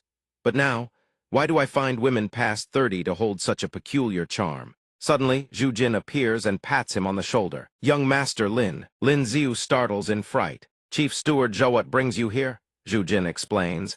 I need to speak with you about something. You've arrested a great many people and raided numerous estates across Jiangnan. All those noble houses have banded together and gone straight to His Majesty. The Emperor has sent me personally to find you. Lin Xiu feels a flicker of anticipation. What did His Majesty say? Zhu Jin begins to relay the Emperor's message. His Majesty commands you to halt. If you continue arresting people, the royal capital will descend into chaos. However, the families of those nobles have also pledged to reign in these clans in Jiangnan. Consider it a mutual step back. Lin Xiu strokes his chin and replies, I understand. Then Chief Steward Zhu Jin continues with relish. His Majesty also bade this old servant relay these words to you. He says you performed splendidly on this trip. The praise fills Lin Xiu with joy, and he offers his heartfelt gratitude to the Emperor. Then Zhu Jin turns toward the imperial consort and reports, Your Highness, His Majesty also has words he wishes this old servant to convey to you. His Majesty says that if Your Highness wishes to remain in Jiangnan, there is no need to return to the royal capital. This old servant will arrange everything for Your Highness. Ming He hears this and smiles faintly. From this exchange, Lin Xiu muses, That dog of an emperor may be lecherous, but he does possess a measure of kindness. It seems those who understand the ways of the boudoir are rarely truly wicked. But she declines straightforwardly. There is no need. This seat finds the royal capital quite agreeable as it is now. Zhu Jin clasps his hands respectfully.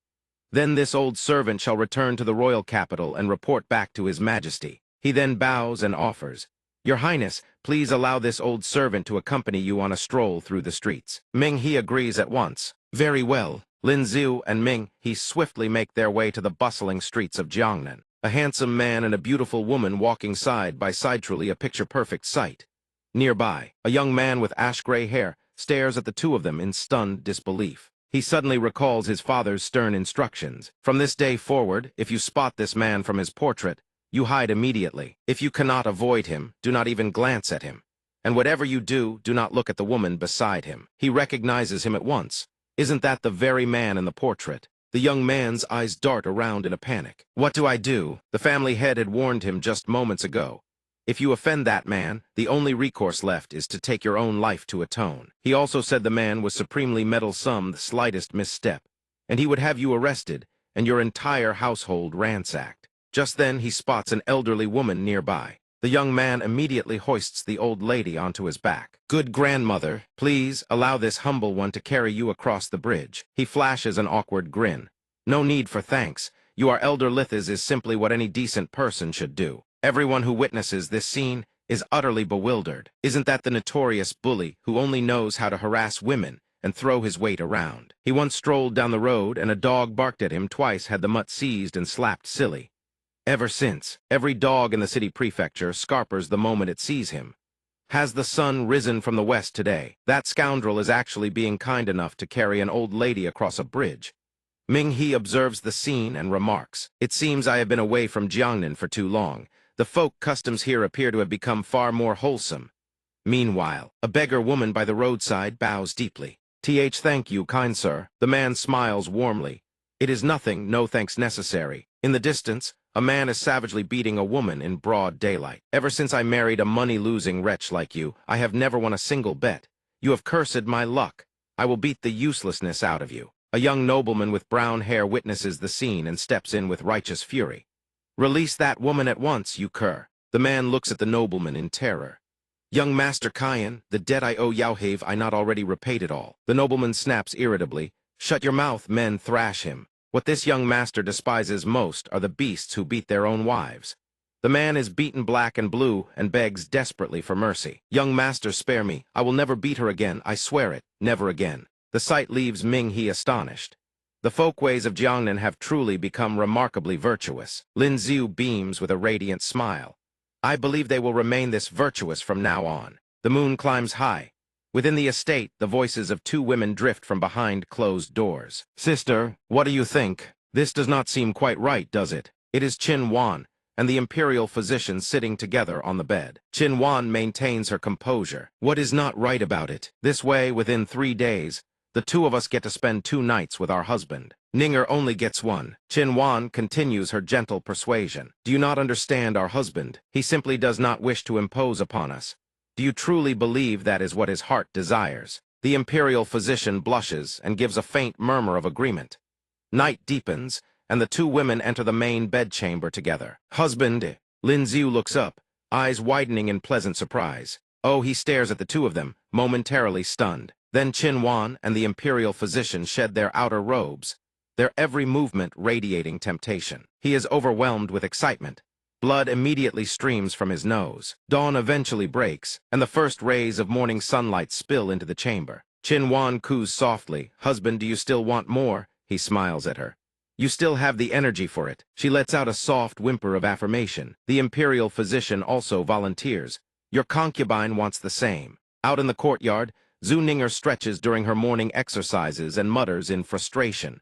"How infuriating. 2 more days, and a night before it is my turn to be with our husband." At that very moment, the door to Lin Xiu's chamber swings open. He strides out with the imperial physician and Qin Wan in his arms. Ninger greets them with a nod. "Good morning, little sister." Zhu Ninger's eyes fly wide open in disbelief. "Yao, you two, this is unfair. It was supposed to be 1 day each. Now within 3 days. You two get 2 days, while I only get 1. Qin Wan covers her mouth and giggles. What is unfair about that? I already offered you the chance. You were the one who refused. If you find it unfair, you are welcome to join the Imperial Physician or join me. Zhu Ninger flushes with indignation. In your dreams, even if I were to join the Imperial Physician, I would never join you. Qin Wan replies with perfect poise. If you wish to pair up with the Imperial Physician next time. She has already agreed to be with me tonight. Ninger's eyes brim with tears. You sisters are bullying me. Qin Wan then magnanimously concedes. Fine. For the sake of sisterly affection, I will yield once. Tonight, you may be with the Imperial Physician. Zhu Ninger sniffs through her tears. Really? The next time when it is my turn, I will let you join too. The words leave her mouth, and she suddenly feels something is strange. Why does this arrangement seem off somehow? She shakes her head. Forget it. An extra day with her husband is a good thing. At an abandoned temple in Jiangnan, a man speaks up. That Li family from Feng County are misers who would not spare a single coin yesterday. They actually donated 5,000 taels of silver to repair the roads. Another chimes in. I nearly thought I had misheard. A third adds. The youngest son that the King County magistrate dotes on the most other day. All he did was grope a girl's face on the street. You know what happened. The King County magistrate ordered the Yamen runners to drag the boy outside the county office and snapped his arm right there in front of the common folk. Dada is thunderstruck. Since when did they start doing the Heavenly Tao Alliance's work for us? Does that not leave us with nothing to do? He then presses, have you investigated the cause? The young man before him reports swiftly, we have. A spy planted among the Wei household servants uncovered that a major figure has arrived in Jiangnan. Word has come from the royal capital warning them to act with humility and not offend this person. Dada's eyes narrow as he pieces it together. Could it be that person? Of course, only that man could make the noble houses of Jiangnan tremble with such fear. A pity brother Xiao Jiao is not here. If he were, they would surely become fast friends. Night descends once more, draping the heavens in darkness. In Lin Xiu's chamber, the Imperial Physician calls out in a honeyed voice. My lord, Zhu Ninger also murmurs tenderly, husband. He gazes at the two of them with barely contained excitement. Tai Yi Ninger. A moment later, Lin Xiu blushes to himself with a flirting machine like Qin Wan around. He wouldn't trade her for even an emperor's throne. Out over the sea, thunder and lightning blanket the entire sky. Tai Yi's voice comes soft and faint. My lord, this humble one can no longer absorb any more. Ninger and Qin Wan share the very same sensation. Husband, we have also reached our limits. He gently reassures them it's nothing. Cultivation must proceed step by step. Rest by the side for now. Niu Niu, cradled in Lin Xiu's palm, stretches its body and lets out a soft cry. Under the bombardment of lightning, its body gradually begins to transform. He watches with growing curiosity, wondering just what this little creature will ultimately become. Suddenly, something streaks across the surface of the sea, piquing Lin Xiu's curiosity. It doesn't take long for him to realize that the sentient races on this planet are not limited to humanity alone.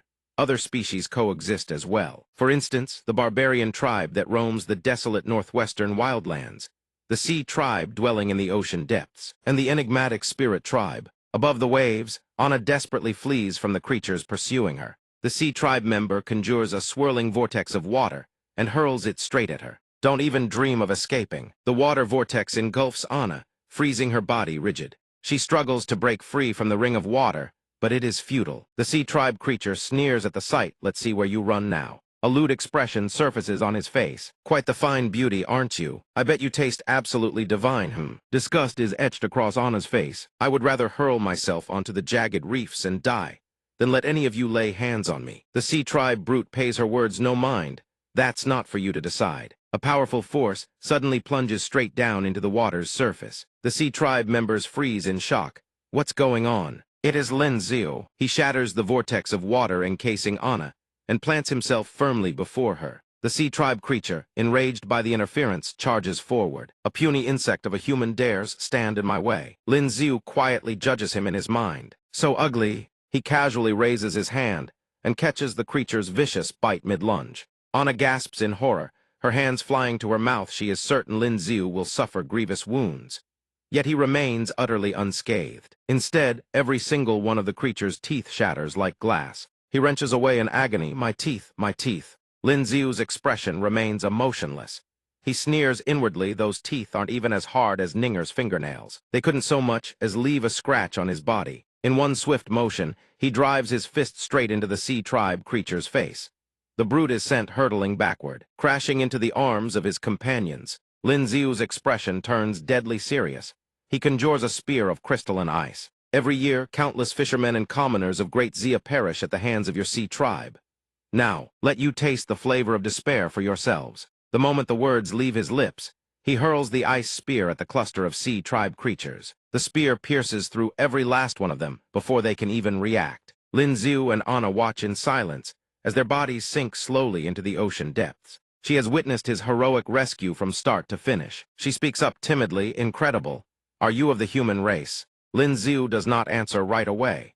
He strokes his chin, musing silently. Could it be that she isn't human? I've heard that within the sea tribe, there exists a sea spirit tribe whose appearance is identical to humans. Certain depraved nobles keep sea spirit tribesmen as playthings. Could those four have been trying to capture her for the black market? He offers a well-meaning warning. Go home quickly. Don't wander around outside without good reason. Anna's eyes widen in astonishment. You can speak our language. Are you one of our people too? He gives her a half-lidded, dismissive look. Not only can I speak your language, I can even speak fish. Anna clasps her hands together. Great sea god. You must be the almighty sea god himself. Thank you, great sea god, for saving me. I will definitely catch more fish and offer them as sacrifice to you. Faced with her ceaseless rambling, Lin Xiu is utterly speechless. Sea god, sea king would be more accurate, and she's still on her knees worshipping. He doesn't know how long she intends to keep worshipping. Anna gazes at him with unabashed reverence, reluctantly seeing off her great sea god, as though she can't bear to let him go. Lin Xiu follows her as she swims down toward the ocean floor, his heart uneasy. Save a person, save them to the end, he thinks. This exotic girl doesn't seem to have the sharpest mind. He'd better make sure she doesn't run into any more danger. He silently trails behind her, undetected, until she reaches a crevice in the reef. Seeing her daughter return, Anna's mother scolds her anxiously, telling her to stop wandering off. What if you had been captured? What then? Anna, on the contrary, is overjoyed, and excitedly tells her mother the news. I even met the great sea god. Her mother immediately reprimands her. What great sea god? There's no such thing. This time you got lucky. From now on you are not to go anywhere. Even her father chimes in. The existence of the great sea god is nothing but legend. Anna, you must have mistaken someone for the great sea god. I say we move to a new home. If other sea tribe members discover us, the consequences would be disastrous. Disappointment flashes across Anna's face. He wasn't the great sea god. Seeing that Anna is safe and sound, Lin Xiu quietly takes his leave. Beyond the sea tribe, this vast continent is also home to other highly intelligent races. In the northwestern wildlands, the barbarian tribe hunts for survival and can shapeshift into savage beasts. Deep within the forests resides the spirit tribe, where every single member is a prodigy of extraordinary abilities. Yet their numbers are exceedingly few, and they have virtually no contact with the outside world. As dusk falls, Lin Xiu pulls Qin Wan into the bedchamber. Tai Yi and Ninger are already waiting inside. He tells them to seize the moment tomorrow they return to the royal capital. And tonight, he must push all three of their abilities to the next level. Qin Wan asks in confusion, Darling, are you really up to the task? He gently slips off her outer robe, revealing her fair, delicate shoulders. Starting with you, shall I show you whether I'm up to it? Hearing this, a faint blush blooms across her cheeks. Tai Yi and Ninger, meanwhile, are already as red as ripe tomatoes. The following morning, at the noble consort's residence, Mingzhu asks Lin Xiu with concern, Are you all right? You look rather haggard. He stands there with dark circles under his eyes from his strenuous efforts through the night. His voice weak as he replies, This subject is fine. Qin Wan stands by the window and suddenly speaks up. That farewell banquet the Jiangnan nobles organized, it was quite the grand affair. The noble consort nods in agreement. Indeed. Several of the nobles were even in tears. You were only there for 2 months. How on earth did you forge such deep bonds with them? Before the noble consort's question, Lin Xiu grows visibly flustered. Well, perhaps it's simply the charm of my personality. In the imperial study of the royal capital, Lin Xiu bows respectfully. Your Majesty, this subject has returned. Emperor Xia's voice is stern. Your name has reached our ears more than a few times these past days. He lowers his head in contrition. This subject is guilty. My conduct in Jiangnan during this period must have caused your Majesty no small measure of difficulty. Yet the Emperor shows no anger whatsoever, quite the opposite. He praises Lin Xiu without reservation. There are no outsiders here, so we shall speak plainly. What you did pleases us greatly. Granting you the token of the Secret Intelligence Bureau was clearly the right decision.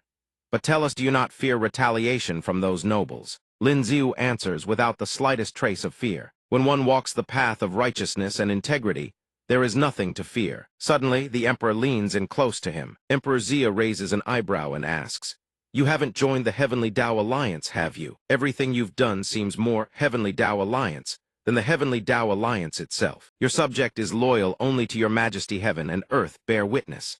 How could this one join a band of rebels?" Emperor Zia has already passed his judgment inwardly. Whether you've joined the Heavenly Tao Alliance, this emperor naturally knows full well. He turns his back, waves his hand, and says to Lin Ziu, "You've rendered great merit for this emperor.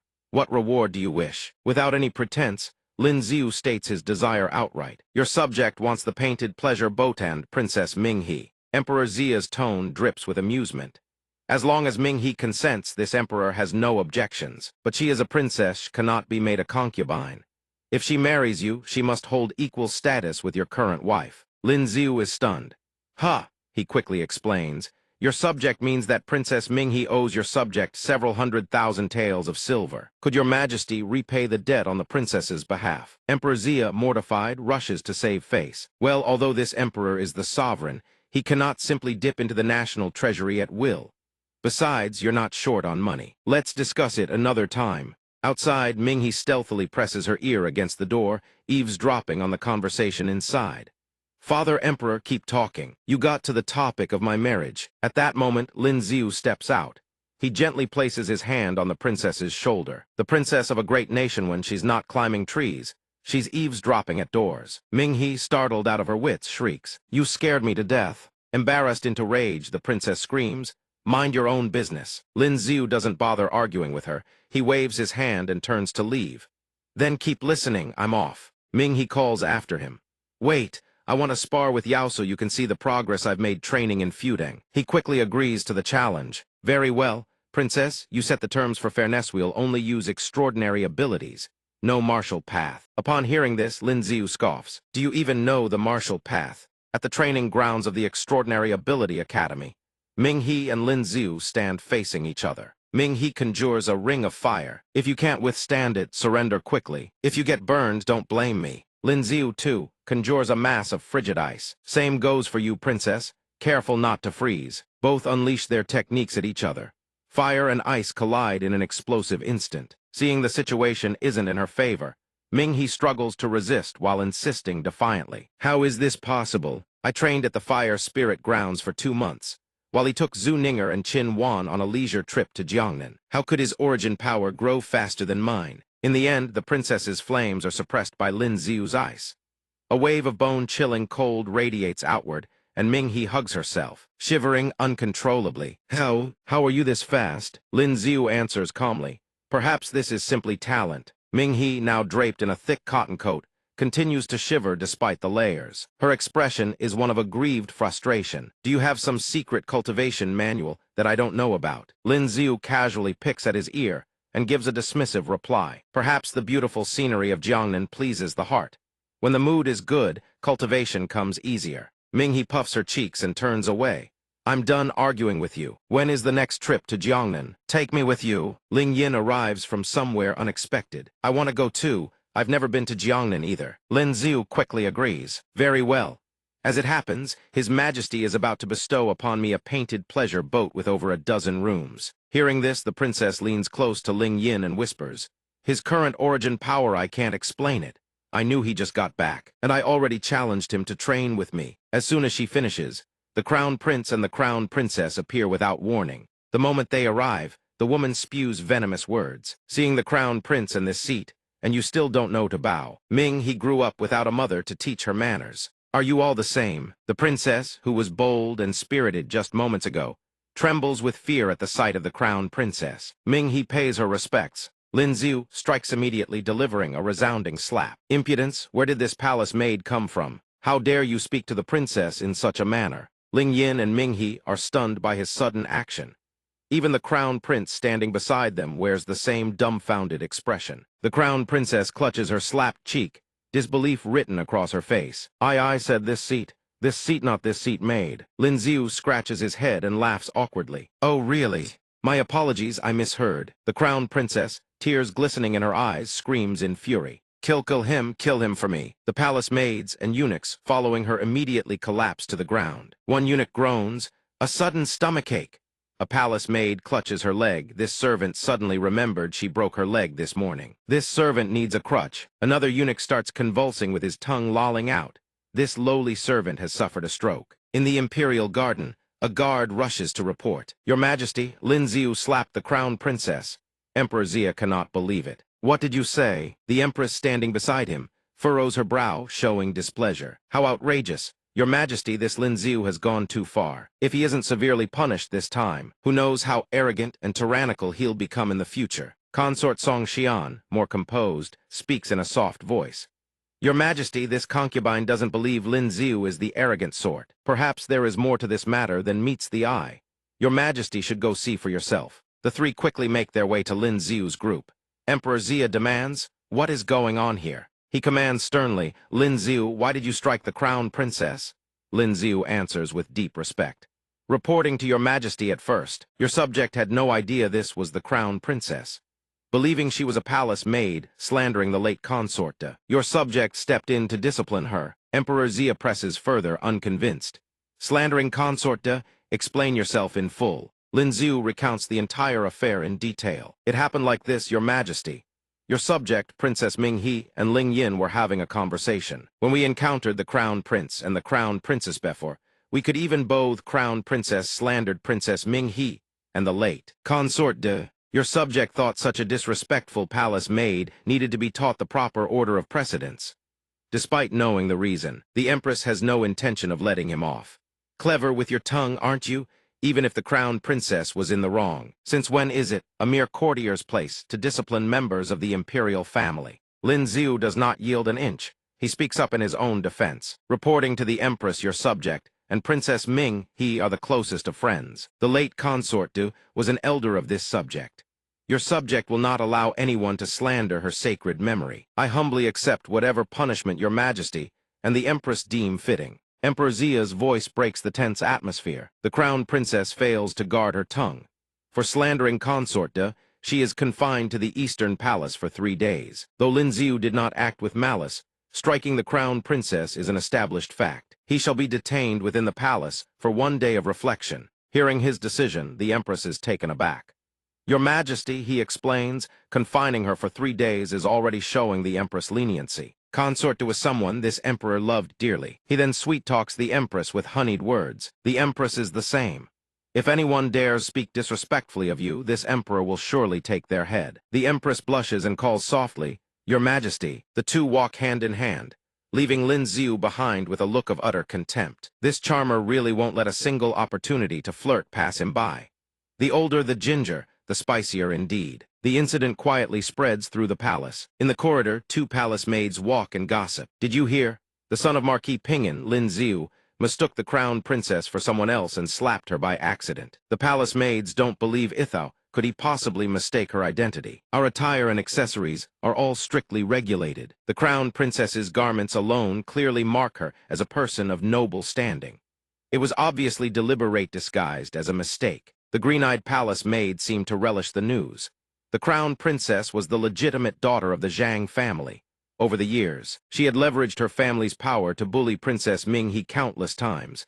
At last, someone had avenged the princess. The red-eyed maid asked with wide-eyed innocence, but by trampling the dignity of the Zhang family and the crown prince underfoot like this, won't young Master Lin face their retaliation? Neither of them realized the eunuch had been standing right behind them the entire time. Since when? The eunuch demands.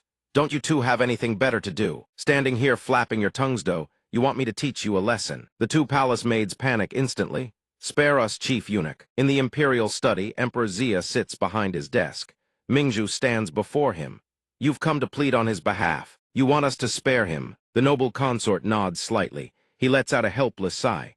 Regardless of the circumstances, the fact remains that he struck the crown princess. On the matter of the Empress and the Zhang family, we must provide an answer. To prevent the Empress from pursuing the matter further, we have even agreed to spend the next 3 nights in her chambers. The noble consort turns to leave. Then this humble concubine shall go visit him. Zhu Jin, standing behind her, speaks respectfully. My lady, this servant shall escort you to the Hall of Reflection. In the Hall of Reflection, Lin Ziu sits cross-legged in the empty room. He sighs inwardly, no cultivation Todd yet, least I can give myself a proper rest. But not being fed is a bit hard to bear. The door suddenly creaks open. He looks up in surprise. Your Highness, why have you come here? The noble consort replies calmly. This palace heard that you struck the crown princess and have been imprisoned by his majesty. So we came to visit. She then reaches into her sleeve, fumbling for something. Mingzhu hands Lin Ziu a pastry wrapped in wax paper that she had prepared beforehand. He asks, Your Highness, what is? The noble consort raises a finger to her lips. Hush, when you're confined, they don't feed you. There are some pastries in here that you like. Hide them in your sleeve. Eat them when you're hungry. Meanwhile, over at Emperor Zia's quarters, he asks Chief Steward Zhu, Did Mingzhu deliver the pastries to him? The steward replies, Indeed, Your Majesty. Her ladyship visited the imperial study, selected a few pastries, and hid them in her sleeves. Emperor Zia sighs. After all these years, she still hasn't changed. When my father punished me with confinement in the Hall of Reflection all those years ago, she secretly brought me pastries to eat as well. Suddenly a voice calls out, Father Emperor. It is Ming He. The moment Emperor Zia sees the princess, he already guesses the reason for her visit. Don't even think about pleading. We have already been more than merciful. The princess declares boldly, Your daughter is not here to plead for him. This entire incident happened because of me. I bear responsibility as well. Father Emperor punished me to confine me for a day. I want to be locked up alongside him. Emperor Zia is at a loss for words. He waves his hand wearily. We already have enough headaches. Stop causing us more trouble. You are not the one who struck. Why would we imprison you? Ming He puffs her cheeks in a pout. If I can't save him, then I'd rather share his punishment. The door swings open once more, and a voice rings out. Lin Ziu startles and whips his head around, crumbs from the half-eaten pastry still clinging to his lips. Ming He strides in, her face beaming with radiance. I'm here. He asks you. The princess sits down cross-legged beside him and proudly proclaims, Of course, I can't just leave my friend to suffer here alone. So I slapped the crown princess too. She recalls that moment, crown princess clutching her slapped cheek, gnashing her teeth and cursing, that damned Lin Ziu. When I return home, I will make him pay. The crown prince stood nearby, silently observing. Getting slapped isn't necessarily a bad thing, he muses.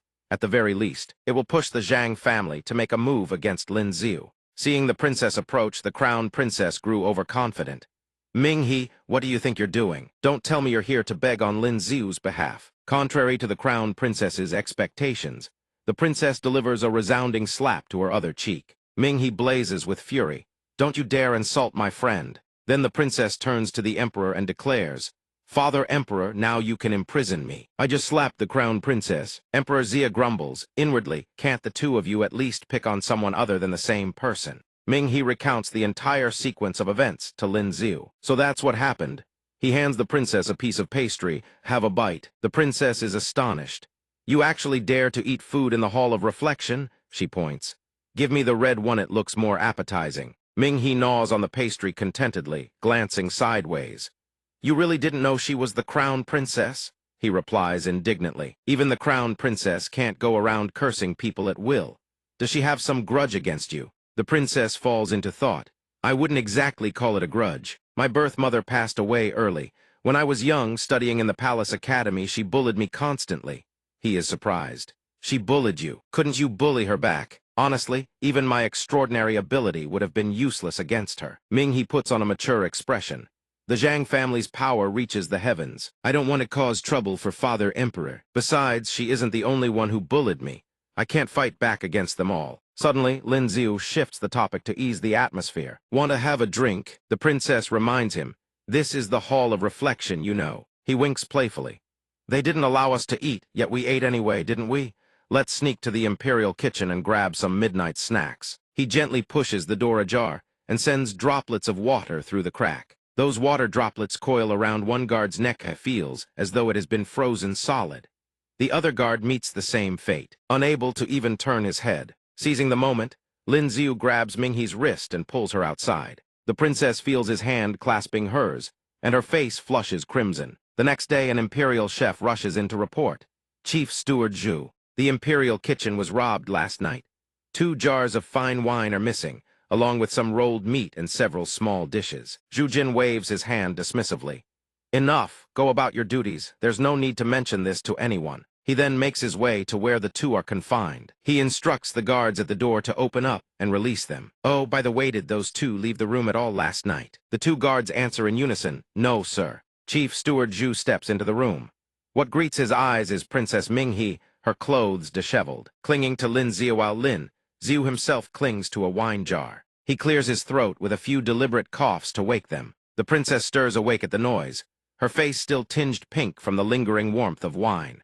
So warm, the princess rubs her eyes and sits up, only then discovering that Lin Ziu is lying asleep right beside her. 1,000 questions flood the princess's mind. Who am I? Where am I? Why was I sleeping while hugging Lin Ziu? Minghe glances down and turns crimson without even realizing it. Only then does the princess get a clear look at her own state. The princess shrieks Lin. Xiu wake up. Minghe screams repeatedly, Lin Ziu wake up right now. He squints open one eye ever so slightly. I've been awake for a while now, but if Princess Minghe catches me looking at her in that state, she might just burn this entire room down. He then feigns just waking up, letting out a theatrical yawn. After that, the princess beside him, her face now red as a tomato. Clothes hastily straighten Ed pounds his back with a barrage of punches. Chief Steward Zhu, his face utterly emotionless, announces, His Majesty says you two may leave now. Lin Ziu replies nonchalantly, gratefully out. He takes the opportunity to stretch his body with several satisfying twists. The floor of the Hall of Reflection is naturally far less comfortable than his bed at home, and being hugged by the princess isn't quite as comfortable as being hugged by Ninger. Next time, if I ever end up here again, I'll submit a suggestion to Emperor Xia. At least put a bed in there. The princess trails behind, pressing both hands against her temples. My head is killing me. Last night, eating hot pot with Lin Ziu in the imperial kitchen didn't. We only drink a little. She recalls the scene of the two of them sneaking into the imperial kitchen, wine jars scattered all around, with a steaming hot pot right in the center. The drunken princess raises her cup high. Come another cup. The princess realizes that 4 or 5 jars of wine have already been drained empty. Something was wrong. Minghe freezes in shock, not a little, but a great deal. She remembers every last detail from after she got drunk. Back then, emboldened by the wine, the princess had seized Lin Ziu's collar with one hand. Hey, you surnamed Lin, why didn't you agree to marry me when Father Emperor proposed it? The princess places both hands on her own chest. Is it because you only like them big? Hers are clearly the same as mine. What exactly about me displeases you? Recalling those mortifying memories, Minghe wishes she could dig a hole and bury herself alive. It's over, it's over. After getting drunk, I actually blurted out every thought in my heart. How could I have done something so embarrassing? The princess cautiously probes Lin Ziu. Last night after I got drunk, did I say anything I shouldn't have? He shrugs, feigning ignorance. You already know my tolerance for alcohol, princess. I don't remember what happened after we drank last night either. He asks again with a teasing edge in his voice. Unless the princess has remembered something. Minghe averts her gaze. No, I drank far too much yesterday. I've even forgotten how I got back. Lin Ziu chimes in. I reckon I must have carried you back. The princess stammers in agreement. I suppose so as well, thank you. Having said that, he turns and walks away. No need for thanks. You weren't heavy after all. The princess freezes upon hearing those words. His words probably mean I'm light, so why can't I feel happy about it? The princess thinks of Lin Ziu's buxom beauties, a burning jealousy rising within her. Truthfully, I'd rather weigh as much as Qin Wan and Miss A. Qi, she says, words hard to put into mouth. But Minghe immediately understands such a wish is futile. The problem is, she simply cannot. The princess shoots Lin Ziu a concealed glare. He senses the killing intent radiating from her and feels a flicker of unease. As his cultivation base rises, so too does his alcohol tolerance now. Even the strongest spirits go down like water. He wonders whether the princess wants to repay that 400,000 taels, or get a peek at his dual cultivation secret techniques. He sighs softly. Without question, the precious and pure friendship between us seems to have, slightly curdled. He silently prays.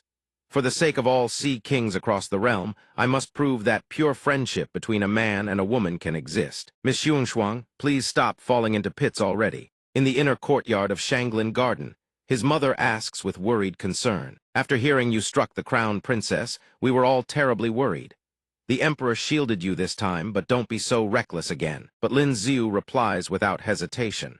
If she dares do it again, I won't mind being locked up for a few more days. His mother can only throw up her hands at his stubbornness. This child, suddenly a procession of eunuchs, carrying baskets of fruit approaches and bows respectfully. His Majesty bestows upon the Duke of Pingan several crimson melons tributary gifts from the western regions. They slice open the bestowed melons. The whole family gathers together to savor the tribute.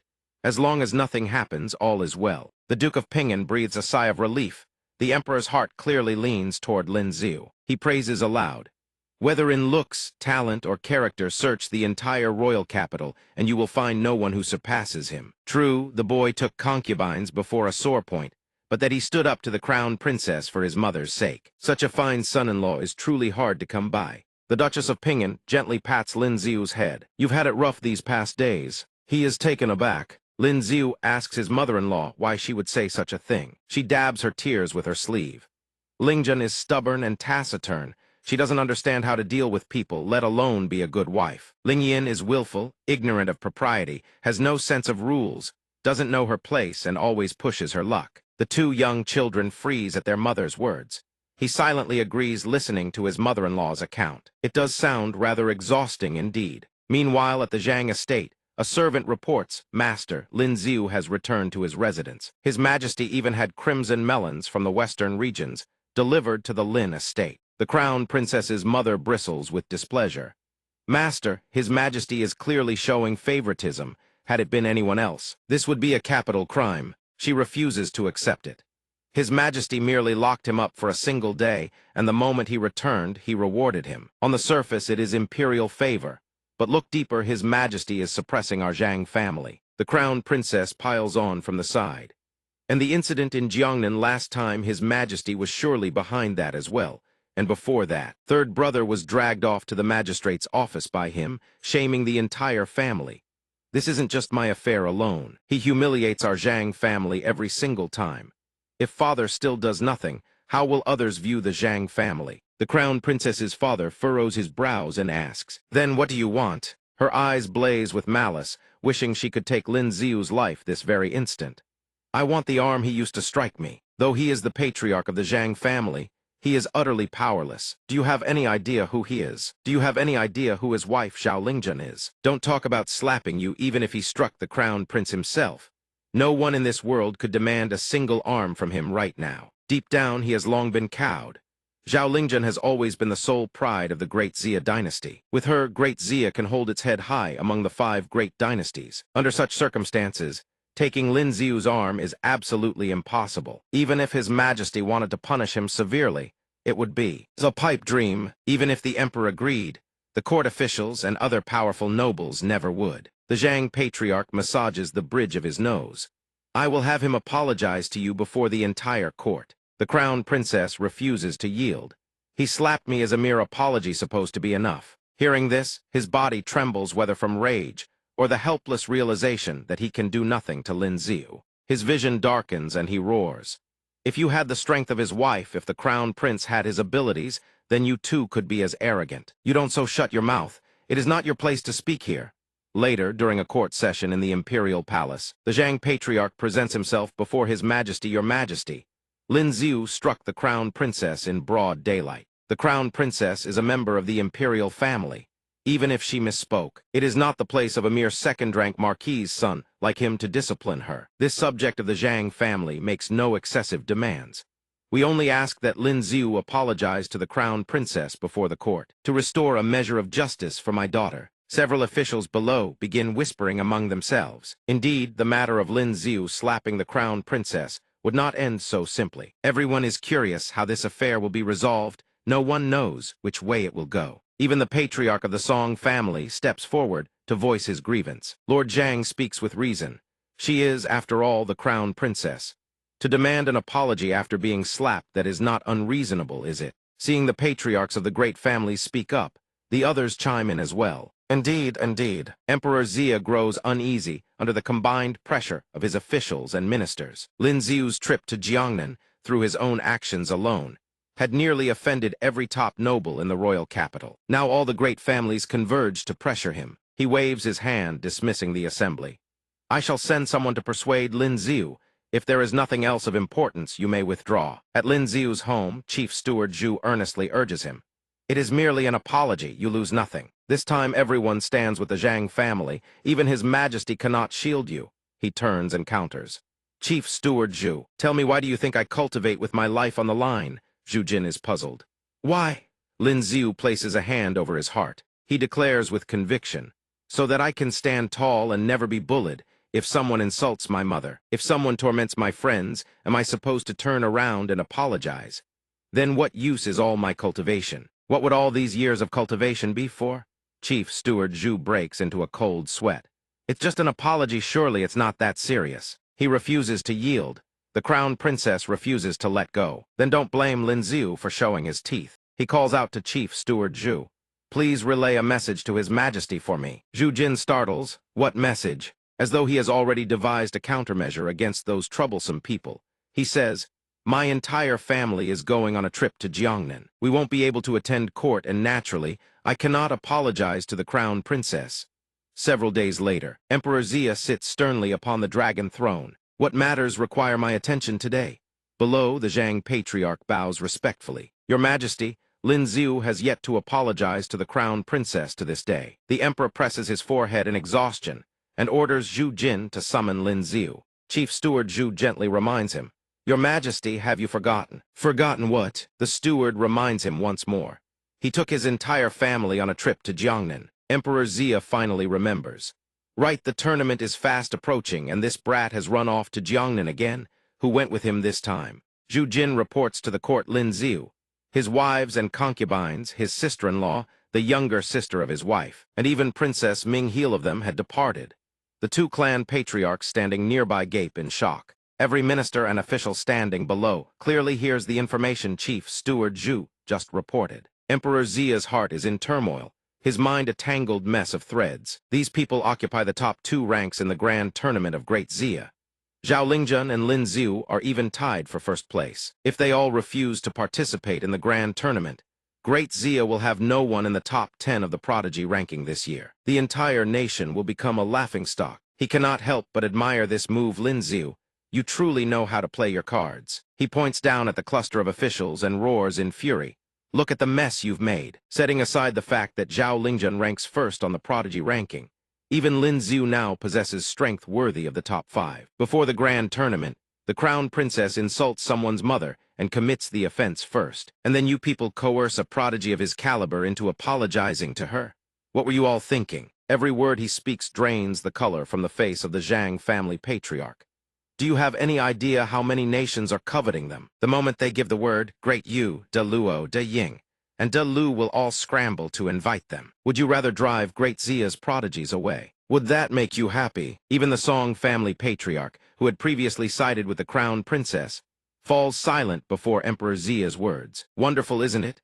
They've all gone to Jiangnan. Which of you can replace them in the grand tournament, the Zhang family or the Song family? The other officials gradually grasp the severity of the situation. He is right, Thai's time. Things have spiraled out of control. Those are the top-ranked prodigies of the grand tournament. They whisper among themselves. The Lin family is now the true premier clan of Great Xia. Of the top 10 in the tournament, 6 belong to their house.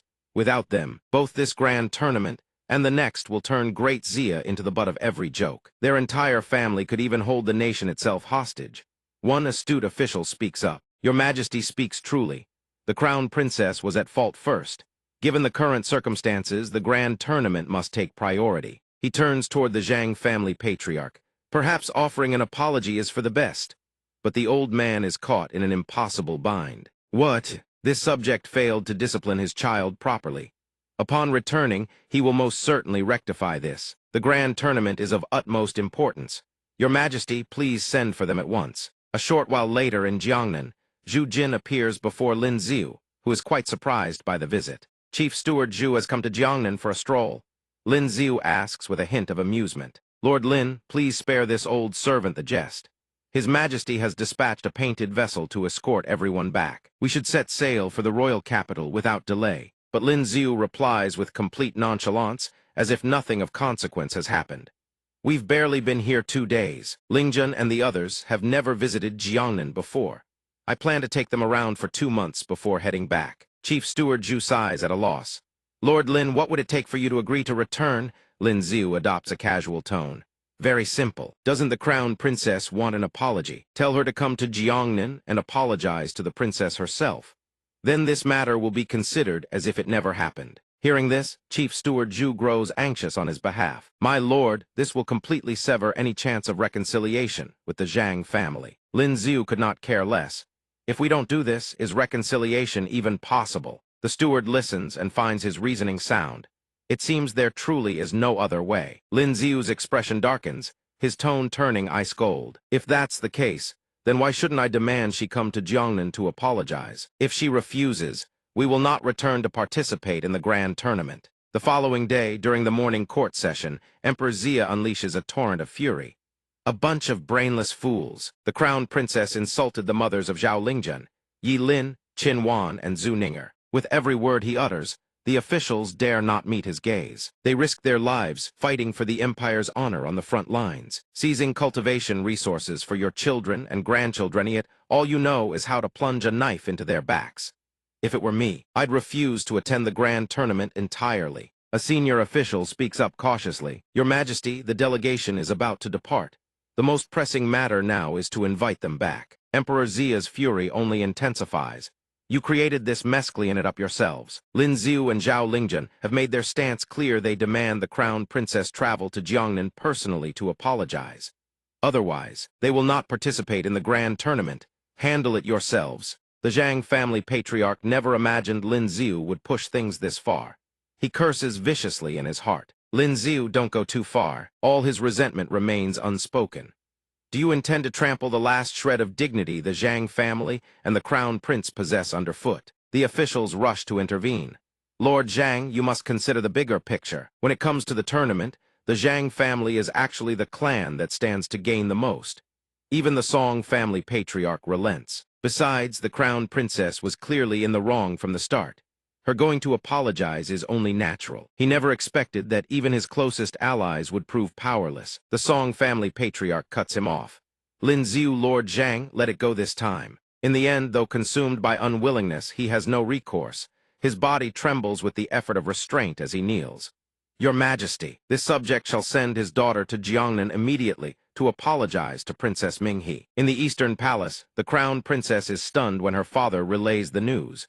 She screams in protest. You want me to go to Jiangnan and apologize to that wretch? Never, they struck me, and now you want me to apologize to them. How will I ever show my face in the royal capital again? The Zhang family patriarch calmly turns the question back on his daughter. Do you think the Zhang family has any face left in the royal capital as things stand? He speaks in a low, menacing tone, forcing his daughter to comply. If you don't go, not even great Xia's dignity can be preserved. The crown princess hears his words and falls silent, unable to utter another protest. The Zhang family patriarch turns to leave, delivering one final blow. Don't overestimate your own importance. The Zhang family does not have only one daughter. Whoever holds the title of crown princess makes no difference to us. Her father's words strike directly at her position. Terror washes over her face, turning it deathly pale. Her lips quiver, but no words come out. Her entire body collapses onto the floor. By the time he reaches the door, she has surrendered. I'll go. Is going not enough for you? The following morning, at the Lin estate in Jiangnan, Zhu Jin walks ahead, followed by the slender figure of a young woman. He gestures respectfully. Just proceed ahead from here. This old servant will wait. Inside, two figures sit engrossed in a game of Go. Minghe exclaims in frustration, Why can't I ever beat you? Lin Xiu replies with a gentle smile, You still need more practice. At that moment, the crown princess enters. Lin Xiu notices her arrival and raises an eyebrow with a soft, "Oh." Her lips move, forming barely audible words. Her expression one of utmost reluctance. I'm sorry, this one was wrong. Only when the crown princess speaks does Minghe notice her presence and turn to look. Lin Xiu, upon hearing the apology, cannot resist taunting. What did you just say? Your voice is far too soft. I couldn't hear a thing. The crown princess trembles with rage, but the title of crown princess demands her submission. Forcing herself into a courteous bow, she raises her voice and repeats, I'm sorry, I was wrong, I was wrong. Lin Xiu watches the scene unfold and can only manage a weary sigh. The crown princess finishes and spins on her heel to leave, muttering under her breath as she goes. She was clearly the one in the wrong, yet it looks as if we're the ones bullying her. What a master of playing the victim. Ming-He stares as if she has just fallen from the heavens, a ghost stone still clutched in her hand. The princess is astonished by the crown princess's act of bowing in apology. The crown princess, that arrogant, self-important woman, actually lowered her head to apologize. Truly a first. Lin Xiu, standing by the table, notices Ming-He's delight at his words, her cheeks flushing red. If it pleases you, I can have her come apologize to you on a regular basis. The princess turns her face away, unable to meet Lin Xiu's gaze. Her cheeks flush crimson as she murmurs softly in reply, "Thank you," but this oblivious straight man fails to read the maiden's heart. He chuckles and responds, "What's there to thank? We're friends. When it comes to friends, I always give my whole heart." Ming-He pouts at the word friends, just friends. Afterward, they make their arrangements and board the painted vessel to return to the capital. Upon their return, Emperor Xia and Consort Shu summon Lin Xiu for a meeting in the imperial rear garden. The emperor drains the teacup in his hand, his mood exceptionally bright today. Exhilarating, truly exhilarating. What a pity you weren't in the court, Hallyu. Have no idea how liberating it was to scold them. Lin Xiu lifts his tea and shares his reflections on the affairs of the world. Those people stand at the heights of power, feasting on delicacies and draped in silk. Drowning in wealth and glory, yet all they know is to scramble for power and position, showing not an ounce of compassion for the common folk. They deserve every lash. Emperor Xia sets his cup down upon the table and responds with a broader view of the realm. For a man standing at such heights, to still think of the common people at that is no easy feat. Lin Xiu probes further, his gaze fixed intently on Emperor Xia, studying his reaction. "Your Majesty, this subject forced the crown princess to travel to Jiangnan personally to apologize a slight against the imperial family's dignity. Your Majesty won't be angered by this, will you?" Emperor Xia waves his hand magnanimously, granting Lin Xiu his forgiveness. "This is not your fault. She brought it upon herself. Regarding the crown prince, you needn't worry. Even the Zhang family cannot touch you, let alone the crown prince." He blinks in delight as his teacup is refilled, then bows his head in gratitude to Emperor Xia. Then this subject is at ease. Hearing those words, a judgment forms in the depths of Lin Xiu's mind. It seems this crown prince was merely installed under pressure from the Zhang family. The emperor harbors another choice in his heart. If the Zhang family can be uprooted entirely, the current crown prince can be deposed. At last, he raises the teacup to his lips and drains it in one gulp. Your subject empties his cup first. His mind, however, remains consumed by a storm of calculations. Depose the crown prince. The one with the greatest claim to inherit the throne is none other than the Prince of Qin. Whether this particular brother of mine can ascend to the dragon throne will depend entirely on the methods of his mother, Consort Shu. Consort Shu remains silent, her gaze locked onto Lin Xiu as she listens intently to every thought forming within his mind. Her extraordinary ability is telepathy. With the matter settled, Lin Xiu returns to his own residence. No sooner does he reach the gates of the Lin estate than he spots Chen Qi. He calls out in a loud voice, "A Qi!" The moment Chen Qi hears Lin Xiu call her name, she springs to her feet, seizes his hands warmly, and pours out a flood of words. "I heard you went to Jiangnan and put those pompous nobles in their place. 2 days ago I ran into Station Master Zheng, told me everything you did in Jiangnan. Those corrupt officials, those profligate wastrels and profiteers in Jiangnan Theav, all mended their ways. The common folk are finally living better lives." In response to her words, Lin Xiu offers a gentle smile, his gaze softer and more tender than usual. "That the common people may live in peace and prosper, free from the tyranny of the powerful, is the promise I swore to fulfill for you." He clasps Chen Qi's hand and pulls her into his embrace. The gesture sends a flush of shyness across her face. She turns crimson, unable to meet his eyes. "Jiangnan was only the beginning, not the end. When I return from De Luo, I shall take you to every prefecture of Great Xia.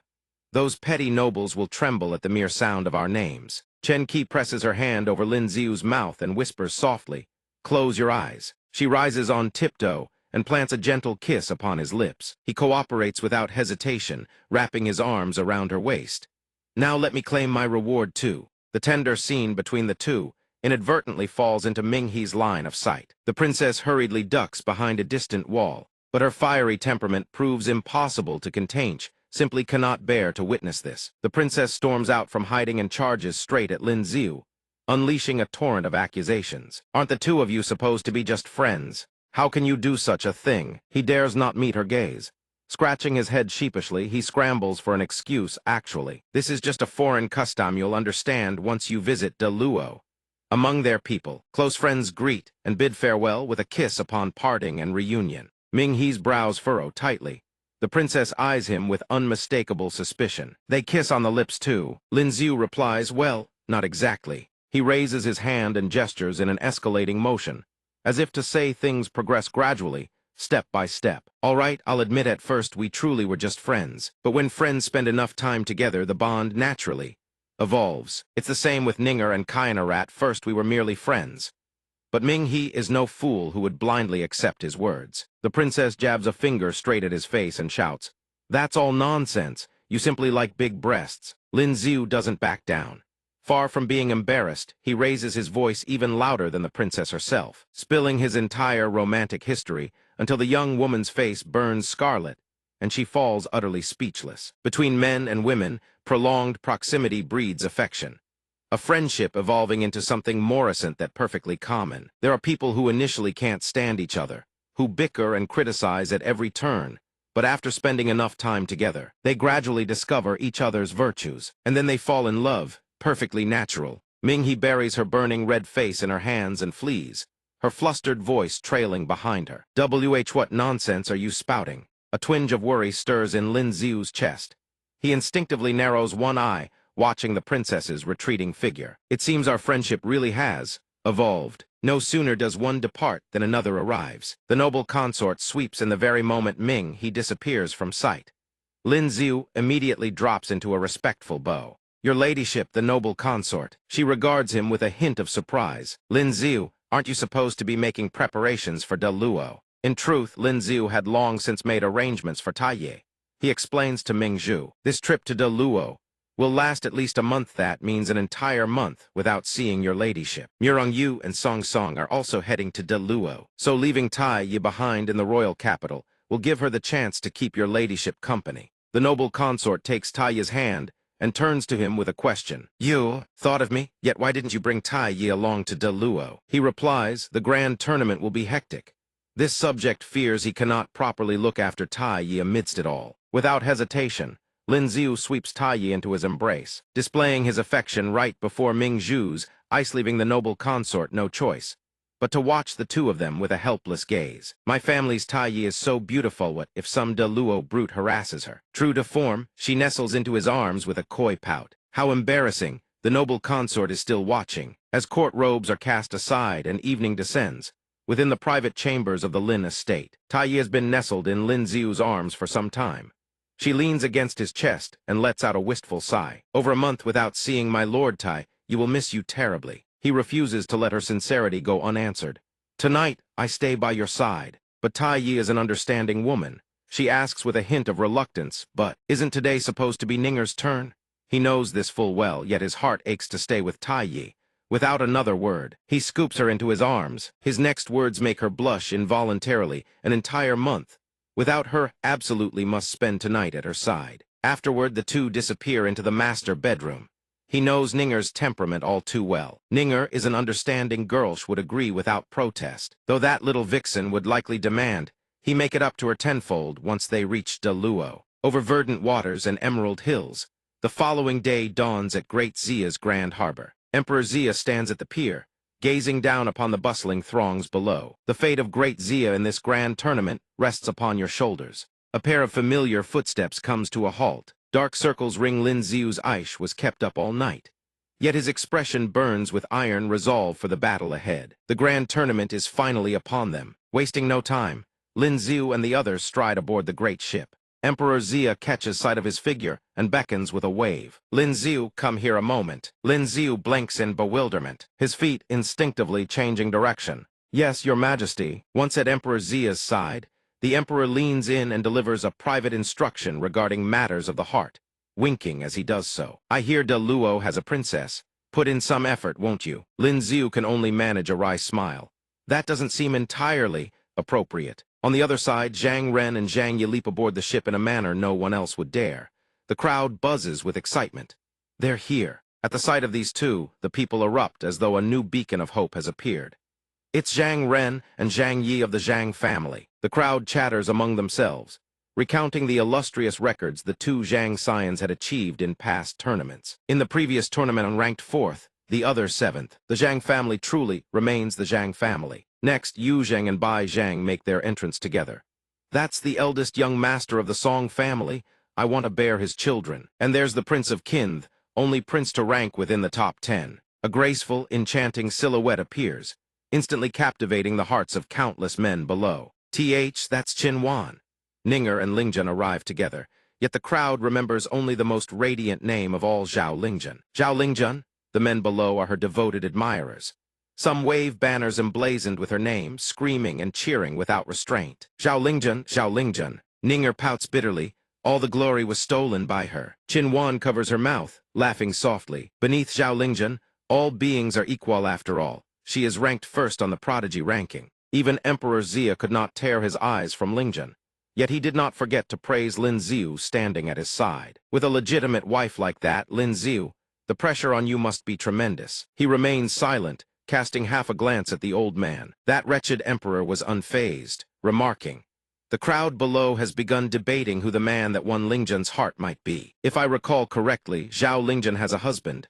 Why isn't he here?" The fellow beside him stares intently at the ship.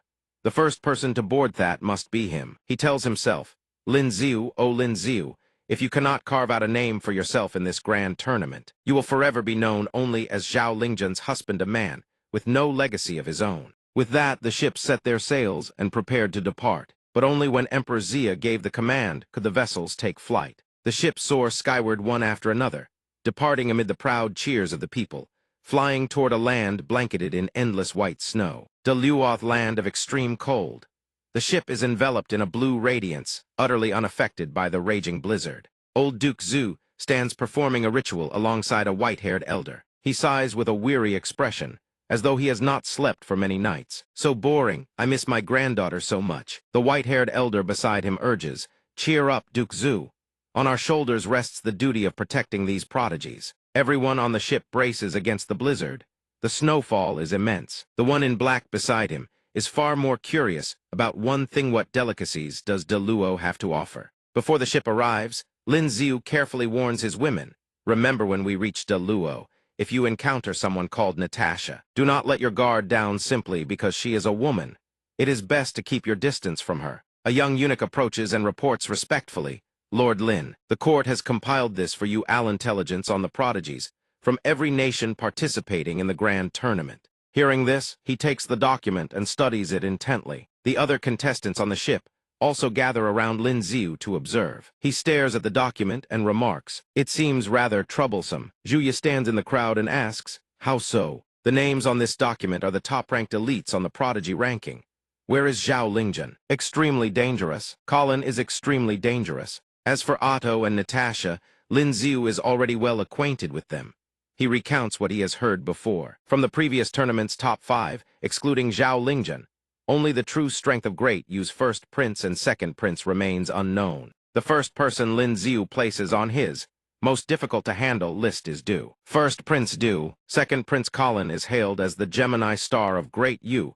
He doesn't seem easy to deal with. He truly possesses real skill. What are First Prince Du's abilities? He is known for the Dark Extraordinary ability. The Dark Extraordinary ability can conjure a darkness that devours all things. The next one is Colin. Second Prince Colin possesses the Light Extraordinary ability. The Light Extraordinary ability grants extraordinary speed and devastating destructive power. Zhang Ren seethes with indignation at great Yu's despicable tactics. In every grand tournament, whenever a prodigy from a smaller nation breaks into the top 10, great Yu threatens, entices, and coerces them into joining.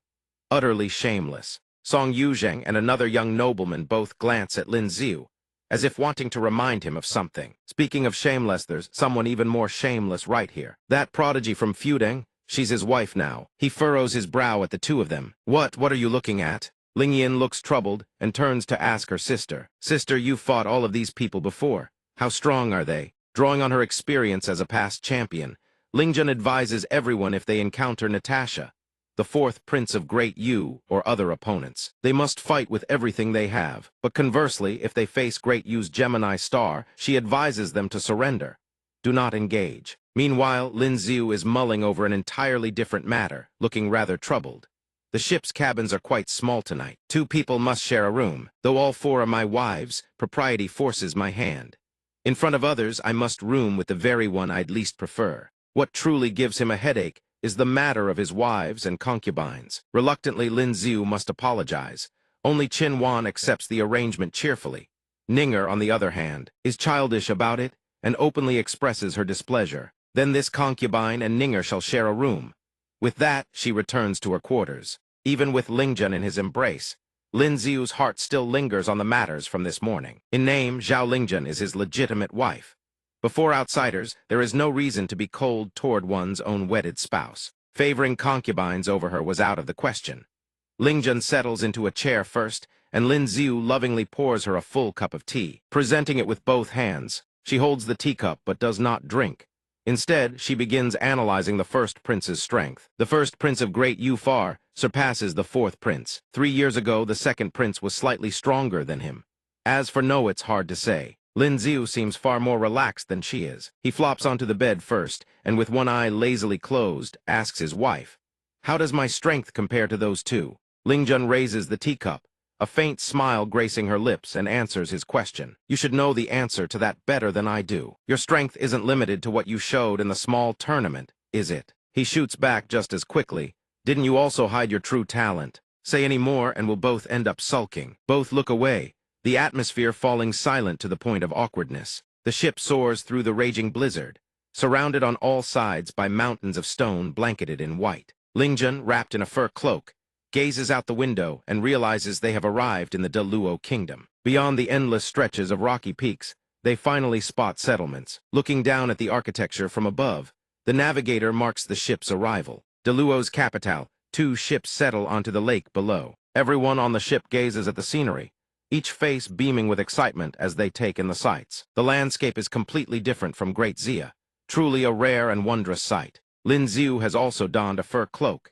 He silently surveys the landscape of this foreign land. Just as 2 of his wives descend the stairs together, someone shouts loudly, "Lingjun, little Yi, over here." The one calling out to them is none other than Natasha. Lin Xiu immediately senses something amiss and shoots a glance at her. Just as he suspected, not wrong in the slightest, the moment Natasha spots the beauties, her eyes light up brilliantly. So many beautiful big sisters. She approaches Ninger to greet her. Ninger doesn't understand what's happening and feels a bit embarrassed. Before this big sister can even react, Lin Xiu sweeps in, pulling Ninger into his arms to stake his claim. "Sorry about that, Thighs One is my wife." Natasha covers her mouth. She feigns great surprise at his harem. "Besides Lingjun and little Yi, you still have other wives." Finding this target difficult, she shifts her sights to Qin Wan and strikes up a conversation. Then this big sister, "Here, excuse me," but Lin Xiu darts over to block her path once more. Qin Wan can only smile awkwardly. "This one is also my wife." Natasha then points toward 3 women standing elsewhere: Ling Yin,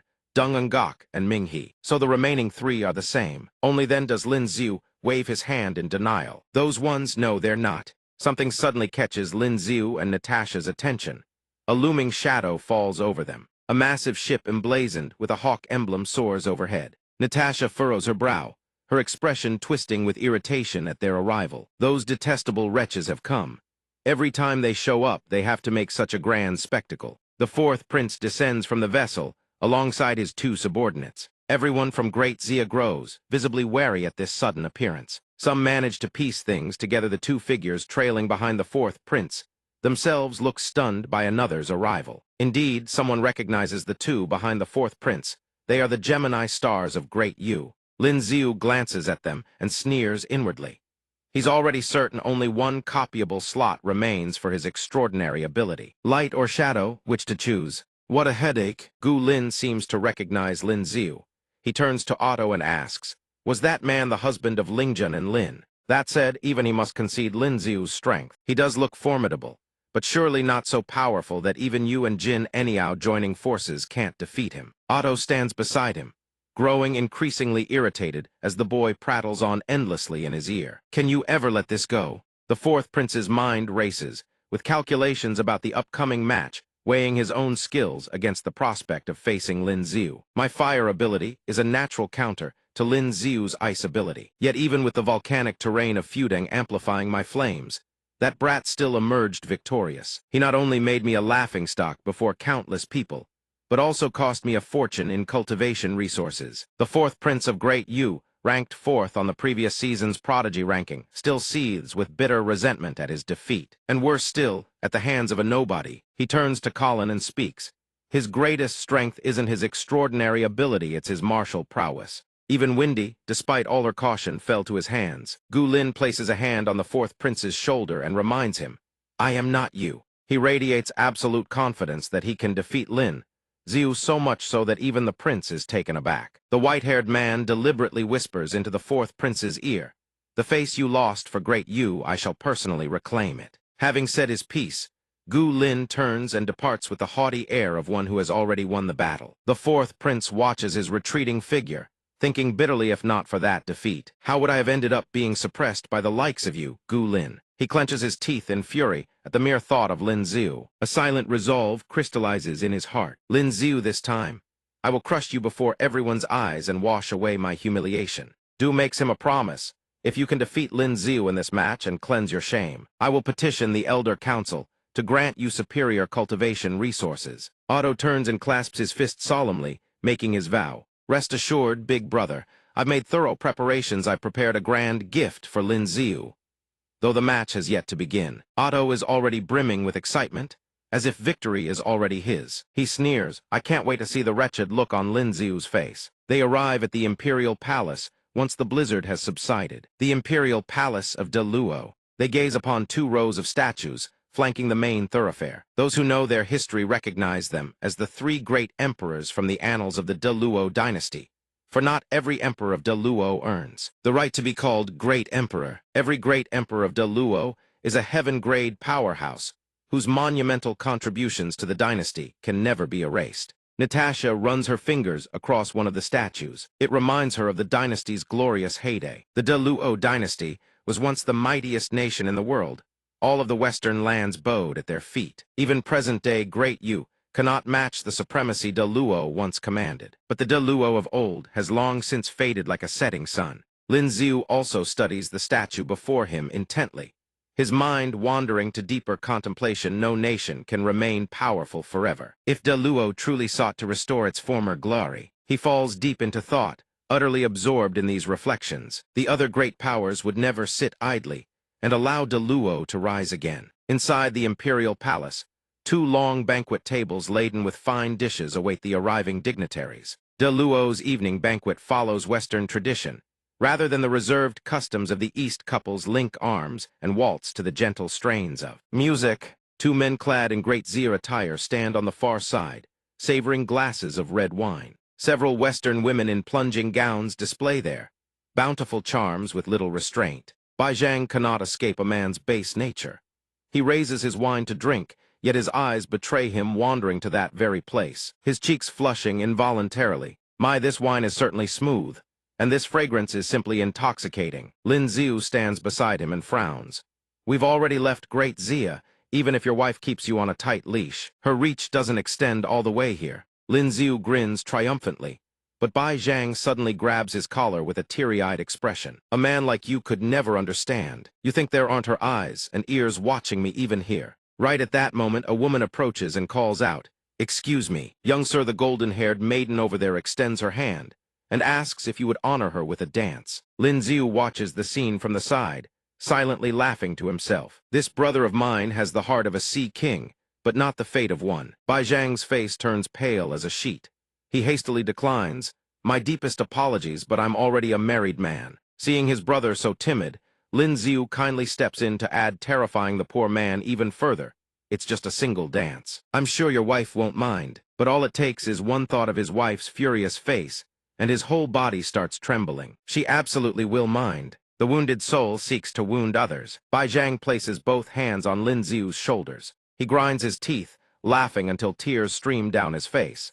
Lin Ziu can only manage a sheepish grin in return. My wife isn't as magnanimous as Zhao Lingjun, you know. Yours would tolerate you taking concubines. Mine won't even let me glance at another woman on the street. Seeing these 2 men behave this way, the golden-haired maiden can't help but admit Great Zia men are truly devoted to their wives. Not yet dissuaded, she turns to Lin Ziu. And you, young sir, surely you won't refuse me too? Before he can even answer, he senses killing intent radiating from Ling Yin and Ninger behind him. In the room, Lin Ziu lies on the bed with both Tei and Qin Wan nestled in his arms. The two of them seem to be having a wonderful time, laughing and playing with him. The streets grow even more lively at night. Lanterns drape the entire avenue for the Kixi festival. Ling Yin walks ahead, a stick of candied hawthorns in hand. She gazes around with bright, excited eyes. It's so bustling today. Lin Ziu follows behind and cheerfully suggests, "How about we hold hands?" But Ling Yin whirls around and pouts at him. Do you even know what day today is? Stop wasting your time on me. Go back to your other wives." He retorts, "It's precisely because I know what day it is that I came to spend it with you." Right at that moment, De Huang rushes over and bumps Ling Yin straight into Lin Ziu's arms. He flashes a discreet thumbs up at De Huang while Ling Yin is still cradled in his embrace, silently promising, "Well done, De Huang. Extra chicken leg tonight." De Huang looks up at the bird perched on its head. "The other team should be leaving the theater soon." The green bird chirps in reply, "Our team's job is done too. We're free now." Along the streets, crowds sit in neat rows, watching shadow puppets perform with rapt attention, showering the puppeteers with praise. Brilliant, Lin Ziu walks with Ninger to watch the shadow puppet show, lovingly stroking her head. Ninger is utterly absorbed in the performance. Her cheeks flush red as she says to him, "My lord, today you're only spending time with me. The other sisters won't be angry, will they?" Lin Ziu comforts her, gently patting her head. "Don't overthink it, I'm right here." Before long, Lin Ziu finds himself at the Zhao family estate. His in-laws press him eagerly. "Lin Ziu, you and Lingzhen have been married for quite some time now. When are you two going to give us a grandchild?" He lets out a few awkward laughs, a touch of embarrassment in his voice.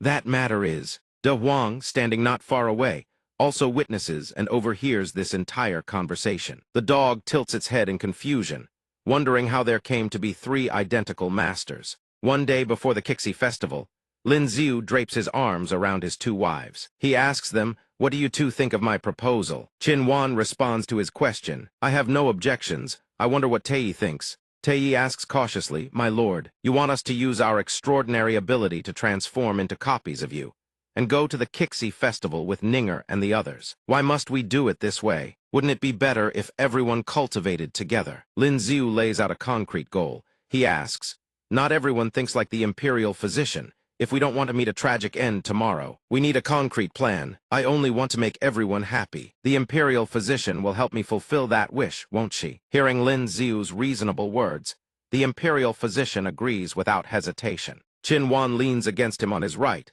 her hand tracing along his chin. "Then how do you plan to make it up to me?" He turns to look at her. "The night after tomorrow we'll..." Lin Ziu rises to his feet. Whatever those two women have seen, they look utterly excited, their faces flushed crimson. With that, tonight's plan has been finalized. Lin Ziu tells the two of them, "First, let me bestow upon you the extraordinary abilities of beast tongue and disguise. Then I'll walk you through the specifics of the plan." Someone outside shouts, "Why is there a stray dog running around in here?" Lin Ziu rubs Ninger's head. "Sorry, Ninger, I need to step out for a moment." And naturally, even this was part of the plan arranged well in advance. Qin Wan and Ninger will go watch the shadow puppet show. I'll take Ling Yin for a walk. After the show, once the first prince's voice is heard, I'll switch to accompanying Ninger, then send Ling Yin back to her completing the swap. While walking with Ninger, he points toward the side. Right ahead stands a shadow puppet theater. "I'll go see if I can borrow the lavatory." Ninger composes herself. There's no need to announce it so loudly. In truth, going to the lavatory is merely an excuse. Lin Ziu has calculated that he would seize this opportunity to swap in his body, double to accompany Ninger. Both share an identical appearance. Ninger sees him return and points regretfully at the stage. "Lin Ziu, you've missed the climactic scene. Not only the face, but every mannerism mirrors Lin Ziu perfectly." He comforts her, guiding her hand to his face. "As long as I don't miss time with Ninger, that's all that matters." Ninger's cheeks flush. She thinks to herself that the uneasy feeling from before has vanished. On this end, Lin Ziu has likely finished his business. He slips out through the window. Lingzhen watches his departing figure, a trace of sorrow welling in her heart. Today, he's forgotten again. Now Lin Ziu must rush to the next location. According to the plan, the next destination is where the imperial physician finishes dealing with Lingzhen's parents and heads home. I've already arranged to meet Yi Lin. I want to show her the customs of the Kixi festival in Great Xia. Hopefully, I can be of some help. Wait a moment. I'll use the excuse of going back to my room to fetch something and separate from Ninger. At that point, the imperial physician will appear and accompany Ninger in my place. Along the way, they unexpectedly run into Chen Qi and Ming He attending the festival together. There are so many couples on the road tonight. Chen Qi replies, well, it is the Kixi festival after all. Outwardly composed, but inwardly, Ming He feels utterly flustered. So embarrassing she has no idea what to say. But it just so happens they're heading toward Lin Xiu's residence. Ming He blushes, unable to meet Chen Qi's gaze. The princess can't help but ask, by the way, what brings you to find Lin Xiu today? He must be busy going on dates with his wives. Chen Qi replies, he's the one who invited me. Then what brings you to Lin Xiu's place? Ming He stammers her explanation.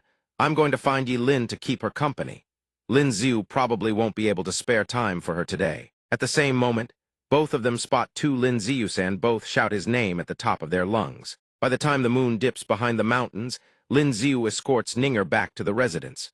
She alone has sabotaged his entire plan. Ninger clings far too closely, there's absolutely no way to slip away. Fortunately, I already had the first prince rush over to relay the backup plan. There shouldn't be any problems. By now, only Yi Lin should be left at home. Right as the two of them walk back hand in hand, they encounter the others. Lin Xiu knows he's finished. Ninger looks up at him. She's figured everything out. So that's how it is. No wonder something felt off the entire time. Lin Xiu grows so anxious that cold sweat beads across his forehead. Ninger, I can explain. Could you let go of me first? Before Lin Xiu can even begin to explain, Chen Qi and Ling Yin storm over and punch him square in the face. His face swells up like a pig's head. What a tragic waste of his sincere heart. He only wanted to make everyone happy. Emily, witnessing the scene, can't help but admit that Great Zia's men are truly devoted.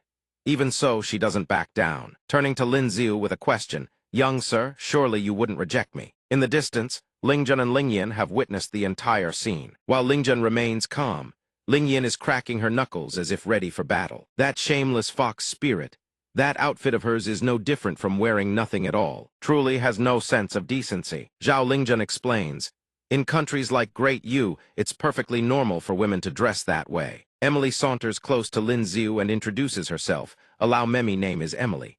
My room is on the 7th floor of the right tower. Later tonight, you may come find me. Then it will be just the two of us. Lin Xiu doesn't rush to refuse.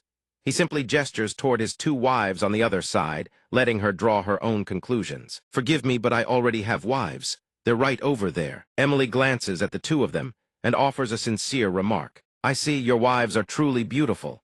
With that, she has no choice but to retreat. No wonder you have no interest in me. I was being presumptuous. Her words say one thing, but her actions prove another entirely. Emily deliberately twists her ankle, conveniently catching hold of Lin Xiu's hand right then and there. She stands on her own, makes some subtle gesture, and says, thank you, young sir. Then Emily takes her leave. Lin Xiu silently watches her departing figure. She walks over to a man dressed in Great Yu's national attire.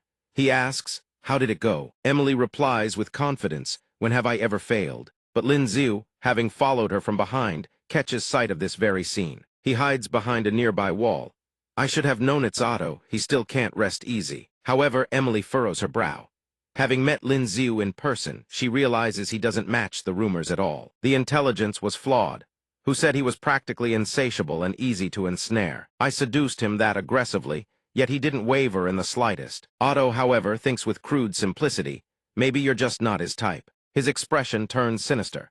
He imagines Lin Xiu's reaction upon realization stripped of his extraordinary ability, his martial path suppressed. Let's see how you handle this, Lin Xiu. Furthermore, Emily delivers a crucial piece of intelligence to Otto. His strength is greater than you described. He may recover ahead of our projected timeline. Moreover, my origin power is completely depleted. I must return and rest. Otherwise, I won't be able to compete tomorrow. Hearing this, Otto shows no sign of concerningly supreme confidence.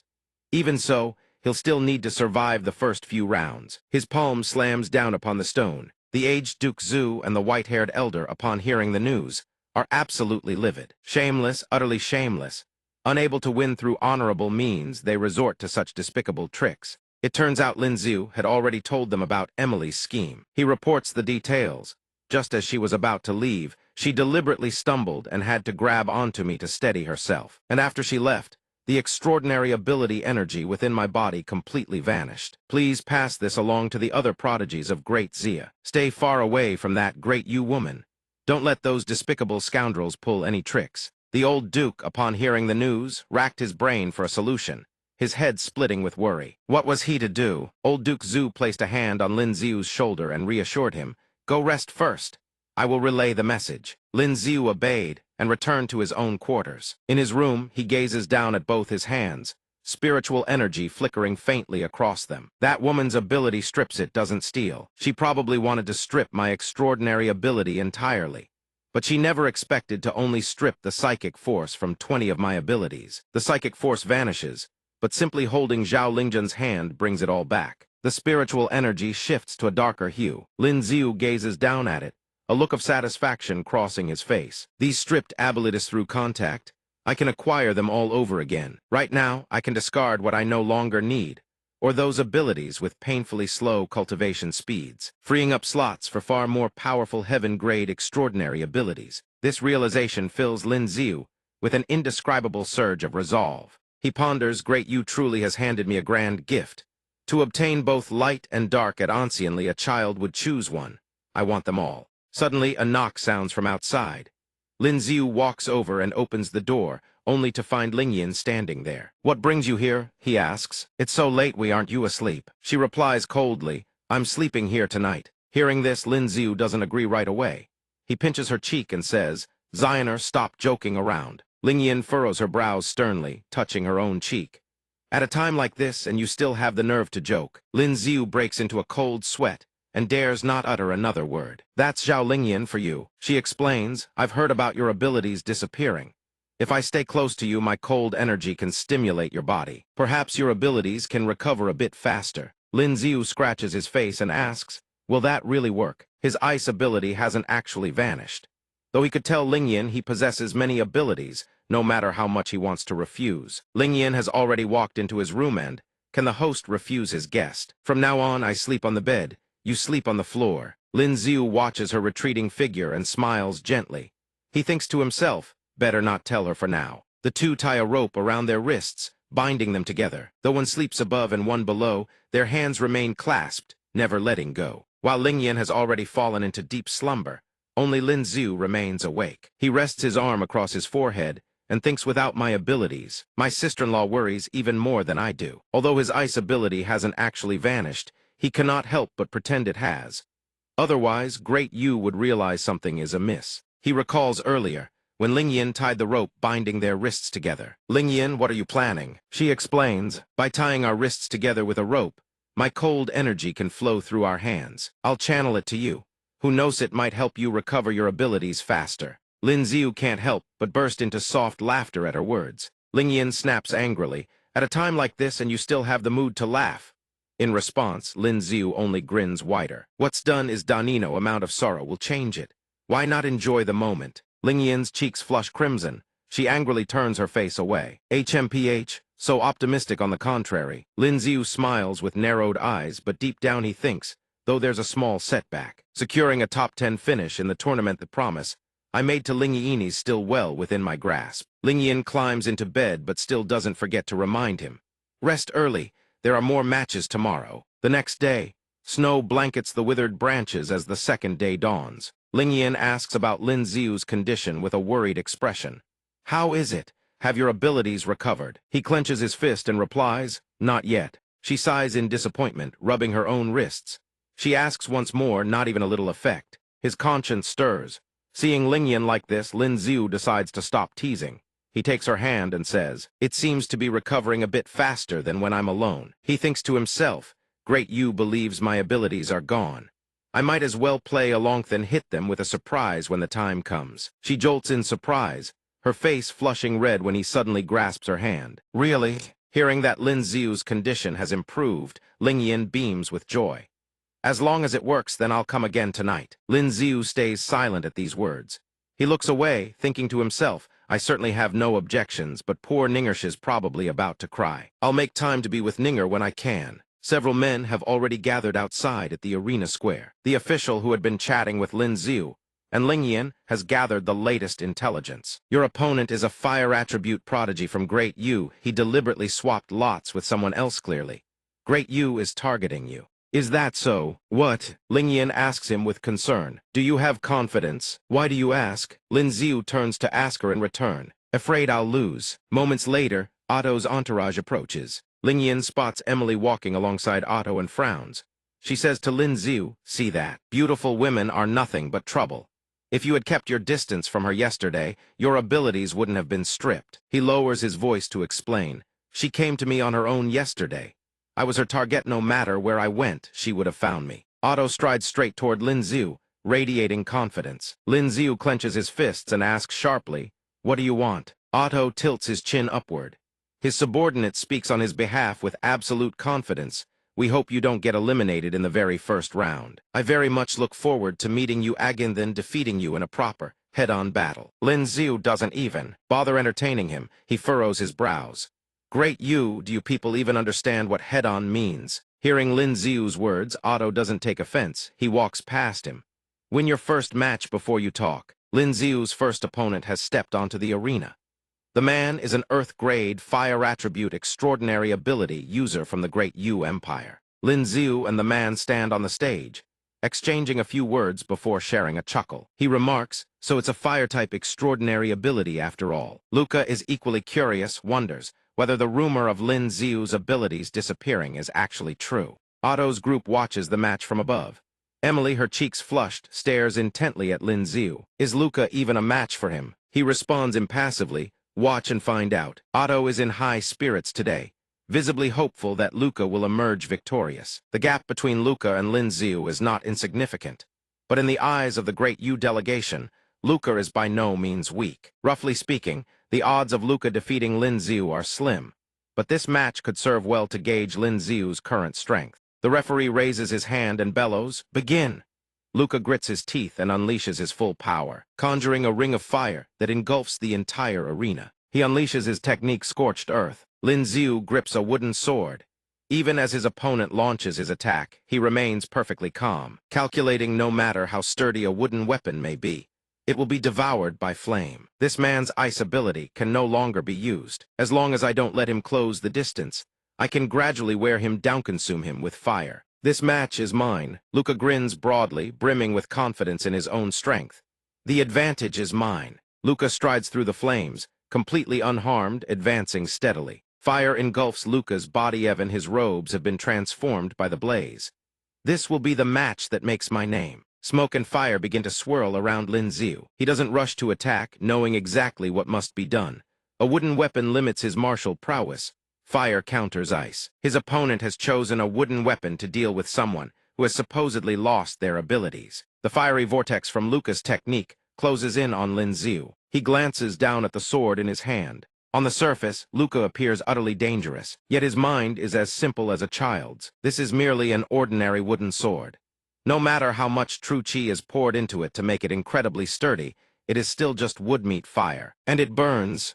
Only then does Lin Xiu charge forward with his wooden sword. Great you show no martial virtude, not blame me for being ruthless. He hurls the sword with full momentum, a torrent of spiritual energy enveloping the blade as it soars. What appears to be nothing more than a wooden sword tears through the air, with such fury that surrounding rocks and earth are swept up in its wake. It cleaves clean through Luca's arm before the man can even react. What? By now the sword's tip has sustained considerable damage, yet it continues its trajectory and embeds itself into the rock face on the far side. Only now does Luca feel the pain. He lets out several agonized screams of pure terror. A single strike from Lin Xiu forces Luca to concede defeat. He can barely stand, clutching his gushing shoulder stump. Bitter as it is, I concede. Lin Xiu steps forward, planting his foot on the severed arm. His expression is dark and menacing as he stares down at Luca. The young spectators below are stunned by Lin Xiu's display a single sword strike to defeat an Earth-grade fighter. Is this the true strength of Great Zia's top contender? Even Otto, who had been all bravado moments ago, is left gaping in shock. Earth-grade upper stage in the martial path. Impossibly, absolutely impossible. Extraordinary abilities may offer shortcuts, but the martial path has no such shortcuts. A martial cultivator at the Earth-grade upper stage is rarer even than a heaven-grade extraordinary ability user. The white-haired man standing beside him is hardly surprised. He had long since deduced it wasn't truly the upper stage, but at the absolute peak of the lower stage. It's no wonder the three of you couldn't even be his match. Otto, having once fought Lin Ziu himself, turns to rebut. He wasn't that strong back then. In half a year, he's grown far more formidable. Two organizers arrive, bringing a stretcher to where Luca lies. Lin Ziu glances at the fallen man. Ultimately, he cannot be blamed if your great Yu hadn't resorted to such underhanded tactics. He would never have met such an end. The first round concludes. The referee's voice booms across the arena, Great Zia's Lin Zia victor. The two medics bandage Luca's wounds and lift him onto the stretcher. Lin Ziu walks over to offer an apology. My apologies. He says so, but that dark expression on his face shows not a shred of remorse. I didn't mean Tao's sword chi was simply too fast. If only your extraordinary ability hadn't faded, things would have been fine. After losing an arm to Lin Ziu, all the fighting spirit Luca had shown before has completely vanished. Now facing Lin Ziu, he feels only terror. You.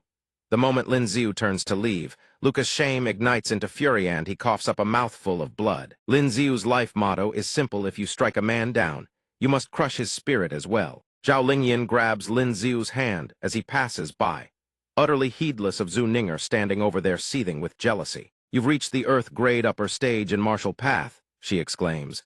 He replies modestly, it's not that easy, I'm still a bit short. Lin Ziu smirks, glancing toward the spectator stands. My martial path is still far from the Earth-grade upper stage. What I did earlier was merely combining martial path with spatial ability. Unless one is a heaven-grade master of spatial power, no one else could possibly detect the difference. Zhang, Ren stares at Lin Ziu in astonishment, his lips quivering. Just a bit short. Cultivating the martial path is far more difficult than cultivating extraordinary abilities. Reaching the Earth-grade upper stage in martial path is even harder than achieving heaven-grade in extraordinary abilities. The white-haired elder looks at him with a satisfied smile, sensing boundless potential in this young man. Not yet 20, and his martial path cultivation has already reached such a realm unprecedented in all of history. The Duke of Zhu looks on, marveling what kind of fortune must one be blessed with to gain such a grandson-in-law. The old Duke of Zhu laughs heartily whenever Lin Ziu's name is mentioned. Lin Ziu entered this grand tournament precisely to prove to me that he has the strength worthy of marrying Ninger. The white-haired elder recalls that Lin Ziu's principal consort is none other than the supremely talented Zhao Lingyan, who only recently became his wife as well. Previously, His Majesty had seen Lin Ziu as talentless and offered Zhao Lingyan to him as a means of restraint. Looking at it now, this is clearly a match ordained by the heavens. Witnessing Lin Ziu's earlier display, the men in attendance finally gain a new perspective on this blessed union. Lord Lin and Lady Lin are truly a match made by Havina household of twin prodigies. In this grand tournament, Great Zia can finally hold its head high. Yet the most miserable one is Ninger. She stands among the spectators, her cheeks puffed in sulky indignation. She had been holding back earlier for the imperial physician's sake, only for Zhao Lingyan to steal her spot. Now she must watch as Zhao Lingyan monopolizes Lin Ziu's absolutely livid. Even those other fighters are left trembling before Lin Ziu's display. This is the first time blood has been drawn in the tournament. It's far too brutal. He's not doing this deliberately to get back at us, is he? Otto recalls the dark look Lin Ziu had given him, and a chill of fear begins to creep into his heart. Lin Ziu's current strength is truly terrifying. Meanwhile, the next round has already been decided as one fighter crumbles to the ground. The crowd erupts in all manner of cheers and roars. Great Zia's Zhang Ren wins another loss for De Luo. The matches coming up next will feature those Great Zia women. The gap in strength between us and them is simply too vast. Lin Ziu also watches intently. Suddenly, he feels he may have gone a bit overboard earlier. In the upcoming matches between Great Yu and Great Zia, won't many of them simply be too afraid to compete? Zhang Ren steps down from the arena platform and walks straight to Lin Ziu. His body bears no few wounds. Brother Lin, that single strike of yours was truly a painful lesson for Great. He clenches his fist, convinced that Lin Ziu is truly formidable. Now, whenever De Luo's fighters encounter a Great Zia prodigy, they dodge away. But Lin Ziu humbly dismisses such praise. He replies with a cheerful laugh, not at all, not at all. Brother Zhang Ren, your fierce battle was the key factor that truly struck fear into Great Yu's hearts. On the arena platform, Zhang Ren launches his flame techniques at the green-robed man. The green-robed fighter is utterly shocked when Zhang Ren vanishes right before his eyes. Before he can react, Zhang Ren has already appeared behind him, locking him in a crushing grip. What? Zhang Ren slams the green-robed man headfirst into the ground. He recounts everything that happened in the arena to Lin Ziu. He clenches his fists tight, thoroughly satisfied with his own performance. Great Yu has been pushing us around for far too long. It's high time they were taught a lesson. Otherwise, they'll keep thinking the people of Great Xia are easy to bully. Zhang Ren unconsciously glances toward the other side. He realizes, however, that not everyone can strike fear into those Great Yu fighters. The two opponents for the next match step into the arena. The referee's voice thunders, "Next match, Great Xia's Zhu Ninger versus Great Yu's Han." She furrows her brow, gazing up at the towering Han standing before her. Zhang Ren sees this matchup and feels there's little hope. Miss Zhu only recently broke through to Earth Grade. The Great Yu fighter possesses Earth Grade extraordinary abilities, same as me. Whether in extraordinary ability combat or martial path, Miss Zhu holds no advantage whatsoever. Lin Xiu understands Ninger better than anyone. He eagerly awaits her performance. "I wouldn't be so sure," he murmurs. Down in the arena, Ninger recalls the old Duke of Zhu's words. "If your opponent is too strong, simply concede." There is no shame in admitting defeat during the grand tournament. Yet she feels something about those words isn't quite right. How could there be no shame in it? Zhao Lingjun, Zhao Lingyan, and Qin Wan's opponents all conceded outright. Now they want me to admit defeat too. How would I ever be able to hold my head up in front of them again? Han looks at her and sneers, brimming with confidence in his inevitable victory. "Little beauty, you'd best concede quickly. I have no desire to hurt you." Ninger fixes him with a dark expression. She was already seething with frustration and looking for somewhere to vent. "You look like you can take quite a beating." A glow of light engulfs Han's body and lifts him clean off the ground. Even Han himself is startled. "Huh? What is this? My body, it won't obey me." Ninger lowers her hand. Her power dissipates, sending Han crashing headfirst into the solid brick floor. His entire body trembles violently, hasn't even launched a single attack, and already he's covered in injuries. In his mind, one thought screams, "This is no weakling who just broke through to Earth Grade. Her strength far surpasses mine." Ninger conjures water that lifts Han's entire body high into the air. He realizes in horror that he's about to be buried, that he might die. He has to surrender. She anticipates Han's next move and uses her water technique to seal his mouth shut.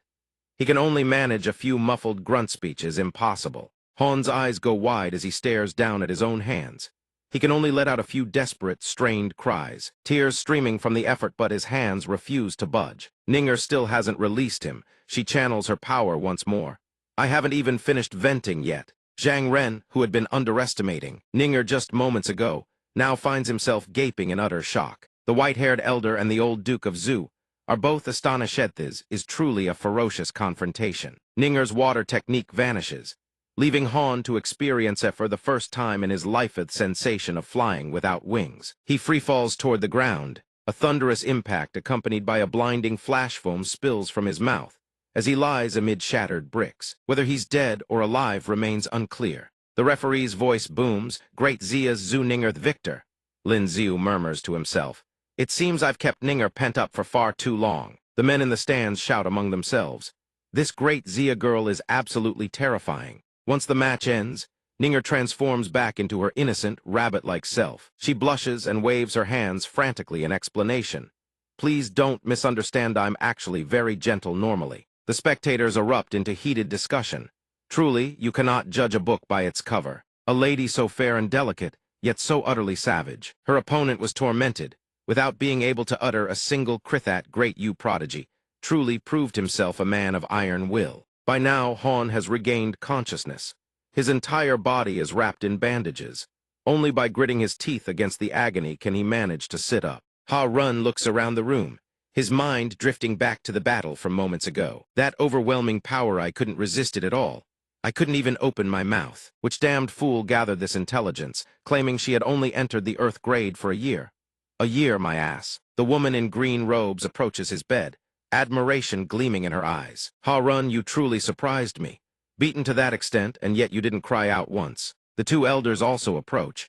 Though defeated, they still praise Ha Run's fighting spirit. "Well done. Though you have lost, you have upheld the dignity of Great Yu." They smile gently at him, saying that once they return, they will report his merits to the Elder Council. Their endless praise makes even a man like Ha Run blush crimson with embarrassment. A warrior of Great Yu who would rather die than surrender well said, "You are truly worthy of your name." Lin Xiu stands with Ling Yin, watching the next match. She hadn't expected this just 2 months ago. Their strength was equal, yet in that brief span, that woman's power has already far surpassed her own. Ming He's cheeks flush red. This surprises even the princess. Dual cultivation can boost one's cultivation so rapidly. Lin Xiu turns to look at another stone tablet behind him, where large characters are inscribed. The previous rounds of competition can only be considered appetizers. The true show begins with the battles among the 100 fighters on the Prodigy ranking, the main event of the grand tournament. The 100 fighters are divided into 10 groups. The 5 groups with the highest cumulative scores will advance to the next round. Looking at the final line, his turn comes. Great Yu's Otto against Lin Xiu of Great Xia. Lin Xiu smiles faintly. One can only say fate works in narrow ways.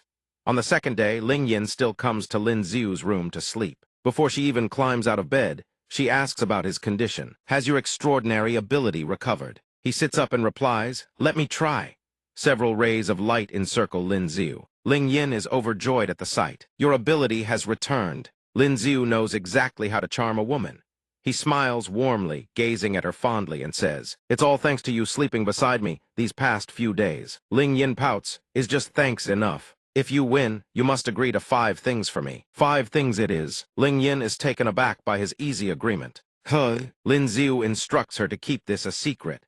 Don't tell anyone, for no, let it be a surprise when the time comes. Back on the viewing platform, the spectators begin commenting on Lin Xiu once more. Without his extraordinary ability, Lin Xiu, facing the 4th prince of Great Yuhai's prospects, look grim. Otto stands across from him.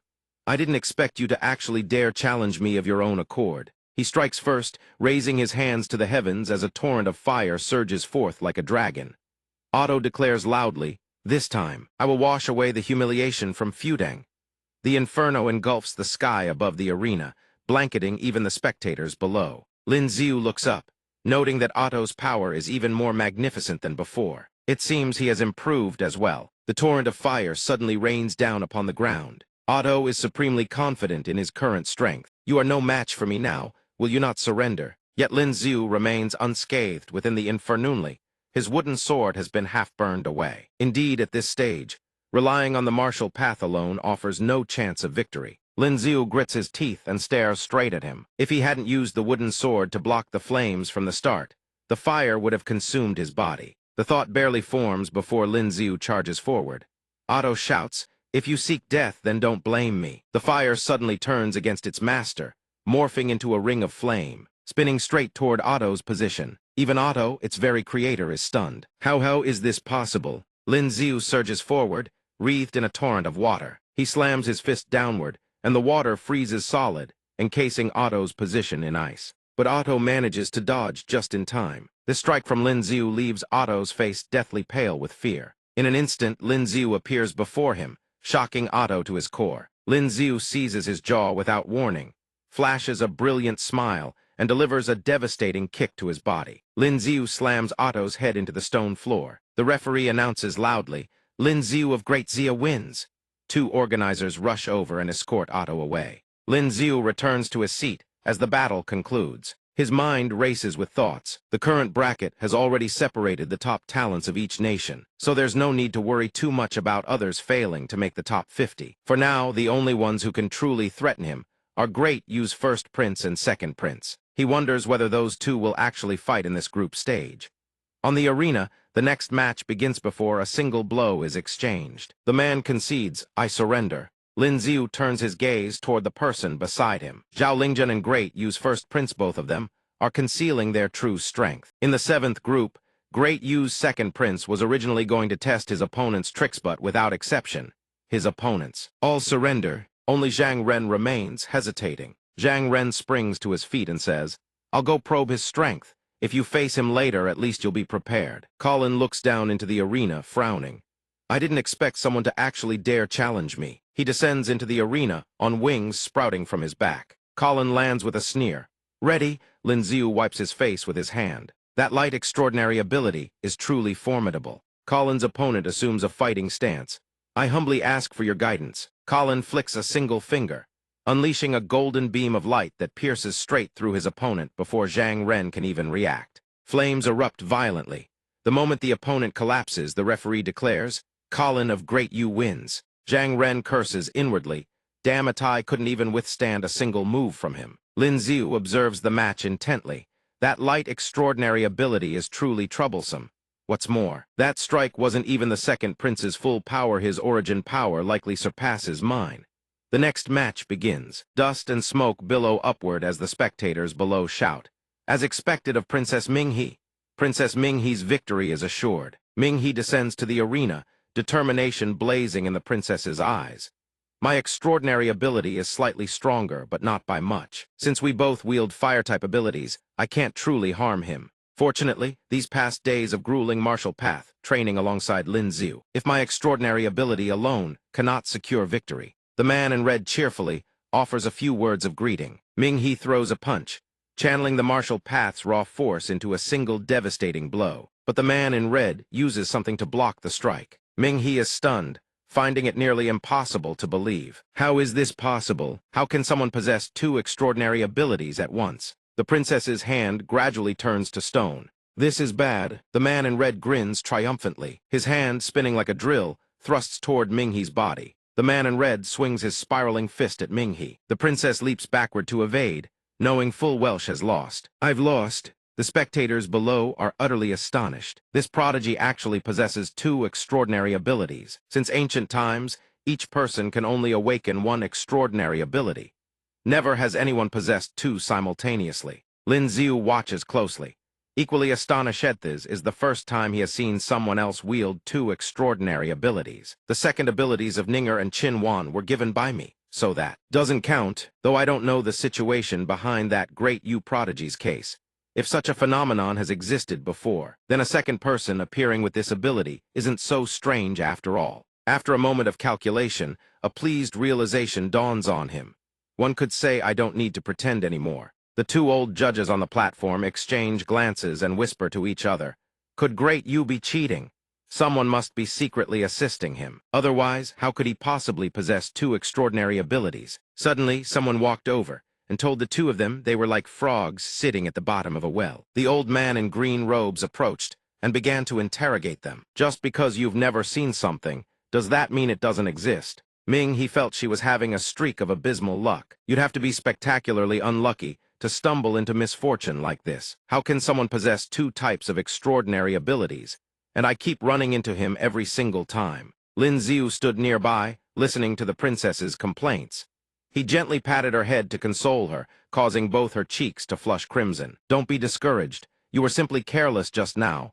Fight seriously, and he is no match for you. After Lin Xiu's comforting touch, Minghe's spirits lifted immediately. Indeed, had she known he was hiding a second extraordinary ability, she certainly wouldn't have charged in so recklessly. But possessing two extraordinary abilities was truly remarkable.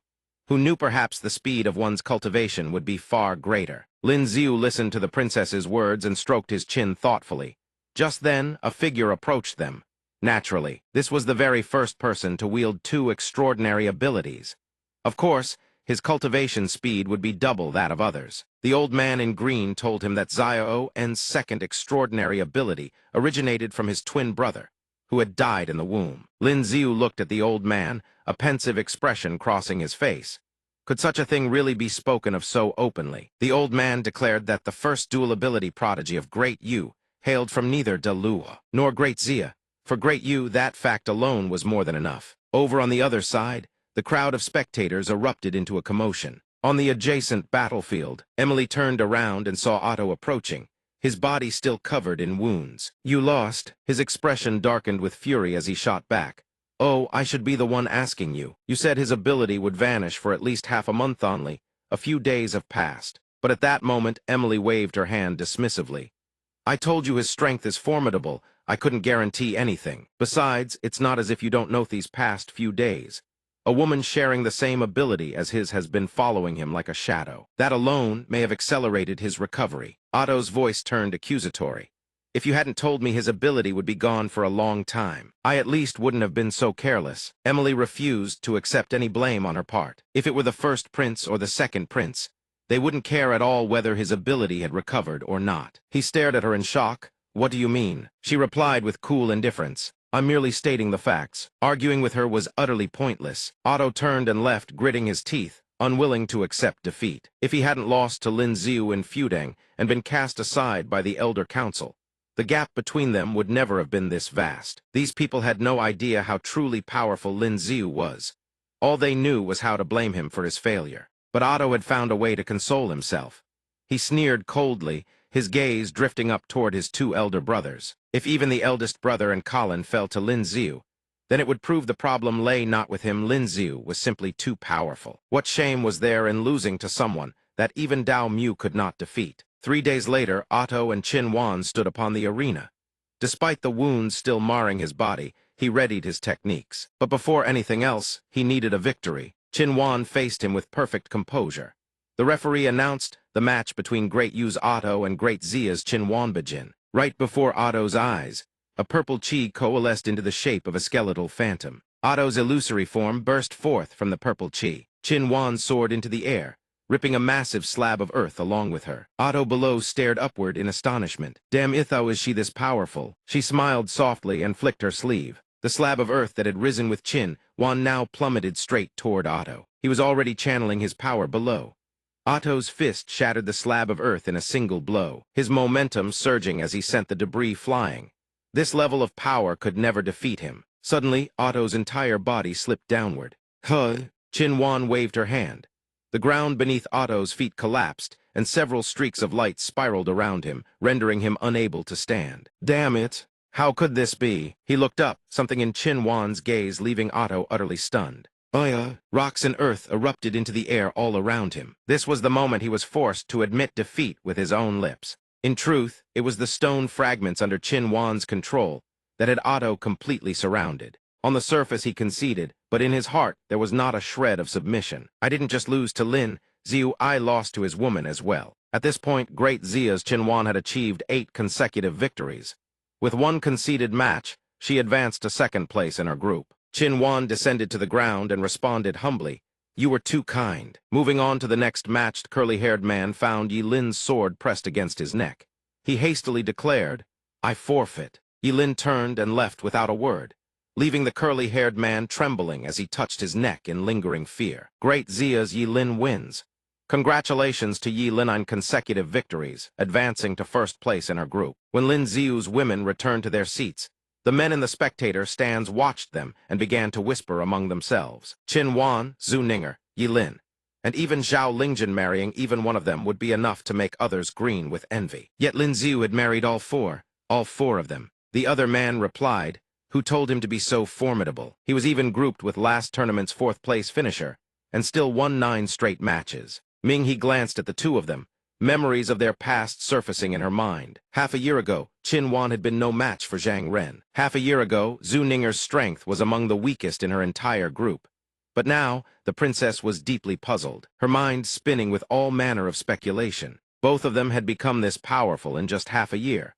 Could there be some exclusive cultivation technique at work? Ninger glanced at Qin Wan standing beside her, and even she herself felt the strangeness of it all. Over the past half year, her cultivation speed had been growing faster and faster. Faster and faster, Qin Wan speculated. Could it be because she married Lin Xiu? Ming He wondered aloud. Marrying Lin Xiu. Right at that moment, the man of the hour himself arrived. Lin Xiu asked them with an innocent expression, "What are you all discussing?" Ninger seemed to realize something the moment he appeared. She blurted out, "That's right, thighs only started after marrying Lin Xiu." Lin Xiu grew uneasy, unsure what they were talking about, especially with those looks in their eyes. "What happened?" Qin Wan, the most composed among them, answered Lin Xiu's question. "They're asking why Ninger and I improved so quickly. Then I said it might be because of marrying you." Ming He's eyes lit up with excitement the moment she heard this. "I've got it." Lin Xiu must have bought a great many high-grade origin essence stones. Ling Yin glanced at the princess. That's why Ninger and Qin Wan broke through so quickly. But then she turned to question the matter of Yi Lin. If that's the case, then why doesn't Yi Lin share the same experience? Ming He innocently blurted out, "What kind of thing can only be done between husband and wife?" Yi Lin's face turned completely scarlet at her words. "No, it's not that," Ling Yin explained. "Don't let your mind wander. If it were really that, then why doesn't Yi Lin feel her cultivation speed increasing at all?" The mention of that topic only deepened her embarrassment, her cheeks flushing crimson. We haven't done it yet. Lin Xiu and I still haven't." Both Ming He and Ling Yin stared at her. The same thought ran through both their minds. Could it really be that? But why? Could it be that within Lin Xiu's body lurked some mysterious power that, merely doing that with him, was enough to amplify one's innate extraordinary ability? Lin Xiu listened to them gossiping about these male-female matters and clutched his head in frustration. Whether or not that is truly the reason, I myself am not certain, but I hope everyone can keep this a secret. Naturally, he couldn't tell everyone the truth, since they had all jumped to the same conclusion. It was simplest to just go along with their speculation and confirm it. The more Ming-He listened, the more awestruck she became, her eyes glistening with tears, the princess's hands waving about in wild excitement. She had heard Lin Xiu mention before that they possessed some manner of dual cultivation method. She never imagined such a method could accelerate cultivation even faster than in the blessed lands of Fudang, and that traveling scenic waters could even enhance one's innate talent. Truly enviable beyond words. Ling Yin stood off to the side, watching Lin Xiu alongside his two wives, and thought to herself, "This is the first I'm hearing of any of this." Her expression turned utterly dejected.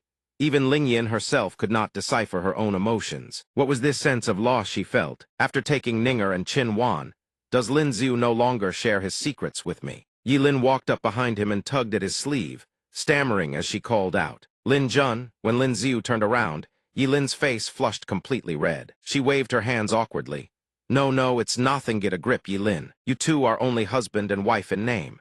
Lin Jun has no feelings for you." Qin Wan took one glance and understood the situation at once. The next morning, at the Great Yu Manor, the purple-robed elder sat at the center of the table, deliberating with the others. "The Tournamentivrion has heard by now. It seems our Great Yu intelligence agents provided some inaccurate information." The white-haired elder picked up a sheet of paper and reported, "The detailed profiles of the top 10 from Great Xia are all here. The assessments of Qin Wan and Zhu Ninger's strength contain severe discrepancies. We have gravely underestimated their power." The other two elders were visibly shaken by these words. The long-bearded elder analyzed the situation. If they had merely concealed their strength, that would be manageable. But if Great Xia had obtained a method capable of rapidly elevating young prodigy's power in a short period, then things would become troublesome indeed. "After all, such a method isn't exclusive to us Great Yu," the purple-robed elder said, realization dawning on his face. "You mean?" His eyes widened. "They possess it as well." The long-bearded elder stroked his beard thoughtfully. He recounted a matter from the past. Half a year ago, Lin Xiu's performance in Fudang caused the Elders' Council to sense a grave threat, leading them to unseal that artifact and begin carefully researching it. What worried him most was whether the first and second prince's current strength was also a gift bestowed by that very artifact. Unfortunately, the time had been too short. None of them had broken through to the Earth-grade upper stage. The situation of those two Great Xia girls wasn't far behind theirs. The white-haired elder shot to his feet. Over a year ago, a meteor shower had also occurred in the Great Xia capital. He could not rule out the possibility that Great Xia had obtained the same artifact. It was precisely around that time that Zhao Lingjun broke through to the Earth-grade upper stage. The old man recalled the matches involving Great Xia's representatives. If Great Xia truly possessed that artifact, it would surely prioritize its use on the imperial family. Yet the two Great Xia royals in this tournament showed no particularly outstanding performance. Only two individuals truly gave him cause for grave concern. Only Lin Xiu and his two wives possessed strength that left everyone utterly stunned. The white-haired elder speculated, could it all be because of Lin Xiu? The purple-robed elder calculated the timeline. Those two women's power had begun its rapid ascent only after marrying him. The long-bearded elder spoke up. "One thing is certain, secrets abound on his person." His face darkened as he spoke, and a scheme quickly formed in his mind. Should they arrange for a beauty to quietly approach him? If she could become his wife, she would surely be able to uncover all his secrets. The bird perched on the windowsill ruffled its feathers. The purple-robed elder nodded in agreement. "Very well, it is decided." The moment the meeting concluded, the white bird took flight. It soared back and alighted upon Lin Xiu's shoulder. He told it, "You've worked hard." The bird chirped several times. Cuckoo. He was not the least bit surprised by this. It only served to confirm what he already suspected. Indeed, Ninger and Kainer's strength had surged so rapidly that even the people of Great Xia had noticed something amiss. How could Great Yu not grow suspicious? His eyes narrowed with intensity, practically gleaming.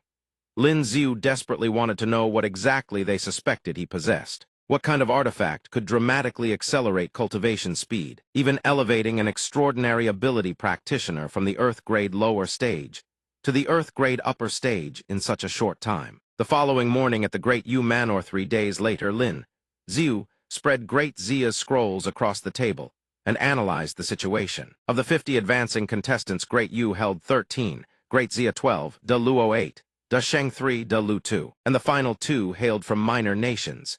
The battles for ranking would only grow fiercer from here. Although Great Zia's results were promising, the situation was far from optimistic. Great Yu possessed secret arts capable of rapidly elevating one's cultivation base. He pushed open the door and stepped out of his room. Lin Xiu needed to deliberate carefully before the next round of battles. Du and Colin had likely already reached the Earth-grade upper stage. Relying solely on his extraordinary abilities would make victory exceedingly difficult. He needed to consider which second ability would be best to deploy. He had barely taken a few steps when he spotted Lingyan standing in the corridor. Lingyan, Lin Xiu's silent approach startled her. Lin Xiu, how did you just appear out of nowhere? Without a word, he activated his power and both of them rose into the air, floating upon the clouds. This is Big Sister's psychic power ability. What on earth is happening? Lin Xiu flashed a grin. Impressive, isn't it? He stepped closer, his face drawing near to hers. Lingyan, there are some secrets I wish to share with you. Snow falls upon the spectator stands. The tournament grounds. Lin Xiu strolled in leisurely, his mood visibly excellent. Ninger, Qin Wan, and Tian Yifei had all successfully advanced into the top 20. Lingyan had also honored their agreement. Truly, a double blessing descends upon the Lin household. Two men passing by caught sight of Lin Xiu and immediately shared the same thought. Being grouped with Lin Xiu meant first place was impossible. They might as well honestly compete for second. A familiar figure approached and called out, "Young master, I'll need you to hold back later." Lin Xiu turned and asked, "You're not going to forfeit?" Emily proposed a clever alternative. Directly conceding is far too embarrassing. "How about we put on a little performance first, and then I gracefully surrender? What do you think?" She maintained a calm exterior, but as she turned away, she gritted her teeth in fury. "Those words are better kept buried in my heart. I want to forfeit. Truly, but I have no choice. I cannot let you win so easily. At the very least, I must try to drain your abilities once more. Even if it meant severe injury, completing this mission would make everything worthwhile." Lin Xiu chuckled to himself as he watched her retreating figure. If he could have his revenge today as well, that would make it a triple blessing upon the Lin household. Moments later, both ascended the arena. Emily of Great Yu versus Lin Xiu of Great Zia. The match began. Lin Xiu surveyed Emily. Her martial path cultivation was respectable. Unfortunately for her, facing him would prove anything but easy. She charged forward wielding two wooden sabers, but before she could even launch her attack, a blizzard swept across the field and swallowed her vision whole. The spectators below erupted into heated discussion as the arena vanished beneath a blanket of white. "Everything's completely blocked from view. What are we even supposed to watch?" They grumbled bitterly, some even shouting in protest. Any match involving Lin Xiu ended in either a one-hit kill or a concession. It was meaningless to begin with, and now they couldn't even see a thing. The swirling snow buffeted Emily as she gnashed her teeth and cursed, "Coward! Do you dare face me head-on?" Walls of snow pressed in from all sides, threatening to crush her. When that familiar voice echoed through the tempest, "You think I don't know what you're really after?" A surge of elation shot through Emily's heart. She thrust out her wooden saber. A single graze would be enough to justify her surrender. But the snow lashed past with razor-sharp speed, slicing behind her back. Fortunately, it held no intent to truly harm her. The snow whipped past, sharp as a blade, lashing across her back. Fortunately, it bore no lethal intent toward Emily. She collapsed within the swirling cocoon of white. Damn it! Emily could see nothing. She could only swing her sabers wildly, cursing all the while, "You coward! Face me head-on if you've got the guts!" The blizzard surged against her face once more. In a deliberately provocative manner, the wind and snow swiped across, striking her rear. The next lash struck the exact same spot. Useless, useless, useless. Her body reacted on instinct, cheeks flushed crimson, drenched in sweat as though she had just endured a grueling bout. "I forfeit." Emily knew Lin Xiu all too well. This man wanted to humiliate her as payback for the loss of his power. Emily could bear it no longer. She shot to her feet and shouted, "Where is the referee's voice? Where is the declaration that the match is over? Didn't I already say I forfeit?" Lin Xiu's voice echoed all around her. "Ice bone can absorb sound. Scream all you want. Even if you scream yourself hoarse, not a soul will hear you." Outside, the snow blankets the arena so completely that not a soul in the audience can see a thing. The spectators begin to chatter among themselves. Why is it dragging on so long this time? Is this Emily person really that strong? Not quite. The bearded elder stands up and declares in a booming voice that Emily Lai has conceded defeat. By then, the white snow of her bone technique begins to dissipate. Lin Xiu brushes off his hands and walks away, leaving Emily lying on the ground behind him. Great Zia Lin Xiu wins. She lies trembling on the ground, her flushed cheeks unable to hold back the tears that well in her eyes. He descends from the arena. Zhu Ninger is already approaching. The spectators chatter once Morthai's Lin Xiu is truly merciless, showing no shred of restraint even against a woman. Poor Emily, the bearded elder warns the two of them.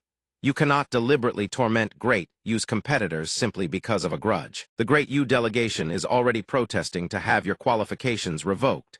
Consider this a warning. There will be no next time. Hearing the reprimand, both of them shrink back obediently. Indeed, the palace grounds are likewise blanketed in white snow. The two of them stand in the corridor, gazing out. Lin Xiu, you seem rather distracted. What's wrong? Lin Xiu explains. Ninger, if I were to take another wife. He wipes his sweat and turns to ask her, would you be angry? Ninger pouts and replies, then the time you spend with me would be even less. Of course I'd be angry. She catches his drift and presses. Out with it. Who caught your eye this time? Don't tell me you've actually taken a fancy to that Great Yu girl whose bottom you spanked. Lin Xiu scratches his face in embarrassment, having been struck right at the heart of the matter. How could that be? But at that very moment, a woman arrives calling his name. Lin Xiu, he turns around. Zhao Lingjun approaches and says to Lin Xiu, I have something to discuss with you. She furrows her brows and questions him after Lingyan takes her leave. What exactly did you do to Lingyan? Lin Xiu scratches his head awkwardly. Lingyan, what could I possibly have done to Lingyan? Zhao Lingjun recalls her sister's behavior ever since meeting Lin Xiu.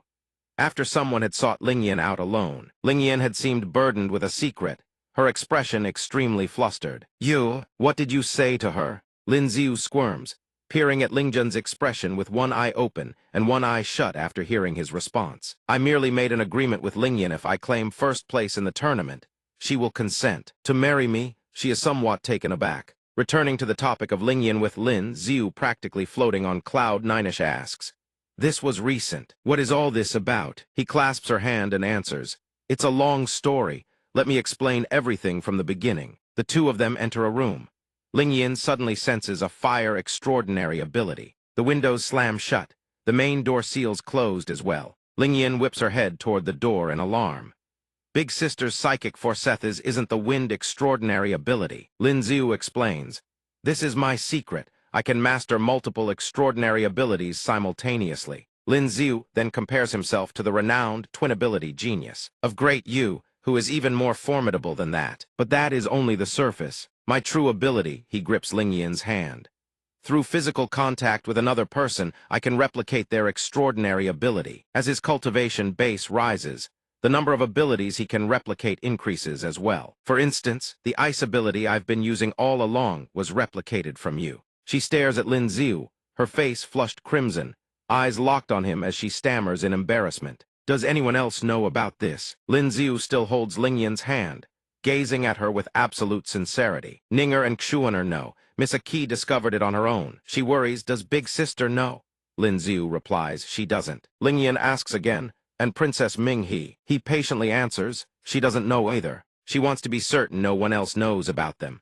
What about the Imperial Consort? Lin Xiu is bewildered. Why would the Imperial Consort need to know? Lingyan seems to have noticed something about this long ago. Now that the chance arises, she speaks up, her tone thick with grievance. Don't you fancy the Imperial Consort quite a lot? You had an entire mansion built for her, and even moved the decorative rocks from her home in Jiangnan all the way to the royal capital. Lin Xiu sees things differently. Fewer people who know, the better. Am I supposed to broadcast it to the entire world? Lingyan presses further.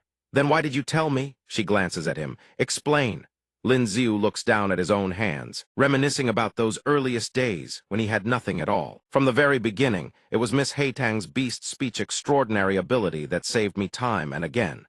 Then came your ice ability, Lingyan. You gave me the chance to enter the palace and serve the imperial family. That's how I became acquainted with the imperial consort and Miss Xuanshuang. By cultivating multiple abilities simultaneously, I was able to showcase my skills in this tournament. Lingyan jabs a finger into his chest.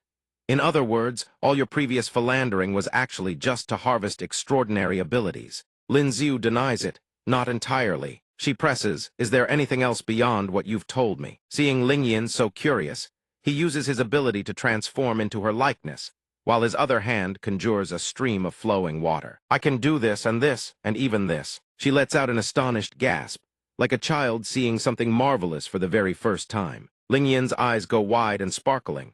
She seizes Lin Xiu's hands and exclaims, "Then the light and darkness abilities of Great use twin stars, couldn't you? Can you replicate those too?" He answers, "Of course. I've already set my sights on them. There is one more thing. Zhao Lingyan is most curious about today what exactly happened with Zhu Ninger and Qin Wan. How did they suddenly improve so drastically? Could it really be because of dual cultivation?" Lin Xiu explains, "After my ability awakened for the 5th time, I became capable of bestowing a new ability upon my partners through dual cultivation. Cultivating 2 abilities at once naturally accelerates the process." Hearing his words, Lingyan lets out a long sigh. "What a pity. I had hoped that if I possessed the fire ability too, my cultivation speed would triple. Then I could definitely catch up to Qin Wan and Zhu Ninger." Lin Xiu looks at her in slight surprise. Lingyan, joyful, he suddenly seizes both of her hands. "I've been thinking about our agreement. If I take 1st place in the tournament, you will marry me." Proposed to by Lin Xiu. Though a surge of happiness fills her heart, the sense of bashfulness still dominates. Lingyan's cheeks flush crimson as she scolds him loudly. "Yao Yayu, what nonsense are you spouting? Even if your cultivation advances quickly, my sister is an entire realm above you. Right now, you simply cannot defeat her." This joke is not funny at all, but Lin Xiu's gaze burns with absolute resolve, is dead set on making Lingyan his wife. "It's only a matter of time before I catch up to your sister. If not this tournament, then the next. And if that still won't do, then have your sister yield 1st place to me." The 2nd day. At the tournament grounds, despite the relentless snowfall, the matches press on. The referee announces in a booming voice, 50 competitors will be divided into 5 groups.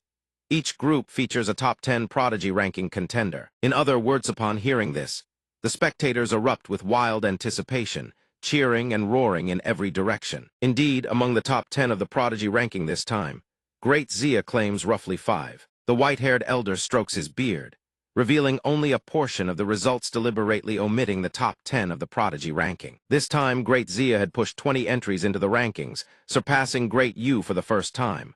Unfortunately, only Princess Ming he had managed to crack the top 20. If Ming he could marry the sole man among the top 10 of the prodigy ranking Lin Xiu, the imperial family's leverage over those noble houses would only grow greater. Standing beside Lin Xiu, Ming he suddenly felt a chill and sneezed. He was genuinely puzzled could someone with a fire-type extraordinary ability actually catch a cold. The princess rubbed the tip of her nose, thinking someone must be talking about her. At that moment, Ninger walked over and grabbed Lin Xiu's hand. "So, who is this girl you say wants to get married? You still haven't told me." He turned to reply, "First, she's someone you know. Second, she's also participating in this tournament." Lin Xiu gazed at her with a squinting smile. "Specifically who? You'll have to wait until I secure 1st place before I can tell you." Ninger found his words hard to believe. "So mysteriousno, wonder Ming he's eavesdropping right beside us too." The 3 judges up above all rise to their feet. They had amended the tournament rules, forced Emily to expose her extraordinary ability prematurely, and still failed to stop Lin Xiu. All their previous efforts had been for naught. Worse still, their persecution of Lin Xiu had bred deep resentment among the other geniuses of Great Zia. Every last one of them had been enthusiastically crippling Great Yu's prodigies with savage glee, sending medical costs soaring tenfold. The 3 from Great Yu sat in their seats across the way. Next came the customary challenge phase for the top 10 of the prodigy ranking. Though the rankings had been set by group stage results, naturally, some would remain dissatisfied. Lin Xiu also took his seat among them, for he too held a top position 1st place in his group. Not necessarily stronger than me. They could choose any one of the top 10 to challenge. He understood the rules of this tournament well. If the challenger won, they would seize the opponent's position. Each person only had one chance to issue a challenge. Lingjun, also among the top ranks, was seated here as well, but her complexion looked rather pale. Lin Xiu then turned his gaze toward Yuan, the challenger who had stepped forward from the very beginning. The identity of this person was none other than Yuan, Prince of Deluo. By his estimation, Yuan appeared to be the weakest among the 10. Yuan immediately pointed at Lei Meng, seated above him. "I choose this one." He stood high, his hands already channeling power before his seat had even warmed. The 2 faced each other on the arena floor. Otto, sitting beside him, asked, "Lin Xiu, who do you think will win?" Lin Xiu watched the match intently and replied. Otto recalled the records from Deluo. Lei Meng had ranked 5th in the last tournament. Yuan had only placed 16th hand. 3 years had passed since then. Otto was supremely confident that Lei Meng would win this bout and proposed a wager. You say he'll lose, shall we place a bet? Lin Xiu turned to him. Bet on what? Otto crossed 2 fingers in a gesture. He proposed, if Lei Meng wins, you hand over 10 grade 5 origin essence stones. If Lei Meng loses, I'll give you 10. Do you dare? He showed no hesitation in accepting the deal. Then let's bet. The two returned their attention to the ongoing match. Otto pondered the strength of both fighters. In his eyes, even he would have to be wary of Lei Meng now. As for Yuan of De Liu, simply wasn't worth a second glance. Though he didn't actually possess 10 grade 5 origin essence stones, he was willing to place his faith in Lei Meng. If Lin Xiu refused to honor the bet, everyone would know that Zhao Lingzhen's husband was a petty man whose word was worthless. Lin Xiu, however, held a different view. The ice Yuan condensed through his extraordinary ability was extraordinarily purate, served as a perfect electrical insulator. Anything that could block electricity would naturally counter lightning. Lei Meng was indeed stronger than Yuan, but not strong enough to overcome the elemental disadvantage. Ninger watched the two of them and found the scene oddly familiar. Regardless of borders, men would always make pointless wagers. At that moment, the referee bellowed, "Begin!" Lei Meng activated his lightning technique. My ranking was above yours last time. 3 years have passed. I can only be stronger than before. On the other side, Yuan activated his power, forming an ice barrier before him. But you are without question the weakest of the 10. His entire body was encased in solid ice. He strode forward fearlessly even as Lei Meng's lightning struck out. Yuan thrust both hands forward, sending shards of ice flying. Moreover, 3 years have passed. Did you think I never studied your power? Lei Meng merely needed his lightning bolts to shatter those ice fragments. Then let me see exactly what you've researched. Yuan soared into the air. It's time to settle this with you. Lei Meng unleashed every ounce of his skill, his entire body wreathed in arcs of thunder. Who settles who is far from certain. Thunderbolts raced across the ground.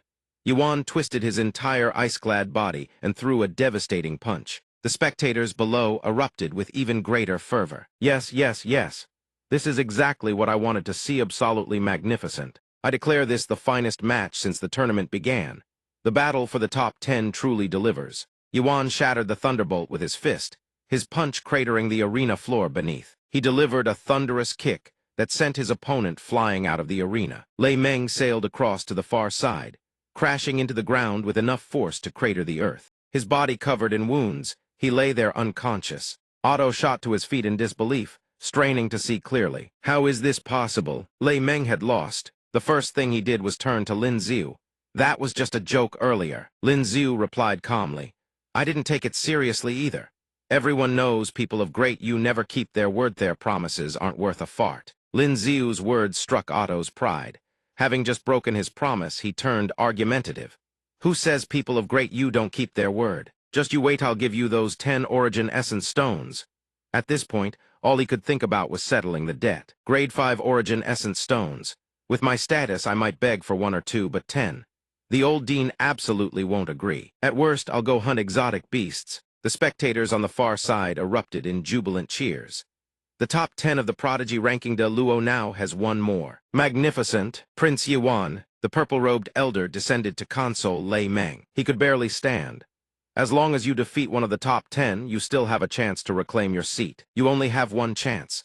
Whether or not you earn the old dean's favor depends entirely on you. He began his calculations. Zhao Lingzhen, the first prince, the second prince, the queen of De Luo, and Ken Deep Fiu of Fudangal were clearly beyond his league based on the last tournament. That left only 4 targets. Lin Xiu, his 2 wives, and Otto. Lin Xiu and his wives were untouchable. Great you only treated those who still had a chance to continue competing. I don't want to lose a limb or end up like Emily, bedridden. In the end, despite his injuries, Lei Meng raised a trembling finger. I choose Prince Otto. Otto rose to accept the challenge. His eyes widened menacingly. Well, Lei Meng, you not only cost me 10 grade 5 origin essence stones, but now you dare try to steal my position. I will absolutely not forgive you. Otto descended onto the arena floor on wings of blazing phoenix fire. The moment he landed, the referee announced, the second match for the top 10, Lei Meng of Great Yu versus the 4th Prince, Otto. Fight. Otto wore a grin that practically begged for a beating. What's wrong, Lei Meng? Come at Murant, you going to take a top 10 spot. He activated his power, manifesting a colossal beast with its maw wide open. spewing torrents of flame that made Lei Meng flinch. "Why haven't you started yet?" The flames grew ever larger, while Lei Meng looked increasingly small and insignificant. He trembled from head to toe at the sight. "The fourth prince has gone mad.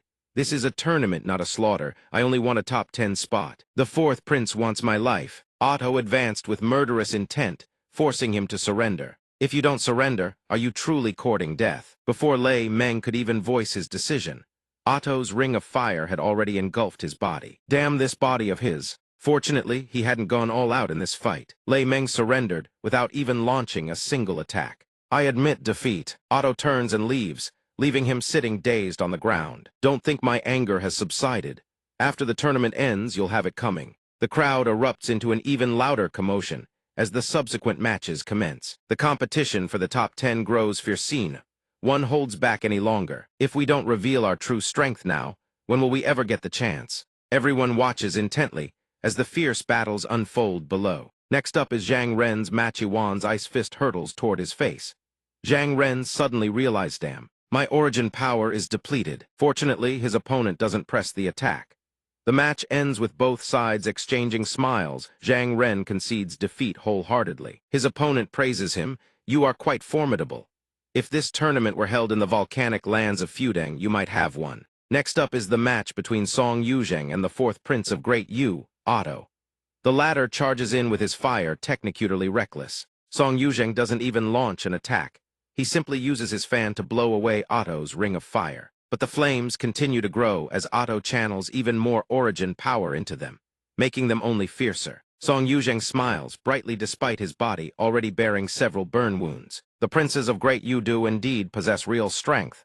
I admit defeat." Zhao Lingyan and Ming He stand together. She speaks first.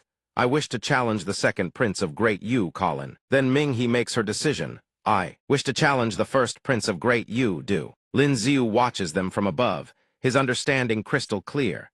Both could have chosen Yi Wan or the fourth prince and secured victory, yet they chose the two Great Yu princes whose strength far surpasses them. The gap is far too great. Ling Yin wants to show me something, the clash of light.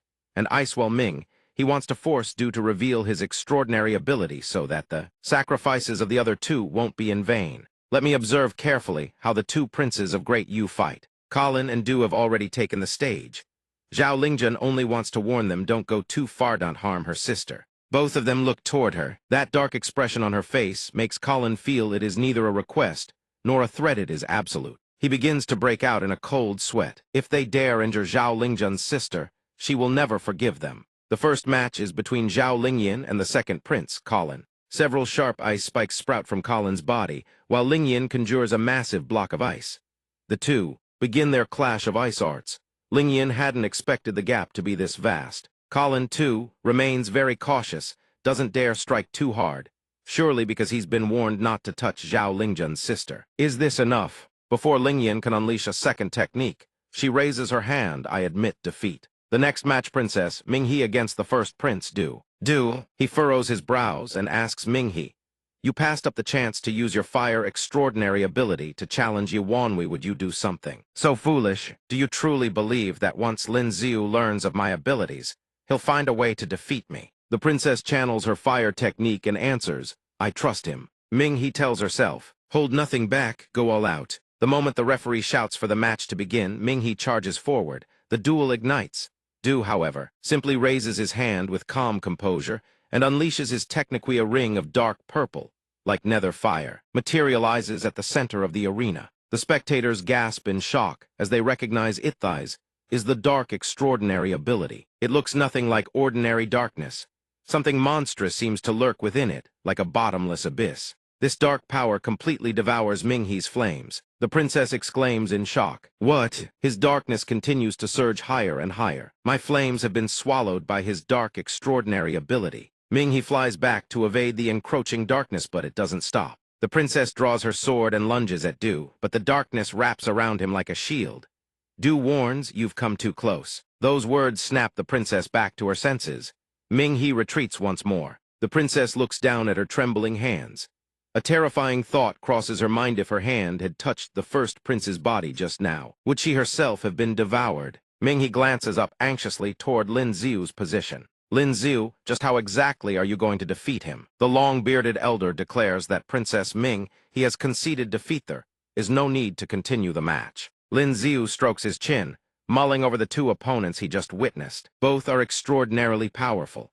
The speed of Colin's light extraordinary ability is impossible to dodge even if I were faster. I cannot outrun the speed of light. He then turns his gaze to Colin, calculating in his mind, but it's not truly unavoidable. The speed of light is blindingly fast, but Colin's reaction speed has its limits. The speed at which he raises his hand is enough to give me ample time to predict.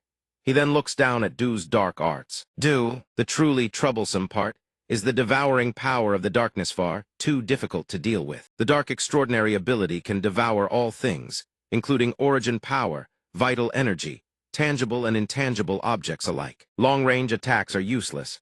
Close combat is even more suicidal. It is completely invincible. The more Lin Xiu ponders, the more uneasy he feels. He whispers to Zhao Lingjun beside him, "How did you manage to defeat Du?" She replies, "His cultivation base is inferior to mine.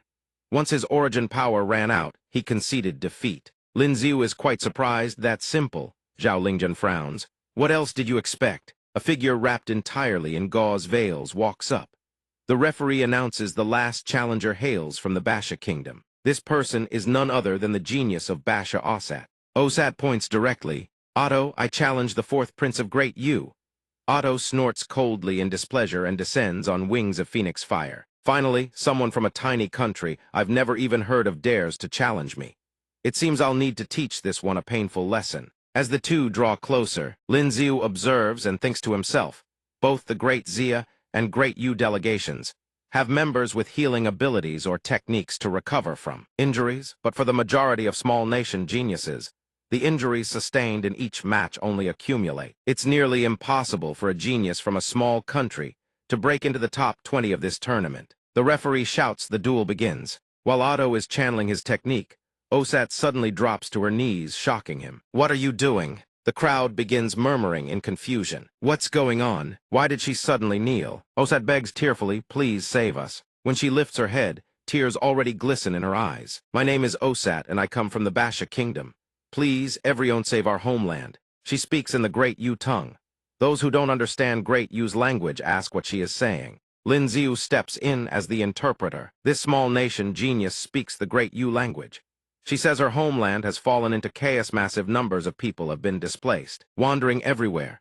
The common folk suffer greatly in exile. She begs all nations to lend their aid. The delegates from other nations all listen intently to Osat's words. "My name is Osat, and I am from the Basha envoy. Please save our country." The old referee elder rises and makes his declaration. Utterly devoid of compassion, this match shall be declared a victory for the fourth prince. This person has disrupted the order of the tournament. Her qualification to continue competing is hereby revoked. Osat remains kneeling there. "Please, save our country." The judges and referee turn and leave without a backward glance, ignoring her pleas. Several spectators also begin to leave, casting sideways glances and muttering, "What the hell was that?" The tournament isn't some rescue mission. I thought she was some dark horse who could pull off a miracle. Turns out that's all it was. Osat remains on her knees, sobbing uncontrollably as she begs them. "Our country has fallen into chaos. Countless people are forced to abandon their homeland. The common folk suffer in misery, praying desperately for aid from other nations." Lin Xiu watches this scene in silence. That chosen one from the small nation probably fought his way to the top 20 in the tournament, just to stand on the grandest stage. What a pity. Everyone only cares about the Machesno. One spares a thought for a small nation whose name they have never even heard. He approaches a man in official robes and asks, "Wait, do you know what happened to that country called Ba Sa?" The man rubs the bridge of his nose and explains.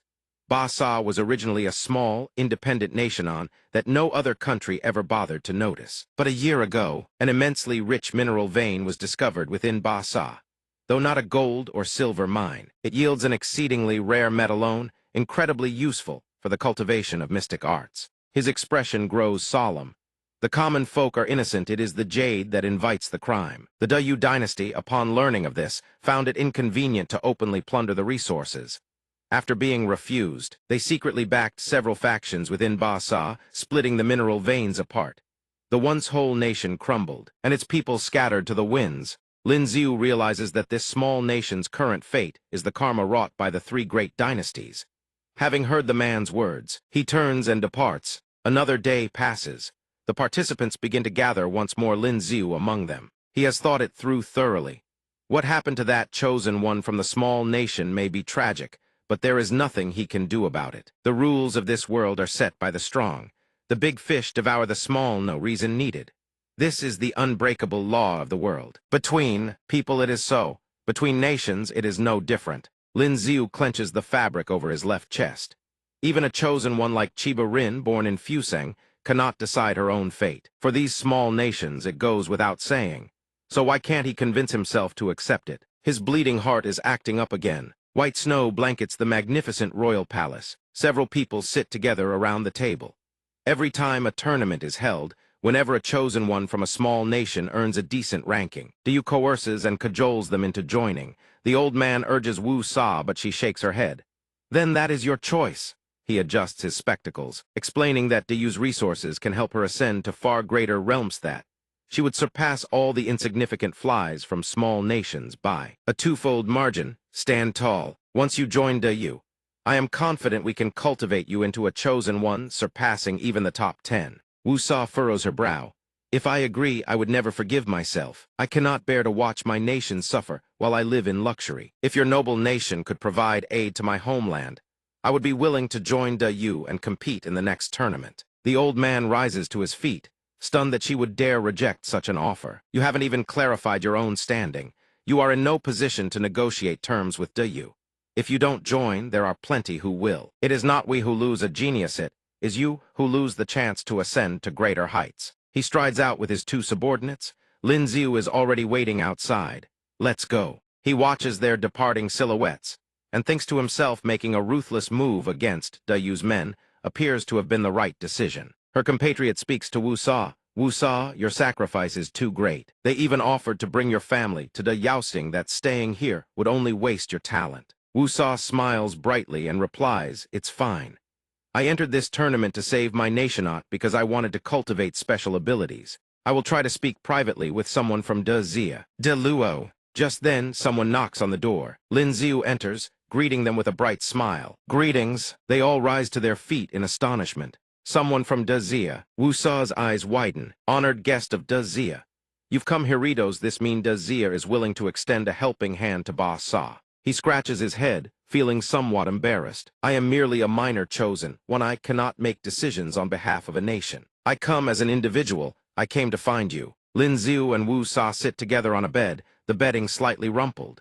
Her cheeks flush faintly as she lowers her head, hiding half her face beneath her cloak. His eyes are covered by a white cloth tied around his head. I apologize, I mistook your gender. Forgive my rudeness. These words make Wu Sa's face burn even redder with embarrassment. She lowers her head and whispers softly, it is not the young lord's fault.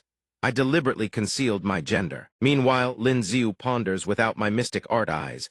I truly would not have seen through her disguise. Her body is covered in far more wounds than he ever expected. He wonders why go to such lengths to hide it. If others knew you were a woman, they might have shown mercy. You wouldn't have sustained so many injuries. Her face instantly turns crimson. She raises her hands defensively over her chest in alarm. Young lord, you can see. Lin Xiu scratches his head in embarrassment, then averts his gaze. When I was treating your injuries, I could only roughly estimate the extent of your wounds based on how much origin force was consumed. Wu Sa whispers softly, revealing her secret. If I hadn't disguised myself as a man, I would not have been able to represent my nation in the grand tournament. Aside from my brother and uncle, no one else knows this secret of mine. He is even more astonished. Then why did you tell me this secret? She carefully adjusts her clothing while smiling. Because you, young lord, are the only one who makes me feel that my efforts are not in vain. Young lord, I do not wish to refuse your kindness. Since your healing arts require you to treat my body, my gender would sooner or later be revealed. Better to be upfront about it. She raises her face to look at him and makes her request. I will help the young lord conceal the secret of your abilities. I only ask that the young lord help me keep this secret as well.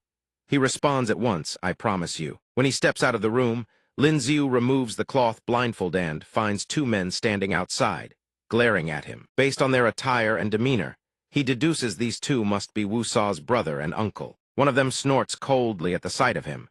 Lin Xiu can easily guess the reason for such hostility. Wu Sa's secret is of such critical importance. It is no wonder these two are so wary of him. Perhaps they think it's a misunderstanding that he would use the secret as leverage to coerce Wu Sa into joining De Zia. In midair, a streak of azure light flashes. The spectators below the arena watch two graceful figures clashing in the sky, buzzing with discussion. Why doesn't this feel tense at all? Natasha has unleashed her ocean. Two beautiful women are clearly fighting, yet no matter how you look at it, they seem to be merely playing. Lin Xiu arrives just in time to see this spectacle, his jaw dropping in astonishment. Is this really the top 10 tournament of the Grand Sword Arena? This is far too harmonious. Qin Wan hears his voice and turns to ask, "Where were you just now?"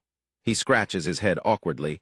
"I stepped out to help a friend with some healing." She lets out a nonchalant "oh." In her heart, she secretly sighs pretty women, talented female chosen ones at the tournament. There is no shortage of them. A playboy husband like him is hardly likely to be faithful. Perhaps he has found himself a new little plaything. Lin Xiu seems to read her thoughts and quickly changes the subject. "Let's set that aside for now. Did I miss any exciting matches?" Qin Wan glances toward the arena and remarks, "The 3 matches weren't particularly intense. The first match was Zhao Lingjun against the eldest prince. He forfeited before even stepping onto the stage. Against a peak Earth stage telekinesis user, there was no chance worth mentioning." She recalls her own opponent, her expression growing serious as she warns Lin Xiu. "In the second match, I faced the eldest prince of Deyu. He can devour even illusory power and invisible telekinesis. If you face him, you must be careful." Upon hearing this, he immediately drops down to sit beside her, placing his hand over hers and gently asks, "Did he hurt you?" Qin Wan shakes her head. "I only probed him briefly before conceding. I wasn't injured." She doesn't stop there and continues describing the other opponents. Rin's spatial special ability still couldn't outpace the second Prince of Yu's light special ability. Don't worry, the match stopped at the right moment, and Rin wasn't injured either. She recalls how a single beam of light from the fingertip of Yu's second prince, Colin, had sliced clean through the wooden staff in Chiba Rin's hands. The two figures on the arena have also come to a halt. Zhu Ninger flashes a brilliant smile. "A thorough, face-slapping for Natasha. I concede," she says. He gazes at Natasha and ponders she is the #1 genius of Deluo, someone who cultivates at the polar extremes through all 4 seasons. Her strength far surpasses Wanner's. It's good that neither of them was injured. The golden-haired referee bellowed, "The next match shall be the 3rd bout. 2 contestants decide the outcome." The referee's next words make Otto's heart jolt. The 5th match of the top 10, Lin Xiu of De Zia faces Otto of Deyu. The moment the pairing is announced, a grin of pure delight spreads across Lin Xiu's face. "It seems I share a rather peculiar fate with the Purple Prince of Deyu." Noticing Otto's expression growing worse by the moment, a servant creeps close and whispers into his ear, "Does your Highness the 4th Prince wish to forfeit?" The servant reasons silently. The 4th Prince had his ribs shattered by Lin Xiu just days ago. If he accepts this challenge, another humiliating defeat seems all but certain. Otto leaps up as if a dog whose tail has been stepped on, and roars, "War. Rears of Deyu may fall in battle, but they never forfeit." "And what of Lin Xiu? You think I fear him? Even if I am no match for him, I will absolutely never surrender." The thunderous cheers behind him surge like a wave of raw courage. The 4th Prince truly lives up to his reputation as one of the most dazzling chosen ones on the continent. Such unyielding national pride is not something just anyone can possess. The 4th Prince has already proven himself a worthy warrior of Deyu. As the two clasp hands to signal the start, Otto hastily whispers, "Earlier, with all those people around, I was out of line. I apologize. Go easy on me out there, and I'll give you a 5th-grade origin crystal." Lin Xiu silently evaluates the depths of Otto's coffers. "I truly underestimated this prince." He gazes at Otto's face already, twisted with fear and anxiety, his own heart utterly indifferent. "However, the 4th Prince underestimates me far too much, trying to buy me off with a single origin crystal. Do I look like I'm lacking for one?" Lin Xiu turns away and shrugs, making his rejection crystal clear. "I ask you, Prince Ottothas is a duel upon which the fate of nations hangs, and you dare test the chosen one of De Zia with a mere 5th-grade origin crystal. The De Zia spectators are waiting for me to crush you. You're making this difficult for me." Otto freezes, momentarily at a loss for words. Lin Xiu glances back, his meaning abundantly clear. The price just went up. Without hesitation, Otto raises the offered origin crystals. He grits his teeth and weighs the cost. 2 more on top of his existing debt of 12 origin stones to Lin Ziyu, but this is the top 10. Face matters more than fortune. Nearly 10,000 people fill these arena stands, all watching. I am the 4th prince of De Yu. If I suffer the same humiliation as Emily, I might as well be dead. Only then does Lin Ziyu seal the deal, 2 origin crystals. Plus you tell me the weaknesses of Du and Colin. Otto immediately rebuffs the demand. He shouts in refusal, knows all too well that revealing Colin and Du's weaknesses would be no different from betraying his nation. Yet Lin Ziyu remains unmoved, his unyielding threat hanging in the air. I don't need those 2 origin crystals.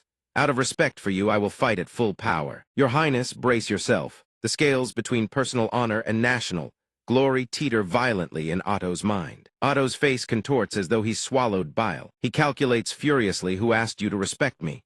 Respect or lack thereof is trivial.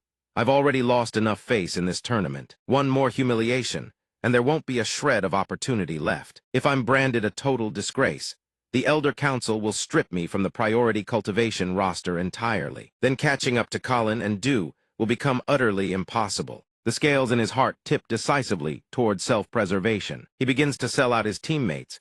Du's shadow mystic art consumes enormous amounts of origin force. If you can withstand his opening barrage and drag the fight out, he won't be your match. Having received the answer he desired, Lin Ziyu's face breaks into a brilliant smile. And Colin, Otto opens his mouth, even if I tell you. Just trapping him and restricting his speed would leave him nowhere to run. But your ice is tangible, you simply cannot cage him. Recalling what he knows, he continues. Unless you wield something intangible, fire, lightning, telekinesis, your ice special ability alone stands no chance of defeating him. Lin Ziyu is thoroughly pleased. He even flashes a conspiratorial wink and promises, very well, I'll hold back. Murmurs ripple through the stands. Why is the exchange between Lin Ziyu and the 4th prince taking so long? Has it not started yet? What's going on? The 2 combatants finally engage.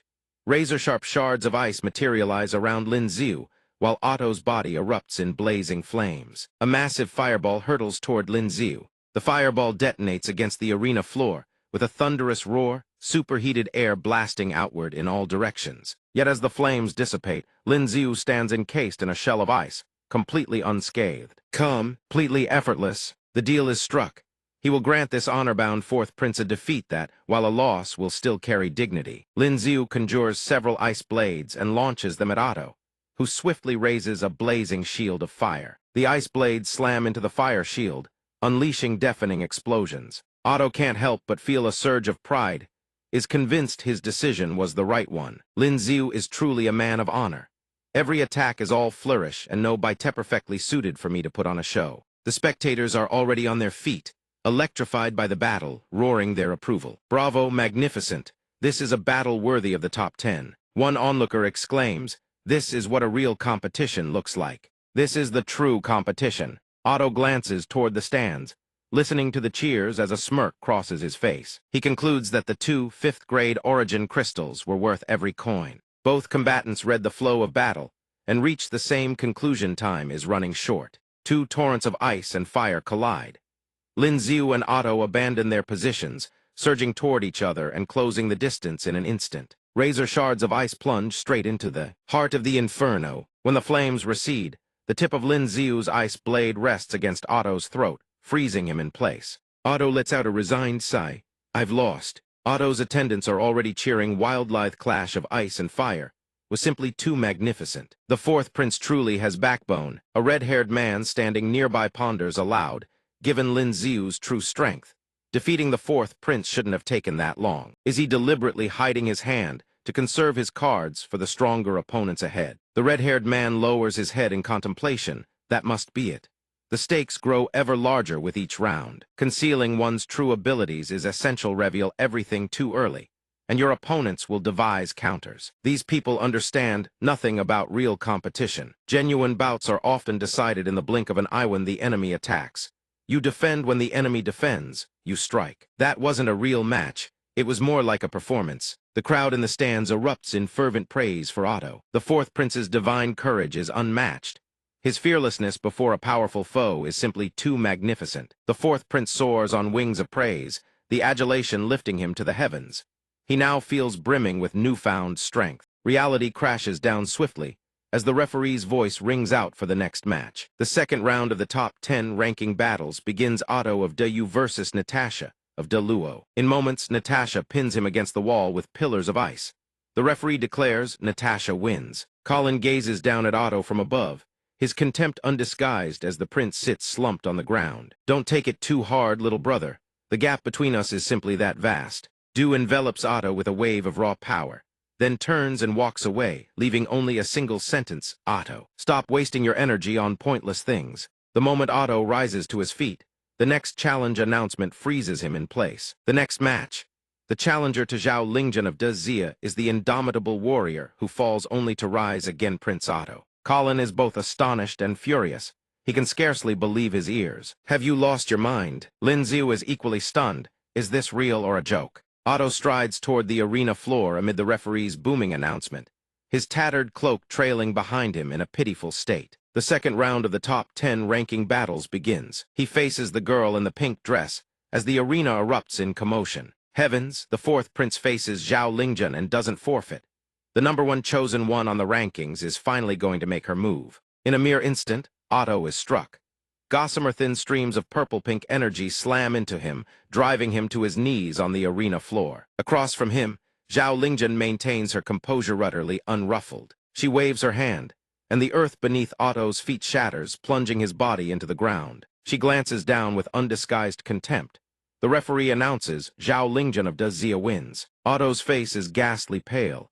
He scowls in agony, yet can do absolutely nothing. Lin Xiu claps slowly, his expression frozen caught between admiration and something he cannot quite put into words. He thinks to himself, this fellow is braver than me. Fourth Prince of Dayu, you have earned my respect. A new match swiftly begins.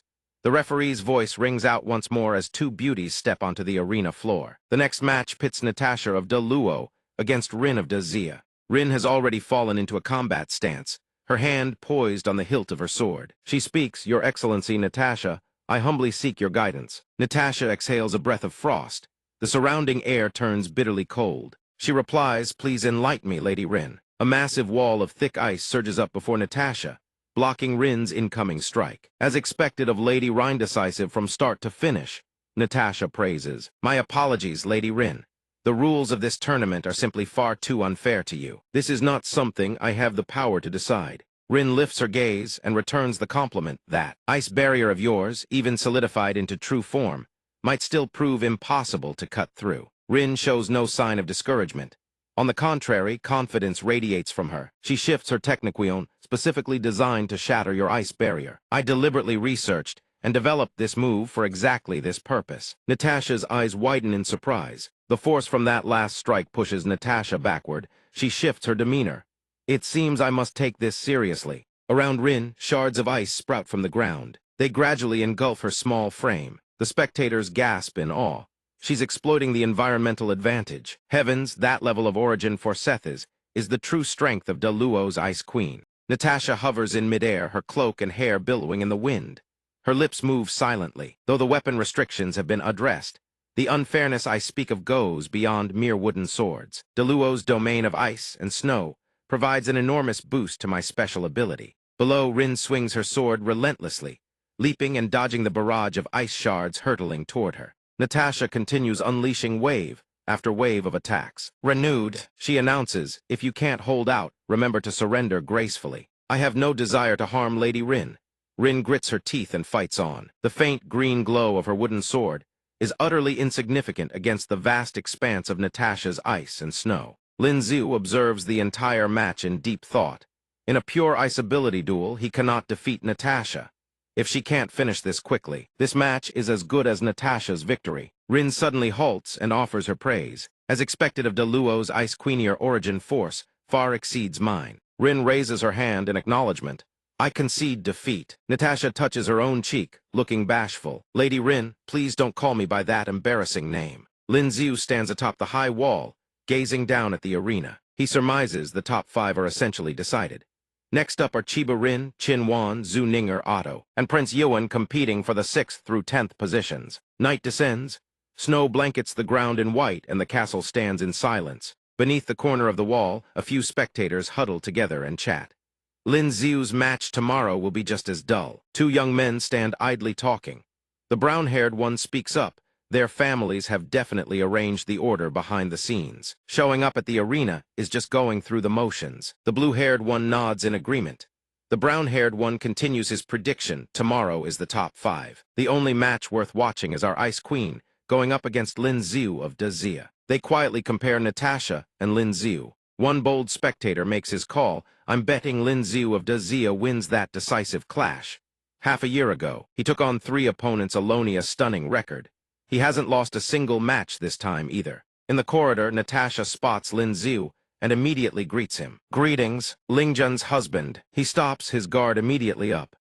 What business does Deluo's Ice Queen have with her next opponent? She lowers her head shyly. Please don't call me that, will you? I came here to wager with you on the results of tomorrow's written examination. Lin Xiu immediately crosses his arms in front of his chest in an X shape. I refuse. She blinks in confusion. You'll wager against the 4th Prince of Dayu, but not with me. Natasha refuses to back down and steps closer aggressively. I haven't even told you what the stakes are. He lays bare her true intentions without hesitation. Perhaps you've got your eye on Ninger and the others. Exposed, she no longer bothers to hide it and speaks frankly. I didn't expect you to see through me so quickly. How stingy, you already have so many wives. He states plainly, they are not my possessions. How could I possibly wager them away? Lin Xiu's expression hardens, his voice brimming with resolve. Furthermore, tomorrow's victor will be me. Wager or no wager, the outcome remains the same. Natasha shows no fear and teases.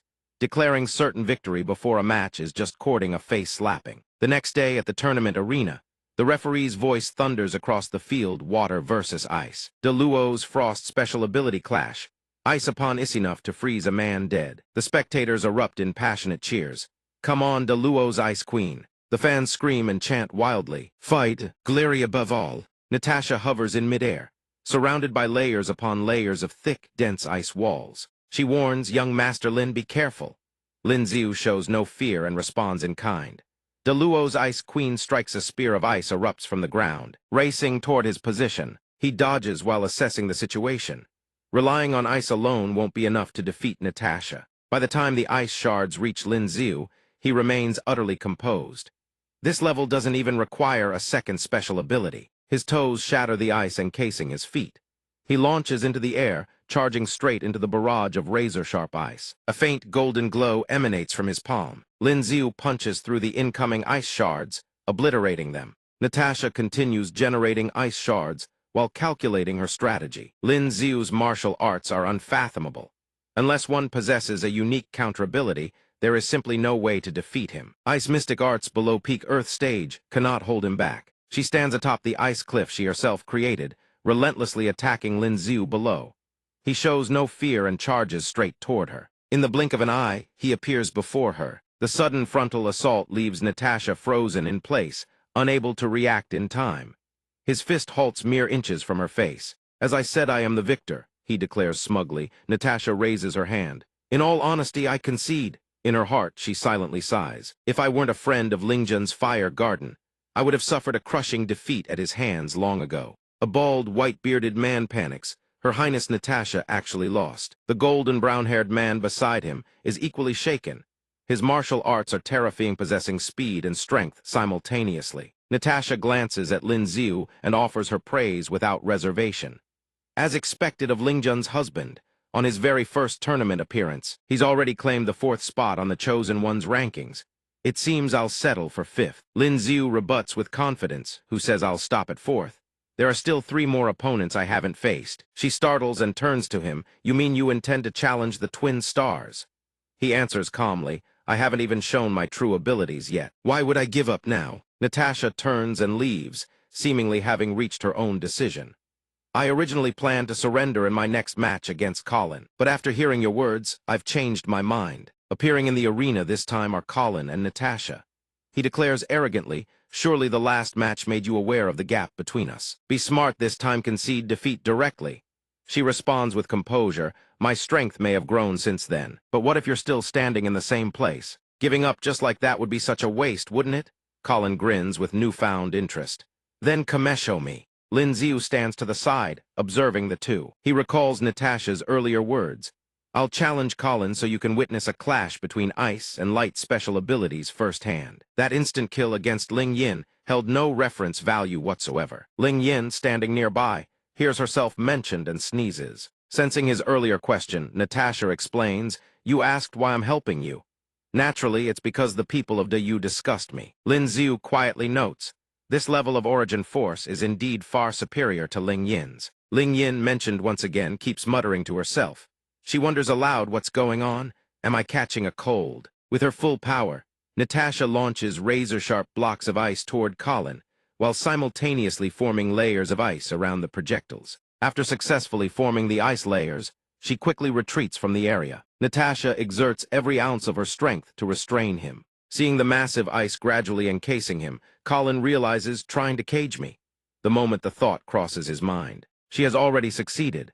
Colin is sealed within a colossal sphere of ice. He shows no concern from within, even offering praise. "You've truly improved since last time." But ordinary transparent ice cannot contain me. Without breaking a sweat, he pierces straight through the thick layers of ice. The shards of ice and all of Natasha's efforts shatter in an instant. Colin soars high above, gazing down at her with a taunting look. "Well, still want to keep competing?" Lin Xiu glances at Otto, his thoughts turning inward. Just as Otto had said, ice truly cannot contain Colin. His light mystic art harnesses an immense reservoir of energy, capable of shattering solid matter with ease. Physical restraints could never hope to hold him. Natasha doesn't even bother arguing. "No need for a continued match, I concede." The surrounding spectators erupt into murmurs. "Seems Lin Xiu has been colluding with the Ice Queen of Daluo," a nearby spectator remarks. Others chime in, "Truly worthy of him." Seeing her face bloom like a fresh flower, Colin asks curiously, "You clearly lost, yet you look quite happy." Natasha's gaze and smile remain unchanged as she replies, "Last time I placed 5th, this time still 5th. I haven't fallen behind her, and I allowed to smile." The referee's voice thunders across the arena. Next match, Lin Xiu of Dazia challenges Colin of Dayu. Lin Xiu's expression darkens the moment he hears the announcement, and he even used the word challenge. "They underestimate me far too much." An unknown figure approaches to offer a warning. "Lord Lin, the second prince of Dayu's light mystic art, is not something your ice mystic art can contend with. The second prince's ability is exceptionally lethal. Even in a non-lethal spar, injuries are highly likely should any unforeseen incident occur." But Lin Xiu merely waves his hand. "No need to worry. Who wins and who loses is far from certain." The spectators in the stands also eagerly anticipate this bout. It's finally here. Even I have to admit I feel a bit nervous. Colin stands before him with a cheerful grin, boasting openly. "It's finally our turn, young Master Lin." War drums thunder, signaling the start of the battle. Neither side exposes an opening. They lunge at each other in an instant. Lin Xiu nimbly evades Colin's attack. Colin is no less impressive, shifting his body to dodge Lin Xiu's counterstrike. The crowd watching grows even more electrified. So fast, could it be that after dodging each other's attacks, they've already returned to their starting positions? Colin's expression tightens slightly. He points a finger at Lin Xiu, sneering with undisguised contempt. "I never imagined someone could match my speed." Keeping his finger trained on Lin Xiu, he rockets straight toward him. "Then let me be just a fraction faster than you." Lin Xiu sidesteps it with effortless grace, catching Colin completely off guard. "Impossible." The attack detonates with a thunderous explosion behind Lin Xiu's back. It blasts a massive hole through the wall beneath the spectator stands. The atmosphere grows increasingly heated as the spectators buzz with excitement. He's actually faster than light. An attack from the light mystic art was actually dodged. Is this really nothing to worry about? If that attack had veered just slightly off course, wouldn't we have? A red-haired man observes the match, speaking with calm composure. He isn't faster than light's faster than Colin. As long as he outpaces Colin's movements, he can evade the attacks. Lightning flickers within Lin Xiu's eyes. His eye mystic art has elevated his martial perception to new heights, and his spatial mystic art strips away all concealment.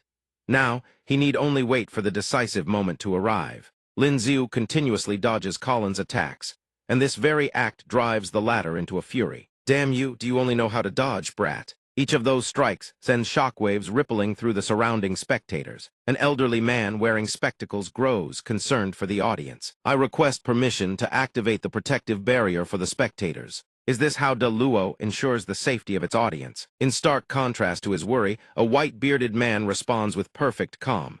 Isn't this? No one getting hurt. When the time is right, I will naturally intervene. And as for you De Yu lot, he is, after all, a heaven stage powerhouse of De Luo's ice mystic arts. He turns his gaze toward the bespectacled elder, a challenge glinting in his eyes. Do you doubt my strength? Otto watches from his seat, a delighted smirk spreading across his face as he savors the spectacle. Oh, Colin, aren't you supposed to be quite formidable? Yet you can't even handle Lin Zhu. If he defeats you, let's see how you'll still be able to smile. Down in the arena, Colin unleashes a relentless barrage of techniques, while Lin Zhu focuses entirely on evasion. He begins to lose patience with Lin Zhu. This guy wants to see who runs out of stamina first, doesn't he? Gu Lin soars high into the air, shouting before Lin Zhu. Then have a taste of this move. His face twists into a ferocious snarl as he unleashes a massive surge of power at Lin Zhu. But for some inexplicable reason, the attack veers straight toward the spectators. Fortunately, the white-bearded elder intercepts the blow. As long as this old man draws breath, no harm shall. Not a single spectator is harmed. He encases the entire arena within a sphere of ice. After sealing them within the enclosed space, he begins to gloat.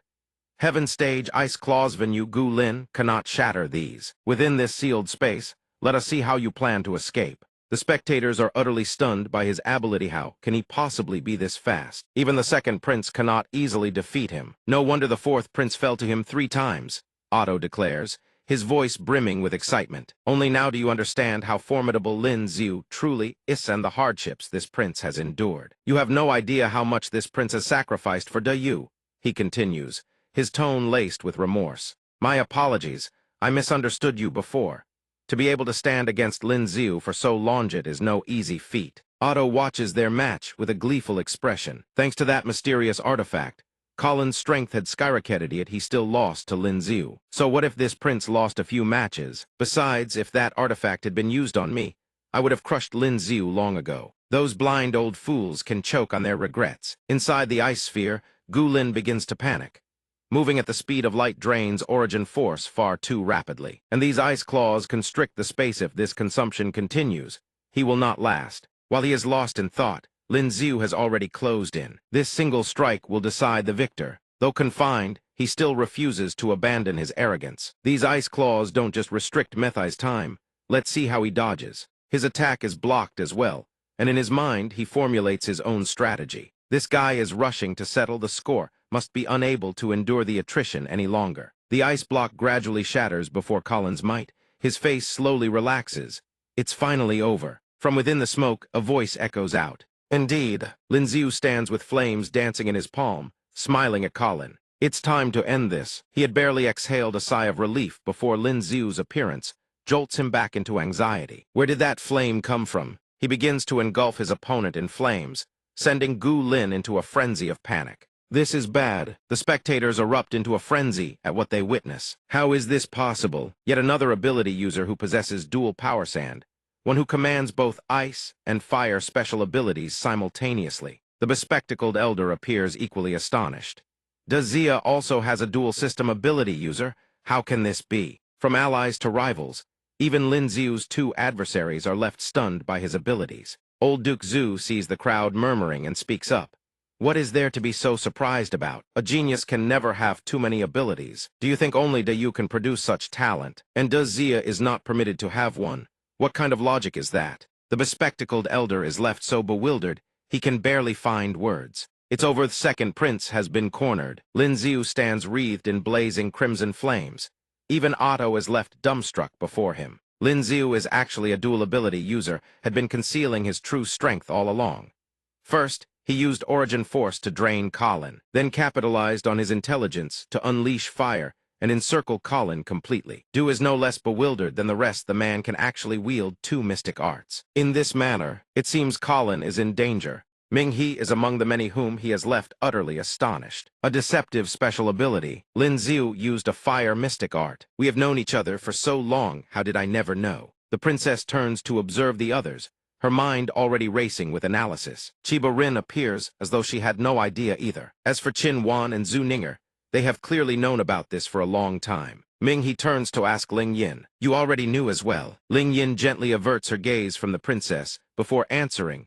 Of course he is my brother-in-law after all. A wave of desolation suddenly washes over Ming-He's heart and the gloom is plainly written across her face. They are family, knowing Lin Xiu's secrets is only natural.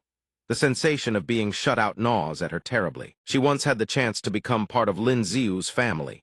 Back then, the opportunity was right there in her hands. On the arena floor, Colin remains engulfed in a sea of flames, drenched in sweat from the searing heat. Lin Xiu is exactly like that man. Both are dual ability users. He has fallen right into Lin Xiu's trap. Yet what shakes him to the core is that this man's second ability happens to be the very flames he dreads most. Though he is clearly at a disadvantage, he shows no intention of surrendering. Has that Otto even used his ability yet? He knows this match is already lost, but if he surrenders first, wouldn't that mean he's not even as good as Otto? Lin Xiu stands outside, gazing at his wall of fire, while Colin's furious roar cuts through the blaze. Damn it, how can I possibly lose like this? Colin peers outward, desperately racking his mind for a way to shatter the wall of fire. His light ability cannot breach the invisible wall of flames. The only option is shockwave impact. At best, I can only temporarily blow away a portion of the flames. His origin force is nowhere near enough to blast away the entire wall. The only choice is to kill Lin Xiu first. The instant the thought forms, he hurls his technique straight toward Lin Xiu. Outside, the spectators watch as a chunk of the ice sphere shatters apart. Lin Xiu bears not a single wound on his body. He speaks with calm indifference. Had I trapped you in fire from the very beginning, you might have found a way to escape. If you don't want to be burned alive, then surrender. Colin's fury erupts at those words. He curses through gritted teeth, you wretch. In the end, Colin seals it all with a single sentence: I surrender. The wall of fire gradually dissipates at the same moment. His clothes are scorched with several small burn marks, and his face is twisted in bitter frustration. I lost. I actually surrendered to someone like him. The spectators are left stunned by what they have just witnessed. The referee composure announces the result, his voice carrying across the arena with unhurried authority. Lin Xiu listens happily as the official voice rings out his name. Lin Xiu of Dazia victory. Du's expression gradually turns bleak. Lin Xiu fixes him with a blade-sharp gaze. One more down, then it's your turn. The moment he settles into his seat, Natasha turns to him. Did you awaken your abilities since childhood? He calmly recounts the origin of his second ability. Not at all. One day, a shower of meteorites rained from the sky. One struck my home, nearly hit me. After that, for reasons I still can't explain, I awakened a second ability. Hearing his story, she is visibly surprised. Meteorites? Du, who has been listening in, suddenly senses something. Meteorites, the very substance capable of greatly amplifying one's power. And Lin Xiu, too, awakened his second mystic art through a meteorite. Thanks to the meteorites, Dayu's conclusion is not wrong. Meteorites from beyond the heavens indeed harbor a mysterious force. Lin Xiu turns to glance behind him. Zhao Lingjun maintains her usual calm composure, as always her thoughts are impossible to read. She shows no surprise whatsoever at his defeat of Colin, or his possession of dual abilities. After that, he ponders for a moment, then his attention drifts to the performing beasts below. You people of Da Luo still keep beasts that understand human nature. Natasha happily chats with him. If you like, I can gift you a small bear cub to take back to Dazia. Colin's mood is utterly dismal after that crushing defeat. Du's expression has also turned ice cold. The referee's voice rings out. Next match, Colin challenges Du. The starting signal rings out. Do you twin stars duel begin? Colin thrusts his finger toward Du. Elder brother, forgive the offense. Du does not dodge. He stands his ground and retaliates with his own power. Streams of purple-black vital energy swirl and gradually veil his face. In an instant, Colin raises his hand to surrender. This scene has played out countless times in Du, unless one can instantly break through to the peak Earth stage. There is simply no way to defeat Du. I surrender. After that swift, decisive match, the signal rings out once more. Next match, second Prince of Du versus Zhao Lingjun of Dazia. Gazing at the two figures below the arena, Otto seethes with resentment, while Du also watches, murmuring about the copying ability to himself. Since childhood, Colin and Otto have never once been willing to yield to one another. Colin charges forward with burning zeal, launching his attack at Lingjun. Take this. A blazing ring of fire engulfs a 20-meter radius. She merely raises one hand, and everything freezes in place. Stop. He is stunned by the power behind her ability. What? 3 years ago, she couldn't possibly have done this. In the blink of an eye, Lingjun lands a devastating blow. Colin drops to one knee, coughing violently. His clothes are torn to shreds, blood splattered across the arena floor. The announcement rings out. Du ultimately secures fourth place on the Chosen One rankings. The spectacle sets the crowd buzzing with fervent discussion. Terrifying talent combined with ever-growing power before long.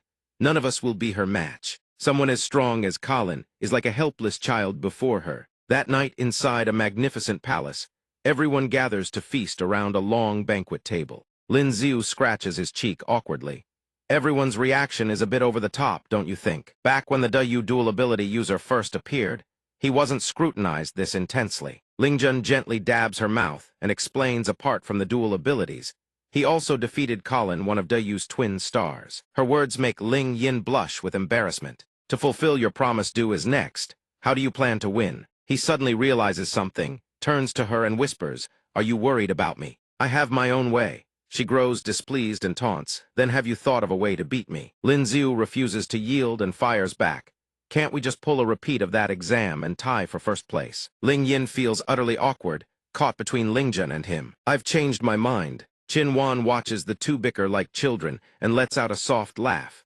Ming He, meanwhile, is left with a giant question mark over her head, completely lost as to what they are talking about. In a small temple deep within the forest, a long-bearded man furrows his brow in doubt. "You're saying his ability came from a meteorite?" Colin gives a slight nod and responds, "I heard it with my own ears. He told Natasha he was not born with the fire mystic art. The meteorite bestowed it upon him." The old man's eyes narrow with suspicion. "Meteorites? So it's the meteorites again." A bespectacled elder strokes his white beard and interjects, "Ever since discovering that substance, for 2 years our research into meteorites has never once ceased. We even went so far as to collect them on a massive scale. The specimens previously excavated from DeYu, the vast majority of the crystals, turned out to be ordinary stone. Only a handful could be forged into weapons." He shared his knowledge openly. As for certain rare and terrifying powers, anyone who came into contact with them would perish unexpectedly within a short span of time. The green-haired person turned to the one beside them in conversation, uncertain whether this humble one had discovered something. It seemed that after this grand tournament, he would need to exchange some information with them. Returning to the arena, everyone had already departed. Gu Lion spotted Lin Xiu approaching her, and immediately grew annoyed. "What do you want? Come to gloat." He gently extended his hand and spoke in the DeYu tongue. "Prince Colin, you are truly formidable. This time I was fortunate enough to win. I hope we will have the opportunity to cross swords again." Seeing the opponent approach him with such cheer, Colin thought to himself in surprise. Hadn't expected Lin Xiu's DeYu to be so fluent. After winning the match, instead of mocking his opponent, Lin Xiu used proper DeYu etiquette and set aside their grudge to offer a handshake. "Showing respect for your opponent, you are formidable as well. Next time we meet, I will be far more cautious than this time." He spoke in the DeYu language. Then Lin Xiu also carefully turned to shake his hand. "Speaking in DeYu, I have long heard of the first prince's renown. I have always wished to experience the might of the dark mystic art. In the next match, I will hold nothing back." He replied courteously in his native DeYu tongue. "This prince shall also hold nothing back." Lin Xiu smiled at them. "Very good." Inside, he was even more excited. "Your turn now." Otto also eagerly extended his hand toward him. "Where's mine?" Lin Xiu turned and walked away, completely ignoring him. If it weren't for obtaining the light-dark special ability, who would bother shaking hands with those two? Otto followed behind and whispered softly, "One more crystal." The moment he heard those words, Lin Xiu immediately changed his attitude, turning to extend his hand in a handshake. "Prince Otto, you are also an opponent worthy of respect. Your spirit of never giving up is something we should all learn from." Having seemingly achieved his goal, Otto happily grasped his hand. "You are one of the strongest opponents I have ever faced. If you ever have the chance to visit DeYu, this prince will receive you with the utmost grandeur." After the handshake, he sat back leisurely in his chair. Nothing could compare to being acknowledged by a powerful opponent. It proved one's strength. After dealing with Lin Xiu so many times, there was nothing that one origin crystal couldn't solve. If one wasn't enough, then two. Then he reflected on the other geniusest supreme chosen ones of this continent. Apart from their extraordinary talent, they still possessed magnanimous hearts. They had not yet been tainted by power, completely unlike those petty officials who cared for nothing but profit. At this moment, there was no distinction between nations. No discriminationally respect for opponents and fair competition. This was the original meaning of the martial arts tournament. The man with long, silver hair looked at them and was secretly delighted. No one knew when the martial arts tournament had become nothing more than a tool for nations to vie for interests. Yet these chosen ones could still maintain their pure hearts. Truly commendable. Once the handshakes were done, Lin Xiu took his leave. Thank you both for gifting me your abilities. The light-dark special ability will allow me to cultivate and recover origin force rapidly under any circumstances. This time when facing Du's origin force, victory is all but assured. After he departed, both of them praised him in secret. Zhao Lingzhen's husband is truly a man of great courtesy. He doesn't lose his temper over unfair rules, knows to respect his opponents, and his words and actions all carry the warmth of a spring breeze brushing against one's face. One can't help but feel pity for him. Having Zhao Lingzhen as a wife is truly a loss for Lin Xiu. Gu Lion asked curiously after hearing him, "Big brother, didn't you used to have feelings for Zhao Lingzhen?" He replied gently, "That's all in the past." Ling Yin approached, gazing at him with curiosity. "Did you get it?" He answered them softly. "The dark mystic art seems to absorb power from some kind of alternate dimension." "I got both." Ming He was utterly bewildered. "Got what?" Lin Xiu replied playfully to the princess. "It's a secret." "That's exactly what annoys me. You have far too many secrets, don't you?" Natasha looked toward the entrance. "That is Father Emperor." The Emperor of Deluo strode forward, his imposing aura radiating in all directions. He was the reigning emperor of the Deluo Dynasty, a Heaven Stage special ability, Master, known as the Great Emperor of the current era. Lin Xiu recalled the three sovereigns and pondered. Come to think of it, among the three most powerful dynasties on the continent, only the Xia Emperor possessed no special ability. This was precisely one of the reasons the Xia nobility acted with such brazen tyranny, showing no regard for imperial authority. Lin Xiu was deeply immersed in thought. That was why the Xia Emperor had no choice but to secretly support the Tiandao alliance to suppress the Xia nobility. If the Xia Emperor were also a powerful Heaven Stage master, even if the patriarch of the Zhang family had 10 times the courage, he would not dare parade Zhang Jing before him. Everyone greeted him with deep reverence. "We pay our respects to your majesty, the Emperor of Deluo." Voices and cheers echoed throughout the arena. Everyone was overjoyed at his presence. The Emperor of Deluo stepped forward and ruffled Natasha's hair. The title of Great Emperor of the current era was forged by his own hands. Lin Xiu recalled the glorious exploits of old. The North Snow exotic beasts had always threatened Deluo and many nations near the polar regions. Several years ago, he ventured alone deep into the polar wastelands and slew several beast kings. He slaughtered them so thoroughly that to this day, those beasts dared not encroach. A single battle had cemented his illustrious prestige. In the hearts of all who possessed the same special ability, he was an existence rivaling the divine. Lin Xiu continued to ponder. This great emperor was also quite masterful in his political maneuvering. The Deluo nobility had once been far more rampant than those of Xia. You could place a bear on the throne, with the masses beneath. Those nobles even murmured that so long as they gave their approval, they could make a bear the Emperor of Deluo. But ever since the Emperor of Deluo rose to power, under this great emperor's iron-fisted methods, those nobles were hanged one by one, some executed, some surrendering. They no longer held the swagger of days past. The Emperor of Deluo sat upon his throne and cheerfully addressed the people in the Deluo tongue. "Rise. You are dismissed from formalities." After the intermission, the announcement rang out once more. Next match, Lin Xiu of Xia versus Du of Yu. Du stared at Lin Xiu with grave seriousness. The drums thundered once more, heralding the start of the match. He conjured a thick, sharp ice lance in his hand. In the blink of an eye, the ice lance shot toward Du like a bolt of lightning. The spectators erupted in excitement. What tremendous power! The Emperor of Deluo watched with rapt attention. That young one called Lin Xiu's strike carries the same bearing I had in my youth. "Yuan, you brat, learn a thing or two from him." Yuan smiled awkwardly and replied with deference, "Yes, your majesty."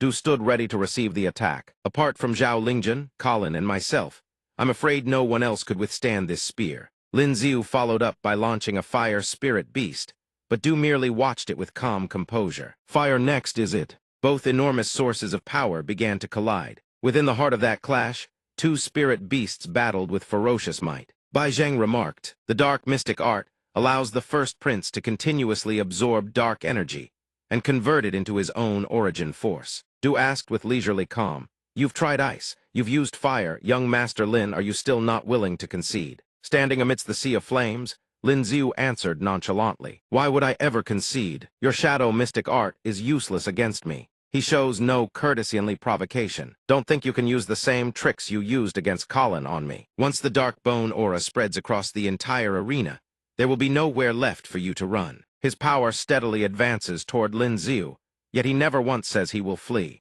The two mystic arts collide head-on, neither side willing to yield. Lin Xiu shows not a shred of worry. Then let us see who can hold out until the very end. Du asks in bewildermentos, he really want to compare origin force reserves. The purple-haired man on the stands believes Du's shadow mystic art allows the first prince to continuously absorb dark energy and convert it into his own origin force. Though Lin Xiu possesses dual abilities, this is a battle arena at an ice plain or a volcanic mountain. His origin force depletes a little with every Yuzehi's reserves running dry, is merely a matter of time. Du below grows even more focused on the battle, pulling back his power. The two sources of energy crash into each other, evenly matched as the fight drags on.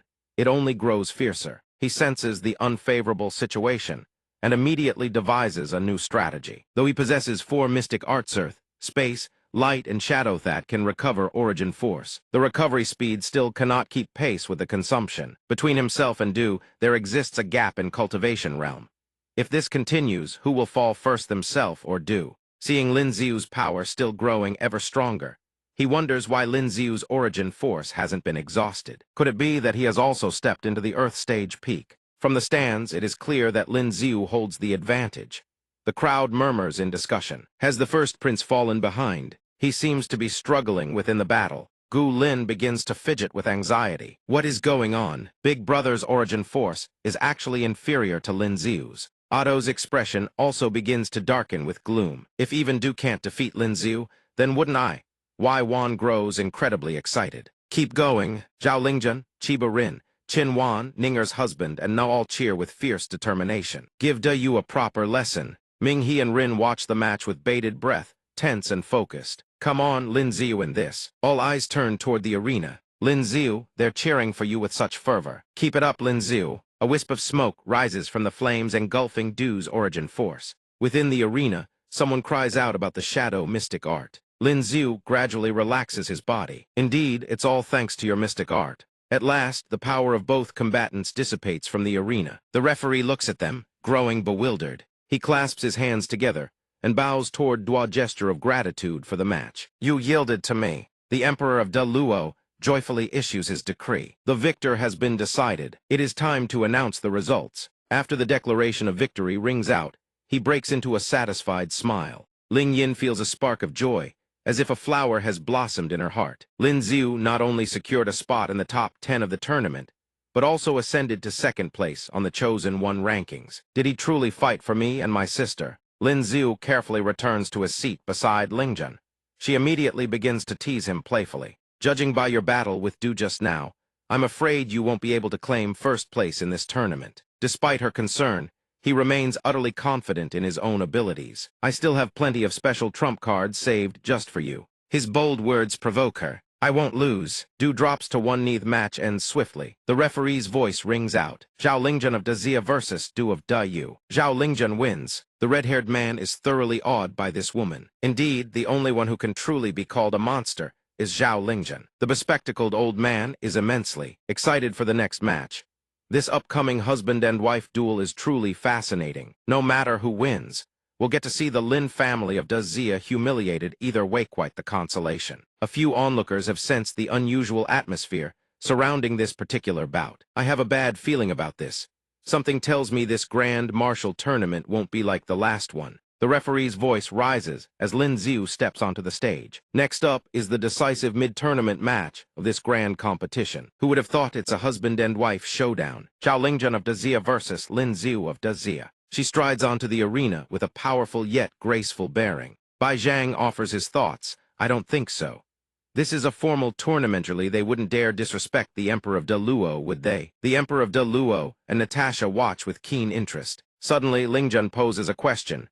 Do you have the confidence to defeat me? Lin Xiu answers in a cryptic tone, not here. She gently reminds him, do you want them to watch a farce? She takes his hand, and he softly responds, no. With that, she makes her decision. Then let us change the venue. Bai Zhang feels like crying because of the two of them, sure enough. It's the same as last time. Seeing the two of them soar into the sky, the crowd grows confused. The match has already begun. Where are they going? They're not going to fight. Who on earth will take first place? This is the grand tournament. The final decisive battle. How can they just leave like that? The silver-haired elder can only sigh in exasperation. These two are far too willful. Old Duke Zhu merely laughs heartily and claps him on the shoulder. I knew it would end up like this. The Emperor of Deluo is thoroughly entertained. How delightful. Natasha cannot help but look forward to what comes next. Truly worthy of the title, the tournament organizers begin to deliberate. Should they simply declare them co-champions? A frigid wasteland, extreme cold lands. Lin Xiu questions in surprise. The extreme cold lands of Deluo. Wouldn't this be even more advantageous for someone with an ice special ability like me? Lingjun, however, is unconcerned. It doesn't matter to me. She reminds him there is no one else here.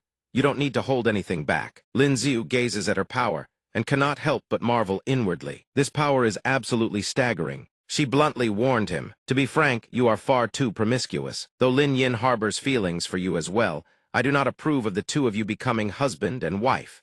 Therefore, I will make no concessions. Looking down at the crimson sphere she had conjured, his heart seemed to skip a beat. If I can't escape its attack range in time, I'll be killed instantly. Lin Xiu swiftly hurled a massive block of ice toward her. Behind her was the very block of ice he had just launched. Lingjun turned around, casting a quick glance over her shoulder. He attacked her with all his might, drawing upon every ounce of experience he possessed. Telekinesis truly is a convenient ability. He unleashed a stream of energy identical to Du's. While attacking, he carefully observed every shift in the situation. The dark attribute mystic art could devour everything in its path. Though attacks at this level couldn't break through Zhao Lingjun's defenses, if they could just force her to reveal an opening, if he could just touch her, he would be able to use Emily's ability and end the match. She was shielded within the sphere. She gazed at him with composure.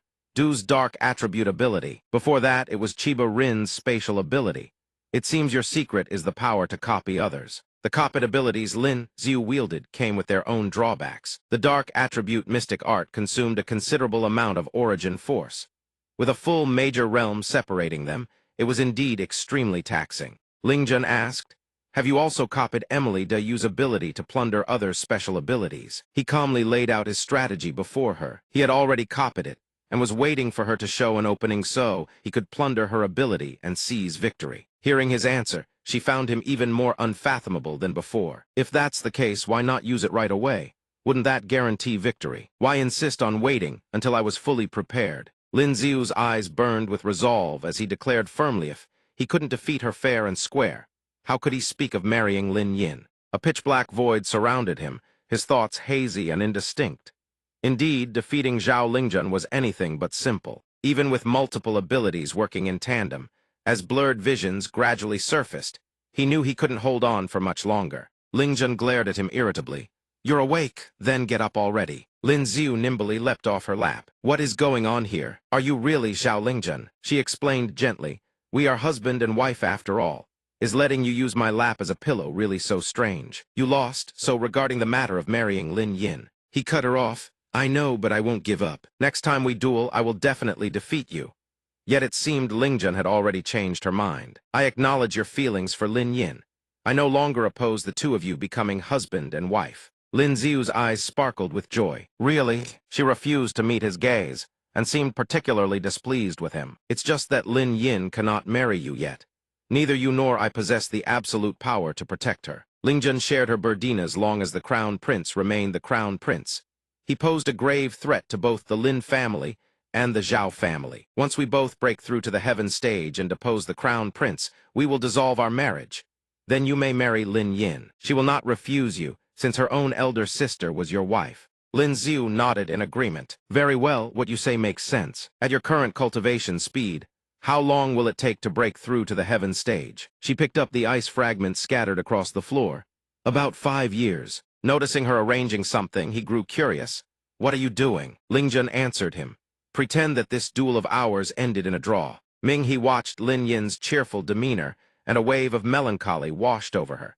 She probably knows many of Lin Xiu's secrets. Sure enough, Lin Xiu hides nothing from her. Their bond truly runs deep. When he mentioned taking a concubine before, it must have been referring to Lin Yin, right? While lost in pleasant thoughts, she suddenly jolted. Wait, though they were both ranked first, they were still first-place finishers of the martial tournament. Do I really have to marry Lin Xiu? But sister, A voice rang out, drawing every gaze in one direction. Look, Lin Xiu and Zhao Lingjian have returned. The crowd erupted into murmurs upon seeing the dirt-stained clothing of the two. Are those marks from a fight? Could it be that they moved elsewhere to conduct their duel? After all, scenes of domestic violence were hardly fit for public viewing. Du and the others clenched their jaws in shock. Zhao Lingjian in that state? How is that even possible? Did Lin Xiu actually injure her? The referee approached and inquired, "May I ask about the result of your duel?" Both answered in unison a draw. He hesitated slightly and asked again, "Then shall we declare the two of you co-champions of this martial tournament?" Lingjian agreed with that proposal. Very well. Within the vast imperial court of the Dezia Palace, a messenger arrived with a report. Among the top 10 of the Chosen One tournament, Dezia claimed 5 spots surpassing Deyu once more after so many years, securing the dominant position in the martial tournament of the southern continent. The Emperor of Dezia was overjoyed and offered lavish praise. "Wonderful, absolutely wonderful," another official echoed. "Our Dezia has finally risen to glory." Yet what truly piqued the Emperor's curiosity lay elsewhere. "Excellent, excellent. What place did Lin Xiu and his lawful wife take?" Zhou Jin reported respectfully. "Your Majesty, the two of them jointly claimed first place on the Chosen One rankings." The patriarch of the Zhang family crept about as timidly as a thief, drenched in anxious sweat. Lin Xiu and Zhao Lingjian tied for first on the Chosen One rankings, with the Emperor himself making a point to mention them. The Zhang family's future after turning against the Lin family was looking grim indeed. At the De Luo Palace, where Lin Xiu currently resided, "Old Master Zhu, the matter I once promised you, I have fulfilled it." Duke Zhu the Elder reminded him, "You've been married to Ninger for quite some time now," addressing this old man so formally that a bit too distant. He scratched his head and called out warmly, "Grandfather." The old man beamed with delight. "Now that's more like it." The silver-haired elder watched them from afar. A heaven stage expert of the Dezia royal family, he brooded with a quiet longing, silently harboring a wish. First, second, sixth, seventh, eighth. 5 of them hailed from Dezia. With rankings like these, for the next 3 years, Dezia would monopolize more than half of the continent's cultivation resources. All of this was thanks to Lin Xiu's household. If only he would also call me grandfather, how wonderful that would be. Everyone had gathered merrily in the spectator hall. He cheerfully made his way over to Anjay. "I am Lin Xiu. Let's get acquainted." The young man hesitated before clasping his hand. Lin Xiu, the first-ranked Chosen One, is actually taking the initiative to speak with me. My name is Andy. It is a great honor to meet you." Every handshake carried a hidden intention of his own. After elevating his realm, he had gained additional empty slots to copy special abilities. This celebration banquet is the perfect opportunity to collect special abilities. Right now, I'm copying the enlarging and shrinking ability. Throughout the entire banquet, he goes around shaking hands with every single person. Your special ability can now enlarge and shrink your body, enhancing your physical constitution. When combined with martial arts, a special ability has countless uses. I recall there's someone who possesses an immobilization special ability 1 that also erases the victim's memory of being frozen in place. Lin Xiu puts on a lecherous expression and begins rambling about how he's seen plenty of films featuring this kind of immobilization ability journey. To the west and the like, Emily approaches him. "Lin Xiu, what are you doing over here?" He glances over and replies dismissively, "Don't flatter yourself. I'm not here for you." She spots him and immediately calls out his name, Lin Xiu. She looks at him and cheerfully declares, "I will come find you for revenge prepared." Du also expresses his hospitality. 3 years from now, you are welcome to visit Deyu. On the surface, he responds with warm friendliness, graciously accepting the invitation. But inside, he is utterly displeased. "How long do you plan to keep holding my hand? I still need to go collect new special abilities." Otto rushes over and seizes his hand. "Don't forget, when it comes to seeking revenge, count me in as well." That handshake was merely an exchange, Otto, passing along certain items. "This is all I have for now. The rest will be delivered to you within 3 years at the latest." Lin Xiu chuckles softly, harboring thoughts of his own. This 4th prince is quite the man of his word. Natasha stands before the group of beautiful girls and bids them farewell. "Tomorrow you all must leave. Who knows when we'll meet again." Qin Tian warmly takes her hand, inviting her to come home with them. "I can't bear to part with Natasha either. Of course you can come back with Yuzub absolutely. My home is spacious with several empty rooms. I'll have my husband reserve one for you. You can visit any time you like." She asks joyfully, "Really? I can?" Her eyes seem to carry a hint of deeper meaning. "Of course, you could also just stay at our home and never leave." Lingjun, she stands near the balcony when Lin Ziu approaches. You really are something else, you know that. She understands his meaning and replies, I can't handle crowded places like this. Aside from acquaintances, no one is willing to talk to me. But more to the point, instead of going to find your wives, why did you deliberately come looking for me? He suddenly says something that makes her face flush crimson. You're my wife too. What's wrong with me coming to find you? But then he becomes childish and mischievous all over again. Set all that aside for now. I just acquired several new special abilities. Let's find a place to spar. Her expression grows cold as she refuses irritably. I don't want to. Since when did you become so clingy? Ling Yin strolls leisurely along the corridor. Lin Ziu explains his reason for wanting to sparial combat can enhance one's strength. It practically counts as cultivation. Lingjun says little, merely uttering a single word, fine. Can't you look around and see where we are? As she speaks, she turns and leaves, abandoning him alone. With all that energy, why don't you go keep someone else company? The girls who fancy you are lining up and waiting. Ling Yin appears from seemingly nowhere behind him. It seems I just heard my sister's voice. Lin Ziu sighs to her. Your sister is truly unpredictable. She gently steps closer and places a hand on his shoulder. So, the result of your private duel with my sister. But Lin Ziu plays dumb, pretending not to understand what private duel she's talking about. What do you mean, I don't understand? She shyly punches his chest. Wasn't it agreed that if you beat my sister and won first place, you would marry me? Tying for first place in the tournament doesn't count, by the way. Ming-He stands behind the wall, eavesdropping on the two of them. What? Lin Ziu wants to marry Ling Yin. In the bustling plaza, Otto once again provokes Lin Ziu. It won't be long before I break through to the Earth stage peak. When that day comes, I will personally come to challenge you. He responds with equal excitement, eyes blazing with anticipation. I'll be waiting. Natasha expresses her joy to those beside her. This is my first time visiting Dazia. Taya cheerfully introduces. You will absolutely love Dazia, just you wait. Bai Zhang gazes at the woman trailing behind them and wonders aloud. What's going on? Why does the Ice Queen of Deluo want to follow us back to Dazia? Yu Zhang speaks up. Lin Ziu has already won over the Ice Queen of Deluo. Surely he wants the Emperor of Dazia to grant the marriage. He jolts in surprise upon hearing this. This guy really works fast. Standing atop the great ship, Lin Ziu gazes out at everything he has just endured. The grand tournament has ended. I have fulfilled my promise to Elder Zhu and the Emperor of Dazia. The next grand tournament is still 3 years away. What must be done in this brief span of time is to raise his cultivation base to the Earth stage peak, where Lin Ziu lives in the imperial capital of Daziath neighborhoods buzz with excitement, celebrating the heroes' return. They're back, they're back. Our chosen ones have returned. The chosen ones who won glory for Dazia have returned. In the sky, flying vessels soar over the heads of the cheering populace. It is them. They have returned, joyously returned. The people pour out to greet them. Welcome back, you have all worked hard. He bows respectfully. For the glory of Dazia, we would not decline any hardship. The crowd erupts in cheers, electrifying the atmosphere. Lin Ziu, Xiao Lingjun. Lin Ziu strolls through the compound.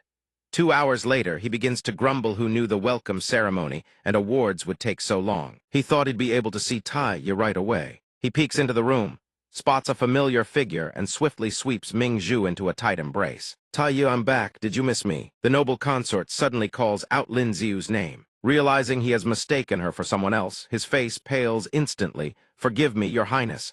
I didn't know it was you. Taya went out to look for you. She should be back shortly. At that very moment, Taya steps in through the door. Husband, you're back. He turns and calls her name Taya. She nimbly leaps onto him. You're finally back. Taya missed you so much. Lin Ziu happily embraces Taya. I missed you too. Taya, Natasha walks in and is immediately struck with surprise. Lin Ziu's estate is truly massive. Does each of his wives live in their own separate house? Qin Wan joins the conversation. You could put it that way. But there are also empty rooms reserved for guests. She murmurs helplessly under her breath.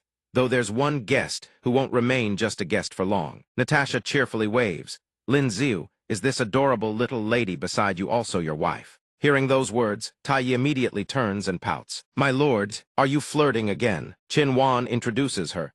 This is the imperial physician, the second madam of the Lin family. Lin Ziu awkwardly tries to smooth things over. I sincerely apologize, Princess Natasha. Physician, you've misunderstood. This is Princess Natasha of Deluo, a close friend of Lingjun and Chiba Rin. She cheerfully lets it slide. It's fine, it's fine. If anyone is to blame, it's my husband for being such a flirt. Ming-He gracefully steps forward to greet her. I never expected a princess of De Luo to grace our Dazia. Dazia welcomes your highness. I hope you enjoy your time here. Natasha's eyes glitter with curiosity as she gazes at the noble consort. This beautiful big sister isn't also one of Lin Xiu's wives, is she? He hastily shouts to cut her off. What nonsense are you spouting? This is the noble consort. The noble consort. Do you understand? She looks flustered and bewildered. The noble consort. Lin Xiu steps into the role of educator and explains it to her. It means the imperial consort, the equivalent of De Luo's own Empress Dowager. Only after hearing his explanation does Natasha realize the gravity of her blunder. What? Oh no, I spoke so disrespectfully to another nation's imperial consort. This won't turn into a diplomatic incident, will it? Watching her reaction, Qin Wan finds it strange. Wait, is this for real? Everyone standing outside chatters away, stirring up a lively commotion. During the day, the Lin mansion in the imperial capital swarms with visitors' crowds thick as ants upon ants. Ming-He gazes softly toward the tide of people. After the tournament, the number of people seeking to curry favor with Lin Xiu has only multiplied. A great procession moves together as one. A sea of people engulfs Lin Xiu's residence, everyone conversing with bright smiles and merry laughter. In the courtyard of the Lin mansion, a somewhat elderly woman clasps Lingjun's hand, chattering away without pause. Lingjun, the tournament is over now. When do you and Lin Xiu plan to have children? His mother chimes in eagerly. That's right, Zyro too. Both in-laws and I are dying to hold a grandchild. Seeing the awkward situation, he swiftly changes the subject. I hear father's noble title has been promoted. Yet another rank, he's now a first-class marquis. She catches on and plays along to help steer the conversation away. Indeed, he's now on equal footing with my own father. His promotion was even faster than your father's rise back in the day. She fixes them both with a stern look.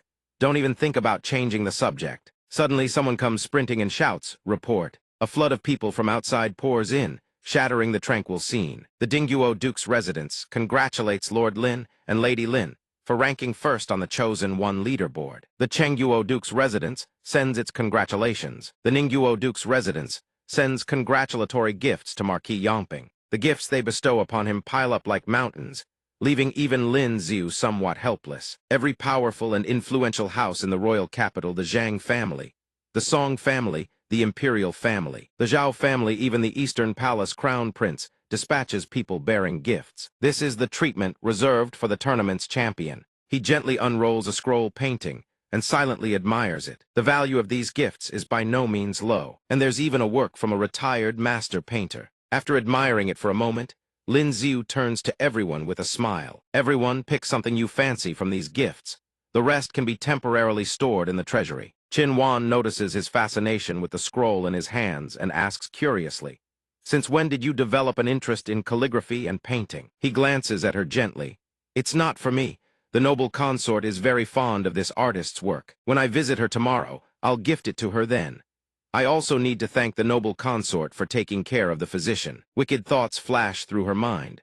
You're currying favor with the noble consort to that extent. Lin Xiu, how terrifying. Moonlight washes across the palace courtyard. Deep into the night, the imperial palace. The emperor of Dazia speaks. Dazia's outstanding performance in this tournament is thanks to the efforts of all my beloved ministers. Tonight's banquet, I hope all my beloved ministers will enjoy themselves thoroughly. Suddenly he calls out Lin Xiu. Lin Xiu respectfully steps forward and addresses the throne. Does your majesty have a command? The emperor looks toward Lingjun, who is feeding Natasha, and grows curious. Who is that woman over there? She looks somewhat familiar, yet she doesn't resemble the women of our Dazia. Is she a foreign woman you've brought back? Lin Xiu answers honestly, reporting to your majesty that is Princess Natasha of De Luo.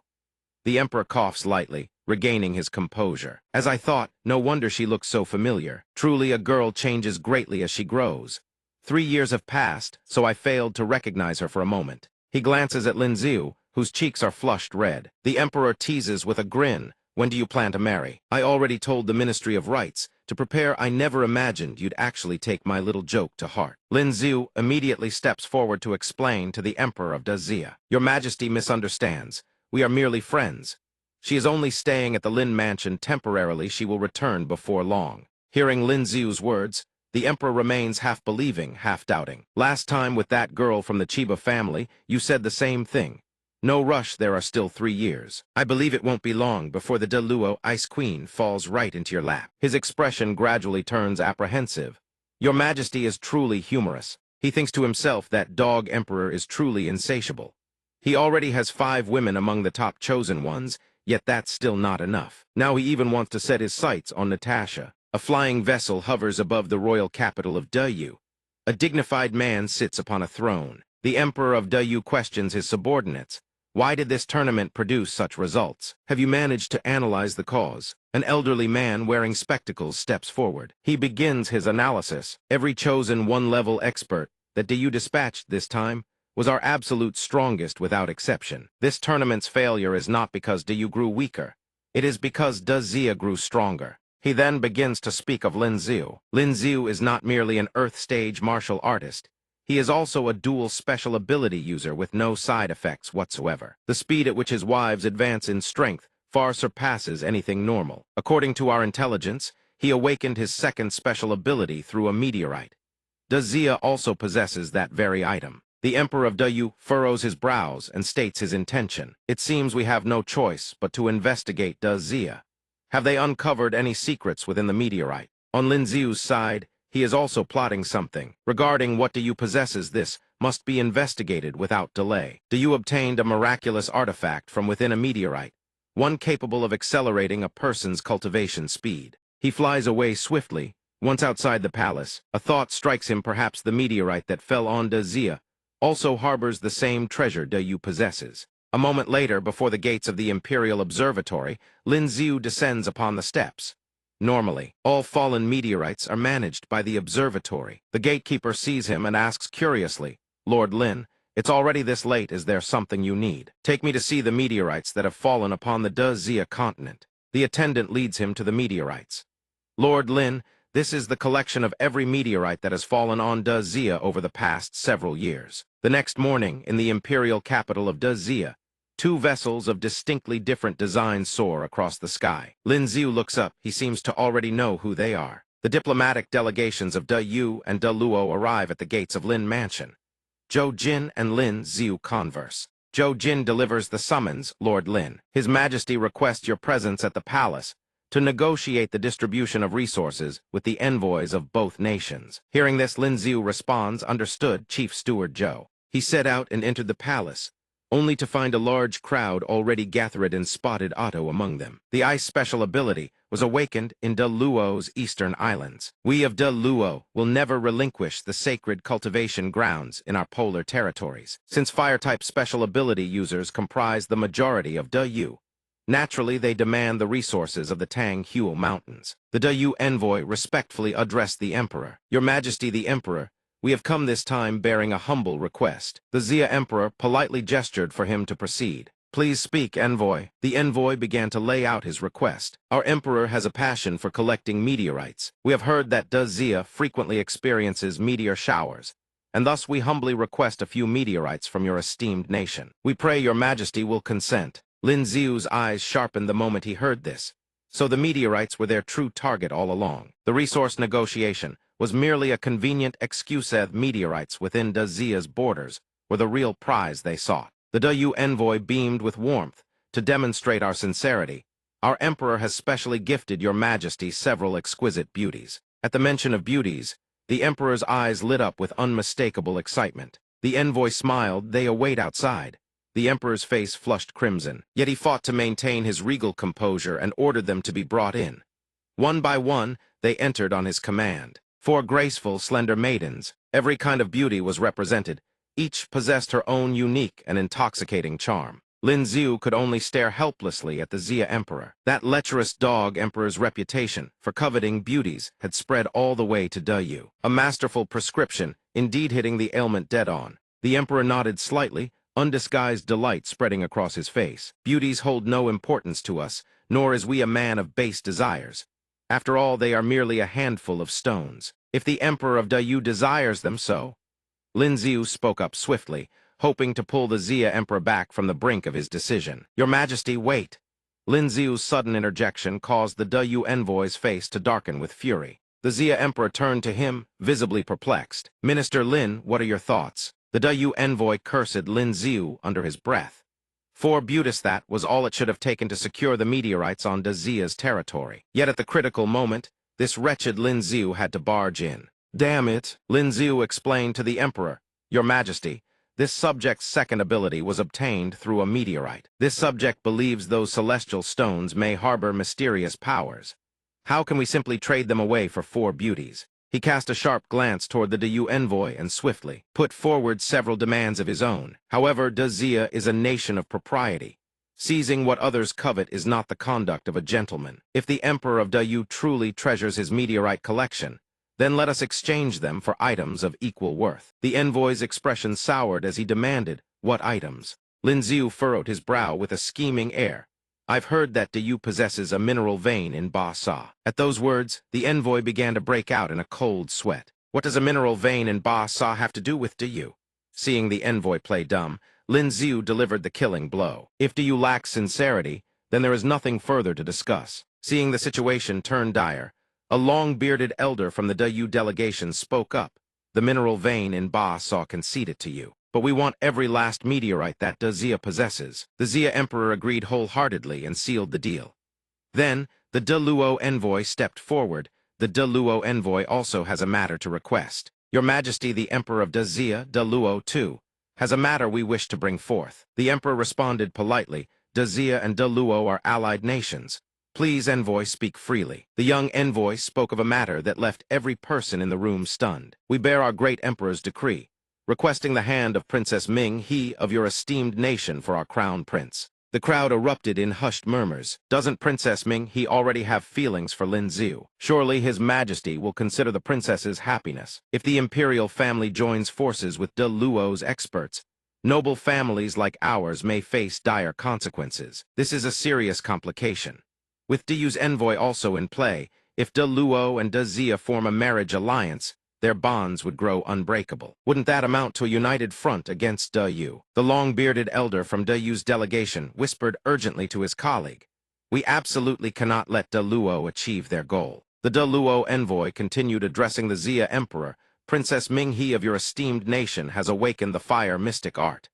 Naturally, she must be paired with a chosen, one of the ice mystic art, for dual cultivation. To our knowledge, there exists no unmarried chosen one of the ice mystic art, whose talent and status could rival the princess's. The Zhang family patriarch rose and declared, the De Luo envoy's words are mistaken. Although Dazia currently has no unmarried ice mystic art user, there is a 20-year-old genius who has already advanced to the peak of the Earth stage and claimed first place in the Chosen One rankings. In both talent and ability, he is more than worthy of the princess.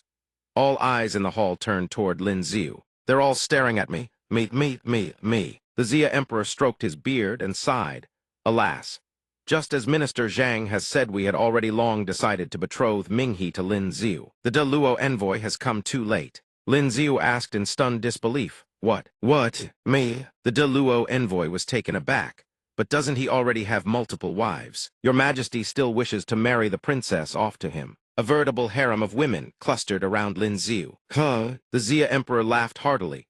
A true man who stands between heaven and earth having a few more wives and concubines is perfectly normal. With his talent and ability, his future blazes bright and boundless.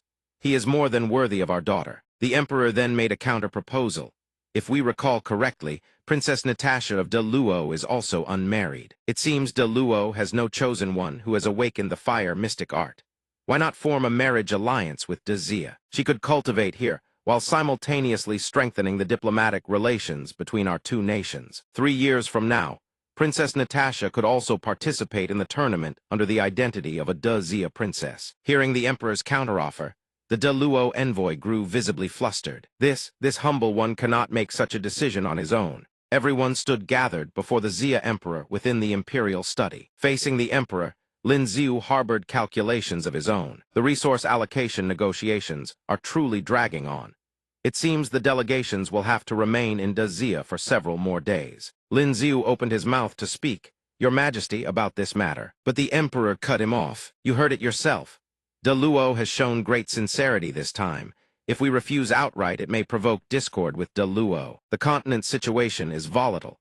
For now, we can only ask you and Minghe to bear this grievance. Stroking his mustache, the Emperor continued in a low voice, in truth, We absolutely cannot marry Ming-He off to De Luo. Ming-He is still young and devoted to her cultivation. If she later finds someone she truly loves, a divorce then would not be too late. Setting the matter aside, the Xia Emperor turned to the main issue.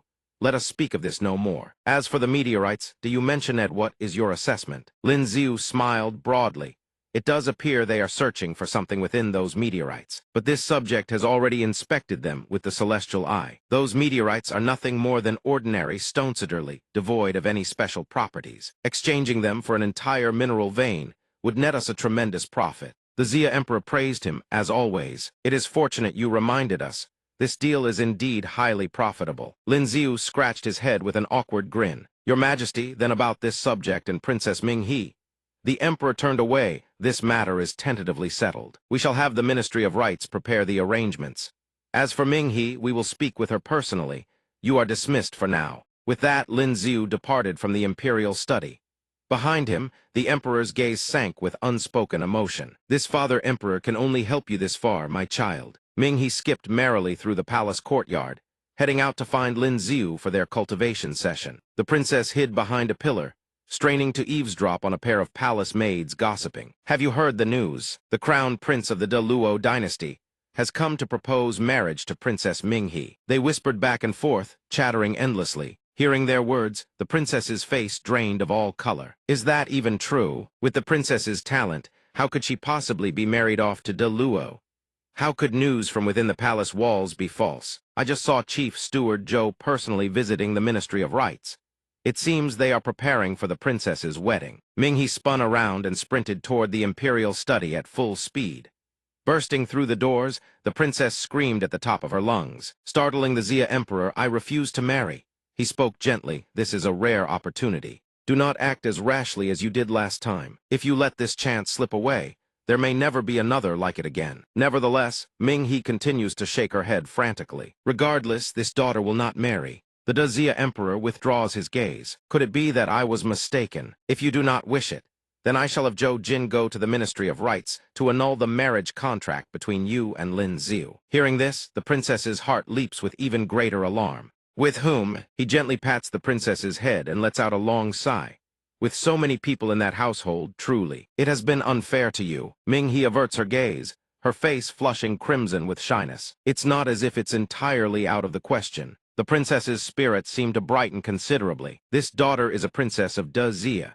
If I must sacrifice a little for the imperial family, then such a small grievance is nothing at all. Hearing this, he becomes even more certain he had not been mistaken after all. As Lin Xiu walks along, he encounters Otto, who hands him a red box.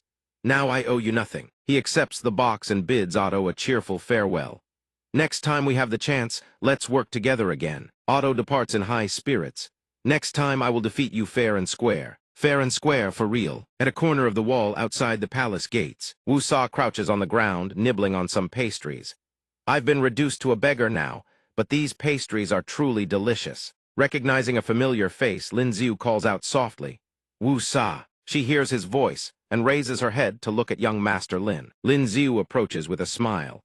The matter of Ba Sa is settled. As for the specifics, someone will come find you tomorrow to discuss it. Crumbs still cling to the corners of her mouth as tears stream down her face, overcome with emotion as she looks at him. Really?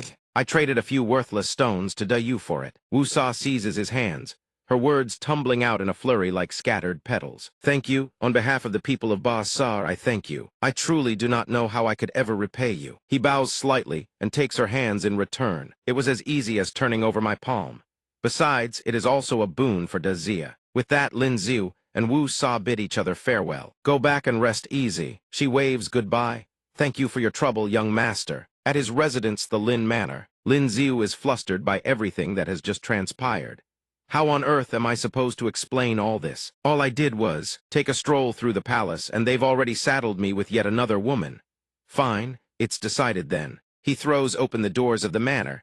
I'm home. Zhou Jin sees him and asks curiously, where have you been? The imperial edict has only just been proclaimed, and only now you show up. He asks in bewilderment, Chief Steward Zhou, what are you talking about? The eyes of every woman in the manor converge upon him. Seeing their reactions, he is taken aback. You're all this calm? Doesn't anyone have anything to ask me? Zhao Lingjun turns her face away. I'm not particularly bothered. It was only a matter of time. Ling Yin pouts and reproaches him. What's the point of even asking you? You were always the most suitable candidate to be the imperial consort. Besides you, who else could she possibly marry? The entire manor is abuzz with excitement, draped in fresh red splendor. On the day of the princess's grand wedding, laughter and cheer fill every corner. Instructor Wang weeps bitterly.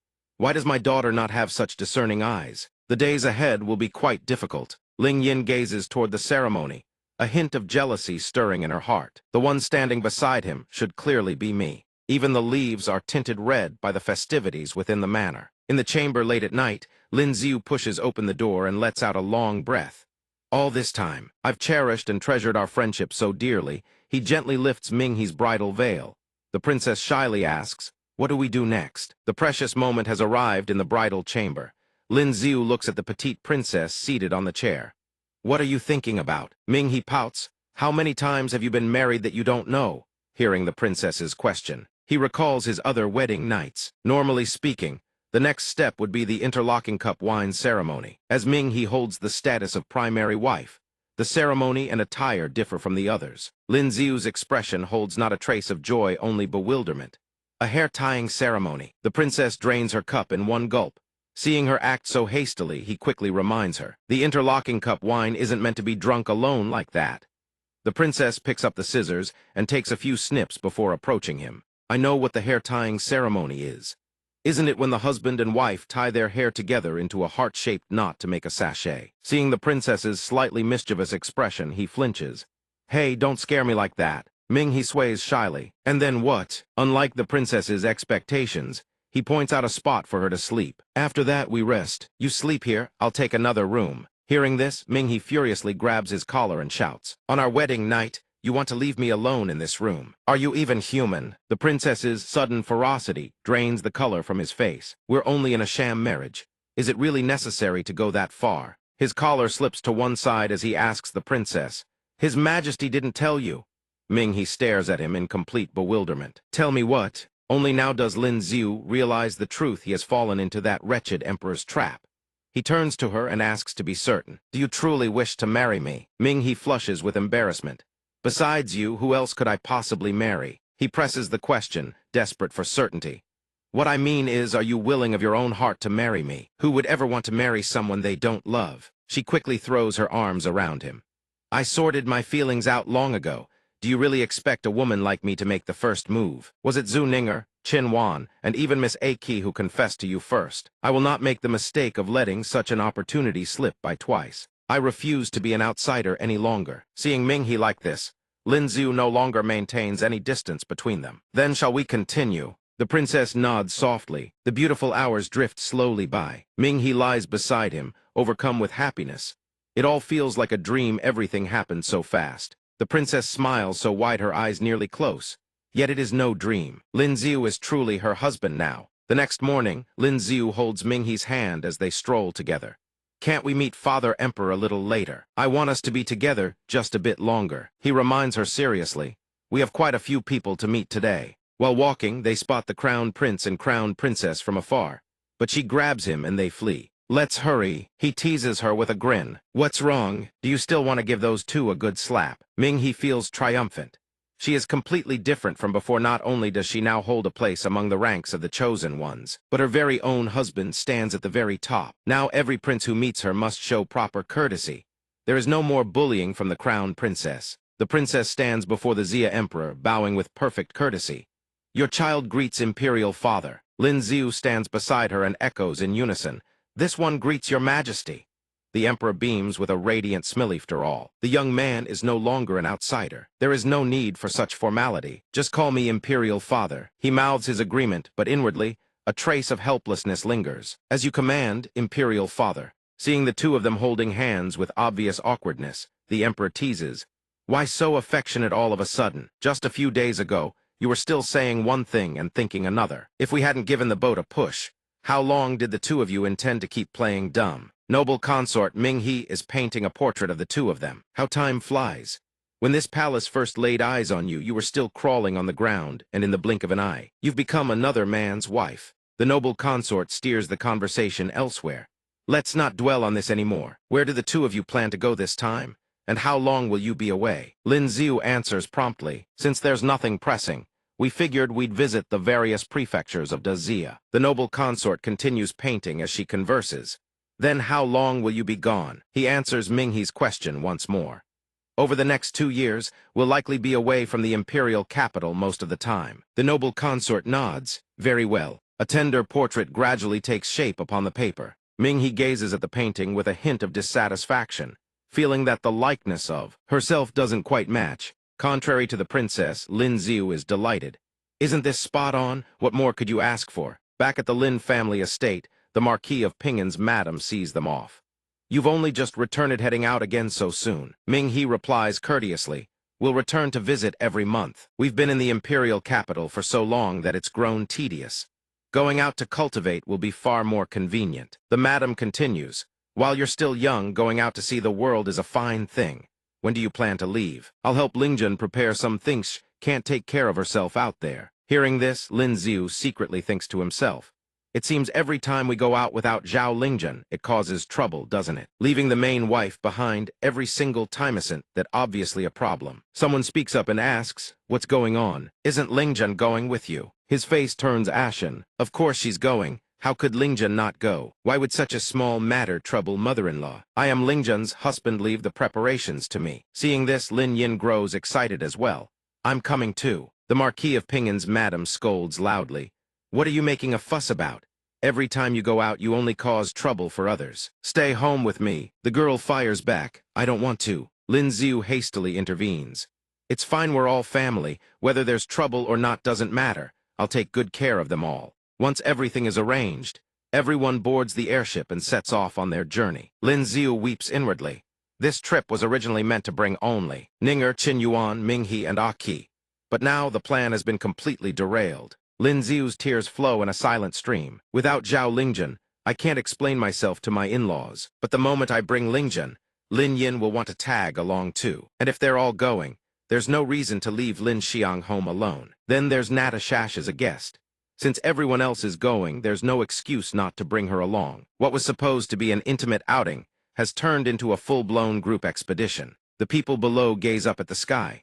The entire Lin household has departed. Time flows onward. 3 days later, in a certain county town of Dazia's Eastern Sea Prefecture, an official raises his voice. Old man, if you don't pay up today, I'll take your daughter as collateral. The wretched old man pleads with the official.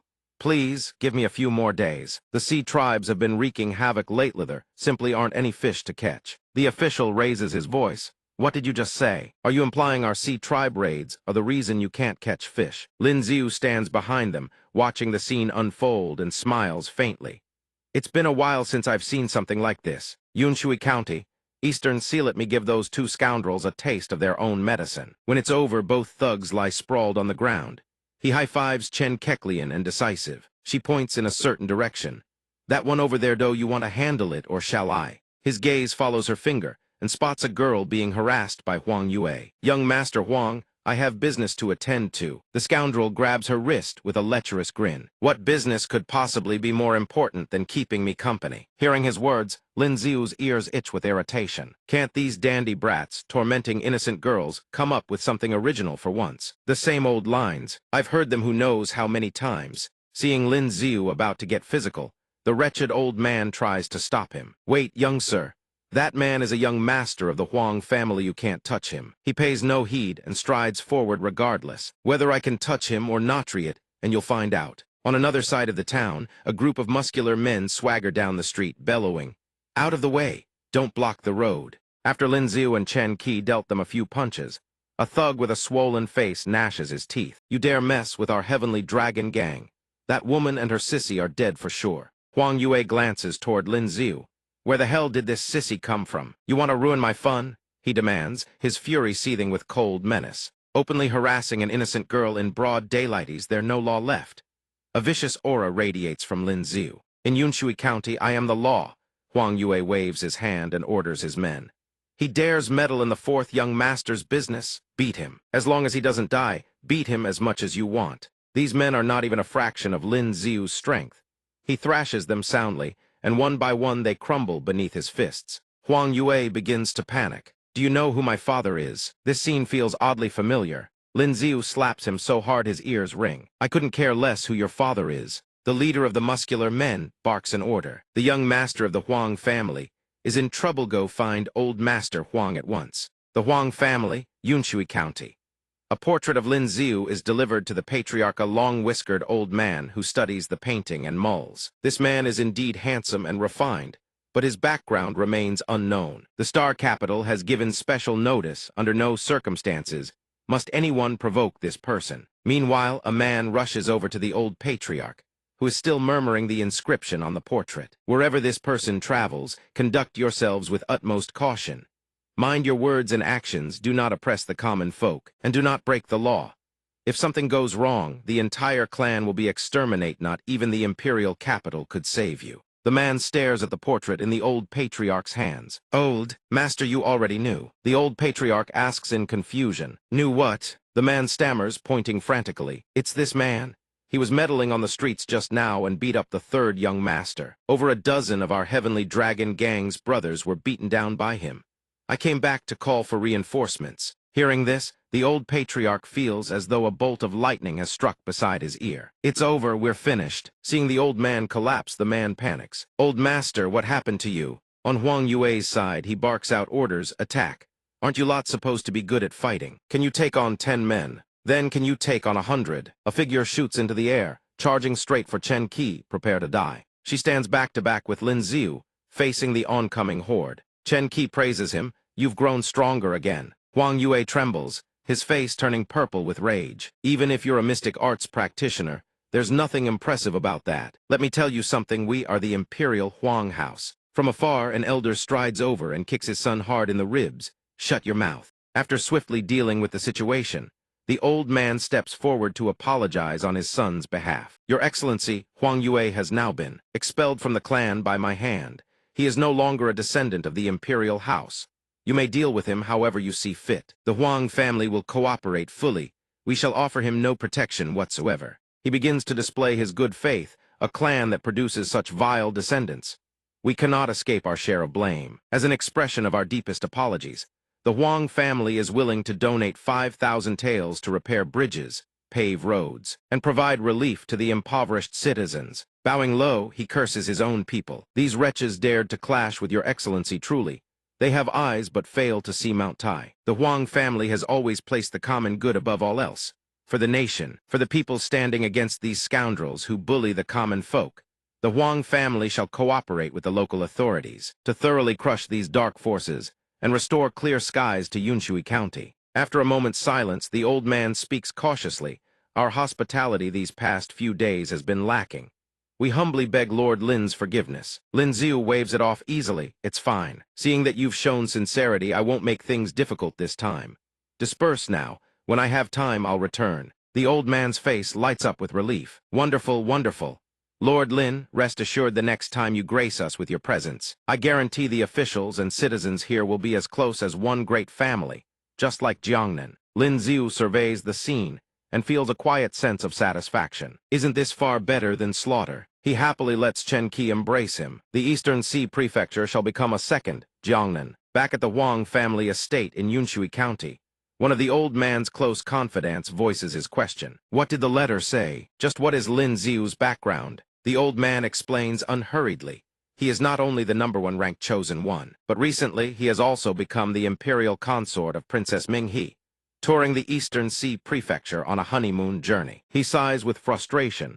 I've heard that someone in the Eastern Sea has already had their assets seized. They've picked up quite the formidable one. At a small eatery, a man in red robes speaks up. Have you lot heard the news? Apparently, a great figure from the imperial capital has arrived. He has no particular hobby, just loves seizing the fortunes of corrupt officials and martial tyrants, eradicating evil and rooting out injustice. The man at the next table muses. So the Eastern Sea is going to become the next Jiangnan, is it? At a neighboring table, an old man who is half-drunk scoffs. So what if this figure is as great as the heavens? Can he even lay a finger on the Eastern Sea Trading House? As long as the Eastern Sea Trading House still stands, this place will never become Jiangnan. Then a weathered old man nods and says, I heard that outside the city, a farming family was slaughtered by the Sea Tribe a few days ago. They didn't even spare the 2-year-old child. Truly pitiful. The man sitting next to him slams the table. Those filthy Sea Tribe scum. Next time we catch them, we should chop them to pieces and feed them to the dogs. The moment Ming-He hears those 2 words, Sea Tribe, her expression darkens with fury. They'd better pray I never cross paths with them. Lin Xiu idly fiddles with the chopsticks on the table, recalling the irreconcilable, bone-deep hatred between the Sea Tribe and humanity. Year after year, those creatures terrorize the coastal prefectures. The court dispatches forces to hunt them down annually, yet the Sea Tribe, born of the vast ocean, can never be fully exterminated. The men in the eatery continue their animated discussion. A few days ago, someone captured a Sea Tribe creature. Today they plan to auction it off at the prefectural city. An auction, why bother? Just lop its head off and be done with it. Who would waste coin buying such a wretched thing? They chatter on endlessly. It's not one of those savage Sea Tribe creatures. Of course it's a rare Sea Spirit Tribe member. Oh, is that so? And it's a female at that. Whoever manages to buy her and bring her home. Now that's a lifetime of bliss. Ming-He turns to him and pleads softly, I've only ever seen them in books. I've never encountered a Sea Spirit Tribe member in person. Can we go take a look? Thinking of a he too acknowledges that the Sea Spirit Tribe is indeed exceedingly rare. Fangs bared, savage faces twisted, the vast majority of Sea Tribe members are hideous in appearance. Razor-sharp teeth, fins or scales covering their bodies, webbed fingers and toes, and the putrid stench of fish wafting from their every pore. One glance, and you can tell them apart instantly. By contrast, a with her alluring rose-pink hair. The Sea Spirit Tribe is a branch of the Sea Tribe, yet compared to their kin, they bear a far greater resemblance to humans. At the Eastern Sea Trading House's marketplace, the streets are packed with people, yet every eye is drawn to Lin Xiu's wives. At the same time, women of the Sea Spirit Tribe are renowned for their exceptional beauty, and the natural fragrance they exude makes them highly sought-after commodities. One man counts on his fingers 1, 2, 3, 4, a full 9 beauties. The surrounding men begin to whisper amongst themselves. Whose household does he belong to? How have I never seen so many beauties gathered in one place before? What a blessed man! Amidst the murmuring, Lin Xiu approaches someone and asks, Pardon me, why is everyone gathered outside? Do we need a ticket to enter? The man's eyes light up as he gazes at the young lord's entourage.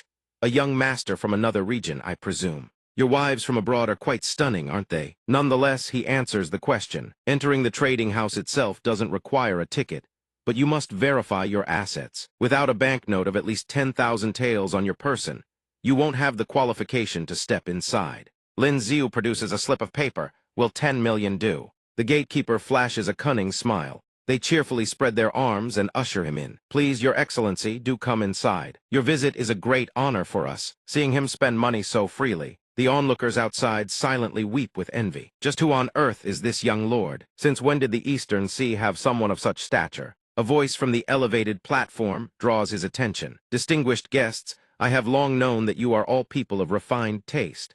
Common Sea Tribe creatures have surely grown tiresome to your eyes. The man holding the chains continues.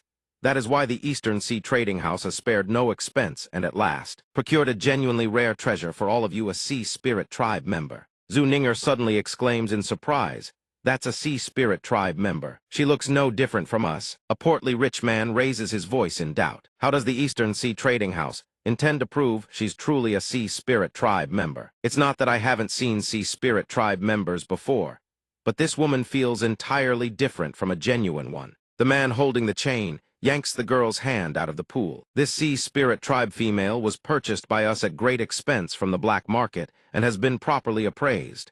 If you don't believe it, feel free to come closer and take a whiff. Sea Spirit Tribe members possess a unique fragrance. The portly man walks over to test it. Indeed, there is a distinct sweet scent. He lashes her with a whip, making her cry out in pain. The auctioneer continues his deception. Furthermore, she can even speak the Sea Tribe's tongue. This, too, can prove her identity. No sooner are the words spoken than the girl in the pool begins uttering incomprehensible gibberish. Seeing these people make such a farce of it, Lin Xiu is filled with nothing but contempt. What nonsense is this? The words this woman speaks are not only unintelligible to humans, the Sea Tribe themselves likely wouldn't understand a single syllable. He says nothing.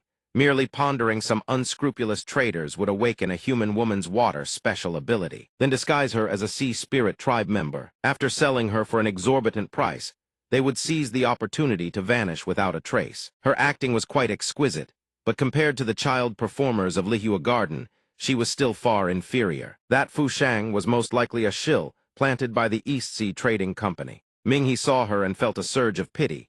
She looks so wretched, can we buy her? The chain-wielding man began the bidding. The starting bid for the Sea Spirit Tribe Maiden was 10,000 taels. Each bid increase must be no less than 1,000 taels. Whoever offers the highest price takes the exotic beauty home. One after another, the mindless nouveau rich clamored to claim her. 10,100 taels, 10,200 taels, 10,300. Ming He whispered softly, "Is that a fake Sea Spirit Tribe member?" Lin Xiu calmly explained, truthfully about the Sea Spirit Tribe. He gestured toward the girl being paraded outside. The onlookers erupted in murmurs. She looked no different from the courtesans of the Xiao Jiao, brothel indistinguishable from any ordinary woman. Her appearance was nothing remarkable at all. This is supposed to be a Sea Spirit Tribe member. Something so plain is being sold for over 10,000 taels. Have these rich men gone blind? Where did Anna come from? She wanted to rescue the girl. She struck down those villains one by one, then unchained the girl.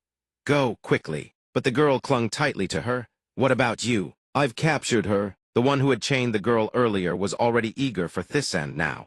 The person they sought had finally appeared. Sharp gazes bore down on Anna from every direction.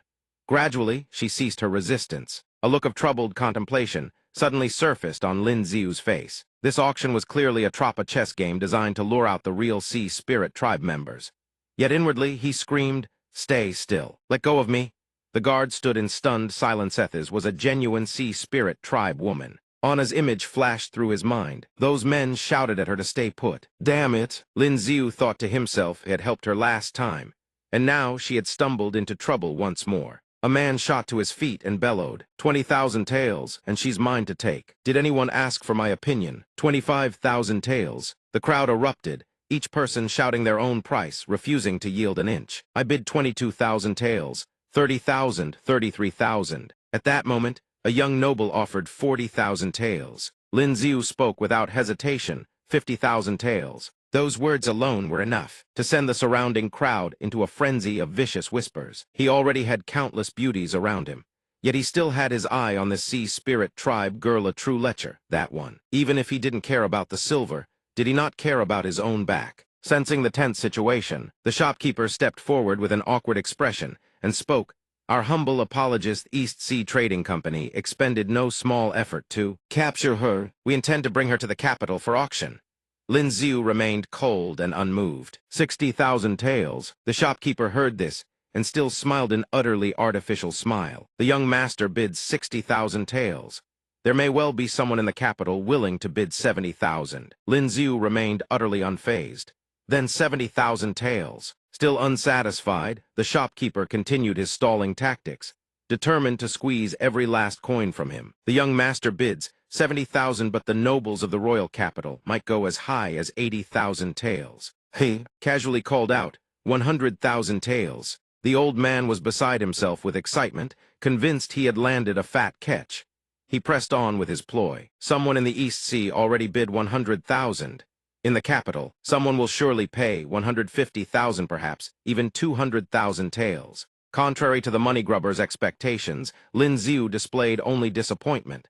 That expensive? Then I won't buy. Everyone had seen through the old man's scheme. The surrounding murmurs were thick with open irritation. The East Sea Trading Company never intended to sell in the first place. We've been played. Those bastards were treating us like monkeys to toy with. Late that night, as he returned, he encountered Ling Yin. She approached and asked, "It's so late, where are you going?" Lin Xiu replied, "Couldn't sleep, so I came out for a walk." She flared up, "Don't think I don't know you. Whatever you're up to, I'm coming with you." Ling Yin spoke softly, "Though I despise the cruelty of the Sea Tribe, that Sea Spirit Tribe girl has done nothing wrong. If anything, she's rather pitiful, and some people aren't even worthy of being compared to the Sea Tribe." He gently took her hands in his. "Let's go." As the two walked on, Lin Xiu suddenly stopped. Ling Yin asked, "Why did you stop?" He didn't mince words. "I feel we're not fully prepared." In the ancient capital, beneath the shimmering glow of night lanterns, two lavish carriages adorned with gleaming gold details proclaimed the wealth and status of their owners. Crimson lanterns hung high, crafting a scene both opulent and ethereal. The place buzzed with far more activity than before. Sounds echoed endlessly through every street. Wonderful, wonderful. A gentleman has come to play. Fill it up, fill it up. Once bought, no exchanges. Come again, come again. Inside the East Sea Trading Company, 2 silhouette-sewn male, 1 female blazed past like the wind. The deeper they ventured, the tighter the security. The Sea Spirit Tribe Maiden was undoubtedly being held somewhere within the compound. Lin Ziu suddenly heard laughter from somewhere ahead. He was startled. What he saw was a fat, bloated man with a flabby belly and an inhuman grin, groping a girl inside a room. Lin Ziu shielded his companion's eyes. This is absolutely revolting. Humans can, at the very least, should never do such things. The foul creature let out a filthy groan. Oh, my beauty. He kicked the man from behind, sending him crashing to the floor before he could even react. He cursed in frustration. Don't. I told Yao every last person in this place is a monster. The door swung open.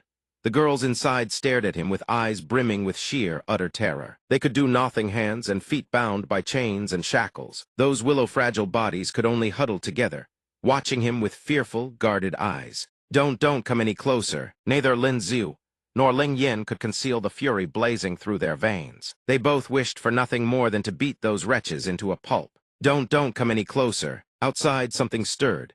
Guards clad in iron armor came rushing over, shouting as they ran. Intruders detected. Sound the alarm. They themselves froze at the sight before them.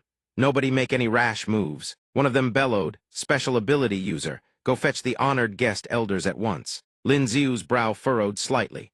Where had this fire appeared from, and it was melting as ice. The flames coalesced into the shape of a colossal palm and came crashing down. Several guards erupted in cheers. The guild master has arrived. Lin Ziu clenched his fists, his brows knitting together tightly. This colossal fire palm radiated devastating waves of origin force. The one who struck was undoubtedly an expert at the Earth Stage peak. To think the East Sea Trading Company harbored an Earth Stage peak powerhouse within its ranks. The massive fire palm came crashing down. He stood to the side, a pleased smile creeping across his face.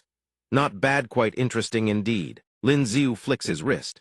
A shard of ice rockets toward the nearby fire vortex, and from within, a ferocious face materialized. Brown hair, brows sharp as blades, a cruel visage that stuns him. The chairman roars. Dozens of fire-wrapped arrows streak toward him.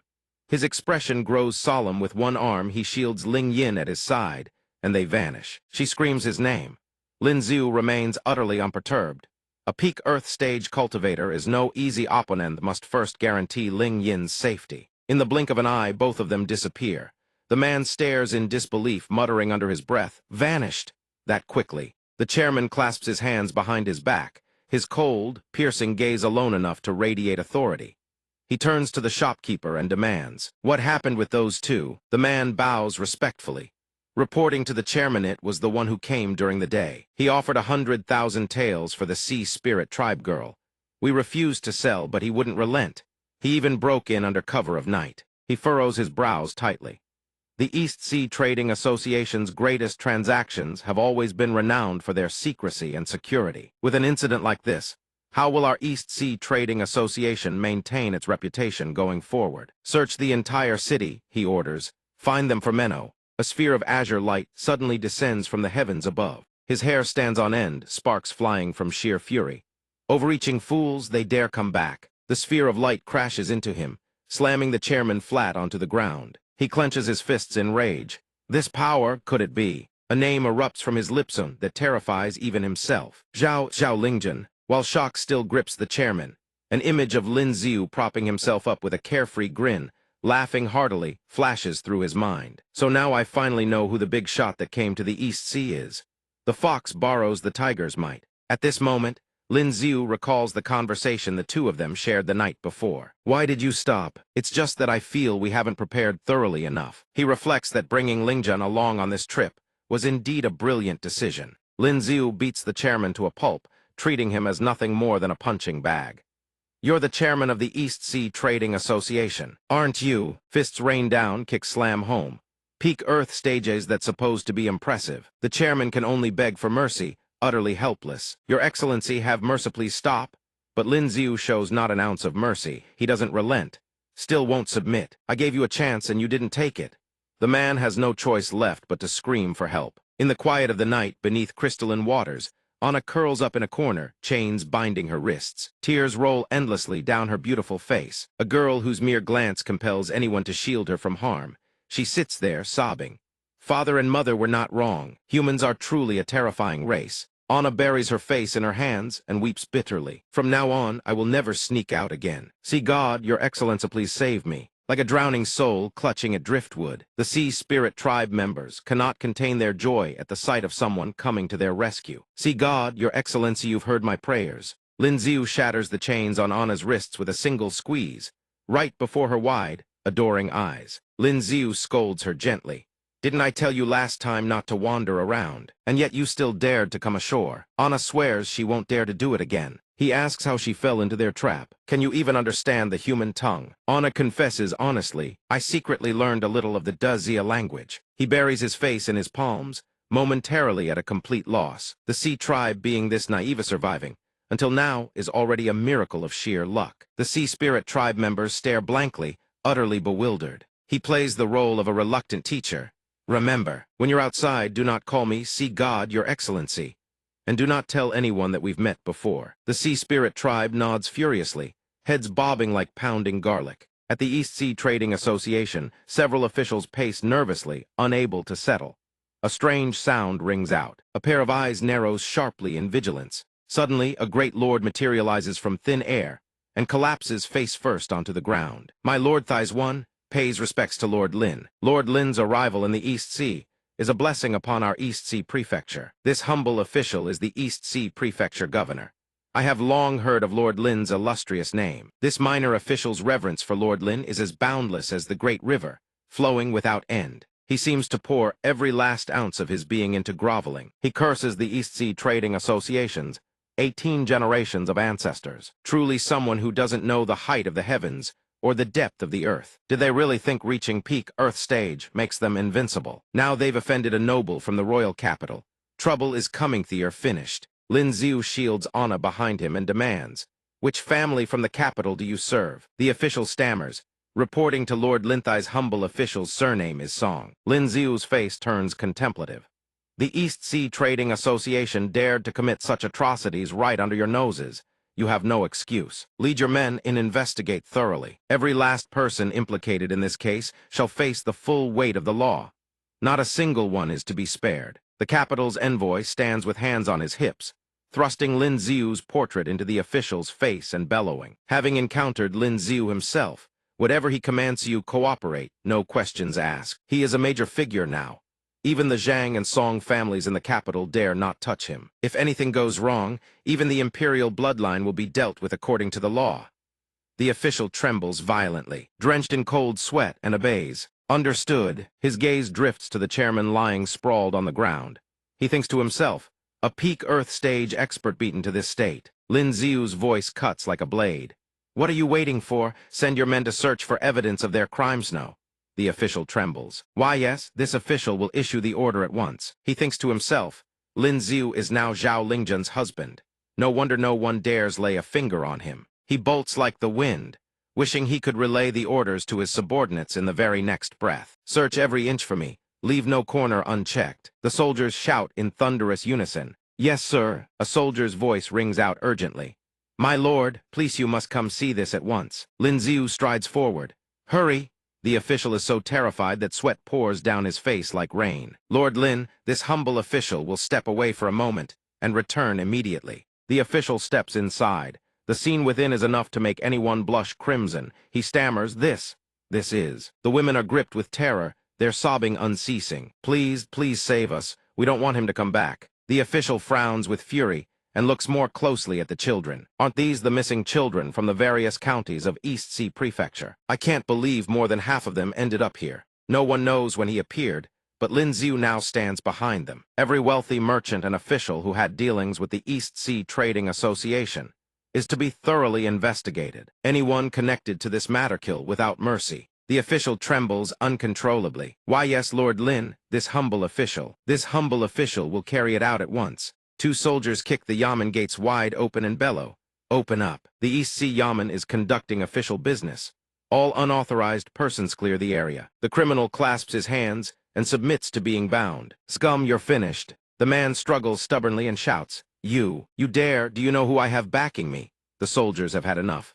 They shove the scum's face into the brick floor. No one's saving you now. The next day, the citizens of the city buzz with whispers, spreading the news among themselves. Why are all 4 gates of the prefectural city sealed shut? Did something happen? I heard the East Sea Trading Association is in real trouble. Is that true? Voices ring out one after another. Hurry up. Next one, get in. The prisoners file into the city one by one. A handsome young man speaks up. I heard that last night, in a single night, the Eastern Sea Trading Chamber was uprooted completely. Even their chairman, a peak Earth stage cultivator, was caught in the net. The citizens cry out in shock, their voices rising as one. What? The Eastern Sea Trading Chamber was utterly annihilated. The young man shakes his head. I heard it too, but it's only hearsay. Several soldiers read aloud the charges inscribed upon the indictment against the Eastern Sea Trading Chamber: bribery of officials, kidnapping of women and children, human trafficking, unspeakable depravity, unforgivable crimes. A clear, commanding voice rings out immediately after the evidence has been searched, collected, and verified. In 3 days, all those involved shall be publicly beheaded at the marketplace. The crowd can barely contain their joy. It should have been done long ago. Don't push, let me through. Let me see. The stern soldier addresses the people. The specific charges are all written on the public notice. Fury grips everyone as they read the indictment. 2 men in particular can no longer contain their rage at the atrocities committed by the Eastern Sea Trading Chamber. Their fists clench white, teeth grinding as they curse through clenched jaws. And there are mothers, 2 women weeping until their tears run dry, mourning for their stolen children. They wail without end. Their cries tear at the very heart. I knew something was wrong with that place. They didn't even spare the children, those beasts, those animals. They deserve to be carved into 1,000 pieces. My child suffered so much. How am I supposed to go on living? At this moment, at the marketplace gate, 2 cart pullers converse about the events unfolding in the city. Just how many wealthy merchants and nobles are on the execution block today? Don't be so hasty, just wait and watch. A big figure is about to be executed next. One of them recounts the chairman is to be beheaded. The executioner's blade has been honed to a razor's edge with meticulous care. A hard-to-read melancholy lingers in the condemned man's eyes, his brow no longer sharp and cold. Gone is his once so inspiring bearing, replaced by a haggard, weary visage, perhaps tinged with the faintest hint of remorse. Even the executioner murmurs, I've been lopping off heads for half my life. Yet I never imagined I'd one day execute a peak Earth stage expert. Perhaps even he never foresaw falling to such an end. The blade falls without mercy. His head tumbles, blood sprays across the stone, and so ends a life steeped in sin. The crowd below erupts in cheers. They rejoice that a great evil has been repaid. If you didn't want to face justice, you shouldn't have committed such atrocities. Serves him right. Well killed, how satisfying, how exhilarating. Chen Qi also witnesses everything from below. She says Eastern Sea is about to change. At the Eastern Sea Governor's office, an official reports to Lin Ziu, Lord Lin, those children have been returned to their parents. The other women have also been properly cared for. A portion of the assets seized from the Eastern Sea Trading Chamber and the wealthy merchants has been allocated by the authorities as compensation, enough to sustain the victims for the rest of their lives without worrying about food or clothing. The remainder has been surrendered to the imperial treasury. He adds, the Sea Tribe woman has also been released back to the ocean. Does your excellency see any oversights in our handling of the matter? He remains calm as ever, his refined, unwavering demeanor utterly captivating. Well done, he thinks to himself. This purge was far more thorough than the last one in Jiangnan. It seems that for a long time to come, the Eastern Sea Prefecture will be the most peaceful prefecture in all of Dezia. Aboard the ship heading back to the capital, Anna is surrounded by beautiful women. Her skin is so soft and smooth, it's as if she were made of water. She smells so lovely, even more fragrant than perfume. Lin Ziu immediately pulls her behind him. Honestly, ladies, stop frightening her. She's absolutely terrified on the inside. Ling Yin teases, it seems she really likes you. He doesn't dodge the question. Is that so? Perhaps it's because I saved her. She presses on, so you want to keep her by your side? He waves his hand, no. I intend to let her go back. Do you think I'm like those perverts? Besides, surely she wants to return to the sea. Anna's face flushes scarlet. She speaks word by word, I don't want to go. She runs over and embraces Lin Ziu, her face beaming with undisguised happiness. That embrace is sweet as candy, warm as the morning sun. I want to stay with Lord Sea God. Lin Ziu holds the beauty in his arms and can't help, but sigh inwardly. He's only met this sea spirit tribe girl twice, Is she really planning to leech off him aboard this ship? The Sea Spirit tribe girl Anna clings to the ship's railing and peers down. It's so high. She calls out excitedly, Lord Sea God, fly, fly higher. Lin Xiu replies warmly, all right, just be careful. A middle-aged man asks respectfully, Lord Lin, do you intend to return to the capital? Anna hears the voice and immediately hides behind him, her frightened eyes peeking forward, an adorably timid sight. Lin Xiu thinks to himself, mainly because your Eastern Sea governor was so cooperative, every last corrupt official has been swept clean. Aki and I have no more business in Eastern Sea. But he doesn't voice his true thoughts and simply replies, we've been touring Eastern Sea for over half a month now. It's about time we return to the capital. Then he turns to the official. These are all the confiscated assets from the noble families and corrupt officials. I didn't expect there to be so much. That single remark is enough to make the official break into a cold sweat. The man wipes his sweat, trembling as he answers, I also didn't expect there to be so much either. Eastern Sea has always been wealthy, and every noble house here drips with riches. Moreover, the seizures from the Eastern Sea Trading Chamber alone have netted an amount of silver equivalent to an entire year of Dazia's tax revenue. The official replies respectfully, it is all thanks to Lord Lin for uncovering the evidence of the Eastern Sea Trading Chamber's crimes. The people of Eastern Sea have even begun composing folk songs in your praise. He waves his hand. Not at all, you deserve credit as well. She murmurs from behind in admiration. Lord Sea God is truly magnificent. Inside a room, Chen Qi spots a dove perched on the windowsill. It takes no effort to recognize it as a carrier pigeon of the Tiandao Alliance. She is stunned. What? The Tiandao Alliance is about to disband. Inside the Imperial Palace, officials argue back and forth. Eastern Sea Prefecture is truly a den of corruption and villainy. I never expected it to be this extensive, truly worthy of its infamy. Such an enormous sum of embezzled wealth truly unheard of. The Imperial Treasury is flush once more. Reporting to your Majesty, these are all the confiscated assets recovered from Eastern Sea, hereby submitted in full to the Imperial Treasury. The Emperor of Dazia praises him repeatedly. You have done well. You have done very well. The official bows respectfully. This is merely my duty. The patriarch of the Zhang family speaks up. The Eastern Sea governor is a man of the Song family, yet he exploited this purge of corrupt officials to bolster his own reputation. What vicious scheming! Those words alone are enough to make the patriarch of the Song family seethe with rage. The entire city buzzes with gossip, each person adding their own piece to the tale, making the story ever more colorful. I heard this was a large-scale purge, secretly orchestrated by the Song family, in coordination with Lin Xiu. They say Eastern Sea has become just like Jiangnan now. Wonderful, they should be wiped out completely. How many boatloads has it been now? Those corrupt officials in Eastern Sea were beyond greedy. These words even reached the flying carriage of Prince Qi. The Song family is, after all, one of his most ardent supporters. Could it be that Prince Qi secretly orchestrated the punishment of these corrupt officials? The patriarch of the Song family parts the curtain and carefully observes the scene outside. Compared to the crown prince, having Prince Qi inherit the throne would be far better. Prince Qi chuckles softly and speaks. Old friend, our dear crown prince must be having quite a rough time these days, wouldn't you say? His close subordinate replies, we've been locked in struggle with the Zhang family for so long, how could we possibly let this opportunity slip by? From the court to the streets, voices criticizing the crown prince echo everywhere. Things at the Eastern Palace are no better. The crown prince's hands clench into fists, his face ashen with rage. How could this be? Could this be karmic retribution for going against Lin Xiu? If the crown prince title is truly stripped, what will I do?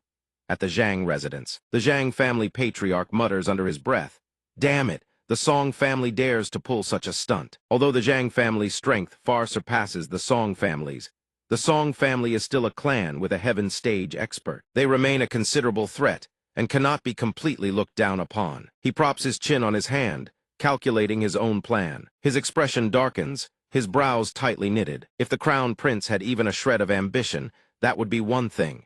But now everyone knows he is a sickly weakling. His talent far inferior to the Qi Wang, supported by the Song family. The Empress is still not too old, perhaps. She should bear another prince. After all, given His Majesty's current health, sitting firmly on the throne for another 20 years should pose no problem. By then, they could assist the young prince onto the throne. Didn't the Song family confiscate the assets of numerous merchants and powerful clans in East Sea Prefecture. Then funnel all that wealth into the national treasury. The Zhang family can do the same. After all of the 21 wealthiest families within Dazia's territory, the Zhang family controls far more than the Song family. If the Song family can confiscate an amount equivalent to 1 year of Dazia's tax revenue, the Zhang family can confiscate enough for 3 years, perhaps even 5. If the Song family can punish 1 corrupt official, the Zhang family can punish 10. He immediately sets this plan into motion. What is it just seizing assets and arresting people? How could this old man not know how to do that? Pass down my orders every official and powerful clan implicated in corruption. Confiscate their assets in full. The subordinate bows his head respectfully. Understood. The Zhang family patriarch adds a careful reminder. But this must not be done haphazardly. Confiscate 1 household at a time. The court takes 80%. The Zhang family keeps 20%. The subordinate immediately praises the patriarch for his wisdom. Several days later, at the imperial court, the Dazia emperor is momentarily stunned when the Zhang family patriarch kneels before him. Zhang Qing, you, the patriarch reports respectfully. Your Majesty, the Zhang family has always been devoted to rooting out corrupt officials. The assets seized in this round are all ill-gotten gains from officials and powerful clans who have recently committed crimes. The Zhang family patriarch declares, who's afraid of whom? The Song family patriarch is no pushover either. The Song family will follow through to the very end. You want to compete that it? The two glare at each other, sparks practically flying from their eyes. Lin Ziu stands to the side, silently lamenting my plan to sweep Dazia clean of corruption barely lasted a month before being forced to a halt. Everything a key, and I wanted to do has already been snatched away by the Zhang and Song families. At this point, aside from forming a heart shape with his hands in support, I'm afraid even the Tiandao alliance has nothing left to do. The other officials watch the spectacle with great amusement. Wonderful, what magnificent momentum. The Dazia emperor is overjoyed, my wealth. He calculates in his mind. The assets are confiscated by the Zhang and Song families. The people are arrested by them. The infamy falls entirely on those 2 houses, while every last benefit belongs to the emperor. 1 round of confiscation like this, and the national treasury won't have to worry about shortages for at least the next 10 years. After court adjourns, Lin Ziu stretches as he walks, musing that with such fine weather, he ought to invite a key out for a stroll. She has seemed rather downcast lately. Just then he runs into Zhou Jin entering, carrying a large wooden box. Lord Lin, Zhou Jin approaches and says, Lord Lin, please wait a moment. This humble one has something for you, please have a look. Lin Ziu is utterly bewildered. He asks blankly, what is? The chief steward opens the box as he speaks. His Majesty says he does not like to owe anyone. Here are 40,000 taels, the debt Her Highness the Princess owed you. His Majesty repays it on her behalf. The remaining 100,000 taels are the dowry His Majesty has prepared for Her Highness. He also instructed that you are all family now. Should you ever need funds in the future, do not hesitate to ask. The man rattles on without pause. The silver and assets seized by the Zhang and Song families were so vast that even the national treasury could not contain it all. His Majesty has specially used the surplus to construct several new palaces, increase stipends for the imperial consorts, and even generously approved numerous budget expenditures. From now on, the lives of the common folk should surely grow better with each passing day. After returning to the residence, Lin Ziu leads Chen Qi out for a stroll through the streets. Today, the streets are filled with young ladies dressed elegantly and gracefully. She remarks that these young women, commoner girls, no longer have to fear being abducted by the powerful and wealthy. They can walk the streets with ease. It seems this humble one truly has no more need for the Tiandao alliance. He leans close to her ear and whispers, actually, there is something I've never told you. Chen Qi looks puzzled. What is it? Lin Ziu whispers, the alliance master of Tiandao. Hearing this, she suddenly exclaims, the alliance master of the Tiandao alliance is the emperor of Dazia. The dog emperor we've always cursed is actually the alliance master of the Tiandao alliance. He explains that although it sounds unbelievable, the truth is exactly so. So you needn't worry that Dazia will return to the way it was before. His Majesty and I will absolutely never let that happen. With that, he gently takes her hand. The touch is as tender as can be, a handhold that stirs the soul. From this moment on, you can rest easy, even if the Tiandao alliance ceases to exist someday. He emphasizes, you still have me. Chen Qi softly calls his name, Lin Ziu. Lin Ziu smiles gently, recalling Chen Qi's figure. A Qi hopes the brothers of the Tiandao alliance can attend their wedding, so she sets out on a journey to find everyone. During the days of waiting and reunion, several of them cultivate together, though they do not train with the others. Lin Xiu frequently visits Mingzhu's quarters. Chen Qi recalls that she often stays at the noble consort's chambers, watching her paint. He also visits Anna's place often. Sometimes he teaches Anna to read and write. She repeats after his instruction, at the beginning of human life, one's nature is inherently good. Then Lin Xiu spots Minghe and Natasha sparring on the training grounds. He can't help but marvel. Peace is truly wonderful. The princess declares, "Please enlighten me." Natasha also offers the princess some praise. "Worthy of being Lin Xiu's wife, your progress is remarkable. But for now, I can still handle you." After a round of sparring, Minghe sighs once more. As expected, she still cannot defeat Natasha. Natasha approaches and consoles her. "You've improved rapidly. Perhaps at the next grand tournament, you'll be able to defeat me." Once the schedule is confirmed for 2 days later, Natasha prepares to return to Deluo. She tells everyone, "I've troubled you all for so long. I must return to Deluo to cultivate. I will visit you all often." A subordinate enters to deliver a message. "Your Highness Natasha." The black-robed subordinate kneels and asks, "Your Highness Natasha, have you discovered anything?" Natasha shouts back, "They are my friends. You are asking me to betray my own friends." The subordinate recalls the Deluo Emperor's orders cooperate with the princess. There must be no mistakes. He complies and clearly reminds her so she does not forget. "Your Highness, please do not forget this is the great Emperor's command. Moreover, the great Emperor is not forcing your Highness to do anything drastic. He merely asks you to investigate a little why have those 2 women's strength advanced so rapidly." Natasha refuses to heed a single word. She snaps, "Dazia is our ally. Do you not even trust our own allies?" The subordinate explains, "Your Highness, you are still too young. Between nations, only interests are eternal." He reminds her of the current state of their nation and advises her to remember the greater purpose. "Dayu has obtained something that could enhance." His eyes flash with malice. "Your Highness trusts Dazia, but do you also trust Dayu? Don't forget what Dayu once did to us." The two continue exchanging a few more words back and forth. Meanwhile, Ninger Minghe and Qin Wan are all sighing with melancholy. Who knows when a key will return? Now that Natasha has left too, I wish she could have stayed a while longer. After all, she is a princess of a nation. She must focus on her cultivation. The bird that had been perching on a tree branch within Natasha's residence flies over and lands beside Lin Xiu. Just as he predicted, Natasha, indeed, has problems. When you think about it, you can't help but feel there are several strange points. As the princess of Deluo and their foremost genius, how could the emperor of Deluo so calmly allow her to follow us back to Dazia, without even caring about her cultivation? He shudders at the thought of being captured and thrown into a den of women. Fortunately, his secret remains hidden. That dual cultivation elevates his cultivation base. Otherwise, Dayu or Deluo might very well kidnap him and ravage his body. Chen Qi looks at Lin Xiu with a gentle smile. "Lin Xiu, I've returned." She blushes as she reports to him. Everything has been relayed to the people of the Tiandao Alliance. Lin Xiu seizes both of her hands. "Then today, I shall go request His Majesty to grant us a marriage." His heart is strangely elated. Tade must thank the Zhang and Song families. If not for them, who knows how long he would have had to wait to marry a Ka. Today is an auspicious day.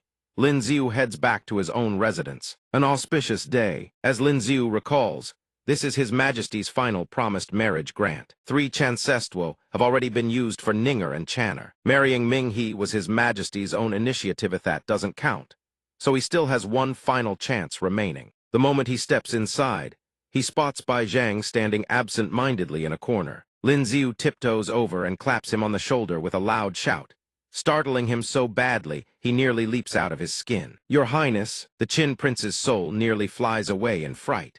He turns around and lets out a long breath of relief. "Oh, it's just you," Lin Xiu asks with concern. "What's with that furrowed brow?" Bai Zhang's expression is deadly serious. He only needs to recall the vicious face of the Qin Princess Consort to steel his resolve. "I've thought it through. I want to divorce the Qin Princess Consort." Regarding the internal affairs, Lin Xiu knows a thing or two. The Qin Princess Consort is a daughter of the Wei family. Apart from the Zhang, Song, and Zhu families, the Wei family holds the second highest noble rank.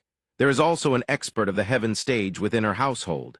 With her status, she truly has no need to be courteous to the Qin Prince, who cannot even directly inherit the throne. He cautiously asks Bai Zhang, "Has the Qin Princess Consort agreed?"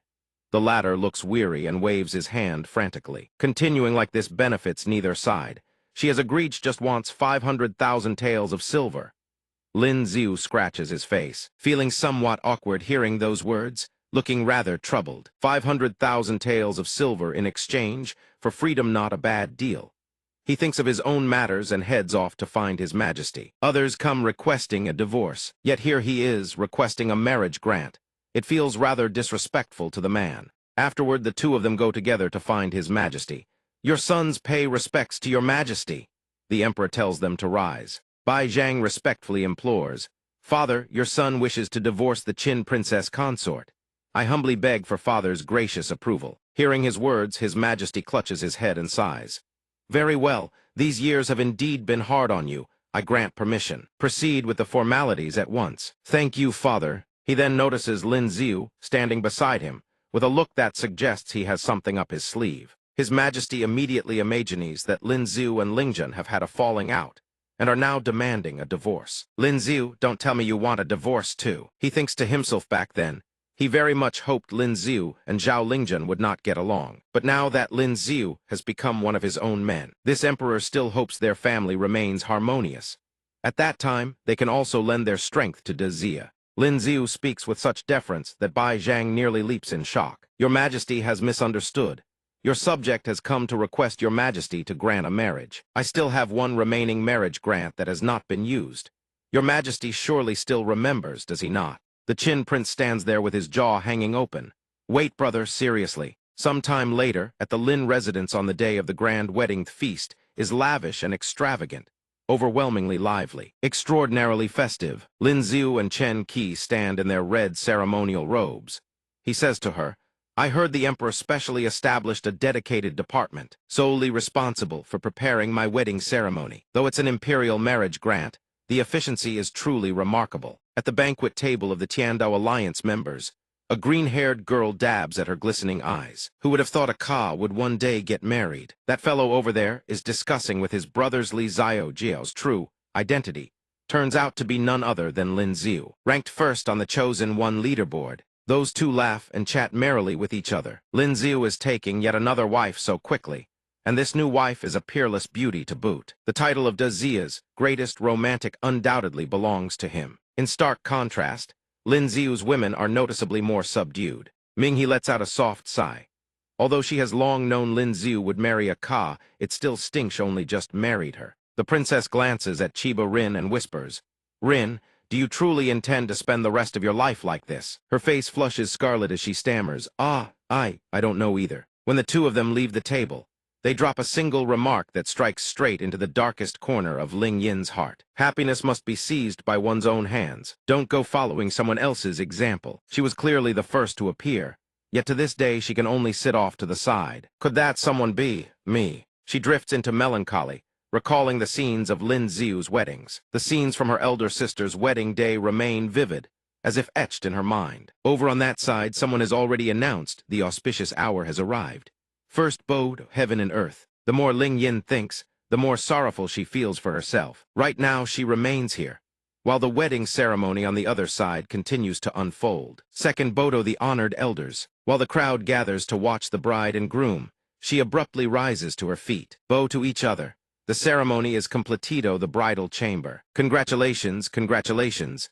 How wonderful, how wonderful. Ling Yin raises her cup toward Ming Zhu, seated beside her. Your ladyship, on this auspicious day, allow me to offer you a toast. The noble consort is caught off guard and responds with slight awkwardness.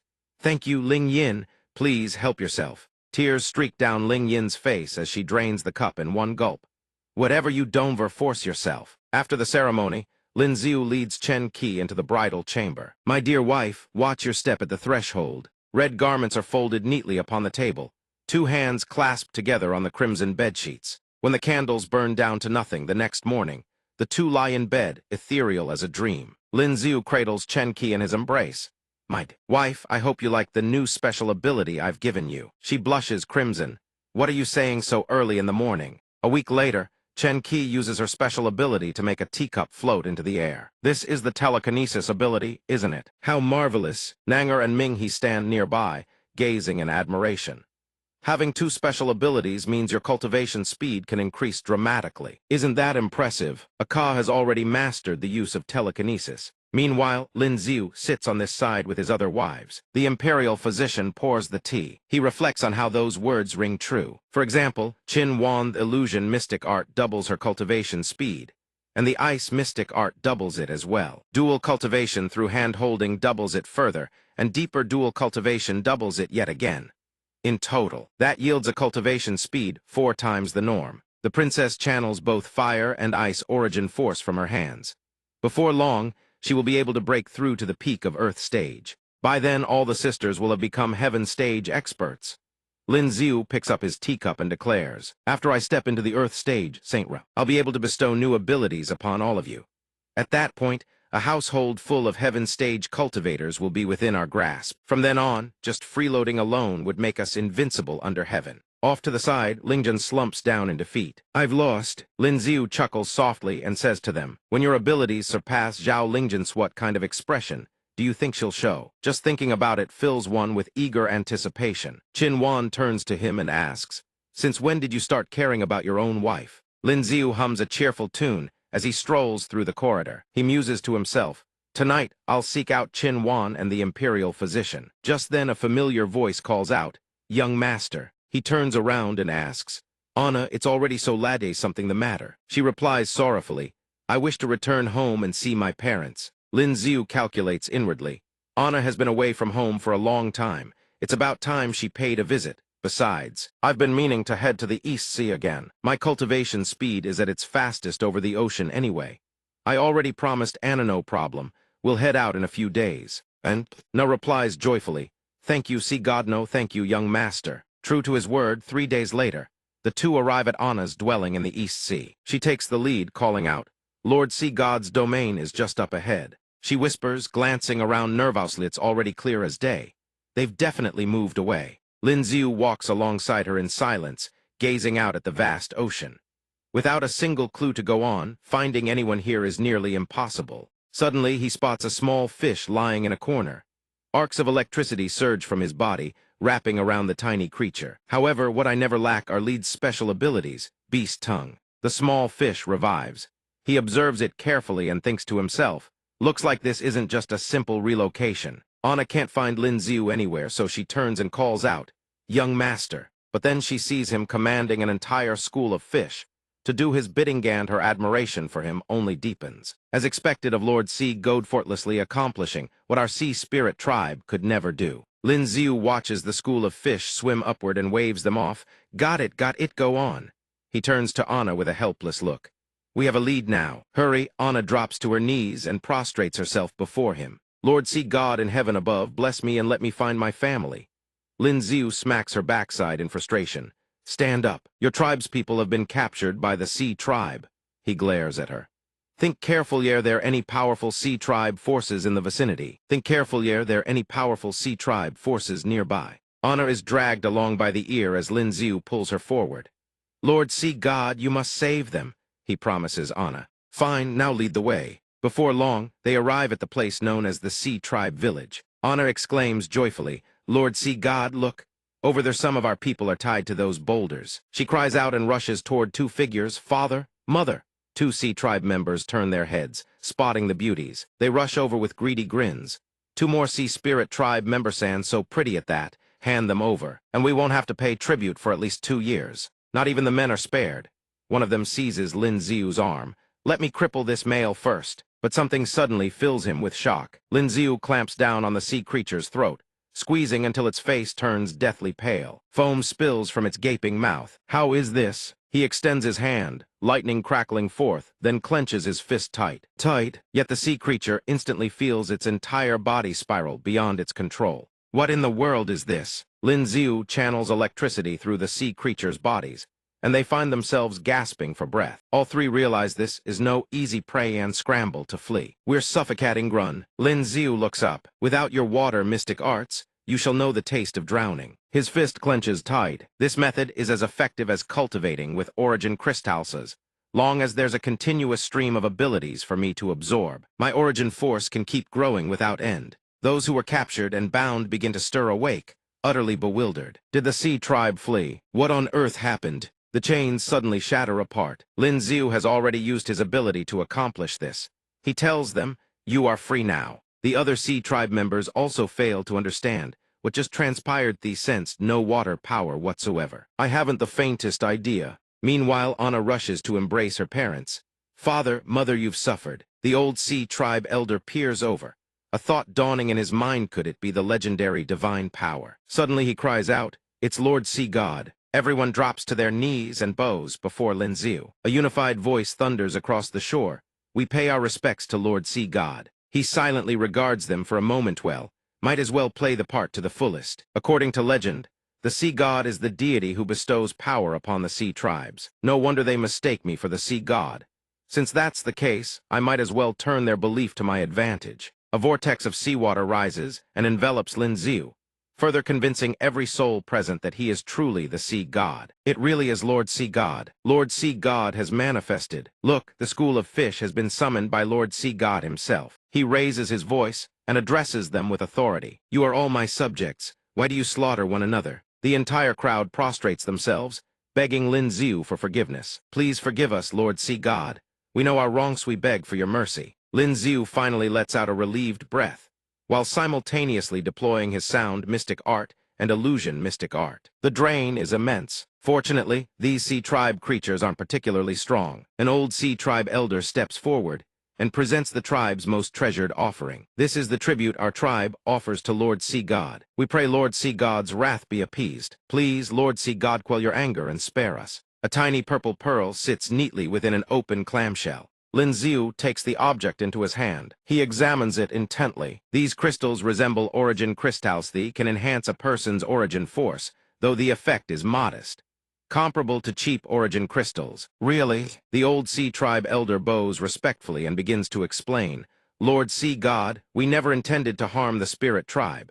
It's just that." He recounts the bitter conflicts between the tribes. These crystals are the condensation of origin force within a sea tribe member's body. An Earth stage sea tribe member requires half a month to produce even one. A powerful tribe forces us to deliver tribute every year for the Sea God Festival. If we cannot deliver enough water spirit essence before the festival, members of our tribe will be seized by the larger tribe and enslaved. The common folk grow increasingly anxious as the elder recounts the tale. "This year, we definitely cannot gather enough water spirit essence. The Sea Spirit tribe is the most coveted slave race among the sea tribes. They can substitute for water spirit essence. That is why, before he finishes, the others cry out together, begging for protection from the false sea god Lin Xiu. If not for this, we are all subjects of the sea god. Who among us would ever want to fight and kill one another? Save us, Lord Sea God. Lord Sea God, with your protection, we swear we will never again turn against our own kind." He listens to their pleas in silence, calculating for a long while. "I originally only intended to absorb these sea creatures' abilities, then take Anna and leave this place. But now it seems the ones who truly need to pay are others." Lin Xiu stands before thousands of the tribe and swears a solemn oath.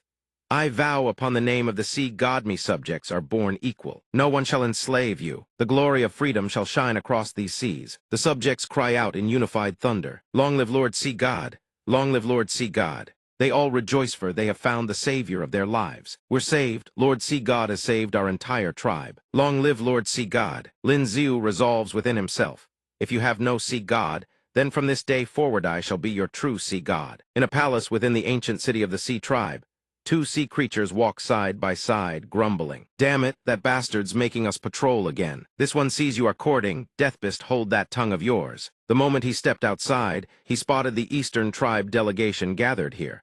Someone spoke up. "This one. Didn't expect this tribe to come pay tribute this early, did you?" He was delighted to see that Lin Xiu and Anna had unexpectedly captured a pair of sea spirit tribe members. Now things were looking up. No need to worry about insufficient tribute this year. One among the crowd flew into a rage.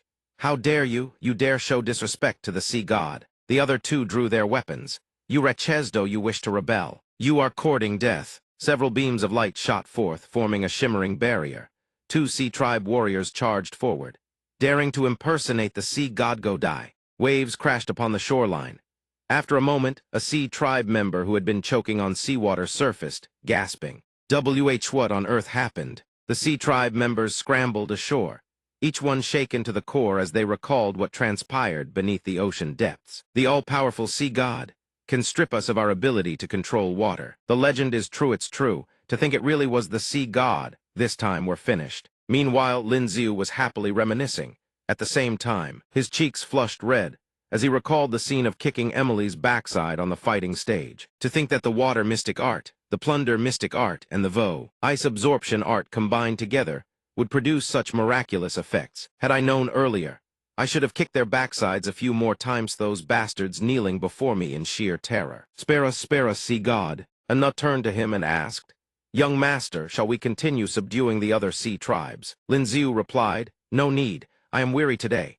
I have been submerged long enough. It is time to surface and breathe some air." With that, the two of them swam upward together. If even medium-sized tribes boast chieftains at the early Earth stage, then the large tribes will certainly have peak Earth stage experts, or even Heaven stage royal bloodline masters. Such powerhouses are not easily plundered. Lin Xiu thought with keen interest about a grand castle in this place. The small and medium tribes can be gradually conquered and absorbed. As for the large tribes, I will deal with them after I reach peak Earth stage. Time flew by swiftly. Half a month later, Lin Xiu stood before his subjects. "Sea god," he addressed the old sea tribe member. "By now, at least several thousand sea tribe members have had their power plundered, haven't they? But it is thanks to them that my cultivation base has surged so dramatically." Lin Xiu gazed upward at the pyramid labeled Peak Earth Stage. "Now I can clearly see the threshold of Peak Earth Stage." A green stone floated before him. To break through to the Earth stage requires the origin crystal of a 6th-rank exotic beast. As for the sea tribe's peak Earth stage experts, they can condense a water spirit essence within a few months, one with an effect equivalent to a 6th-rank origin crystal. Lin Xiu revealed his next move to his subjects. According to the sea tribe, high-grade water spirit essence that can aid breakthroughs is typically offered as tribute to the royal tribe. "That is our next target. Ride," the old sea tribe member reported back to him. "Sea god, they no longer have any water spirit essence left to offer as tribute to the great tribe. If the higher-ups blame us, wouldn't we?" But the old one had already thought of a way. Other than water spirit essence, the heads of human tribe members would also suffice. Lin Xiu asked the old sea tribe member, "Previously, when you plundered human merchant ships, could precious goods replace the spirit essence as tribute? What else have you used as tribute before?" Lin Xiu clapped his hands, had suddenly recalled something. "That's right. To the sea tribe, even pots, bricks, and simple tools are things they desperately lack. But for me, they cost merely a bit of silver." The old sea tribe member reported back. "Sea god, must we still pay tribute to them, as long as you display a divine miracle and plunder their abilities?" Lin Xiu told the old sea tribe member, "The time has not yet come. I have my own arrangements." Several days later, a purple-haired sea tribe envoy frowned. When did this tribe become so prosperous? His companion felt it was perfectly normal. Tribes growing strong or weak was commonplace as long as they could hand over their tribute. Nothing else mattered. "Let's go take a look." At that very moment, their chief rode past on a great shark. "Welcome, honored envoys." He asked, "Is this year's tribute prepared?" The golden-haired sea tribe member was somewhat nervous, but he still reported. "Reporting to the envice, everything is prepared and ready. It awaits on the island at Rear Mountain. Please follow us." He ordered. "Good, lead the way." The sea tribe member led their chief to piles upon piles of treasures. "This is our tribute for this year. Please inspect it, honored envoys." The brown-haired fishman's eyes lit up the moment he laid eyes on the hoard. Could it be, did you plunder a human merchant vessel?" The sea tribe member reported. "A few days ago, a human merchant ship ran into a violent storm at sea. The spilled cargo was all gathered by us." He presented a pearl-laden shell. "The two honored envoys have traveled a long and arduous road. The tribe has prepared a humble token of gratitude. We pray the two of you will graciously accept it." Though the two were thrilled, they maintained their composure on the surface. "In principle, we are not permitted to accept gifts. However, since this is your sincere gesture, we shall accept it on behalf of the great king." He feigned anger and barked, "Consider yourselves lucky this time. There won't be a next one." The golden-haired sea tribe member bowed respectfully.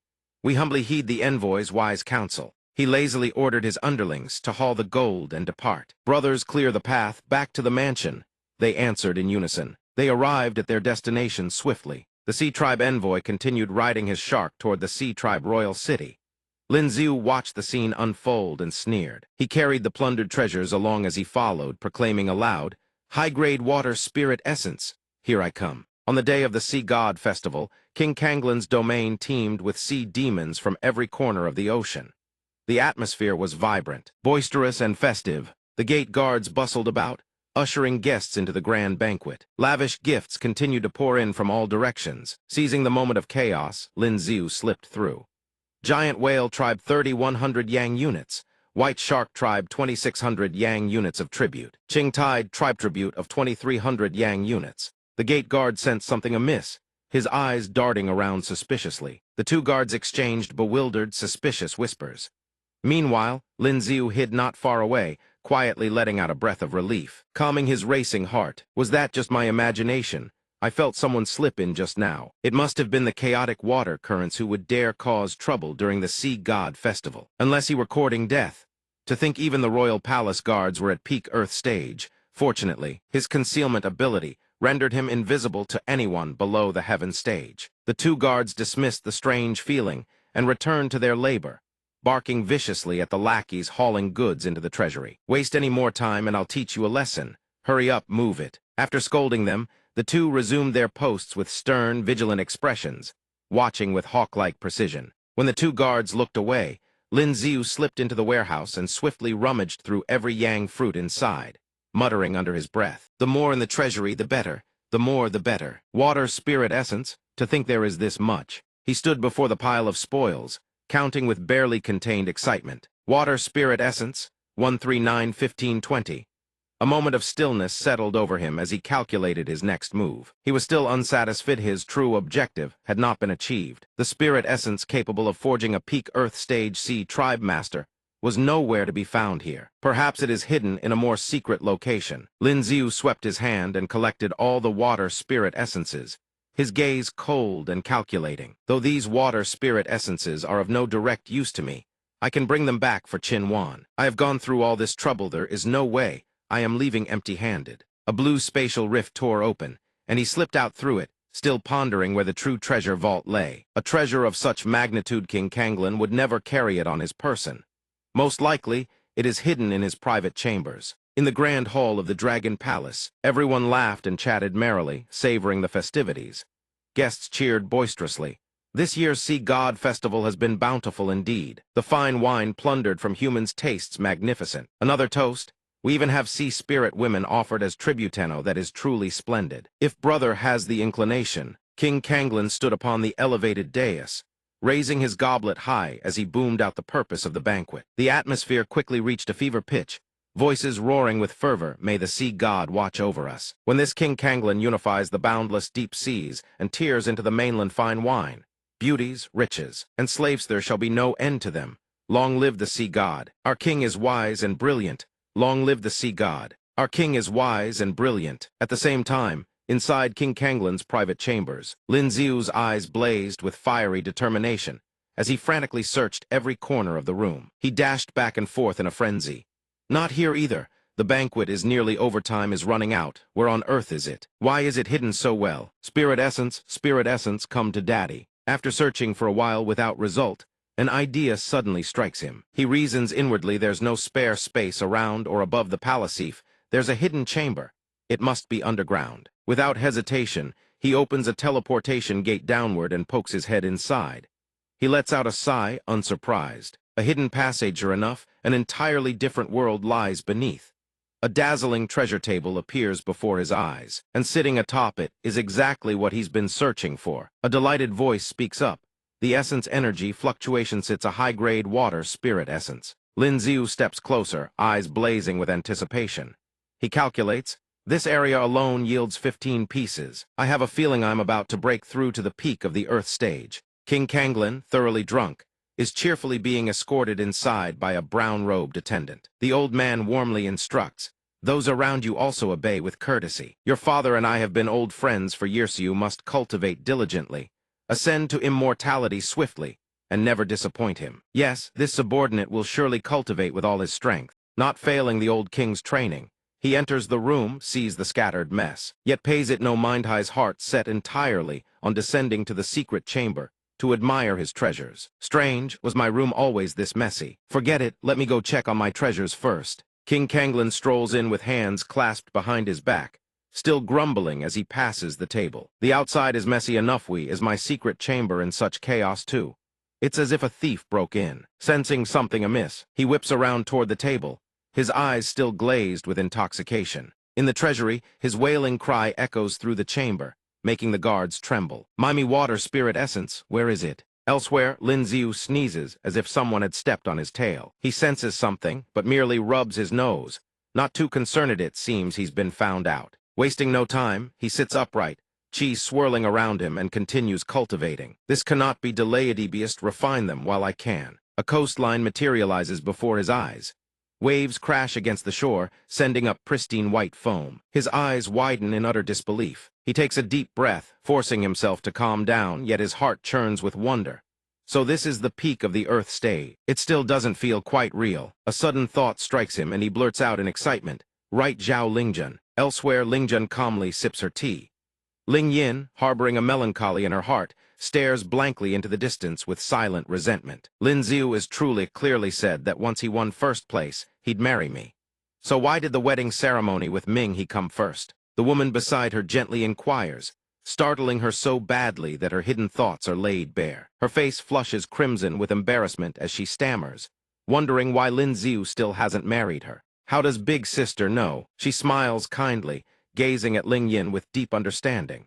Then those casual words leave Ling Yin so stunned she cries out in shock. "Lin Ziu and I made an agreement once I ascend to the heaven stage and eliminate every threat against you. I'll divorce him. Then you can marry him, and all those rumors out, there will die down considerably." "Divorce?" Ling Yin leans in close, whispering mysteriously into Ling Jun's ear. She answers without hesitation. Could it be that Big Sister still doesn't like Lin Ziu? Not one bit. A flying vessel appears in the sky. She cheers with excitement, while the woman beside her merely lets out an indifferent snort. "Big Sister, look, it must be Lin Ziu returning. At least he knows the way back." Lin Ziu nimbly leaps down from the flying vessel, his words rushing out as he hurries over, surprising both women.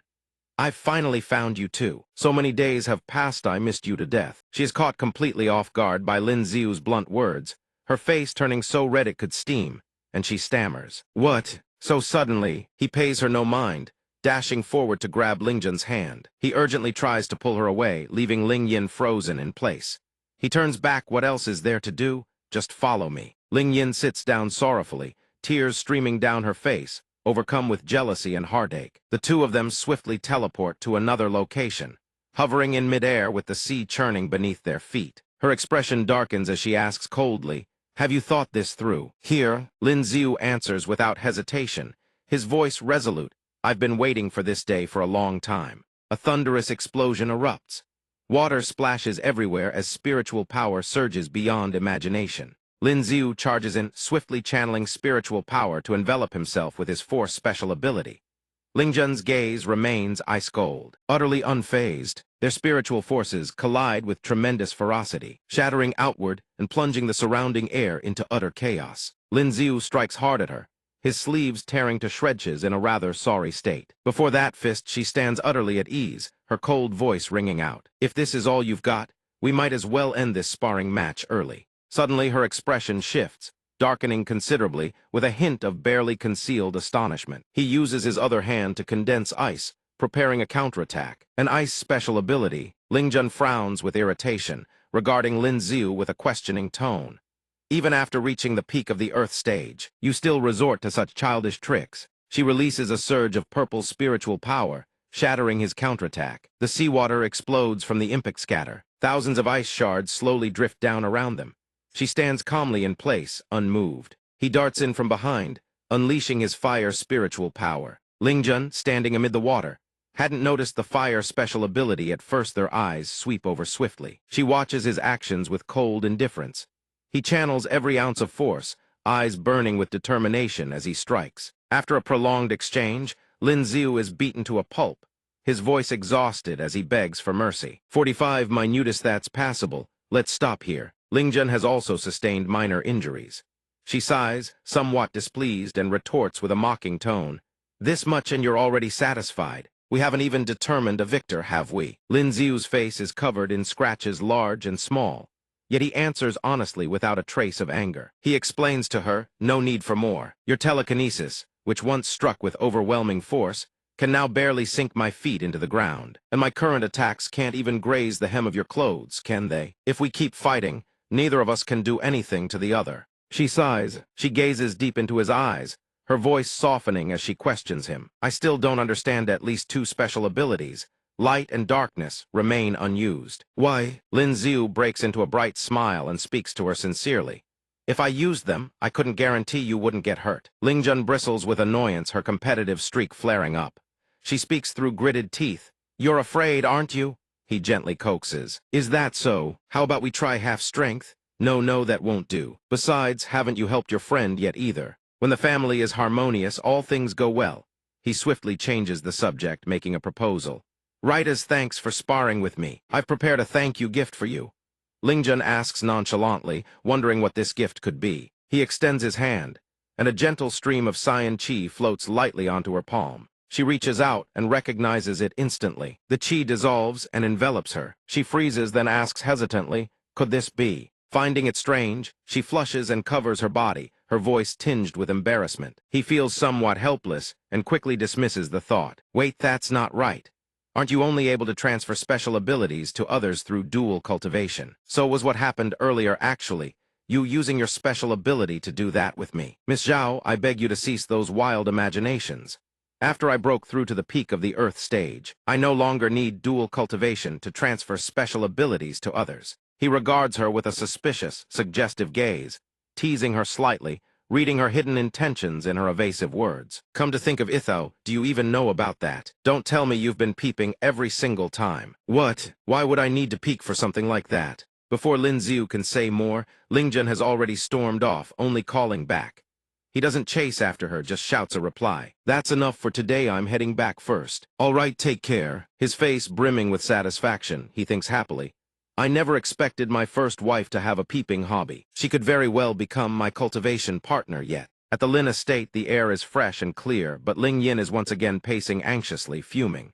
So slow. Why are those two taking so long? And even big sister Tuha's, she completely forgotten about me. Suddenly, Lin Xiu appears out of nowhere and speaks up with concern. She startles for a brief moment. Ling Yin, what are you doing? A hint of pout crosses her face. She snorts coldly, refusing to look at him, and turns away with a sharp, reluctant retort. You and your wife are reminiscing about old times. We bother coming to see me. What reminiscing are you talking about? We were just sparring earlier. Look, tore my clothes to shreds. Hearing this, she grows worried at once. Her voice softens as she asks with tender concern. He answers nonchalantly. Sparring? You're not hurt, are you? It's nothing. I've waited for this day for ages. It took everything I had to break through to the Earth stage peak. Naturally, I had to test the results. Ling Yin grows curious and immediately reaches out to probe his condition. Lin Xiu, however, is completely flustered. He avoids her gaze and answers evasively. So who won between you two? A draw, I suppose. He grins and pulls her hand. She panics for a moment but follows his lead. Enough about that, come with me. The two arrive at the gates of a manor.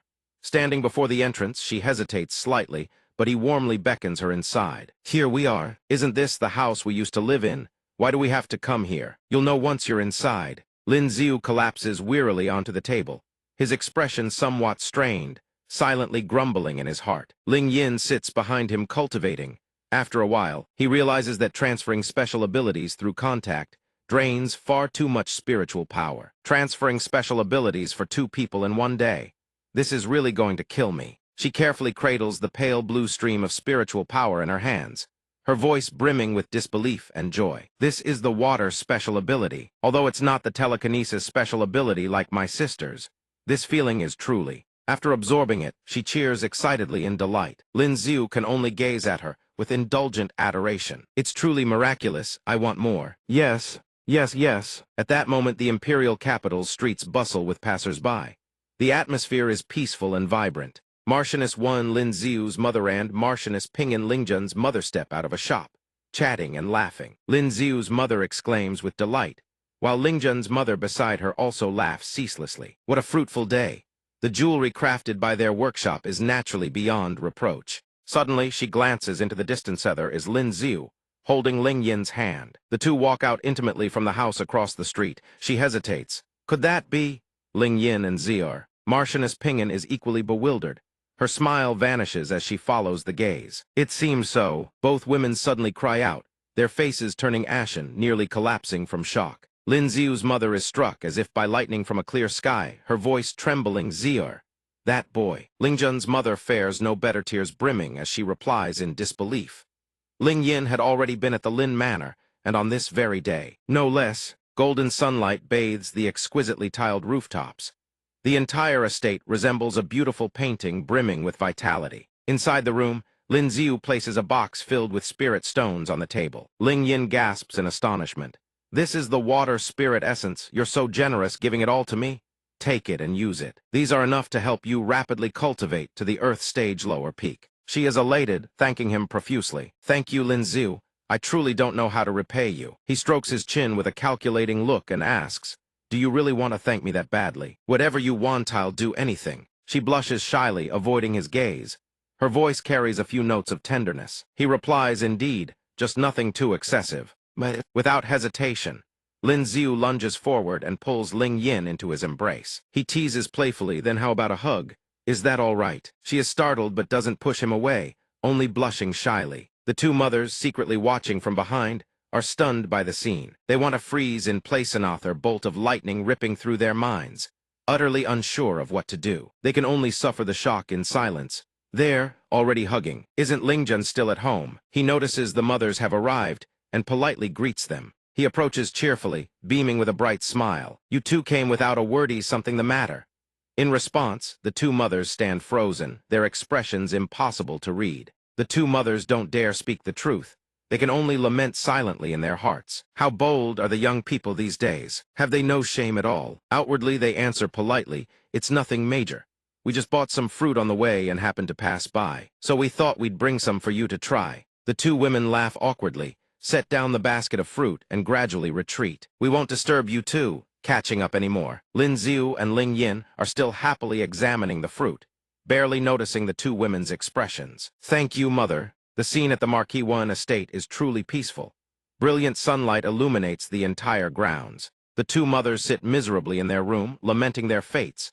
Their faces are ghastly pale, voices choked with sobs as they each blame themselves. "An ill-fated household doll because we couldn't discipline Zier properly." "Don't say that. It's all our family's fault. I failed. I didn't raise my daughter well." After weeping for a while, the two mothers sit in contemplation, sighing with vexation, their voices still tinged with pity. If Lingjun finds out her own sister and her husband are this passionate, how could she possibly go on living? Oh, those two. Elsewhere, Lin Xiu encounters Taiyi carrying supplies. He anxiously inquires, leaving her momentarily stunned. "Come to think of it, I haven't seen Lingjun these past few days. Not even at meals. Taiyi, do you know where she is?" She thinks for a moment, then answers softly, "Lingjun Jai is probably cultivating in her room. She said she'll eat later. These past few days, it's always been like that." He furrows his brow slightly, his expression turning solemn. Concern is clearly etched in his eyes. Cultivating? Although Zhao Lingjun has always been diligent in her cultivation, ever since the last battle, she seems to have become even more relentless. Does she really fear being surpassed by me that much? She doesn't even care about her own health. At the same moment, in Lingjun's room, she cultivates ceaselessly with a calm mind. Spiritual power of golden and rose hues surges powerfully around her like intertwined lotus petals. Suddenly, her door opens. Lin Xiu carries in a plate of fruit, speaking gently, "Excuse me, I brought you some fruit." His arrival leaves her momentarily flustered. Lin Xiu carefully sets the fruit on the side table, turns to fetch something else for her, and says softly, "All of it has been chilled. It won't taste as good once it warms up. I'll be off now." Lingjun flicks her finger lightly. The plate of fruit floats over to her. She snorts coldly with a hint of wariness, but still picks up a grape and pops it into her mouth. The cool sweetness surprises her, and she praises delicious. Lingjun rests her chin on her hand, leaning back lazily as she regards him, and asks coldly, "Strange, before, you only ever pretended to be a harmonious couple in front of our parents. What exactly is today supposed to mean?" Lin Xiu remains undeterred, carrying over a cup of chilled smoothie with a cheerful grin. "Lingjun, I also made you a strawberry smoothie to cool down." She flusters and nearly shouts, "Can you not just finish everything at once?" She eyes the fragrant, delectable smoothie suspiciously, and demands, "Tell Mido you have something you want from me. If you've got something to say, just say it. Why go to all this trouble?" Lin Ziu chuckles, unfazed, answering sincerely as he walks toward the door. Not at all, don't overthink it. I know you don't want to be husband and wife with me. But as friends, looking out for each other risks that's so wrong. I still need to go prepare some things for Lin Xiang. I won't trouble you any further. Lingjun grows bashful, thanking him in a soft voice, her eyes unable to conceal the happiness sparkling within. Then let's leave it at that for now. Thank you. You don't need to bring me anything else. I must continue my cultivation. He asks warmly, his expression sincere and free of malice. Oh, that's right. Speaking of which, we were planning to take a little stroll through the streets. Ling Yin and Lin Xiang are coming too. Would you like to come out and get some fresh air? She shyly declines. I don't need to. Yet Lin Ziu insists on stepping forward, grasping Lingjun's hand and eagerly pulling her outside, his voice gentle and coaxing. Staying cooped up cultivating all day is dull. You need to strike a balance between work and rest. Come on the way, I'll buy you snacks. How about it? Lin Ziu turns around with a brilliant smile, his earnest explanation leaving her no room to refuse. Besides, I promised your mother I would take good care of you. I can't let the old lady down. Lingjun stands momentarily dazed by his gentle smile, her doubtful expression melting away as she lets him lead her. Yet the instant he looks away, a tender smile blooms upon her lips, and a warm current flows through her heart. A few days later, in a lush green courtyard, Ling Yin waits for Lin Ziu. He spots her and asks at once, Ling Yin, what did you call me out for? So mysterious, come here. Before he can finish speaking, she speaks up shyly, her face flushed as she voices her thoughts. I've been thinking if Big Sister could gain one more ability, her cultivation speed would increase. Then we could all progress much faster too. His heart skips a beat, the smile on his face freezing stiff with a lack of confidence. So that's what this is about. But if I tell Ling Yin that I've already bestowed a second special ability upon her elder sister, she'll definitely fly into a rage. Better not to paint a target on my own back. She hasn't noticed a thing and continues to persuade. Are you worried you can't trust her? I know there's some tension between you two, but you're husband and wife after all. Why must you be so distant with each other? Lin Ziu folds his arms and nods seriously. You have a point. I'll give it serious thought. His agreement brightens Ling Yin's mood at once, and she praises him without end. Really? I knew you're the best. Suddenly he jolts, his guard shooting to full alert. He whips around, his eyes dart across the surroundings, his expression hardening with tension. Ling Yin also senses something amiss. What's wrong? Lin Ziu, is something the matter? His face turns solemn, eyes still sweeping the area as he replies in a cold voice. Someone is watching us. Her expression darkens as well. What? Ling Yin spins around and bellows in fury. Which lowly wretch dares spy on me? But when she sees clearly that it is the parents from both families, she freezes and stammers. Father, mother, why are you two here? Marquis Pingin's face darkens as he demands. I should be asking you that. What are you children doing here? Lady Pingin also chimes in. Have you grown enough feathers to fly now? How dare you talk back to your own mother? Hearing this, she panics and hastily explains. No, we just had some important matters to discuss. She thinks to herself Lin Ziu's special ability secret must absolutely not be exposed. While she fumbles for an explanation, Lin Ziu speaks up from behind to rescue the situation. It's fine. I was actually planning to tell them anyway. Both Marquis Pingin and Lady Pingin are stunned by his words, their jaws dropping as thoughts race through their minds. Lin Ziu is going to confess everything. He actually intends to marry our other daughter as well. Ling Yin, her expression helpless, speaks up. In that case, I'll be honest too. Actually, just now we were. But before she can finish, he cuts her off. There's no need for further explanation.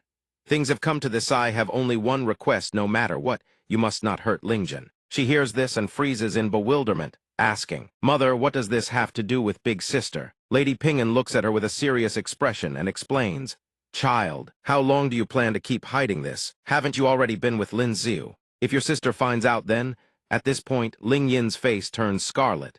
She fidgets with a strand of hair over her shoulder, unable to meet anyone's eyes.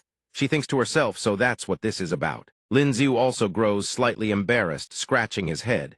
He quickly whispers, Is it really that obvious? He flashes a flattering smile, but his words make Marquis Pingin and Lady Pingin leap in shock. If it's about this, Lingjun already knew long ago. Marquis Pingin breaks into a cold sweat, still reeling from the surprise. So this is what the younger generation is like these days. Such bold ideals, do I feel a hint of admiration.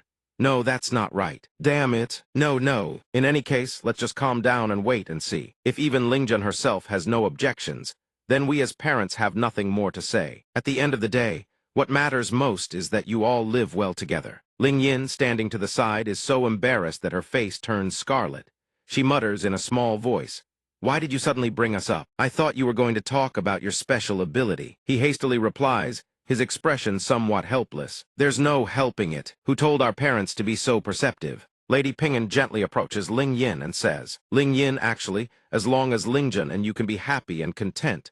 Your father and I don't care what outsiders say. From now on, just live well and find peace, that's enough." Ling Yin still can't shake her shyness and stammers in reply, "Yes." Suddenly, Marquis Ping'an materializes from behind Lin Xiu with an eerie grin. He says, "Well now, I knew you were a ladies' man, but I never imagined you wouldn't spare even your own sister-in-law. Your father really taught you well, didn't he?" This sudden appearance sends a chill straight down Lin Xiu's spine. He forces an awkward smile. His father immediately erupts in fury, cursing, "You wretched brat. What in the world are you thinking? That girl's your sister-in-law. You've gone too far." He is caught in a difficult position. Thinking to himself, "I figured this matter would need to be addressed sooner or later. I was just testing the waters to see how they'd react. Who would have thought the hardest ones to convince would be my own parents?" Lin Xiu's mother is equally furious, shouting, "Tell us the truth. You haven't done anything to Ling Yin, have you? I'm warning Yaosh hasn't even been married off yet. If you dare cross the line, I won't let this go." Lin Xiu, seeing the situation spiraling out of control, speaks up. "Calm down, everyone. Please calm down." Lady Ping'an steps forward, intending to mediate, but it's no use. Lin Xiu's mother is far too agitated, shaking her son vigorously while scolding and wailing. "You wretched child. How are your father and I supposed to face anyone after this? Won't the neighbors just point fingers and gossip about us behind our backs? You really are." She steps forward and grasps Lin Xiu's hand, her face full of hope as she speaks. "Lin Xiu, listen to me. I know you've always been a good child. You won't find a more outstanding man than you in all of Dazia. As long as you promise you won't neglect Lingjun, your father, and I won't object to you being with Ling Yin." He quickly responds, "I promise. How would I ever dare?" Both of Lin Xiu's parents can only embrace each other helplessly, letting out resigned sighs. Things have come to this pass.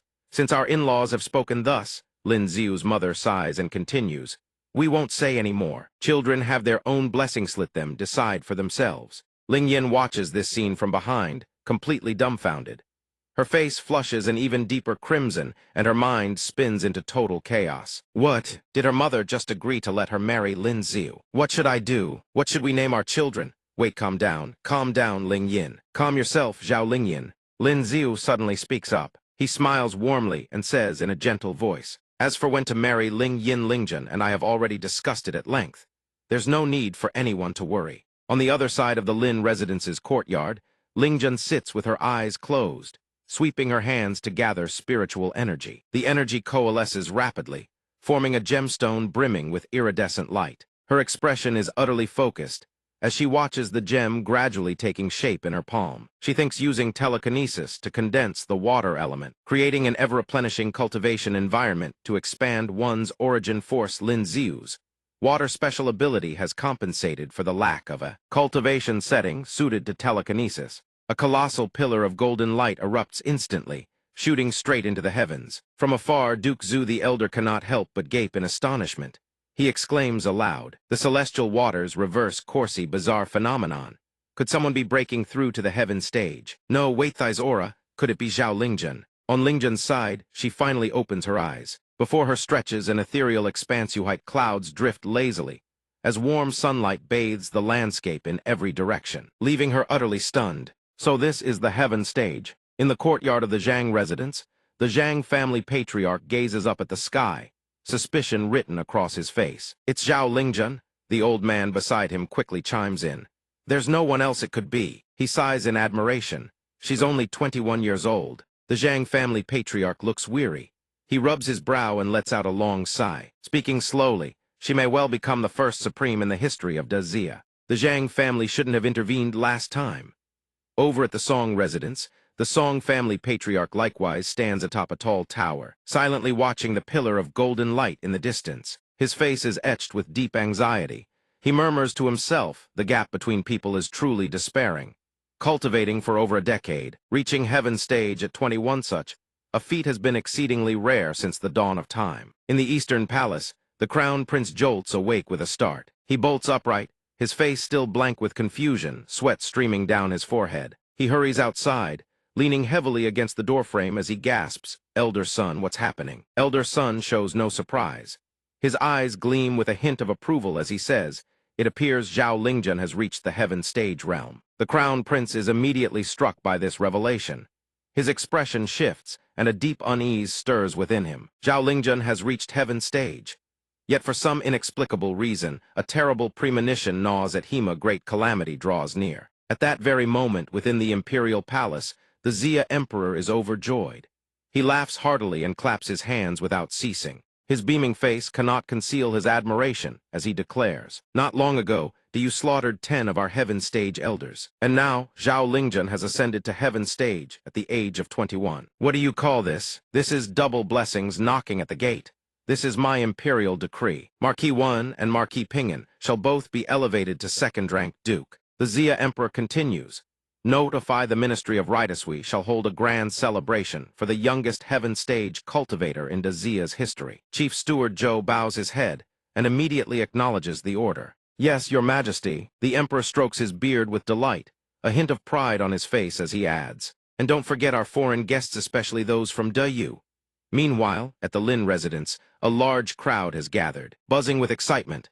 Everyone converses merrily, gifts in hand. 2 figures enter through the gate, greeted by the respectful bows of the servants. A servant announces with reverence, announcing the arrival of the 2 newly elevated second-rank dukes. Marquis Ping'an speaks with undisguised pride.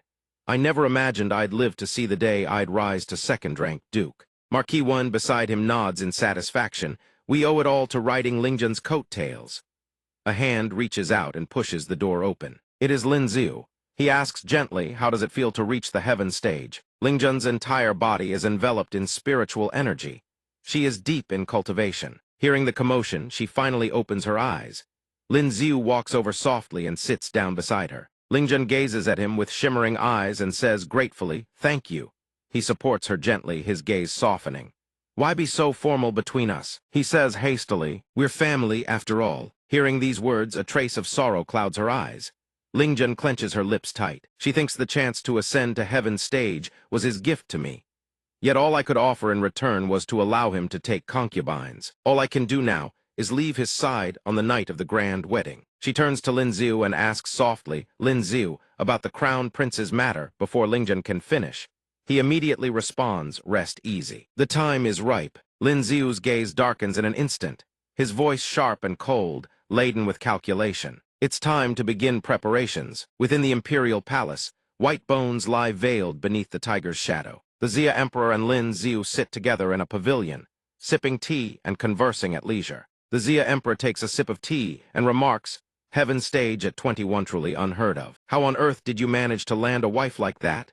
Lin Xiu sits beside him, looking both helpless and awkward as he replies, "Wasn't it your majesty who ordered me to marry her?" The emperor gives Lin Xiu a profound look and says calmly, "Drop the act. You've already gotten the best deal, stop playing the fool. Do you regret marrying Zhao Lingjun?" Lin Xiu answers without a moment's hesitation, "Not one bit. One is Lingjun gentle and graceful, a consort of rare beauty, Zio Kai elegant and lovely, and one is Lin Xiu himself bold and free-spirited, as the Xia emperor describes with relish. One is a man's beloved wife, the other a man of boundless talent, future of the Xia brims with promise." He smiles, his eyes filled with anticipation and pride.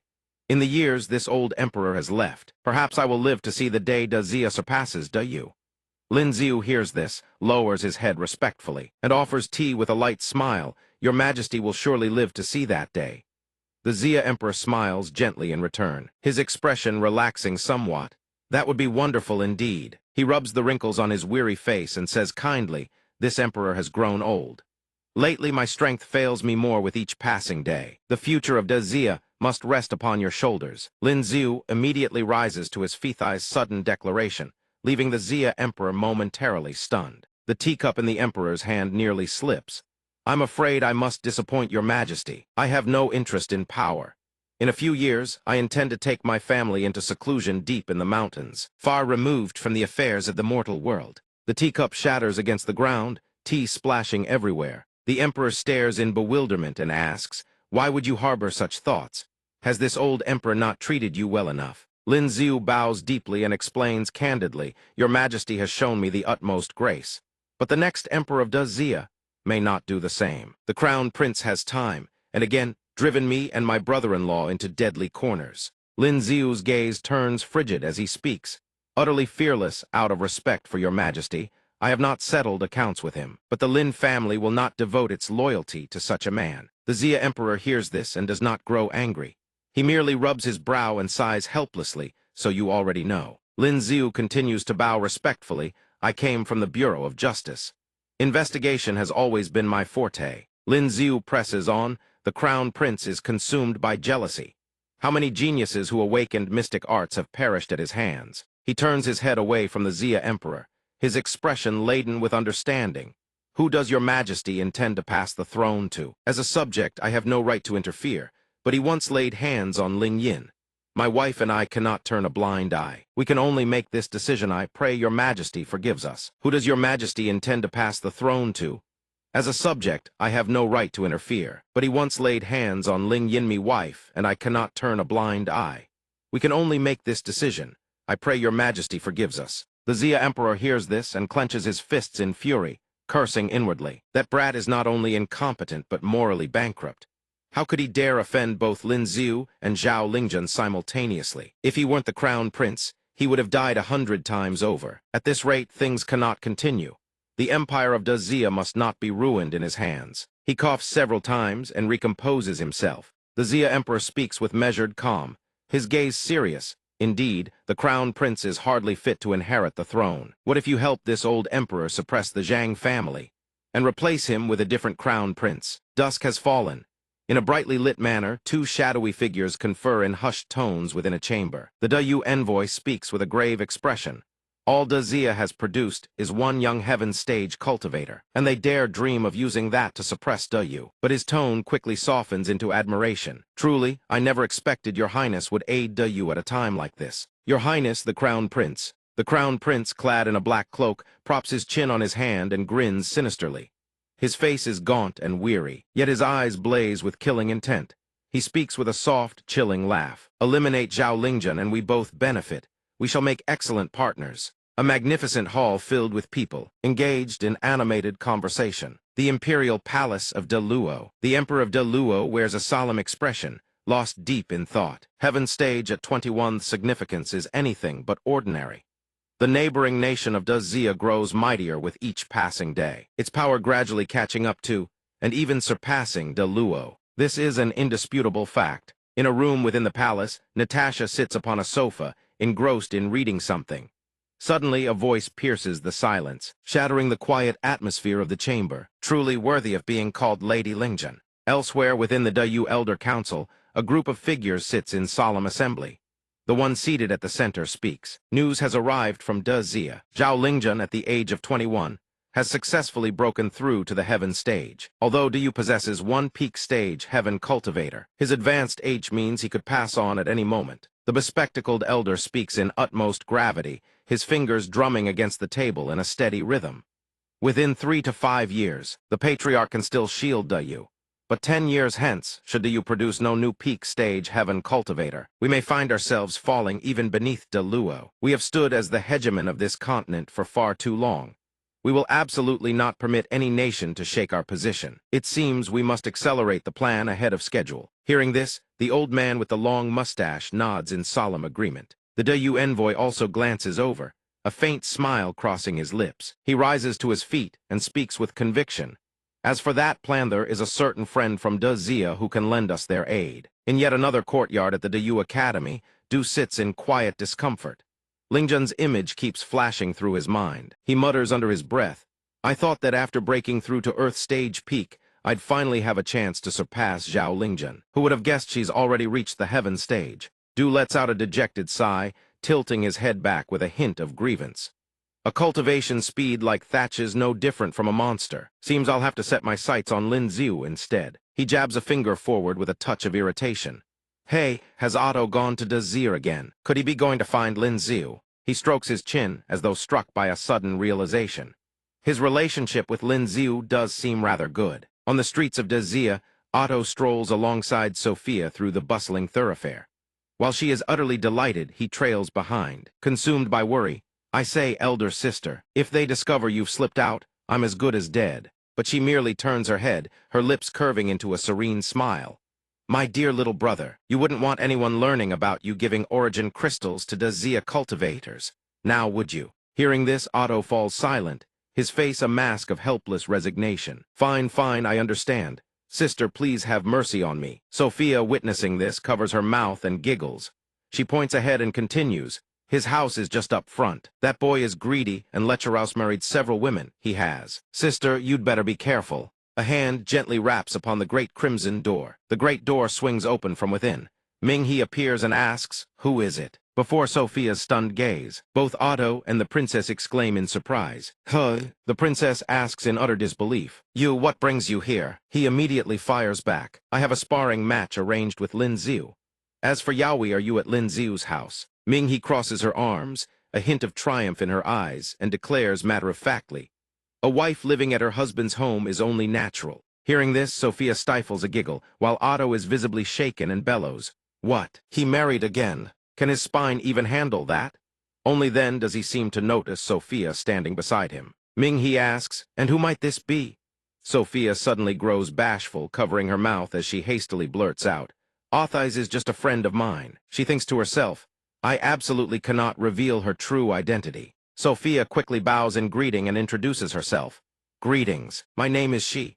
I have long heard of young Master Lin's great renown and have come especially to pay a visit. Ming-He thinks to herself with a tinge of exasperation. Has Yu still not given up? Are they really trying to lure Lin Xiu with a beauty trap? She quickly dismisses the thought and speaks with forced patience. Very well, I understand, but I'm afraid Lin Xiu has gone to the East Sea. He won't return until tonight. The two of you should head back. Hearing this, Otto immediately tries to peer inside to verify, his mouth firing off questions. What did he go to the East Sea for? The princess instantly spreads her arms to block his view and answers flatly. I have no idea. Then the princess slams the door shut without another word, leaving the two standing there in stunned silence. Elsewhere upon the East Sea, a great ship rides the boundless blue waters, its sails billowing against the wind. Aboard the ship, Lin Xiu slowly opens his eyes. His thoughts turn inward. It is time to settle matters with King Kanglin. He suddenly turns and speaks with crisp seriousness. Wait here, you two. I'll be back shortly. Without a moment's hesitation, he leaps straight into the sea. The azure waters churn violently.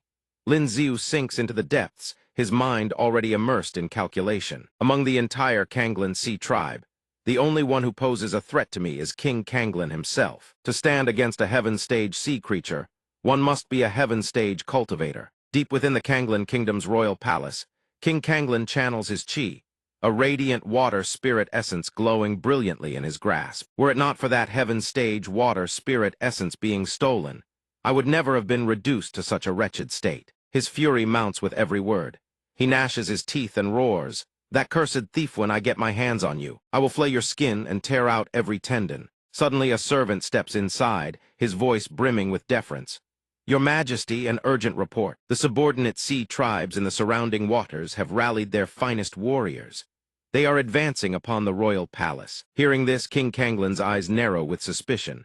The Sea God Festival is still far off. Why do they come now? The servant continues. It appears they have not come to pay tribute.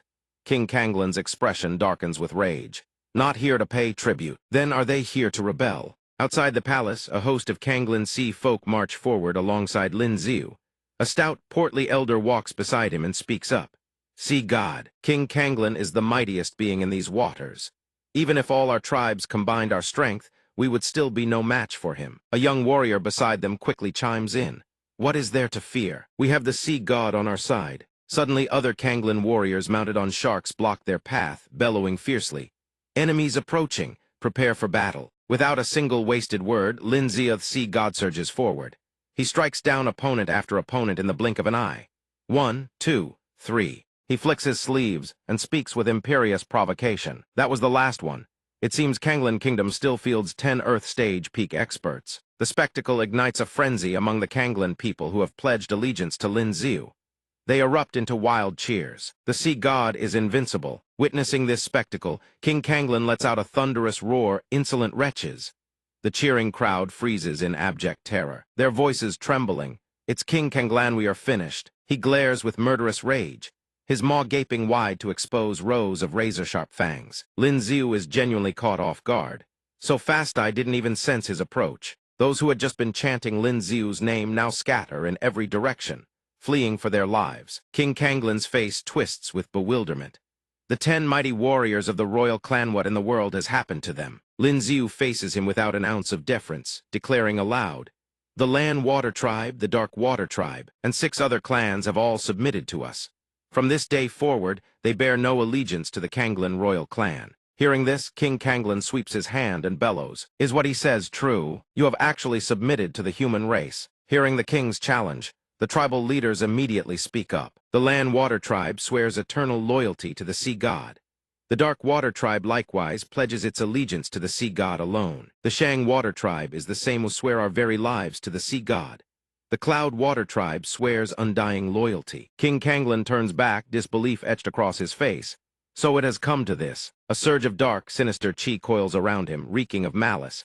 "Very well, you wish to seize my tribes. Then let us see if you possess the strength to do so." Out on the open sea, the ship is battered by a colossal wave.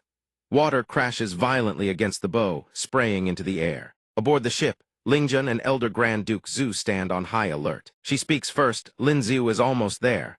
The old duke follows. "It's your turn to take the stage now." Lin Xiu says nothing more. He turns, ready to depart. King Kanglin strikes without warning, lunging to cut him off. He roars, "Where do you think you're going?" Lin Xiu doesn't flinch. He tilts his body, effortlessly evading the blow. A mocking smile plays across his lips. The great King Kanglin fancy attacking from behind. "Can you at least show a shred of martial honor?" King Kanglin bristles at the insult and roars back, "If you don't want me attacking from behind, then stop running." What? The sea-water—it's been split apart. Amid the parted waters, the silhouettes of Lingjun and Elder Grand Duke Zhu gradually emerge. Upon seeing King Kanglin, the old duke speaks with fierce exhilaration. "Beastly king of the sea tribes, at last, we meet face to face." King Kanglin is immediately restrained, agony lancing through his body. His mind races. This is but a true expert. I must retreat at once. Then, as if reaching a decision, he shouts in a conciliatory tone, "Fine, those 6 tribes are yours. Is that not enough?" But Lin Xiu seems far from satisfied. A light, supremely confident smile plays across his lips. "My apologies, but I want every last one of those tribes." King Kanglin's fury erupts instantly. "Don't push your—" But the binding force immediately crushes his defiance, wrenching a pained gasp from his throat and forcing him into submission. "Wait," he calculates frantically. "Trapped here, Toddy, if I refuse their terms, there is only one road, death, and I cannot die, not yet. So what if I temporarily surrender these 13 tribes to them? Once I return to the depths of the sea and join forces with the hailing kingdom." Lin Xiu hears this and merely casts a mocking glance at King Kanglin before speaking to Elder Zhu. King Kanglin is ultimately a Heaven Stage powerhouse. As long as he possesses Heaven Stage strength, he remains a tremendous threat. "Father-in-law, the rest is up to you." Elder Zhu quickly chimes in, "Leave it to this old man." Lin Xiu speaks up, "So this is the king of the sea tribe? Truly astonishing." Elder Zhu promptly responds, "His water mystic art is on par with my own. I have no need for it. I'll pass it on to you shortly." Lin Xiu hears this and says gratefully, "I humbly accept." Elder Zhu swiftly unleashes his power. The swirling currents of energy around King Kanglin begin to seep into the old king's body, forcing a blood-curdling scream from his lips. "What have you done to me?" In mere moments, King Kanglin can no longer endure, reverts to his true form, a massive fish. The old duke speaks up with a question. "But you summoned me here to strip away his power. Couldn't your first wife have done the same?" Hearing this, an image of Lingjun's stubborn, endearing resistance flashes through Lin Xiu's mind. He says helplessly, "She absolutely refuses to have any contact with the sea tribe. That is why I had no choice but to trouble you, Elder." Elder Zhu nods in understanding. "So that's how it is." A green aura envelops Lin Xiu as he solemnly channels it into Elder Zhu, the venerable duke, who reverently accepts the transfer. Elder Zhu swiftly unleashes his power and declares, "This old man shall use this origin force to help you break through." Lin Xiu's entire body trembles, his face contorted in agony as sweat streams down. He soars into the air, unleashing his full power with a thunderous roar. King Kanglin, covered in wounds, stares at Lin Xiu before him, and realizes with horror that this human's power far surpasses what it was mere moments ago. Could it be that he was feigning weakness all along, and that ability of his can steal my power? It seems this human also granted that old man his strength. He demands in bewilderment, Just how is this possible? Lin Ziu gazes down from above, and seeing the king's confusion, his triumphant grin only widens. He taunts, "Want to learn? I'm afraid I can't teach you that." At the same time, in the De Luo Imperial Palace, the Emperor of De Luo stands before the carcass of a colossal bear. Surrounding him is utter devastation, jagged shards of razor-sharp ice jutting from the ruins. He roars in fury, "So your Du could no longer hold back and finally made its move." Before a cave entrance, two mysterious figures stand conferring beneath a veil of falling snow. The scarred figure speaks. He can't even manage his own son, yet he dares challenge Du. The purple-robed youth beside him continues. "Once we finish with you, Dazir is next. In this world, there can only be one supreme ruler, that is Du." Snow falls in dense curtains, blanketing the land in white. A figure atop a bear charges swiftly through the storm. It is Natasha. Her face is streaked with tears, her voice trembling without cease. "Lingjun, you are the only one who can help me now." At the Lin residence in Lingjun's bedchamber, Lingjun and Lingyin are conversing quietly. Lingjun speaks softly. "The promise between me and Lin Ziu has been fulfilled. It is time for you to marry into the Lin family." Hearing this, Lingyin immediately looks at her with alarm. "But elder sister, you haven't divorced Lin Ziu yet." Before she can finish, Lingjun cuts her off. "Say no more. I already know." Her expression darkens with a tinge of sorrow. Lingjun continues. "The one originally meant to marry into the Lin family was always you. All along, I have been occupying your rightful place." Lingyin speaks up with difficulty, stammering to console her. "That's not true. The betrothal was always meant for both of you." Lingjun silently takes her hand, gently reassuring Lingyin. Her gaze is soft and filled with tender affection. She says, "Don't overthink it. If two people love each other, they should be together. Otherwise, I would regret it for the rest of my life." Outside the door, Lin Ziu listens in silence and lets out a quiet sigh. A stack of crimson betrothal papers lies neatly arranged. Lin Ziu muses to himself. If not for that arranged betrothal, if she could have freely chosen her love, then Zhao Lingjun would probably be my sister-in-law, not my wife. Deep within Zhao Lingyin's heart, there has always been a knot, and only Zhao Lingjun can untie it. Suddenly, from behind the residence, a massive explosion erupts, startling him. Alarm flashes across Lin Ziu's face as he murmurs, "That's Minghe's power. What is she doing?" Otto carries Sheer on his back, leaping high into the air. She shrieks with excitement, laughing, so high. He scans the surroundings and shouts with irritation, "I can see Lin Ziu has returned. Tell him to come out, I want to see him." Seeing this spectacle, Minghe erupts in fury. Flames engulf the princess's entire body as she snarls through gritted teeth. "You dare break into the Lin residence? You are courting death." Minghe and Otto clash head-on, leaving Ninger standing nearby utterly bewildered. She turns and whispers, "Shouldn't we go help?" Chiba Rin and the imperial physician can only sigh helplessly at the sight. Behind them, a woman sips her tea and speaks calmly. "There's no need. The fourth prince of Du wouldn't dare act recklessly here," though the woman beside him is quite intriguing. Suddenly, Lin Ziu materializes out of nowhere before Otto. "Oh, what business do you have with me?" Otto sees him and exclaims in shock. Lin Ziu have already reached the Earth stage peak. At that moment, Sheer also steps forward eagerly. "So this is the famously renowned Lin Ziu." Seeing this, Lin Ziu's face is full of bewilderment as he cautiously probes. "And who might this be?" Sheer's eyes sparkle. Her cheeks flushed pink as she shyly introduces herself. "I'm Sheer. Have we perhaps met somewhere before?" Before the Dazia Imperial Palace, an airship descends, preparing to land. Two figures step down from the vessel, supporting each other as they make their way into the palace. At the Lin residence, Chief Steward Zhou speaks with a respectful expression. "His Majesty summons you. Lord Lin, please follow me to the palace at once." Hearing this, Lin Ziu turns and asks, "What is the matter?" Zhou quickly replies, "It is a matter of great urgency. We shall discuss it in the Imperial study." And with that, both the Chief Steward and Lin Ziu turn and leave, abandoning Otto and his companion in stunned confusion. Otto speaks up. "They just abandon their guests like that." Sheer's tone carries a hint of excitement. Something big is about to happen. In the Imperial study, everyone has already assembled. Before the Emperor stand two envoys from De Luo.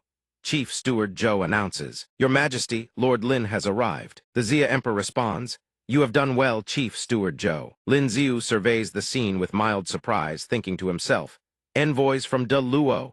Has something happened there?" The two De Luo envoys appear haggard, their hair disheveled.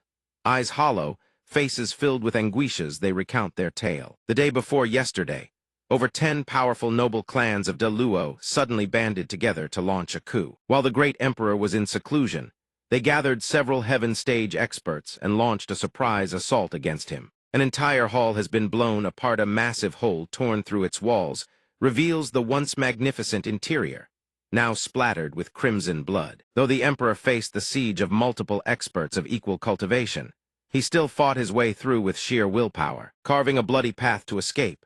However, he sustained grievous injuries, and his current whereabouts remain unknown. He continues his account. After the emperor vanished, the crown prince was swiftly enthroned. He immediately imprisoned all other princes and proclaimed that Princess Natasha would be wed to an elder of Dayu. Henceforth, De Luo and Dayu shall be bound as allied nations. The surrounding ministers exchange glances, murmuring amongst themselves. One speaks, the balance that once held the continent together has been shattered. Dayu's next target will undoubtedly be Dazia. Another sighs in disbelief. Who would have thought the De Luo nobility could be so easily swayed by Dayu? De Luo did not fall to an external enemy, it crumbled from within. Lin Xiu's expression betrays his concern. He thinks to himself the De Luo aristocracy had already been leaning toward Dayu. Now, with a new emperor on the De Luo throne, the alliance between Dazia and De Luo lies in ruins. His mind races as his eyes quickly scan the room. Of the 5 great dynasties, 3 have now aligned themselves with Dayu. For Dazia, this is undoubtedly a devastating blow. Natasha is a De Luo princess. If she is married off to an elder of Dayu, it will formally mark the union of both nations. When that day comes, Dayu and De Luo will have even more legitimate grounds to jointly wage war against Dazia. Lin Xiu's gaze settles, locking onto Natasha standing before him. She notices him and her eyes widen in shock as she softly calls out to confirm. Lin Xiu. She rushes to his side, her voice thick with emotion. Lin Xiu, please help my father, the emperor. Lingjun has already broken through to the heaven stage. With her strength, she can surely save my father. The 2 De Luo envoys also drop to their knees, pleading earnestly. Dazia and De Luo have always been friendly neighbors. We implore Dazia to deploy its forces and help De Luo quell these treacherous rebels. The Xia emperor, having observed from his throne for a long while, finally speaks in a measured tone. Please calm yourselves, envoys. This matter is of the utmost gravity. Once we have deliberated with our ministers, we shall give you an answer. The patriarch of the Zhang clan speaks up with a solemn, cautious tone. Your Majesty, this is De Luo's internal affair. We have no justification to intervene. Should we act rashly, we may very well fall into Dayu's trap. Hearing this, the hall erupts in commotion as voices chime in one after another. But we cannot simply stand by and do nothing. If we allow De Luo to become our enemy, the consequences will be unimaginable. Are those short-sighted fools of De Luo so desperate to serve as another's dogs? How insidious! If war with them is inevitable sooner or later, then we might as well strike now. The Xia emperor listens to it all, his face heavy with exhaustion. He rests his hand on his brow and lets out a long sigh. Lin Xiu steps forward from behind the crowd, his eyes brimming with confidence. Your Majesty, please allow me to handle this. The Xia emperor, trapped in his dilemma, hears these words and cannot help but brighten with relief. Can you resolve the chaos in De Luo?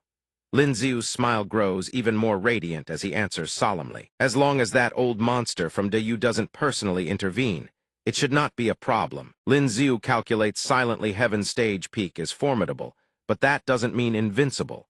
3 Heaven Stage cultivators, myself, Lingjun, and Elder Zhu should be enough to handle whatever comes. The Xia Emperor sighs with difficulty. The problem is, deploying troops without just costs you whether you go or someone else goes. The result is the same. He strokes his chin in thought. Lin Xiu is a high-ranking minister of Dazia. If he appears in De Luo, he represents the Dazia court. If Dazia can meddle in De Luo's internal affairs, then Dayu can do the very same. At that point, the ancestral elder of Dayu would have every reason to intervene. The Xia Emperor's eyes darkened as he sank deeper into contemplation. Worse still, they would seize the moral high ground claiming Dazia had violated the agreements between nations first and rally multiple countries to punish us. At that point, there would be nothing we could do. Then, as if struck by a sudden realization, his eyes lit up at once. Lin Xiu, Natasha, and everyone else waited in silence for the emperor's answer. He rose to his feet and declared, "This emperor has a proposal. Why not marry Princess Natasha? That way, you will hold an entirely different identity. Dazia will not meddle in the internal affairs of De Luo. But you avenging your father-in-law is perfectly natural and justified. If Dayu interferes, they will be the ones breaking the rules first, and we will have every right to act with righteous authority. The moment the emperor finished speaking, Lin Xiu's expression shifted. He couldn't help but curse inwardly. That old dog actually remembers that. The Xia emperor wore a self-satisfied grin. This was the only viable plan, though it would come at some cost to Princess Natasha. Natasha showed no hesitation. She stepped forward and replied, "There is no hardship at all. As long as De Luo and my father can be saved, I could not care less about anything else." Natasha glanced at Lin Xiu's reluctant expression and spoke with visible difficulty. "I'm sorry for the trouble this causes you.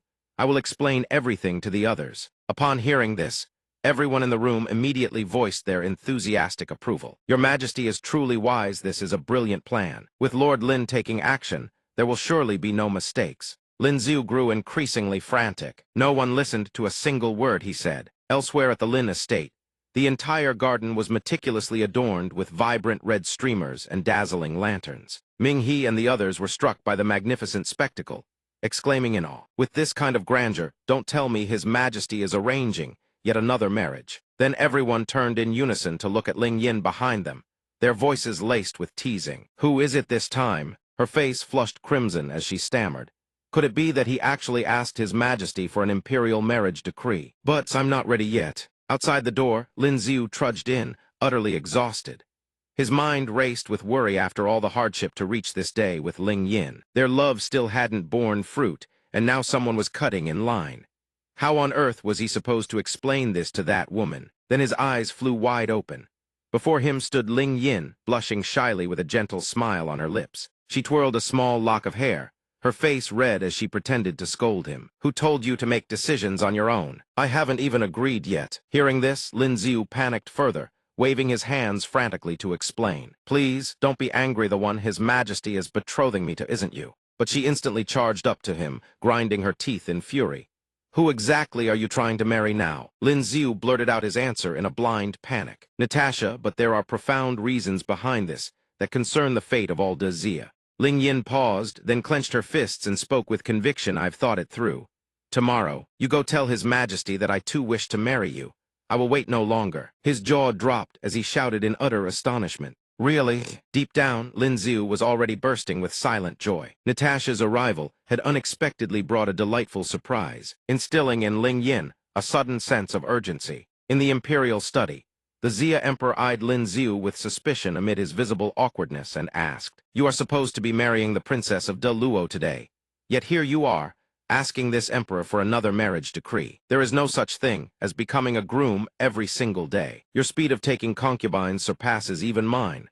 At the very least, space it out by 10 days or half a month. Remember, do not neglect Ming He." Inside Natasha's quarters, everyone was engaged in lively conversation. Qin Wan spoke up. "Even though there are circumstances behind this, how can a woman be wed without a proper wedding gown?" Natasha was deeply grateful beyond words. "Qin Wan, thank you so much," she said. Ling Jun also chimed in to reassure her. "Your father's matter, Lin Xiu will handle it properly." Chiba Rin quickly agreed. With Lin Xiu stepping in, it will certainly be resolved. In the rear garden of the imperial palace, the crown princess, the crown prince, and consort Shu were in conversation. Consort Shu, possessing the special ability of mind reading, had a panicked look in her eyes. She covered her mouth in secret horror. The inner voice she had sensed moments ago at the Lin estate. Natasha's heart was whispering then. "Ku Lin." Lin Xiu stood with his hands on his hips and said casually, "Don't worry. Tomorrow I will accompany you back to De Luo." Hearing this, Natasha asked with some surprise, "Lin, have you reached the heaven stage already?" He immediately raised his thumb with a confident grin and replied, "More than that, I'm far stronger than your average heaven stage cultivator. So rest easy." In the courtyard of Ling Jun's residence, she was strolling through the grounds when a figure appeared and spoke in admiration, causing Ling Jun to whirl around in utter surprise. Truly worthy of being the foremost talented woman of this era, possessing such extraordinary genius and working this diligently. No wonder you stepped into the heaven stage before even reaching your mid-20s. Su Fei sauntered forward with her arms folded across her chest, her tone laced with mockery. "But you are not the only one to have achieved such heights." Su Fei lunged forward with ferocious momentum. Ling Jun moved to activate her ability, but midway through, something went terribly wrong. Her mystic art had vanished. In the very next instant, Su Fei closed the distance, delivering a devastating kick straight into Ling Jun's body. Su Fei retracted her leg, a mocking smile spreading across her face. You fell for it. Turns out you're not as untouchable as the rumors claim. Ling Jun's expression turned cold as she exposed Su Fei's secret. Her special ability nullifies the abilities of others cultivated to the peak of the Earth stage. It can suppress even Heaven stage cultivators. Su Fei shrugged nonchalantly. This mystic art is difficult to cultivate after all. Having a slightly stronger effect is only natural. To think you've already grasped my situation, and even probed the depths of my cultivation base. Ling Jun's face darkened in an instant. She clenched her fists and attacked Su Fei. Su Fei's eyes widened in shock as Ling Jun's strike sent her flying backward. She raised both arms to defend. Su Fei was stunned. I never expected your martial prowess to be this formidable. The intelligence reports never mentioned this. An unexpected voice rang out, accompanied by a familiar figure appearing on the scene. Zhao Ling Jun's martial prowess alone is indeed not this formidable, but she has a husband whose martial skills are exceedingly deadly. Su Fei's eyes flew wide in shock. You, she questioned Lin Ziu. How are you here? He replied calmly, hands on his hips. This is my home. I go wherever I please. But let me ask you instead, you attacked Zhao Ling Jun, and your response was to send your own princess. Su Fei was startled. How did you know? Lin Ziu pressed his index finger to his lips, gesturing for silence, as if it were a forbidden secret that could never be revealed. I happen to know a friend who is exceptionally skilled at uncovering others' secrets. Rewinding to the day before an official had come to pay him a visit. Lord Lin, Consort Shu request your presence in the palace. Lin Ziu was taken aback. Consort Shu is looking for me. When the two of them met, Consort Shu let out a sigh of relief. Lin Ziu, you've finally come. Lin Ziu was utterly bewildered. What matter has brought me here at your ladyship's summons? She suddenly seized his wrist. A line of text materialized before his eyes, copying special ability mind reading. He jolted in surprise. This is... Consort Shu gazed at Lin Ziu with a pleading look and transmitted her voice directly to him. I never imagined that the Crown Prince, in a bid to consolidate his position, would collude with Da Yu and plot to move against the other princes. I accidentally overheard the Crown Prince's inner thoughts and came to know of this. With evidence still lacking, the only person who would believe me is perhaps you alone. Please, I beg you, save Beijing. Even as he was escorted to the gates, Lin Ziu remained lost in thought.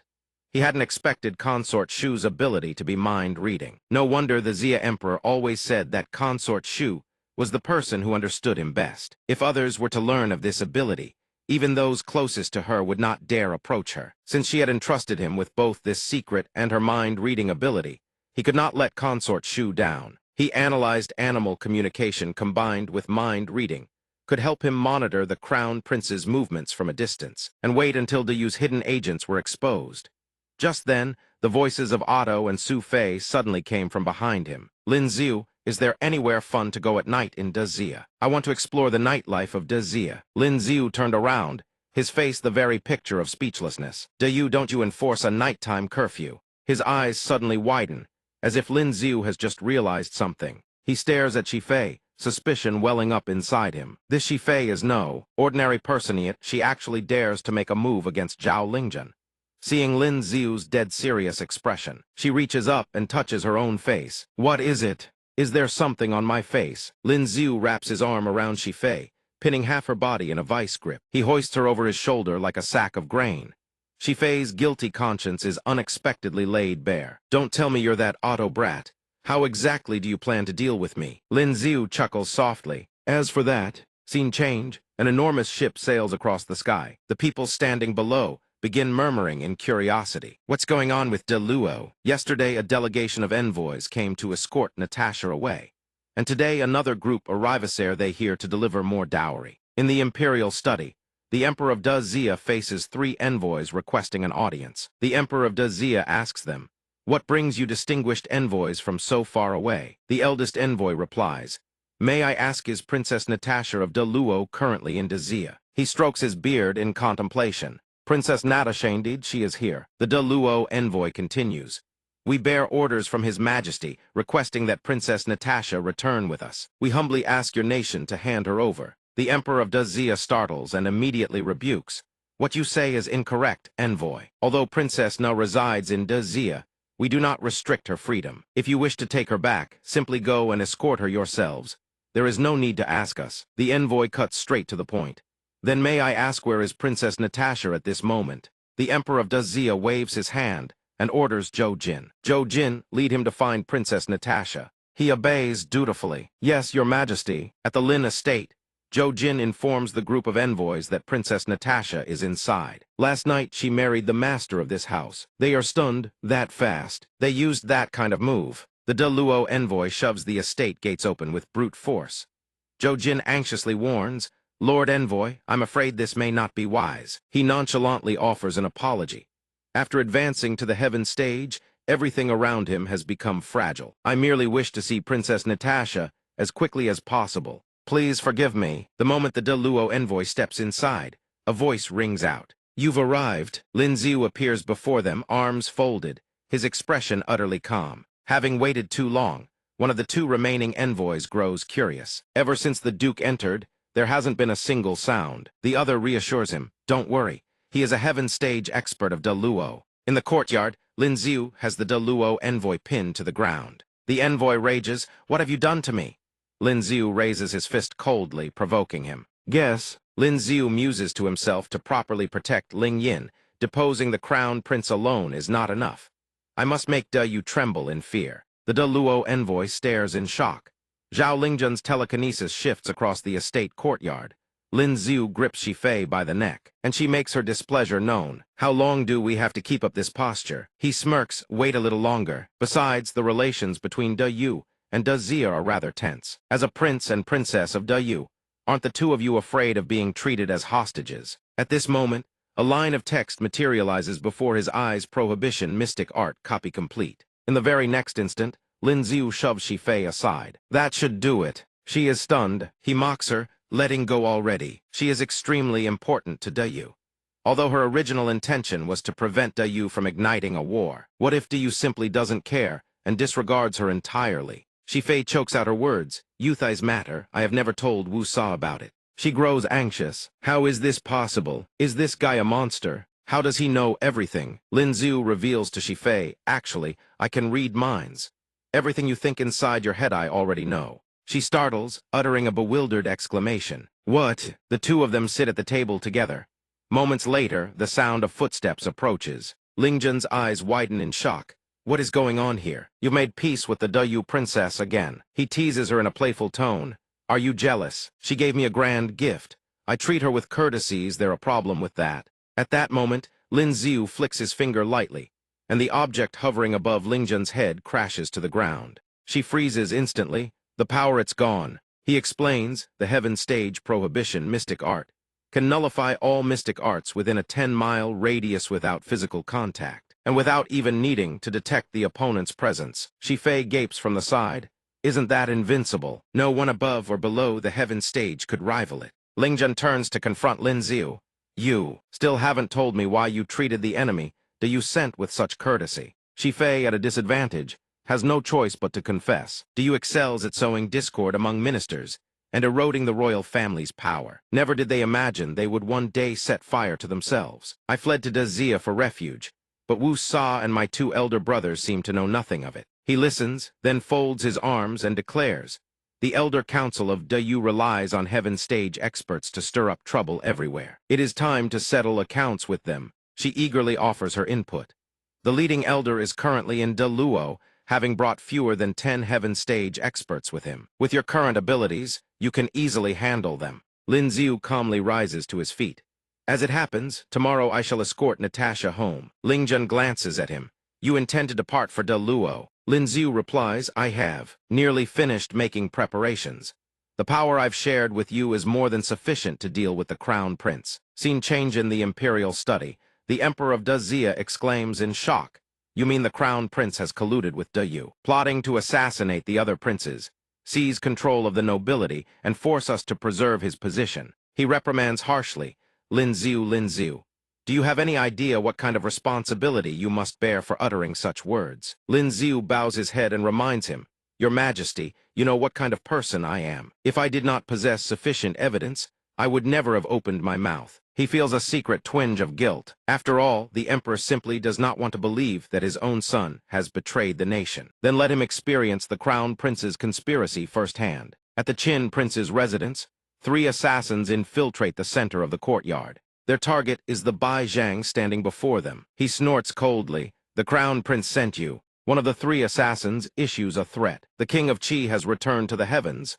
You are next. Just as the atmosphere tenses to a breaking point, the Xia Emperor appears unexpectedly, cutting through the confrontation. It is this emperor who failed to raise his children properly. The three assassins panic. Why, Your Majesty? Order the soldiers behind you to relay my command, seize the Crown Prince. They answer in booming unison. Through Lin Xiu's efforts, the Crown Prince's conspiracy collapses in ruin. He is stripped of his royal title and cast into chains as a prisoner. Afterwards, Lin Xiu brings Natasha to Deluo, single-handedly crushing 15 Heaven Stage experts of the Deluo dynasty. And so, the story concludes here. Thank you all for watching until the very end. Wishing you all a wonderful day. Bye-bye, brothers. That's the end, folks. If you want to keep following this story, smash that subscribe button right now. And don't forget to give that like button a little tap. Thank you all for watching until the end. A gamble of love.